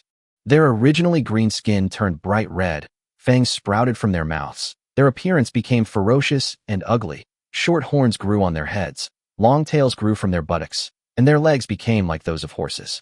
Demonization, under the influence of the will of the abyss, forcibly alters their physical forms. Nearly half of the goblins could not endure the immense pain and died from the agony. Their souls were swallowed up by the abyss, and the remaining half, after enduring further suffering, all transformed into lesser demons. Lesser demons that were originally professional goblins were taller, stronger, and more demonic. As the will of the abyss continued to exert its influence, the will of the world of Farron finally reacted despite the shielding. An endless barrage of malice descended upon the world, causing the heavens and earth to change color and the starry sea to hang upside down. The whole world, almost all the awakened demigods raised their heads and looked toward the center of the continent of Phaland. What is that? Abyss. How could the will of the abyss appear in Phaland? Who has fallen so low?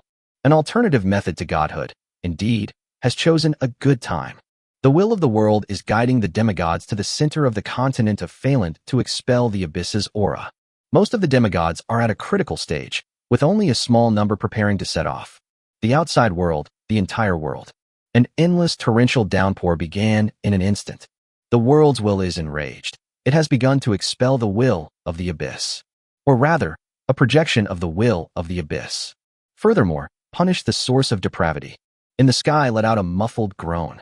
The dark authority that originally belonged to the world immediately detached itself, and its aura suddenly diminished. Despite suffering such a severe blow, Azeba showed no sign of pain. Instead, he chuckled.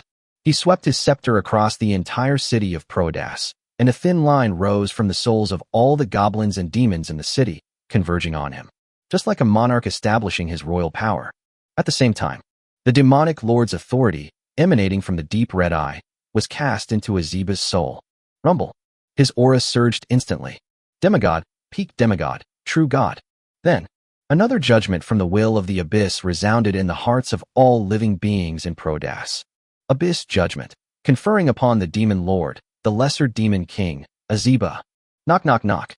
A deafening roar, like the sound of a morning bell and evening drum, suddenly resounded throughout the world, despite being driven away by the will of the world under Flanders.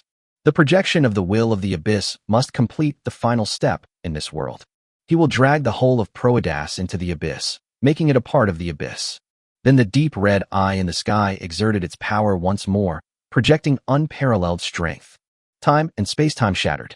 A massive spatial rift, thousands of meters high and tens of thousands of meters long, appeared in the center of the continent of Farron. On the Flanders Avenue, countless people stared in horror at the enormous spatial rift in the sky. They could even see a small part of the abyss from it. But even if it's only a small portion, that was also a vast, deep red land, comparable to the entire world. Countless demons looked up at the enormous rift in the sky, letting out mad and bloodthirsty roars. Countless powerful demonic auras probed towards the other side of the rift.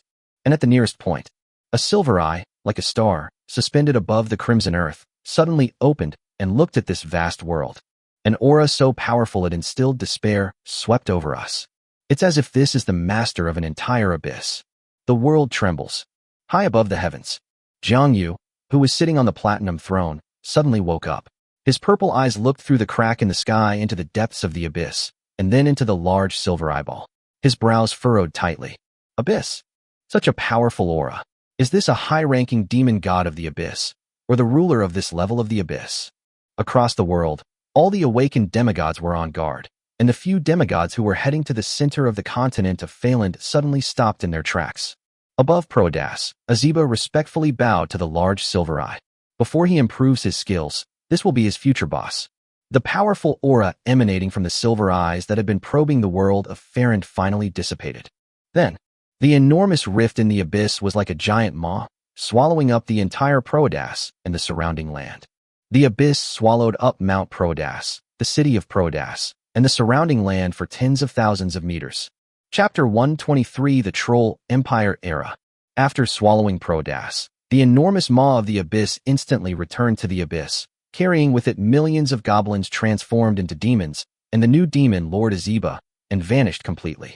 Where it once stood, only a massive crater, spanning thousands of miles in radius and hundreds of meters deep, remained. The once glorious and splendid Goblin Empire had vanished without a trace. But the Abyss's presence still lingers in this large pit, telling the story of its past. The Abyss devoured the land of the world of Fland, as if it were tearing a layer of flesh off the world itself. The world's will was enraged, but when it tried to find the Abyss and the source of it all, it found nothing. As before, if the world's will fails to punish the source of malice, it will descend upon all living beings. The torrential rain fell like a waterfall. Fortunately, the torrential rain only fell on the plains of Prodas. It seemed that the lingering abyssal aura prevented it from losing its way in the direction of punishment. The heavy rain continued for 6 months. The entire Prodas plain became a vast swamp, and the giant crater where the city of Prodas once stood was filled with rainwater, turning into a vast lake stretching for thousands of miles. In the Goblin Empire calendar, the upheaval that occurred in Prodas became known to the whole world. All intelligent races were astonished by the disappearance of the Goblin capital. Odin Bloodaxe of the south seized the opportunity and, after recovering somewhat on the Prodas plain, mobilized the entire nation's army to march north. After the capital city disappeared, the Goblin cities in central Fland lost all will to fight, and the Goblin legions collapsed at the first contact. Large numbers of goblins were captured by trolls, and many central cities were occupied. The Winged Kingdom in the east was only one step behind. When Sophia personally led her troops into central Fland, she had only occupied a few major cities near the east. The allied forces of the northern kingdoms were even slower. But they finally managed to break through the goblins' Garthur, Ede's defenses, and occupy the entire northern territory. As for the Dwarf Kingdom and the Lizardman Kingdom in the west, they also sent troops to occupy Monin City and Monin Plain. In less than 3 months, the entire central region of Flanders was divided up by the continental countries. The central Prodas plain and the vast central region were occupied by the Troll Kingdom. The Goblin Empire is destroyed. The Goblin Empire had already perished when its capital city disappeared. However, a large number of goblins still existed in the central region, and only now have they been completely wiped out. This time, the continental countries are officially bordering each other. Because the Goblin Empire had just been destroyed, the nations of the continent were busy digesting the Goblin legacy, so no disputes arose. The year was 2972 in the old Goblin Empire calendar, which was also the first year after its demise. The Great Wolf Kingdom of the North has announced its integration into the Troll Kingdom. Same year, the Troll Kingdom attacks the House Centaur United Kingdom of Ngas. The Centaur Kingdom was defeated, and they lost Ngas and all the surrounding areas. One group fled north to the grasslands, while the other fled east to the Putera Mountains. Eventually, they crossed the Putera Mountains and arrived at the peninsula plains near the East Sea, where they re-established their kingdom. After this battle, the Troll Kingdom became the largest country on the entire continent of Phaland. Their territory stretches from north to south, forming a continuous expanse. Odin Bloodaxe renamed the great city of Harbis in the south-central part of Fland to Mask, meaning city under the protection of slaughter. The following year, Odin Bloodaxe declared the establishment of the Troll Empire in Max City and proclaimed himself the Troll Emperor. This year is known as the first year of the Troll Empire. Year 2 of the Troll Empire. I don't know what methods Odin Bloodaxe used. The Dwarf Kingdom and the Lizardman Kingdom declared their allegiance to the Troll Empire. Year 3 of the Troll Empire. The Troll Empire sent troops to attack the Kingdom of Amon in the north. The Kingdom of Reinhardt and the United Kingdom of Orcs led their armies to aid them. Mohan has stopped the Troll Empire's offensive. The Troll army attacked for 3 months straight, but failed to capture it. Odin Bloodaxe was enraged upon hearing this, and personally led his elite Troll army into battle. The Emperor's arrival greatly boosted the morale of the Troll soldiers at the front lines. In just 7 days, they captured Mohan City. The humans, behemoths, and orcs suffered heavy casualties and retreated to Melanson. In a critical situation, Arthur Reinhardt personally traveled to Losendas, revealing his Platinum Overlord bloodline and requesting Sophia to send a winged army to support him. Sophia thought for a moment and then agreed. 7 days later, when the Troll army arrived at the gates of Melanson, the army was fierce and unstoppable. The Troll berserkers charged relentlessly at the towering walls of Melanson, and the allied forces of the northern tribes fought desperately to resist, but still could not hold them off. 3 days later, it seems that Melanson City is about to fall. Arthur Reinhardt descended upon Melanson with countless winged warriors as reinforcements, engaging in a fierce battle with the Troll army. The two most powerful races on the continent of Farand are clashing for the first time. The winged humans have the advantage of the skies, while the trolls have berserkers and giant archers who are fearless in the face of death. Even Sophia and Irita were blocked by Odin Bloodaxe and a newly promoted troll demigod. Of the north and the winged humans, along with the army of the troll empire, remained locked in a stalemate at Melanson. Countless soldiers died on both sides every day, yet neither could gain the upper hand. 3 months later, which was engaged in fierce battle with the winged people, and the 3 northern kingdoms suddenly withdrew. Sophia, Arthur, and Aemon were all confused. They were worried it was a scam. So Sophia then dispatched elite winged scouts to track down the troll army. They discovered that after their emperor led his army to retreat to Mohand, he hurriedly headed south with his personal guard and giant wolf cavalry, returning to Max, the capital of the troll empire.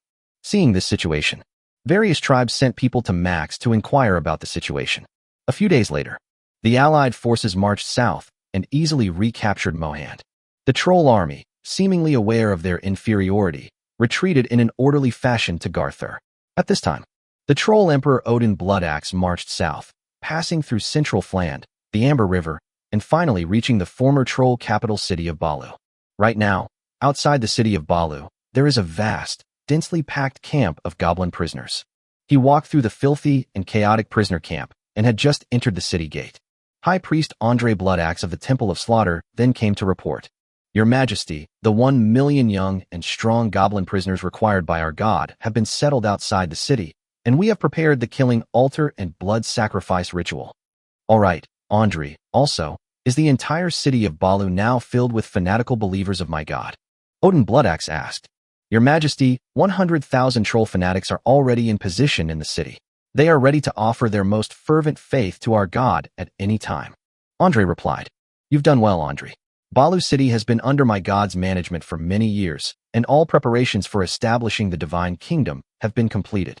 Now the time is ripe. Let us now help our god establish his kingdom on earth. Furthermore, once the earthly divine kingdom is established, we will immediately hold a killing ritual to help our god ascend to the divine throne. Yes, Your Majesty. Odin Bloodaxe nodded, patted his chest, and laughed. Slaughter is supreme, blood sacrificed to the true god. Andre also patted his chest. Slaughter is supreme, blood sacrificed to the true god. Chapter 124 Slaughter and Ascension to Godhood. Begin, Andre. It is your turn to awaken my god. Good.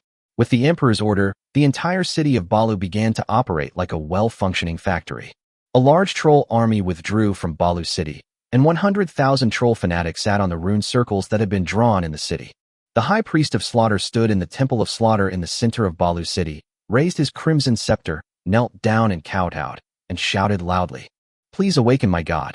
Instantly, above the temple, the statue of the god of slaughter slowly changed, eventually transforming into a tall, robust figure draped in a red robe, with blood-red eyes and an entirely crimson body. He woke up. Because of the long-term worship of the trolls, under the influence of the power of faith, the appearance and form of the Slaughter Emperor have changed towards that of a troll. But he didn't care. At his level, race no longer mattered to him. Only immortality and eternal life were the themes.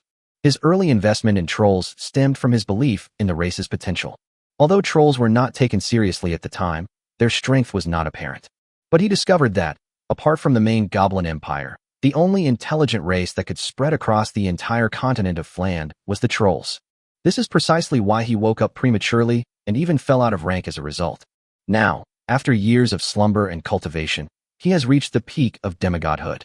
Today he will ignite the divine fire, establish a divine kingdom on earth, hold a ritual of killing to ascend to godhood, forge a divine personality, raise the divine kingdom high in the heavens, and become an immortal true god. The millions of goblin materials outside the city, and felt the faith brought by tens of millions of trolls. Even though he had known this day would come, he couldn't help but feel happy. Countless years of slumber and waiting, 2,000 years of planning, have finally brought me to this day. Maracas looked at Andre and Bloodaxe standing in front of him and exclaimed in admiration. You have done well, Andre. You will surely ascend to my divine kingdom, and a place in my Holy Spirit's throne will be reserved for you. Thank you, my God. Andre was overjoyed. Becoming the Holy Spirit meant that he had attained eternal immortality with God. As long as God is immortal, the Holy Spirit is immortal. Let's begin. Yes, my God. With that, Maracas walked out of the temple, took steps into the air, and finally stood above the city of Balu. He looked at the 100,000 fanatical believers who were already in place in the city and laughed heartily. Then, he suddenly unleashed all his power, and endless killing intent permeated the area within 1,000 miles of Balu City. Majestic and vast. Whether it was the 100,000 fanatical believers in Balu City, the troll soldiers who had retreated from the city, or even the emperor and his personal guards, they all knelt down and shouted devoutly. Slaughter is supreme, blood sacrificed to the true God. Even the million goblin prisoners knelt down in fear. Only the giant wolf troll cavalry from Heros remained far away from the city of Balu. They are followers of the wolf god. Although the wolf kingdom and the troll kingdom have merged, the trolls of the original Haros still worship the wolf god. In order to achieve the great cause of unifying the trolls, Odin Bloodaxe promised to help their wolf god ascend to godhood. And the future god of slaughter and the wolf god will both become the true gods of the troll empire. And currently, they are all considered racial gods of the trolls. It's just that they are ranked in order. Marakus met the wolf god in person. The wolf god no longer cared about ranking. A massive influx of faith suddenly arrived. After the emperor of slaughter, Marakus, began to manipulate the killing authority in the world and gained the recognition of the world's will. The power of killing throughout the entire world is no longer merely the right to use, but has become the right to control. With the change of the world's laws and authority, a powerful godhood was formed. With authority as the foundation and faith as the fuel, they transform into a golden star. Marakus rammed his soul against the golden star, and like kindling, the entire golden star burst into flames. Instantly, the divine fire is ignited. The godhood is complete. The world's will was shaken, and it showed great tolerance towards the first true God who was about to appear in the world to wait for me. After all, the role of gods is that of maintainers of the order of heaven and earth, and allies of the world's will. Even though the world's will weakens as the number of gods increases, they are beings that live and die with the world. The moment the divine fire of Marakus was ignited, his soul transformed into a divine soul, and an aura of divine majesty emanated from him throughout the world. Like the power of heaven and earth, he could feel the immense power to control the world with every move he made. At this point, he was already capable of becoming a god, but his ascension to godhood was not yet over. Marakus stood in the sky and proclaimed to the city of Baru below, "Where I stand is my earthly divine kingdom." His voice at this moment took on a solemn, dignified, and awe-inspiring majesty. On the earth, 100,000 fanatical believers, led by High Priest Andri, shouted in unison, "Where my lord resides is the kingdom of slaughter." After saying that, they slashed their wrists with knives, letting the blood flow away the runes on the ground, and then, using all their mental strength, they slammed their heads against the ground. 100,000 fanatics immediately fell unconscious, and tens of thousands of them died on the spot due to excessive force. Marakus felt a pang in his heart upon seeing this. A vast number of pure souls, carrying fervent faith, poured into that golden, burning star. The pure souls of those fanatics returned to earth. Countless powers of faith were transformed into the power of slaughter, and the immense power of slaughter was embraced by Marakus with his arms outstretched towards the city of Balu on the ground. Divine power can change everything. Then, the entire city of Balu and its land began to change, radiating an unparalleled golden divine light. Thus a great kingdom of gods was formed. In the center of the kingdom, a tall throne stood high, as if it were on a mountain. With the birth of the divine kingdom, a divine spark that shone with immortal radiance formed in his divine soul, enveloping the divine fire and the golden stars within it. Numerous threads of faith were manifested, connecting to the divine personality. From this moment forward, he knows everyone who believes in him. Marakus then sat enthroned on his throne. Looking at his gradually forming divine kingdom, he then solemnly proclaimed, "From this day forward, I will exalt the kingdom of God in the heavens." Initiate the killing ritual. Chapter 125 The Throne of Judgment. As the killing god on the throne uttered a chilling divine incantation. Outside Balu City, the troll emperor Odin Bloodaxe led his troll warriors to kneel on one knee, the clanging of armor and weapons like thunder. The emperor responded loudly, "Yes, my god." Behind them, all the troll soldiers patted their breastplates in silent response. Clang, clang, clang. The armor gleamed, perfectly aligned. He then stood up and loudly commanded the troll soldiers kneeling on the ground outside Balu City. "Following the will of my god, begin the killing ritual. All troops, take your positions." Yes, We will obey the will of my god. Nearly 100,000 troll soldiers scattered in formation. They surrounded the camp of nearly 1,000,000 goblin captives, then cut through them, separating the 1,000,000 goblins. Inside the prisoner of war camp, the goblins all looked panicked and terrified. They had been brought here one by one and imprisoned a month ago. Among them were many nobles from the former Goblin Empire. Goblin royal families and noble descendants such as the Amagor family, the Azeba family, the Leonard family, the Baron family, and the Lamar family. Without exception, they were all bound here, facing the fate of death. The goblins of the capital who were transformed into demons were lucky. As the goblins watched the troll warriors, armed with swords, spears, and halberds, clad in heavy armor and helmets, and looking fierce and menacing as they approached them, their hands and feet turned ice cold and their bodies trembled. A goblin stood there dumbfounded. Are we going to die? Some of the goblins were dressed like scholars, and they were terrified. What are they going to do?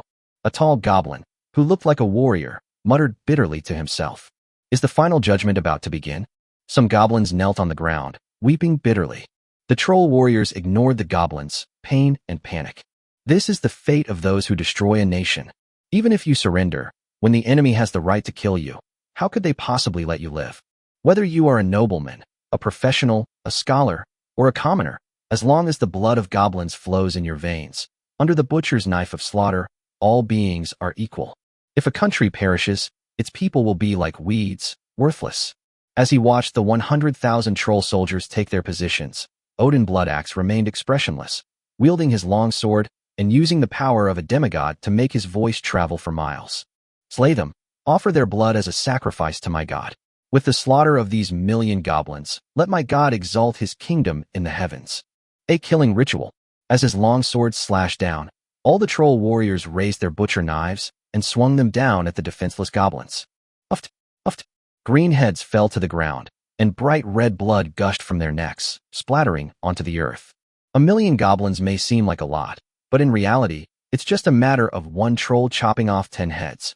The earth was stained a true sea of blood by the blood of millions of goblins, the blood flowing through the runes on the earth, and soon a red light shone.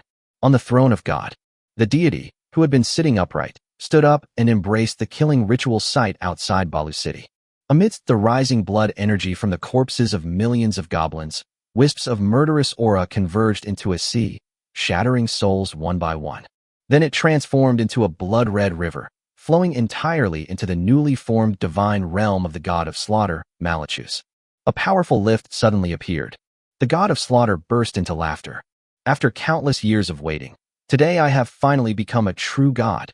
His entire body, including his eyes, was radiating a crimson killing light. The massive amount of killing power he had just acquired was transformed into a giant hand supporting the sky. Seize his killing kingdom and lift it high into the heavens. 1 meter, 2 meters, 3 meters, 100 meters, 1,000 meters, 10,000 meters, 100,000 meters. As the altitude increased, Maracas's divine power dissipated like flowing water. The higher the altitude, the faster it disappeared.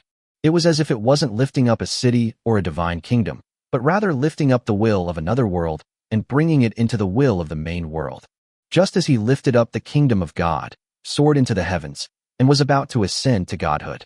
The worlds will manifest an invisible entity, enveloping its divine kingdom, just as it is about to acknowledge its legitimacy. High above the heavens, beyond the realm of gods, a magnificent and sacred figure, radiating boundless light, with wings on its back and a pure white circle above its head, suddenly appeared. He had purple eyes and silver hair, a handsome face, and an imposing aura.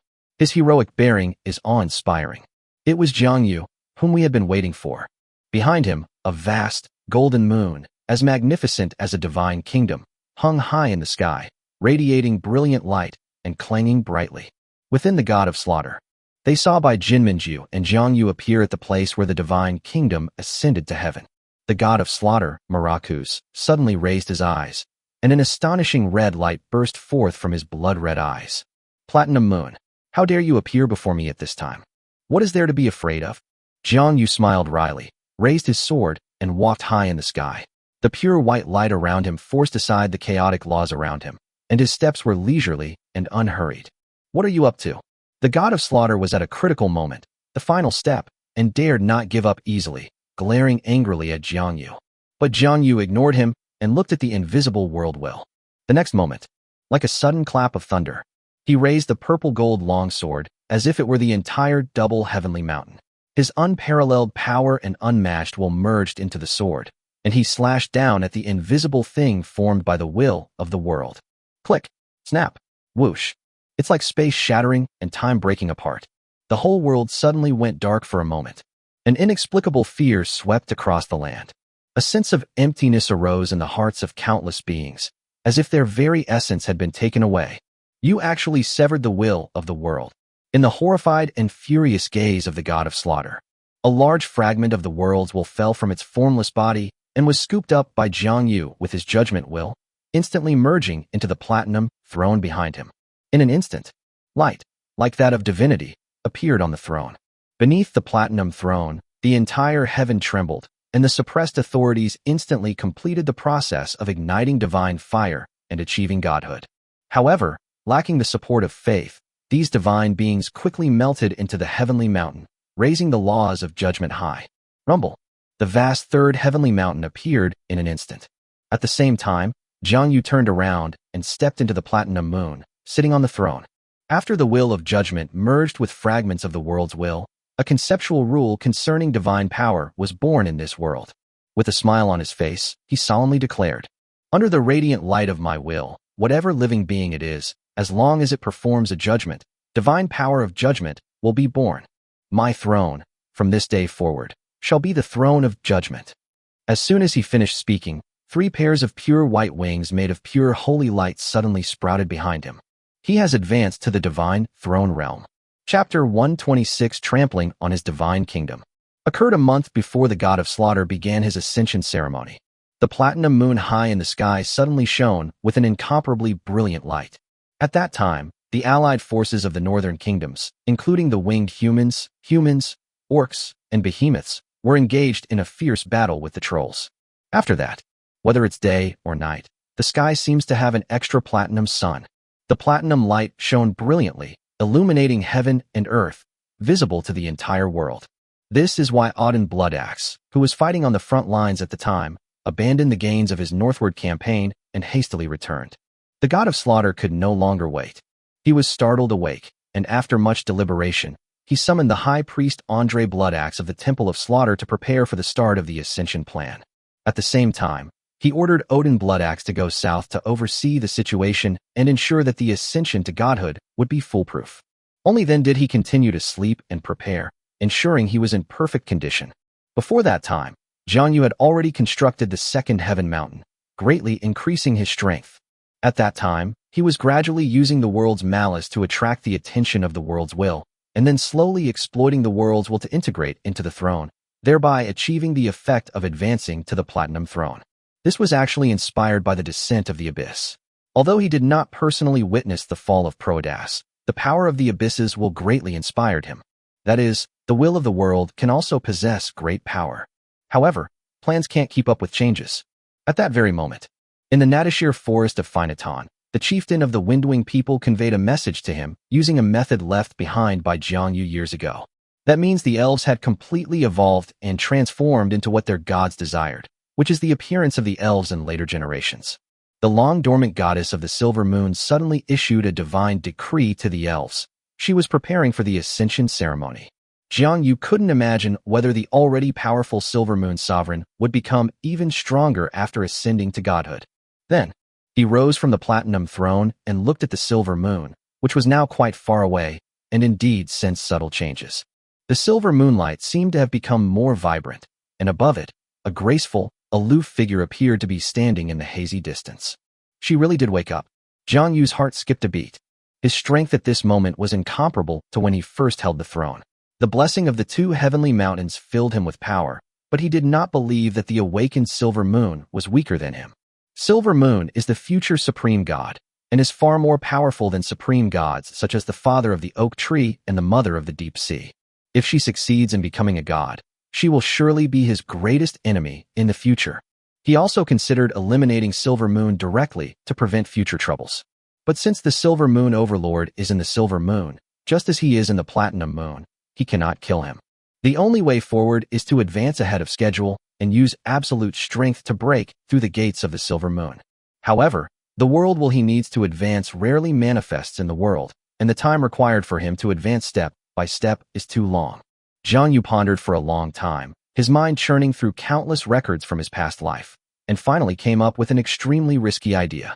He recalled a post he had seen from a player years ago, in which a mysterious organization called the Secret Cult was mentioned in the 5th chapter. It stated that when the demigods raised their divine kingdoms and ascended to godhood, it was the time when they were closest to the will of the world. At this moment, is it possible to seize the opportunity to cut off the fragment of the world's will that one needs? After hesitating for a moment, Jiang Yu made up her mind. If one does not reach the godhood realm comparable to a true god, not only will Silver Moon ascend to godhood, but many more demigods will also raise their divine kingdoms and become true gods. By then, Jiang Yu will be finished. As for the malice of the world's will, he has grown accustomed to it. Without much thought, he decided to create the illusion that he was about to ascend to godhood, so that the whole world would know. There will always be people who can't resist, especially his enemies. The murderous emperor who has been hiding for a long time, and whom he has searched for several times, but has not been able to find, or the deep-sea mother who has dived into the deep sea. That's how it is. The light of platinum shines brightly, and in the city of Uriel, a city of the winged people, a large number of winged people who believe in the platinum moon sing devout songs of praise in the sky every day. This is a sign that is deliberately being sent to neighboring countries.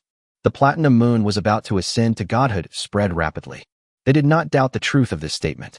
Because the platinum moon possesses a huge advantage that they do not have, his own winged people are a natural source of faith. With a single command, every place becomes a divine kingdom. As a result, demigods from many countries and races could no longer sit still. They all began preparing for their path to godhood, without considering whether their accumulated foundation was perfect. The god of slaughter, worshipped by the Troll Empire, reacted first and was the fastest. Secondly, the deep-sea mother of the Sea clan could not hold back any longer and began preparations to ascend to godhood. Finally, the Mountain Kingdom worshipped the god of mountains and forging. The Centaur Kingdom worshipped the god of the North Wind. The Orc Kingdom worshipped the god of battle. The Lizardmen worshipped the god of mud and chaos. The Amon Kingdom worshipped the god of savagery and violence. The Grasslands worshipped the god of strength and running.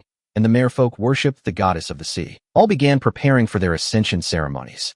These were the first deities to ascend to godhood in the 3rd chapter. Seeing that all the gods were vying to ascend to godhood and unwilling to fall behind, Jiang Yu sat leisurely in the high heavens, waiting for the first divine kingdom to ascend. Sure enough, less than a month later, a deity raised his divine kingdom and ascended to the heavens. It was an acquaintance of Jiang Yu's, the god of slaughter, Maracus. High above the heavens, when Jiang Yu reached the divine throne realm, he ignored the useless notifications from the system. He strode forward decisively, immediately emerging from the triple heaven mountain and arriving before the divine kingdom of the god of slaughter. He raised the purple-gold divine sword, imbued with the immense power of the judgment god, and slashed down fiercely. However, at this very moment, the god of slaughter has finally succeeded in establishing his divine kingdom, which is now embedded at the edge of the world. The true god of slaughter has thus been achieved. Furthermore, upon ascending to godhood, he skipped the weak divine power and reached the weak divine power level.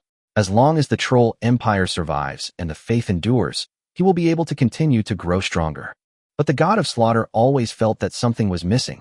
But he had no time to think, because a dazzling sword light that tore through the heavens and split the earth swept across the 10 directions of space and time from outside the divine kingdom and slammed fiercely into the divine kingdom. Rumble. When Maracus, the god of slaughter, sat on the throne of slaughter, he felt his divine kingdom shake violently, and his eyelids twitched intensely. Yet they dared not leave the divine kingdom, instead watching with resentment as the supreme king, wielding a divine sword and radiating sword light, stood outside the void of the divine kingdom, his heroic figure shining brightly in the world. His eyes and brows were as somber as water. This is outrageous. Chapter 127 Divine Throne Characteristics. Radiant Projection. High above the heavens, outside the god of slaughter, Jiang Yu stood in the void, with silver hair and purple eyes. The 3 pairs of radiant wings behind him fluttered slightly, and strands of light feathers fell down. Sacred and majestic, he unleashed a sword strike of judgment upon the barrier of the god of slaughter. Seeing the walls of his divine kingdom tremble violently, he smiled slightly. This divine kingdom truly appears to be indestructible. If one sword strike isn't enough, then let's do a few more. As he spoke, he drew his sword and moved, unleashing a vast and boundless aura. The magnificent divine power of judgment surged, and the sword intent fell like a great star. Several more pure white sword lights, tearing through the sky and splitting the space-time barrier, struck a certain point in the god of slaughter. God's country. The god of slaughter on the throne clenched his fists so tightly, he almost crushed the throne's handles. But the next moment, his expression suddenly changed, as if he had sensed something, turning from gloomy to sunny. He looked at Jiang Yu, who was brandishing his sword outside the divine realm, and laughed loudly. Fine, since you're so eager to kill me, I'll let you in. However, Jiang Yu, outside the divine realm, raised his long sword and shook his head. No need. I can come in by myself. As he spoke, he used his sword as a spear, his body and sword moving together, transforming into a dazzling white gold streak that slammed into the golden barrier of the divine kingdom. Rumble. It was like a thunderbolt from the blue. The kingdom of God shook violently. The barriers of the divine kingdom were shattered by a single sword strike. Immediately afterwards, Jiang Yu stepped into the divine kingdom, stood in the sky, held his sword, and looked down at Marakus, the god of slaughter sitting on the throne, and asked gently, "Are you ready to die?" Seeing his own divine kingdom shattered, instead of being opened up to lure the enemy in as he had imagined, and with the enemy even breaking into his divine kingdom to mock him, the god of slaughter's face twitched violently. He rose from his throne, picked up a bright red scimitar, his divine power surged, and his killing aura was fully unleashed. Platinum Moon, you are truly audacious. How dare you speak so arrogantly in my divine kingdom? Today, I will show you the price you pay for trespassing into someone else's divine kingdom. If I don't let you leave something behind, I will have failed to ascend to the throne. After he finished speaking, a thought popped into his head. The breach in the divine kingdom's barrier that had been broken was instantly repaired. Then the entire aura within the divine kingdom shifted, endless malice surged forth, and boundless repulsion arose, with the pressure of the divine kingdom's small world concentrating entirely on him. The power of slaughter locked onto all his fatal points, and the entire divine kingdom was covered with dense red lines of slaughter, completely enveloping Jiang Yu. Then, the god of slaughter vanished from his throne in an instant, teleported behind Jiang Yu, and unleashed a slash from afar, transforming into countless killing blades that struck Jiang Yu's vital points. The power of the god of slaughter, its strikes will surely hit. Divine Kingdom Domain, tenfold enhancement. Instantly, the killing blades transformed into spears 10,000 meters long that pierced through the divine kingdom, directly striking Jiang Yu's vital points. Uft, uft. Numerous splattering sounds rang out as Jiang Yu's entire body was pierced, golden blood splattering across the sky. However, he remained calm and silent, and chuckled softly as he recited, "The throne is me." Characteristics of the throne. Instantly, all of Jiang Yu's fatal wounds disappeared. Meanwhile, countless cracks appeared on the platinum throne outside. Following closely behind, Jiang Yu then silently recited in his mind, "Radiant projection, throne trait." In an instant, a dazzling platinum light shone from Jiang Yu's body.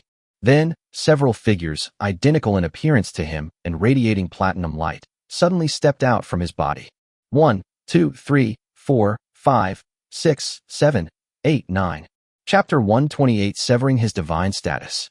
Within the land of the god of slaughter, 10 figures, gleaming with platinum light, stood in a row, all with silver hair and purple eyes, 6 wings on their backs, and holding purple gold longswords. Their auras were identical, and their strength was comparable, like 10 Jiang Yu's fighting. Before the throne in the center of the divine kingdom below, Marakus, the god of slaughter, saw 10 Jiang Yu appear in the sky above the divine kingdom and could no longer hold back his curses. "We're only on our first day as gods. How can you be so monstrous?" At the same time, his confidence vanished instantly, and he could only hope that the voice that had just echoed in his mind was not deceiving him. At this moment, he deeply regretted accepting the guidance of the world's will and provoking such an unreasonable and powerful enemy. Back then, he could hold his own against Jiang Yu and even escape unscathed. Now, that's a different story. They've already invaded the divine realm. He has nowhere to retreat but to fight. At the very least, he needs to stall until reinforcements arrive. Marakus roused his spirits, focused intently, and unleashed the remaining power of the god of slaughter, causing his god of slaughter to glow with a crimson light. A slaughter feast. He gave it his all. Furthermore, After ascending to godhood, the laws transform into rules, and one gains control over those rules, becoming even more powerful. Within the entire divine kingdom, countless scenes of slaughter recorded by Mirakus materialized, and the killing weapons leaped out from them, transforming into enormous red divine arrows under the blessing of the killing god's power, shooting towards Jiangyu. Because he was in someone else's divine kingdom, Jiangyu temporarily lost his teleportation ability unless the king of the divine kingdom granted him permission. But this did not stump Jiangyu, nor could it stop him in the slightest. In the sky, 10 Jiangyu wielded purple-gold longswords, their divine power of judgment blending into the blades. Their champions will made their skills extraordinary and their combat awareness unparalleled. With minimal force, he suppressed the incoming killing rules one by one, and then descended from the sky. As 10 Jiangyu figures approached him step by step, the god of slaughter, Mirakus, gripped the god of slaughter blade tightly, his heart filled with anxiety. As if hearing his thoughts, 9 solemn and sacred pronouncements suddenly resounded in the outside world. Today, I, Charybdis, raise my divine kingdom high in the heavens and ascend to the throne of the god of the ocean and storms. Today, I, Mortis, raise my divine kingdom high in the heavens and ascend to the throne of the god of dwarves, the god of mountains and forging. Today, I, Los Wind, raise my divine kingdom high in the heavens and ascend to the throne of the centaur and the north wind. Today, I, Favik, raise my divine kingdom high in the heavens and ascend to the throne of orcs and the god of war. Today, I, Matiz, raise my divine kingdom high in the heavens and ascend to the throne of the lizardman god, the god of mud and chaos. Today, I, Brighter, raise my divine kingdom high in the heavens and ascend to the throne of savagery and violence. Today, I, Swick, raise the kingdom of God high in the heavens and ascend to the lands and the mighty God. Today, I, Onthos, raise my divine kingdom high in the heavens and ascend to the throne of the running God. Today, I, Sylvia, raise my divine kingdom high in the heavens and ascend to the position of mermaid and sea goddess. The declarations of the 9 deities to ascend to godhood resounded throughout the world, even echoing within the god kingdom of slaughter. The god of slaughter, Mirakus, immediately became excited. He looked at Jiangyu, who was approaching him, and laughed loudly. Ha ha ha, Platinum Moon, 9 more gods have ascended to godhood. You have severed the world's will and weakened the god's power. In the end, you will be devoured by the gods. Guess how many of these 9 gods will appear here later to join me in attacking you. However, Jiangyu remained unmoved, completely ignoring the ascendants outside. His purple eyes gleamed with platinum light as he continued to stride forward with unwavering determination. The platinum light on the purple-gold longswords in the hands of the 10 Jiangyu grew brighter and brighter, almost as if they were about to burst into flames. Soon, he arrived before the god of slaughter. 10 Jiangyu simultaneously unleashed their first sword strikes. The 10 magnificent sword lights of judgment merged into one the moment they were unleashed, bypassing the killing god's blade that the god of slaughter was blocking, breaking through the crimson divine throne barrier, and shattering the god of slaughter's throne. Golden crystals shattered and scattered across the 4 corners of the divine kingdom. Mirakus, the god of slaughter, turned pale, and a trickle of golden blood flowed from the corner of his mouth. The previously illusory godhood of slaughter suddenly fell into the supernatural realm, dropping back to the place where the divine fire was ignited before ascending to godhood, deep within the soul. But before he could even cry out in pain, the second sword light of judgment struck his head, penetrating his very essence and cutting into the depths of his soul. That is where his killing godhood resides. Too fast. There's no way to dodge it. Moreover, this sword light was even more vast and powerful than the previous one. With no other choice, Mirakus did not think twice and mustered all his strength, transforming the god of slaughter blade into a blade of light that slaughtered all living beings, colliding with this sword light. Zzz. The rules of adjudication and the rules of killing were in conflict, and taking advantage of this brief moment, Mirakus prepared to leave immediately and increase the distance between them. Anyway, he has successfully stalled for time, and the 8 gods will soon become true gods. Surely some of them will be able to come and help. However, before he could teleport away, a deafening, earth-shattering crash, as if the world were collapsing, interrupted his movements. Outside the god kingdom of slaughter, a magnificent and beautiful heavenly mountain crashed into the very spot where Jiangyu had just shattered the barrier of the god kingdom, and then crashed into the god kingdom itself. Instantly, The Platinum Throne has mobilized its power and begun its invasion of the God of Slaughter. While the God of Slaughter was in a daze, Jiang Yu swept another beam of judgment, sword light across the room. This sword light was both ruthless and precise, striking the Godhead of Slaughter with pinpoint accuracy and cleaving it in two. Chapter 129 The Light of Dawn.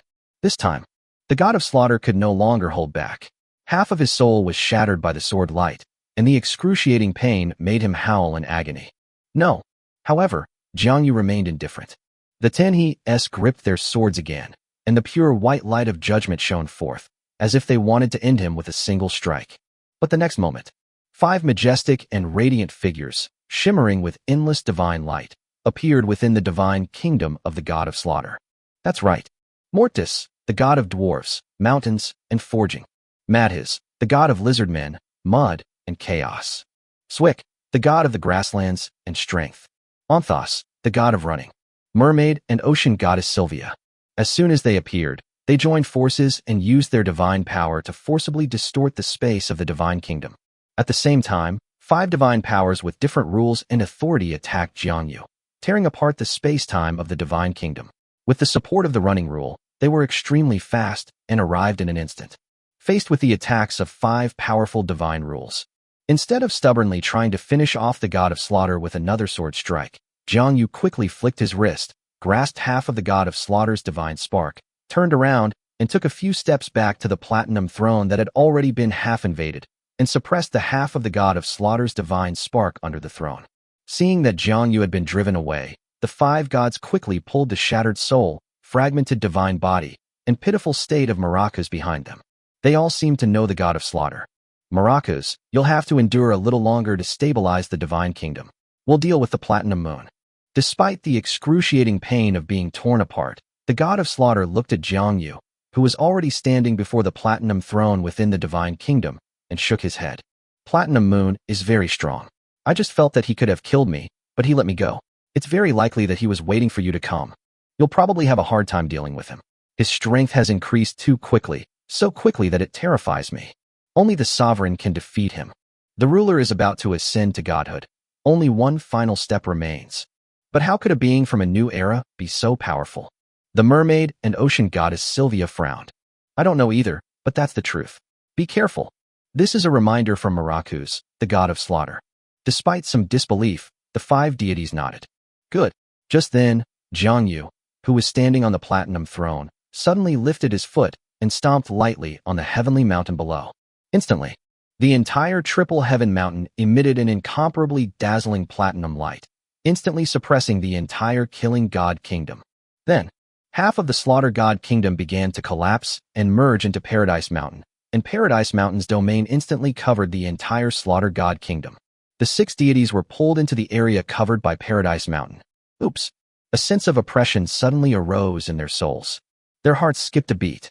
At the same time, a soft laugh echoed throughout the entire God of Slaughter kingdom.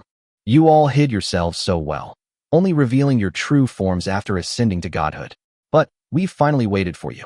Just then, the sun in the world of Farrand was about to set, and its dim yellow light enveloped the world for the last time. Gods, fall in this twilight. How dare a bunch of weak gods leave your divine kingdom? Once you leave the kingdom of God, you are even easier to kill than the God of Slaughter. Forbidden Lord, tenfold combat power, God throne trait. Heavenly mountain blessing, tenfold battle power. Everything was ready in an instant. Jiang Yu chuckled and stood before the divine throne, raising his purple gold longsword. A dazzling, pure white divine light of judgment suddenly shone forth, piercing through the sky and the earth. The entire world could see that vast, pure white pillar of light. Ruling, the vast, pure white sword light traversed time and space, instantly tearing apart the divine light on their bodies and landing on the 6 gods. 6 screams instantly echoed throughout the heavens and earth. The 4 deities vanished instantly, leaving only the God of Running and the God of Slaughter, who had deviated slightly from the sword light's attack, barely clinging to life. Seeing this, Jiang Yu's gaze remained calm, and he casually placed the 4 divine cores into the Platinum Divine Throne. Then he raised his sword again, ready to kill the 2 fish that had escaped the net. Just then, the sun set, and the whole world went dark. As the pure white, brilliant sword light rose once more, illuminating the heavens and the earth, it also illuminated their pale faces. The god of slaughter and the god of running have given up all hope. Just then, in the darkness of the world, a ray of dawn suddenly broke through the darkness. Immediately afterwards, a brilliant sun defied the natural order and rose high into the sky. Chapter 130 The Champion. An instant, endless light and boundless radiance illuminated the entire world. The light illuminated all living things on earth, and the creatures that were sleeping were instantly awakened. The vast light is so blinding. Has yet another deity appeared? There is a hidden demigod Sai. It's the ruler of Solar Sequence 0. He has finally stepped onto the world stage. We must hurry. After shining brightly, the sun, high in the sky, quickly returns to its normal brightness. But the once dark world turned into daylight again, and the sun seemed to stay in the sky, about to completely traverse the path of the white night and reverse the movement of the celestial bodies in the Farron world. Just as everyone was marveling at it, the next second, a small sun leaped out from the brilliant and glorious sun, and the world's sun once again set in the west. The sky darkened, and the stars and 2 moons appeared. The world's natural order has returned to normal, but a powerful god has already been born. At the same time, within the god of slaughter, just as Jiang Yu's judgment will locked onto the god of running and the god of slaughter once again, and the magnificent sword light was about to descend. A sun shining with brilliant light crashed into the kingdom of the god of slaughter, directly enveloping the god of running and the god of slaughter in its golden radiance. Golden light rippled like the sea, and a golden divine spear pierced the darkness, appearing before the 2 gods and blocking Jiang Yu's judgment sword light. The clash of spears and swords produced a deafening roar. Then a grand and clear declaration resounded between heaven and earth. The world shall know that from this day forward, I am the Lord of the Dawn, the sun god of the day. Herodotus, when his declaration rang out, songs of praise suddenly resounded throughout the continent of Phaland. In the kingdoms of mountains, swamps, troll empires, mermaid kingdoms, the royal courts of the eastern and western grasslands, and even in the 3 Forks region of the Reinhardt Kingdom and the outskirts of Nadrassil, intelligent beings emerged from their houses, from the shadows, from the forests, knelt on the earth, and sang the hymn of dawn. What a vast faith! What a far-sighted plan! High in the sky, after the songs of praise resounded across the mainland, the radiant sun that crashed into the god of slaughter finally lost its dazzling light, revealing a vast, spherical god kingdom bathed in light. A muscular man with golden eyes, golden skin, and wearing golden plate armor stood before the golden throne, exuding the majesty of a god king with every move he made. He held a gleaming golden spear and carried a golden bow and arrows. Looking at the 2 disheveled new gods, he sighed. The sun will rise as usual, and dawn will eventually break. Malachus, Ontus, but I'm still too late. Dominate. Avenge us. The god of slaughter and the god of running saw the powerful deity who had come to their aid. They remembered their companions who had been reduced to ashes and gritted their teeth in grief and indignation. I will. The sun never forgives a brutal enemy. The Lord of Dawn nodded in a deep voice, then turned to look at Jiang Yu, who was also standing in front of the platinum throne. Sensing his vast and majestic aura, his brows furrowed deeply.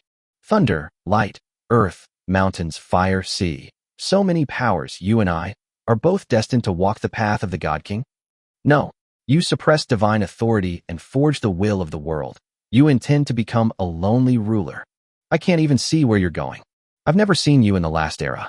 I'm very curious. Who exactly are you? He couldn't believe that a being from this era could be so powerful, ascending to the heavens and slaughtering the gods in just a few thousand years. Is this the sequence 0 or 1 from the previous era? Did it appear after he fell into a deep sleep? In front of the platinum throne. Despite being separated by half the distance of the god of slaughter, and seeing the 2 gods rescued by Herodotus, the Lord of Dawn, Jiang Yu's expression remained unchanged. He lowered his long sword and smiled calmly. Lord of the Dawn, so you are their chief god. I've long admired your name. In the upcoming 5th chapter, the Lord of Dawn will be one of the strongest pantheon gods. And he holds many divine positions, all of which Jiang Yu needs. So Jiang Yu patiently responded to him, and took the opportunity to adjust her own condition to its best. As for who I am, according to your terms, you may call me the Lord of Judgment. A verdict? An unfamiliar approach. The Lord of Dawn shook his head. He had never seen this route before. Perhaps it's a new sequence that developed after I fell into slumber, but it doesn't matter anymore. That's enough. My curiosity is satisfied. Now, Use your soul and blood to appease my subordinates. The golden-haired, golden-eyed, golden-skinned deity took down the golden bow and arrows from behind him and spoke calmly. He seemed confident that he could control his opponent, and every move and word he made was full of deep confidence. But such confidence is not offensive. On the contrary, it makes people feel that he should be such a god, capable of doing such things. This is an invincible spirit that has never been defeated in the world. He was an invincible figure of his time, faced with that overwhelming aura of pressure. Then let's give it a try. Jiang Yu sensed the confidence of the Lord of Dawn, but was not affected at all. On the contrary, he was full of fighting spirit. His eyes were like lightning, his posture was upright, his silver hair flowed behind him, and his 3 pairs of wings were like a piece of gleaming armor. A powerful and majestic fighting spirit suddenly rose up. Times have changed. The embers of the old era are gone. No matter when, where, or what his identity is, he is fearless and grows stronger with each battle. I'm a champion too. Chapter 131. The sun and moon shine brightly. High above the heavens, the golden light of dawn and the pure white light of judgment collided with a deafening roar. The endless stream of light shattered like glass, scattering across the starry sky in all directions. The platinum moon and the kingdom of dawn boldly divided the heavens into 2 colors. In the center of the battlefield, the original god of slaughter had long since shattered into pieces, and the god of slaughter, residing in the god of dawn, tearfully collected the fragments of the divine kingdom. After this, he may have to spend countless years repairing it. Closer still, the triple heaven mountain has clashed fiercely with the dawn divine kingdom, their domains blocking each other. The space at the point of collision between the 2 sides has been shattered, and the defensive barriers of Paradise Mountain or the divine kingdom have long been reduced to dust. In reality, the space between the 2 is full of chaos and fragmentation. On the throne of the sun god in the kingdom of dawn, a lotus planted his golden spear to the side, bent his golden bow, and shot golden arrows. Each arrow pierced the sky and transformed into a sun, shooting not only at Jiang Yu himself, but also at various places on Paradise Mountain. Rumble. Jiang Yu had already taken steps forward, standing on the edge of the triple heaven mountain. Pure white, sword light of judgment continuously shattered the incoming sun god arrows, and also cut the power of judgment into the interior of the divine kingdom, slashing towards the Lord of Dawn and various parts of the divine kingdom. Their kingdom and Paradise Mountain are in ruins. Seeing that neither side could do anything about the other, the Lord of Dawn's eyes darkened slightly as he looked at Jiang Yu, who was already standing on the edge of Paradise Mountain but refused to take a single step forward. He smiled. Rather than wasting divine power, it's better to go all out and fight once. The gleaming golden spear in front of the throne and instantly disappeared from in front of the throne, standing face to face with Jiang Yu at the edge of the broken gate of the divine kingdom. You finally dared to come here? Jiang Yu raised her eyes and sneered. Why waste words? You yourself dare not step out of your divine kingdom. What difference is there between the center and the edge of your divine kingdom? Come and fight. The Lord of Dawn answered proudly. The next moment, he charged forward with his golden spear. The Dawn Kingdom behind him dimmed for a moment, and a miniature sun appeared at the tip of his spear, distorting time and space. He charged forward and pierced the sun. Haha, you've come at the right time. Seeing this, Jiang Yu stepped forward from Heaven Mountain without hesitation, facing the Lord of Dawn directly. The divine power of the purple gold longsword erupted with pure white light, carrying the sword intent to judge the entire world, and crashed down. Rumble. Clang. It was like the explosion of the Big Bang that lit up the sky. A black hole instantly appeared within the area where the 2 were fighting, and even the many laws of the world and stardust around it could not erase it. One in gold and one in white crashed into their respective divine kingdoms in an instant. Jiang Yu had one wing broken and his right arm hanging limply, but he remained calm, holding his sword in his left hand. After getting up, he charged out again. The Lord of Dawn had a hole pierced through his chest, and one leg was bent, but he didn't care.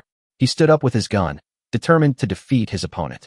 The edge of the world and the barrier of the astral plane. Within 4 radiant divine kingdoms embedded there, the mother of the deep sea, the god of the north wind, the god of war, and the god of savagery and violence sat on their divine thrones, watching the battle erupting in the high heavens through their divine kingdoms, their faces twitching. The momentum and strength of both sides indicate that this is the peak of intermediate divine power, or even the standard of powerful divine power. On the battlefield, when Jiang Yu and Erotas once again stepped out of their respective divine realms, about to collide, Countless beams of cold, sharp silver moonlight pierce through the distance of time and space, appearing abruptly on the battlefield, carrying endless sharpness and almost cleaving the two gods in two at the waist. Chapter 132 Silver Moon Goddess Acalia. The two gods who were fighting were suddenly dealt a heavy blow. Golden divine blood spilled from the sky and fell upon the heavens and earth. On the battlefield, Jiang Yu and Erotas, wielding guns and swords, looked pained. Ignoring their worsening injuries, they dodged the omnipresent silver moon blade and retreated back to their own divine realms almost simultaneously. Then, the two exchanged a glance across the heavenly mountain and the kingdom of dawn and nodded slightly. The triple heaven mountain and the dawn kingdom were instantly separated. The power of the judgment god and the power of the sun god surged forth, swiftly repairing heavenly mountain and the kingdom of dawn, blades descending from above.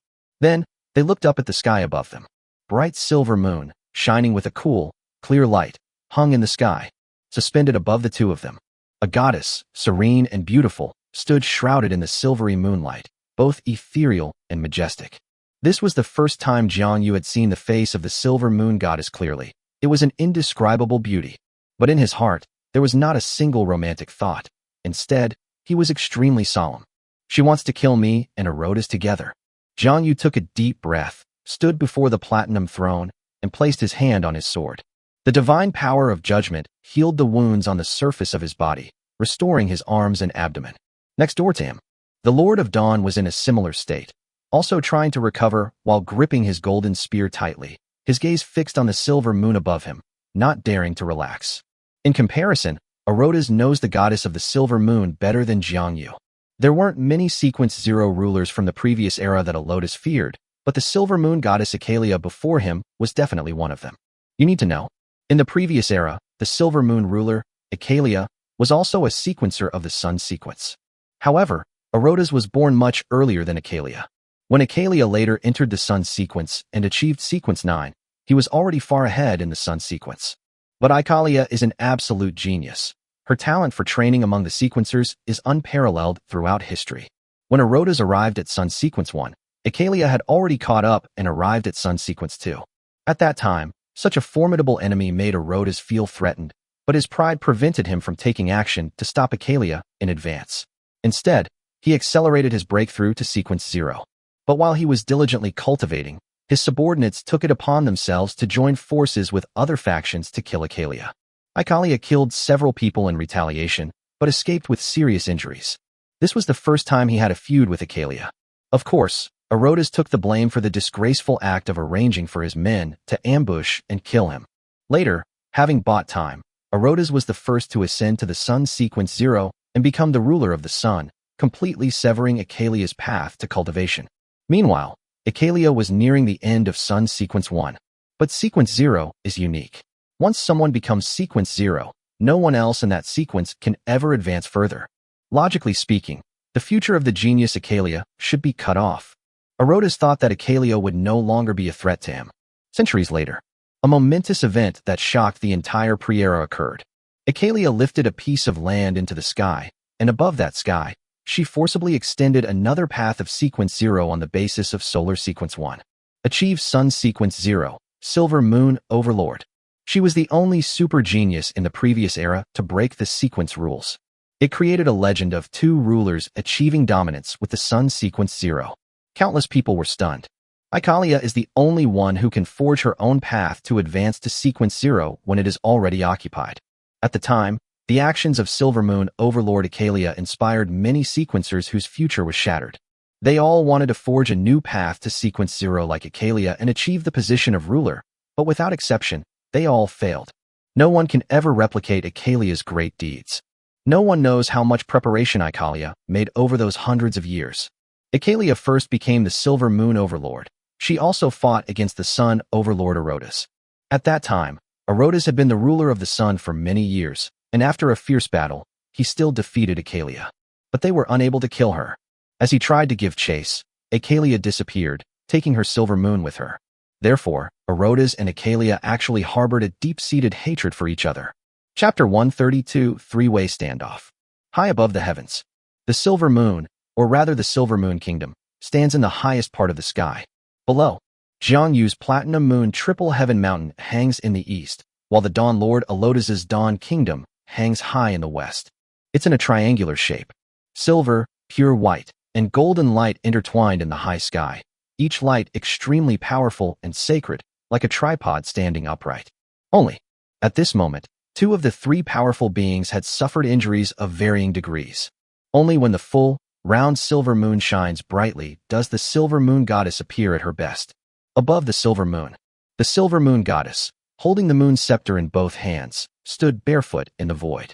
With a slight movement of her beautiful eyes, she activated the power of the silver moon god, transforming it into a huge silver crescent blade, which slashed down towards the Dawn God kingdom below. Jiang Yu's expression relaxed, then turned strange. He had no idea about the intricacies and conflicts of these gods. He only found it quite interesting that these main gods both knew each other and fought against each other.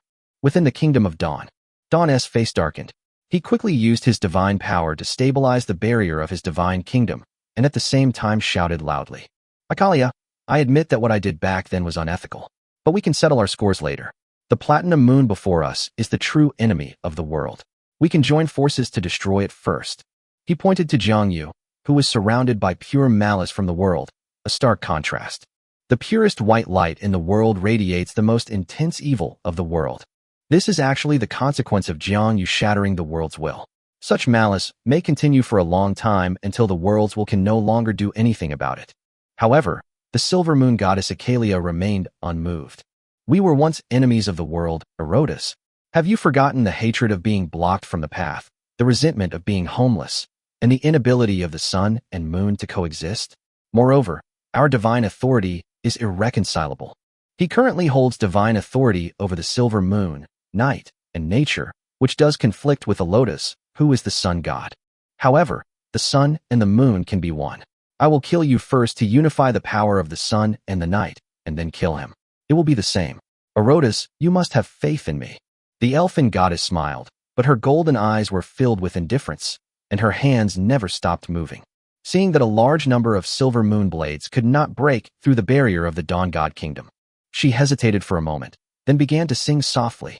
The ethereal and serene song of the moon goddess began to resound throughout the heavens, and tiny specks of silver light filled the sky, attracting the surrounding stardust. Soon, around the Dawn God Kingdom, countless small silver moons appeared, shining with silver light and filling all the space outside the Dawn God Kingdom, as if a sea of stars had been smashed down. These silver moon seas even affected Jiang Yu's Triple Heaven Mountain, forcing him to retreat.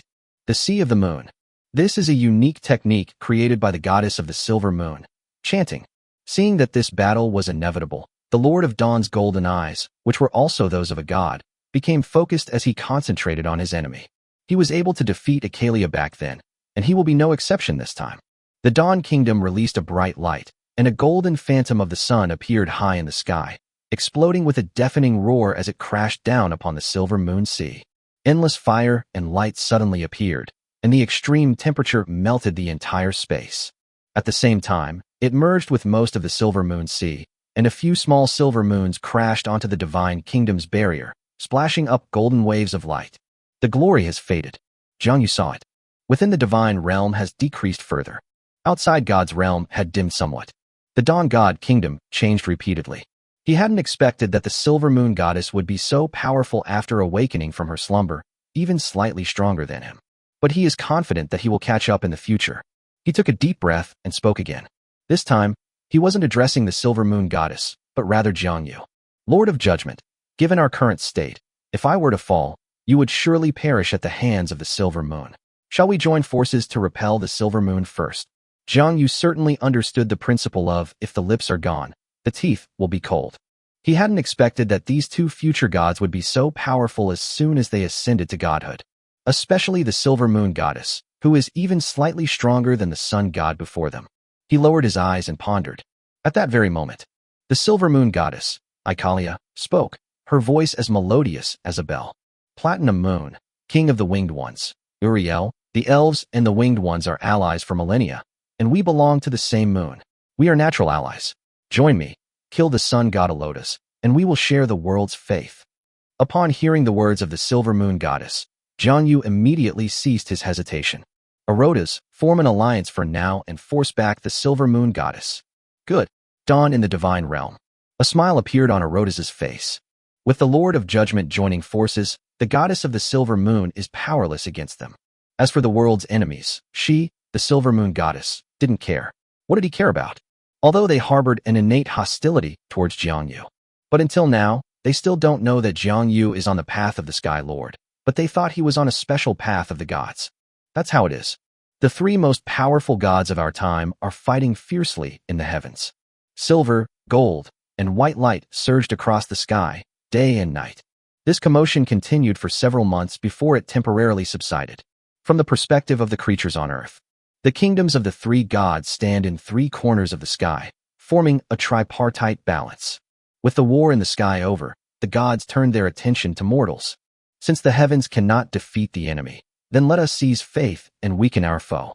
In addition to participating in the war for faith, Jiangyu also began preparing for the second evolution of the winged people. Chapter 133 Bloodline Evolution. High in the sky. Today, 7 divine kingdoms stand. They correspond to the Silver Moon Goddess, Ikalia, respectively. The Kingdom of Dawn, Lord of Dawn, a lotus. Storm Kingdom, Charybdis, Mother of the Deep Sea. The North Wind, Centaur and Los Wind, the god of the North Wind. The Kingdom of the War Gods, Orcs and the War God Favik. The Savage Kingdom, Breeder, the god of savagery and violence. And the Platinum Moon mixed in with the Divine Kingdom, the Lord of Judgment, Jiangyu Yulir.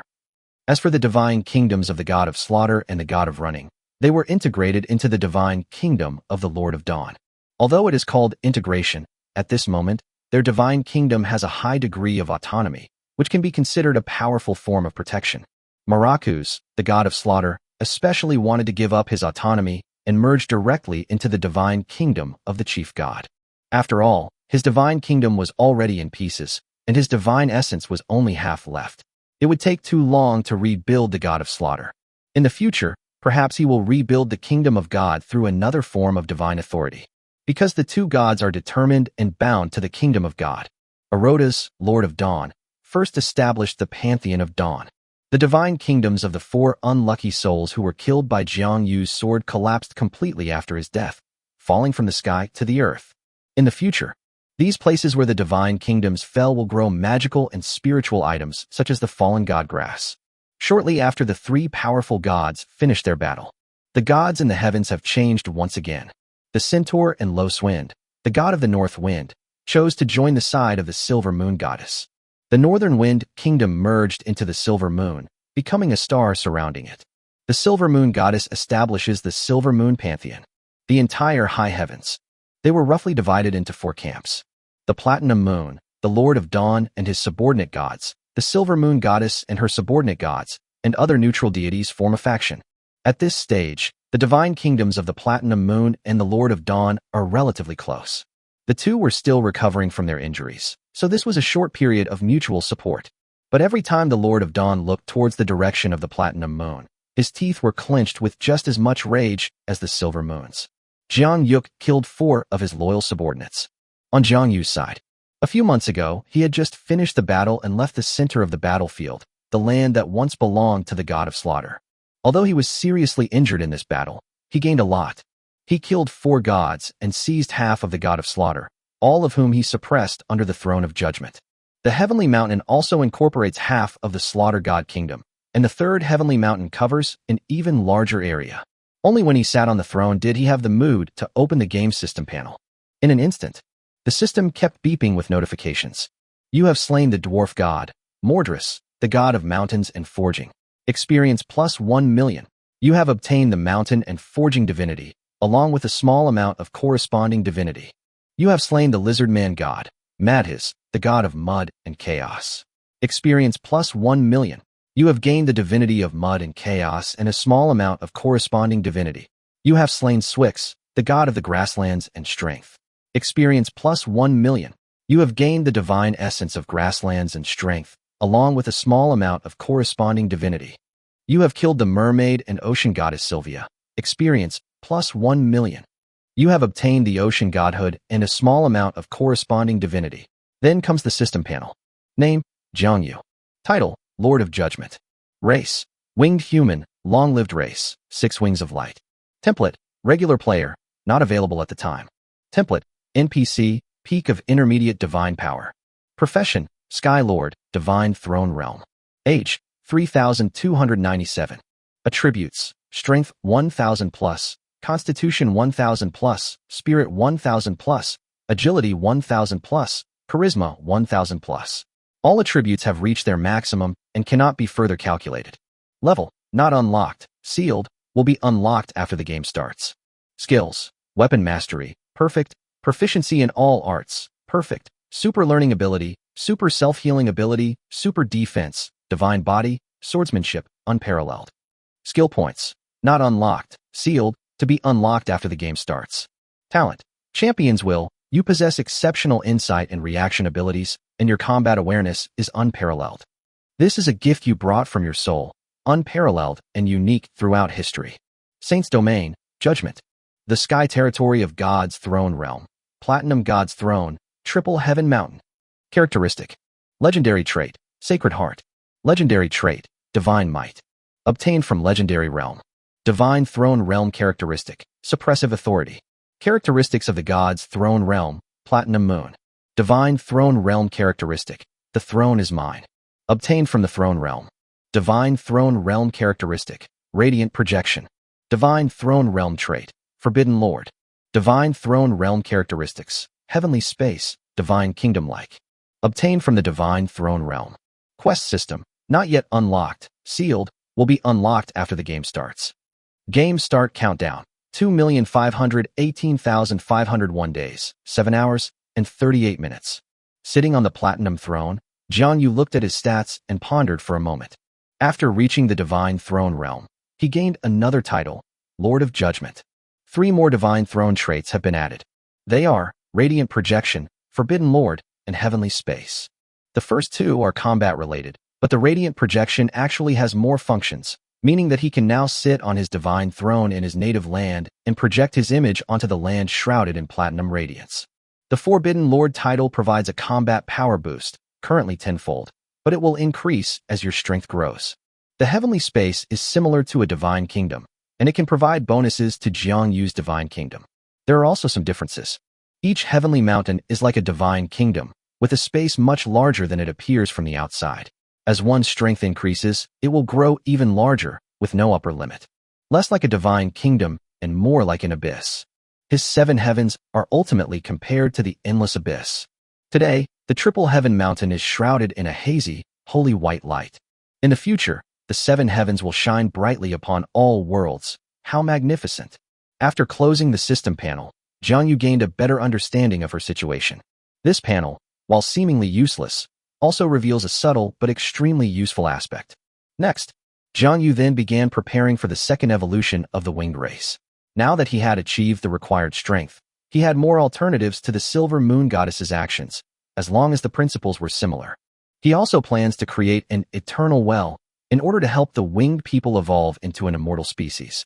However, his well of eternity will not use the sap of the tree of nature, but will instead use his own divine blood. Using his divine blood as a foundation, a sacred pool was created, continuously overflowing with energy that could only allow the winged race to evolve. This energy was then dispersed with platinum radiance and sown among the winged race. However, the evolutionary transformation based on divine blood is drastic, far less gentle than the natural sap of the tree of nature used by the Silver Moon Goddess Acalia. So he once again manifested the bloodline of the winged race, placed the strong divine essence on the bloodline, and integrated the strong divinity into it. In this way, the winged people can withstand the explosive evolution of divine blood. At the same time, there are advantages to doing this. This evolution will not take as long as the 3,000 years of the elf race. With the help of the divine blood, it will only take a few hundred years. There's another question. Currently, there are nearly 10 million winged people scattered throughout the continent. Jiang Yu can currently only take care of the core area of the winged people, the eastern region of Phaland. The eastern part of the continent of Phaland is actually a much larger area than the former Natashir forest. However, the coverage area of the sacred pool cannot be completely covered. Therefore, Jiang Yu used his divine power of judgment to create the sacred pool in the sky above where the winged people live, beneath the sea of clouds. It rotated through different regions over several hundred years. It is called the Heavenly Reincarnation Holy Pool, also known as the Reincarnation Holy Pool. Chapter 135 Senahil Sun Elf. More than 100 years after the War of the Gods. Year 136 of the Troll Empire calendar. High above the heavens. The third heavenly mountain. Jiang Yu stood before a sacred pool of water. Behind him stood a cold and beautiful female winged person who stood respectfully. After more than 100 years of research and experimentation, created the evolutionary holy pool, which can float and move in the sky.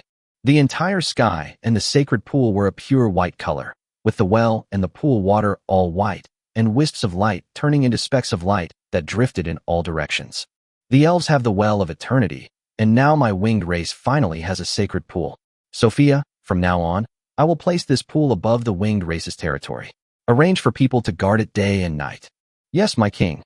The next day, this sacred pool of the sky quietly floated above the winged people's settlements in various places in the eastern part of the continent of Phaland. It seemed as if an endless stream of winged evolutionary energy was spreading around each winged being. The second evolution of the winged people has quietly begun. Under Sophia's arrangement, Lucifer and her radiant chapter are responsible for guarding the sky pool. At this point, Lucifer had successfully entered a legendary realm that no one had ever reached before. Her life story is indeed legendary. Hundreds of years ago, feeling that the legend had reached its peak, Lucifer embarked on another journey across the continent. She punished evil and promoted good, upheld justice, and was unafraid of danger, leaving behind many legends of light and justice on the mainland. She is the Valkyrie of the barbarians. She is the platinum moonlight of the northern human city-states. She is the daughter of judgment in the eyes of the trolls. She is a female war goddess, a sword saint, and a winged legend in the eyes of races such as dwarfs, lizardmen, centaurs, orcs, and giants. She was a guest in the Dragonman tribe, and she drew moonlight to illuminate the werewolf tribe. During this trip, she deliberately promoted her legends and deeds in preparation for overcoming the final obstacle. Finally, after returning, using the legendary status of the entire continent of Phaland, Lucifer broke through the shackles of legend and advanced to become a legend among men. After advancing to the level of a human legend, Lucifer's strength was comparable to that of a demigod. It is worth mentioning, Lucifer was able to travel because the sea creatures did not start a new war. Of the deep sea ascended to godhood, the sea creatures never waged war against the east coast again. Meanwhile, within the sea tribe, it seems that another wave of rebellion against the sea princesses has been launched. This resistance was stronger than ever before, with thousands of sea creatures wanting to drive the sea princesses out of the deep sea. Out of respect for the sea creatures and their fear of the platinum moon, the deep sea mother in the high heavens chose to remain a bystander this time. But he made a bottom line in the oracle. The sea princess cannot be killed. Central part of the continent of Flanders. Max City, the capital of the Troll Empire. Near the original site of the Temple of Slaughter, on a much larger piece of land, an even more magnificent and splendid temple was built. Temple of Dawn. The temple enshrines the Lord of Dawn, the chief god of the Dawn pantheon, who holds a gun in one hand and a bow in the other, gazing proudly ahead. Some troll Dawn priests were moving about in the temple. These Dawn priests were priests trained by the god of slaughter long ago. In recent years, with the Dawn Lord's ascension to godhood, more and more trolls have come to worship the Dawn Lord. Furthermore, there is no conflict between worshipping the god of slaughter and worshipping the Lord of Dawn. They belong to the same pantheon. The Temple of Dawn in the city of Max is the main temple of all the temples of Dawn. Here resides the highest patriarch of the Lord of Dawn, a high priest of the legendary realm. He possesses a divine artifact bestowed upon him by the Lord of Dawn, enabling him to contend with demigods, and is known as the Lord of Dawn. Besides, within the city of Avad, the capital of the Kingdom of Mountains, beside the original mountain range and the temple of the god of forging, a square temple of Dawn was also built.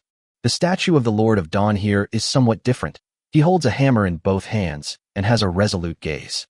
The original mountain range and the temple of the god of forging still retains some priests of the fallen mountain range and forging god. Although most of the priests turned to the Lord of Dawn, Arodas did not forget his little brother and hoped that one day he would ascend to the highest place and be able to call back the soul of the dwarf god.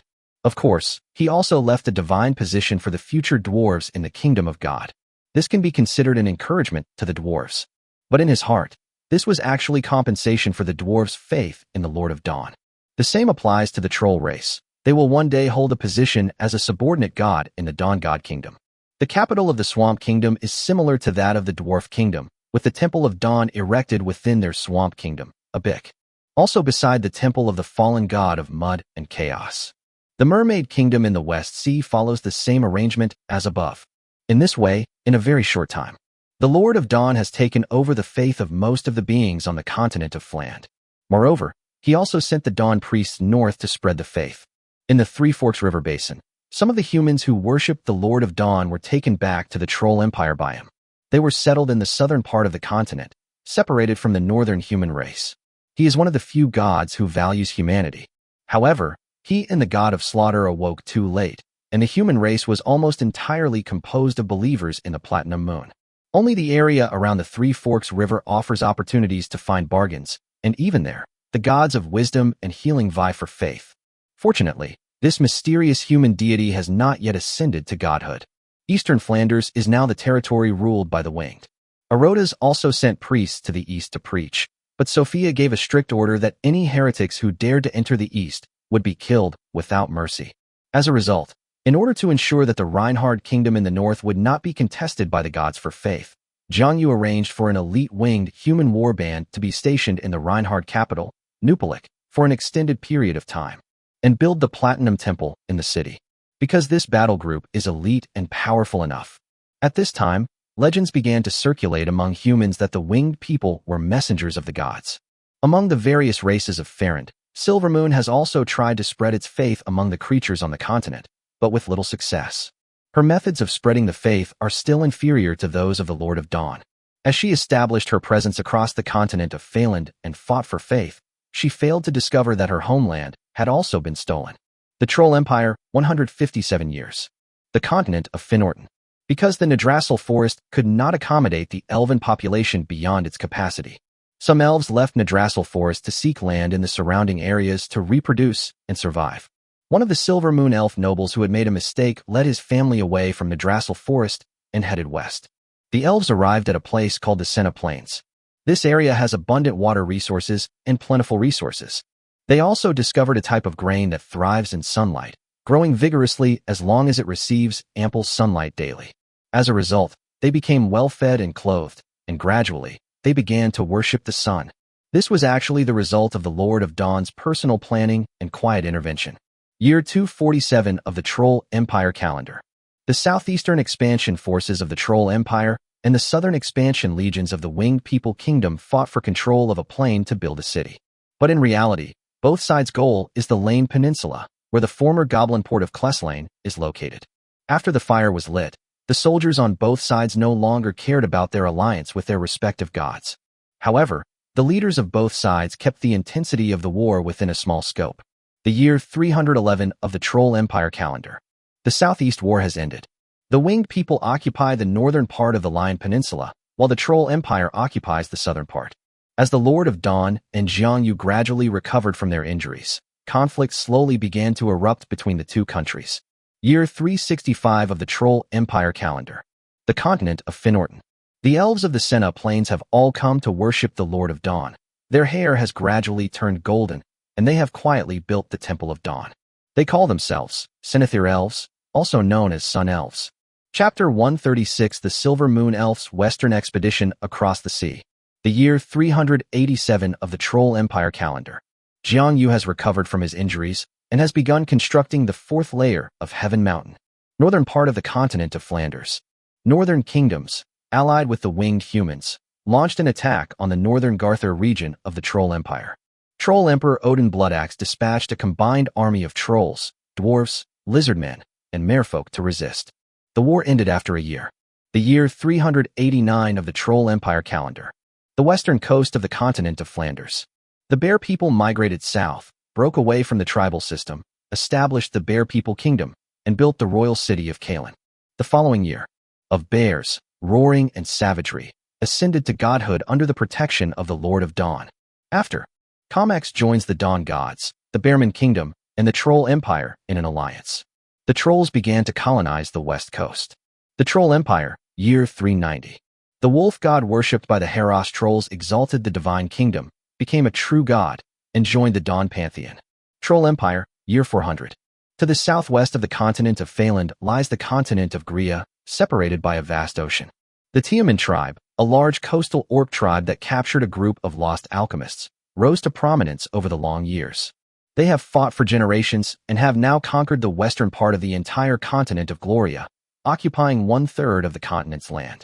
They established the first orc empire on the continent of Grea, the Tiaman Orc Empire. The surviving goblins became part of this empire. They were no longer proficient in alchemy, but instead became adept at business, art, and other arts. The Orc Empire worships a god of strength, also known as Hercules.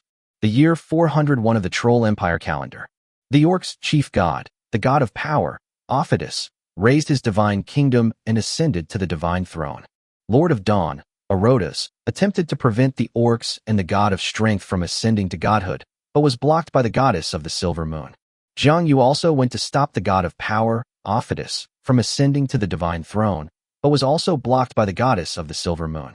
Fortunately, he used the sword of judgment to cut down 1/3 of the god of power. The orcs and the god of power, who could have become as powerful as the Lord of Dawn and the goddess of the silver moon after ascending to godhood, only reached the level of medium divine power, and their strength dropped drastically. This made him hate the two chief gods of Phaeland immensely. In the version without Jiangyu, he was also one of the main gods. The western part of the continent of Gloria. It is a land composed of desert and oasis, inhabited by the desert race, dune people, and the oasis race, cave dwellers. These two races appear to be hunchbacked, short humans with gloomy personalities. The belief in the desert god spread here. Of power of the Orc Empire ascended to godhood. The desert god Anramar exalted his divine kingdom and ascended to the throne. Of Gloria, two gods stand side by side. Fortunately, the god of the desert seemed to have no ambition, and after ascending to godhood, he did not spread his faith. The Orc Empire also had no interest in the barren desert.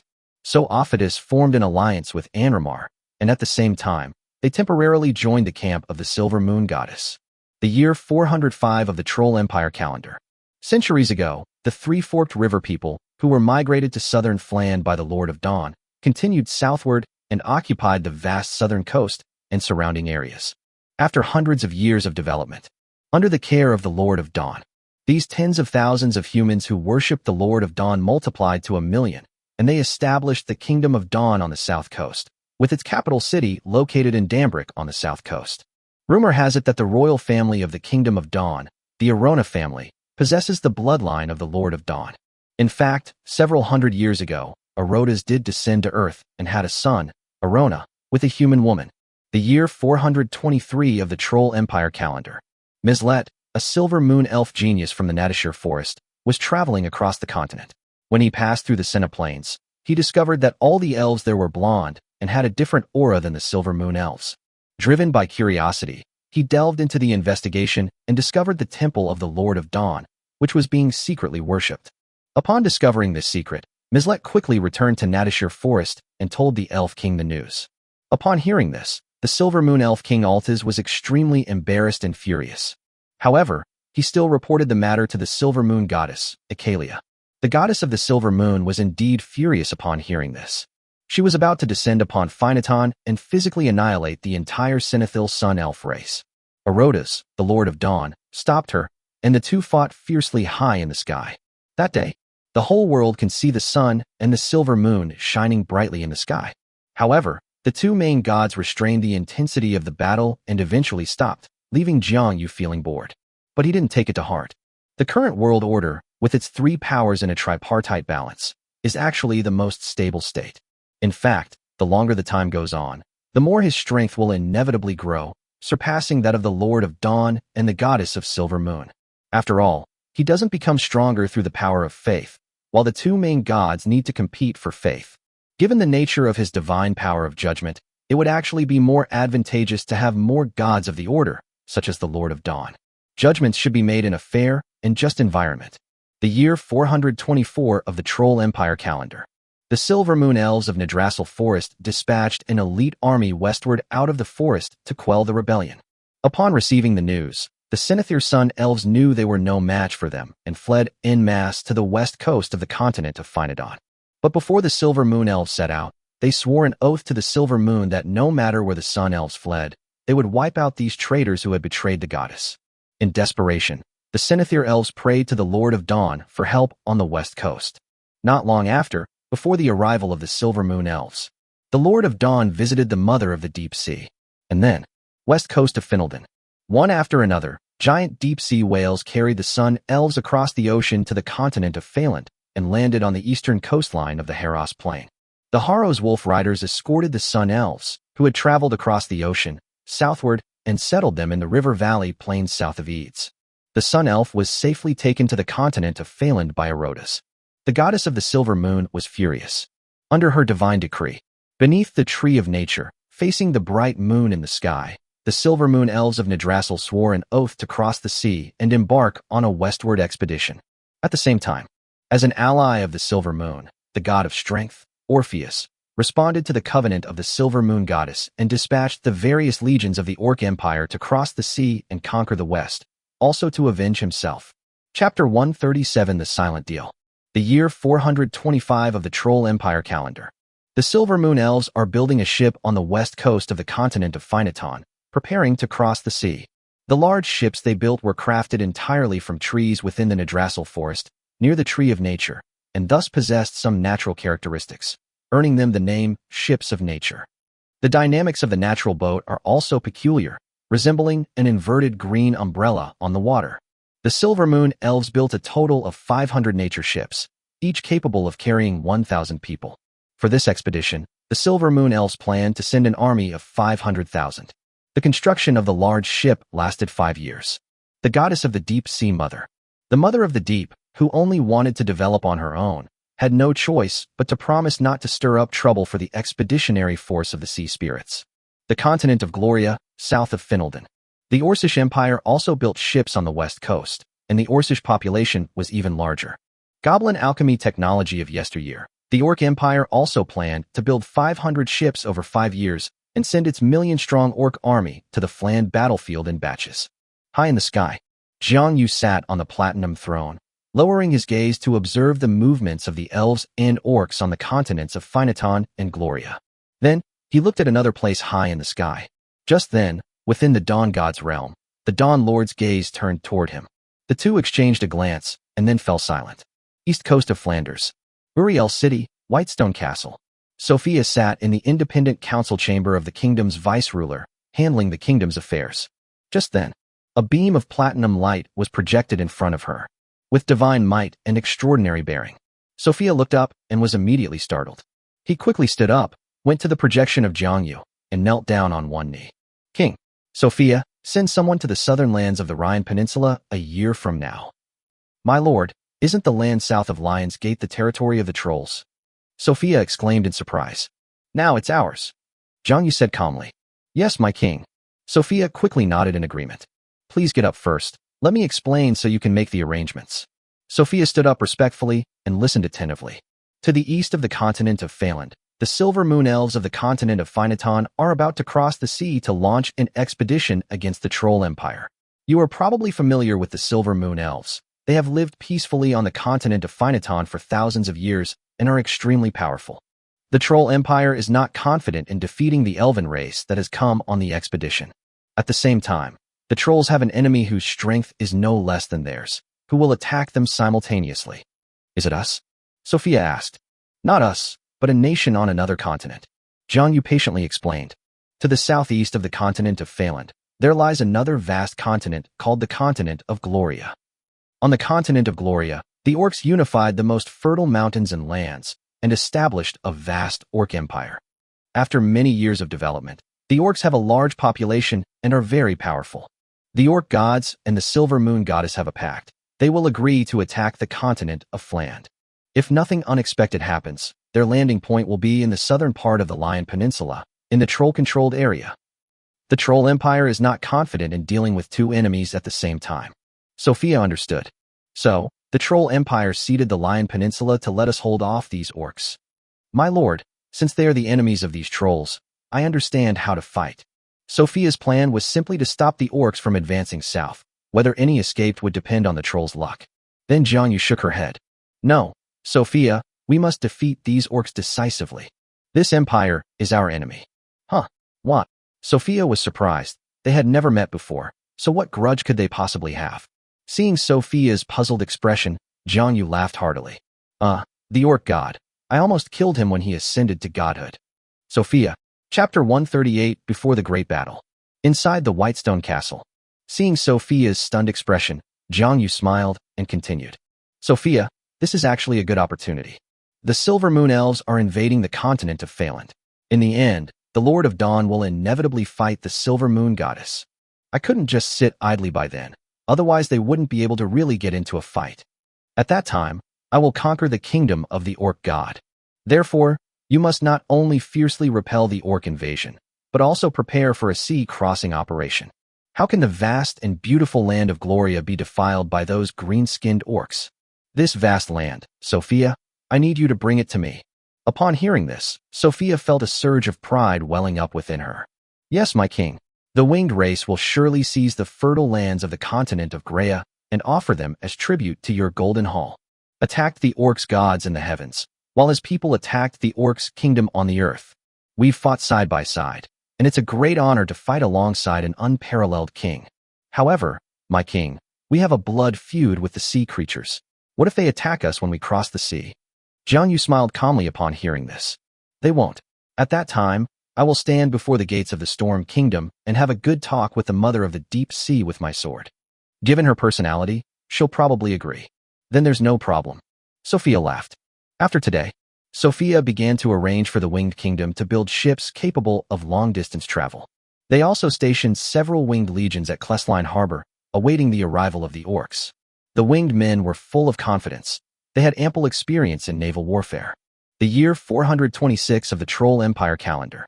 The Troll Empire dispatched a troop of troll wolf riders from the Haros Plains across the Puteris Mountains to attack the rebuilt Centaur Kingdom of House.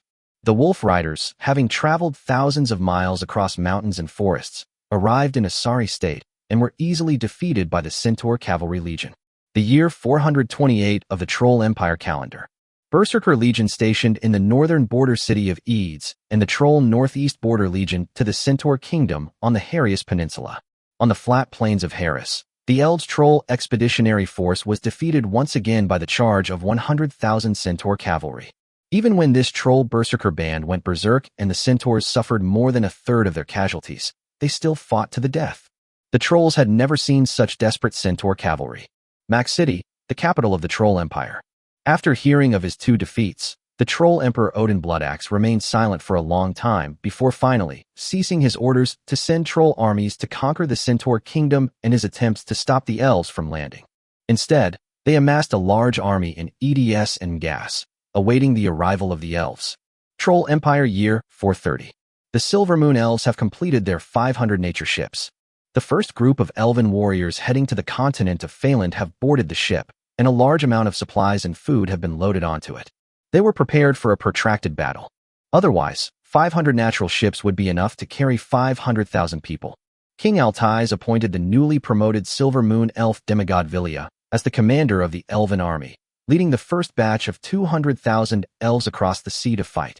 Among this first batch of troops was a legion of 5,000 Windwing people. These Windwing people were completely separated from the Windwing race 200 years after the Silver Moon Goddess ascended to godhood, thanks to the elves' efforts to win them over and divide them over the past few thousand years. They then worshipped the Silver Moon and joined the elf ranks. Under the deliberate transformation of the Silver Moon Goddess over 200 years, these Windwing beings had pointed ears and green hair. Apart from having wings, they were no different from elves. So now, they also have a more acceptable name, Wind Spirits. As for the Windwing people who refused to align themselves with the elves and continued to worship the Platinum Moon, they had been driven by the elves to live in the Wanella Mountains outside the Nadasser Forest. Jiang Yu was fully aware of the Silver Moon Goddess's efforts to win over the Windwing people, but he had no other options. After all, the most difficult thing to control in this world is the human heart. So, he was secretly learning from Erodis's methods and developing a Platinum Elf tribe. Currently, this future Platinum Elf is also one of the groups that left Nadrassil Forest back then, comparable to the Sun Elves of Nadrassil. This elven tribe went even further, reaching the southernmost part of the continent of Phinodon, where they settled on a coastline. A group of Windwing people followed them south and settled here. They quietly began to worship the statue of the Platinum Moon, waiting for the right opportunity to change its name and identity. In addition, many other elven tribes that have fled have exhibited varying degrees of abnormality. Around the Father of Oaks gradually became tainted by the forest.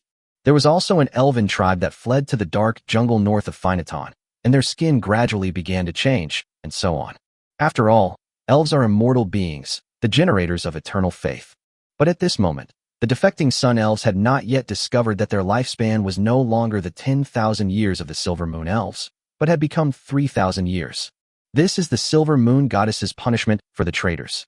However, this after effect has not yet manifested, but will likely remain so for thousands of years. There are very few people who betray and split the Silver Moon Elves. The year 431 of the Troll Empire calendar. January. 500 ships of nature crossed the sea, and 200,000 elves embarked on an expedition to the continent of Fland. After March, 200,000 Silver Moon elves landed on the coast of the Harith Peninsula, within the territory of the Centaur Kingdom. Chapter 139 Orcs' Great Defeat. Several years ago, the Centaurs established a town near the coast of the Harith Peninsula, where the elves had landed, for their army to rest and resupply. The town is called Rissel. When 500 elven ships arrived at the shore of Rither town, tens of thousands of Centaur cavalry had been waiting there for some time. They will be responsible for welcoming the landing of the 200,000-strong elven army. When the commander of this Centaur cavalry legion saw that among the elves there were even winged wind elves, he was greatly shocked. The elves are indeed powerful. They can even subdue the winged people in the sky. But these words displeased the wind spirit commander. Bathed in the light of the great silver moon, we are now wind spirits. Please stop calling us winged people. As an outlier among elves with wings, the wind sprite needs recognition from others even more. The elven commander Vilya appeased them and accepted the Centaur Legion as part of her army. After resting for a few days in the town of Rither, the elven army set off again, heading west. Their first target was the city of Ngas and the surrounding area. This is the territory we promised to help the Centaurs conquer. The territory that the Centaur Kingdom has always wanted to reclaim. In fact, the Centaurs believed that the Great Plains of Heros was also their ancestral land. 1 week later, the combined forces of the Silver Moon Elves and Centaurs emerged from the Putera Mountains and encountered the first Troll Legion stationed there. A major battle broke out between the two sides. Although the Trolls were well rested and ready, the Elves had far too many longbowmen, who, together with the Centaur cavalry charging into battle, and even an elite wind elf troop raining down armor-piercing arrows from the sky, the Troll army was defeated. Then, the combined forces of elves and centaurs broke through the trolls' 3 lines of defense and reached the walls of Murgus. 7 days later, the allied forces captured Ngas. The Centaur Kingdom once again dispatched a legion to Ngas, taking control of the surrounding lands. After, the elven commander divided his forces, sending 50,000 elven troops and 100,000 centaur cavalry north to the Heros Plain. This area belongs to the fiefdom of the Great Wolf Duke of the Troll Empire, and is ruled by the descendants of the former royal Great Wolf clan leaders of the Great Wolf Kingdom. The Great Wolf Duke assembled 100,000 giant wolf cavalry to fight against the elven allied forces. The result was still a crushing defeat. Heros fell, and the remaining wolf riders protected the Great Wolf Duke as he marched south, passing through Garthur City to the central part of the Troll Empire. At this point, the Centaur Kingdom and the Amon Kingdom were separated only by a central mountain range. The above is the Trifork River region, an enclave of the human Reinhard Kingdom. Meanwhile, another elven legion, led by Vilya, also marched south to the city of Edes with 100,000 centaur cavalry. The elven army besieged the city. Eds city has high walls and thick ramparts. It is a major northern city that the trolls renovated long ago. Nearly 300,000 elite troll troops are stationed here. Here, the elves' offensive was halted. The elven commander Vilya launched a 3-month-long assault, but failed to capture the city, instead losing tens of thousands of Silver Moon elves. Fortunately, the troll commander in Edes, seeing that the elven army had failed to capture the city in 3 months and had suffered heavy losses, thought he had an opportunity and went out to fight in the open, where he was utterly defeated. The elven army was able to recover some of its losses. The rebellious Sun Elves were right south of Edes city, while the elves themselves couldn't get close to Edes. While waiting for Nadashir's support, Vilya also had to prepare for a protracted war. In addition, she sent people to contact the northern kingdoms, hoping they would join her in attacking the Troll Empire from the south. The year 432 of the Troll Empire calendar. 300,000 orcs began to board ships and cross the sea to launch an expedition to the continent of Fland. After March, they arrived at the coastal area in the southeastern corner of the continent of Flanders. The winged people on the sea. A barrage of arrows suddenly rained down from the sky, killing many orcs before they even reached the shore. Some of the orcs were so frightened that they jumped off the ship, while the others hurriedly hid inside the cabin. The orcs who jumped ship failed to escape to shore and were killed by lightning that suddenly rose from the sea. Upon closer inspection, a turtle-like shadow could be seen swimming in the depths of the shallow sea. The orcs had never suffered such a well-organized attack from the air force. With the goblins back, then were unable to shoot arrows, leaving the orcs somewhat bewildered. Fortunately, the orc army's commander, Pankard, was decisive enough to order the entire army to charge ashore and land despite the rain of arrows from the sky. After landing, he dispatched his most loyal royal warrior legion to oversee the immediate return of the Orcish ships. With no way out, the orcs had no choice but to grit their teeth and move forward. They set up camp in a small forest near Klesline Harbor. Orc commander Pankard ordered his orc army to rest in their camps during the day and then go out to fight at night, attacking the port of Kexlian.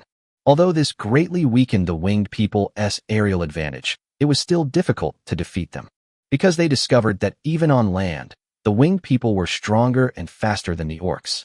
The winged people at this time were not the original winged people.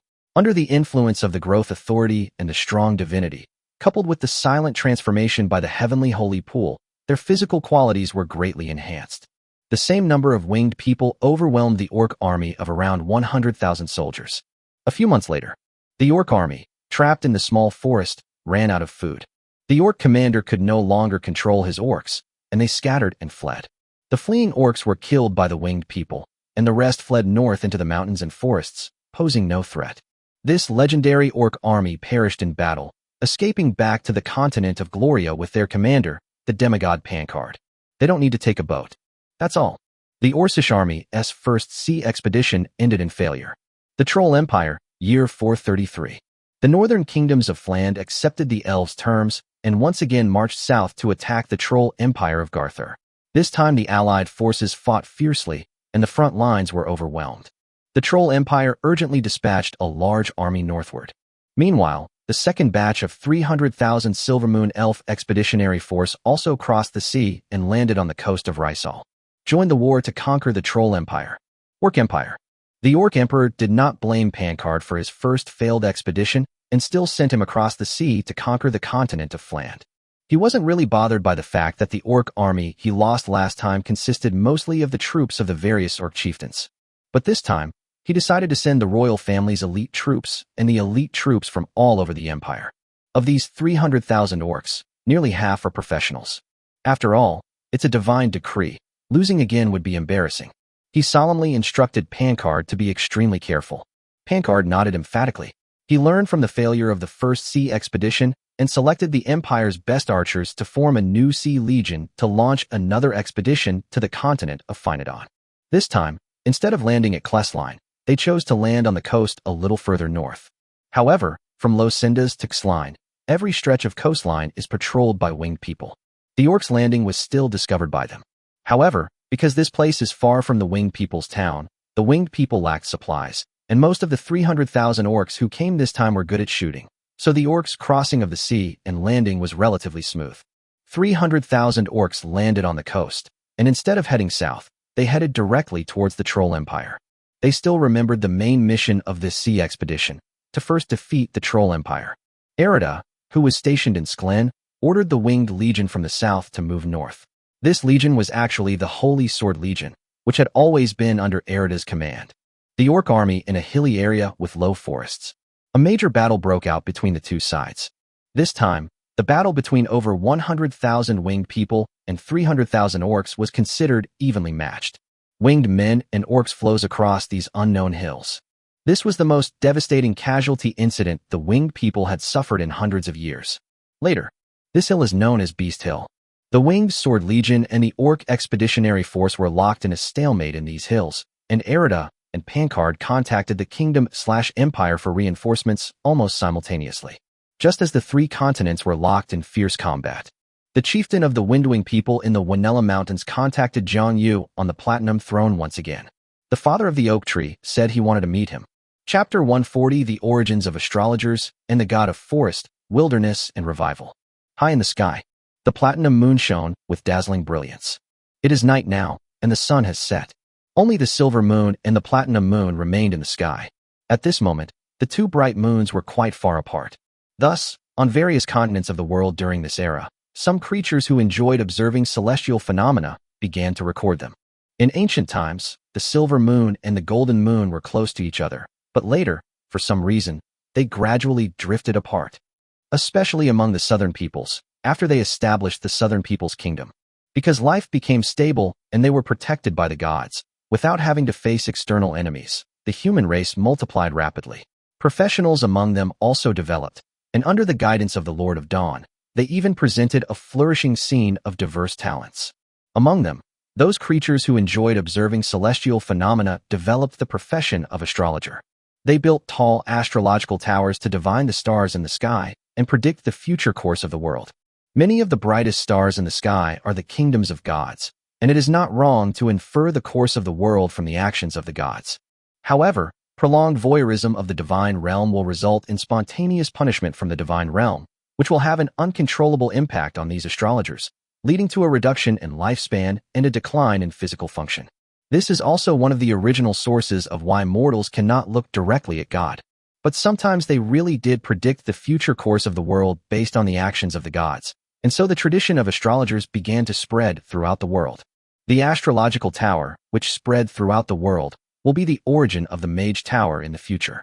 At this stage, the profession of astrologer has just appeared in the southern human kingdom. The first reason is due to the changes in the sun and the two moons in the sky. The changes are most noticeable, especially during the platinum moon. Sometimes its light is not as bright as the silver moon, but sometimes it is more dazzling than the sun. Thus, the platinum moon was written into the astrologer's tradition and is one of the most important astrological objects. Astrologers' various speculations about the two bright moons in the sky. In the dawn pantheon, Marakus, the god of slaughter who hates Jiangyu, the lord of judgment, the most, often descends to the mortal realm. Although his main purpose is to preserve the bloodline of the son of slaughter, he also secretly guides astrologers to arrange the relationship between the two bright moons, namely the silver moon goddess and the lord of judgment. There are countless versions of the story explaining why the golden and silver February months are fading away, and they can all be found in the human kingdoms of the south. It is worth mentioning, however, that the southern people of Farand are gradually growing stronger, with no external enemies, abundant resources, and divine protection. They may become the largest population group among the Flanders. At this time, the human race had been divided into four major parts. The far west, the Reinhardt Kingdom, one of the northern kingdoms, the barbarian tribes of the north of the west coast, and the southern people. Back to Platinum Moon.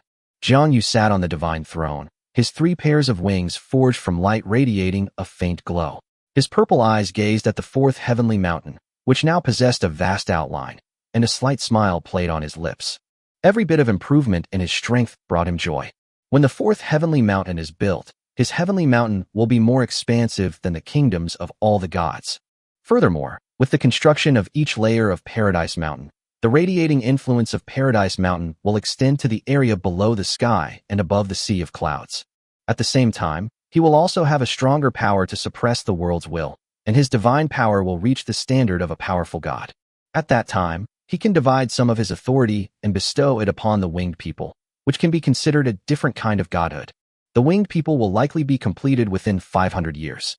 When the Troll Empire reaches 700 years old, the winged people, under the influence of the Holy Pool's energy and platinum radiance, will evolve into an immortal species. Because the winged people kingdom is vast, the sacred pool cannot cover the entire territory of the winged people kingdom. The lifespan of the winged people is not as long as that of the Silver Moon Elves, 10,000 years, but it is still 3,000 years. A lifespan of 1,000 years is enough to be called an immortal species, and the winged people have already met this requirement. However, this also brings with it the drawbacks of long-lived species. At that time, the winged people's desire to reproduce will decrease, while their pursuit of spiritual fulfillment will greatly increase. Therefore, 200 years ago, Jiangyu had already ordered the White Stone Castle to promote the reproduction of the kingdom's winged people. To this day, the winged people number approximately 15 million, distributed across eastern and southeastern Finland, as well as the eastern part of the central Finland continent. It has a vast territory and abundant resources, but a small population. At this time, the Troll Empire already had a population of 50 million. Jiang Yu continued to ponder the path ahead. The path of the Sky Lord had no teachers or predecessors. Every path was one he had forged himself. By the time the 5th level of Paradise Mountain is reached, it should extend far into the sky, allowing powerful winged beings to live within its walls. But these are all speculations. The actual strength may differ. Sitting high in the vast sky, Jiang Yu could only hear the hymns of 2 souls on the 2nd heaven mountain. He would also lower his gaze to the war between the winged people and orcs in the Lion Peninsula and southeast of Fland. Occasionally, he would glance at the power god kingdom that was close to the silver moon and remain motionless with his sword. His gaze was almost tangible. Each time the orc god sensed this, he would curse loudly in his divine kingdom. This day, the news that the father of the oak wanted to see him brought a slight smile to his face. It seems that Cyril Vans is also about to become a god.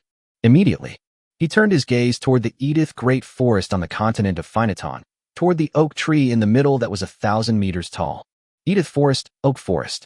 Cyril Vans looked at the forest spirits in Edith Forest and sighed softly. I was really greedy back then. But this elf was so devout that he couldn't give it up.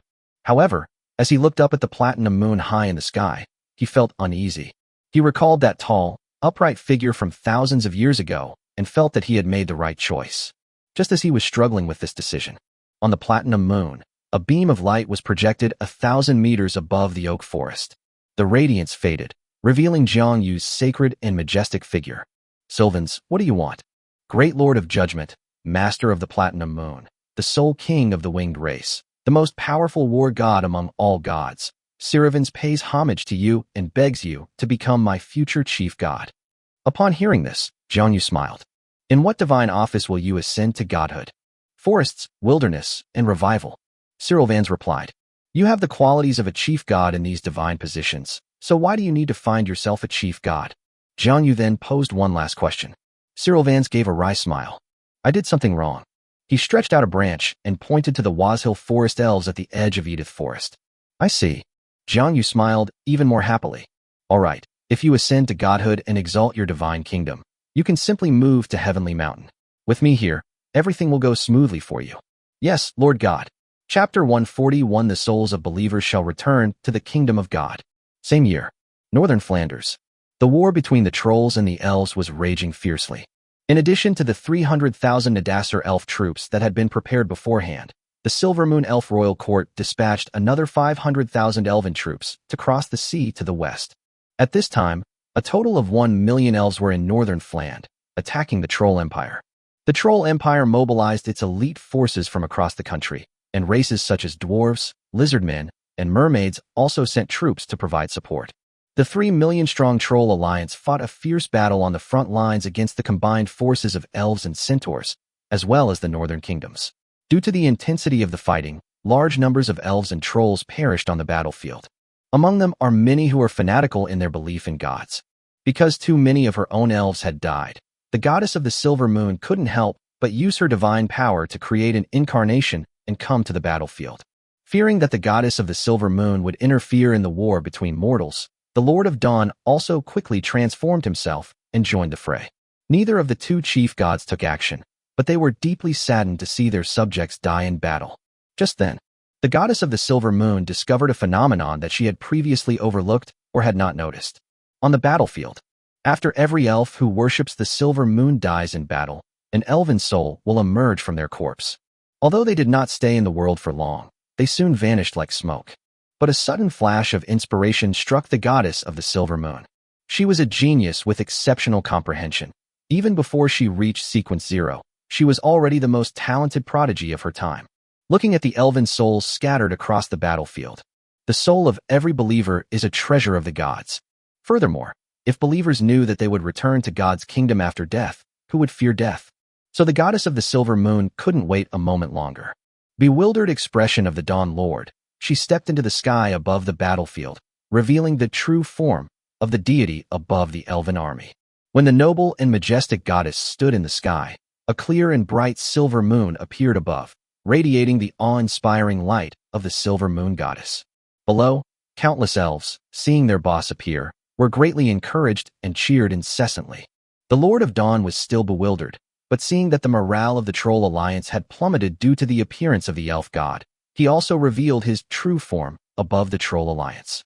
The same sun appears in the sky at dawn, bringing the warmth and radiance unique to the dawn. When the trolls, dwarves, mermaids, and lizardmen saw that their own god had also arrived, they erupted in cheers. Since the Lord of Dawn had already arrived, he immediately addressed the Silver Moon Goddess in the opposite sky and asked her a question. Ikalia, are you going to break the rules? He thought the Silver Moon Goddess was about to make a move, so he immediately prepared to strike. However, the Goddess of the Silver Moon ignored him. Instead, she stretched out her white palm and grabbed at the silver moon in the sky. A beam of silver moonlight was pulled down by her and formed a silver circular gate. Within the circular gate lies the Silver Moon Divine Kingdom. On the throne of the Silver Moon Goddess, the true form of the Silver Moon Goddess had long ago used her divine power to carve out a beautiful forest bathed in moonlight in a certain area of the Goddess Kingdom. So the elves looked through the circular, Silver Moon Gate and saw a beautiful moonlit forest. And at this time, the Goddess of the Silver Moon used her divine power to wrap up the souls of the fallen elves on the battlefield along the thread of faith and pull them into the circular gate of light. Under the influence of divine power, even the elves who had not awakened their extraordinary abilities or whose extraordinary professions were below level saw them, singing hymns praising the Silver Moon Goddess and joyfully following the path of moonlight into the gates of the Divine Kingdom. The elves who were still alive on the battlefield were stunned. What did I just see? Alito Doyle, weren't they just killed in battle? That's my brother. My God, is that the gate to the kingdom of God? Countless elves gazed at the sky, their hearts pounding with excitement, a possibility echoing in their minds. Just then the goddess of the silver moon announced in her melodious voice, "My dear people, noble and elegant children of the silver moon, from this day forward, every child who devoutly believes in me will enter my divine kingdom and share in immortal life. Children, from this moment on, death is not the end, but the beginning of another journey. So fight. You will be the luckiest children in the world." The voice of the Silver Moon Goddess resounded throughout the entire region of Eads, and all intelligent beings heard her proclamation. Instantly, a sense of honor that made them fearless of death and willing to die for their god. The situation on the battlefield instantly became one-sided. In the sky, the Lord of Dawn came to his senses. Brilliant. Even his enemies felt a sense of admiration for the goddess of the Silver Moon. The gods of the world of Phaland are all in the most initial stage, far less advanced than the gods of other worlds. The goddess of the Silver Moon can be said to have pioneered many practices. The same applies to the evolution of trolls into elves. Seeing that the trolls were showing signs of weakness, the Lord of Dawn quickly followed suit, opening the gates of his divine kingdom in midair and casting the souls of the devout trolls into it. He then repeated the words spoken by the Silver Moon Goddess. The trolls' morale has been restored. The Lord of Dawn had just breathed a sigh of relief when he saw the disdainful look in the goddess of the Silver Moon's eyes and gave an embarrassed smile. In the months that followed, all the gods of Phaland followed this practice. On the platinum throne in the sky, Jiang Yu also established a place of refuge for believers' souls on the second heavenly mountain. Because he lacks divinity, he cannot accurately draw souls closer to heaven through the thread of faith. However, there is an alternative method, which can be done through the bloodline river. He called it heaven. As a result, the intensity of wars around the world escalated significantly. The Troll Empire, year 434. Sophia leads the Archipelago Legion into the Beast Hill battlefield. Pankard's 300,000-strong orc army has been defeated once again. This time, Pankard had no face to flee again. He fought the two sisters to the death, severely wounding Erida before being killed on Beast Hill. At this time, the Orcish Empire's reinforcements are still at sea. Ireda is seriously injured, and Sophia is furious. She sent Erida and her legion of the Holy Sword back to Los Sendas to guard the Sky Pool. He also transferred Lucifer and his Radiant chapter to the front lines to oversee the construction of the large ships and to prepare for an eastward expedition. Lucifer is more aggressive than Erida. She was a brave and aggressive general, daring to take risks, preferring to take the initiative in attacks, and adept at seizing opportunities. On the way the orcs were crossing the sea, Lucifer led the Radiant chapter, riding on the still unfinished winged fleet, across the sea to fight and annihilate the orc support legion that had traveled across the ocean. Seeing Lucifer's bravery in battle, and knowing that he would be the future commander-in-chief of the expedition to the continent of Gria, Jiang Yu personally stepped down from the Platinum Throne, retrieved the corpse of the ancient Dark Dragon, and ascended to the heavens. He first suppressed the dark authority of the Black Dragon, took its dragon bones, then took a leg bone from the Titan of Light, forged a holy sword, forged the authority of light and darkness into it, and imprinted a mark of the second heavenly mountain into the holy sword of light and darkness, and bestowed it upon Lucifer. Chapter 142 The Birth of the First Magic. The year 435 of the Troll Empire calendar. At this time in the north, the elves and trolls were still locked in a fierce battle, deadlocked in the city of Eads. Currently, the daily expenses for supplying and providing resources to nearly 1,000,000 troops amount to a huge sum. Some of the Silver Moon elves have already transformed the forests of Mount Putera's into a self-sufficient settlement. Meanwhile, on the distant continent of Phinodon, the elven royal court of Nadrassil was also devising a plan to defeat the troll army. At this moment, enchanting technology, alchemy, and some divine magic bestowed by the goddess of the Silver Moon, the only daughter of Alpheus, the High King of the Elves, Muneriel initially proposed a powerful offensive method with a wide coverage area. She named it magic. Later, she discovered that many methods, besides attacking, could be achieved using magic. So she and her elf playmates began to study magic. The year 439 of the Troll Empire calendar. Within a few years, defeating several waves of Orcish legions crossing the sea, Lucifer, seeing that his own seagoing ships were almost finished, requested permission to launch an expedition to the continent of Gloria. Sophia consulted Jiang Yu on the Platinum Moon and, after receiving permission, agreed to Lucifer's expedition.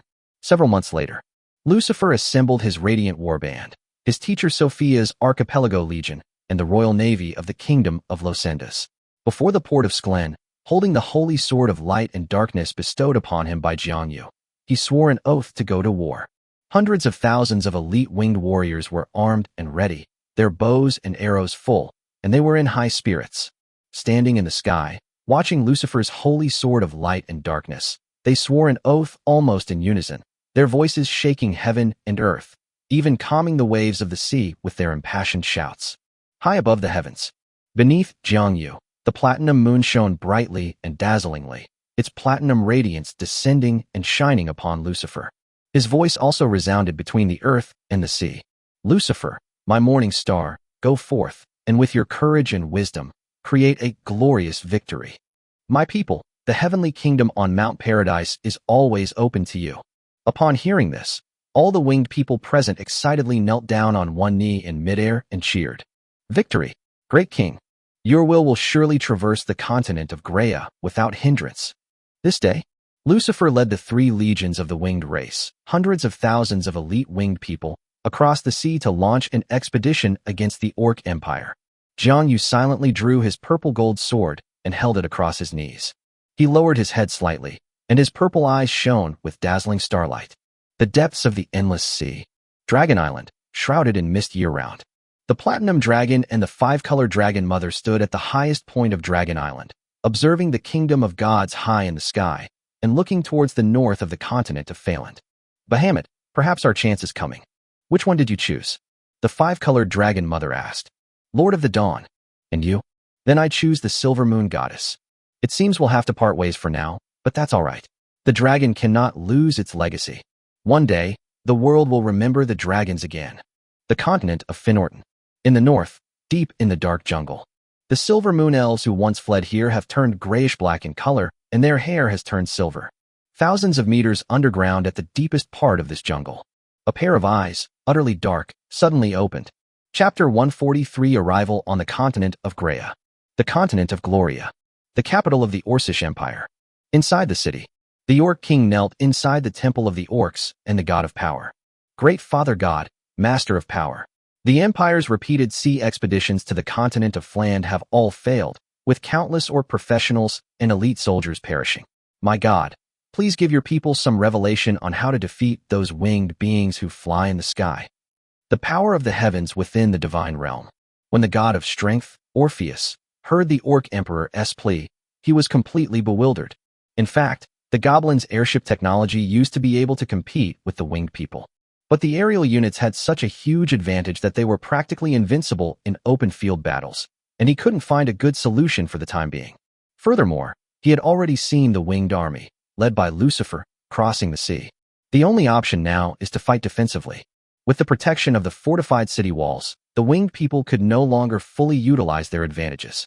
Thinking about this, Ophelia projected a wisp of his will onto the statue. Then the eyes of the statue in the temple lit up, and it spoke. My children, do not be discouraged. The sky is not our domain. You need to regroup, for the winged army is coming across the sea. Oh. Upon hearing this news, the Orc Emperor, kneeling inside the temple, panicked. Ophitus was disappointed by the Orc Emperor's performance. The current emperor is no match for his predecessors, but there's nothing that can be done. They are all his own bloodline. Ophelia once personally used arcane magic to father a child with an orc, who is now the royal family of the Orc Empire. To be fair, Ophitus was quite ruthless. At least back then, Orotas, the Lord of Dawn, also had the idea of having a child with a troll, but in the end, he couldn't get past his mental hurdle and chose a human woman instead. Let's get back to the main topic. Inside the main hall, Orpheus looked at the Orc Emperor and gave him instructions. My child, do not be afraid.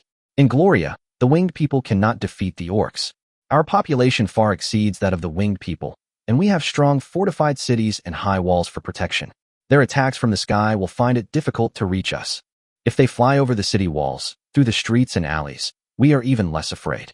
The wings of the winged people cannot easily maneuver within them. Of course, prepare fire extinguishers to prevent them from launching a fire attack. In this way, each city becomes a tough nut to crack. They have come from afar, but if they fail to achieve any results in a long time and are unable to continue, they will return on their own. Therefore, the advantage in this battle lies with us. The Orc Emperor felt reassured after hearing this. Great Father God, we will always remember your teachings and protect every orc city. In addition, I will grant the priests of every city new divine spells to increase your power. Your arrows can fly higher, and your spears can be thrown farther. Although this would consume a lot of divine power, he couldn't care less about that now. The winged people have come knocking on our door, and our hometown is almost gone. Why bother with all this? As for whether Jiang Yu would personally intervene after his divine power was greatly reduced, he wasn't too worried. At this stage, in the high heavens, the three main gods are each wary of one another. The Lord of Dawn and the Goddess of Silver Moon, who are currently engaged in a great war of believers on Earth, are holding back and will not easily start fighting. Besides, he is not a weak god like the God of Slaughter, but merely a mid-level god. Could it be that the Lord of Judgment could trample his divine kingdom and kill him? The Orc Empire has a huge population. Given enough time, it can recover and become one of the main gods. The next day, the Orc Emperor then dispatched messengers throughout the empire to deliver the specific defense arrangements to each region. The High Priest of the Temple of Power also notified the chief priests of the various temples, instructing them to arrange manpower and pray for the Father God's blessing. After spending a short summer at sea, Lucifer's winged expeditionary force finally reached the skies above the continent of Gloria. On the western coast of the continent of Gloria, there was no trace of the orcs she had imagined, not even a single beast hair. She sent out winged scouts to scout the surrounding area, but they found no trace of the orcs. That shouldn't be the case. Lucifer was puzzled. Logically, news of their arrival from afar should not have escaped the notice of the orcs. Crush the orc army once again on the coast, and then advance unimpeded. Left with no other choice, Lucifer began sending out more scouts and finally discovered the nearest orc town. Lucifer immediately ordered his Radiant Legion to attack the town. She needed to know what the orcs were really up to. High in the sky, Jiang Yu's eyes were also fixed on this spot. He was looking forward to Lucifer's performance. As a vast army of winged people soared over the orc town on the coast, orc guards in the entire town immediately swallowed hard. We're just a small orc town. Why are so many winged people attacking us? But the orc general guarding the city roared loudly, ordering his soldiers to take cover, while several town priests watched for the right moment to cast divine spells on the soldiers. Not long after, winged army in the sky. More than 1,000 winged soldiers flew out from the army and came to the top of the town. Because the orc soldiers were all hiding in their bunkers, they unleashed a volley of arrows, but it had no effect. The 1,000-strong winged army turned around and found that the orcs on each city wall were arranged in the same way. Several volleys of arrows had no effect, only killing a few unlucky orcs. On the contrary, several winged people who flew lower were wounded by the orcs' stray arrows. In an instant, this 1,000-strong winged human team were somewhat at a loss. In the sky, Lucifer looked at the battle below and stroked his chin thoughtfully. The Tortoise Strategy? Chapter 144 Elf Princess. Archmage Monorail. The winged army crossed the sea to conquer the Orc Empire, a sight that delighted the gods in the heavens. The Orc Empire is in an excellent location with a huge population, making the potential of the god of strength, Ophitus, immense. The winged people should fight them to the death, and it would be best if both sides were severely injured. Above a small town on the west coast of the continent of Gloria, the Orc army remained holed up in the city, refusing to confront the enemy head-on. The 1,000-strong winged army in charge of the attack pondered for a while before ordering the winged people to take out rockets and fire them into the town. Whether or not civilian orcs were accidentally injured was not within their consideration. In an instant, rockets were launched in unison, and the fire began to spread throughout the town. However, soon, orcs carrying basins of water and sand used for fire extinguishing put out the fire in the town. In the sky, Lucifer frowned slightly. They're quite well prepared. Faced with the orcs' turtle-like tactics, Lucifer decided to listen to the opinions of his generals. And so, more than a dozen legendary winged generals gathered in the sky above Lucifer. This is a unique feature of the winged people, a sky warfare conference. In fact, they haven't even figured out how to build a floating city yet. Otherwise, this meeting would have been held in the floating city.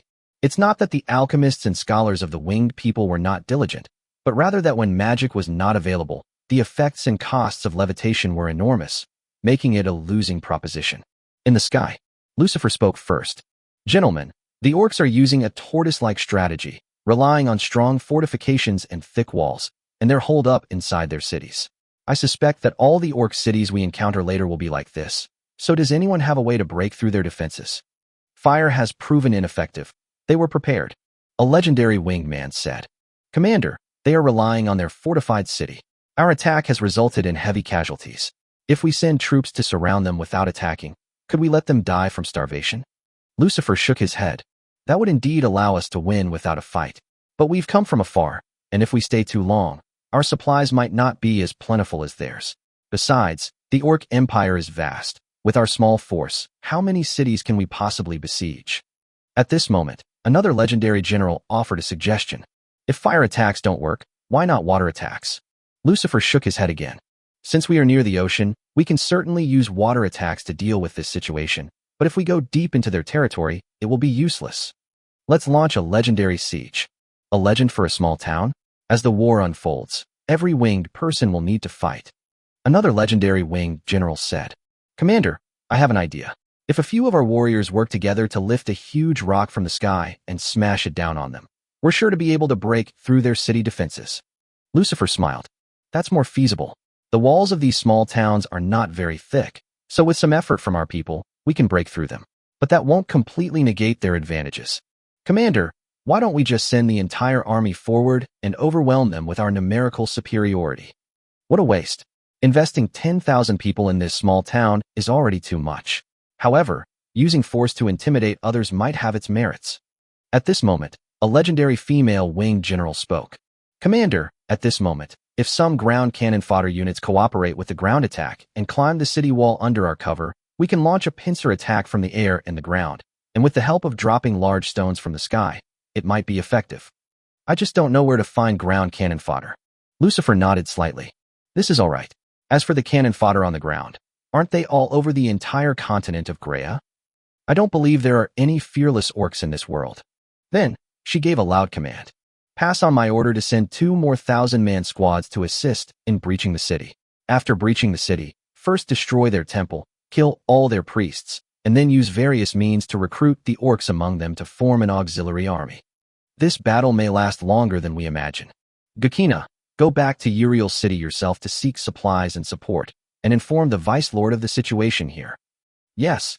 After 3,000 winged warriors first smashed down large rocks, then charged into battle, and after suffering dozens of casualties, they captured the town. Orc soldiers surrendered, and some orc civilians in the city also surrendered to the winged people out of fear of death. After the temple was destroyed, the remaining orcs charged the winged people's army, some of whom were killed, and the rest were captured. After finding out the location of Gakori, the largest city in the vicinity, Lucifer led the prisoners and surrendered orcs toward Gakori. She divided the remaining winged people into dozens of large and small armies, which were then sent to attack the cities on the western coast of the Orc Empire. After March, Lucifer's expeditionary force occupied the entire Gakori region on the west coast. during which some winged people also died in battle. However, this region is only a corner of the northwestern part of the entire Orc Empire. Even the proud and courageous Lucifer sighed as he looked at the vast imperial territory. It's going to be another protracted war. Fortunately, the winged people are not lacking in experience in long-term combat. And so, Lucifer slowly began his conquests across the continent of Gloria, gradually encroaching on the territory of the Orc Empire. At the same time, she tried to avoid massacring cities in order to recruit surrendered orcs into her cannon fodder army. She had considered personally leading the entire winged army to storm the capital of the Orcish Empire and destroy their core. However, in the Orc Empire, the great chieftains of the Orc tribes possessed immense power and political influence, and each commanded a considerable number of armies. Even if the emperor dies, it doesn't mean the orcs have been defeated. Their forces still need to be eradicated one by one. The year 443 of the Troll Empire calendar. In northern Phaland, on the battlefield between the Troll Alliance and the Elf Alliance, a Dragon Knight legion composed of metal dragons suddenly appeared on the Troll Empire's side, and once defeated the elves on the front line, driving them to the gates of Murgus. But soon, elven dragon knights composed of 5 colored dragons also emerged. The elves won back a point, and the battlefield returned to the vicinity of Eds City. On the battlefield of Garthur between the Northern Kingdoms and the Troll Empire, the sudden appearance of the Metal Dragon Knights threw the allied forces into chaos, and they were subsequently defeated and forced to retreat to Morhand. Fortunately, it happened at the crucial moment. Arthur Reinhardt leads his most prized Griffin Knights into battle. The situation has been stabilized. The Troll Empire, year 485. After decades of expeditions, Lucifer has conquered 1/3 of the Orc Empire's territory. They are already close to the capital of the Orc Empire. Winged people died in the long years of fighting, in order to maintain control and the morale of the frontline soldiers. Gradually, about 1 million families of the expeditionary force also migrated to the continent of Gloria. They have been freed from the protection of the sacred pool's energy, and from now on, the lifespan of the winged people on the continent of Graia may be shorter than that of the core area of the winged people kingdom. They only lived for a little over 1,000 years. Although they all left voluntarily to reunite with their families, it remains to be seen what their descendants will think when they see the lifespan of the Phaland winged people. On the other side, the continent of Finorton. Natashir, the Forest of Elves. Elf Royal Court. The Silver Moon Elf High King Althis finally opened up the first legendary path of magic and advanced to the rank of Archmage. She passed on the first path of magic to the elves. That is, Magic Apprentice, formal rank, Magician, master rank, Archmage, hero rank, Grand Archmage, legendary. Under her leadership, a group of mages, including those who have undergone job changes, has been specially trained in recent years. The year 486 of the Troll Empire calendar. This elven mage force of 10,000 was deployed to the front lines.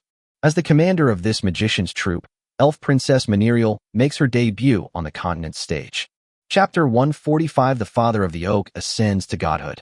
When the Silver Moon Elf Princess led her mage army across the ocean to the front lines between the Troll Empire and the Silver Moon Elves, the god's attention was primarily focused on the battlefield in northern Flanders. The appearance of the magician drew the attention of all the gods. At this critical juncture, the gods of both sides stood high in the sky, their gazes fixed on the earth, yet they were wary of each other. Just then, inside the Edith Forest on the continent of Finaton, Servine, the father of oak trees, looked around at the oak forest that had expanded considerably. Then I looked up at the platinum moon in the sky. He vaguely saw the majestic ruler nod at him. So he no longer hesitated. He had made all the necessary preparations. He's about to ascend to godhood. The entire oak grove shone with a deep green light at this moment, as vibrant as the color of the forest itself. A forest kingdom appeared in the Edith Forest, and Cyril Vans completed the steps to godhood in a very short time. His forest kingdom began to rise slowly, ascending towards the heavens. Inside Edith Forest, countless tree people awoke from their slumber and offered their blessings to the forest god who was about to ascend to heaven. All kinds of intelligent magical beasts and small animals in Edith Forest bowed respectfully to the forest god. At the edge of the forest, a considerable number of green-haired elves displayed the statue of the forest god of their tribe, sang hymns of praise to the rising forest kingdom, and devoutly bowed down. And at this time, the gods in the heavens also saw Servants, the father of the oak tree, who ascended to godhood. That great oak tree actually chose to ascend to godhood today. Huh? He's actually converted a group of elves into his followers. Ha ha ha, how audacious. I wonder who's behind him, the Lord of Dawn or the Lord of Judgment. High in the sky, the goddess of the silver moon looked at the group of forest elves, then at the father of the oak tree who had ascended to godhood through the divine authority of forests, wilderness, and revival, and a blazing fire burned in her beautiful eyes. Sylvans, what audacity! As she raged, the silver moon suddenly shone with dazzling brilliance. Just as she was about to unleash a thunderous attack to destroy his divine kingdom, she saw that at that moment, high above the heavens, the platinum moon shines brilliantly. Haired, white-winged arbiter stepped out of the divine kingdom even before her, standing with his hand on his sword high in the sky, beside the path of the father of the oak tree's ascension to godhood, his demeanor awe-inspiring, and his divine might as vast as the sea. Purple eyes, as bright as the starry sea, looked in her direction, as if they were real. Seeing this, the goddess of the silver moon laughed, and a gleam of silver moonlight shone in her eyes, dazzling with divine light. She questioned him loudly. Are you defying me, Uriel? In the vast sky, 2 moons shone brightly, obscuring the sun's light. Jiangyu chuckled softly. Ikalia, all living beings have their own will. What do you mean? Others can't do what you've done. After saying this, his expression turned serious. With me here today, you can't touch Cyril Vance. Then he looked at Erotas, the Lord of Dawn, who was watching the show. Erotas, our alliance is still in effect. I hope you will abide by this covenant. Erotas, upon hearing this, said solemnly, Uriel, the alliance is still in effect. I won't cause any trouble. He will not break his promise, and besides, he is currently planning the covenant of the priesthood.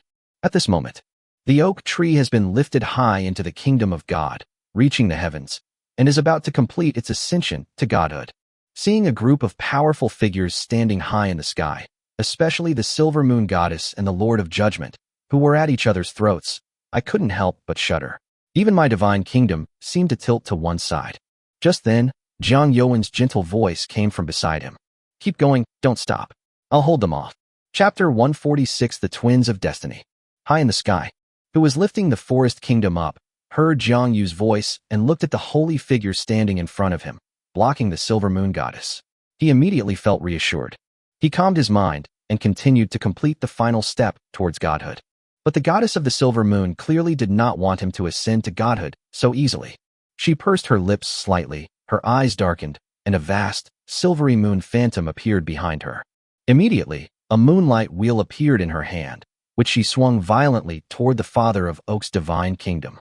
The silver moon shone brightly, and the moonlight wheel traversed space, instantly arriving before the forest kingdom of the father of oak trees. But before it could even reach the divine kingdom, it was blocked by a purple-gold divine sword. The silver moon goddess had anticipated this, and in an instant, she stepped through the air, a silver moon spear appearing in her hand, and charged straight at Jiangyu.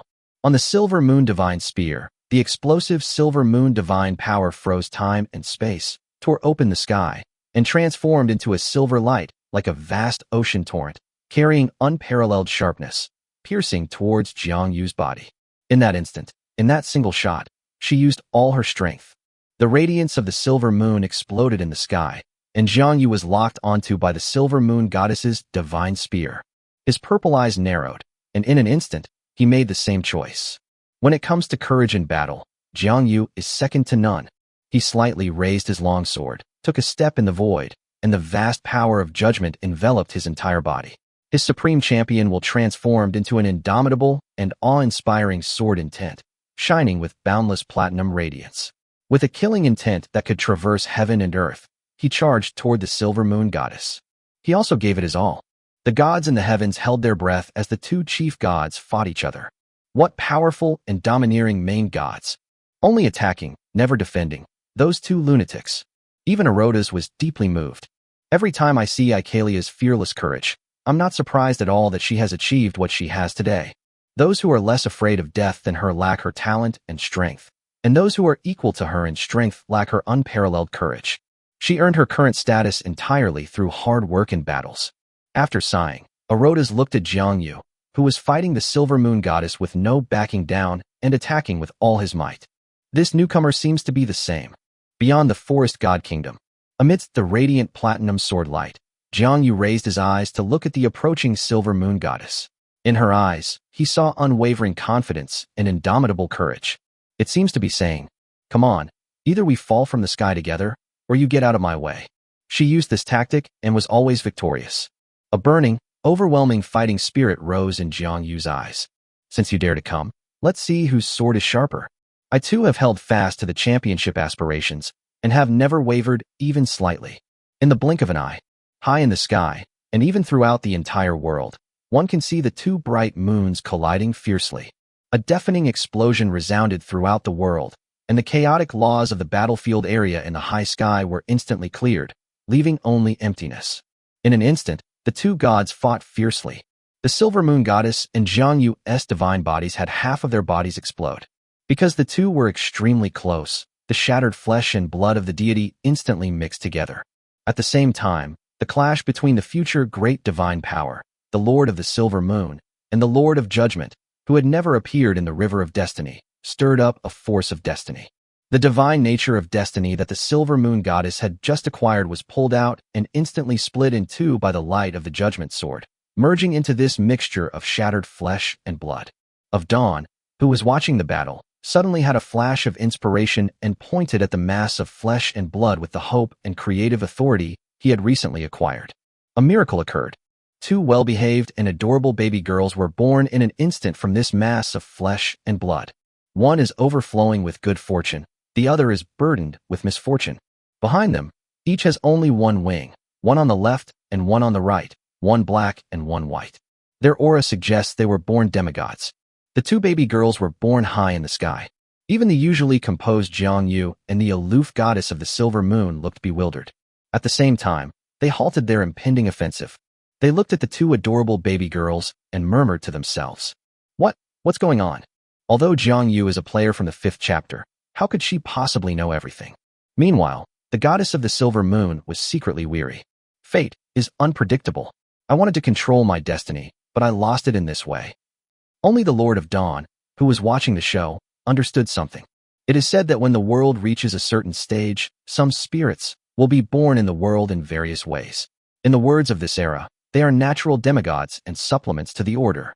The elven race created by Silver Moon is nothing more than an imitation of these celestial spirits. Just as everyone's attention was focused on the newly born spirit of heaven and earth. High in the heavens, the forest kingdom of the Father of Oaks has finally been successfully established. From this day forward, I, Cyril Vans, ascend to the throne of the God of forests, wilderness, and rebirth. The forest god's declaration was full of high spirits and joy after successfully ascending to godhood. However, it wasn't long before he discovered. At this moment, the focus of the gods in the heavens was not on him, but on the two exquisite and lovely baby girls between the Lord of Judgment and the goddess of Silver Moon. He looked up at the Silver Moon Goddess and Jiang Yu, his face filled with disbelief. This battle even resulted in the loss of two children. In the center of the battlefield, the goddess of the Silver Moon struck first, unleashing her silvery moonlight to reach the infant girl with the divine power of fortune, tearing apart her white wing. The baby girl cried out in pain, but the silver moonlight quickly shone on her back, and the wounds disappeared instantly, leaving her completely healed. Afterwards, the goddess of the Silver Moon hesitated for a moment, but still did not take away the unfortunate baby girl with the black right wing. She turned and walked toward the Silver Moon, disappearing into the divine realm. Uriel, cease hostilities today. The Silver Moon Goddess chose the baby girl with the divine power of luck without hesitation and tore her white wings. Jiang Yu frowned, looking at the unfortunate baby girl still hanging in the sky. The little baby girl seemed to know she had been abandoned and began to cry loudly. So Jiang Yu approached her, sighed softly, and pulled her into his arms, saying tenderly, "Good child, I'll take you away." Then, after a moment's thought, he took the torn white wing with him.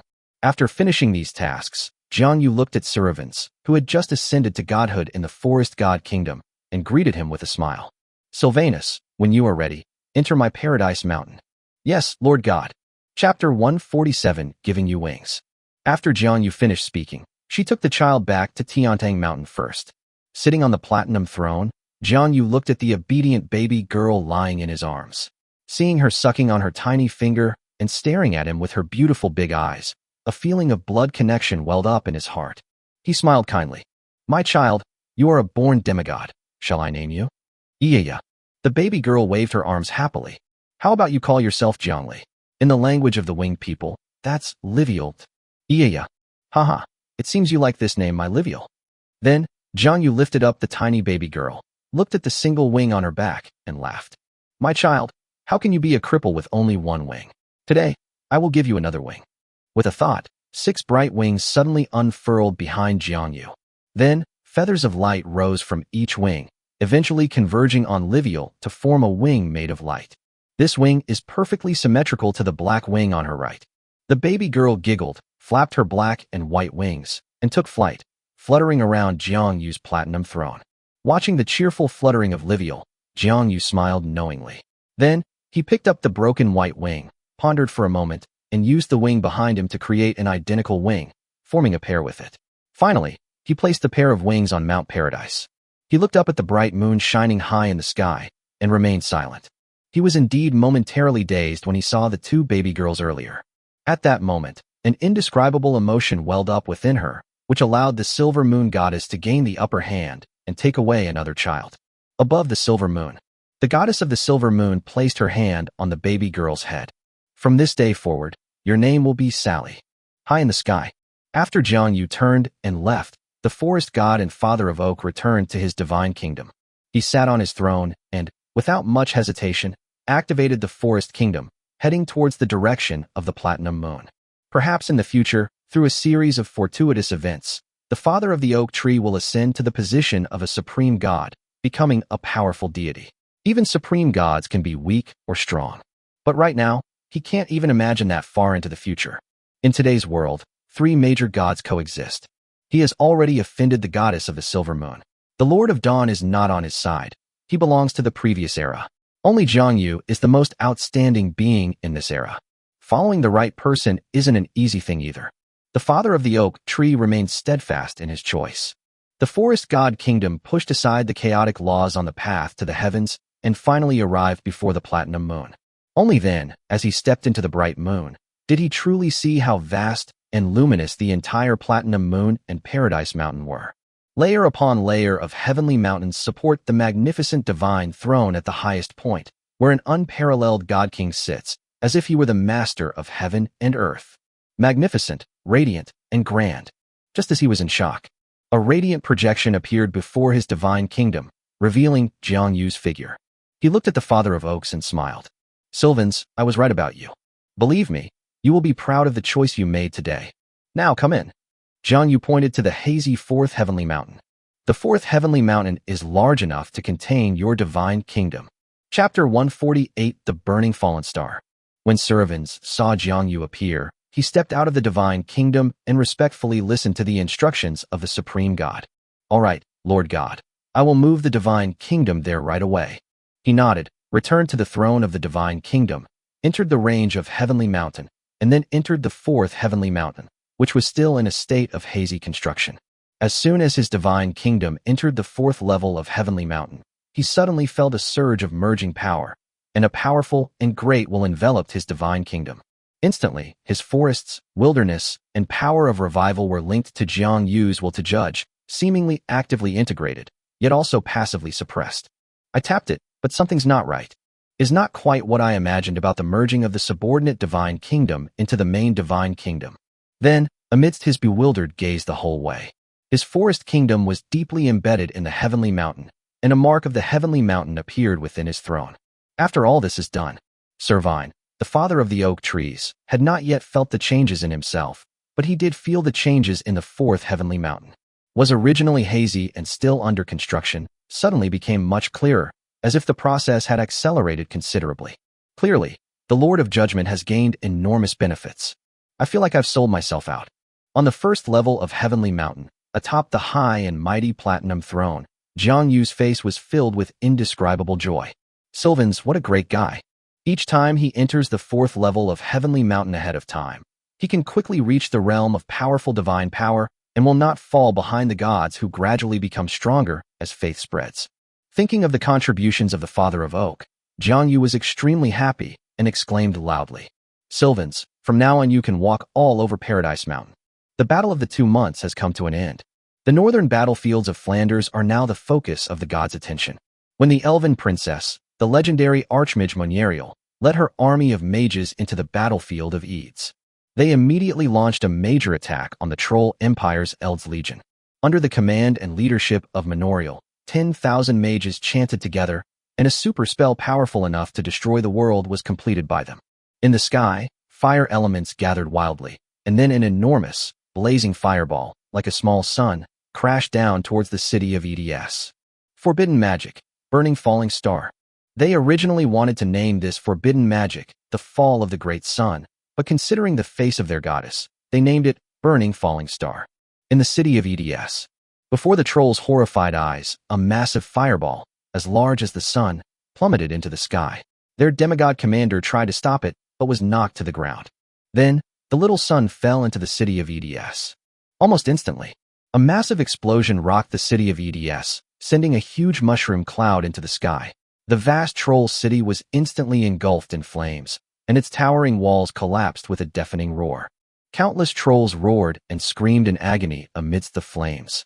This attack stunned even the gods in the heavens. Magic is about to rise.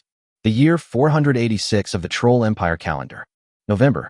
Elf Princess Monieri led her army of mages in their first battle, and the forbidden magic, Burning Falling Star, with its terrifying power, appeared in the world. After, the troll city of Eds in the north fell, and the elven allied forces stormed into the city. Apart from a portion of the troll army that managed to break through, nearly 1 million trolls were killed or captured. Manhwa became famous in one battle. Chapter 149, A Frenzy of Magic. The Troll Empire, year 487. Upon hearing of the trolls' defeat at the front, the Sinecure Sun elves once again migrated south as a whole. This time, the Troll Emperor Odin Bloodaxe directly ceded a territory to them in the south of Fland, near the human Dawn Kingdom. This area was later called Sun Valley. After the Sun Elves arrived in the south, the Lord of Dawn descended to Earth once again to ensure his rule. The royal family of the Sun Elves, the lineage of the Sun King, was born. Ed's frontline. With the defeat of the Troll Empire, a small force of the Elven army set out south to pursue the Sun Elves, but the pursuit was abandoned because the Sun Elves had already left. Meanwhile, Villia, the commander of the Elven army, personally led her troops westward across the central mountain range to attack the Garzo defense line from the rear. That's all. The troll army in the north suffered a crushing defeat at the front lines. However, this time, because they received advance notice of the fall of Eds, Garthur's troll army did not suffer much loss. Garthur's dragon knights even wiped out an elven force that had gone too far in pursuit. With the fall of Garthur, the Troll Empire lost all of its northern territories, forcing them to build a defensive line in the Fallen Star Lake region, where the central and northern borders meet. Speaking of this Fallen Star Lake, it dates back hundreds of years. A divine kingdom in the heavens fell and crashed onto the earth, forming a lake right at the border between the central and northern regions. The chaotic elements here weakened the elves' ability to cast spells. However, the terrifying damage in the Battle of Eds, comparable to a natural disaster, made the forbidden magic of the elves famous overnight. Then, today, people of all races around the world are beginning to study and learn elven magic. But the Silver Moon elves were very tight-lipped and unwilling to easily relinquish their magic. The Orcish Empire of Gloria also requested magical assistance from the elves. In order to prevent the Orc Empire from collapsing too quickly, the elves dispatched a squadron of mages to the Orcish Empire to provide magical assistance. However, the Orcs' talents don't seem to be very effective when it comes to magic. After several years of instruction, the Orcs could only muster a force of 100 mages. Beastman genius named Groll, though he did not learn magic, discovered the use of battle aura under the influence of magic. Not long after, he researched and created a profession suitable for a group of orcs to cultivate, the path of the Sword Saint. The year 488 of the Troll Empire calendar. In order to maintain the alliance with the northern kingdoms, the elves divided the Garthur region among the kingdoms of Reinhardt, Amon, and Orcs, who had fought against the Troll Empire in Garthur. They only occupied the Eds region and began to transform the land, build new cities, and establish the Silver Moon Temple. The Troll Empire, year 490. To counter the elven magic legions, the Lord of Dawn gathered the devout priests of the Empire's temples and created the priest profession for them. Priests possess healing, defense, and combat abilities. Most importantly, when a group of priests gathers together, they can work together to release a divine barrier. When there are enough priests, their mental strength is abundant, and their faith is fervent enough. This divine barrier can effectively block most of the damage from forbidden magic. This legion of priests was known as the Temple Priest Legion. The high priest of the Temple of Dawn then requested the Lord of Dawn to convert the temple into a church so that he could have better organizational power to gather the priest legion. The Lord of Dawn agrees to appoint the Lord of Dawn as the patriarch of the church. The Church of Dawn appeared. The year 491 of the Troll Empire calendar. After resting, the elves led their army and the Magician Legion to attack the Falling Star Lake defense line. Here, for the first time, the Temple Priest Legion withstood the damage from the forbidden magic of the Mage Legion. But this time, many priests still died from exhaustion during the resistance. Furthermore, every fanatical priest is a precious treasure of the Lord of Dawn, and the death of even one of them would be extremely painful. Magicians, on the other hand, only need systematic learning to become professionals. The longer it goes on, the more advantageous it will be for the elves. Fortunately, the Troll Empire finally has a means to fight back. Another mage in the Mage Legion advanced to legendary status. The Elven Princess and Archmage Moneriel returned to the Phinodon Natashir Forest. It was not only to open a magic school and continue to train magical talents for the Elven race, but also a requirement of the High King of the Elves. He only has one daughter, Moneri, who is both a princess and the Crown Princess. How could he possibly let her stay on the battlefield forever? The record he achieved in EDS was enough to qualify him to become the Elf King. But Moneriel's pursuit is not to become the Elf King. She has higher aspirations. As for Moneriel's decision to open a school in Natashir, the gods each had their own thoughts, and some even prepared to secretly travel to the Elf King's city in their avatars to learn from the masters. Their followers are really unreliable. After all these years, they haven't learned a single thing about the essence of magic. The gods are also troubled by the lack of support from believers. We can't let the elves take this opportunity to dominate the world. Then an interesting scene unfolded. When Moneriel opened the first magic class at the Elven Royal Academy of Magic, the Silver Moon Goddess, who also disguised herself as a student and descended to the mortal realm to test the elf princess's potential to become a god, discovered that her classmates were all shameless. Chapter 150, The Gods' Magic Class.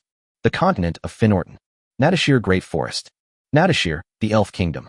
The Royal Magic Academy is located on the edge of the royal city. This place is shaded by green trees and is quiet and peaceful. The academy's walls, constructed of massive stones, radiated a mysterious light, while the gates were made of heavy oak. Upon entering the college, the first thing that catches the eye is a spacious courtyard. The courtyard is filled with all sorts of exotic flowers and plants. Following the path through the courtyard, you will find an exquisite library. In front of the library is a wide square. The square is surrounded by wooden towers, each containing a classroom. The Elf Royal Academy has just started its semester. Each classroom was filled with many elf students.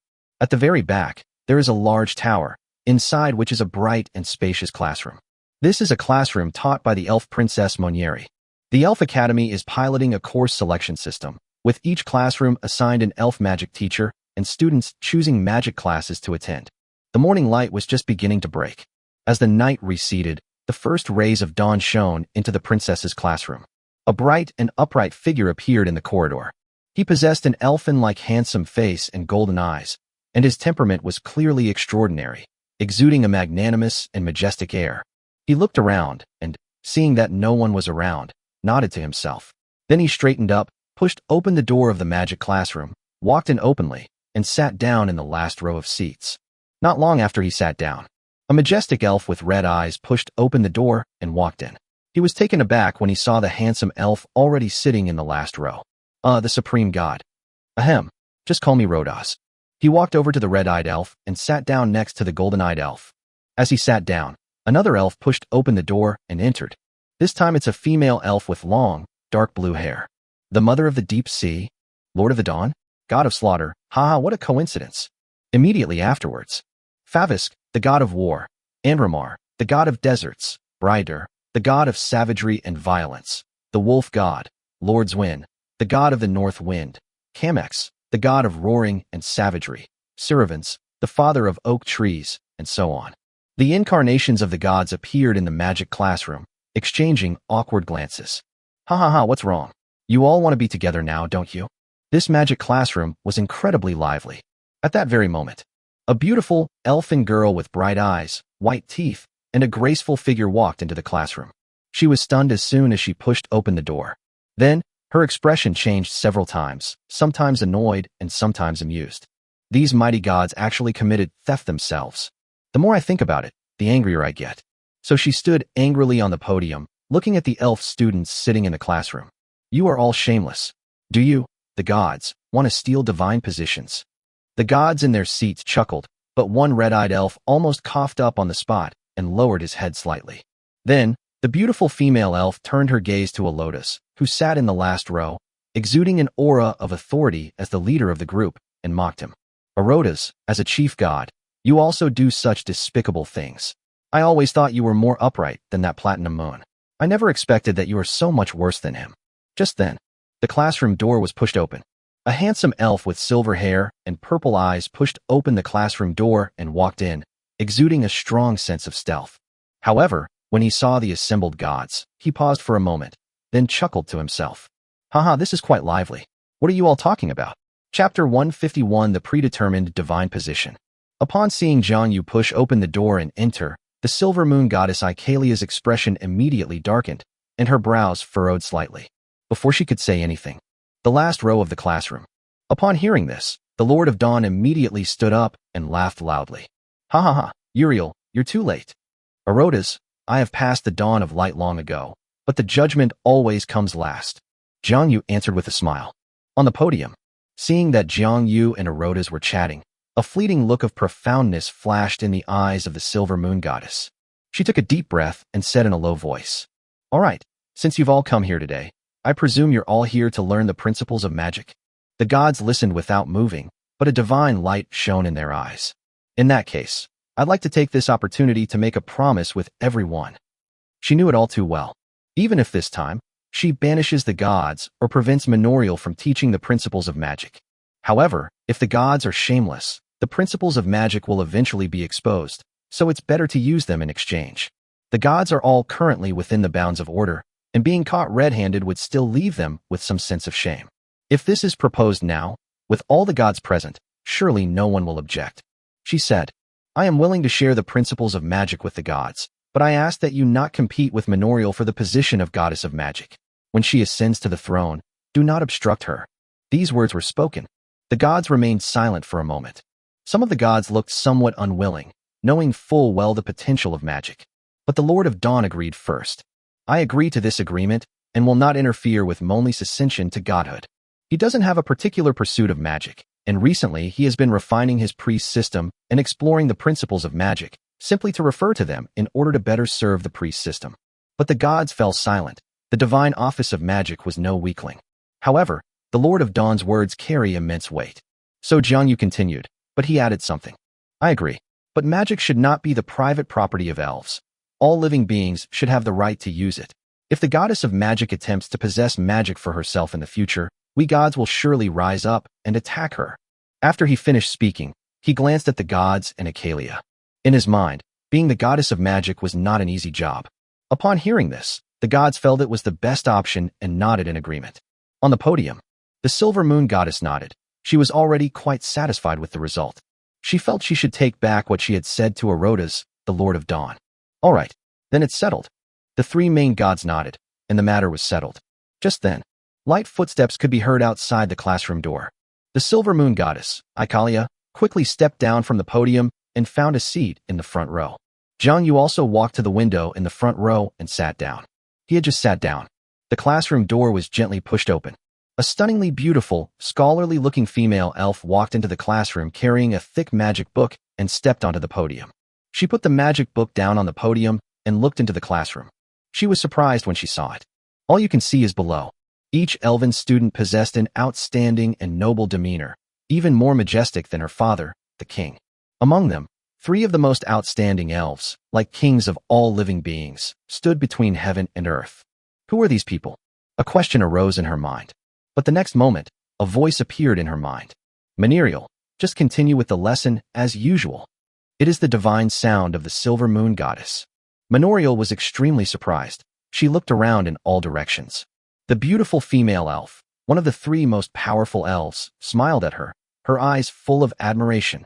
She felt a chill run down her spine. Wasn't this her goddess? When she looked at the group of elegant and talented elven students, she felt a sense of unreality. It's unbelievable.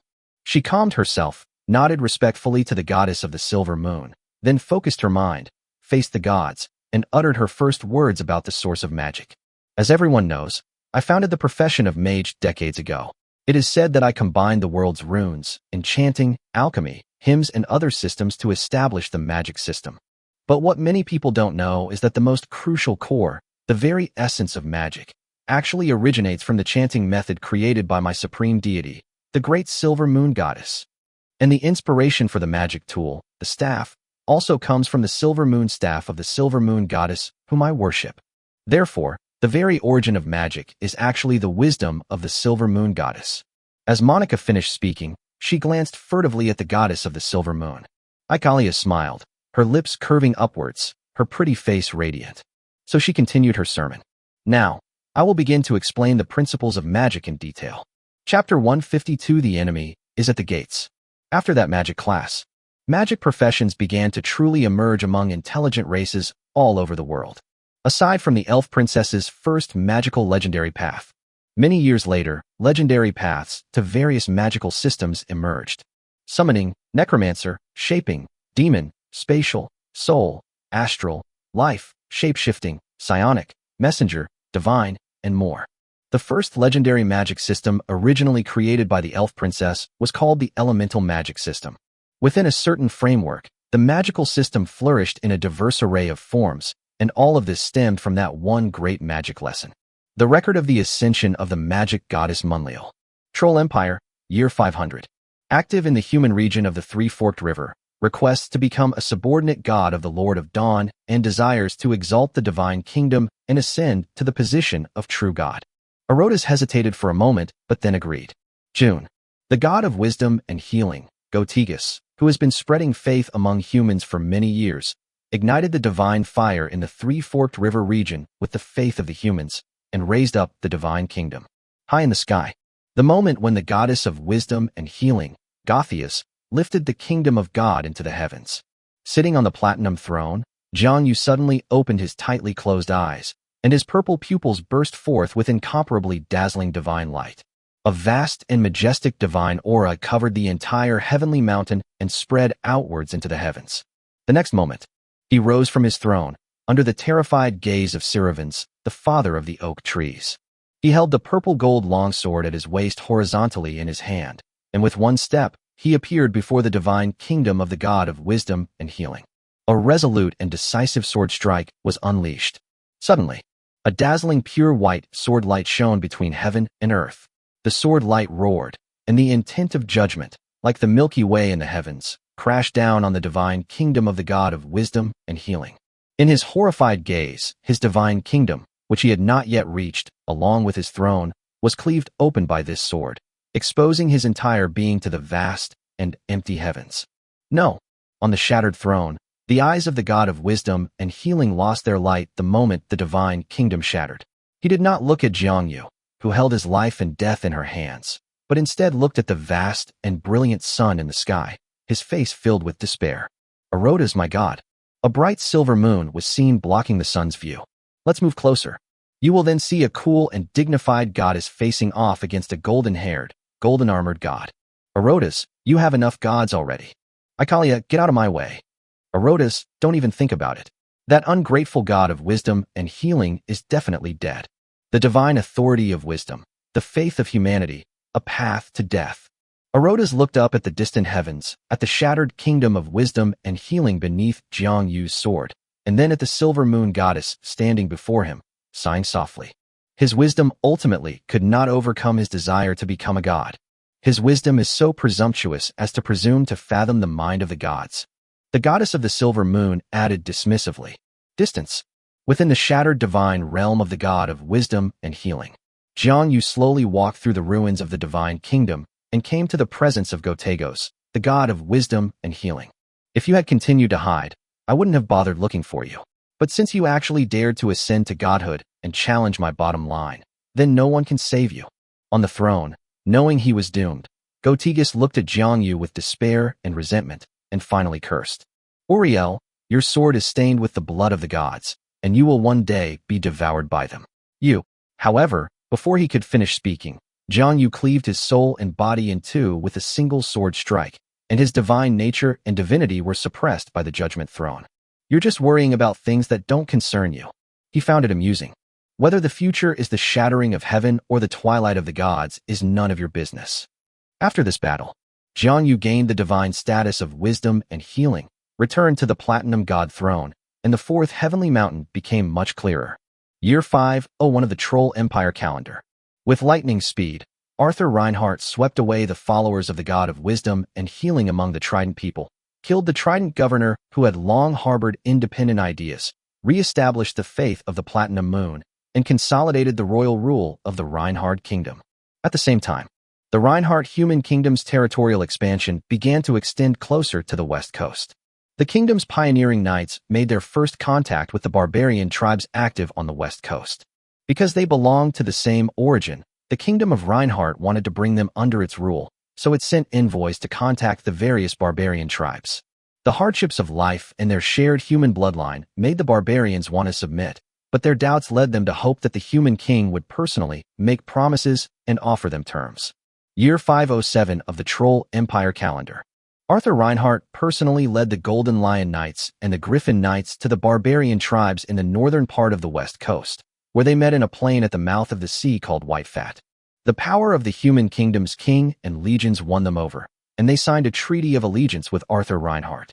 From then on, the barbarian tribes of the northern west coast submitted to the Kingdom of Reinhardt and were willing to fight for the Kingdom of Reinhardt. Meanwhile, Arthur Reinhardt also granted 17 barbarian noble lords in the northern part of the west coast, while granting them the protection of the Kingdom of Reinhardt.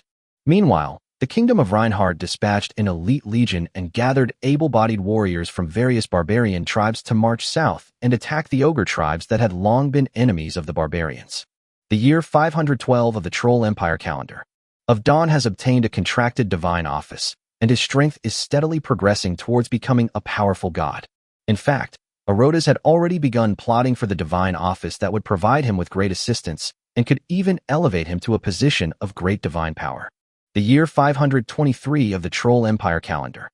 The goddess of the silver moon has been granted the divine office of sleep and is plotting to become the divine office of dreams. This is an extremely powerful divine position. If successful, one can advance to a higher level of divine power.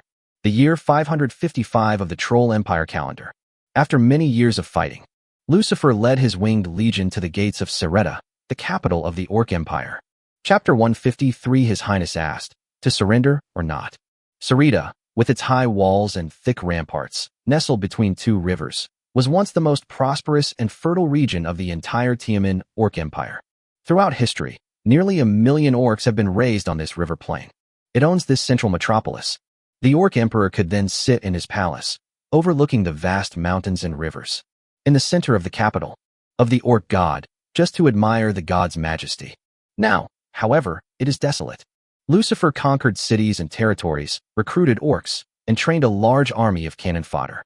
Though slow, his advance was steady, and he finally reached the walls of Sareta. At this time, from the northwest coastline to the imperial capital in the western hinterland of the continent, nearly half of the Orc Empire's territory was conquered by the winged people, and a large number of orc cities surrendered along with their soldiers and civilians. Over so many years, the orcs and winged peoples engaged in a wide-ranging war of wits and courage. There was even a legendary orc general whose military talent was almost perfect, who once repelled the winged people's invasion. Tens of thousands of winged people died on the battlefield. But in a battle, he was killed in front of all the orcs by Lucifer. She stood in the sky, holding the head of the orc genius General Brian. Brian's blood dripped down, and he died with his eyes wide open. The orc army's morale collapsed. After that, the war went much more smoothly. The army advanced steadily, constantly dividing its forces to occupy surrounding cities, and continuously bringing in surrendered orc troops to attack those cities for them. In fact, later on, many orc cities were battles fought in the sky by the high-end combat forces of both sides, with countless orc soldiers swarming to attack the city, and the winged army flying in the sky, providing assistance and support. The winged people gradually suffered no casualties, while the surrendered orcs fought their own kind even more fiercely than when they fought the winged people. The rewards given by the main wingmen were too generous. The first to reach the undead even received a small fiefdom as a reward. This is much happier than serving as a soldier in the Orc Empire. The orcs' cannon fodder army ate better than when they were soldiers was on the same land. Furthermore, following this orc legion, many goblin merchants also followed the winged army, carrying a range of supplies and trading as they went. They bought up the spoils of the siege and sold the food and weapons needed by the army. The winged people did not drive them away. These goblins had long lost the characteristics of the goblins of the original Goblin Empire. They were nothing more than a group of greedy merchants. Beneath the walls of Sarita, Lucifer stood in midair. A squad of elite guards from the radiant battle cry followed behind her. A gleaming, divine sword hung at her waist, exuding an awe-inspiring presence. Nearly 200,000 winged people flew over Sarita, while nearly 1 million Orcish allies lined up below the city. When Lucifer wielded the holy sword of light and darkness, the world was suddenly divided into two perspectives, light and darkness. From the sky to the earth, the million-strong army cheered loudly, their morale soaring. The cheers of the orc army on the ground were no less than those of the winged people army in the sky. The morale of the army is with us. Of the Orcish Empire before him, Lucifer felt a surge of exhilarating joy. She looked up at the bright, white gold moon in the sky and murmured to herself, "After so many years, I've finally reached this point. My lord, are you watching over me?" Then, a winged female officer behind her. "Go and ask them if they're willing to surrender." "Yes, Your Highness Lucifer." A dashing female winged officer immediately agreed, flapped her wings, and flew towards the sky above Sarita. She stirred her aura, her extraordinary power surging, and shouted loudly, "Lord Lucifer, Commander-in-Chief of the Kingdom of Lucinda's Expeditionary Force, the Radiant Morning Star, and the wielder of the Holy Sword, asks, do you surrender or not?" She yelled 3 times. In the sky and on the ground, a million-strong army roared in unison. To surrender or not? To surrender or not? The roar of 1 million men shook the heavens and the earth, and the countless orc defenders on the walls of Sarita felt the ground tremble. Before the war even started, their morale had already been dampened. Chapter 154, A Desperate Gamble. Inside the Sarita Palace, the Orc Emperor angrily smashed a cup on the table inside the hall. A bunch of idiots. A bunch of trash. And those traitors, have they forgotten who raised them? The Empire. After venting anger, he calmed down. The capital city now gathers the last and most powerful orc legions of the entire empire, as well as 3 demigods and dozens of legends. There is still a battle to be fought. Let me think about it some more. What other combat forces can we use? Oh, right. He beckoned to the eunuch beside him. Go find the Elven Mage training group that came to Sarita to support the teaching, and ask them to help. Name your price. As long as Sarita can hold out, any cost is acceptable. The eunuch nodded and quickly ran out of the palace. He then shouted towards the outside of the hall. Torek, go and order all the troops in the city to defend Sarita at all costs. I will go to the temple again to pray for the gods' help. The empire is on the verge of collapse. Won't the gods intervene? Yes, Your Majesty. Take my royal guards with you. Yes. Tolek nodded in agreement and led a force of several hundred palace guards out of the palace to read out the emperor's order. Seeing that everyone had left the palace, only then did the emperor speak. Katak, come out. A figure in black robes stepped out from behind the emperor's throne. His Majesty, take my personal guards and secretly protect Queen Essima and the 7th Prince Arik. Then bring them to the secret tunnel to wait for me. If the imperial city falls, we will head south to the city of Sama on the southern coast. Yes. Also, the most important thing is to move all the treasures from the inner treasury. Yes, Your Majesty. The Orc Emperor took a deep breath. All right, you can go out now. I'll go to the temple in a bit and plead with that high and mighty god one more time. High in the sky, they saw the winged army approaching the city of Sarita.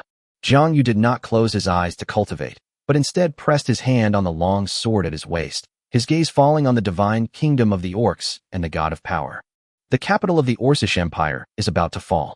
Can you still hold back? Ophidius, the kingdom of the god of power. Ophelia sat on his throne, his gaze fixed on the temple of Sarita. He looked. A tall, strong, middle-aged orc knelt inside the temple and wept loudly. Great God, please bestow your divine power and save your poor people. If the imperial capital is breached by the winged people, the orcs will likely be powerless to retaliate. In the fertile lands of Western Gloria, there will be no place left to enshrine your shrine. Great God, please help. Ophidius, the god of strength, struggled with his expression, but ultimately gritted his teeth.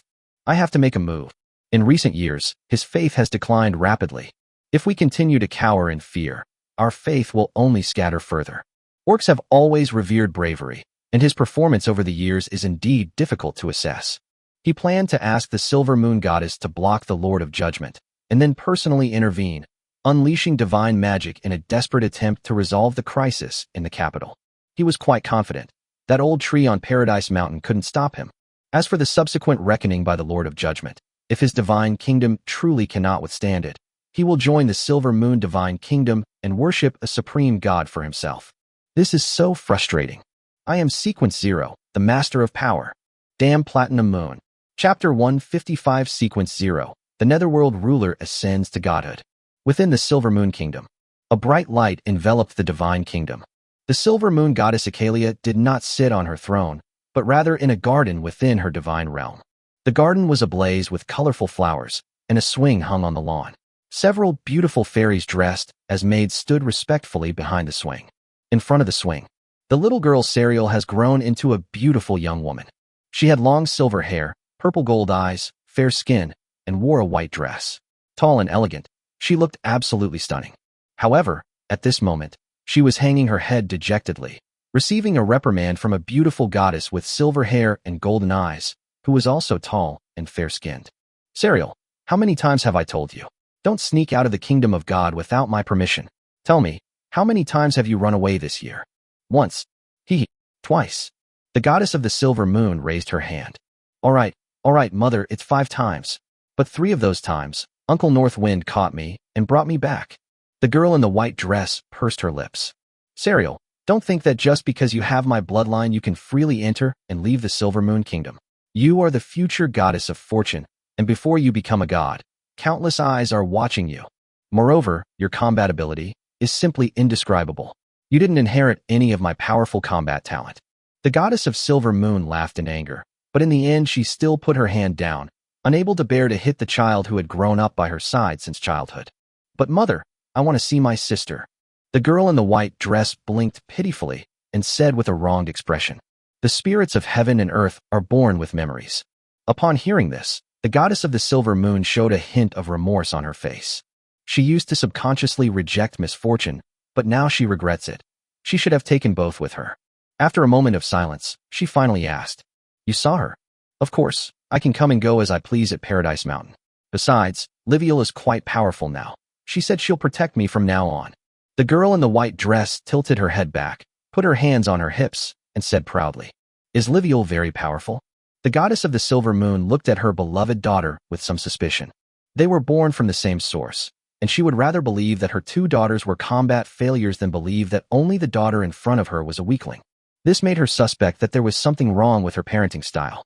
Of course, Liviel is unparalleled in battle, claiming to have inherited all the true teachings of her father, the Lord of Judgment. I couldn't even last 3 moves against her. Serial, the girl in the white dress, raised a proud smile on her face. You're quite proud of yourself. Angelic was utterly speechless. Seeing that the Silver Moon Goddess was no longer as angry as before, the girl in the white dress cautiously probed. Mother, I think Liviel's wings on her back are so beautiful, 1 black and 1 white, so cool. Upon hearing this, the goddess of the Silver Moon's expression immediately turned cold. Why do you need wings? Just because you don't have wings doesn't mean you can't fly. Seeing that his goddess mother was really angry, Serial's face fell, and he was about to say something to coax his mother. Ancelia's expression changed, then she smiled. Ophelia, you've finally let go of your former pride. Then she looked at Serial and gave him some instructions. Stay put in the kingdom of God. I'm going out for a while. Where to go? Before Serial could finish speaking, the goddess of the Silver Moon took a step forward and stood outside the Platinum Moon, holding her spear high in the sky. On the Platinum Throne, Jiang Yu's gaze was fixed on the power kingdom of the Beastman God. When he saw the Silver Moon Goddess appear and block Ophidius's way, he couldn't help but frown. He immediately came out and asked, Angelic, what are you doing? Nothing. The goddess of the Silver Moon said coldly. However, her Silver Moon divine power surged forth, sealing off space and blocking Jiang Yu's path, making it difficult for him to leave. He had no choice but to be on high alert and wary of the goddess before him. Just as Jiang Yu was about to ask more questions, his face suddenly turned cold, and then he was filled with rage. Ophidius, you're asking for death. The Orc Empire. A gigantic golden hand, obscuring the sky, descended from the heavens and pressed down upon the sky above Sarita. Instantly, a third of the winged people in the sky were crushed, and blood rained down. Lucifer used all her strength to unleash the full power of the holy sword of light and darkness. The mark of the second heavenly mountain lit up instantly, and the power of heavenly mountain suddenly appeared to protect her, thus saving her from disaster and allowing her to escape to safety. But he was also seriously injured in an instant. High in the sky, because of the silver moon goddess's divine power sealing off space, Jiangyu was unable to stop Ophidius's divine spell in time.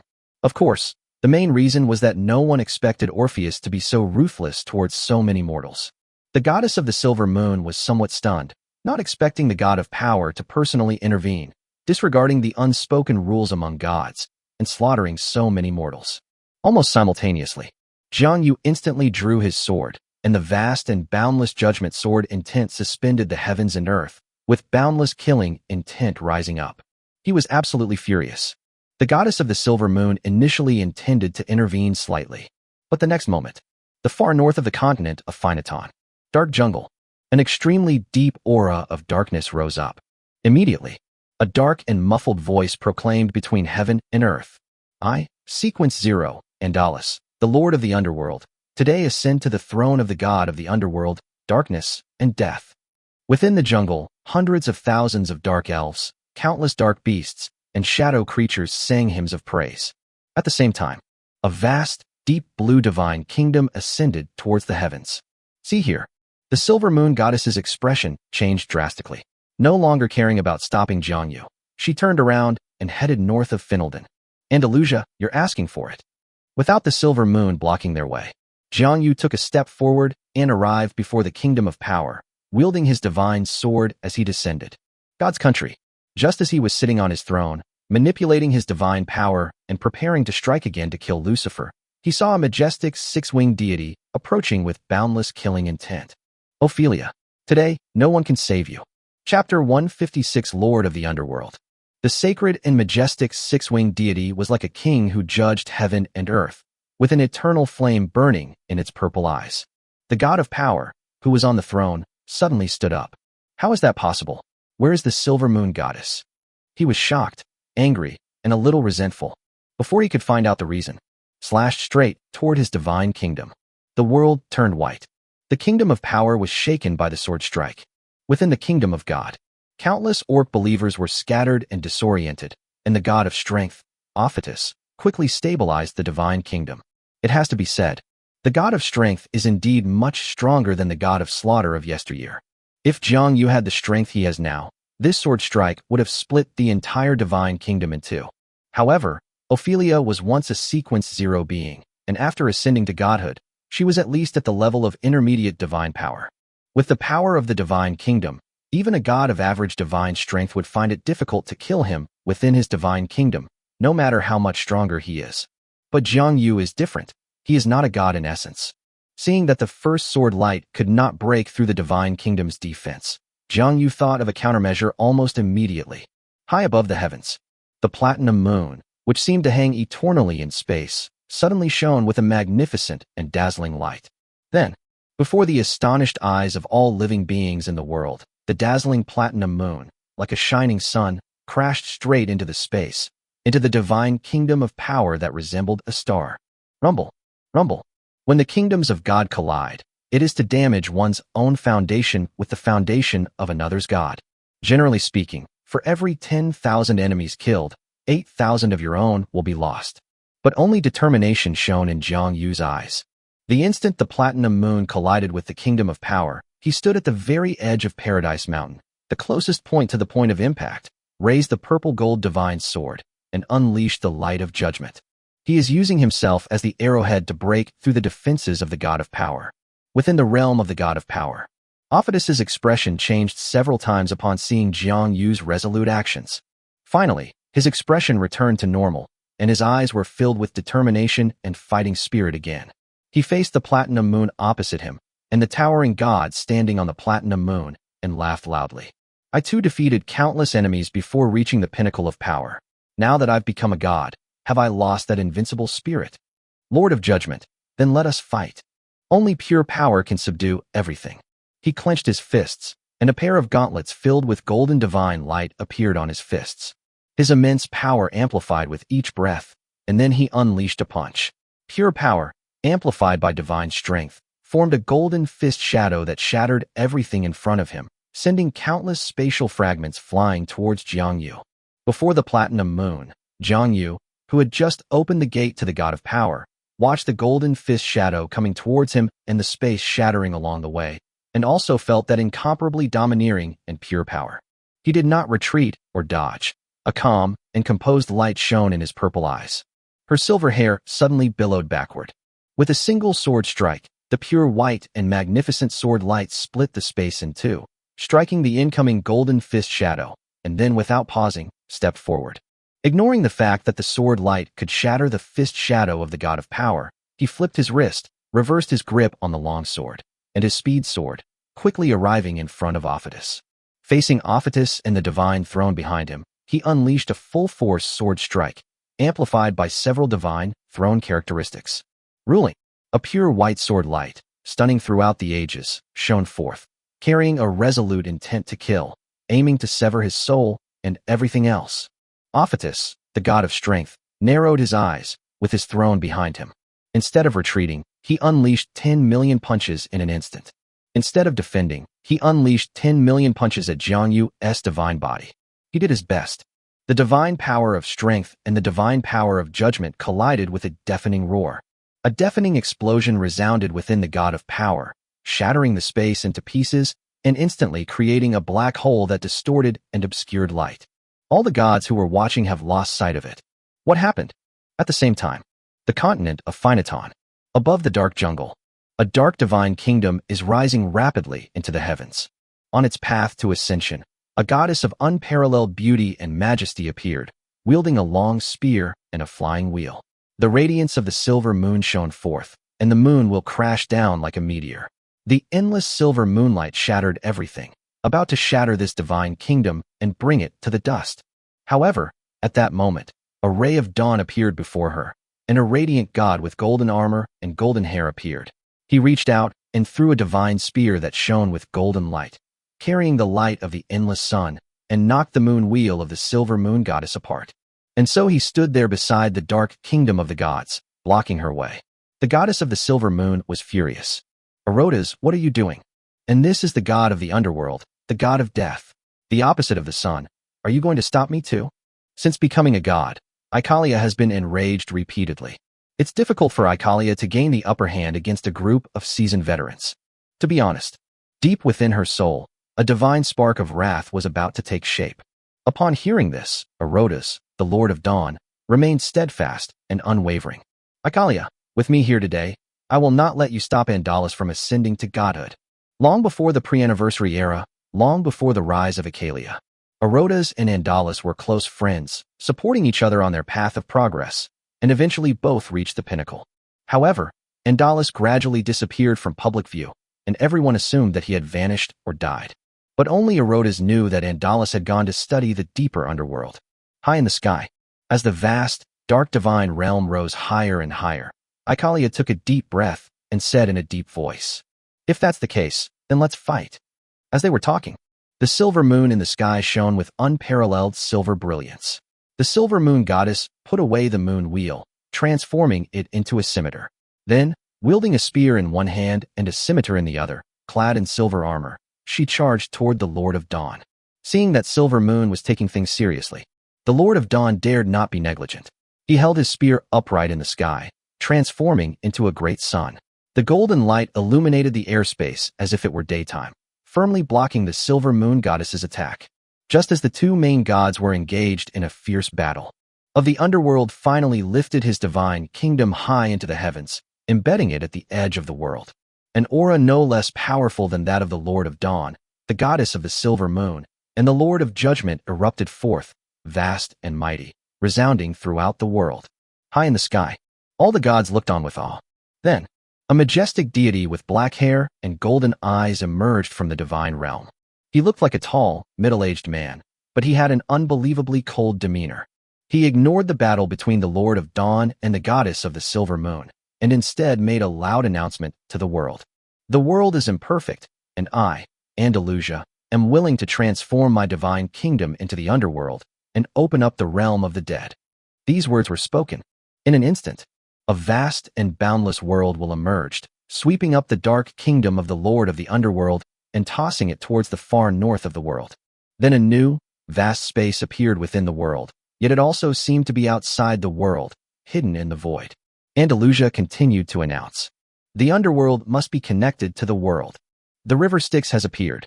A mysterious river of the underworld flowed out from the void, passing through the edge of the world in the far north, and then flowing back into the void. The underworld should have a symbol in the real world. Then the worlds will surge once more, and a dark blue moon appeared in the sky.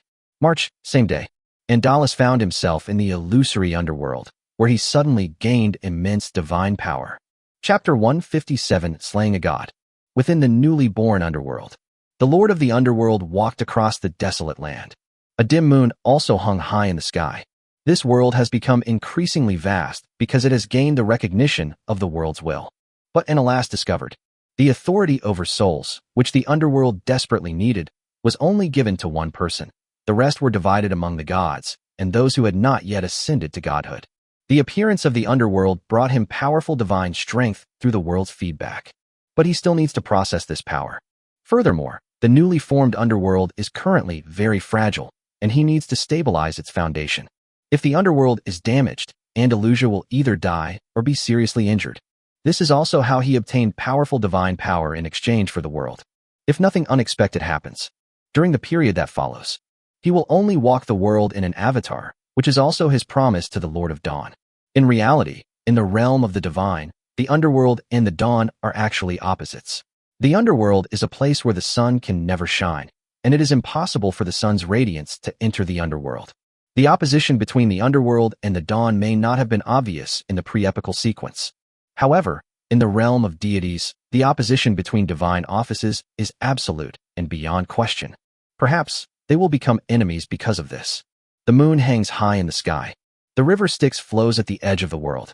From then on, Angelic could enter and leave the underworld via the moon and the river Styx.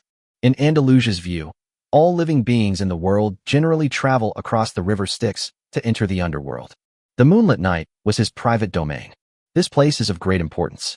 In constructing the foundation of the underworld system, he first needed to perfect these two areas. So, first, he needs to find a ferryman for the river Styx and a gatekeeper for the moon. The gatekeeper of the dark moon needs to be a deity, and he is currently his own guardian. However, for now, one demigod is enough to ferry people across the river Styx. At this stage, he doesn't have such a person under his command, so he needs to wield his delicate little hoe. He already had a goal in mind. Recently, a legendary centaur named Chiron had appeared in the Centaur Kingdom. He had reached the pinnacle of legend and was now struggling with how to become a god. Recruiting this person would not only help the Lord of Dawn alleviate the offensive from the north, but also weaken the strength of the Silver Moon, killing two birds with one stone. High in the sky, on the battlefield between the Lord of Dawn and the goddess of the Silver Moon, the high-hanging dark moon is a foregone conclusion. The Lord of Dawn no longer wanted to fight, and the goddess of the Silver Moon was also wary. The appearance of a powerful deity put her under immense pressure. So the two chief gods tacitly took a step back. In the time that followed, they would focus on increasing their strength and reaching the level of powerful divine power as soon as possible. Another high place in the sky, Kingdom of Power. The shattered divine Kingdom of Power has been destroyed and scattered by the impact of Heavenly Mountain. Most of the fragments of the divine kingdom were absorbed by Heaven Mountain and put into the fourth Heaven Mountain. The shattered spacetime gradually returned to normal where the throne of power once stood. The black hole disappeared and light reappeared. The outcome of the battle between the two gods was finally revealed. When the fog cleared, a radiant and majestic figure emerged, standing calmly on the ruins of God's kingdom. The god of strength who fought with both fists has disappeared. All that could be seen was Jiangyu, dressed in snow-white robes, holding a long sword that was still dripping blood in one hand, and a hideous head in the other. Golden drops of divine blood dripped from his head. He died with his eyes wide open in disbelief. Below, throughout the entire continent of Gloria, in every temple of the god of power, the statues of Ophelia shattered simultaneously. Countless orc priests were terrified and fell silent. The statue of a deity is broken. This only happens when something serious has happened to the deity. In the sky, the platinum moon worshipped by the winged people suddenly shone brightly, and then their own god's statue shattered, which explained everything. The platinum light still shines brightly in the sky, while the kingdom of power is silent and has probably already faded away. High in the sky, Jiang Yu slowly descended from the sky, step by step arriving above Sarita, the capital of the Orc Empire. In the eyes of countless beings, the Lord of Judgment, who had captured and killed the Orc god, appeared incredibly tall, his boundless majesty radiating freely across the land and sky. The winged army and the Orcish Empire's defenders, who were engaged in battle, stopped fighting and looked up at the majestic deity in the sky. Jiang Yu first glanced at the Orcish Empire's guards on the city walls and the winged army flying in the sky. He casually smashed Orpheus's head against the walls of Sarita. Rumble. The towering imperial city walls were instantly smashed and collapsed, leaving a large crater where the walls had once stood, and a large number of orcs died. The remaining orc guards had just recovered from the dust and smoke when they saw the hideous head of the god of power in the deep pit, and a chilling coldness went straight to their hearts. Even gods have had their heads cut off. What should we do? God is dead. Can we still live? The winged people reacted in stark contrast to Jiang Yu's appearance. They swept away their previous grief and sorrow, and roared a deafening cry for revenge. My lord, please allow us to take our revenge. My king, revenge. Slay all the orcs and wash away our sins with their blood. Let them know that those who worship the wrong god will be punished. Jiang Yu nodded silently, not hindering the winged people's desire for revenge. Go.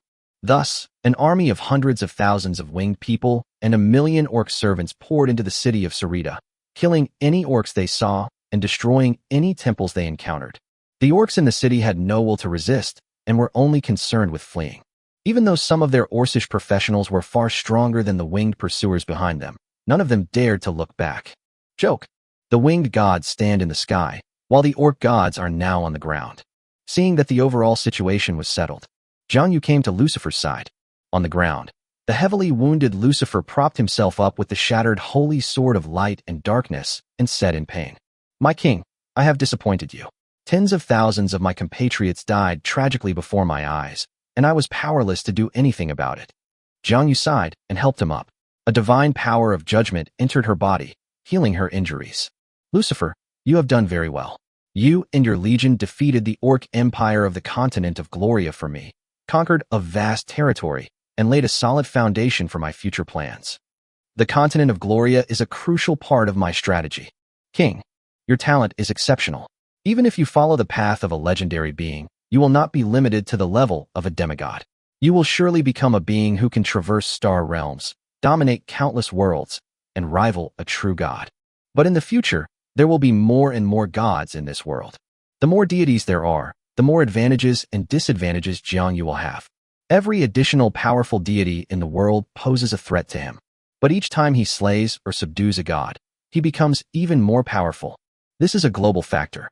The potential of a world teeming with gods is vastly different from that of a world with only a handful of deities.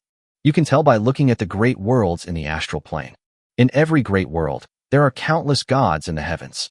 Cowardly people fear difficulties, while brave people only pursue the most difficult path. He hoped that there would be more and more gods in the sky, and that he could conquer them all in the future. Of course, there is also the risk of failure, but he has the heart of a champion and will never back down. Just a little effort, one battle at a time. On the ground, Jiang Yu used the power of judgment to repair the holy sword of light and darkness, while continuing to speak to Lucifer. I need someone to wield my power and stand against the gods. Are you willing? I am willing to serve as the king's vanguard. Lucifer did not hesitate. Good. After this battle, having slain the god of power, his divine kingdom, divine essence, and divine soul have become nourishment for Heavenly Mountain. The fourth Heavenly Mountain is about to be completed. In a few hundred years, my strength will undergo a qualitative change. Lucifer, you must wait patiently and continue to conquer the entire territory of the Orc Empire for me. Yes, my king, Lucifer answered firmly. The year 602 of the Troll Empire calendar. Lucifer led his winged legions to conquer all of the Orc Empire's territory. A large number of orcs fled across the sea. The remaining orcs were ruled by the winged people. The winged people and the orcs has ended. Chapter 158, The Ferryman of the Styx. The year 623 of the Troll Empire calendar. The Jerez Peninsula.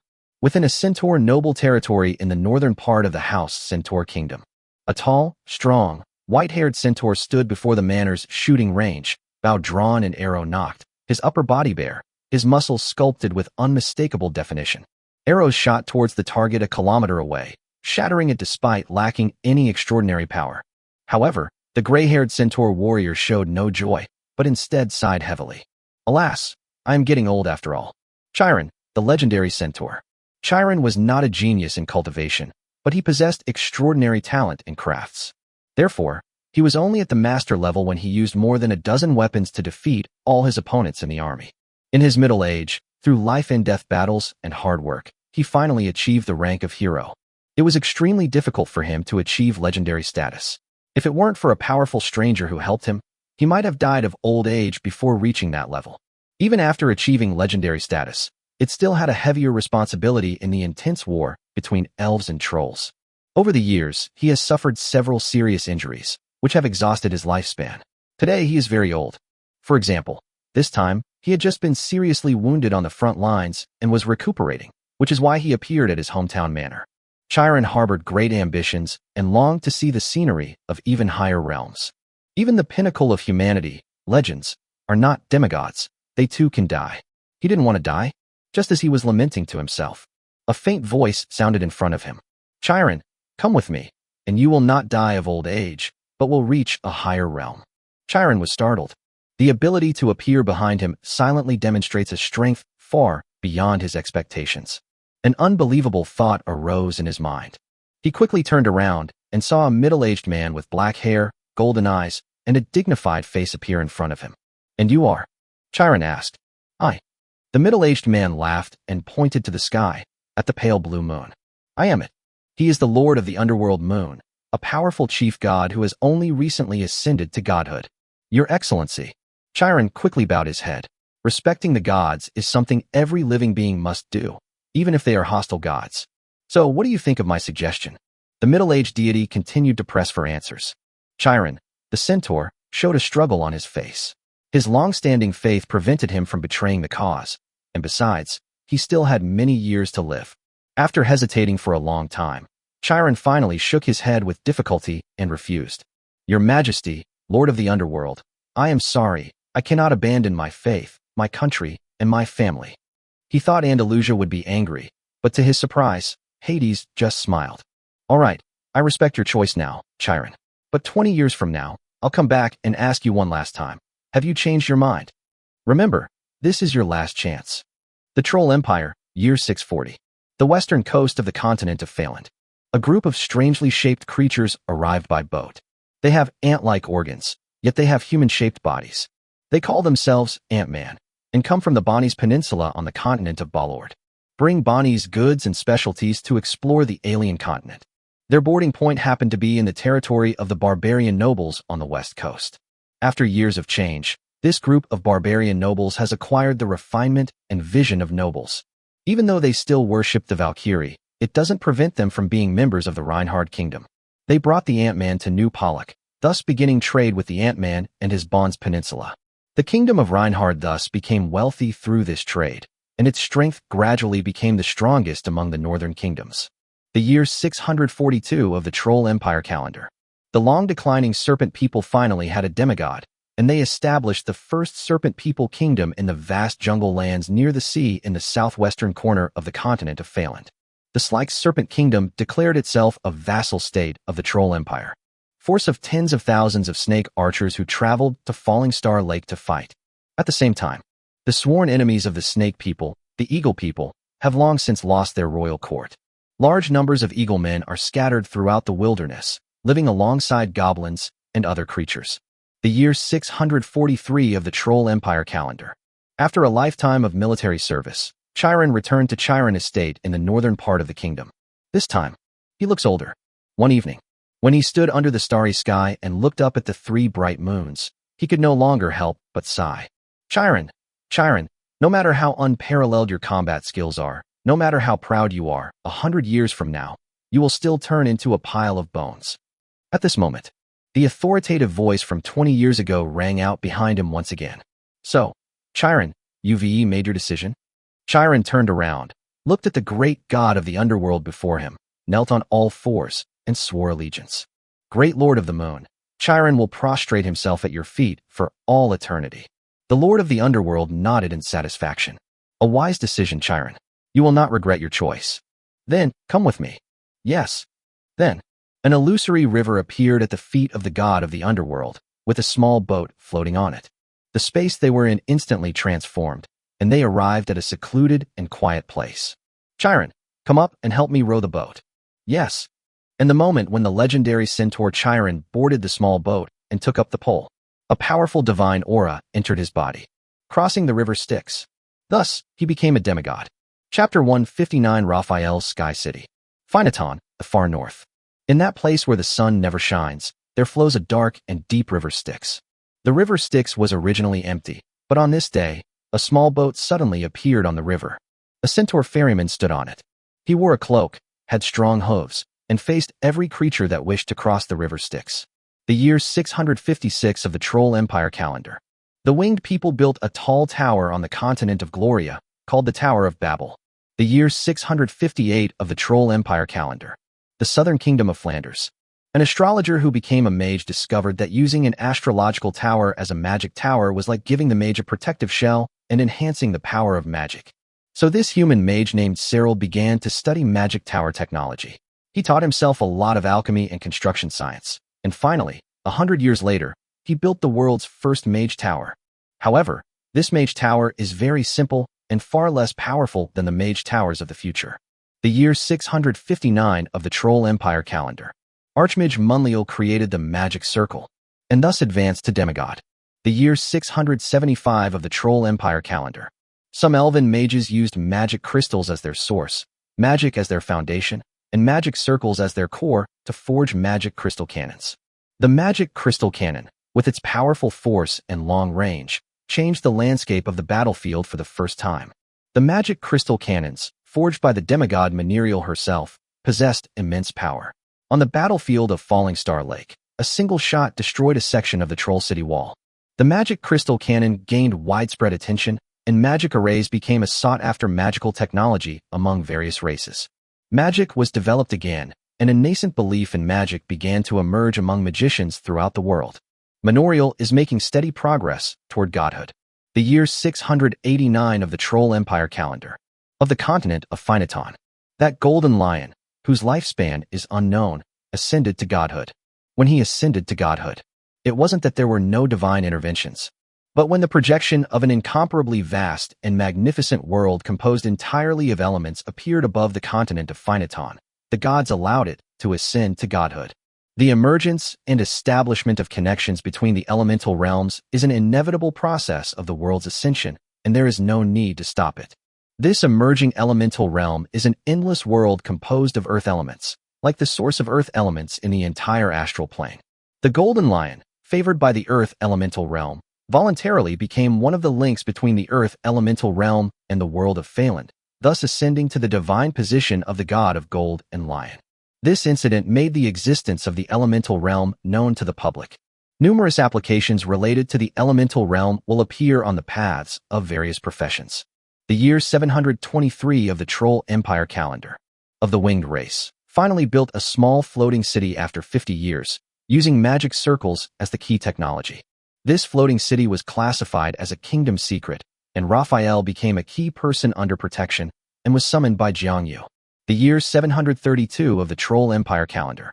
The Troll Empire was utterly defeated and forced to retreat to Falling Star Lake under the bombardment of 10,000 magic crystal cannons. The elven army crossed Falling Star Lake and entered the central part of the continent of Phaland, clearing a path with cannons and conquering the cities of the central Troll region. They advanced toward the capital of the Troll Empire. Another route. The allied forces of the northern kingdoms marched south from western Garthur, attacking the Troll city in the western part of central Flandra. While preparing to relocate the capital, the Troll Emperor Odin Bloodaxe sent envoys to the winged humans for help.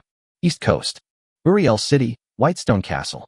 The kingdom's vice-ruler looked at the sacred pool in the sky, then turned to the political adjutant beside him and asked, "Andorra, isn't the sky holy pool about to finish its cycle?" "Yes, Your Highness, there are still 3 years left." "How is the construction of our sky city going?"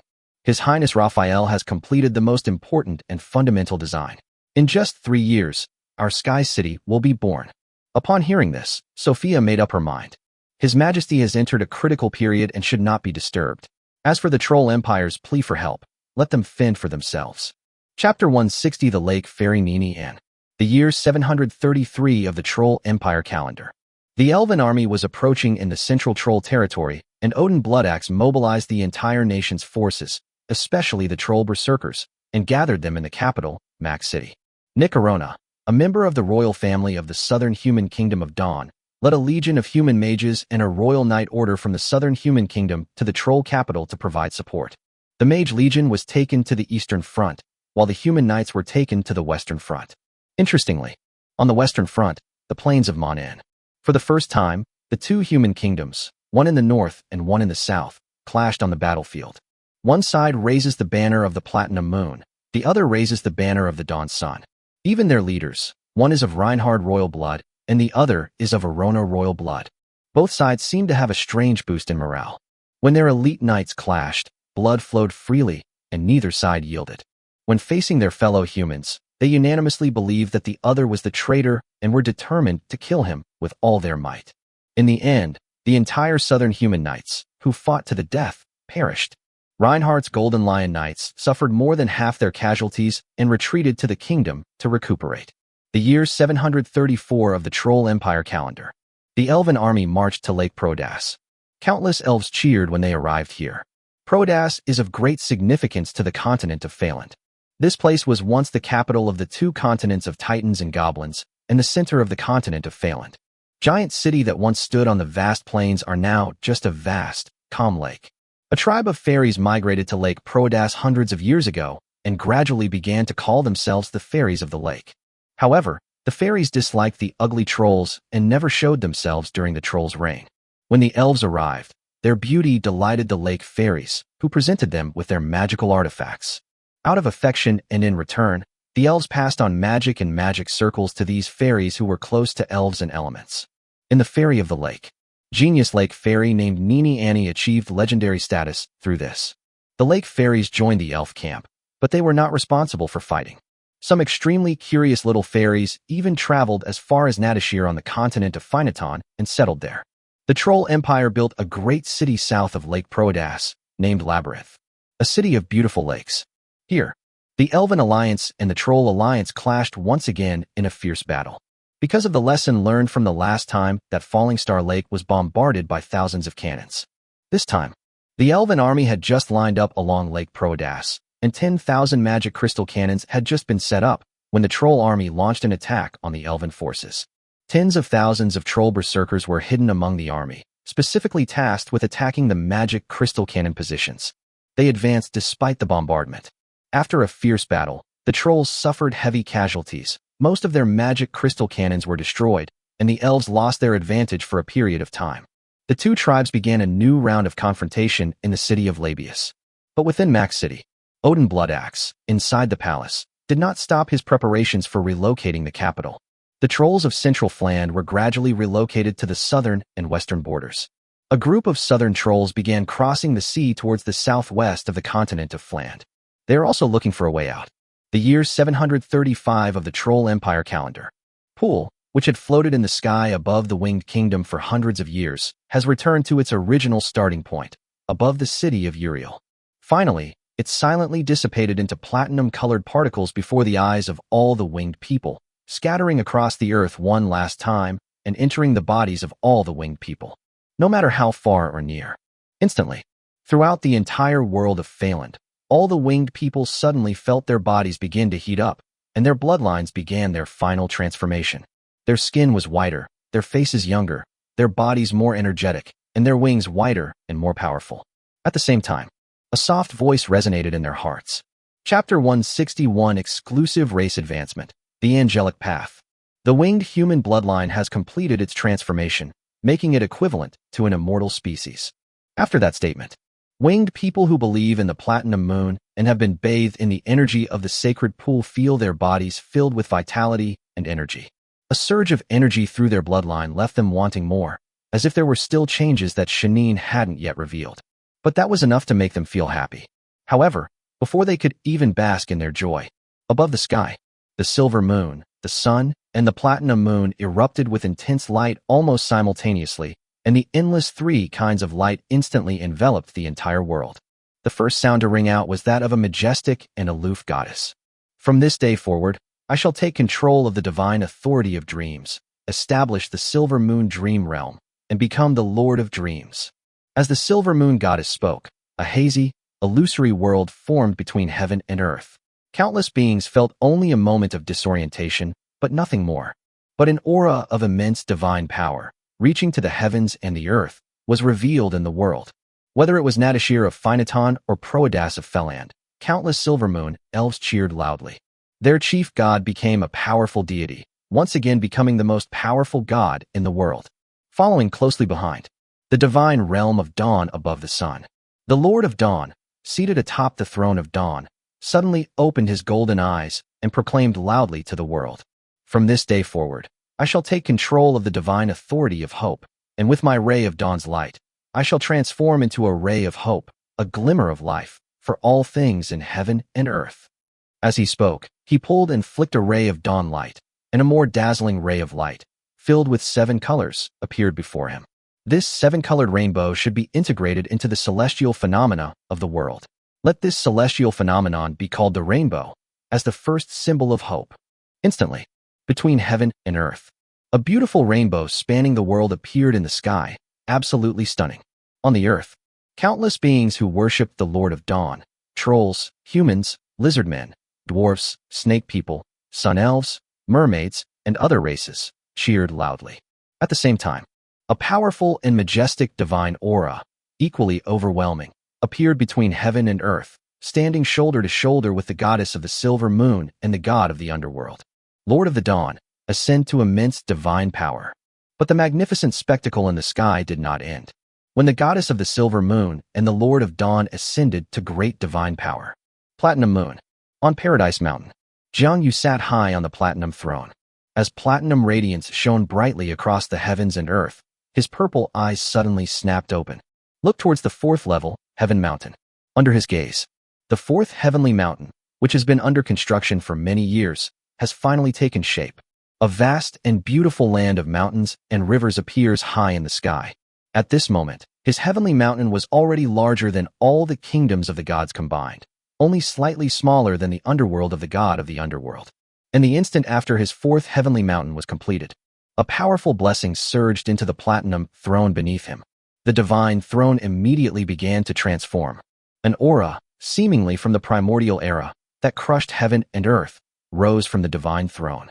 Points of pure white light began to appear on the surface of the throne, and then spread across the entire throne.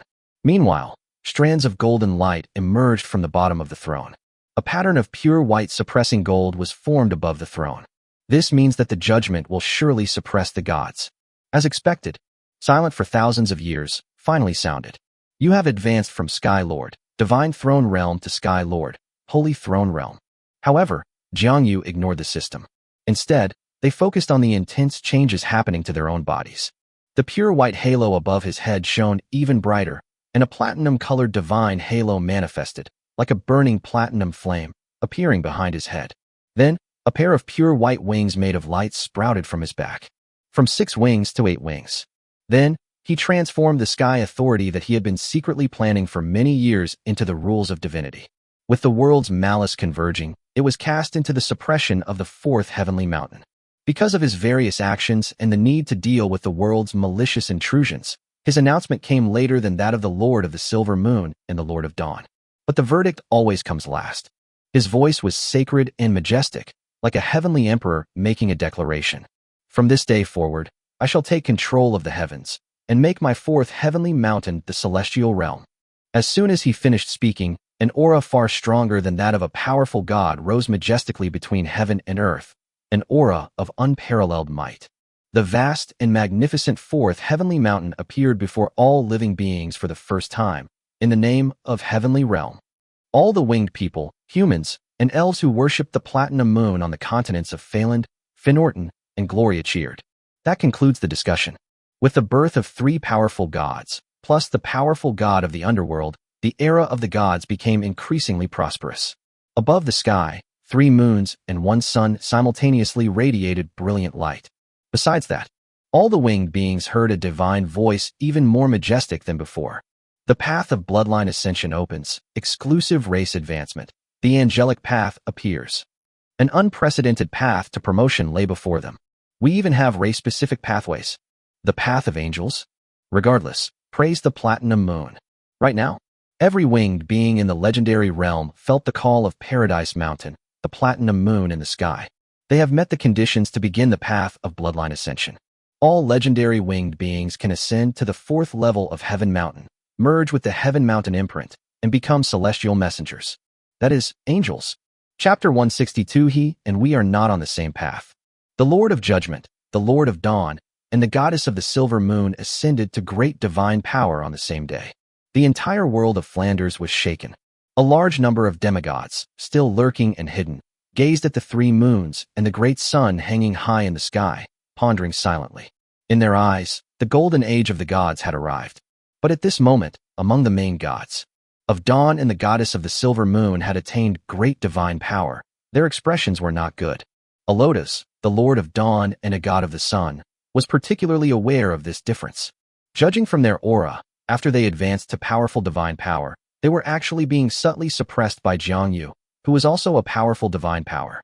If a fight breaks out, they are very likely to lose to Jiangyu. This is not an illusion. The more powerful they are, the more accurate their intuition will be. Within the divine realm of dawn, the Lord of Dawn was completely baffled. He thought of his dearest friend. When the 3 gods ascended to godhood, only the god of the underworld, with his immense divine power, silently observed everything. Then, a divine avatar emerged from his divine body and headed towards the dark moon. Arriving at the moon, the Lord of the Underworld Moon had already sensed his arrival. An avatar emerged from the Underworld Moon and came before the Lord of Dawn, smiling. Arotas, what happened? You've just attained great divine power, and you're in such a hurry to see me. Andalusia, how's your underworld construction coming along? I have a question I'd like to discuss with you. The Lord of Dawn immediately spoke. Construction of the underworld is progressing steadily. If you have any questions, speak them, my friend. And Alas smiled. My dearest friend, you can't imagine what I'm about to say. I have a feeling that the Lord of Judgment, Uriel, is not on the same path as us. The Lord of Dawn said slowly. You noticed it too? Upon hearing this, the Lord of the Underworld did not question the Lord of Dawn's words, but instead asked a question in return. Could my guess be correct? I think you might be right. When the Lord of Judgment ascended to great divine power, he did not, like us, allow the world to repay us with powerful order and authority. Instead, he aroused the world's intense malice. It's like forcibly seizing power over the world. The Lord of the Underworld spoke in a deep voice. I'd like to ask, when this Lord of Judgment ascended to godhood before, was there any similar situation? The malice of the world. These words were like a flash of inspiration, instantly awakening the Lord of Dawn. Yes, hundreds of years ago, when Uriel ascended to godhood, he attracted the world's malice. Marakus also told me that when the Lord of Judgment became a demigod, the worlds will even lured him away, attempting to obliterate this master of judgment. There's another point. When facing judgment, I feel uneasy. Before, I thought it was rejection between fellow gods. Now it seems to me that it's rejection from the authority of the world. And Alas sighed.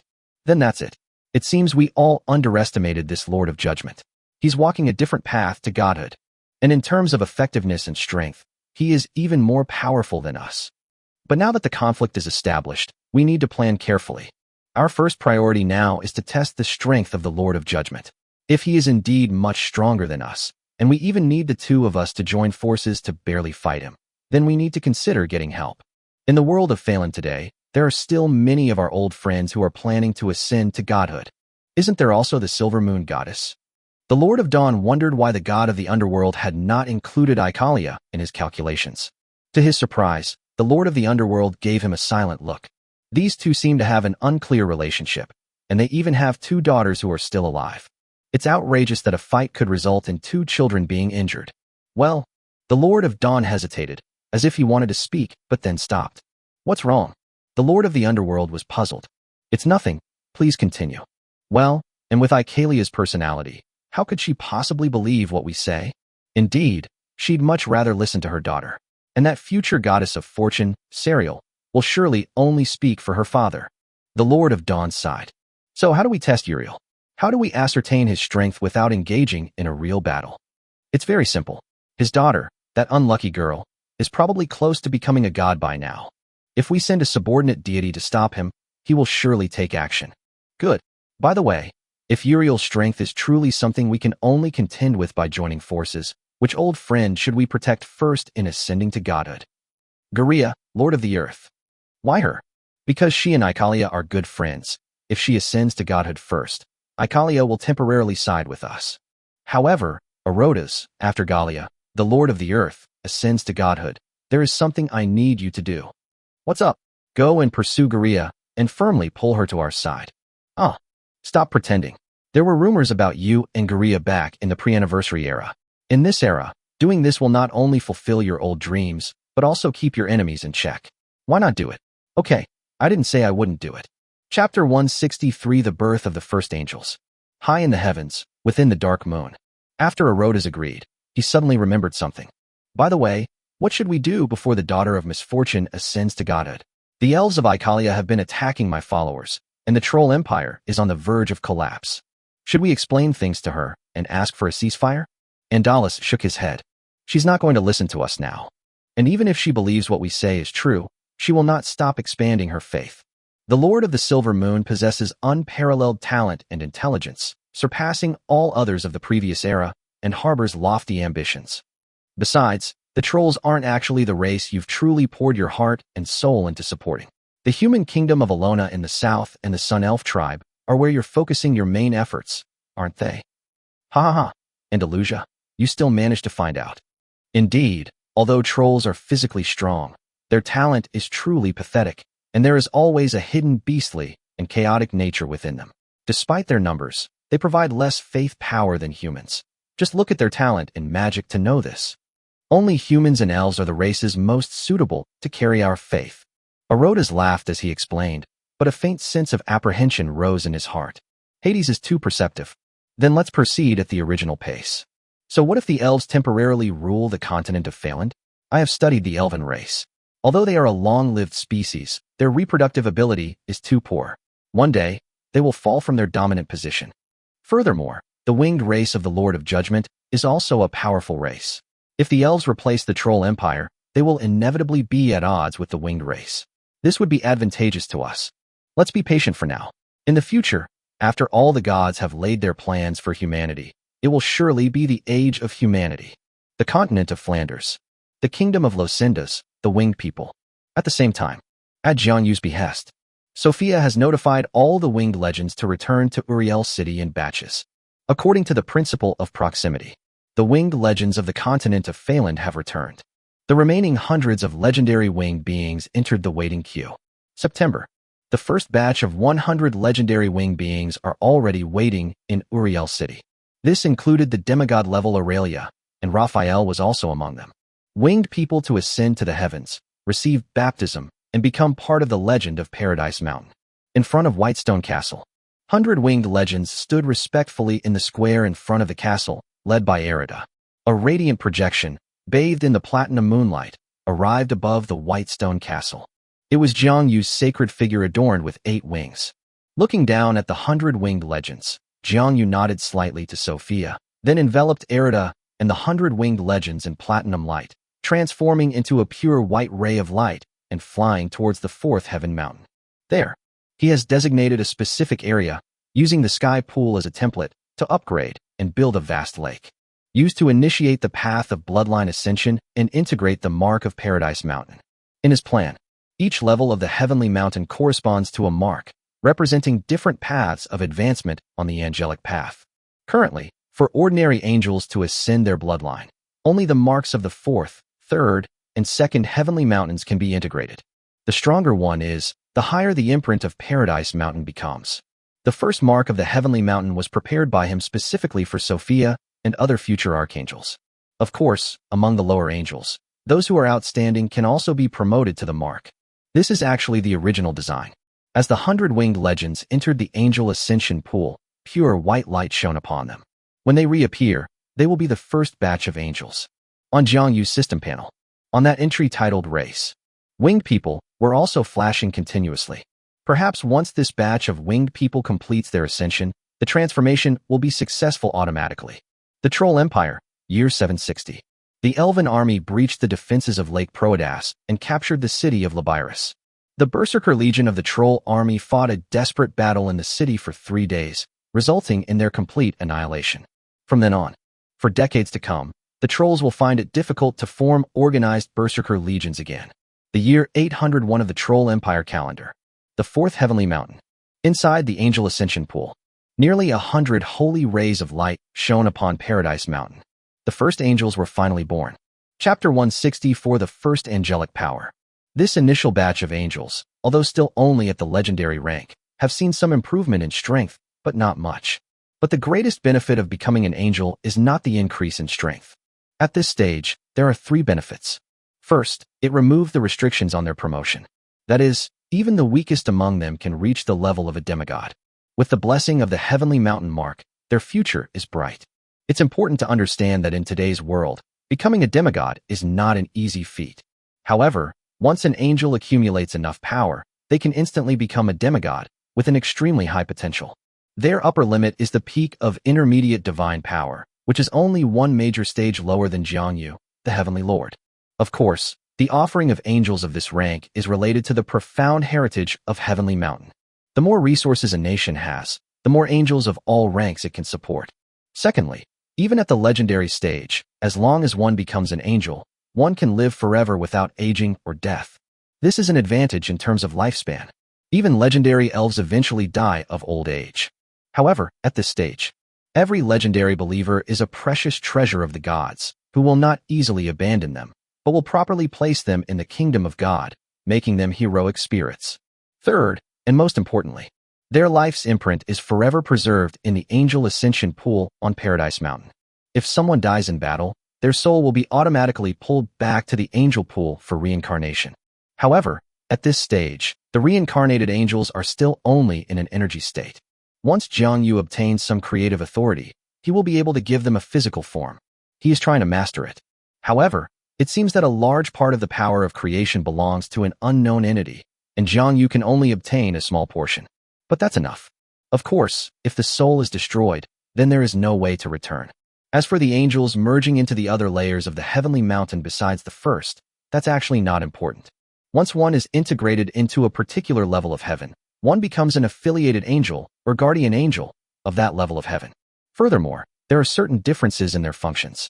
The angels who have been imprinted with the second layer of Heavenly Mountain are more responsible for judgment. The angels who have been imprinted with the third layer of Heavenly Mountain are more responsible for protection. Angels who have incorporated the fourth layer of the Heavenly Mountain mark are more responsible for conquest/war. This was also allocated according to the angels' inner desires. At present, the number of angels of judgment is the fewest, while the number of angels of protection and war is the most. Ireta, on the other hand, absorbed the mark of the first heavenly mountain and became the first archangel. She will be in charge of leading the Guardian Angel Legion. At the same time, the blessing of the heavenly mountain mark gives each angel the power of healing and light. For many years, Jiangyu has controlled half of the power of light in this world, while the other half is in the hands of Erotus, the Lord of Dawn. Once this group of angels has successfully ascended to heaven, Ireta will lead them back to Earth. This time, illuminated by the platinum light, the mark of Paradise Mountain allowed them to evade the dangers set by the world's will in the high heavens, and they could successfully fly to the Earth. After that, the second batch of legendary winged people began to ascend into the sky. Next, the third and fourth batches will follow.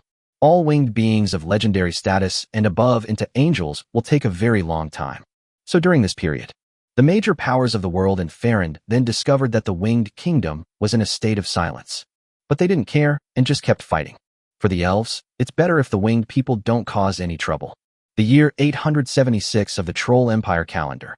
The elves overthrew the trolls and built the city of Labius in the south of Prodas. They then rebuilt a new city on the east side of the Great Lake, which they named Prohill. It means the city of spirits of Prodas. The year 878 of the Troll Empire calendar. A genius mage from the southern human race, Worst, discovered a magic circle that could be used for defense, and with it, she broke through to the legendary level. At the same time, the current king of the southern human kingdom, Yobri Arona, has become a demigod. Year 900 of the Troll Empire. The Elven army has reached the gates of Max, the capital of the Troll Empire. At this time, Max City, after years of continuous renovation and construction, was extremely tall and imposing. On the city wall, there is a defensive magic array personally crafted by the magic array master Wurst, which can deflect some of the power of the magic crystal cannons. With this, and the continuous influx of reinforcements from the rear, the Troll Emperor Odin Bloodaxe personally led his army in a bloody battle in Max City for a century. Later generations called it Max's 100 Years' War. The year 1002 of the Troll Empire calendar. The Elven army breached Max City, and the Troll Emperor Odin Bloodaxe led his remaining forces to flee south. The Elven army began sweeping across the entire central region of Fland. The year 1045 of the Troll Empire calendar. Except for a few small towns on the eastern edge, the entire central region of Fland was occupied by the elves. The Elven army is stationed in the plains of Munnan and the Yaligo Highlands, the central and southern edge of Fland. Preparations were made for a westward expedition and a southward march. Chapter 165 The Establishment of the Elven Dynasty. The year 1067 of the Troll Empire calendar. The Elven Expeditionary Force and the allied forces of the northern kingdoms breached the city of Manhwa, which was defended by dwarves and lizardmen. The army advanced westward. The year 1077 of the Troll Empire calendar. The Elven army from the south conquered the Ulgul Highlands, where the last troll wolf riders were all killed in battle. After the war, because this place was suitable for raising horses and deer, the High King of the Elves, Alpheus, appointed a Silver Moon Elf Lord here. The army continued its southward march. The year 1087 of the Troll Empire calendar. Western Flanders. The Elven army breached the city of Faraja, and some of the dwarves surrendered and were relocated to the north by the elves. The Troll Empire, 1095. Southern Flanders. The Elven army from the south conquered the cities of Muvid, Marcus, and Pedro in southern Fland, and arrived at Amber River. Troll Empire year 1100. Western Flanders. The Elven army continued westward, penetrating deep into the western border, and breached the city of Roman. Thus, the two largest cities in the western border were both conquered by the elves, joining the goblins who had been driven to the western mountains by them 1,000 years ago. The year 1120 of the Troll Empire calendar. The Elven army swept through all the cities and towns of the western frontier, driving the dwarves and lizardmen back to their mountains and swamps. From then on, the elves occupy all the most fertile lands in the western frontier. The year 1139 of the Troll Empire calendar. The Elven army from the south breached the Trolls' Amber River defenses, and many trolls perished in battle. Emperor Odin Bloodaxe led the remaining troll army south, surrendering New Baru. The year 1143 of the Troll Empire calendar. The Elven army in the south pursued the fleeing enemy northward, conquering Blackwood City, Azeba City, and various other southern regions along the way. They descended along the mountains and hills. Once again confronted the combined forces of the Trolls, the Southern Dawn Kingdom, the Sun Elf Tribe, and the Serpent Kingdom on the Eni River. This battle, the southern humans built numerous mage towers along the banks of the Eni River, and King Yobri Arona of the Dawn Kingdom led his royal knights to the front lines. They finally managed to withstand the aggressive offensive of the Elven army. The allied forces of the two sides fought fiercely on the Eni River for 10 years. The year 1153 of the Troll Empire calendar. Seeing that it was difficult to break through further south in a short time, the Confederate States of America sent envoys to negotiate. This was mainly the main force of the Southern Alliance's resistance against the elves. The Southern Human Kingdom of Dawn did not want to continue to expend its national strength. They wanted to continue developing. High King of the Elves agreed to the peace talks between the allied forces of the southern tribes. After so many years of fighting, the Elven race has achieved most of its objectives, basically occupying parts of the northern border, most of central Fland, most of the western border, and most of the southern border. With the conquest of Farrand achieved, the Silver Moon Elves' territory reached its peak. However, they put forward several conditions for this. The Troll Empire was now defunct, and they demanded that Emperor Odin Bloodaxe personally go to the Elven royal court to apologize. But this was clearly not accepted by the trolls. So the elves backed down, not wanting Odin Bloodaxe to lead the remaining trolls. The Confederate States of America agreed. Another point. The Elven court's demand that the Southern Alliance hand over the Sun Elf tribe was clearly rejected.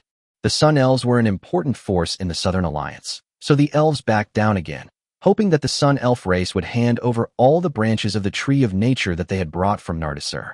The Sun Sprite agreed. But having lost a branch from the Tree of Nature, the lifespan of the sun spirits decreased again to only a little over 1,000 years. However, the survival of their race increased their reproductive capacity. After the peace talks were reached, Troll Emperor Odin Bloodaxe abdicated, and the Troll Empire was completely destroyed. The remaining trolls did not re-establish their kingdoms in the regions of Gank and Dumia, but instead restored the tribal alliance system. Without Odin Bloodaxe's leadership, no one had the prestige to unite the entire troll race once again. North. After the northern kingdoms helped the elves conquer the lands in the central and western parts of Flandra, as well as the combined forces of trolls, dwarves, and lizardmen in the west, they did not receive the territorial rewards they had imagined. The elves conquered all of these lands. The northern kingdoms were dissatisfied, but the elves' overwhelming power left them speechless, and they had no choice but to slink back to the north, sowing the seeds of resentment in their hearts. 1 year after the Troll Empire was destroyed, the Silver Moon Elf Supreme King Altaz arrived on the continent of Phaland. The following year, Alpheus prayed to the goddess of the Silver Moon for a miracle in Prohill. After, he declared the establishment of the Elven dynasty, with Prosher as the eastern capital and Yggdrasil as the western capital. The Elven royal court, on the other hand, relocated to the eastern capital, Prohill. He will rule here for at least 1,000 years in order to stabilize the Elven territory of Farrand. The Elf Dynasty, Year 1. The Platinum Dragon God Bahamut and the five-color dragon Mother Tiamat ascended to godhood at the same time. Chapter 166 Lucifer becomes a god. As the Elven dynasty expanded its territory in Fland, the Winged Kingdom remained remarkably quiet for hundreds of years. The continent of Gloria. In the process of many angels being ascended, it is guarded by the first 100 angels, including Erida, who were among the first to complete their evolution. The Orc Empire within the territory has perished. Remnants of the Orc Empire occasionally launch rebellions within the territory, requiring strong individuals to suppress them at all times. Fortunately, though, the Sky City built by the Winged People back then has been completed, and this time it was brought to the continent of Gloria by Erida. The angels reside high above the Sky City, ready to strike from the sky at any time to suppress any rebellion. These angels have naturally reached a higher level of power. After thousands of years, they will naturally achieve the combat power of demigods and be able to sweep across the world. As for Archangel Irida, she had long been bound to Jiang Yu's holy throne. After merging with the first heavenly mountain mark, she only needs her soul to completely transform into a divine soul before she can use the various divine powers suppressed by the heavenly throne, obtain some of the authority of Heavenly Mountain, and possess a small amount of divine power. In reality, she was essentially borrowing the power of Paradise Mountain. If the Seven Heavens Mountain grows stronger in the future, becoming comparable to the combined power of countless worlds, the angel's strength will naturally increase. Sophia was among the second batch of angels to be promoted. Like Erida, she was previously promoted to demigod status by Jiangyu through a forced binding with the Sky Throne. Now that the first layer of the Heavenly Mountain imprint has been integrated, the soul has begun to transform. Once the transformation is complete, it will gain control of the Heavenly Mountain and possess a slight divine power. After Sophia completed her ascension to the angelic realm, she assumed the position of Archangel of Judgment, where she was responsible for judgment. Her prestige was sufficient to warrant the judgment. Then came the third batch of angels. Lucifer was in the fourth batch. This is Jiangyu's request. Not only because Lucifer is the only Flander being to have traversed the legendary path of humanity, but also because his strength rivals that of a demigod. He decided to baptize her personally, preserving the possibility of her continuing her legendary path on Earth, while also gaining the power of an archangel. Therefore, Lucifer's baptism took longer than that of all the other angels. While she was being baptized, on the first level of Heavenly Mountain, the doomed Lady Liviel, with her sister the lucky Lady Serial in her arms, sat on Jiang Yu's throne, looking at the situation on the fourth level of Heavenly Mountain, and couldn't help but feel a little jealous. Sister, look, Father cares about that Lucifer much more than we do. That was his most valued child. Serial laughed. Once we ascend to godhood, I will also help Father conquer a vast territory. Liviel waved her little fist. You're amazing, Liviel. It's a pity my fighting ability isn't good enough, but I'll cheer you on. Serial chuckled softly. By the way, sister, did Mother say anything about me after you came out this time? Liviel suddenly asked, feigning nonchalance. My mother said she regrets abandoning you. Serial lied without blinking. Sigh. I knew Mama Ikalia was still thinking about me. Unfortunately, we can't go out now, and I can't control the power of misfortune. My father has strictly ordered me not to leave Paradise Mountain. Your father is doing this for your own good. I will come to see you often. You're so kind, sister. Hee hee. Two beautiful girls were swinging their fair legs on the throne, extremely happy. Inside the holy pool of angelic ascension. After years of ascension and baptism, Lucifer's angelic transformation is finally complete. And she was noticeably different the moment she stood up from the pool of angels. A faint, divine majesty emanated from her, and an even more holy radiance made her seem otherworldly. Its powerful aura swept across the entire Paradise Mountain, a power comparable to that of a god. She has indeed acquired the power of a weak god. Through years of trials and tribulations, and with the powerful foundation of her legendary mortal life, her divine soul has been forged. Furthermore, at the very moment the divine soul was forged, it directly skipped the weak divine power and ascended to the level of weak divine power. This was determined by her powerful and extraordinary soul. Inside the sky ascension pool, when Lucifer opened his eyes, his aura vanished. She searched for Jiang Yu's location and saw Jiang Yu standing by the pool, looking at her with satisfaction in her eyes. She quickly flew out of the pool and came to Jiang Yu's side. My lord, Lucifer has lived up to your expectations. Today, I have achieved divine combat power and can serve you even better.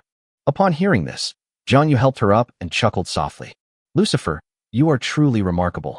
Son of the morning, bright star, cannot fully express your excellence.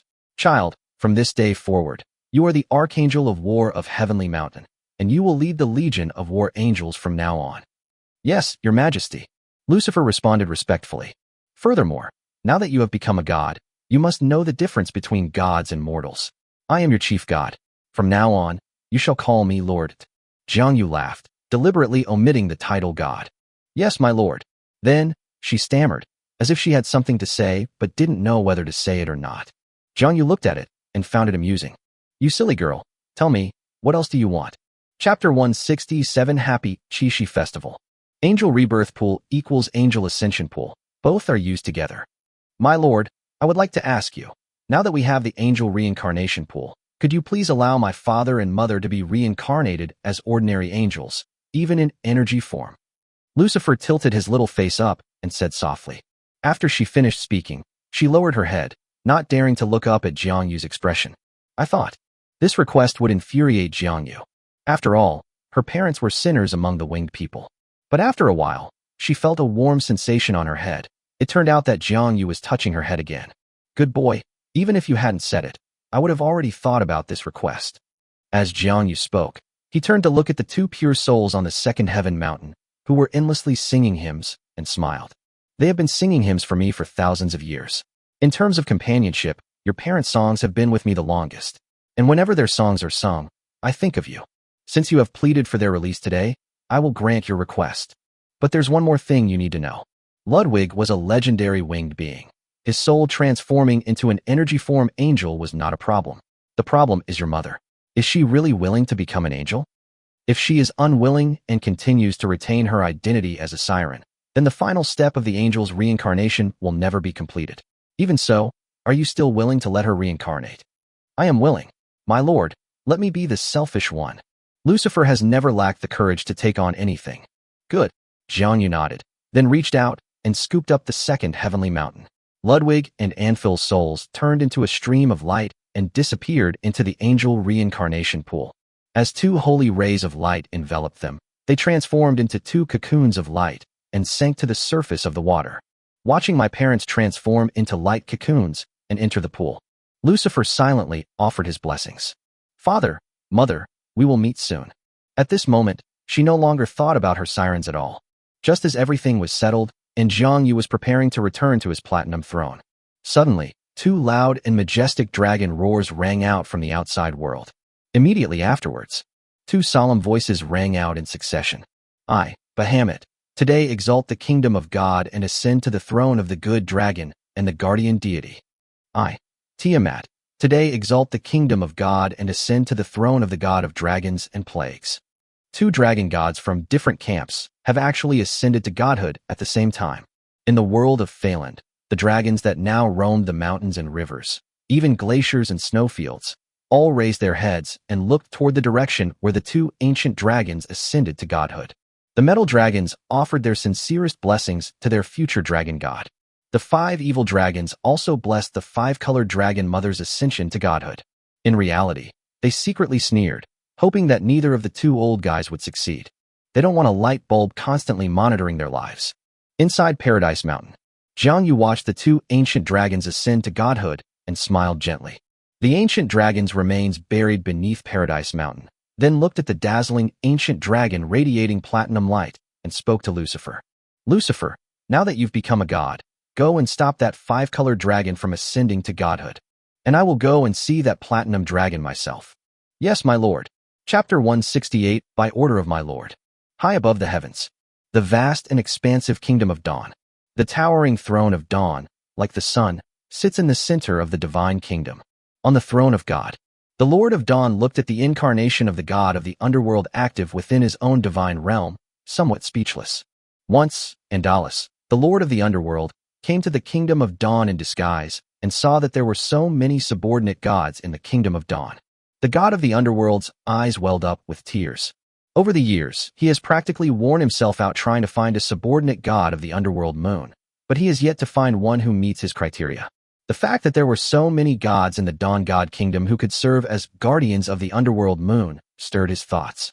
With so many gods around, and given his relationship with the Lord of Dawn, it shouldn't matter if he abducts one, right? So whenever he had free time, he would use the excuse of discussing matters to come to the Kingdom of Dawn. Fortunately, Aroda's charm was something he couldn't shake. The gods of Dawn wholeheartedly support their elder brother. But this can't go on forever. The Lord of Dawn, seated on his throne, stroked his chin, wondering if he should adopt a god's disguise and reside permanently in the underworld, thus fulfilling his old friend's wish. Stop worrying about your own little corner of the world. While pondering, the god of the underworld appeared beside him, a smile on his face. Arodas, I have confirmed with Garia, the Lord of the Earth, and he has agreed to our plan. Andalusia, you're really efficient. The Lord of Dawn smiled. Haha, I'm a professional when it comes to finding people. Andalis laughed. By the way, where is Garia now? She is on the continent of Balord, and worships the Ant-Man of the Bonds Peninsula. Ant-Man. The Lord of Dawn frowned slightly. No, just having the faith of Ant-Man isn't enough. I'll send her some southern humans later. He recalled that the image of gods could be influenced by the race of the believer. Should I try to recruit some Silver Moon elves for her as well? Recently, another elven tribe has left Natashir Forest. Analas suggested. Of course. Arodas felt a bit sorry for the goddess of the Silver Moon. Oh, right, there's one more thing, Andalusia, which is also the main reason I called you here today. What's up? Our plan may need to be brought forward. Perhaps we don't need to wait for the daughter of misfortune to ascend to godhood. We can start now. Why? The last ancient dragon, the platinum dragon Bahamut, came to me a few days ago. He is preparing to ascend to godhood and hopes that I will grant him protection. Your shelter is your business. What does it have to do with our plans? Andalis asked, puzzled. Of course they are related. The ancient dragons and Uriel are enemies. Back then, when Uriel built the moon high in the sky and ascended to the status of a demigod, for ancient dragons went to stop him, but they were all killed on the platinum moon. Uriel was that strong during his demigod days? Of the underworld, frowned. That's not the key point. Arodas steered the conversation back on track. The platinum dragon Bahamut is one of the ancient dragons, and Uriel will not let him go. Andalis nodded upon hearing this, then raised a question. But how will the Silver Moon goddess join forces with us? I've already thought about that. Lord of the Dawn, Arodas, laughed heartily. Bahamut said that Tiamat, the 5-colored dragon mother, will also be ascending to godhood this time. Tiamat is a subordinate of the Silver Moon, and if she ascends to godhood, Acalia will definitely provide her with protection. This gives the Silver Moon goddess a reason to take action. I see. So, when did he ascend to godhood? Today, the Lord of Dawn said. He had just finished speaking. 2 powerful dragon roars resounded throughout the heavens and earth. The 2 powerful gods exchanged a glance and nodded to each other. The underworld immediately vanished. Then, when Jiang Yu stepped out of Tianhang Mountain, almost simultaneously, the 2 main gods emerged one after the other from the Kingdom of Dawn and the underworld moon. Within the Silver Moon, the Silver Moon goddess, Acalia, sits high on her Silver Moon throne. Tiamat frowned as she watched the figure of a weak divine being fly out first from the heavenly mountain. When did another god appear among the winged people? Could it be that Alodas was right, and that Uriel's path is not the same as ours? She did it.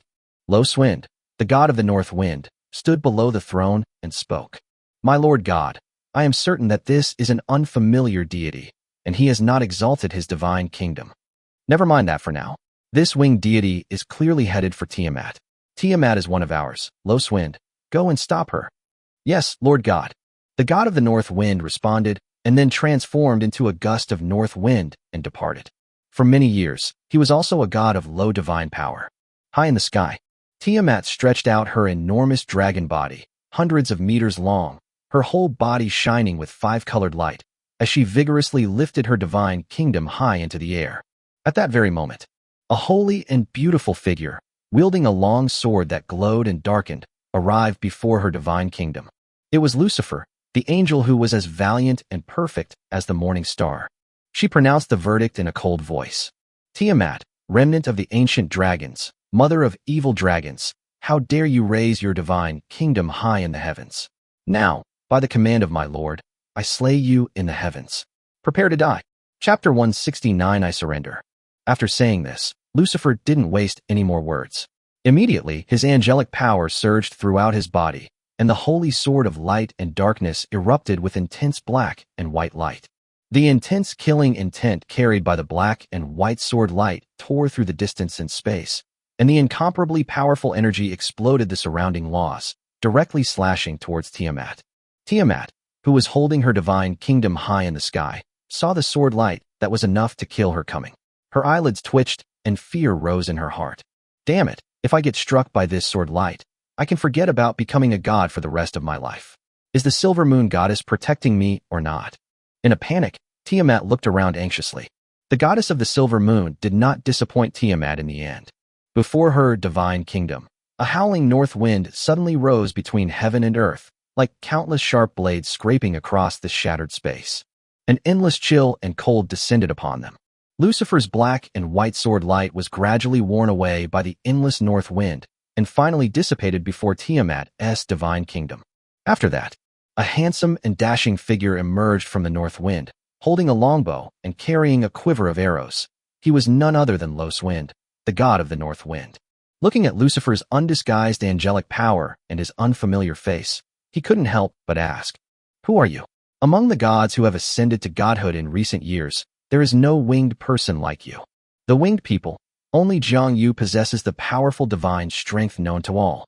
Seeing his attack blocked, Lucifer was not angry. Instead, he raised the holy sword of light and darkness in his hand, preparing to attack again, and loudly proclaimed, "I am Lucifer, Archangel of War, under the Lord of Judgment. Gods who block my way, do not delay, either step aside or come and fight." Having said that, she leaped forward, charging towards Loswind's north wind arrow.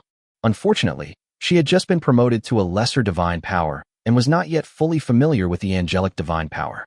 For a time, she was blocked and could not make any progress. She could only watch helplessly as Tiamat's divine kingdom headed towards the edge of the world high in the sky. What annoyed her most was that the north wind god kept nagging during her battle, his words never stopping, like the wind howling incessantly in her ears. Why should a goddess who is unfamiliar make things difficult for someone who has ascended to godhood? The more gods there are, the stronger the world will be. I admire the Lord of Judgment, Uriel, but I will not step aside. Lucifer. On the other side, although Lucifer was the first to fly out of Paradise Mountain, it was Jiang Yu who was the first to arrive at the kingdom of Bahamut. At this moment, the platinum dragon Bahamut had just raised his divine kingdom into the sky. Seeing that the dock he had visited had not yet arrived, Jiang Yu, the slayer of the ancient dragons and one of the most powerful gods in the world, had already arrived before his divine kingdom. He couldn't help but feel a wave of fear. This fear was far greater than what Tiamat felt when she saw Lucifer. It was a deep-seated shudder, a fear that knew there was no escape, not even the possibility of leaving behind a trace. In his panic, even the divine kingdom he had just raised began to tremble. However, Jiang Yu did not make a move immediately upon arrival. Instead, he looked at Bahamut, the platinum dragon covered in white gold light, stroked his chin, and seemed somewhat tempted. He felt that Bahamut's characteristics perfectly matched the requirements of Paradise Mountain. As for the 4 ancient dragons he killed back then, he had long since stopped caring. As long as he was powerful enough, he was confident he could suppress everything. Upon seeing Jiang Yu arrive, he neither made a move nor spoke, but merely looked at him with an ambiguous expression. Bahamut, struck by a sudden inspiration, made the wisest decision of his life and shouted it out. Great Lord of Judgment, I am the good dragon, unlike other ancient dragons. I surrender. I am willing to serve you as my Lord God and become your servant. He had barely finished speaking. His benevolent dragon and guardian kingdom, a ray of dawn light and a beam of moonlight suddenly arrived, and they also heard Bahamut's words.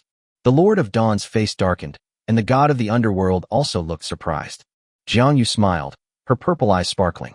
Only Bahamut, whose dragon heart was already hanging in suspense, gently shattered at this moment. He got numb. Chapter 170 Platinum Light, spanning heaven and earth. In the sky, all was silent.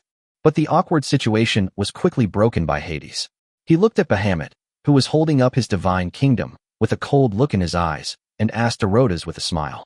Erotas, this traitor, should we take action? His hand gripped the scythe tightly, the moon hanging high behind him. If Erotas wanted to make a move, he would not hesitate to thwart the plan. Upon hearing this, Erotas, the Lord of Dawn, glanced at Bahamut, his eyes showing neither sorrow nor joy. Finally, he said, "Forget it. After all, we were once ruler and subject. Let's let him off this time." Bahamut, the platinum dragon whose wings stretched for hundreds of meters, was using all his strength to lift up the divine kingdom. Bahamut, you once served me, and I know that all you seek is to become a god. Today, I will not stop you. Go. In the sky, Bahamut looked at the Lord of Dawn standing in the light of dawn in disbelief, hardly able to believe his ears. High above the heavens, the gods of the Lord of Dawn stood on the clouds, looking at their chief god with sincere smiles in their eyes. Seeing Bahamut frozen in midair, Jiangyu also laughed. Bahamut, go forth. No one will stop you from becoming a god. I trust Erotas' character. His body shone with an even more powerful platinum light, like a calming light shining into Bahamut's heart. After you have ascended to godhood, move your kingdom to my heavenly mountain, where Severus, the father of oak trees, awaits you. Yes, Lord God. Bahamut responded, and then focused on ascending to godhood. Jiangyu stood still, looking at the Lord of Dawn not far in the sky, and smiled. Erotas, light of dawn, today I see you in a new light. Then, without waiting for the Lord of Dawn's reply, he looked up at the high heavens, where Tiamat, another ancient dragon of the divine kingdom, was being held aloft. He looked at the archangel Lucifer and the god of the north wind, Loswind, who were engaged in a fierce battle high in the sky, and then looked at the bright silver moon in the sky, and laughed. In this world, one ancient dragon that represents good is enough. In an instant, he traversed the heavens and arrived above Tiamat's divine kingdom in one step. The long sword at his waist swayed slightly. A pure white light of judgment then soared up and pierced through heaven and earth. Does a dragon even deserve to live? The long sword was drawn, and a pure white light crashed down, sweeping across the world. The world turned white. Not far away, Lucifer and the north wind god stopped fighting at the same time, looking at the light of judgment that pierced through heaven and earth. A smile finally appeared on Lucifer's usually aloof face. My lord has come. The evil dragon Tiamat, whom you protected, will surely fall from the heavens. Not necessarily, Lucifer. My god will not stand idly by. Although the goddess of the silver moon appears aloof, she has always envied the Lord of Dawn for having so many subordinate gods. This time, Tiamat ascended to godhood, and she was far more excited than she had imagined. Really, as the god of the north wind said, light of judgment was about to fall upon the divine kingdom held aloft by Tiamat. A massive silver moon suddenly appeared above it, its brilliant silver light blocking out all the light of judgment. Within the silver moon, a beautiful goddess with a perfect figure appeared, looking up at the high and mighty Lord of Judgment, her brows slightly furrowed. She used her divine power to redirect Tiamat's path to godhood elsewhere, avoiding this high heaven, before speaking to Jiangyu. Uriel, Tiamat is my god. So what? Jiangyu held his long sword at an angle, seemingly slow but actually fast. The ancient dragon race should have understood when they blocked my advancement that they either submitted to me or died by my hand. There was no other option. Ikalia, are you going to protect her? You should know in your heart that although we are both powerful gods, you are no match for me now. Possessing immense divine power and exceptional keen perception. However, before the goddess of the silver moon could speak, the Lord of Dawn and the god of the underworld instantly appeared beside the goddess of the silver moon. Then, Uriel, what about us? Chapter 171, I am God. High above the heavens, the four gods stand in confrontation.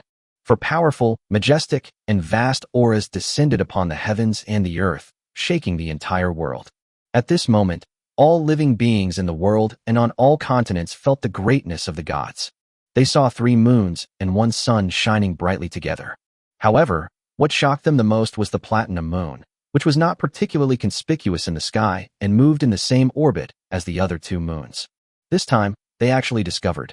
This platinum moon so loftily shone down upon the heavens and earth, as brilliant and radiant as the sun, its light separating the world from the original 2 moons and the sun. Under the radiance of the platinum moon, Jiangyu looked at the 3 powerful gods standing together, her purple eyes narrowing slightly. Even as he unleashed his powerful aura, the 3 main gods did not back down. It's rare to see you all standing together for the sake of an ancient dragon. Uriel, that's not the whole reason. It's because we've discovered that you and we gods are not on the same side. Lord of the Dawn, Alotus, proclaimed. Beside him, Hades looked on with approval. The goddess of the silver moon seemed lost in thought. Lucifer retreated behind Jiangyu, holding a black and white longsword in a guard position, his pair of pure white wings fluttering slightly. The father of the oak also came to Lucifer's side, transforming into a handsome middle-aged man. He is now rooted in the 4th heaven mountain, sharing glory and disgrace with Jiangyu. Further away, the gods stood on the clouds, watching the tense standoff between the 4 main gods, not daring to utter a sound. The voice of the sun god echoed throughout the entire sky. You're growing too fast. Even the world is trying to stop you. When we all became powerful gods at the same time, your power surpassed ours. Or rather, the path you walk cannot be viewed from the perspective of a deity. Uriel, what god's path are you walking? Upon hearing this, Jiangyu suddenly looked up at the sun in the sky and sighed. The sun, indeed, is the place closest to the will of the world. Arotas, further words are useless. Today, I will slay the dragon. If you try to stop me, be prepared to fight me. Then, he looked at the Lord of Dawn with a smile, his eyes filled with admiration. As for the path you mentioned, if you can grant me one request in the future, I will tell you about it. I can agree to requests that are not excessive, do not harm others, and do not involve other living beings. Arotas was so curious that he nodded. Upon hearing this, Jiangyu finally smiled, and the idea of subduing the Lord of Dawn took root in his mind. Consider this request as paving the way for the future. Moreover, even if the 3 main gods joined forces, he would not be afraid. Then he looked around at the gods and solemnly said, Since you want to know, then listen carefully. I am God, and I walk the path of the Supreme. My will shall be done in the heavens, my fame shall spread among all living beings, and all gods shall serve me as their Lord. Even though Jiangyu's words did not fully describe the Sky Lord's journey, but as soon as these words were spoken, all the gods were shocked. The god of the underworld stared wide-eyed. Uriel, you are destined to be the king of the gods. Within the silver moon, the unlucky girl Liviel and the lucky girl Serial, who had secretly run away to the silver moon kingdom, sat on the same swing, looking at Jiangyu, who stood proudly between heaven and earth, with admiration in their eyes. Father is really, really majestic. Chapter 172, The Characteristics of the Holy Throne Realm, the Soul, Divine Authority. A divine war in the heavens is about to break out. Ballord Continent, Bonnie's Peninsula. Amy City, the capital of the Ant-Man Kingdom. In a secluded, secret place. In a beautiful garden. A graceful and beautiful woman sat at a stone table, looking at the gods in the sky, who seemed to be engaged in a fierce battle, and sipped her honey tea in one gulp. Lisa, I'm not waiting any longer. Let's start now. I've decided to ascend to godhood. In front of her was an Ant-Man woman with her head bowed low. She heard God's words and looked up in surprise. My God, are you not waiting for the Lord of Dawn and the God of the underworld to inform us? Hearing her high priest's question, the dignified woman smiled slightly. Lisa, why should we listen to them? Right now, all the gods' eyes are on the impending divine war, and this is the perfect opportunity. I understand, goddess. I'll go prepare right away. We have to be quick. Yes, great goddess.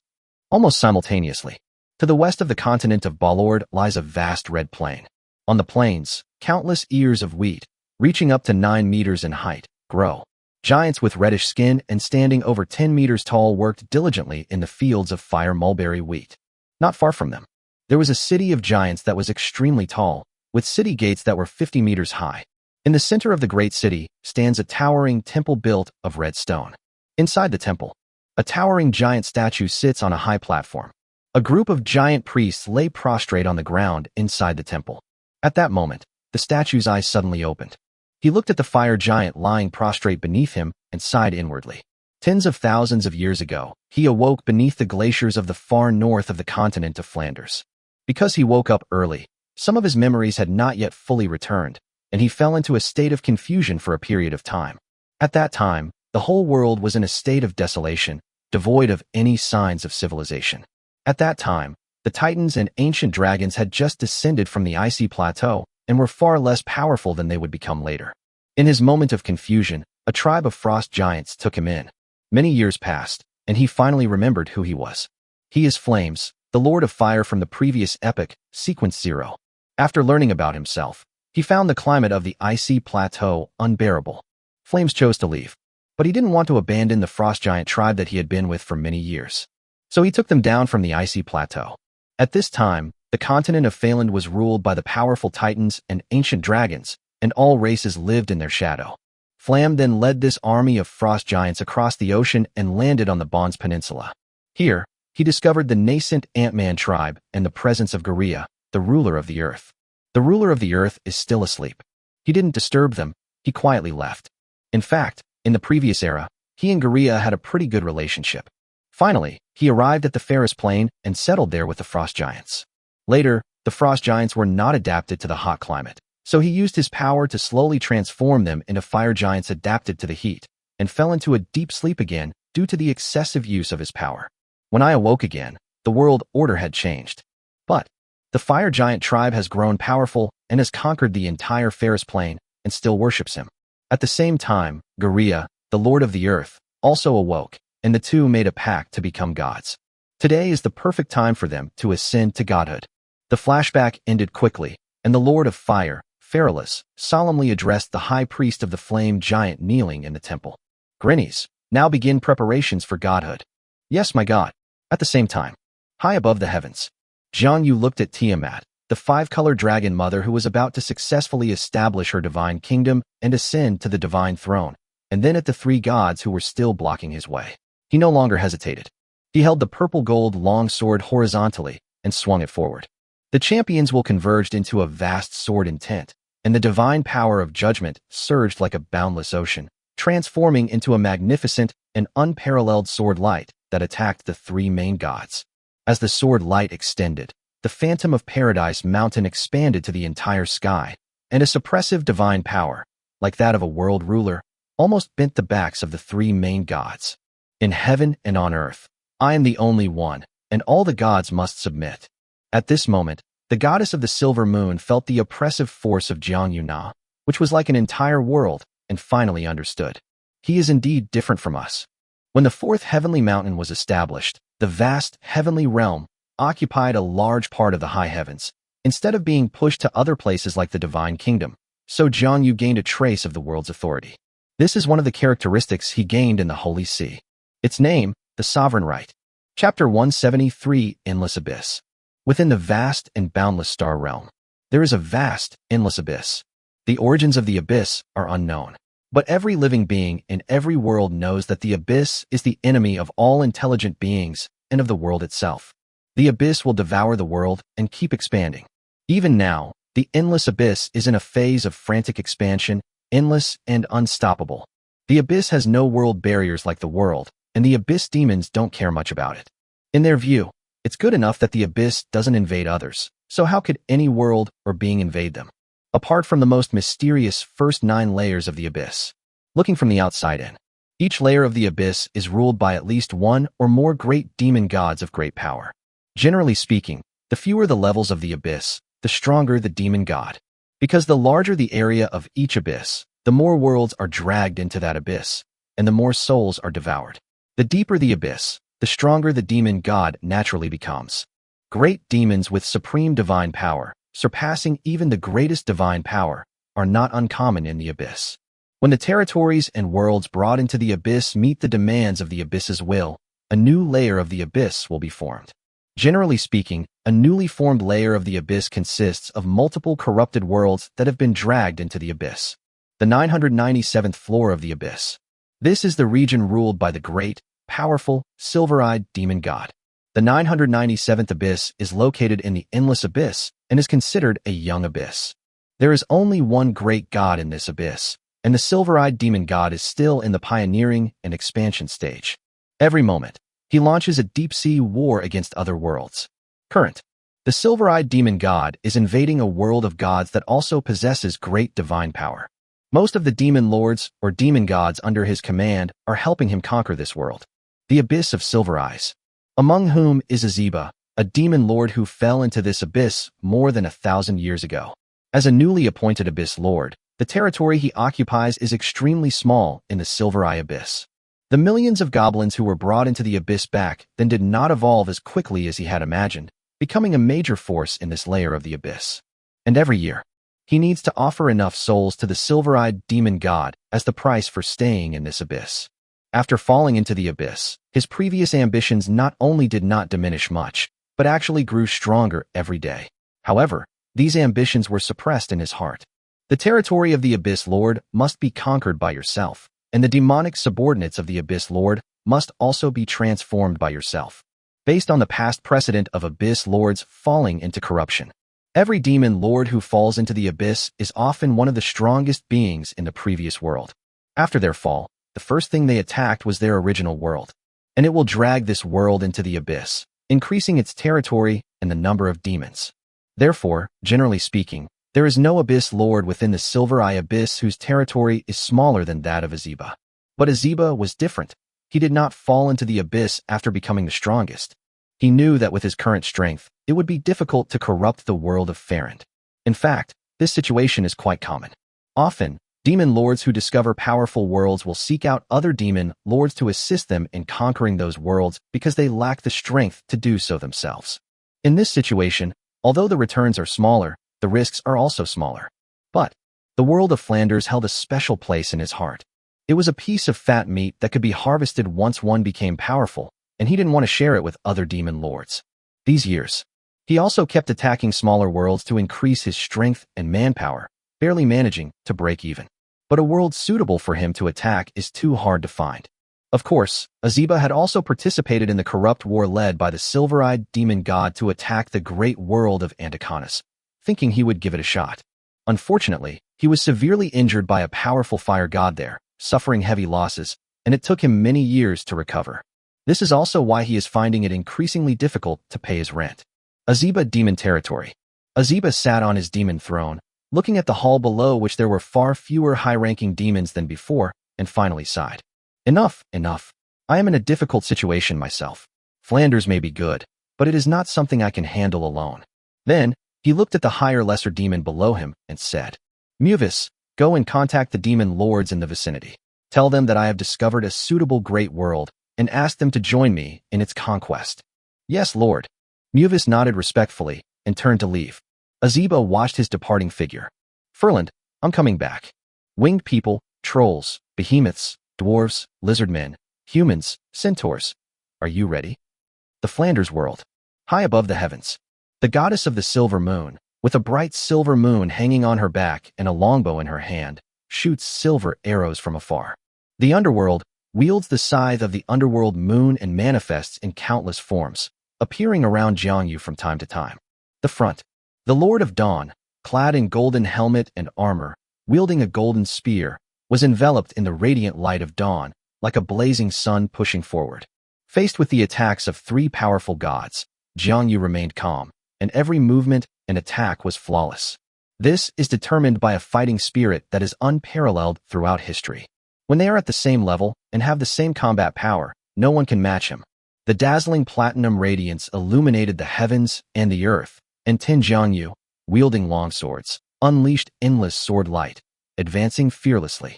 The four gods attacked each other, and for a time, they were evenly matched. But Jiangyu was clearly more composed, just as they were fighting. Chapter 174 Goddess of the Earth. The continent of Balord. Bonnie's Peninsula. Countless ant-men knelt on the ground, praising in unison. Great Mother Earth, goddess of childbirth and reproduction, creation and spring, great master of Ant-Man. May you raise your divine kingdom high in the heavens. May your will walk on the earth. May mountains and rivers prostrate themselves in your broad embrace. As Ant-Man's praises echoed, countless faiths converged at the location of Garia, the ruler of the earth. She emerged from the secret realm and walked step by step into the sky, allowing the Ant-Man to see a graceful and dignified goddess standing tall. Then, the entire secret realm of the earth, along with the surrounding temple complex, was lifted up. Garia exalted the kingdom of God and ascended to the heavens amidst the hymns of the believers. On the battlefield high in the sky, Jiang Yu, who was fiercely fighting with the three main gods, couldn't help but sigh as he sensed that Garia, the lord of the western lands, was beginning to ascend to godhood. Wow, you have so many people. He then looked toward the edge of the world. Just then, the platinum dragon Bahamut and the five-color dragon mothers simultaneously ascended to godhood. Bahamut and Tiamat's actions after ascending to godhood were remarkably similar. They dragged the divine kingdom swiftly toward the platinum moon, and finally, guided by the father of Oak, landed on the fourth heavenly mountain.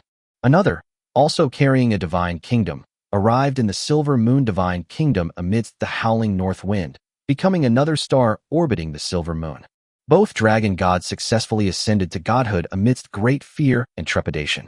Seeing that his target had already ascended to godhood, and that the matter was beyond saving, Jiang Yu took the initiative to leave the battlefield of the divine war.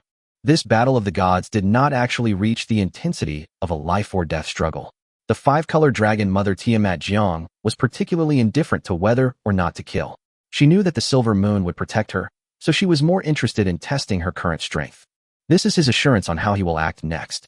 Previously, he went to find the platinum dragon because he knew that it was under the protection of the Lord of Dawn, and he wanted to use this opportunity to fight against Elodas, the Lord of Dawn, who had left the divine realm. Fighting Erodas is essentially fighting Erodas and Hades, further testing his combat prowess. Who knew that Bahamut, the platinum dragon, threw the spell so quickly that he had to come to Tiamat in person. On the battlefield, the three main gods breathed a sigh of relief almost simultaneously when they saw that Jiang Yu had stopped fighting. Jiang Yu's strength has improved so much that they are all gradually feeling the pressure. But then, a smile appeared on the face of the silver moon goddess.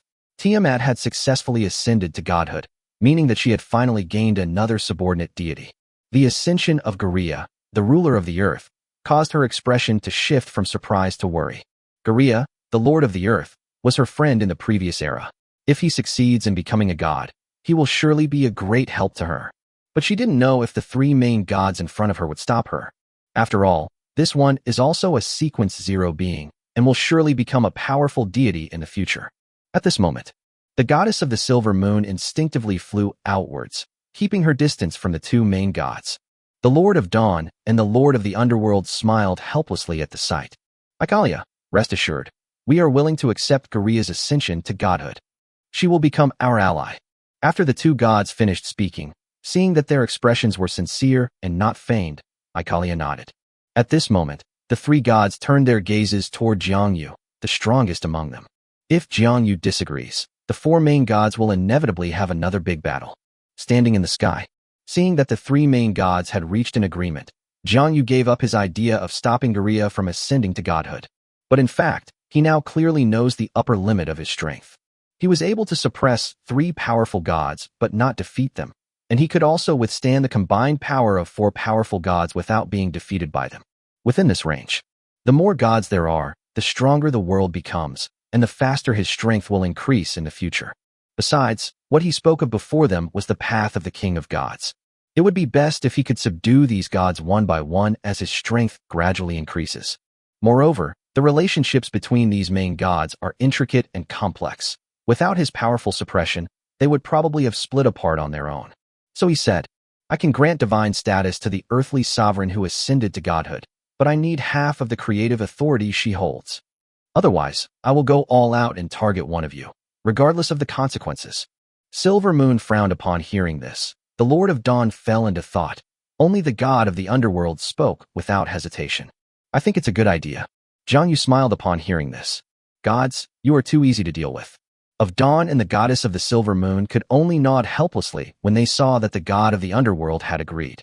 After the four main gods reached an agreement, Jiang Yu stepped forward and walked towards the divine kingdom of Garia, the lord of the earth. The three main gods followed closely behind. Above the continent of Balord, was holding up the kingdom of God and ascending to godhood, was somewhat at a loss when the four gods arrived. However, The fact that these four deities did not clash suggests that they must have reached some kind of agreement. She saw Ikalia smile and nod at her, then helplessly pointed to Jiangyu at the front, knowing that Jiangyu was in charge, and immediately felt half relieved. She was clever and understood what Ikalia meant. There is an exchange, and a certain price must be paid, but one can successfully ascend to godhood. And directly in front of her, Jiangyu was about to speak. Sudden, aura of ascension to godhood rose once again. This aura is like a raging fire that burns everything in its path, an endless flame that scorches the heavens. It is the Fire Lord of Sequence 0, Flames. Does he also want to ascend to godhood at this time? The Lord of Dawn frowned. He sensed something was about to go wrong. Sure enough, the next second, Jiang Yuhan smiled. Are you going to protect this one too? The three main gods fell silent. In the previous era, the Fire Lord Felamis had no connection with the three of them. Only the Earth's sovereign of the Divine Kingdom changed his expression and pleaded with Jiangyu. Great Lord of Judgment, please do not stop the god Fairylustin. Although he is the god of fire, he is not a volatile person. What is your relationship with him? He is my best friend. These words were spoken. Lord of Dawn, a lotus, had a slightly somber expression, and the god of the underworld also had a deep, mysterious gaze. Only the goddess of the silver moon was smiling happily. Jiangyu noticed the change in their expressions and chuckled inwardly, finding it extremely amusing. He looked at the Lord of the Earth and said with a smile, "Here's what we'll do. If you give me all your creative authority and power, I will let him ascend to godhood." The divine authority and power of creation are also divine authority with great potential. Without this, it would take Guriya longer to attain great divine power. But Guriya nodded without hesitation. Good. After saying that, she ruthlessly cut off the part that belonged to creation from her newly born divine status and divine office, turning it into a dazzling stream of light that disappeared into Jiangyu's arms. Having obtained the divine authority and power of creation, Jiangyu was able to further optimize the angel reincarnation pool. From then on, the souls of angels reborn from the angel rebirth pool could have physical bodies. All right, Guriya, you continue your ascension to godhood. I'm going to go see the future god of fire. After saying that, he ignored the reactions of the gods and headed straight west. But in his heart, he felt extremely relieved. You are constantly fighting amongst yourselves, while I am always getting stronger, becoming stronger than you ever have. In the future, you will all grovel at my feet. Chapter 175 Vulcan, Femstein. The fairest plain on the continent of Balord. In the center of an endless expanse of fiery red wheat fields, countless fire giants knelt on the ground, praising loudly. Great Lord of Flames, God of agriculture and food, God of purification and summer, great master of the fire giants, may you raise your kingdom high in the heavens, may your will traverse the earth, may your benevolent and fervent flames burn eternally. Amidst the fervent faith and praise of the Yin giants, at the massive temple in the great city of the flame giants, a divine throne appeared above the temple, upon which sat a handsome deity with fiery red hair. He was tall, several tens of meters high, and had a strong physique. His simple attire, like that of a fire giant, made him look like a fire giant farmer working in the fields. But the fiery, burning aura emanating from his body, and the divine majesty of a god sitting atop the blazing inferno of heaven and earth, had already appeared. As Vulcan looked at the giant fire beings beneath his throne, he felt a surge of excitement, relief, and joy. He is about to ascend to godhood, and will soon unleash his own flame of light in this new world. And the fire giants under his command will also grow stronger and expand their territory. Just as he calmed himself down and prepared to lift the flame kingdom high into the heavens, I suddenly felt a pang of heart palpitation. This made him pause his ascension and look diagonally upwards in the direction of his heart palpitations. Really, all that could be seen was midair. A magnificent platinum throne suddenly appeared, upon which sat a powerful, majestic, and handsome silver-haired deity with 8 gleaming wings, gazing down at him. His purple eyes were majestic and deep, as if the smoke of countless ages of war had settled within them. It is that Lord of Judgment. Having been awake for many years, Felix knew that this was a peerless genius, one in a million. As a being of this era, he ascended to godhood and subjugated all the gods by his own power. His reputation and prestige were unmatched.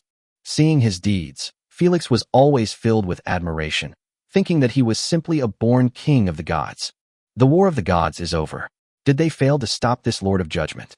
He was worried about the earth goddess Guriya, but when he looked up at the sky, he saw that the earth god kingdom was steadily ascending to the heavens. He breathed a sigh of relief and turned to look at the Judgment Lord on the platinum throne. Just as Felix took a deep breath and prepared his words, before he could speak, Jiang Yu in the sky spoke first. He was all smiles. What? At a time like this, you still have the mind to care about Goria's situation.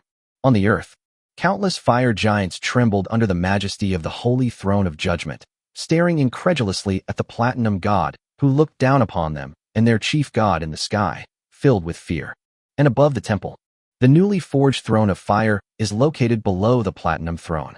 This scene, in the eyes of the fire giant, like the Lord of the world inquiring of a newly born deity. Meanwhile, many demigods around the world who were paying attention to this matter had a certain feeling. Is he the king of the gods? Does the coming of a new god require his promise?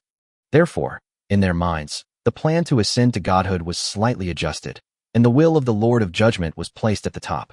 Above the Ferris plane, faced with Jiang Yu, Fem calmed down and answered Jiang Yu's question seriously. He knew that the appearance of a deity like Jiang Yu here meant that becoming a god might just be a fragment of the will of this Lord of Judgment. Your Excellency the Judge, Goria is my friend. She is a gentle and kind goddess. If she were to ascend to godhood, it would be a good thing for this world. Chapter 176 Today, I grant you the title of God. Upon hearing this, Jiang Yu sighed. Freemus, you are a good person. Actually, I have just been to the kingdom of the earth goddess Goria, the Lord of Dawn, Arotas, the god of the underworld, Andalusia, the goddess of the silver moon, joined forces to protect this earth goddess. As she spoke, Jiang Yu looked directly at him with her purple eyes and said each word clearly. But they have no intention of joining forces to protect you again. Vulcan Frimus listened quietly, but his grip on the handle of his throne tightened. A sense of powerlessness welled up in his heart. As a powerful figure who has existed for countless years, he shouldn't have made such obvious moves, but in front of Jiang Yu, it was better to be more authentic. Jiang Yu ignored any change in his expression and continued speaking. However, the earth goddess pleaded with me to allow you to ascend to godhood. Goria? A glint flashed in Felix's eyes. Jiang Yu said slowly. For this reason, she gave me all her creative authority. Then, Pherolas, the god of fire, what can you give me? On the throne of God. Upon hearing this, the god of fire, Felix, who was seated on the throne, slowly rose from his divine seat and solemnly addressed the Lord of Judgment, who sat in the heavens above. Great Lord of Judgment, you reign supreme above heaven and earth, wielding the sword of judgment and upholding justice. Though I am the god of fire, I am willing to add a touch of fiery splendor to your glory. If you do not mind, I am willing to give you all the authority to purify in my divine office. From now on, I am willing to support you as the king of the gods and will never associate with Alotas and others. After saying that, Vulcan stood quietly, awaiting Jiang Yu's reply. However, no affirmative voice came from the sky, only a cold word. Not enough. Then came a silence that seemed to last a long time, but was actually very short. Ferrums was drenched in sweat. The priesthood of purification is no weak priesthood. If one has enough faith, it is enough to support a mid-level god. Just when he was about to reach his limit, the somber voice of the Judgment Lord rang out once more. Ferrimus, you know that after you ascend to godhood, you will be able to wield the power of fire over the vast majority of the world. This alone will give you immense divine power in the future. Not to mention, you and the Earth Goddess were able to connect with the elemental realm and receive blessings when you ascended to godhood. I don't ask for much. I only want a portion of the authority over fire, the authority over fire like the fire of purification. You must give it to me. Upon hearing this, Felix did not show any distress. Instead, he breathed a sigh of relief. Without hesitation, he ruthlessly severed the divine authority of purification and a portion of flame from his newly formed godhood, his face instantly turning deathly pale. One white and one red disappeared into Jiang Yu's arms. After, an inextinguishable purifying fire can then burn on the swords of the angels. Jiang Yu once again praised him in his heart. Fermes, what a good man. Then, with a smile on his face, he sat on the platinum throne, looking down at the god of fire who had caught his breath, and spoke as if making a proclamation. Remember your words, Felix. Today, I grant you godhood. After saying this, Jiang Yu's divine throne and his figure slowly disappeared. Thank you for your mercy, Lord of Judgment. After speaking respectfully, Ferramus suppressed his various thoughts, sat back on the throne of fire, and began to exalt his divine kingdom. Below, on the crimson wheat field, countless fire giants, led by their priests, cheered wildly and offered their faith. Chapter 177 Fire Elemental King. Intense faith converged upon the fire god Pherolas.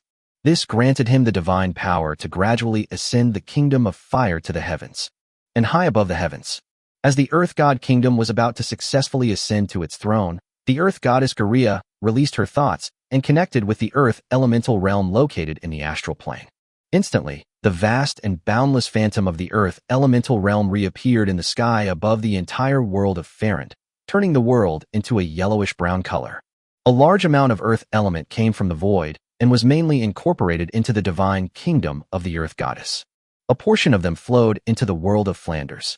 Some earth elemental creatures even came from the great realm, some to the divine kingdom of the earth goddess, and some to the region of the Flan land where the earth element was most abundant.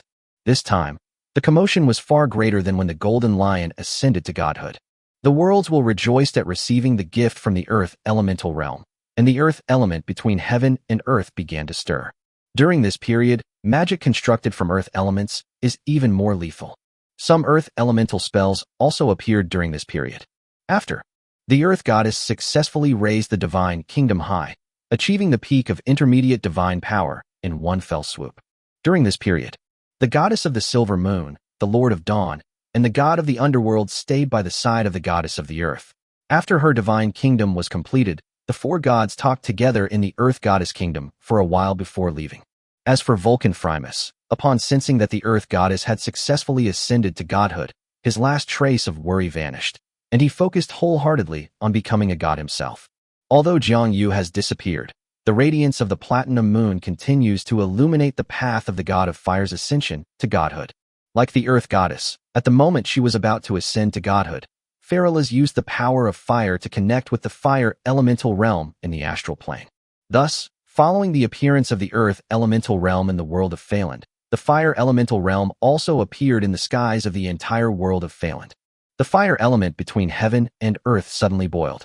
On the earth, countless volcanic lava surged up, but fortunately, the earth element had just undergone a period of strengthening, making it virtuous and capable of withstanding the explosion of fire element. Some fire elemental beings also flocked to the flame god kingdom and other places where fire elements converge, such as volcanic lava fields. During this period, similarly, the power of a large number of fire magic spells increased, and their affinity also rose. Even as the god of fire, Felix, successfully reached the peak of intermediate divine power, the phantom of the fire elemental realm in the sky did not dissipate. A fire elemental king, as tall as a titan, suddenly appeared in the phantom of the fire elemental realm. He looked down over the entire world of Flanders and suddenly laughed. "Ferums, is my help something you can just give up as you please?" As he spoke, he pointed, and instantly, a vast and boundless rain of flames, like a sea of fire, collapsed down from the fire elemental realm, falling on the western part of the Balod continent and covering the entire Ferris plain. Countless crimson wheat fields were burned, and the entire land was turned into a fiery wasteland. Countless fire giants were bathed in flames, scorched by the fierce fire, and screamed in agony. Inside the kingdom of the fire god, the newly crowned Vulcan, Pherolas, was furious. "Manders, you've gone too far." However, he was not strong enough and dared not enter the fire elemental realm to attack the powerful fire elemental king. He could only use his divine power to protect his fire giant clan. As the rain of fire intensified, the maniacal laughter of the fire elemental king Manrads grew louder, and the area affected by the fire rain expanded across the continent of Balord. The cries of countless creatures echoed from forests, grasslands, rivers, lakes, hills, and swamps. Just as the entire continent of Balord was being tortured, between heaven and earth, the platinum moon shone brightly, and a majestic, holy, and awe-inspiring 8-winged figure stood between heaven and earth, separating the phantom of the fire elemental realm from the continent of Balord. He looked at the fire elemental king, who was laughing wildly, then at the fire god Pherolas, whose face showed shame, and then at the countless creatures of the Balord continent, whose faces were filled with panic and despair, and laughed. Don't panic, I'll go and kill him. This fire elemental king should bring many benefits to my paradise mountain." After saying that, he used his share of the power of fire to open a space-time passage between the world of Farand and the realm of fire elements. He drew his sword and stepped forward, his true form entering the realm of fire elements. Chapter 178 Stepping into the Realm. The fire elemental realm is a super elemental world that exists independently within the astral plane and is entirely composed of fire elements. Boundless and endless. The known four elemental realms, earth, wind, water, and fire, are all worlds of this power. Because of their elemental properties, these great worlds can easily form contracts with the beings of other worlds, which is why spells that later summon elemental creatures were created in this way. It was only after the earth goddess and the fire god ascended to their divine positions that the summoning magic system began to rise. However, compared to the solid, stable, and gentle earth element, the fire element is much more violent. Similarly, fire elemental beings, which are composed entirely of fire elements, inherit the characteristics of the fire element: lawless, violent, and tyrannical. Just like Manrads, the fire elemental king, who also set fires in the world of Phaland. Their temperament is unpredictable. Sometimes, even if you stand them up, it won't be a big deal, as their interests may lie elsewhere. But sometimes, it's a complete natural disaster. Every fire elemental king is at least at the level of a god, and below them are fire elemental lords who are comparable to demigods or legends. This fire elemental king, named Mandras, is actually a powerful being among kings, comparable to a powerful god. This was also an outside help that Pharamon specifically sought out, used as a scorched earth tactic. After all, in the current world of Flanders, he can't be protected if he's weak. Pity. Ultimately, Manrads didn't have a chance to make a move, so he set fire to the world of Phaland for his own amusement. He didn't believe that there were any powerful gods in the world of Phaland who would dare to cause him trouble. The fact that Pharelus could approach him indicates that the highest level of power in this world is only that of a powerful deity. Furthermore, in the vast and boundless realm of fire elements, the fire elemental kings have no say in the divine kingdom. Their strength is enhanced here, with a constant influx of energy every moment, so they have no worries about running out of divine power. But things are different today.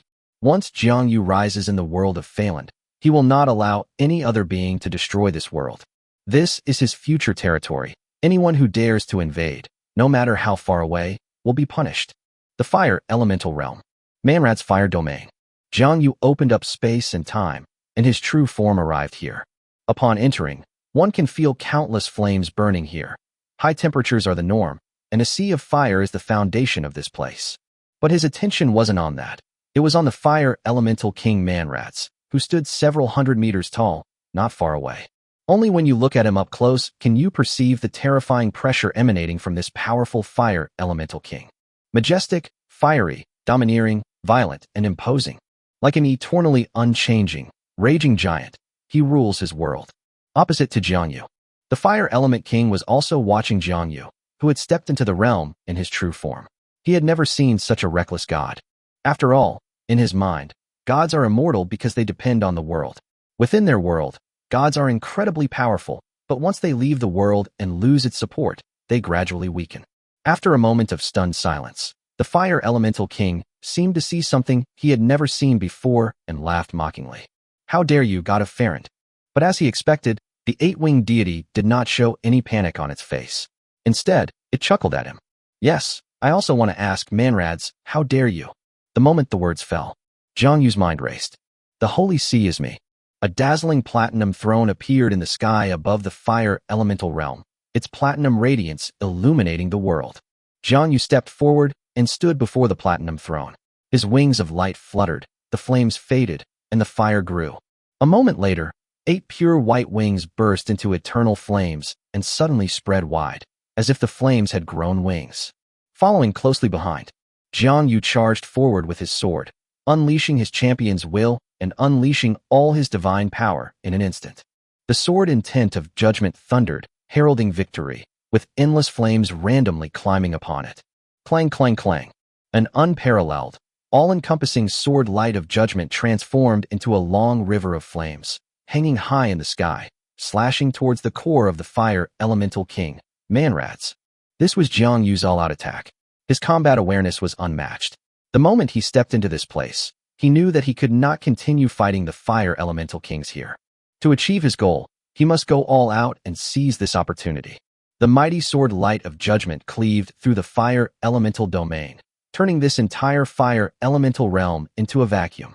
Then, the brilliant sword light, like a long river, cleaved through all the resistance and defenses of the fire elemental king Manrads, splitting his body and the heart of the fire elemental king in two. This was a horizontal slash across the waist, splitting open the chest as well.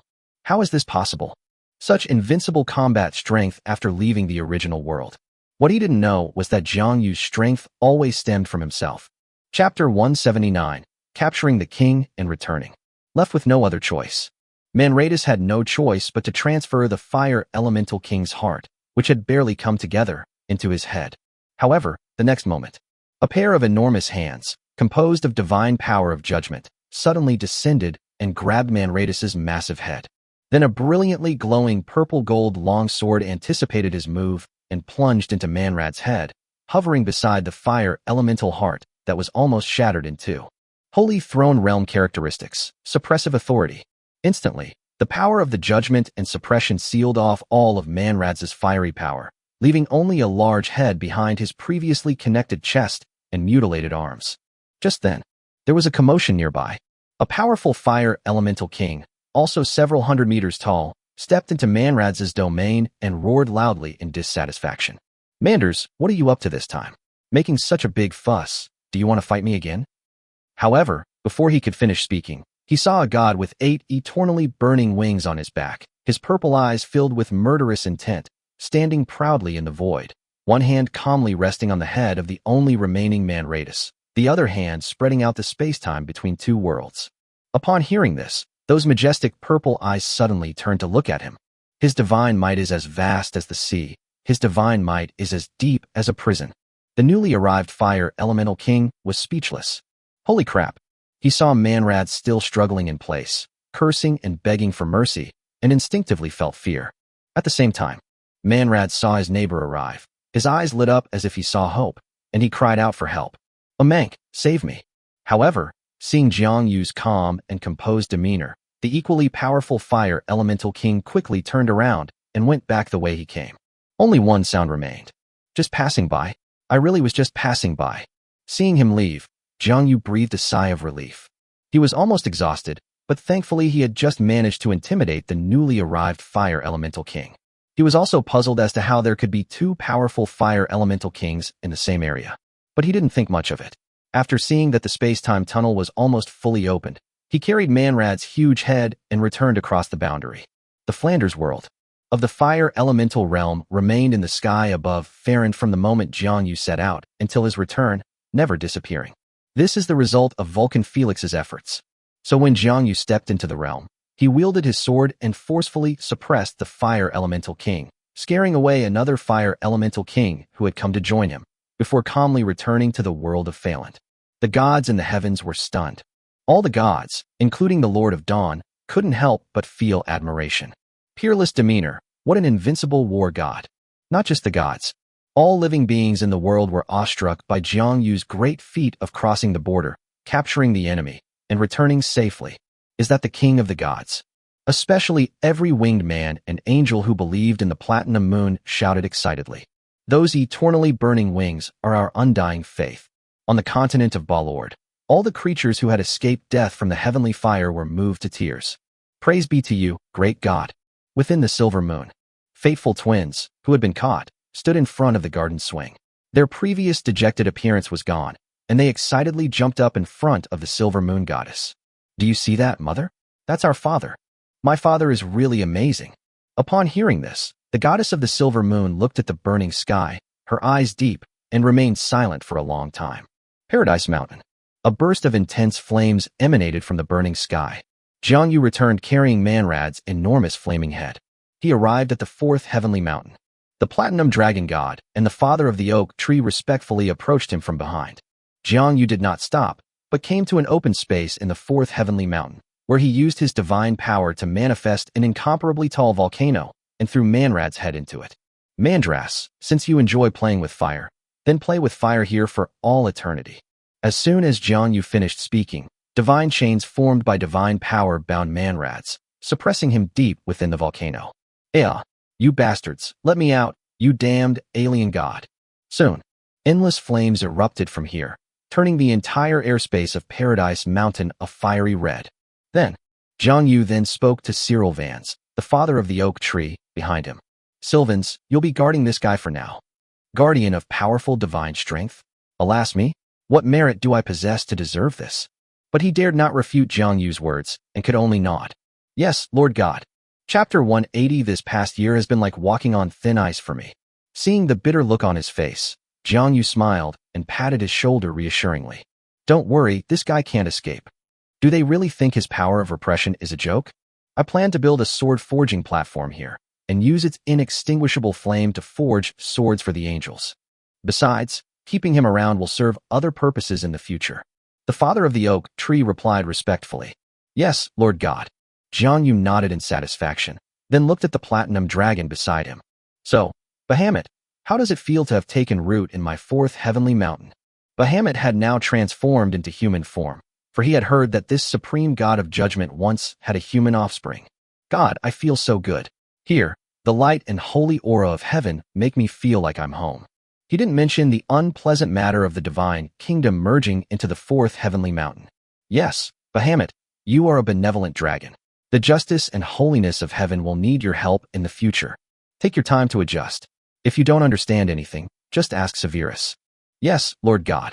After Jiang Yu finished speaking with his two divine subordinates, he suddenly remembered that Lucifer was not there, so he asked, By the way, where's Lucifer? Goddess, she went to the Silver Moon Goddess's borders to pick up Liviel. Severus quickly replied. Jiang Yu smiled helplessly. How did this little guy manage to sneak out? God. Before, none of us were on Heaven Mountain, and Miss Liviel was left unattended, so she naturally ran away. Severus gave a wry smile. Never mind, she probably went to find her sister Serial. Anyway, in the Silver Moon Kingdom, Icalia won't do anything to her. At most she'll just dislike those wings. Jiang Yu smiled. Now, you all go about your business. Yes, Lord God. The two deities nodded respectfully. Upon returning to the first level of Heavenly Mountain, Jiang Yu sat down on his platinum throne. He gained a great deal from this battle, and even with his powerful divine strength, he needed time to digest it. High in the sky, the kingdom of the Earth God. The Earth Goddess, seated on her throne, sighed sadly. I never imagined that being slow by even one step would lead to being controlled by others at every turn. She thought of her subordinates from the previous era and felt a headache coming on.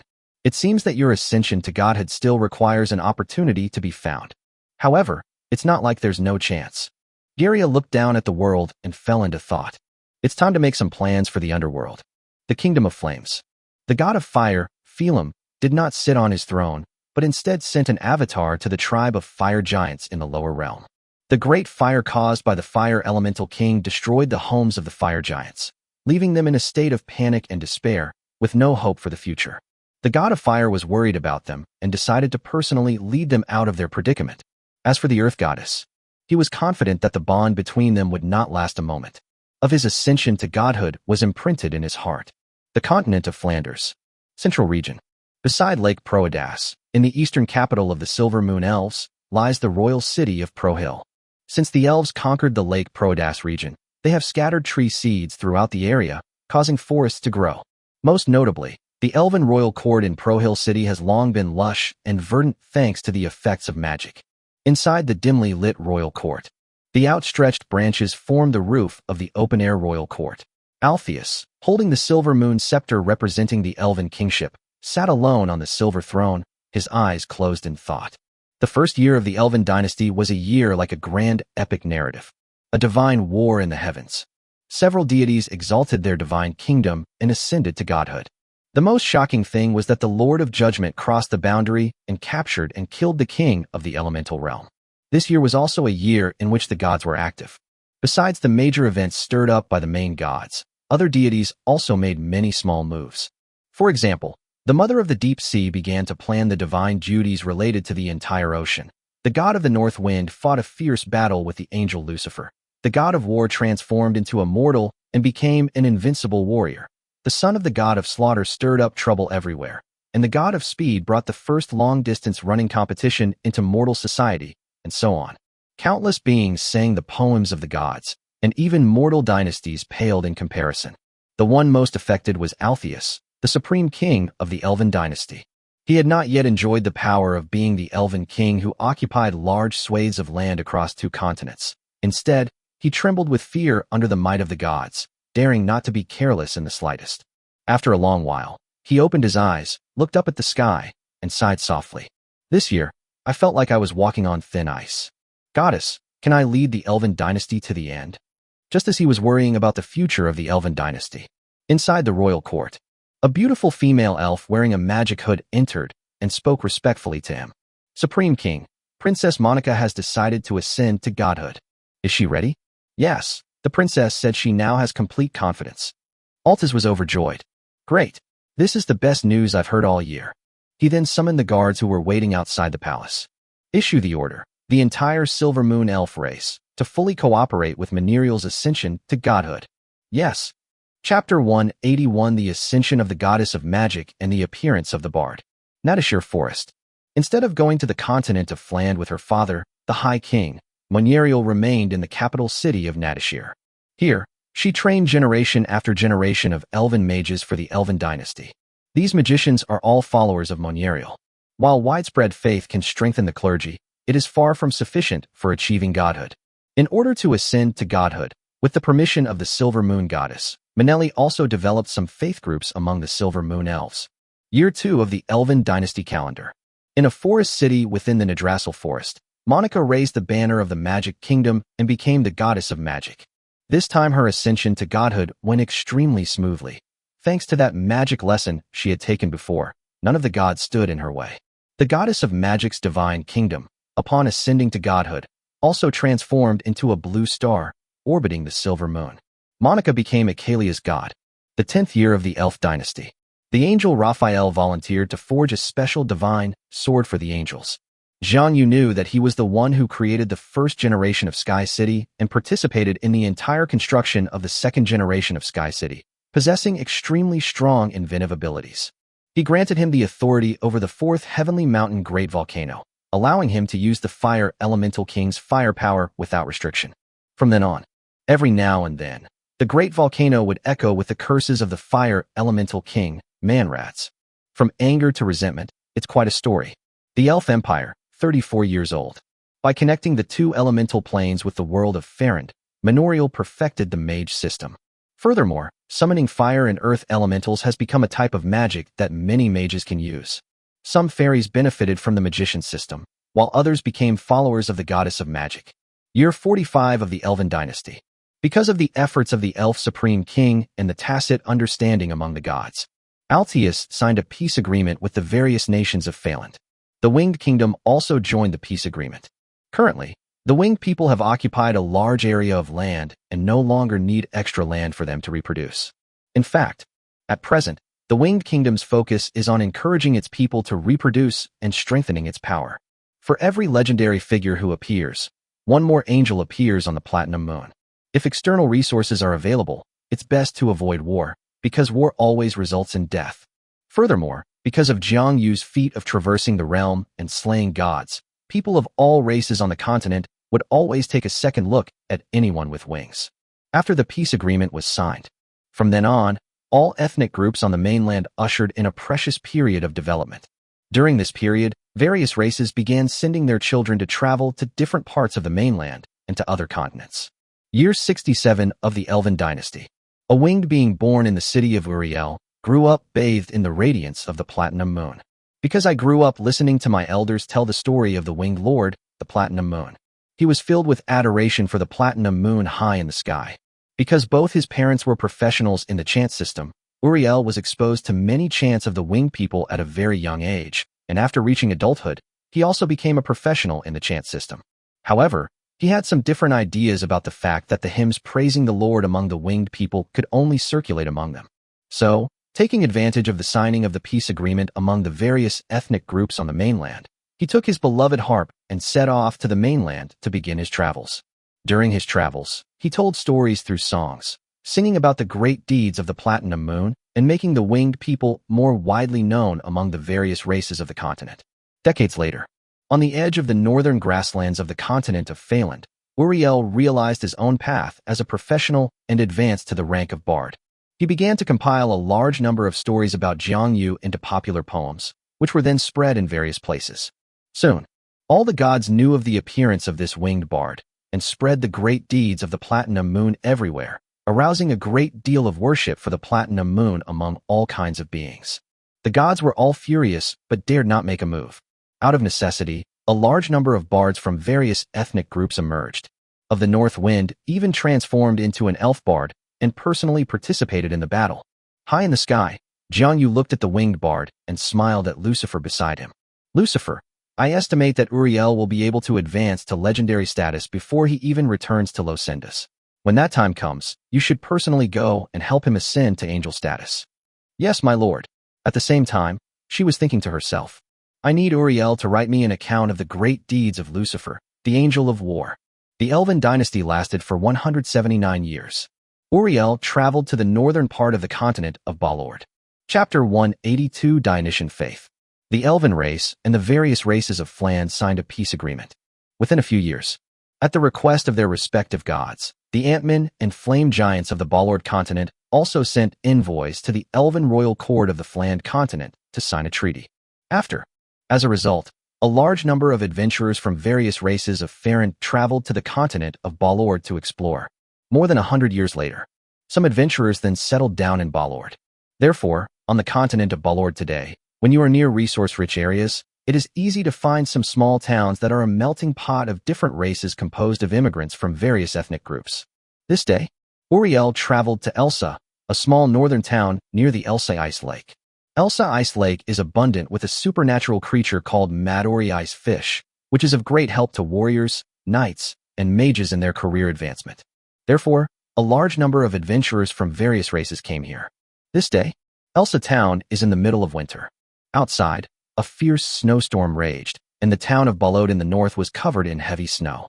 In such cold winter weather, apart from a few hunters, no one in the community went out. However, an adventurer's tavern in the town was bustling with activity. Uriel was dressed in a thick white gold robe, making it immediately clear that he was a believer in the white gold moon. When the northern and southern human races meet on the continent of Balod, they sometimes fight over the color of their robes. Because the humans who worship the Lord of Dawn also like to wear white robes, after years of use, their robes have turned yellowish, making them similar to those of the northern humans. Inside the tavern, the lights were dim and flickering, filled with smoke and an intoxicating atmosphere. The crowd was bustling and noisy. The laughter and shouts of the drinkers mingled together, seemingly trying to break through the low roof.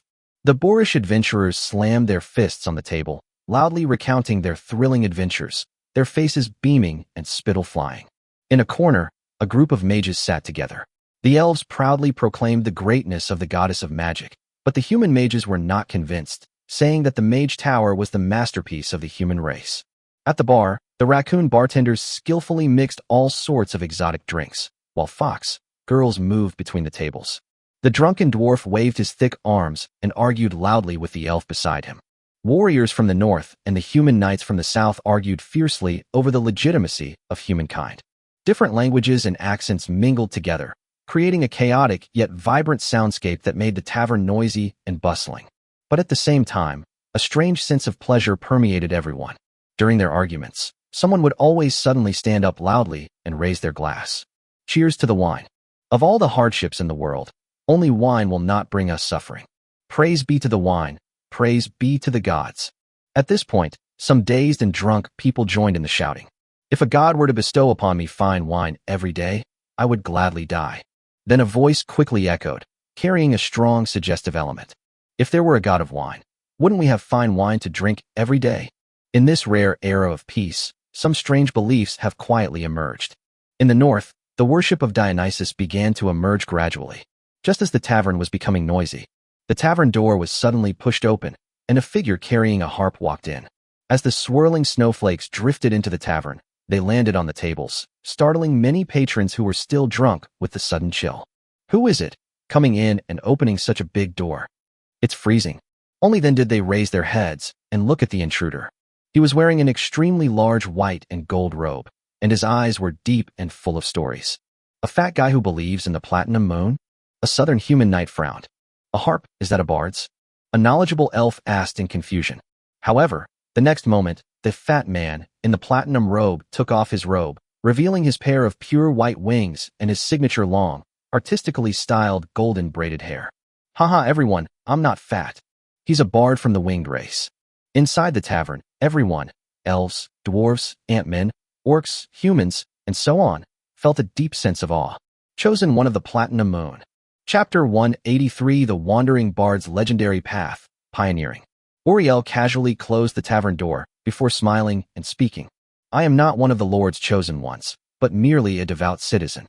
Bartender, give me a large glass of this northern frost. Very well, my esteemed bard. Seeing Uriel's gentle attitude, the atmosphere among the crowd was no longer as serious as before. A dwarf with an extremely long beard started jeering.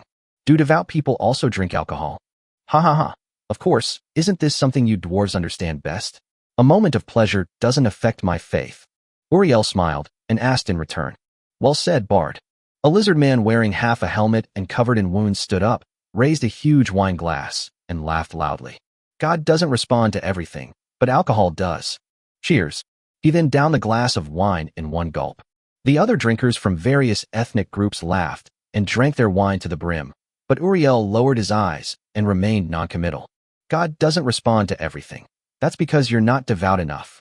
But not wanting to spoil the fun, he still drank the Northern Frost, wine that the foxwoman maid handed him in one gulp. After finishing his drink, he looked at the drunken crowd and suddenly felt a comfortable and pleasant sensation filling his body and mind. He picked up his harp, looked around at everyone, and laughed loudly. Gentlemen, how about I sing a great poem for you all now?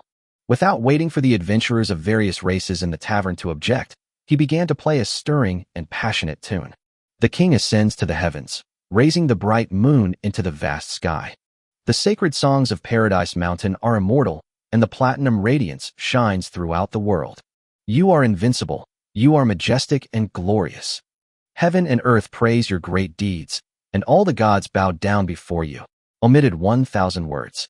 Lord, you are the white moonlight in the hearts of every one of your people.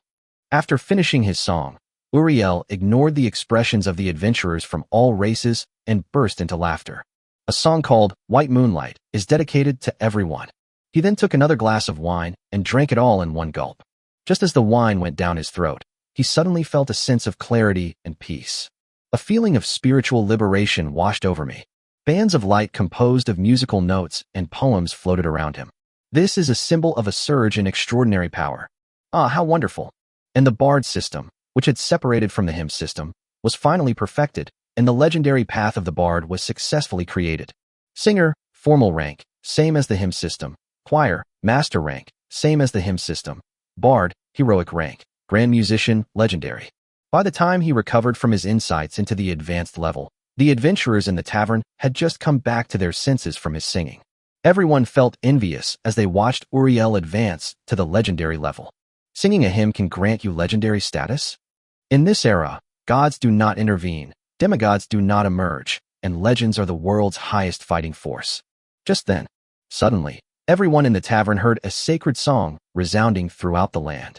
The next moment, a beautiful and majestic female angel descended from the sky, her whole body shining with pure white holy light.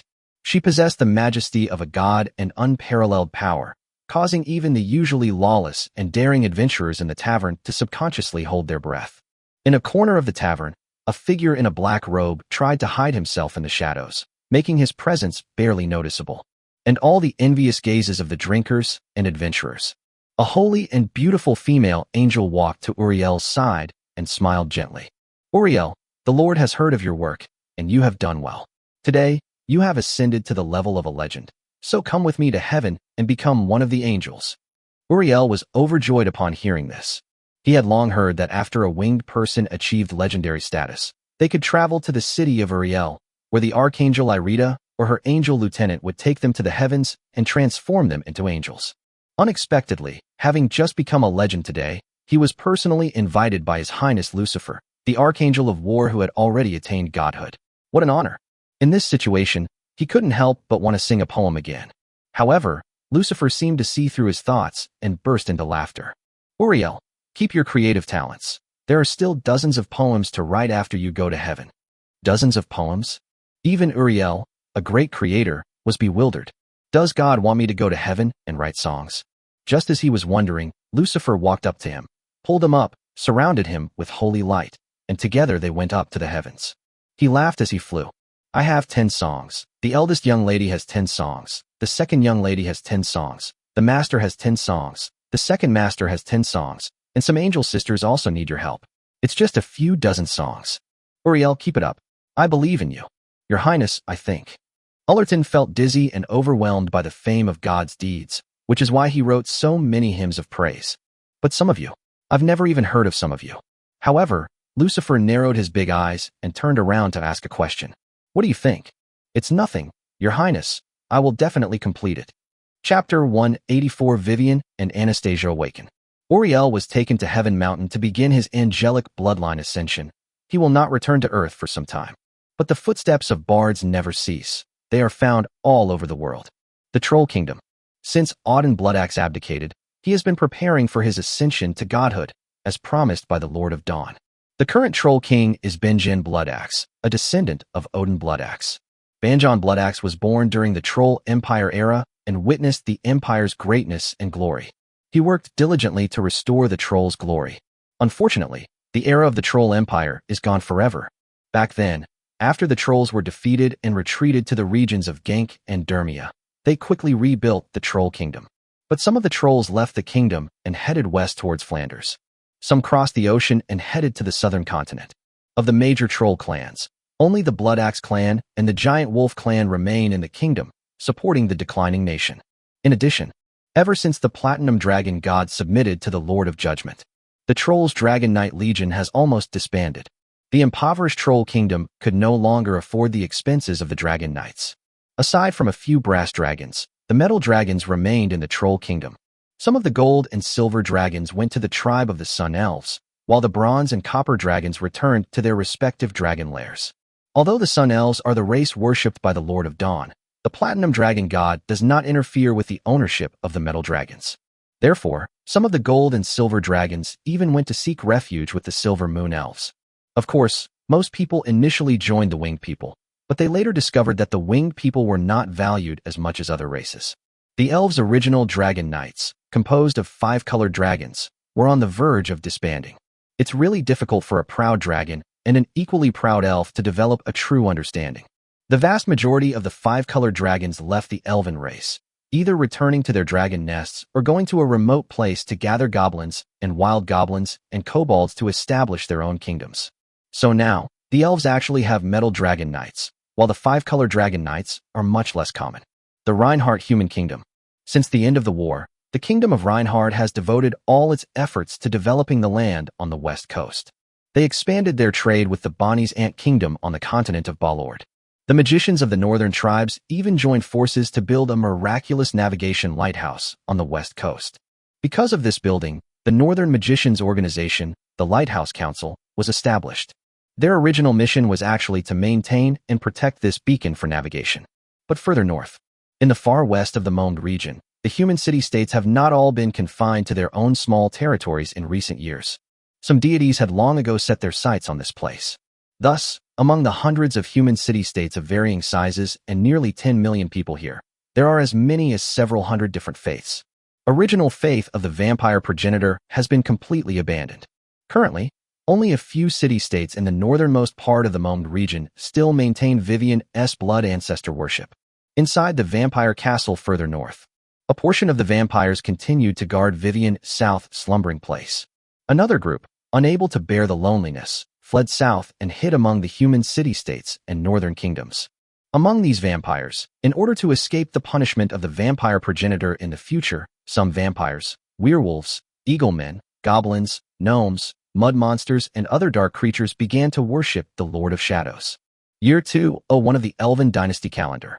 Vivian, the vampire progenitor who had been asleep for thousands of years, awoke from her coffin. The remaining vampires inside the castle cheered. Vivian was also very happy. Her injuries had fully healed over time, and she was now full of confidence. However, when she stepped into the outside world and looked at the gods in the sky, who were like stars, she fell into a long silence. In just a few thousand years, the world has become unrecognizable to me. Not only her, but another goddess who had just awakened from her slumber was also in a state of existential doubt. With golden hair, golden eyes, and fair skin, she possessed stunning beauty.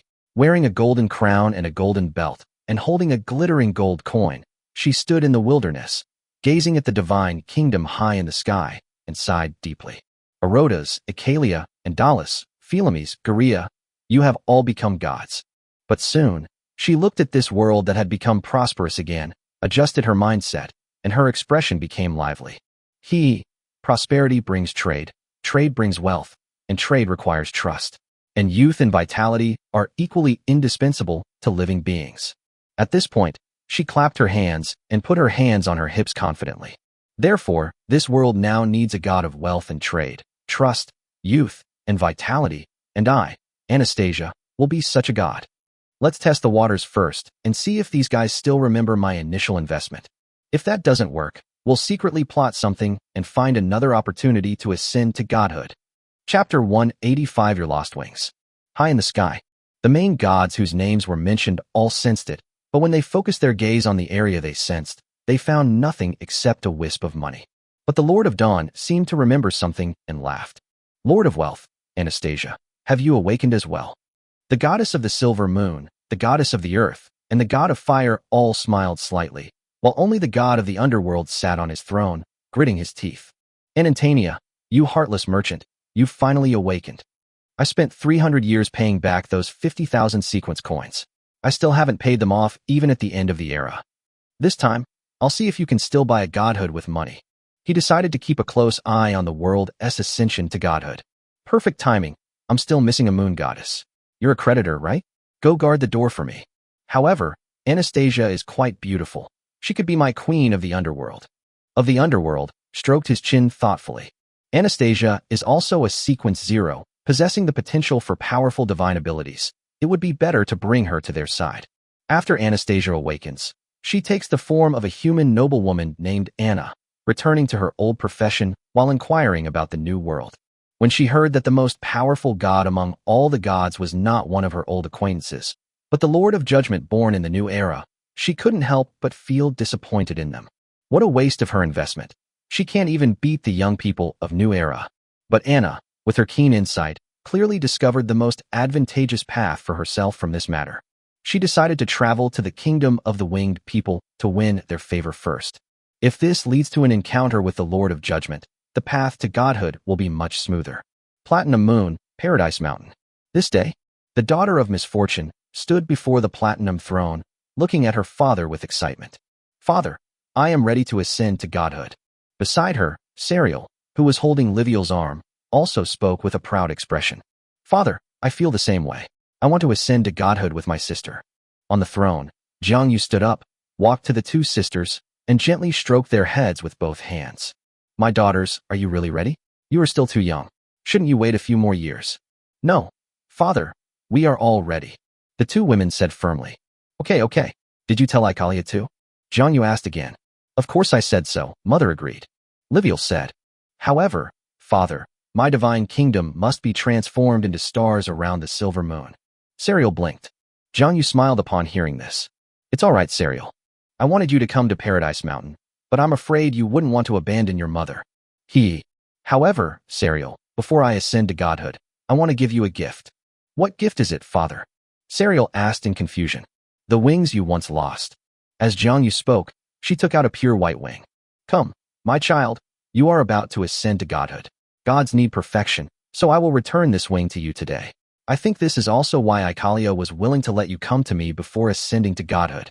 Thank you, father, but why is there only one? Serial asked happily, then shook his head and explained to himself. Oh, father, do you mean that my sister is my other wing? You little brat, I don't believe you don't know that when you were born, you only had one wing. Haha, just kidding. Jiang Yu smiled helplessly. Don't worry, I've prepared the other one for you too. Chapter 186 The Twins of Destiny Ascend to Godhood. Jiang Yu took out a wing that was even whiter, as if it were made of light. This too is composed of his own light feathers. He loved both his daughters equally. The luminous feathers on their bodies not only served to coordinate, enhance their appearance, and provide protection, but also allowed them to be alerted to their elderly father in case of danger. Before the Holy Sea, Serial knelt before Jiang Yu, revealing her smooth back. Jiang Yu raised her two wings and pressed them directly onto Seriai's back. Suddenly, a light shone. These wings were a perfect fit for Serial's physique. The moment she stood up, he was just like a powerful angel. Year 204 of the Elven Dynasty. The twins of fate, Liviel and Serial, ascended to godhood under the watchful eyes of the gods. During this time, Not a single deity came to stop them. On that day, the brilliance of the platinum and silver moons shone brightly, illuminating every corner of the world. Ultimately, the two goddesses successfully ascended to godhood, and almost all the gods sent messengers to congratulate them. After ascending to godhood, the goddess of misfortune, Liviel, moved the divine kingdom to the platinum moon, taking root in the fourth heavenly mountain. The goddess of fortune, Serial, transformed the divine kingdom into a star outside the silver moon kingdom. However, there was a minor incident. When the silver moon goddess Acalia saw the pair of angelic white wings on her daughter Serial's back, her face darkened considerably. But in the end, she didn't say anything more. Because she now understands that wings are a treasure her daughters are born with, and she has no right to take them away. Although it was the fusion of the flesh and blood of two main gods. However, both goddesses only reached the level of weak divine power after ascending to godhood.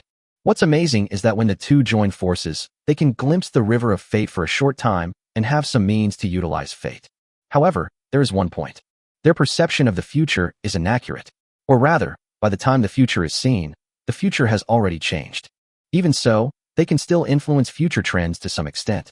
This is the power of being destiny. Year 213 of the Elven Dynasty. A human with a natural talent for prophecy, Reinhard Blood, and a follower of the goddess of fortune, after years of research, created a professional system for prophets, incorporating prophecy into the professional system for the first time. Unfortunately, the person who pioneered the profession of prophet, formal rank, to prophet, master rank, ultimately stopped at the master rank and died young due to making too many prophecies. Although the prophet system ended there, the two goddesses were very interested in it. They took the soul of this half-prophet system founder to the heavenly kingdom, and after learning about it carefully, they found the prophet profession system very interesting. So they searched the world for beings with prophetic talents. After becoming a god, Jiang Yu and the goddess of Silver Moon no longer had to watch over their two daughters all the time, and whenever they were together, they had no shortage of powerful means of survival. Moreover, there are few places in this world where the brilliance of the platinum moon and the silver moon cannot reach. The year 227 of the Elven Dynasty calendar. Spring.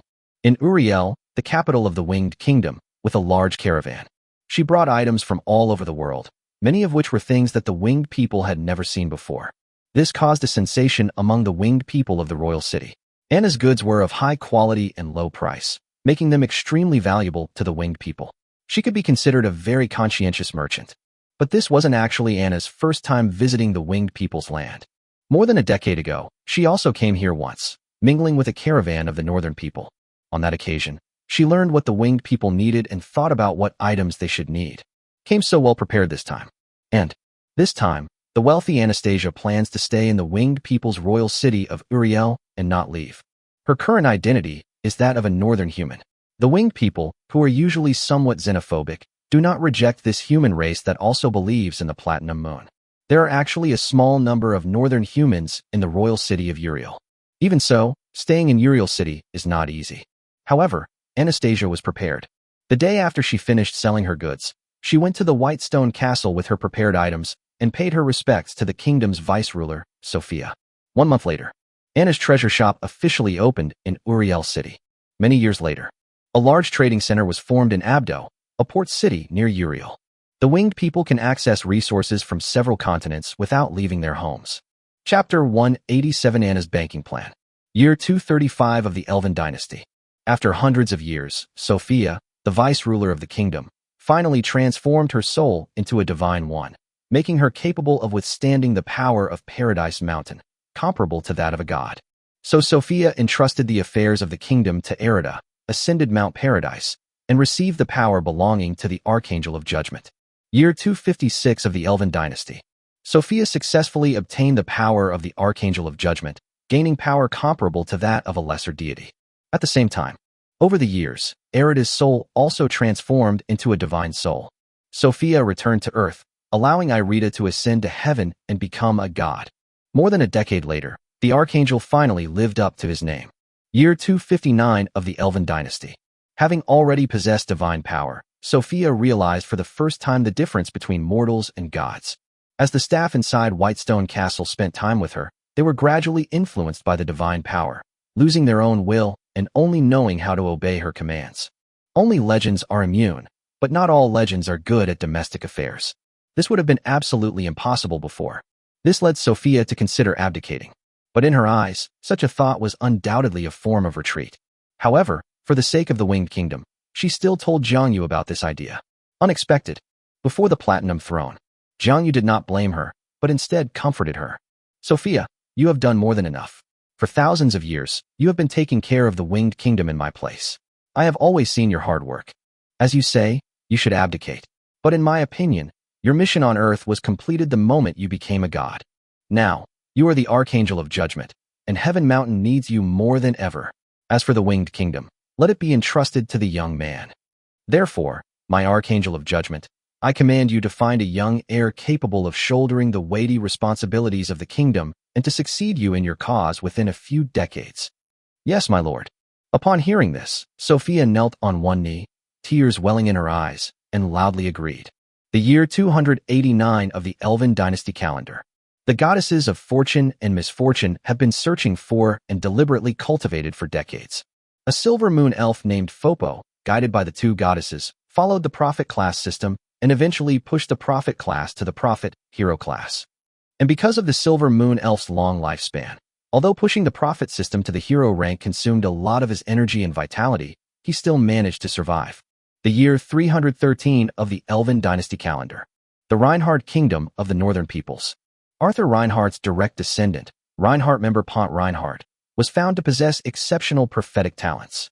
The royal family reported this to Archangel Sophia through the Platinum Temple, which in turn informed the two fates. Sariel and Liviel were overjoyed to hear this. They descended to Earth, entered the Platinum Temple, and guided this member of the royal bloodline onto the path of a prophet. And so this member of the royal bloodline entered the temple system. The year 314 of the Elven Dynasty calendar. Sophia formally handed over the affairs of the kingdom to her chosen successor as the winged vice-king, Michael Lemire.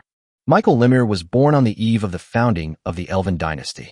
He was exceptionally talented from a young age, especially skilled in combat, and possessed great courage and keen insight. His wisdom was also considerable. He had unique insights into the situation on the continent, races, and the gods. What was even more remarkable was that Michael was humble, possessed a sense of justice, and was not pedantic. As a result, he was appreciated and trusted by Sophia, who entrusted him with important responsibilities.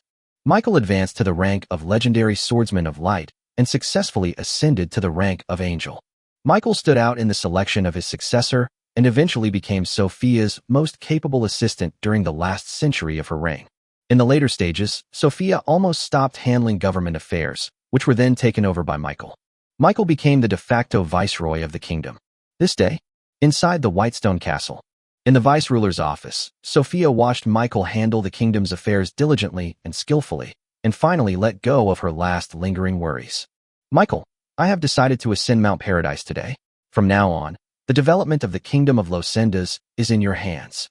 Upon hearing this, Michael immediately knelt down on one knee and said firmly, Your Highness Sophia, I will certainly not let down my lord and your expectations. Sophia nodded in satisfaction, then smiled and said, I am going to heaven, Michael. Is there anything you need me to tell my lord? This time, I will convey it for you.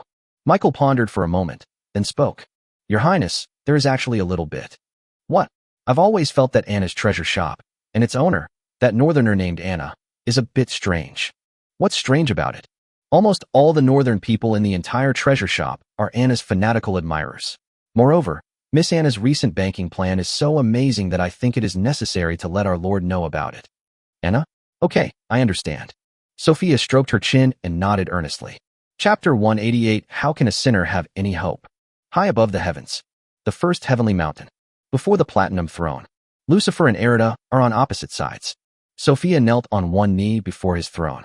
On the holy throne, Jiang Yu squinted and softly repeated a few words. Northern humans? Zealots? Bankers?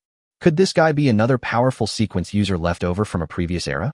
But isn't she just walking into a trap by coming to my territory? Or are you just feeling confident and fearless? Interesting, Sophia. Tell Michael not to disturb her.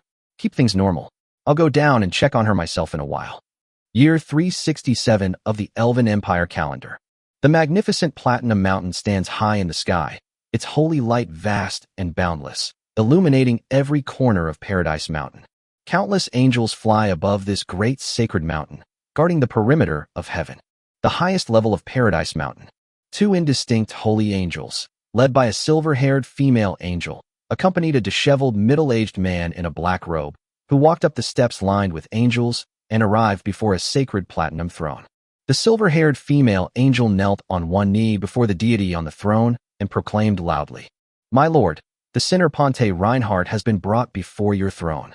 Behind her, the middle-aged man she had captured was utterly bewildered. He struggled to look up, wanting to catch a glimpse of God's true face. Just as he was about to raise his head, a sharp shout suddenly came from the side. "How dare you, sinner? God is mighty and glorious."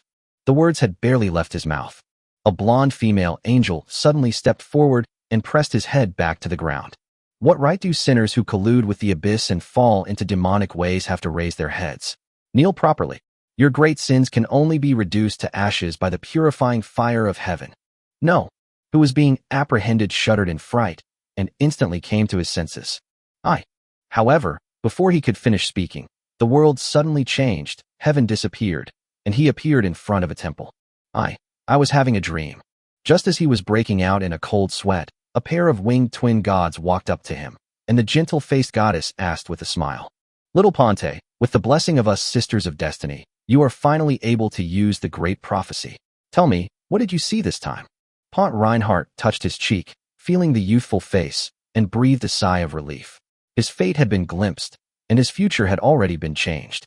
Thinking of this, and in front of the two goddesses, he dared not hide the truth and answered truthfully, "Your Highnesses, I saw the magnificent heavenly mountain, the beautiful angels, and the holy throne of the Lord. And I, as a sinner, was taken away. Abyss. Demon." The twin goddesses exchanged a glance, both seeing the seriousness in each other's eyes. Soon, Sariel, the older sister, looked at Ponte Reinhardt with satisfaction. "Very good, little Ponte, you have therefore not hidden anything from us. And you have provided such crucial information. In the future, if a demon appears to tempt you to fall, we will protect you." As he spoke, Sariel looked at his sister Liviel, and seeing her nod, he pointed out a wisp of lucky divine power, which turned into a beam of white light and entered Ponte Reinhardt's body, chuckling softly. "With my blessing of fortune, you will be able to advance to the legendary level with great prophecy and open up the legendary path of the prophet." Upon hearing this, Ponte Reinhardt's face lit up with undisguised delight. "Thank you for your blessing, goddess. But we need to tell father and mother about this as soon as possible." Chapter 189 Golden Words. The twin goddesses returned to the heavens. They first went to Platinum Moon and met Jiangyu on the Platinum Throne.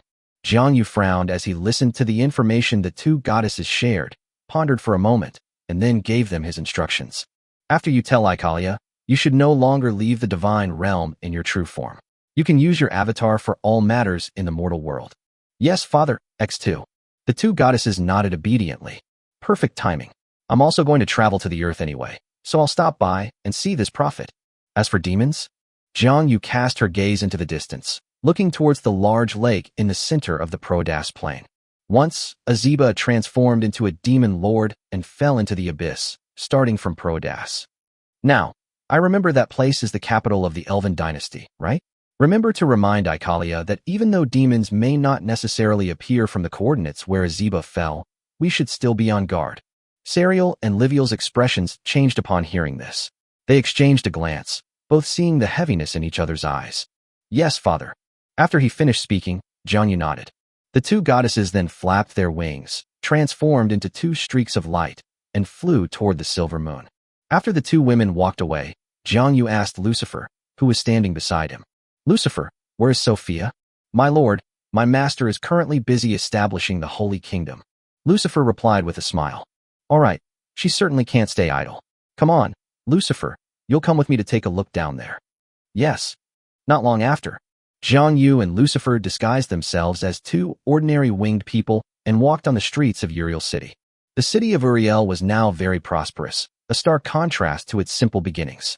Besides the winged people walking and trading on the streets, there were also many other creatures from various races on the mainland walking on the streets. Humans are the most numerous, followed by dwarves and elves. There are also some fairies, gnomes, ant-men, and orcs. There are also orcs from the continent of Gloria, but they are mostly slaves doing hard labor. There were quite a few trolls 1,000 years ago, but now there are very few. These are all thanks to the efforts of Sophia and countless generations of winged people. On the streets, the winged people rarely flew in the sky to maintain order and mostly walked on the ground. This was a request made and emphasized by Sophia many years ago. Once inside the city, flying is prohibited unless absolutely necessary. Every now and then, several patrol teams of winged human guards would appear in the sky, specifically to catch such violators. Generally speaking, they capture mostly winged children. However, Uriel is an ancient city, and there are still some buildings and streets without steps. After all, in the beginning, the winged people did not need to set up stairs. Even if there was a high platform, they could simply fly up to it. This has drawn criticism from merchants of various ethnic groups from all over mainland China. Even the proprietress of Anna's treasure shop, which Jiang Yu and Lucifer were about to visit, often complained about it. The two made their way through the bustling crowd to Anna's shop. Upon entering, one sees several human workers haggling with the winged people. At the very back, there is an exquisite exhibition hall-style counter. On the counter, a dazzling array of treasures were displayed. A bright blonde girl was lying on a rocking chair, her extremely long legs stretched out, and she was fanning herself with a golden fan. Except for her excessively pale skin, her entire body was basically the color of gold, shimmering and eye-catching. When Jiang Yu and Lucifer walked behind her counter, the golden girl noticed their arrival and was startled. Lately, I've been too complacent. I didn't even notice someone sneaking up on me. She quickly stood up, put on a smiling face, and spoke in a clear and pleasant voice. What do you two distinguished guests require? Upon hearing this, Jiang Yu originally wanted to reveal his identity directly, but seeing a top expert from the previous era Sequence Zero now acting like a small-time businessman, he couldn't help but want to tease him. Bring me your most expensive possession. Sir, you've come to the right person. The tall, blonde girl placed her hands on the counter, striking a beautiful pose, and smiled brightly. In the entire city of Uriel, only my family has the most expensive things. As she spoke, she squatted down and pulled out an exquisite purple wooden box from underneath. Then, he opened the purple wooden box and took out a statue made entirely of platinum. Uriel, the Lord of Judgment, that is widely circulated among the people. After taking it out, he didn't even look at Jiang Yu's expression. The blonde girl pointed to the purple eyes of the statue of Uriel and said to herself, "Look, this was carved from the most expensive Morris jade in Farrant." Then she pointed to the statue's mouth. This part was made of magical adamantite that I personally searched for. After saying that, she looked up at Jiang Yu and chuckled.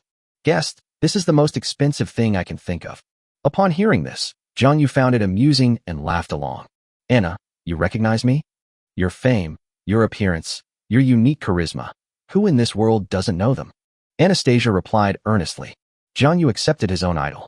"So, the most valuable thing is actually my golden words, eyes. I understand what you've done. I think there is nothing more precious in this world than your promise." Anastasia said solemnly. "So, what kind of promise do you want, and what are you prepared to give up? But before that, you have to tell me, who are you?" Jiang Yu stroked the golden statue in his hand and asked gently. Chapter 190 Awakening. I've worked in Platinum Moon for 10,000 years. Anastasia did not become more relaxed because of Jiang Yuan's gentle words. Instead, she became even more focused on the conversation. This was an opportunity she had been planning for a long time. In response to Jiang Yu's question, she said, "Lord of Judgment, as you say, I am indeed a sequencer from the previous era." At this point, her expression changed, turning solemn. "I am Sequence Zero, the Lady of Wealth, Anastasia." It's a Sequence Zero, and a wealthy one at that. Jiang Yu was somewhat surprised. Anastasia's actions and demeanor made him think she was just an ordinary high-sequence individual. It would be reasonable for the person in charge of wealth to be able to explain the entire banking system clearly. Seeing Jiang Yu's expression, Anastasia guessed what he was thinking, gave a slight snort to herself, and quietly pouted. "So what promise do you want from me?" Jiang Yu asked. "When I ascend to godhood, I will need your help, Lord of Judgment." Anastasia stated directly. "This isn't difficult, but have you considered the price you're willing to pay?" Jiang Yu asked with a smile. Anastasia spoke cautiously. "How about I help the winged people establish a bank and establish a global presence?" Jiang Yu was speechless. "You think this is as good as helping you become a god?" Let me think about it some more. Let me think about it some more." Anastasia fell into deep thought. Seeing this, Jiang Yu reminded him. "When the earth goddess ascended to godhood, she gave me the authority to create. When the fire god ascended to godhood, he gave me the authority to purify and a portion of fire. Anna, as the Lord of Wealth, you must also hold considerable authority, right?" To everyone's surprise, Anastasia screamed upon hearing this. The power of creation, the power of purification, the power of fire. Good heavens, Uriel, why don't you just steal it? Jiang Yu's face immediately darkened. These are all exchanges of benefits between gods. How can you call it robbery? Behind Jiang Yu, Lucifer glared at her and stepped forward to warn her. Anantania, how dare you slander my lord? Oh, I'm so sorry, I was wrong. When Anastasia saw Lucifer step forward, she immediately backed down. But she had already begun to feel sorry for him. Good heavens, if handing over my power means handing over my wealth and my meager savings, wouldn't that be taking my life? Once something becomes hers, she's unwilling to give up even a tiny bit of it. She began to consider all possible alternatives. Seeing Anastasia's changing expressions was extremely amusing. Jiang Yu laughed heartily. Anatanya, have you made up your mind? How about I give you the debt I have regarding Andalusia? Anastasia asked in a low voice. You have this. Jiang Yu was surprised. Anastasia then took out a card made of an unknown material. Jiang Yu was convinced. This won't work. Is there a way without relinquishing power, Uriel? It must be lonely to be high up in the sky, all by yourself.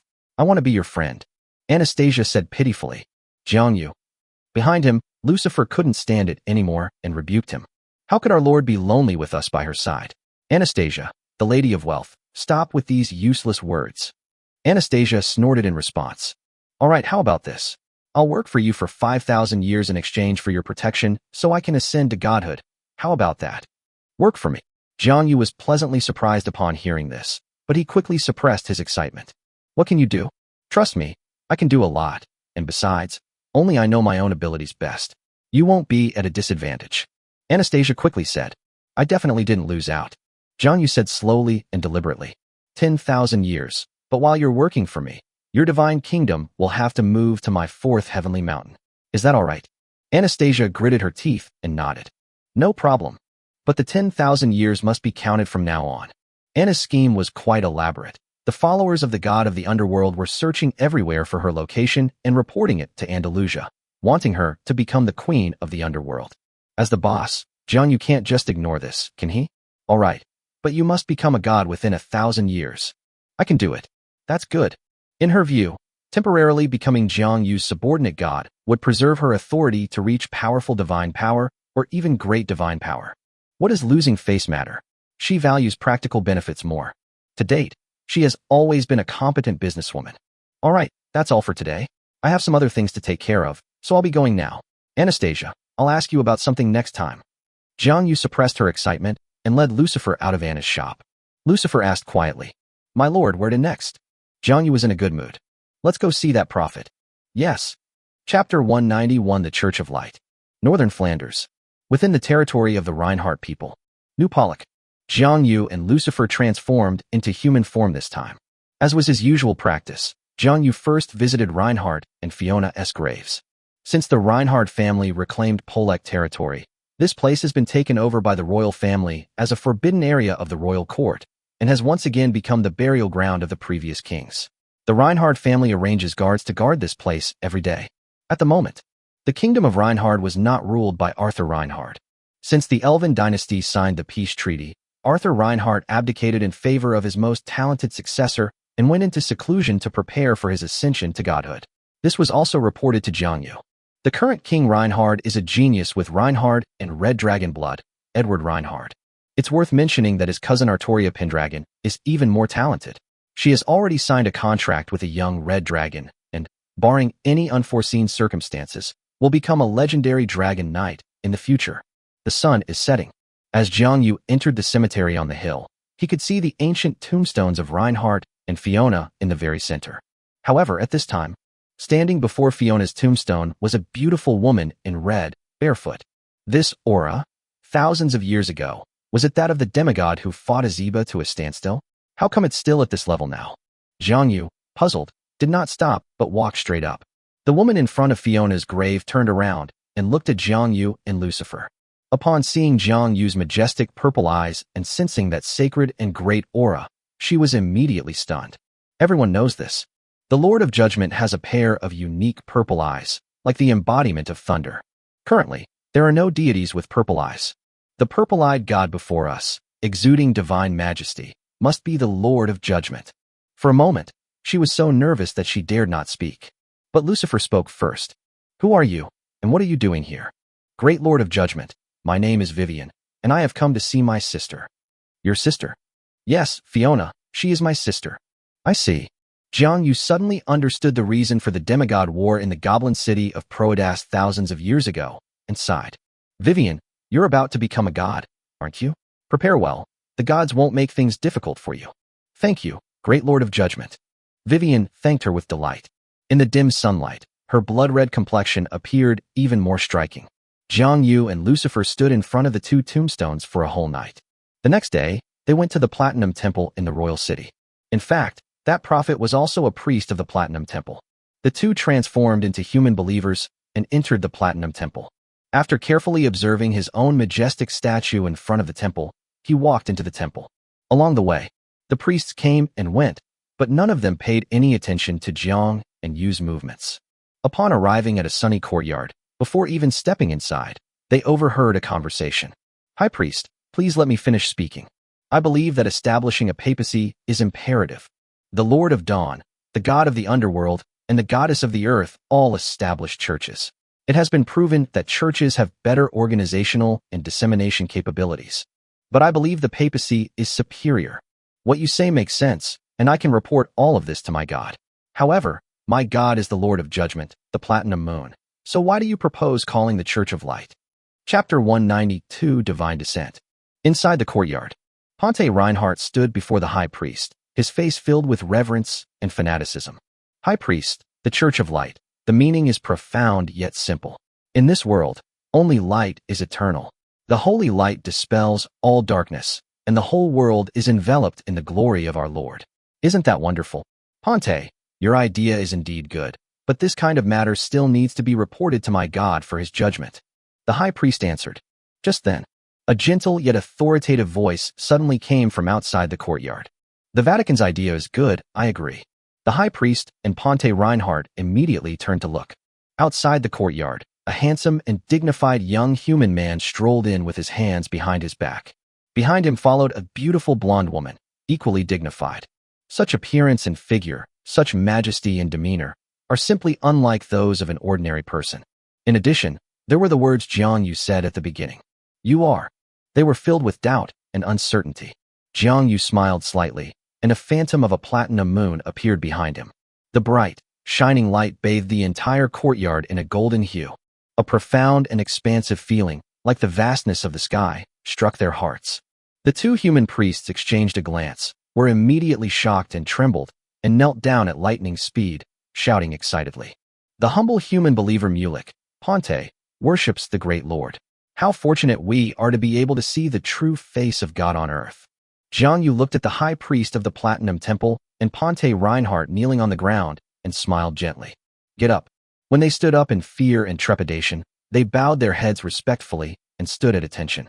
His gaze drifted leisurely into the distance as he spoke softly. I was told about the church's role long before the Church of Dawn appeared in Erotis. The church is better positioned to reap the benefits of faith. Unlike churches, temples do not regularly organize people to worship gods. But I am different from them. He doesn't need the power of faith. But now that the threat of the abyss demons has emerged, the church, or even the papacy, with its superior organizational capabilities, is the right choice.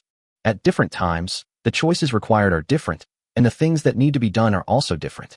But now, the situation is different. I permit you to establish the papacy. At this point, Jiang Yu looked at Ponte Reinhardt and smiled. The name of the papacy that Ponte mentioned is quite nice. However, we need to add 2 more words in front of it. Let's call it Holy Light Church. I heard the title Holy Light Church. A flicker of confusion crossed Ponte Reinhardt's face, but he quickly masked it. But he was hesitant. In that prophecy, I remember it was called the Church of Light. How could that be? There's an extra sacred compared to the prophecy. Just then, Jiang Yu's voice suddenly echoed throughout the courtyard. Is it different from the prophecy? Upon hearing this, Ponte Reinhardt raised his head, not daring to look directly into Jiang Yu's majestic purple eyes, wanting to speak but not daring to utter a word. But then Jiang Yu smiled softly and said to him, Ponte, you see, just from the name of the papacy this time, we can see that prophecies cannot be completely believed or relied upon. You should make good use of it. Ponte Reinhardt responded quickly after hearing this. Yes, my God. Ponte Reinhardt will remember your teachings. The personal admonition from the great Lord of Judgment filled him with awe, and he dared not rely on prophecy excessively again. The sun was shining brightly. A gentle breeze rustled the grass and trees in the courtyard, and a cool sensation touched the skin. Jiang Yu looked at the two people standing before him and continued speaking. A demonic calamity is coming. Perhaps there are already traces of demonic activity in the world today. I need you to start now to establish the papacy, and at the same time, select some people of firm faith from among believers in various places to become the papacy's workers. You can name these positions yourselves. The overall goal is to expand the Vatican's organizational capacity. If necessary, you can organize some armed forces belonging to the Holy See to assist you in clearing out those who have been bewitched by demons. But you must use this force with caution. As you wish. The two knelt down again. Jiang Yu nodded, then thought of the priest of the Lord of Dawn. The priests, blessed with divine magic from the Lord God, are also a powerful fighting force. However, Jiang Yu does not follow the system of gods and does not use the power of faith. But these beliefs will not disappear. He has some ideas and wants to make use of this power of faith, but for now, he hasn't found a way. After all, he did not have a divine status, which is the core that connects believers and gods. But from this moment on, he had to start thinking about it. Also, Ponte, even if you establish the papacy, you cannot neglect your professional training. Jiang Yu gave him another reminder. If the prophetic system is neglected because of this, his two daughters will blame him. Yes. Do your best. I am watching over you from heaven. After saying this, Jiang Yu revealed his true form, and a radiant light shone forth. 8 holy wings instantly illuminated the entire world before he ascended into the sky. Lucifer followed closely behind, revealing a pair of pure white wings, and flew up into the sky behind Jiang Yu. Respectfully bidding farewell to my God. Respectfully bidding farewell to my God.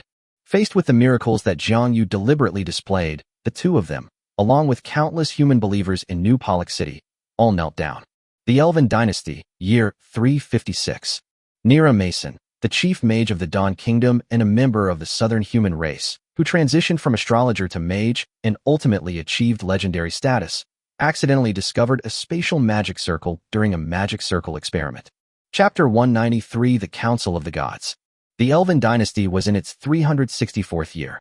The Holy Light Church of the Northern Peoples has been established for 50 years. The basic structure of the papacy has been established, consisting of the central papacy and regional papacies. Bishops, priests, deacons, and other officials were assigned to various dioceses, forming a vast network. Organizational capabilities have been greatly improved.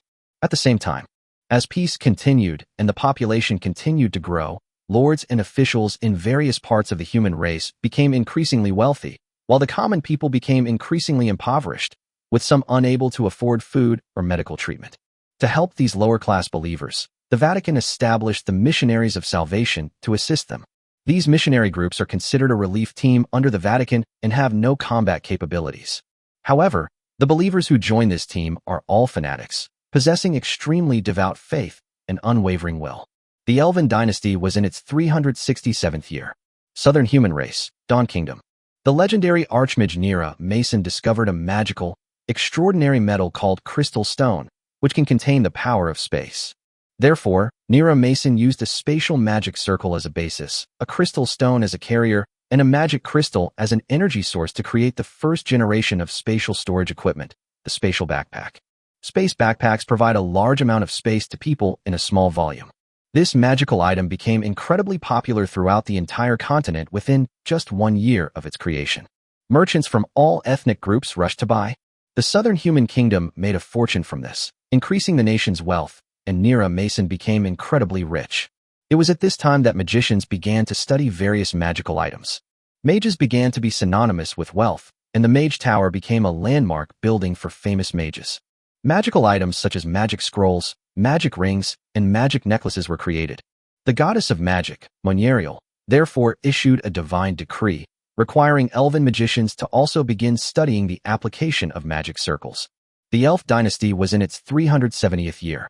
With the support of the Lord of Dawn for many years, the Sun Elves have seen a significant increase in population.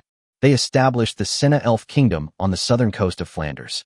Upon hearing this news, the Elf King immediately reported it to the goddess of the Silver Moon. The Silver Moon goddess, Acalia, was furious. But soon, she acquired the divinity of wrath, and the divine essence of wrath merged into the Silver Moon divine kingdom. Silver Moon Goddess. But he also gave up the idea of settling scores with the Sun Elf and the Lord of Dawn. The year 386 of the Elven dynasty calendar. A group of Silver Moon elves crossed the ocean to the Bonny's Peninsula, where they were received by the Ant-Man Kingdom. The Earth Goddess herself bestowed a miracle, providing them with a place to settle down where they needed it. The following year, a group of impoverished civilians from the southern tribes landed in Bonny's and were also favored by the Earth Goddess, who found them a place to settle down. The year 389 of the Elven dynasty calendar. A group of fire giants, led by the legendary fire giant hero and eldest son of the fire giant chieftain, Kailai, returned to the Ferris Plains. After years of restoration, the ecology of the Ferris Plains, which had been destroyed by the Fire Elemental King, is gradually recovering thanks to the efforts of the Fire God. Many years later, the Kingdom of Flame Giants was re-established. The Elven Dynasty, year 398. The second Sky City of the Winged People has been completed. At Jiang Yu's invitation and under his leadership, the gods of Farand, in various forms, traveled to this new Sky City to attend a meeting regarding the prophecy of the invasion of the Abyss demons.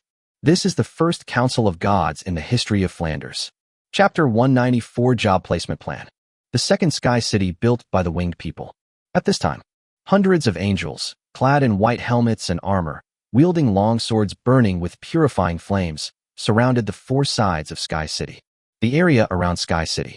Above, a huge, sacred platinum moon hung in the sky, its dazzling light illuminating the entire Sky City. The west.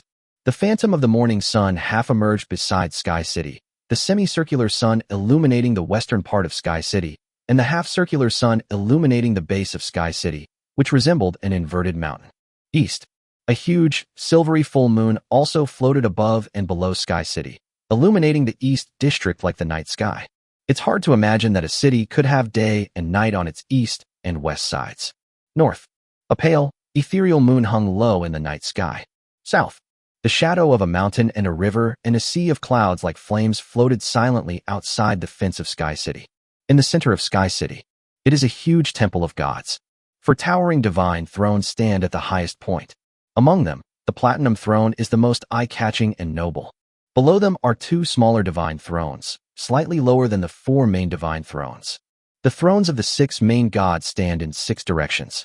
Below them, dozens of deities sat quietly on their respective thrones according to their strength. They were satisfied with the seats the angels had arranged for them. Jiang Yu sat upright on the Platinum Throne. Seeing that almost all the gods were present, he nodded in satisfaction. Then, he looked at the Silver Moon Goddess Ikalia opposite him and spoke first. Gods, the news of the invasion of the Abyss demons was foretold by my subordinate prophet, who, with the combined power of the two goddesses of fate, used the great prophecy technique. Below, the twin goddesses stood up and joined forces to manipulate the power of destiny. The powerful aura of destiny moved all the gods. Some simple signs of destiny were also revealed. After Jiang Yu and the other two goddesses finished their actions, they affirmed, "The power of fate is wondrous."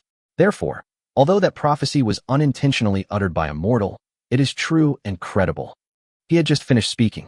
The goddess of the silver moon echoed her sentiments. Indeed, Serial and Livial never lie.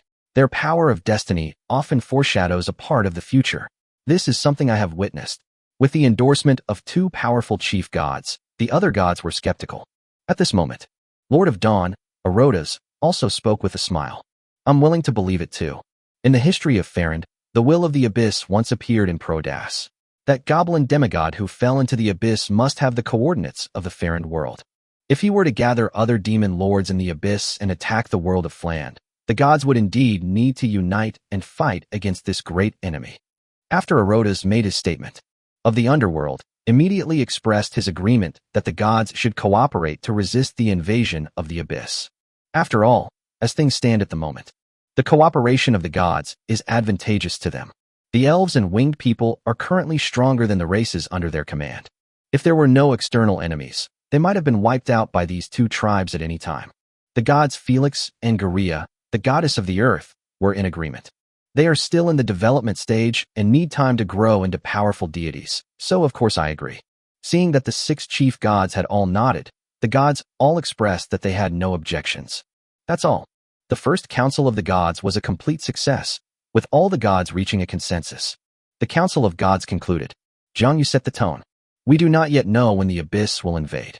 But no matter where the abyssal demons appear in the future, or in the sanctuary of any god, the gods shall unite as one to defeat them. In the eyes of all the gods, the great Platinum Lord sits high above all the gods, surveying the land, already resembling the king of the gods. The Elven dynasty was in its 402nd year. The Winged Kingdom. Uriel. Anna's treasure shop.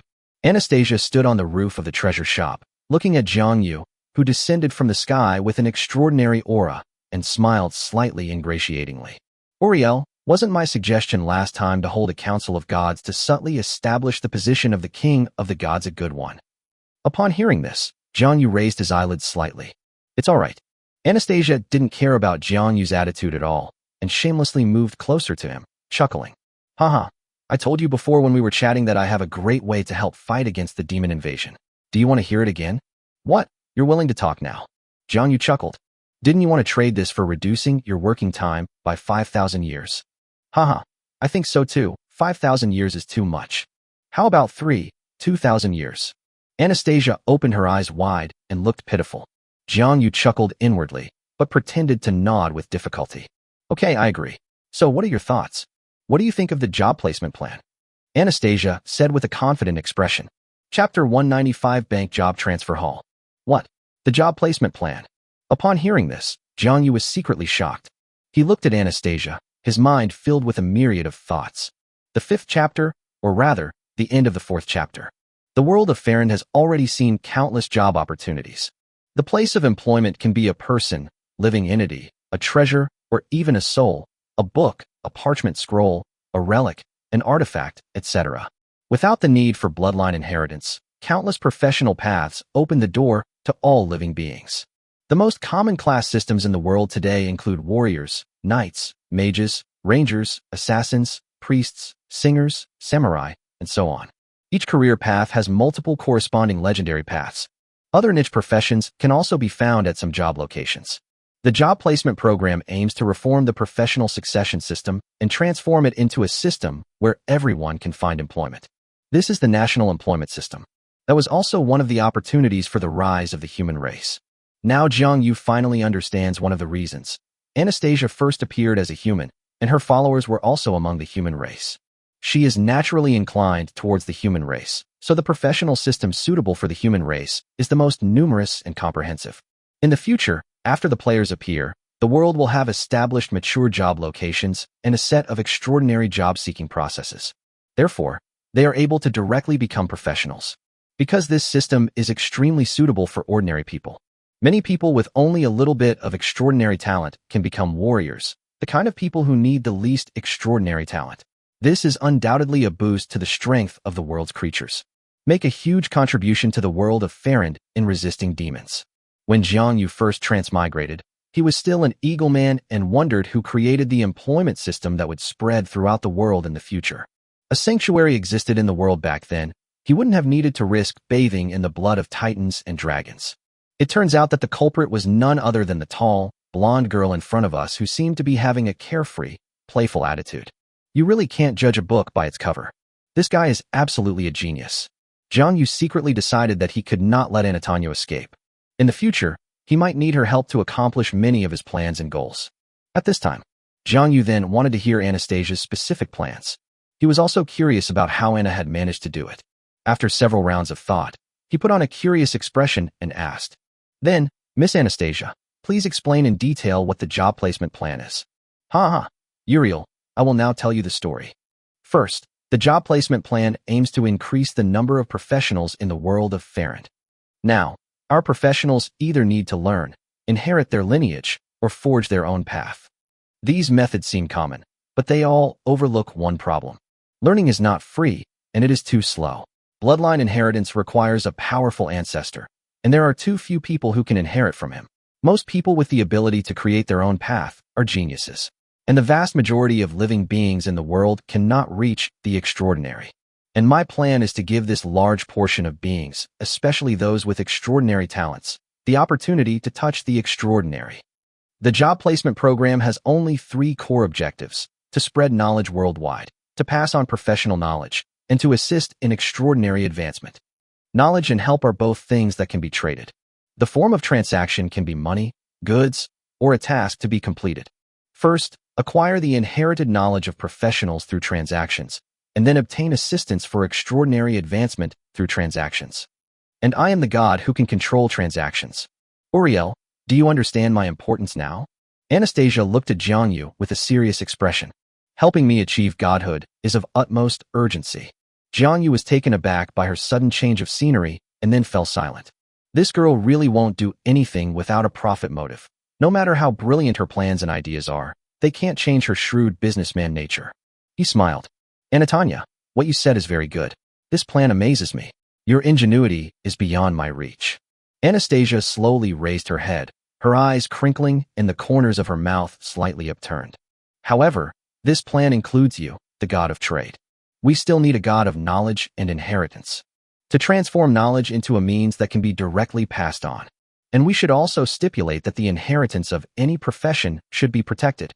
In addition, we need to open another type of bank to artificially cultivate some widely used spiritual objects. Awakening to transcendence requires spiritual objects. If some professions are initially very weak and cannot obtain spiritual objects at their job postings, or cannot obtain spiritual objects on their own, and cannot directly achieve transcendence and take up their jobs, then this kind of bank can help them achieve this. You can pay later, or complete the transaction through other means. How about calling this bank the Job Change Hall? Anastasia heard this. Ha ha, I don't know where to find the god of knowledge and inheritance, but I can handle everything else. After she finished speaking, she looked up at Jiangyu expectantly with her delicate, fair face. Uriel, how are you? Jiangyu was both amused and exasperated. He hadn't expected a dignified sequence 0 to be such a thing. But he still spoke gently. You truly deserve to become a god. Yeah. Anastasia cheered upon hearing this, her heart overflowing with joy.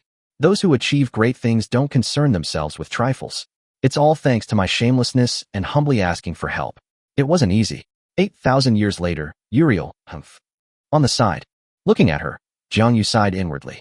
What a simple-minded guy. I wonder how he managed to get to sequence 0. He must have suffered a lot. But it doesn't matter. After he ascends to godhood, he'll be mine. I'll just protect him a little. It's okay if he's a bit naive. Both of them had a moment to think about it. As the sun gradually set, it cast a golden glow onto the rooftops. From here, you can see that the most bustling areas of Uriel are bathed in the glow of the setting sun. Standing amidst the light, Jiangyu asked, So, Anastasia, are you ready to ascend to godhood, and when do you plan to do so? Chapter 196, Building a Trading City. 100 years later. Anastasia said with certainty. So fast. Jiangyu was somewhat surprised. He hadn't expected Anastasia, who was born so late, to be able to make plans so quickly. Don't underestimate the allure of money. Anastasia chuckled. Since the continent of Farand entered a period of peace, exchanges between different regions have increased. The lives of people of all races have improved, and naturally, there have been more caravans. Merchants travel thousands of miles in pursuit of profit, and countless merchants naturally pray to the god of wealth to bless them with making money. That's how quickly my faith spread. But faith gained in this way is not firm. Be careful that it may backfire in the future, Anna. Jiangyu reminded him. Of course I know that businessmen are profit-driven, and those who believe in me are mostly just casual believers. Therefore, I developed some believers among the northern peoples. As Anastasia spoke, her expression suddenly turned embarrassed. Speaking of which, Uriel, there's something else I need your help with. Jiangyu was speechless. He knew that this woman's words were meant to have a follow-up. Stop pretending, just tell me. Ha ha ha, it's just a small favor. The wealthy Anastasia walked up to Jiangyu and whispered her request. Uriel, I want to build a trading city and a port on the eastern coast of the Three-Forked River region and move my followers there as well. I need the help of the humans in the Three Forks region to increase the population of the trading port cities in the early stages and maintain their operation. In addition, I would like to ask some of the winged people of Abudo port to help start up the trade business in this trading port. Anastasia revealed it little by little.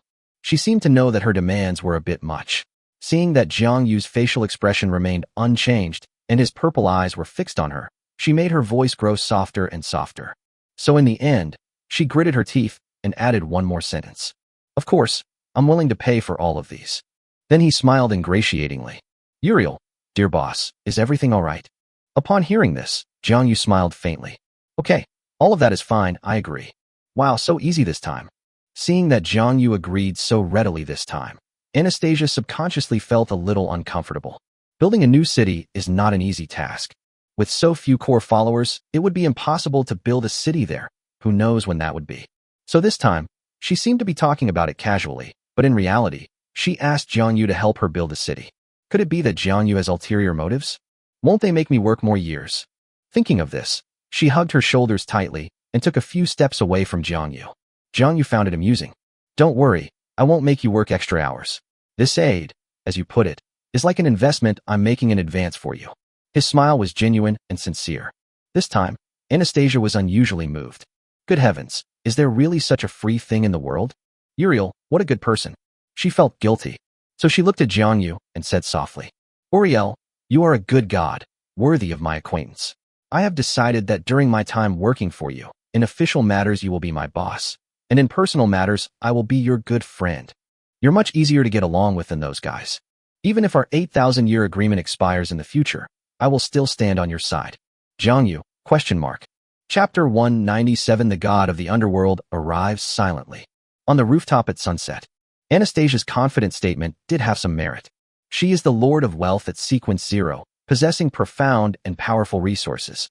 After ascending to godhood, like the Lord of Dawn, she will quickly advance to powerful divine strength and become one of the main gods. Among the gods, those with great divine power are considered to be incredibly powerful deities. The sun gradually set behind the earth. 3 bright moons of different colors rose high in the sky, illuminating the world. The two discussed the job placement plan again. Anastasia's insights were unique and her ideas were very innovative. Jiang Yu enjoyed talking with her. Once the sun had completely set, Jiang Yu decided to leave. Anatanya, prepare well for your ascension to godhood. Leave the divine duties of knowledge and inheritance to me. Or, if you have any information about demigods or sequencers who possess knowledge and inheritance, please tell me as well. Okay. You can go now, Uriel. Come again sometime. Anastasia said with a smile. She thought Jiang Yu wouldn't reply, but Jiang Yu nodded faintly. Good. Anastasia was somewhat stunned upon hearing this. I'll just be polite. In the sky, the radiance of the platinum moon shone for a moment, and Jiang Yu transformed into a beam of platinum light and ascended into the sky. Anna stood on the rooftop, looking up at his departing figure, her eyes filled with envy.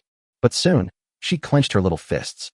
Go for it, Anna. You'll become a god too. From being the strongest in the world at Sequence Zero to not yet being a god, the difference is like heaven and earth. It's impossible not to feel a sense of loss. Once Jiang Yu's figure had completely disappeared, Anastasia prepared to go downstairs. Just then, above the sky, the dark, shimmering blue moon suddenly flickered. The next moment, a noble and dignified figure dressed in a black robe appeared on the rooftop. Night had already fallen, and the rooftop of the Baibao store appeared even more mysterious after the arrival of the god of the underworld. Analas stood on the railing, looked down at Anastasia standing gracefully on the rooftop, and smiled. Anna, it's been a long time. Anastasia was startled when she saw the god of the underworld appear, but her expression remained largely unchanged. She looked at Hades and Dallas with a grin. Andalusia, it's been a long time. It seems you haven't forgotten my investment in you from the last era, and now you've come to repay it? Of the underworld's face darkened, and he said speechlessly, Anna, our era has ended. Do you still remember this? Haha, of course. Tell me, how do you plan to repay me? Anastasia laughed. It's impossible for you to pay back the money. You unscrupulous merchant, according to the calculation method of the last era, by now it would probably be an astronomical figure due to compound interest. Besides, why should I pay you back? In those years at the end of the era, you kept harassing me for the debt, making a scene known throughout the world. I haven't even settled accounts with you yet. Hades spoke, the angrier he became. Then why did you borrow money in the first place? Shouldn't you pay back your debts? Anastasia asked, pouting. Who knows how you, this shrewd businessman, calculated it? As I understand it, I would have already paid back the principal and interest. Andalusia was utterly speechless. Anastasia remained unmoved, and with a smile, took out an exquisite card from her small pouch. Andalusia, you don't want your reputation for not paying back debts to be spread around the world again, do you? When Hades saw the card appear, his eyes widened in disbelief. It took him a long time to finally manage to utter a single word. 6. Humph. Anastasia hummed twice, feigning happiness. Andalusia, if you don't have the money to pay, then get out of here. She was very nervous inside, and at the same time, she felt resentful. Hades has been in the winged people's capital for so long. How come Uriel hasn't noticed yet? Chapter 198. Who are you taking away? In March, the sun shines high, casting down rays of different colors that illuminate this rooftop with a soft glow. Hades lifted his black robe, jumped down from the railing, walked straight to Anastasia's side, put away his gloomy expression, and smiled meaningfully. Why send me away? Times have changed, and Miss Anna holds the key to wealth. Now, I have a better way that can not only settle the debt, but also clear up the misunderstanding between us, and even make our relationship even closer. What method? Anastasia tensed up, a rare occurrence, and slowly backed away. However, the god of the underworld, clad in black robes, pressed closer, a confident smile on his handsome face. As you probably know, I sent my followers to find you. I'll be frank. I hope you will marry me and become my queen of the underworld. From now on, we will support each other and progress together. Haha, once I ascend to godhood, given our relationship, we will surely help each other. Anastasia laughed it off. Humph, with your personality, you're already being lenient by not asking me for the money back. Hades made a joke, but the next moment, he spoke very seriously. With our union and our help, you two will eventually ascend to godhood. Anastasia asked, puzzled. However, I have heard that back then, even you three powerful gods could not do anything to the Lord of Judgment, Uriel, the goddess of earth, Garia, and the god of fire, Feral, and your authority was forcibly divided. It was just a test back then. Besides, how could we possibly go all out for someone else? Furthermore, it's not necessarily better to have more gods whose relationship with us is not solid. He smiled, recalling the earth goddess who had caused Erotas to return empty-handed. If you are willing to become the queen of the underworld, we will share the same fate, and we will share the same fate. We will definitely support you in your ascension to godhood. Angelic said solemnly.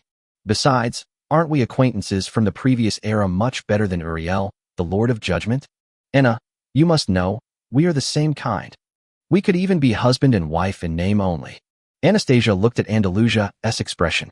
Always very perceptive, she dropped her usual pretense and frowned. Are you serious? Of course, I can swear to the will of the world that if my words are even slightly false, may my moon fall from the heavens. Angelic raised his hand and pointed to the sky. A long time. Anastasia sighed softly. Your conditions are very good, but I don't accept them. I don't want to be bound to anyone, nor do I want to become your queen of the underworld. You can leave, Andalusia. When Anastasia, the goddess of wealth, refused, Hades could no longer contain himself. Despite such favorable terms, Anastasia refused. In his view, Anastasia must have promised Jiangyu some kind of authority in exchange for Uriel's promise. Deprivation of authority to ascend to godhood and complete ascension to godhood are two different prospects. Compared to her future prospects, becoming the queen of the underworld and gaining allies is not an unreasonable price to pay, and is even a very small price to pay. But Anastasia refused. How much do they look down on him? Or rather, how little faith do they have in their alliance? Hades could no longer contain his emotions. He quickly weighed Anastasia's future prospects after ascending to godhood under Jiangyu's protection and made up his mind. Anna, since our talks have fallen apart today, don't blame me for being impolite. What are you going to do? Anastasia was a little panicked.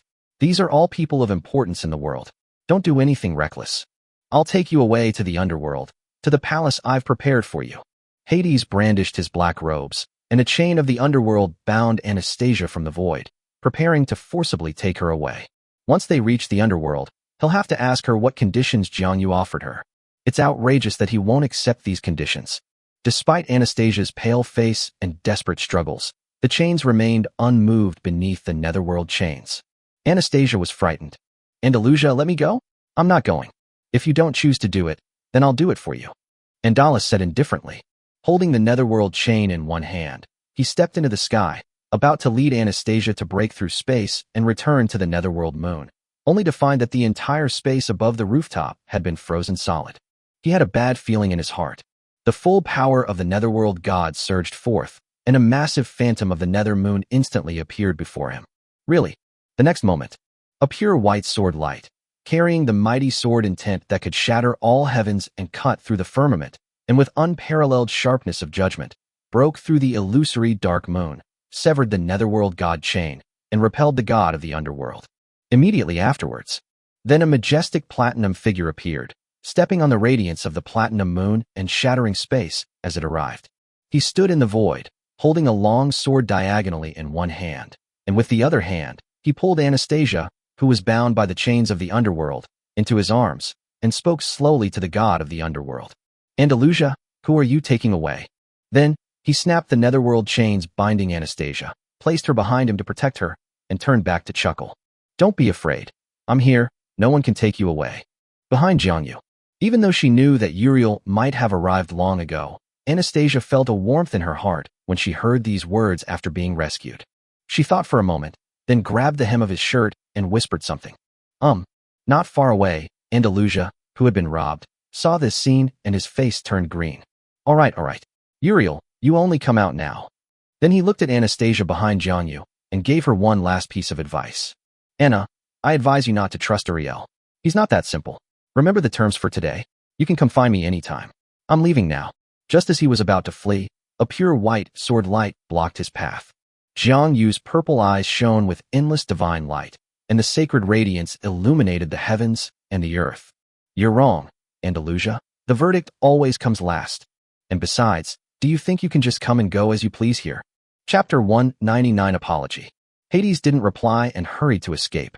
Although it was just an avatar, it still consumed a lot of his divine power. Of course, the most important thing is that his avatar infiltrated someone else's territory and was eventually discovered and destroyed, which was somewhat embarrassing for the god. Hasn't found his guardian of the underworld yet, so he still has some pride at this stage.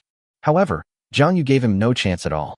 His supreme will to judge drove all the world authorities that could suppress him, weaving a seven-colored net that bound the incarnation of the god of the underworld in midair.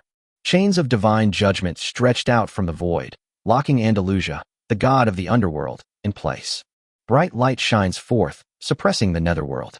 Andalus's expression immediately changed. Uriel, you actually want to capture me alive? This is so humiliating. What if I capture you alive? I'll treat you the same way you treated Anna. What? You're already losing your temper. Jiang Yu chuckled, appearing domineering and intimidating. Apologize now, and don't even think about dissipating this divine power avatar, or I'll storm your divine kingdom tonight. His voice resounded throughout the heavens and earth, echoing across the world, like a king of gods making a declaration. At this time, throughout the entire city of Uriel, they heard the majestic declaration of the Platinum Lord. Countless people curiously emerged from their homes and looked up at the sky. Winged people, humans, dwarves, trolls, gnomes, fairies, and elves. As the capital of the winged people, Uriel City, under the influence of Anatolia, has seen a steady increase in the number of caravans from various races coming to the city. They looked up at the sky and were surprised to find the great eight-winged deity resided high in the sky, protecting the tall, beautiful blonde girl behind him, and suppressing the incarnation of the moon, the lord of the underworld, in midair. Underworld, bound by the chains of judgment, is like a prisoner. Seeing that his embarrassing situation had been witnessed by mortals, the eyes of the god of the underworld turned red. He took a deep breath and spoke slowly. Lord of Judgment, you have gone too far. You are the one who went too far, not me. Andalusia, from the moment you infiltrated my royal city, coerced Anatolia, and even dared to forcibly abduct people, you should have understood the consequences of your actions. Jiang Yu's expression darkened, and he spoke coldly and ruthlessly. Andalusia, make your choice. Jiang Yu threw almost the same words at Andalusia. Either apologize to Anastasia, or I'll take my sword and take a stroll through your underworld. The underworld god avatar bound by the chains of judgment gradually darkened, while divine light flashed continuously in his eyes. He hesitated, he struggled. Just then, Anastasia's soft voice came from behind Jiang Yu.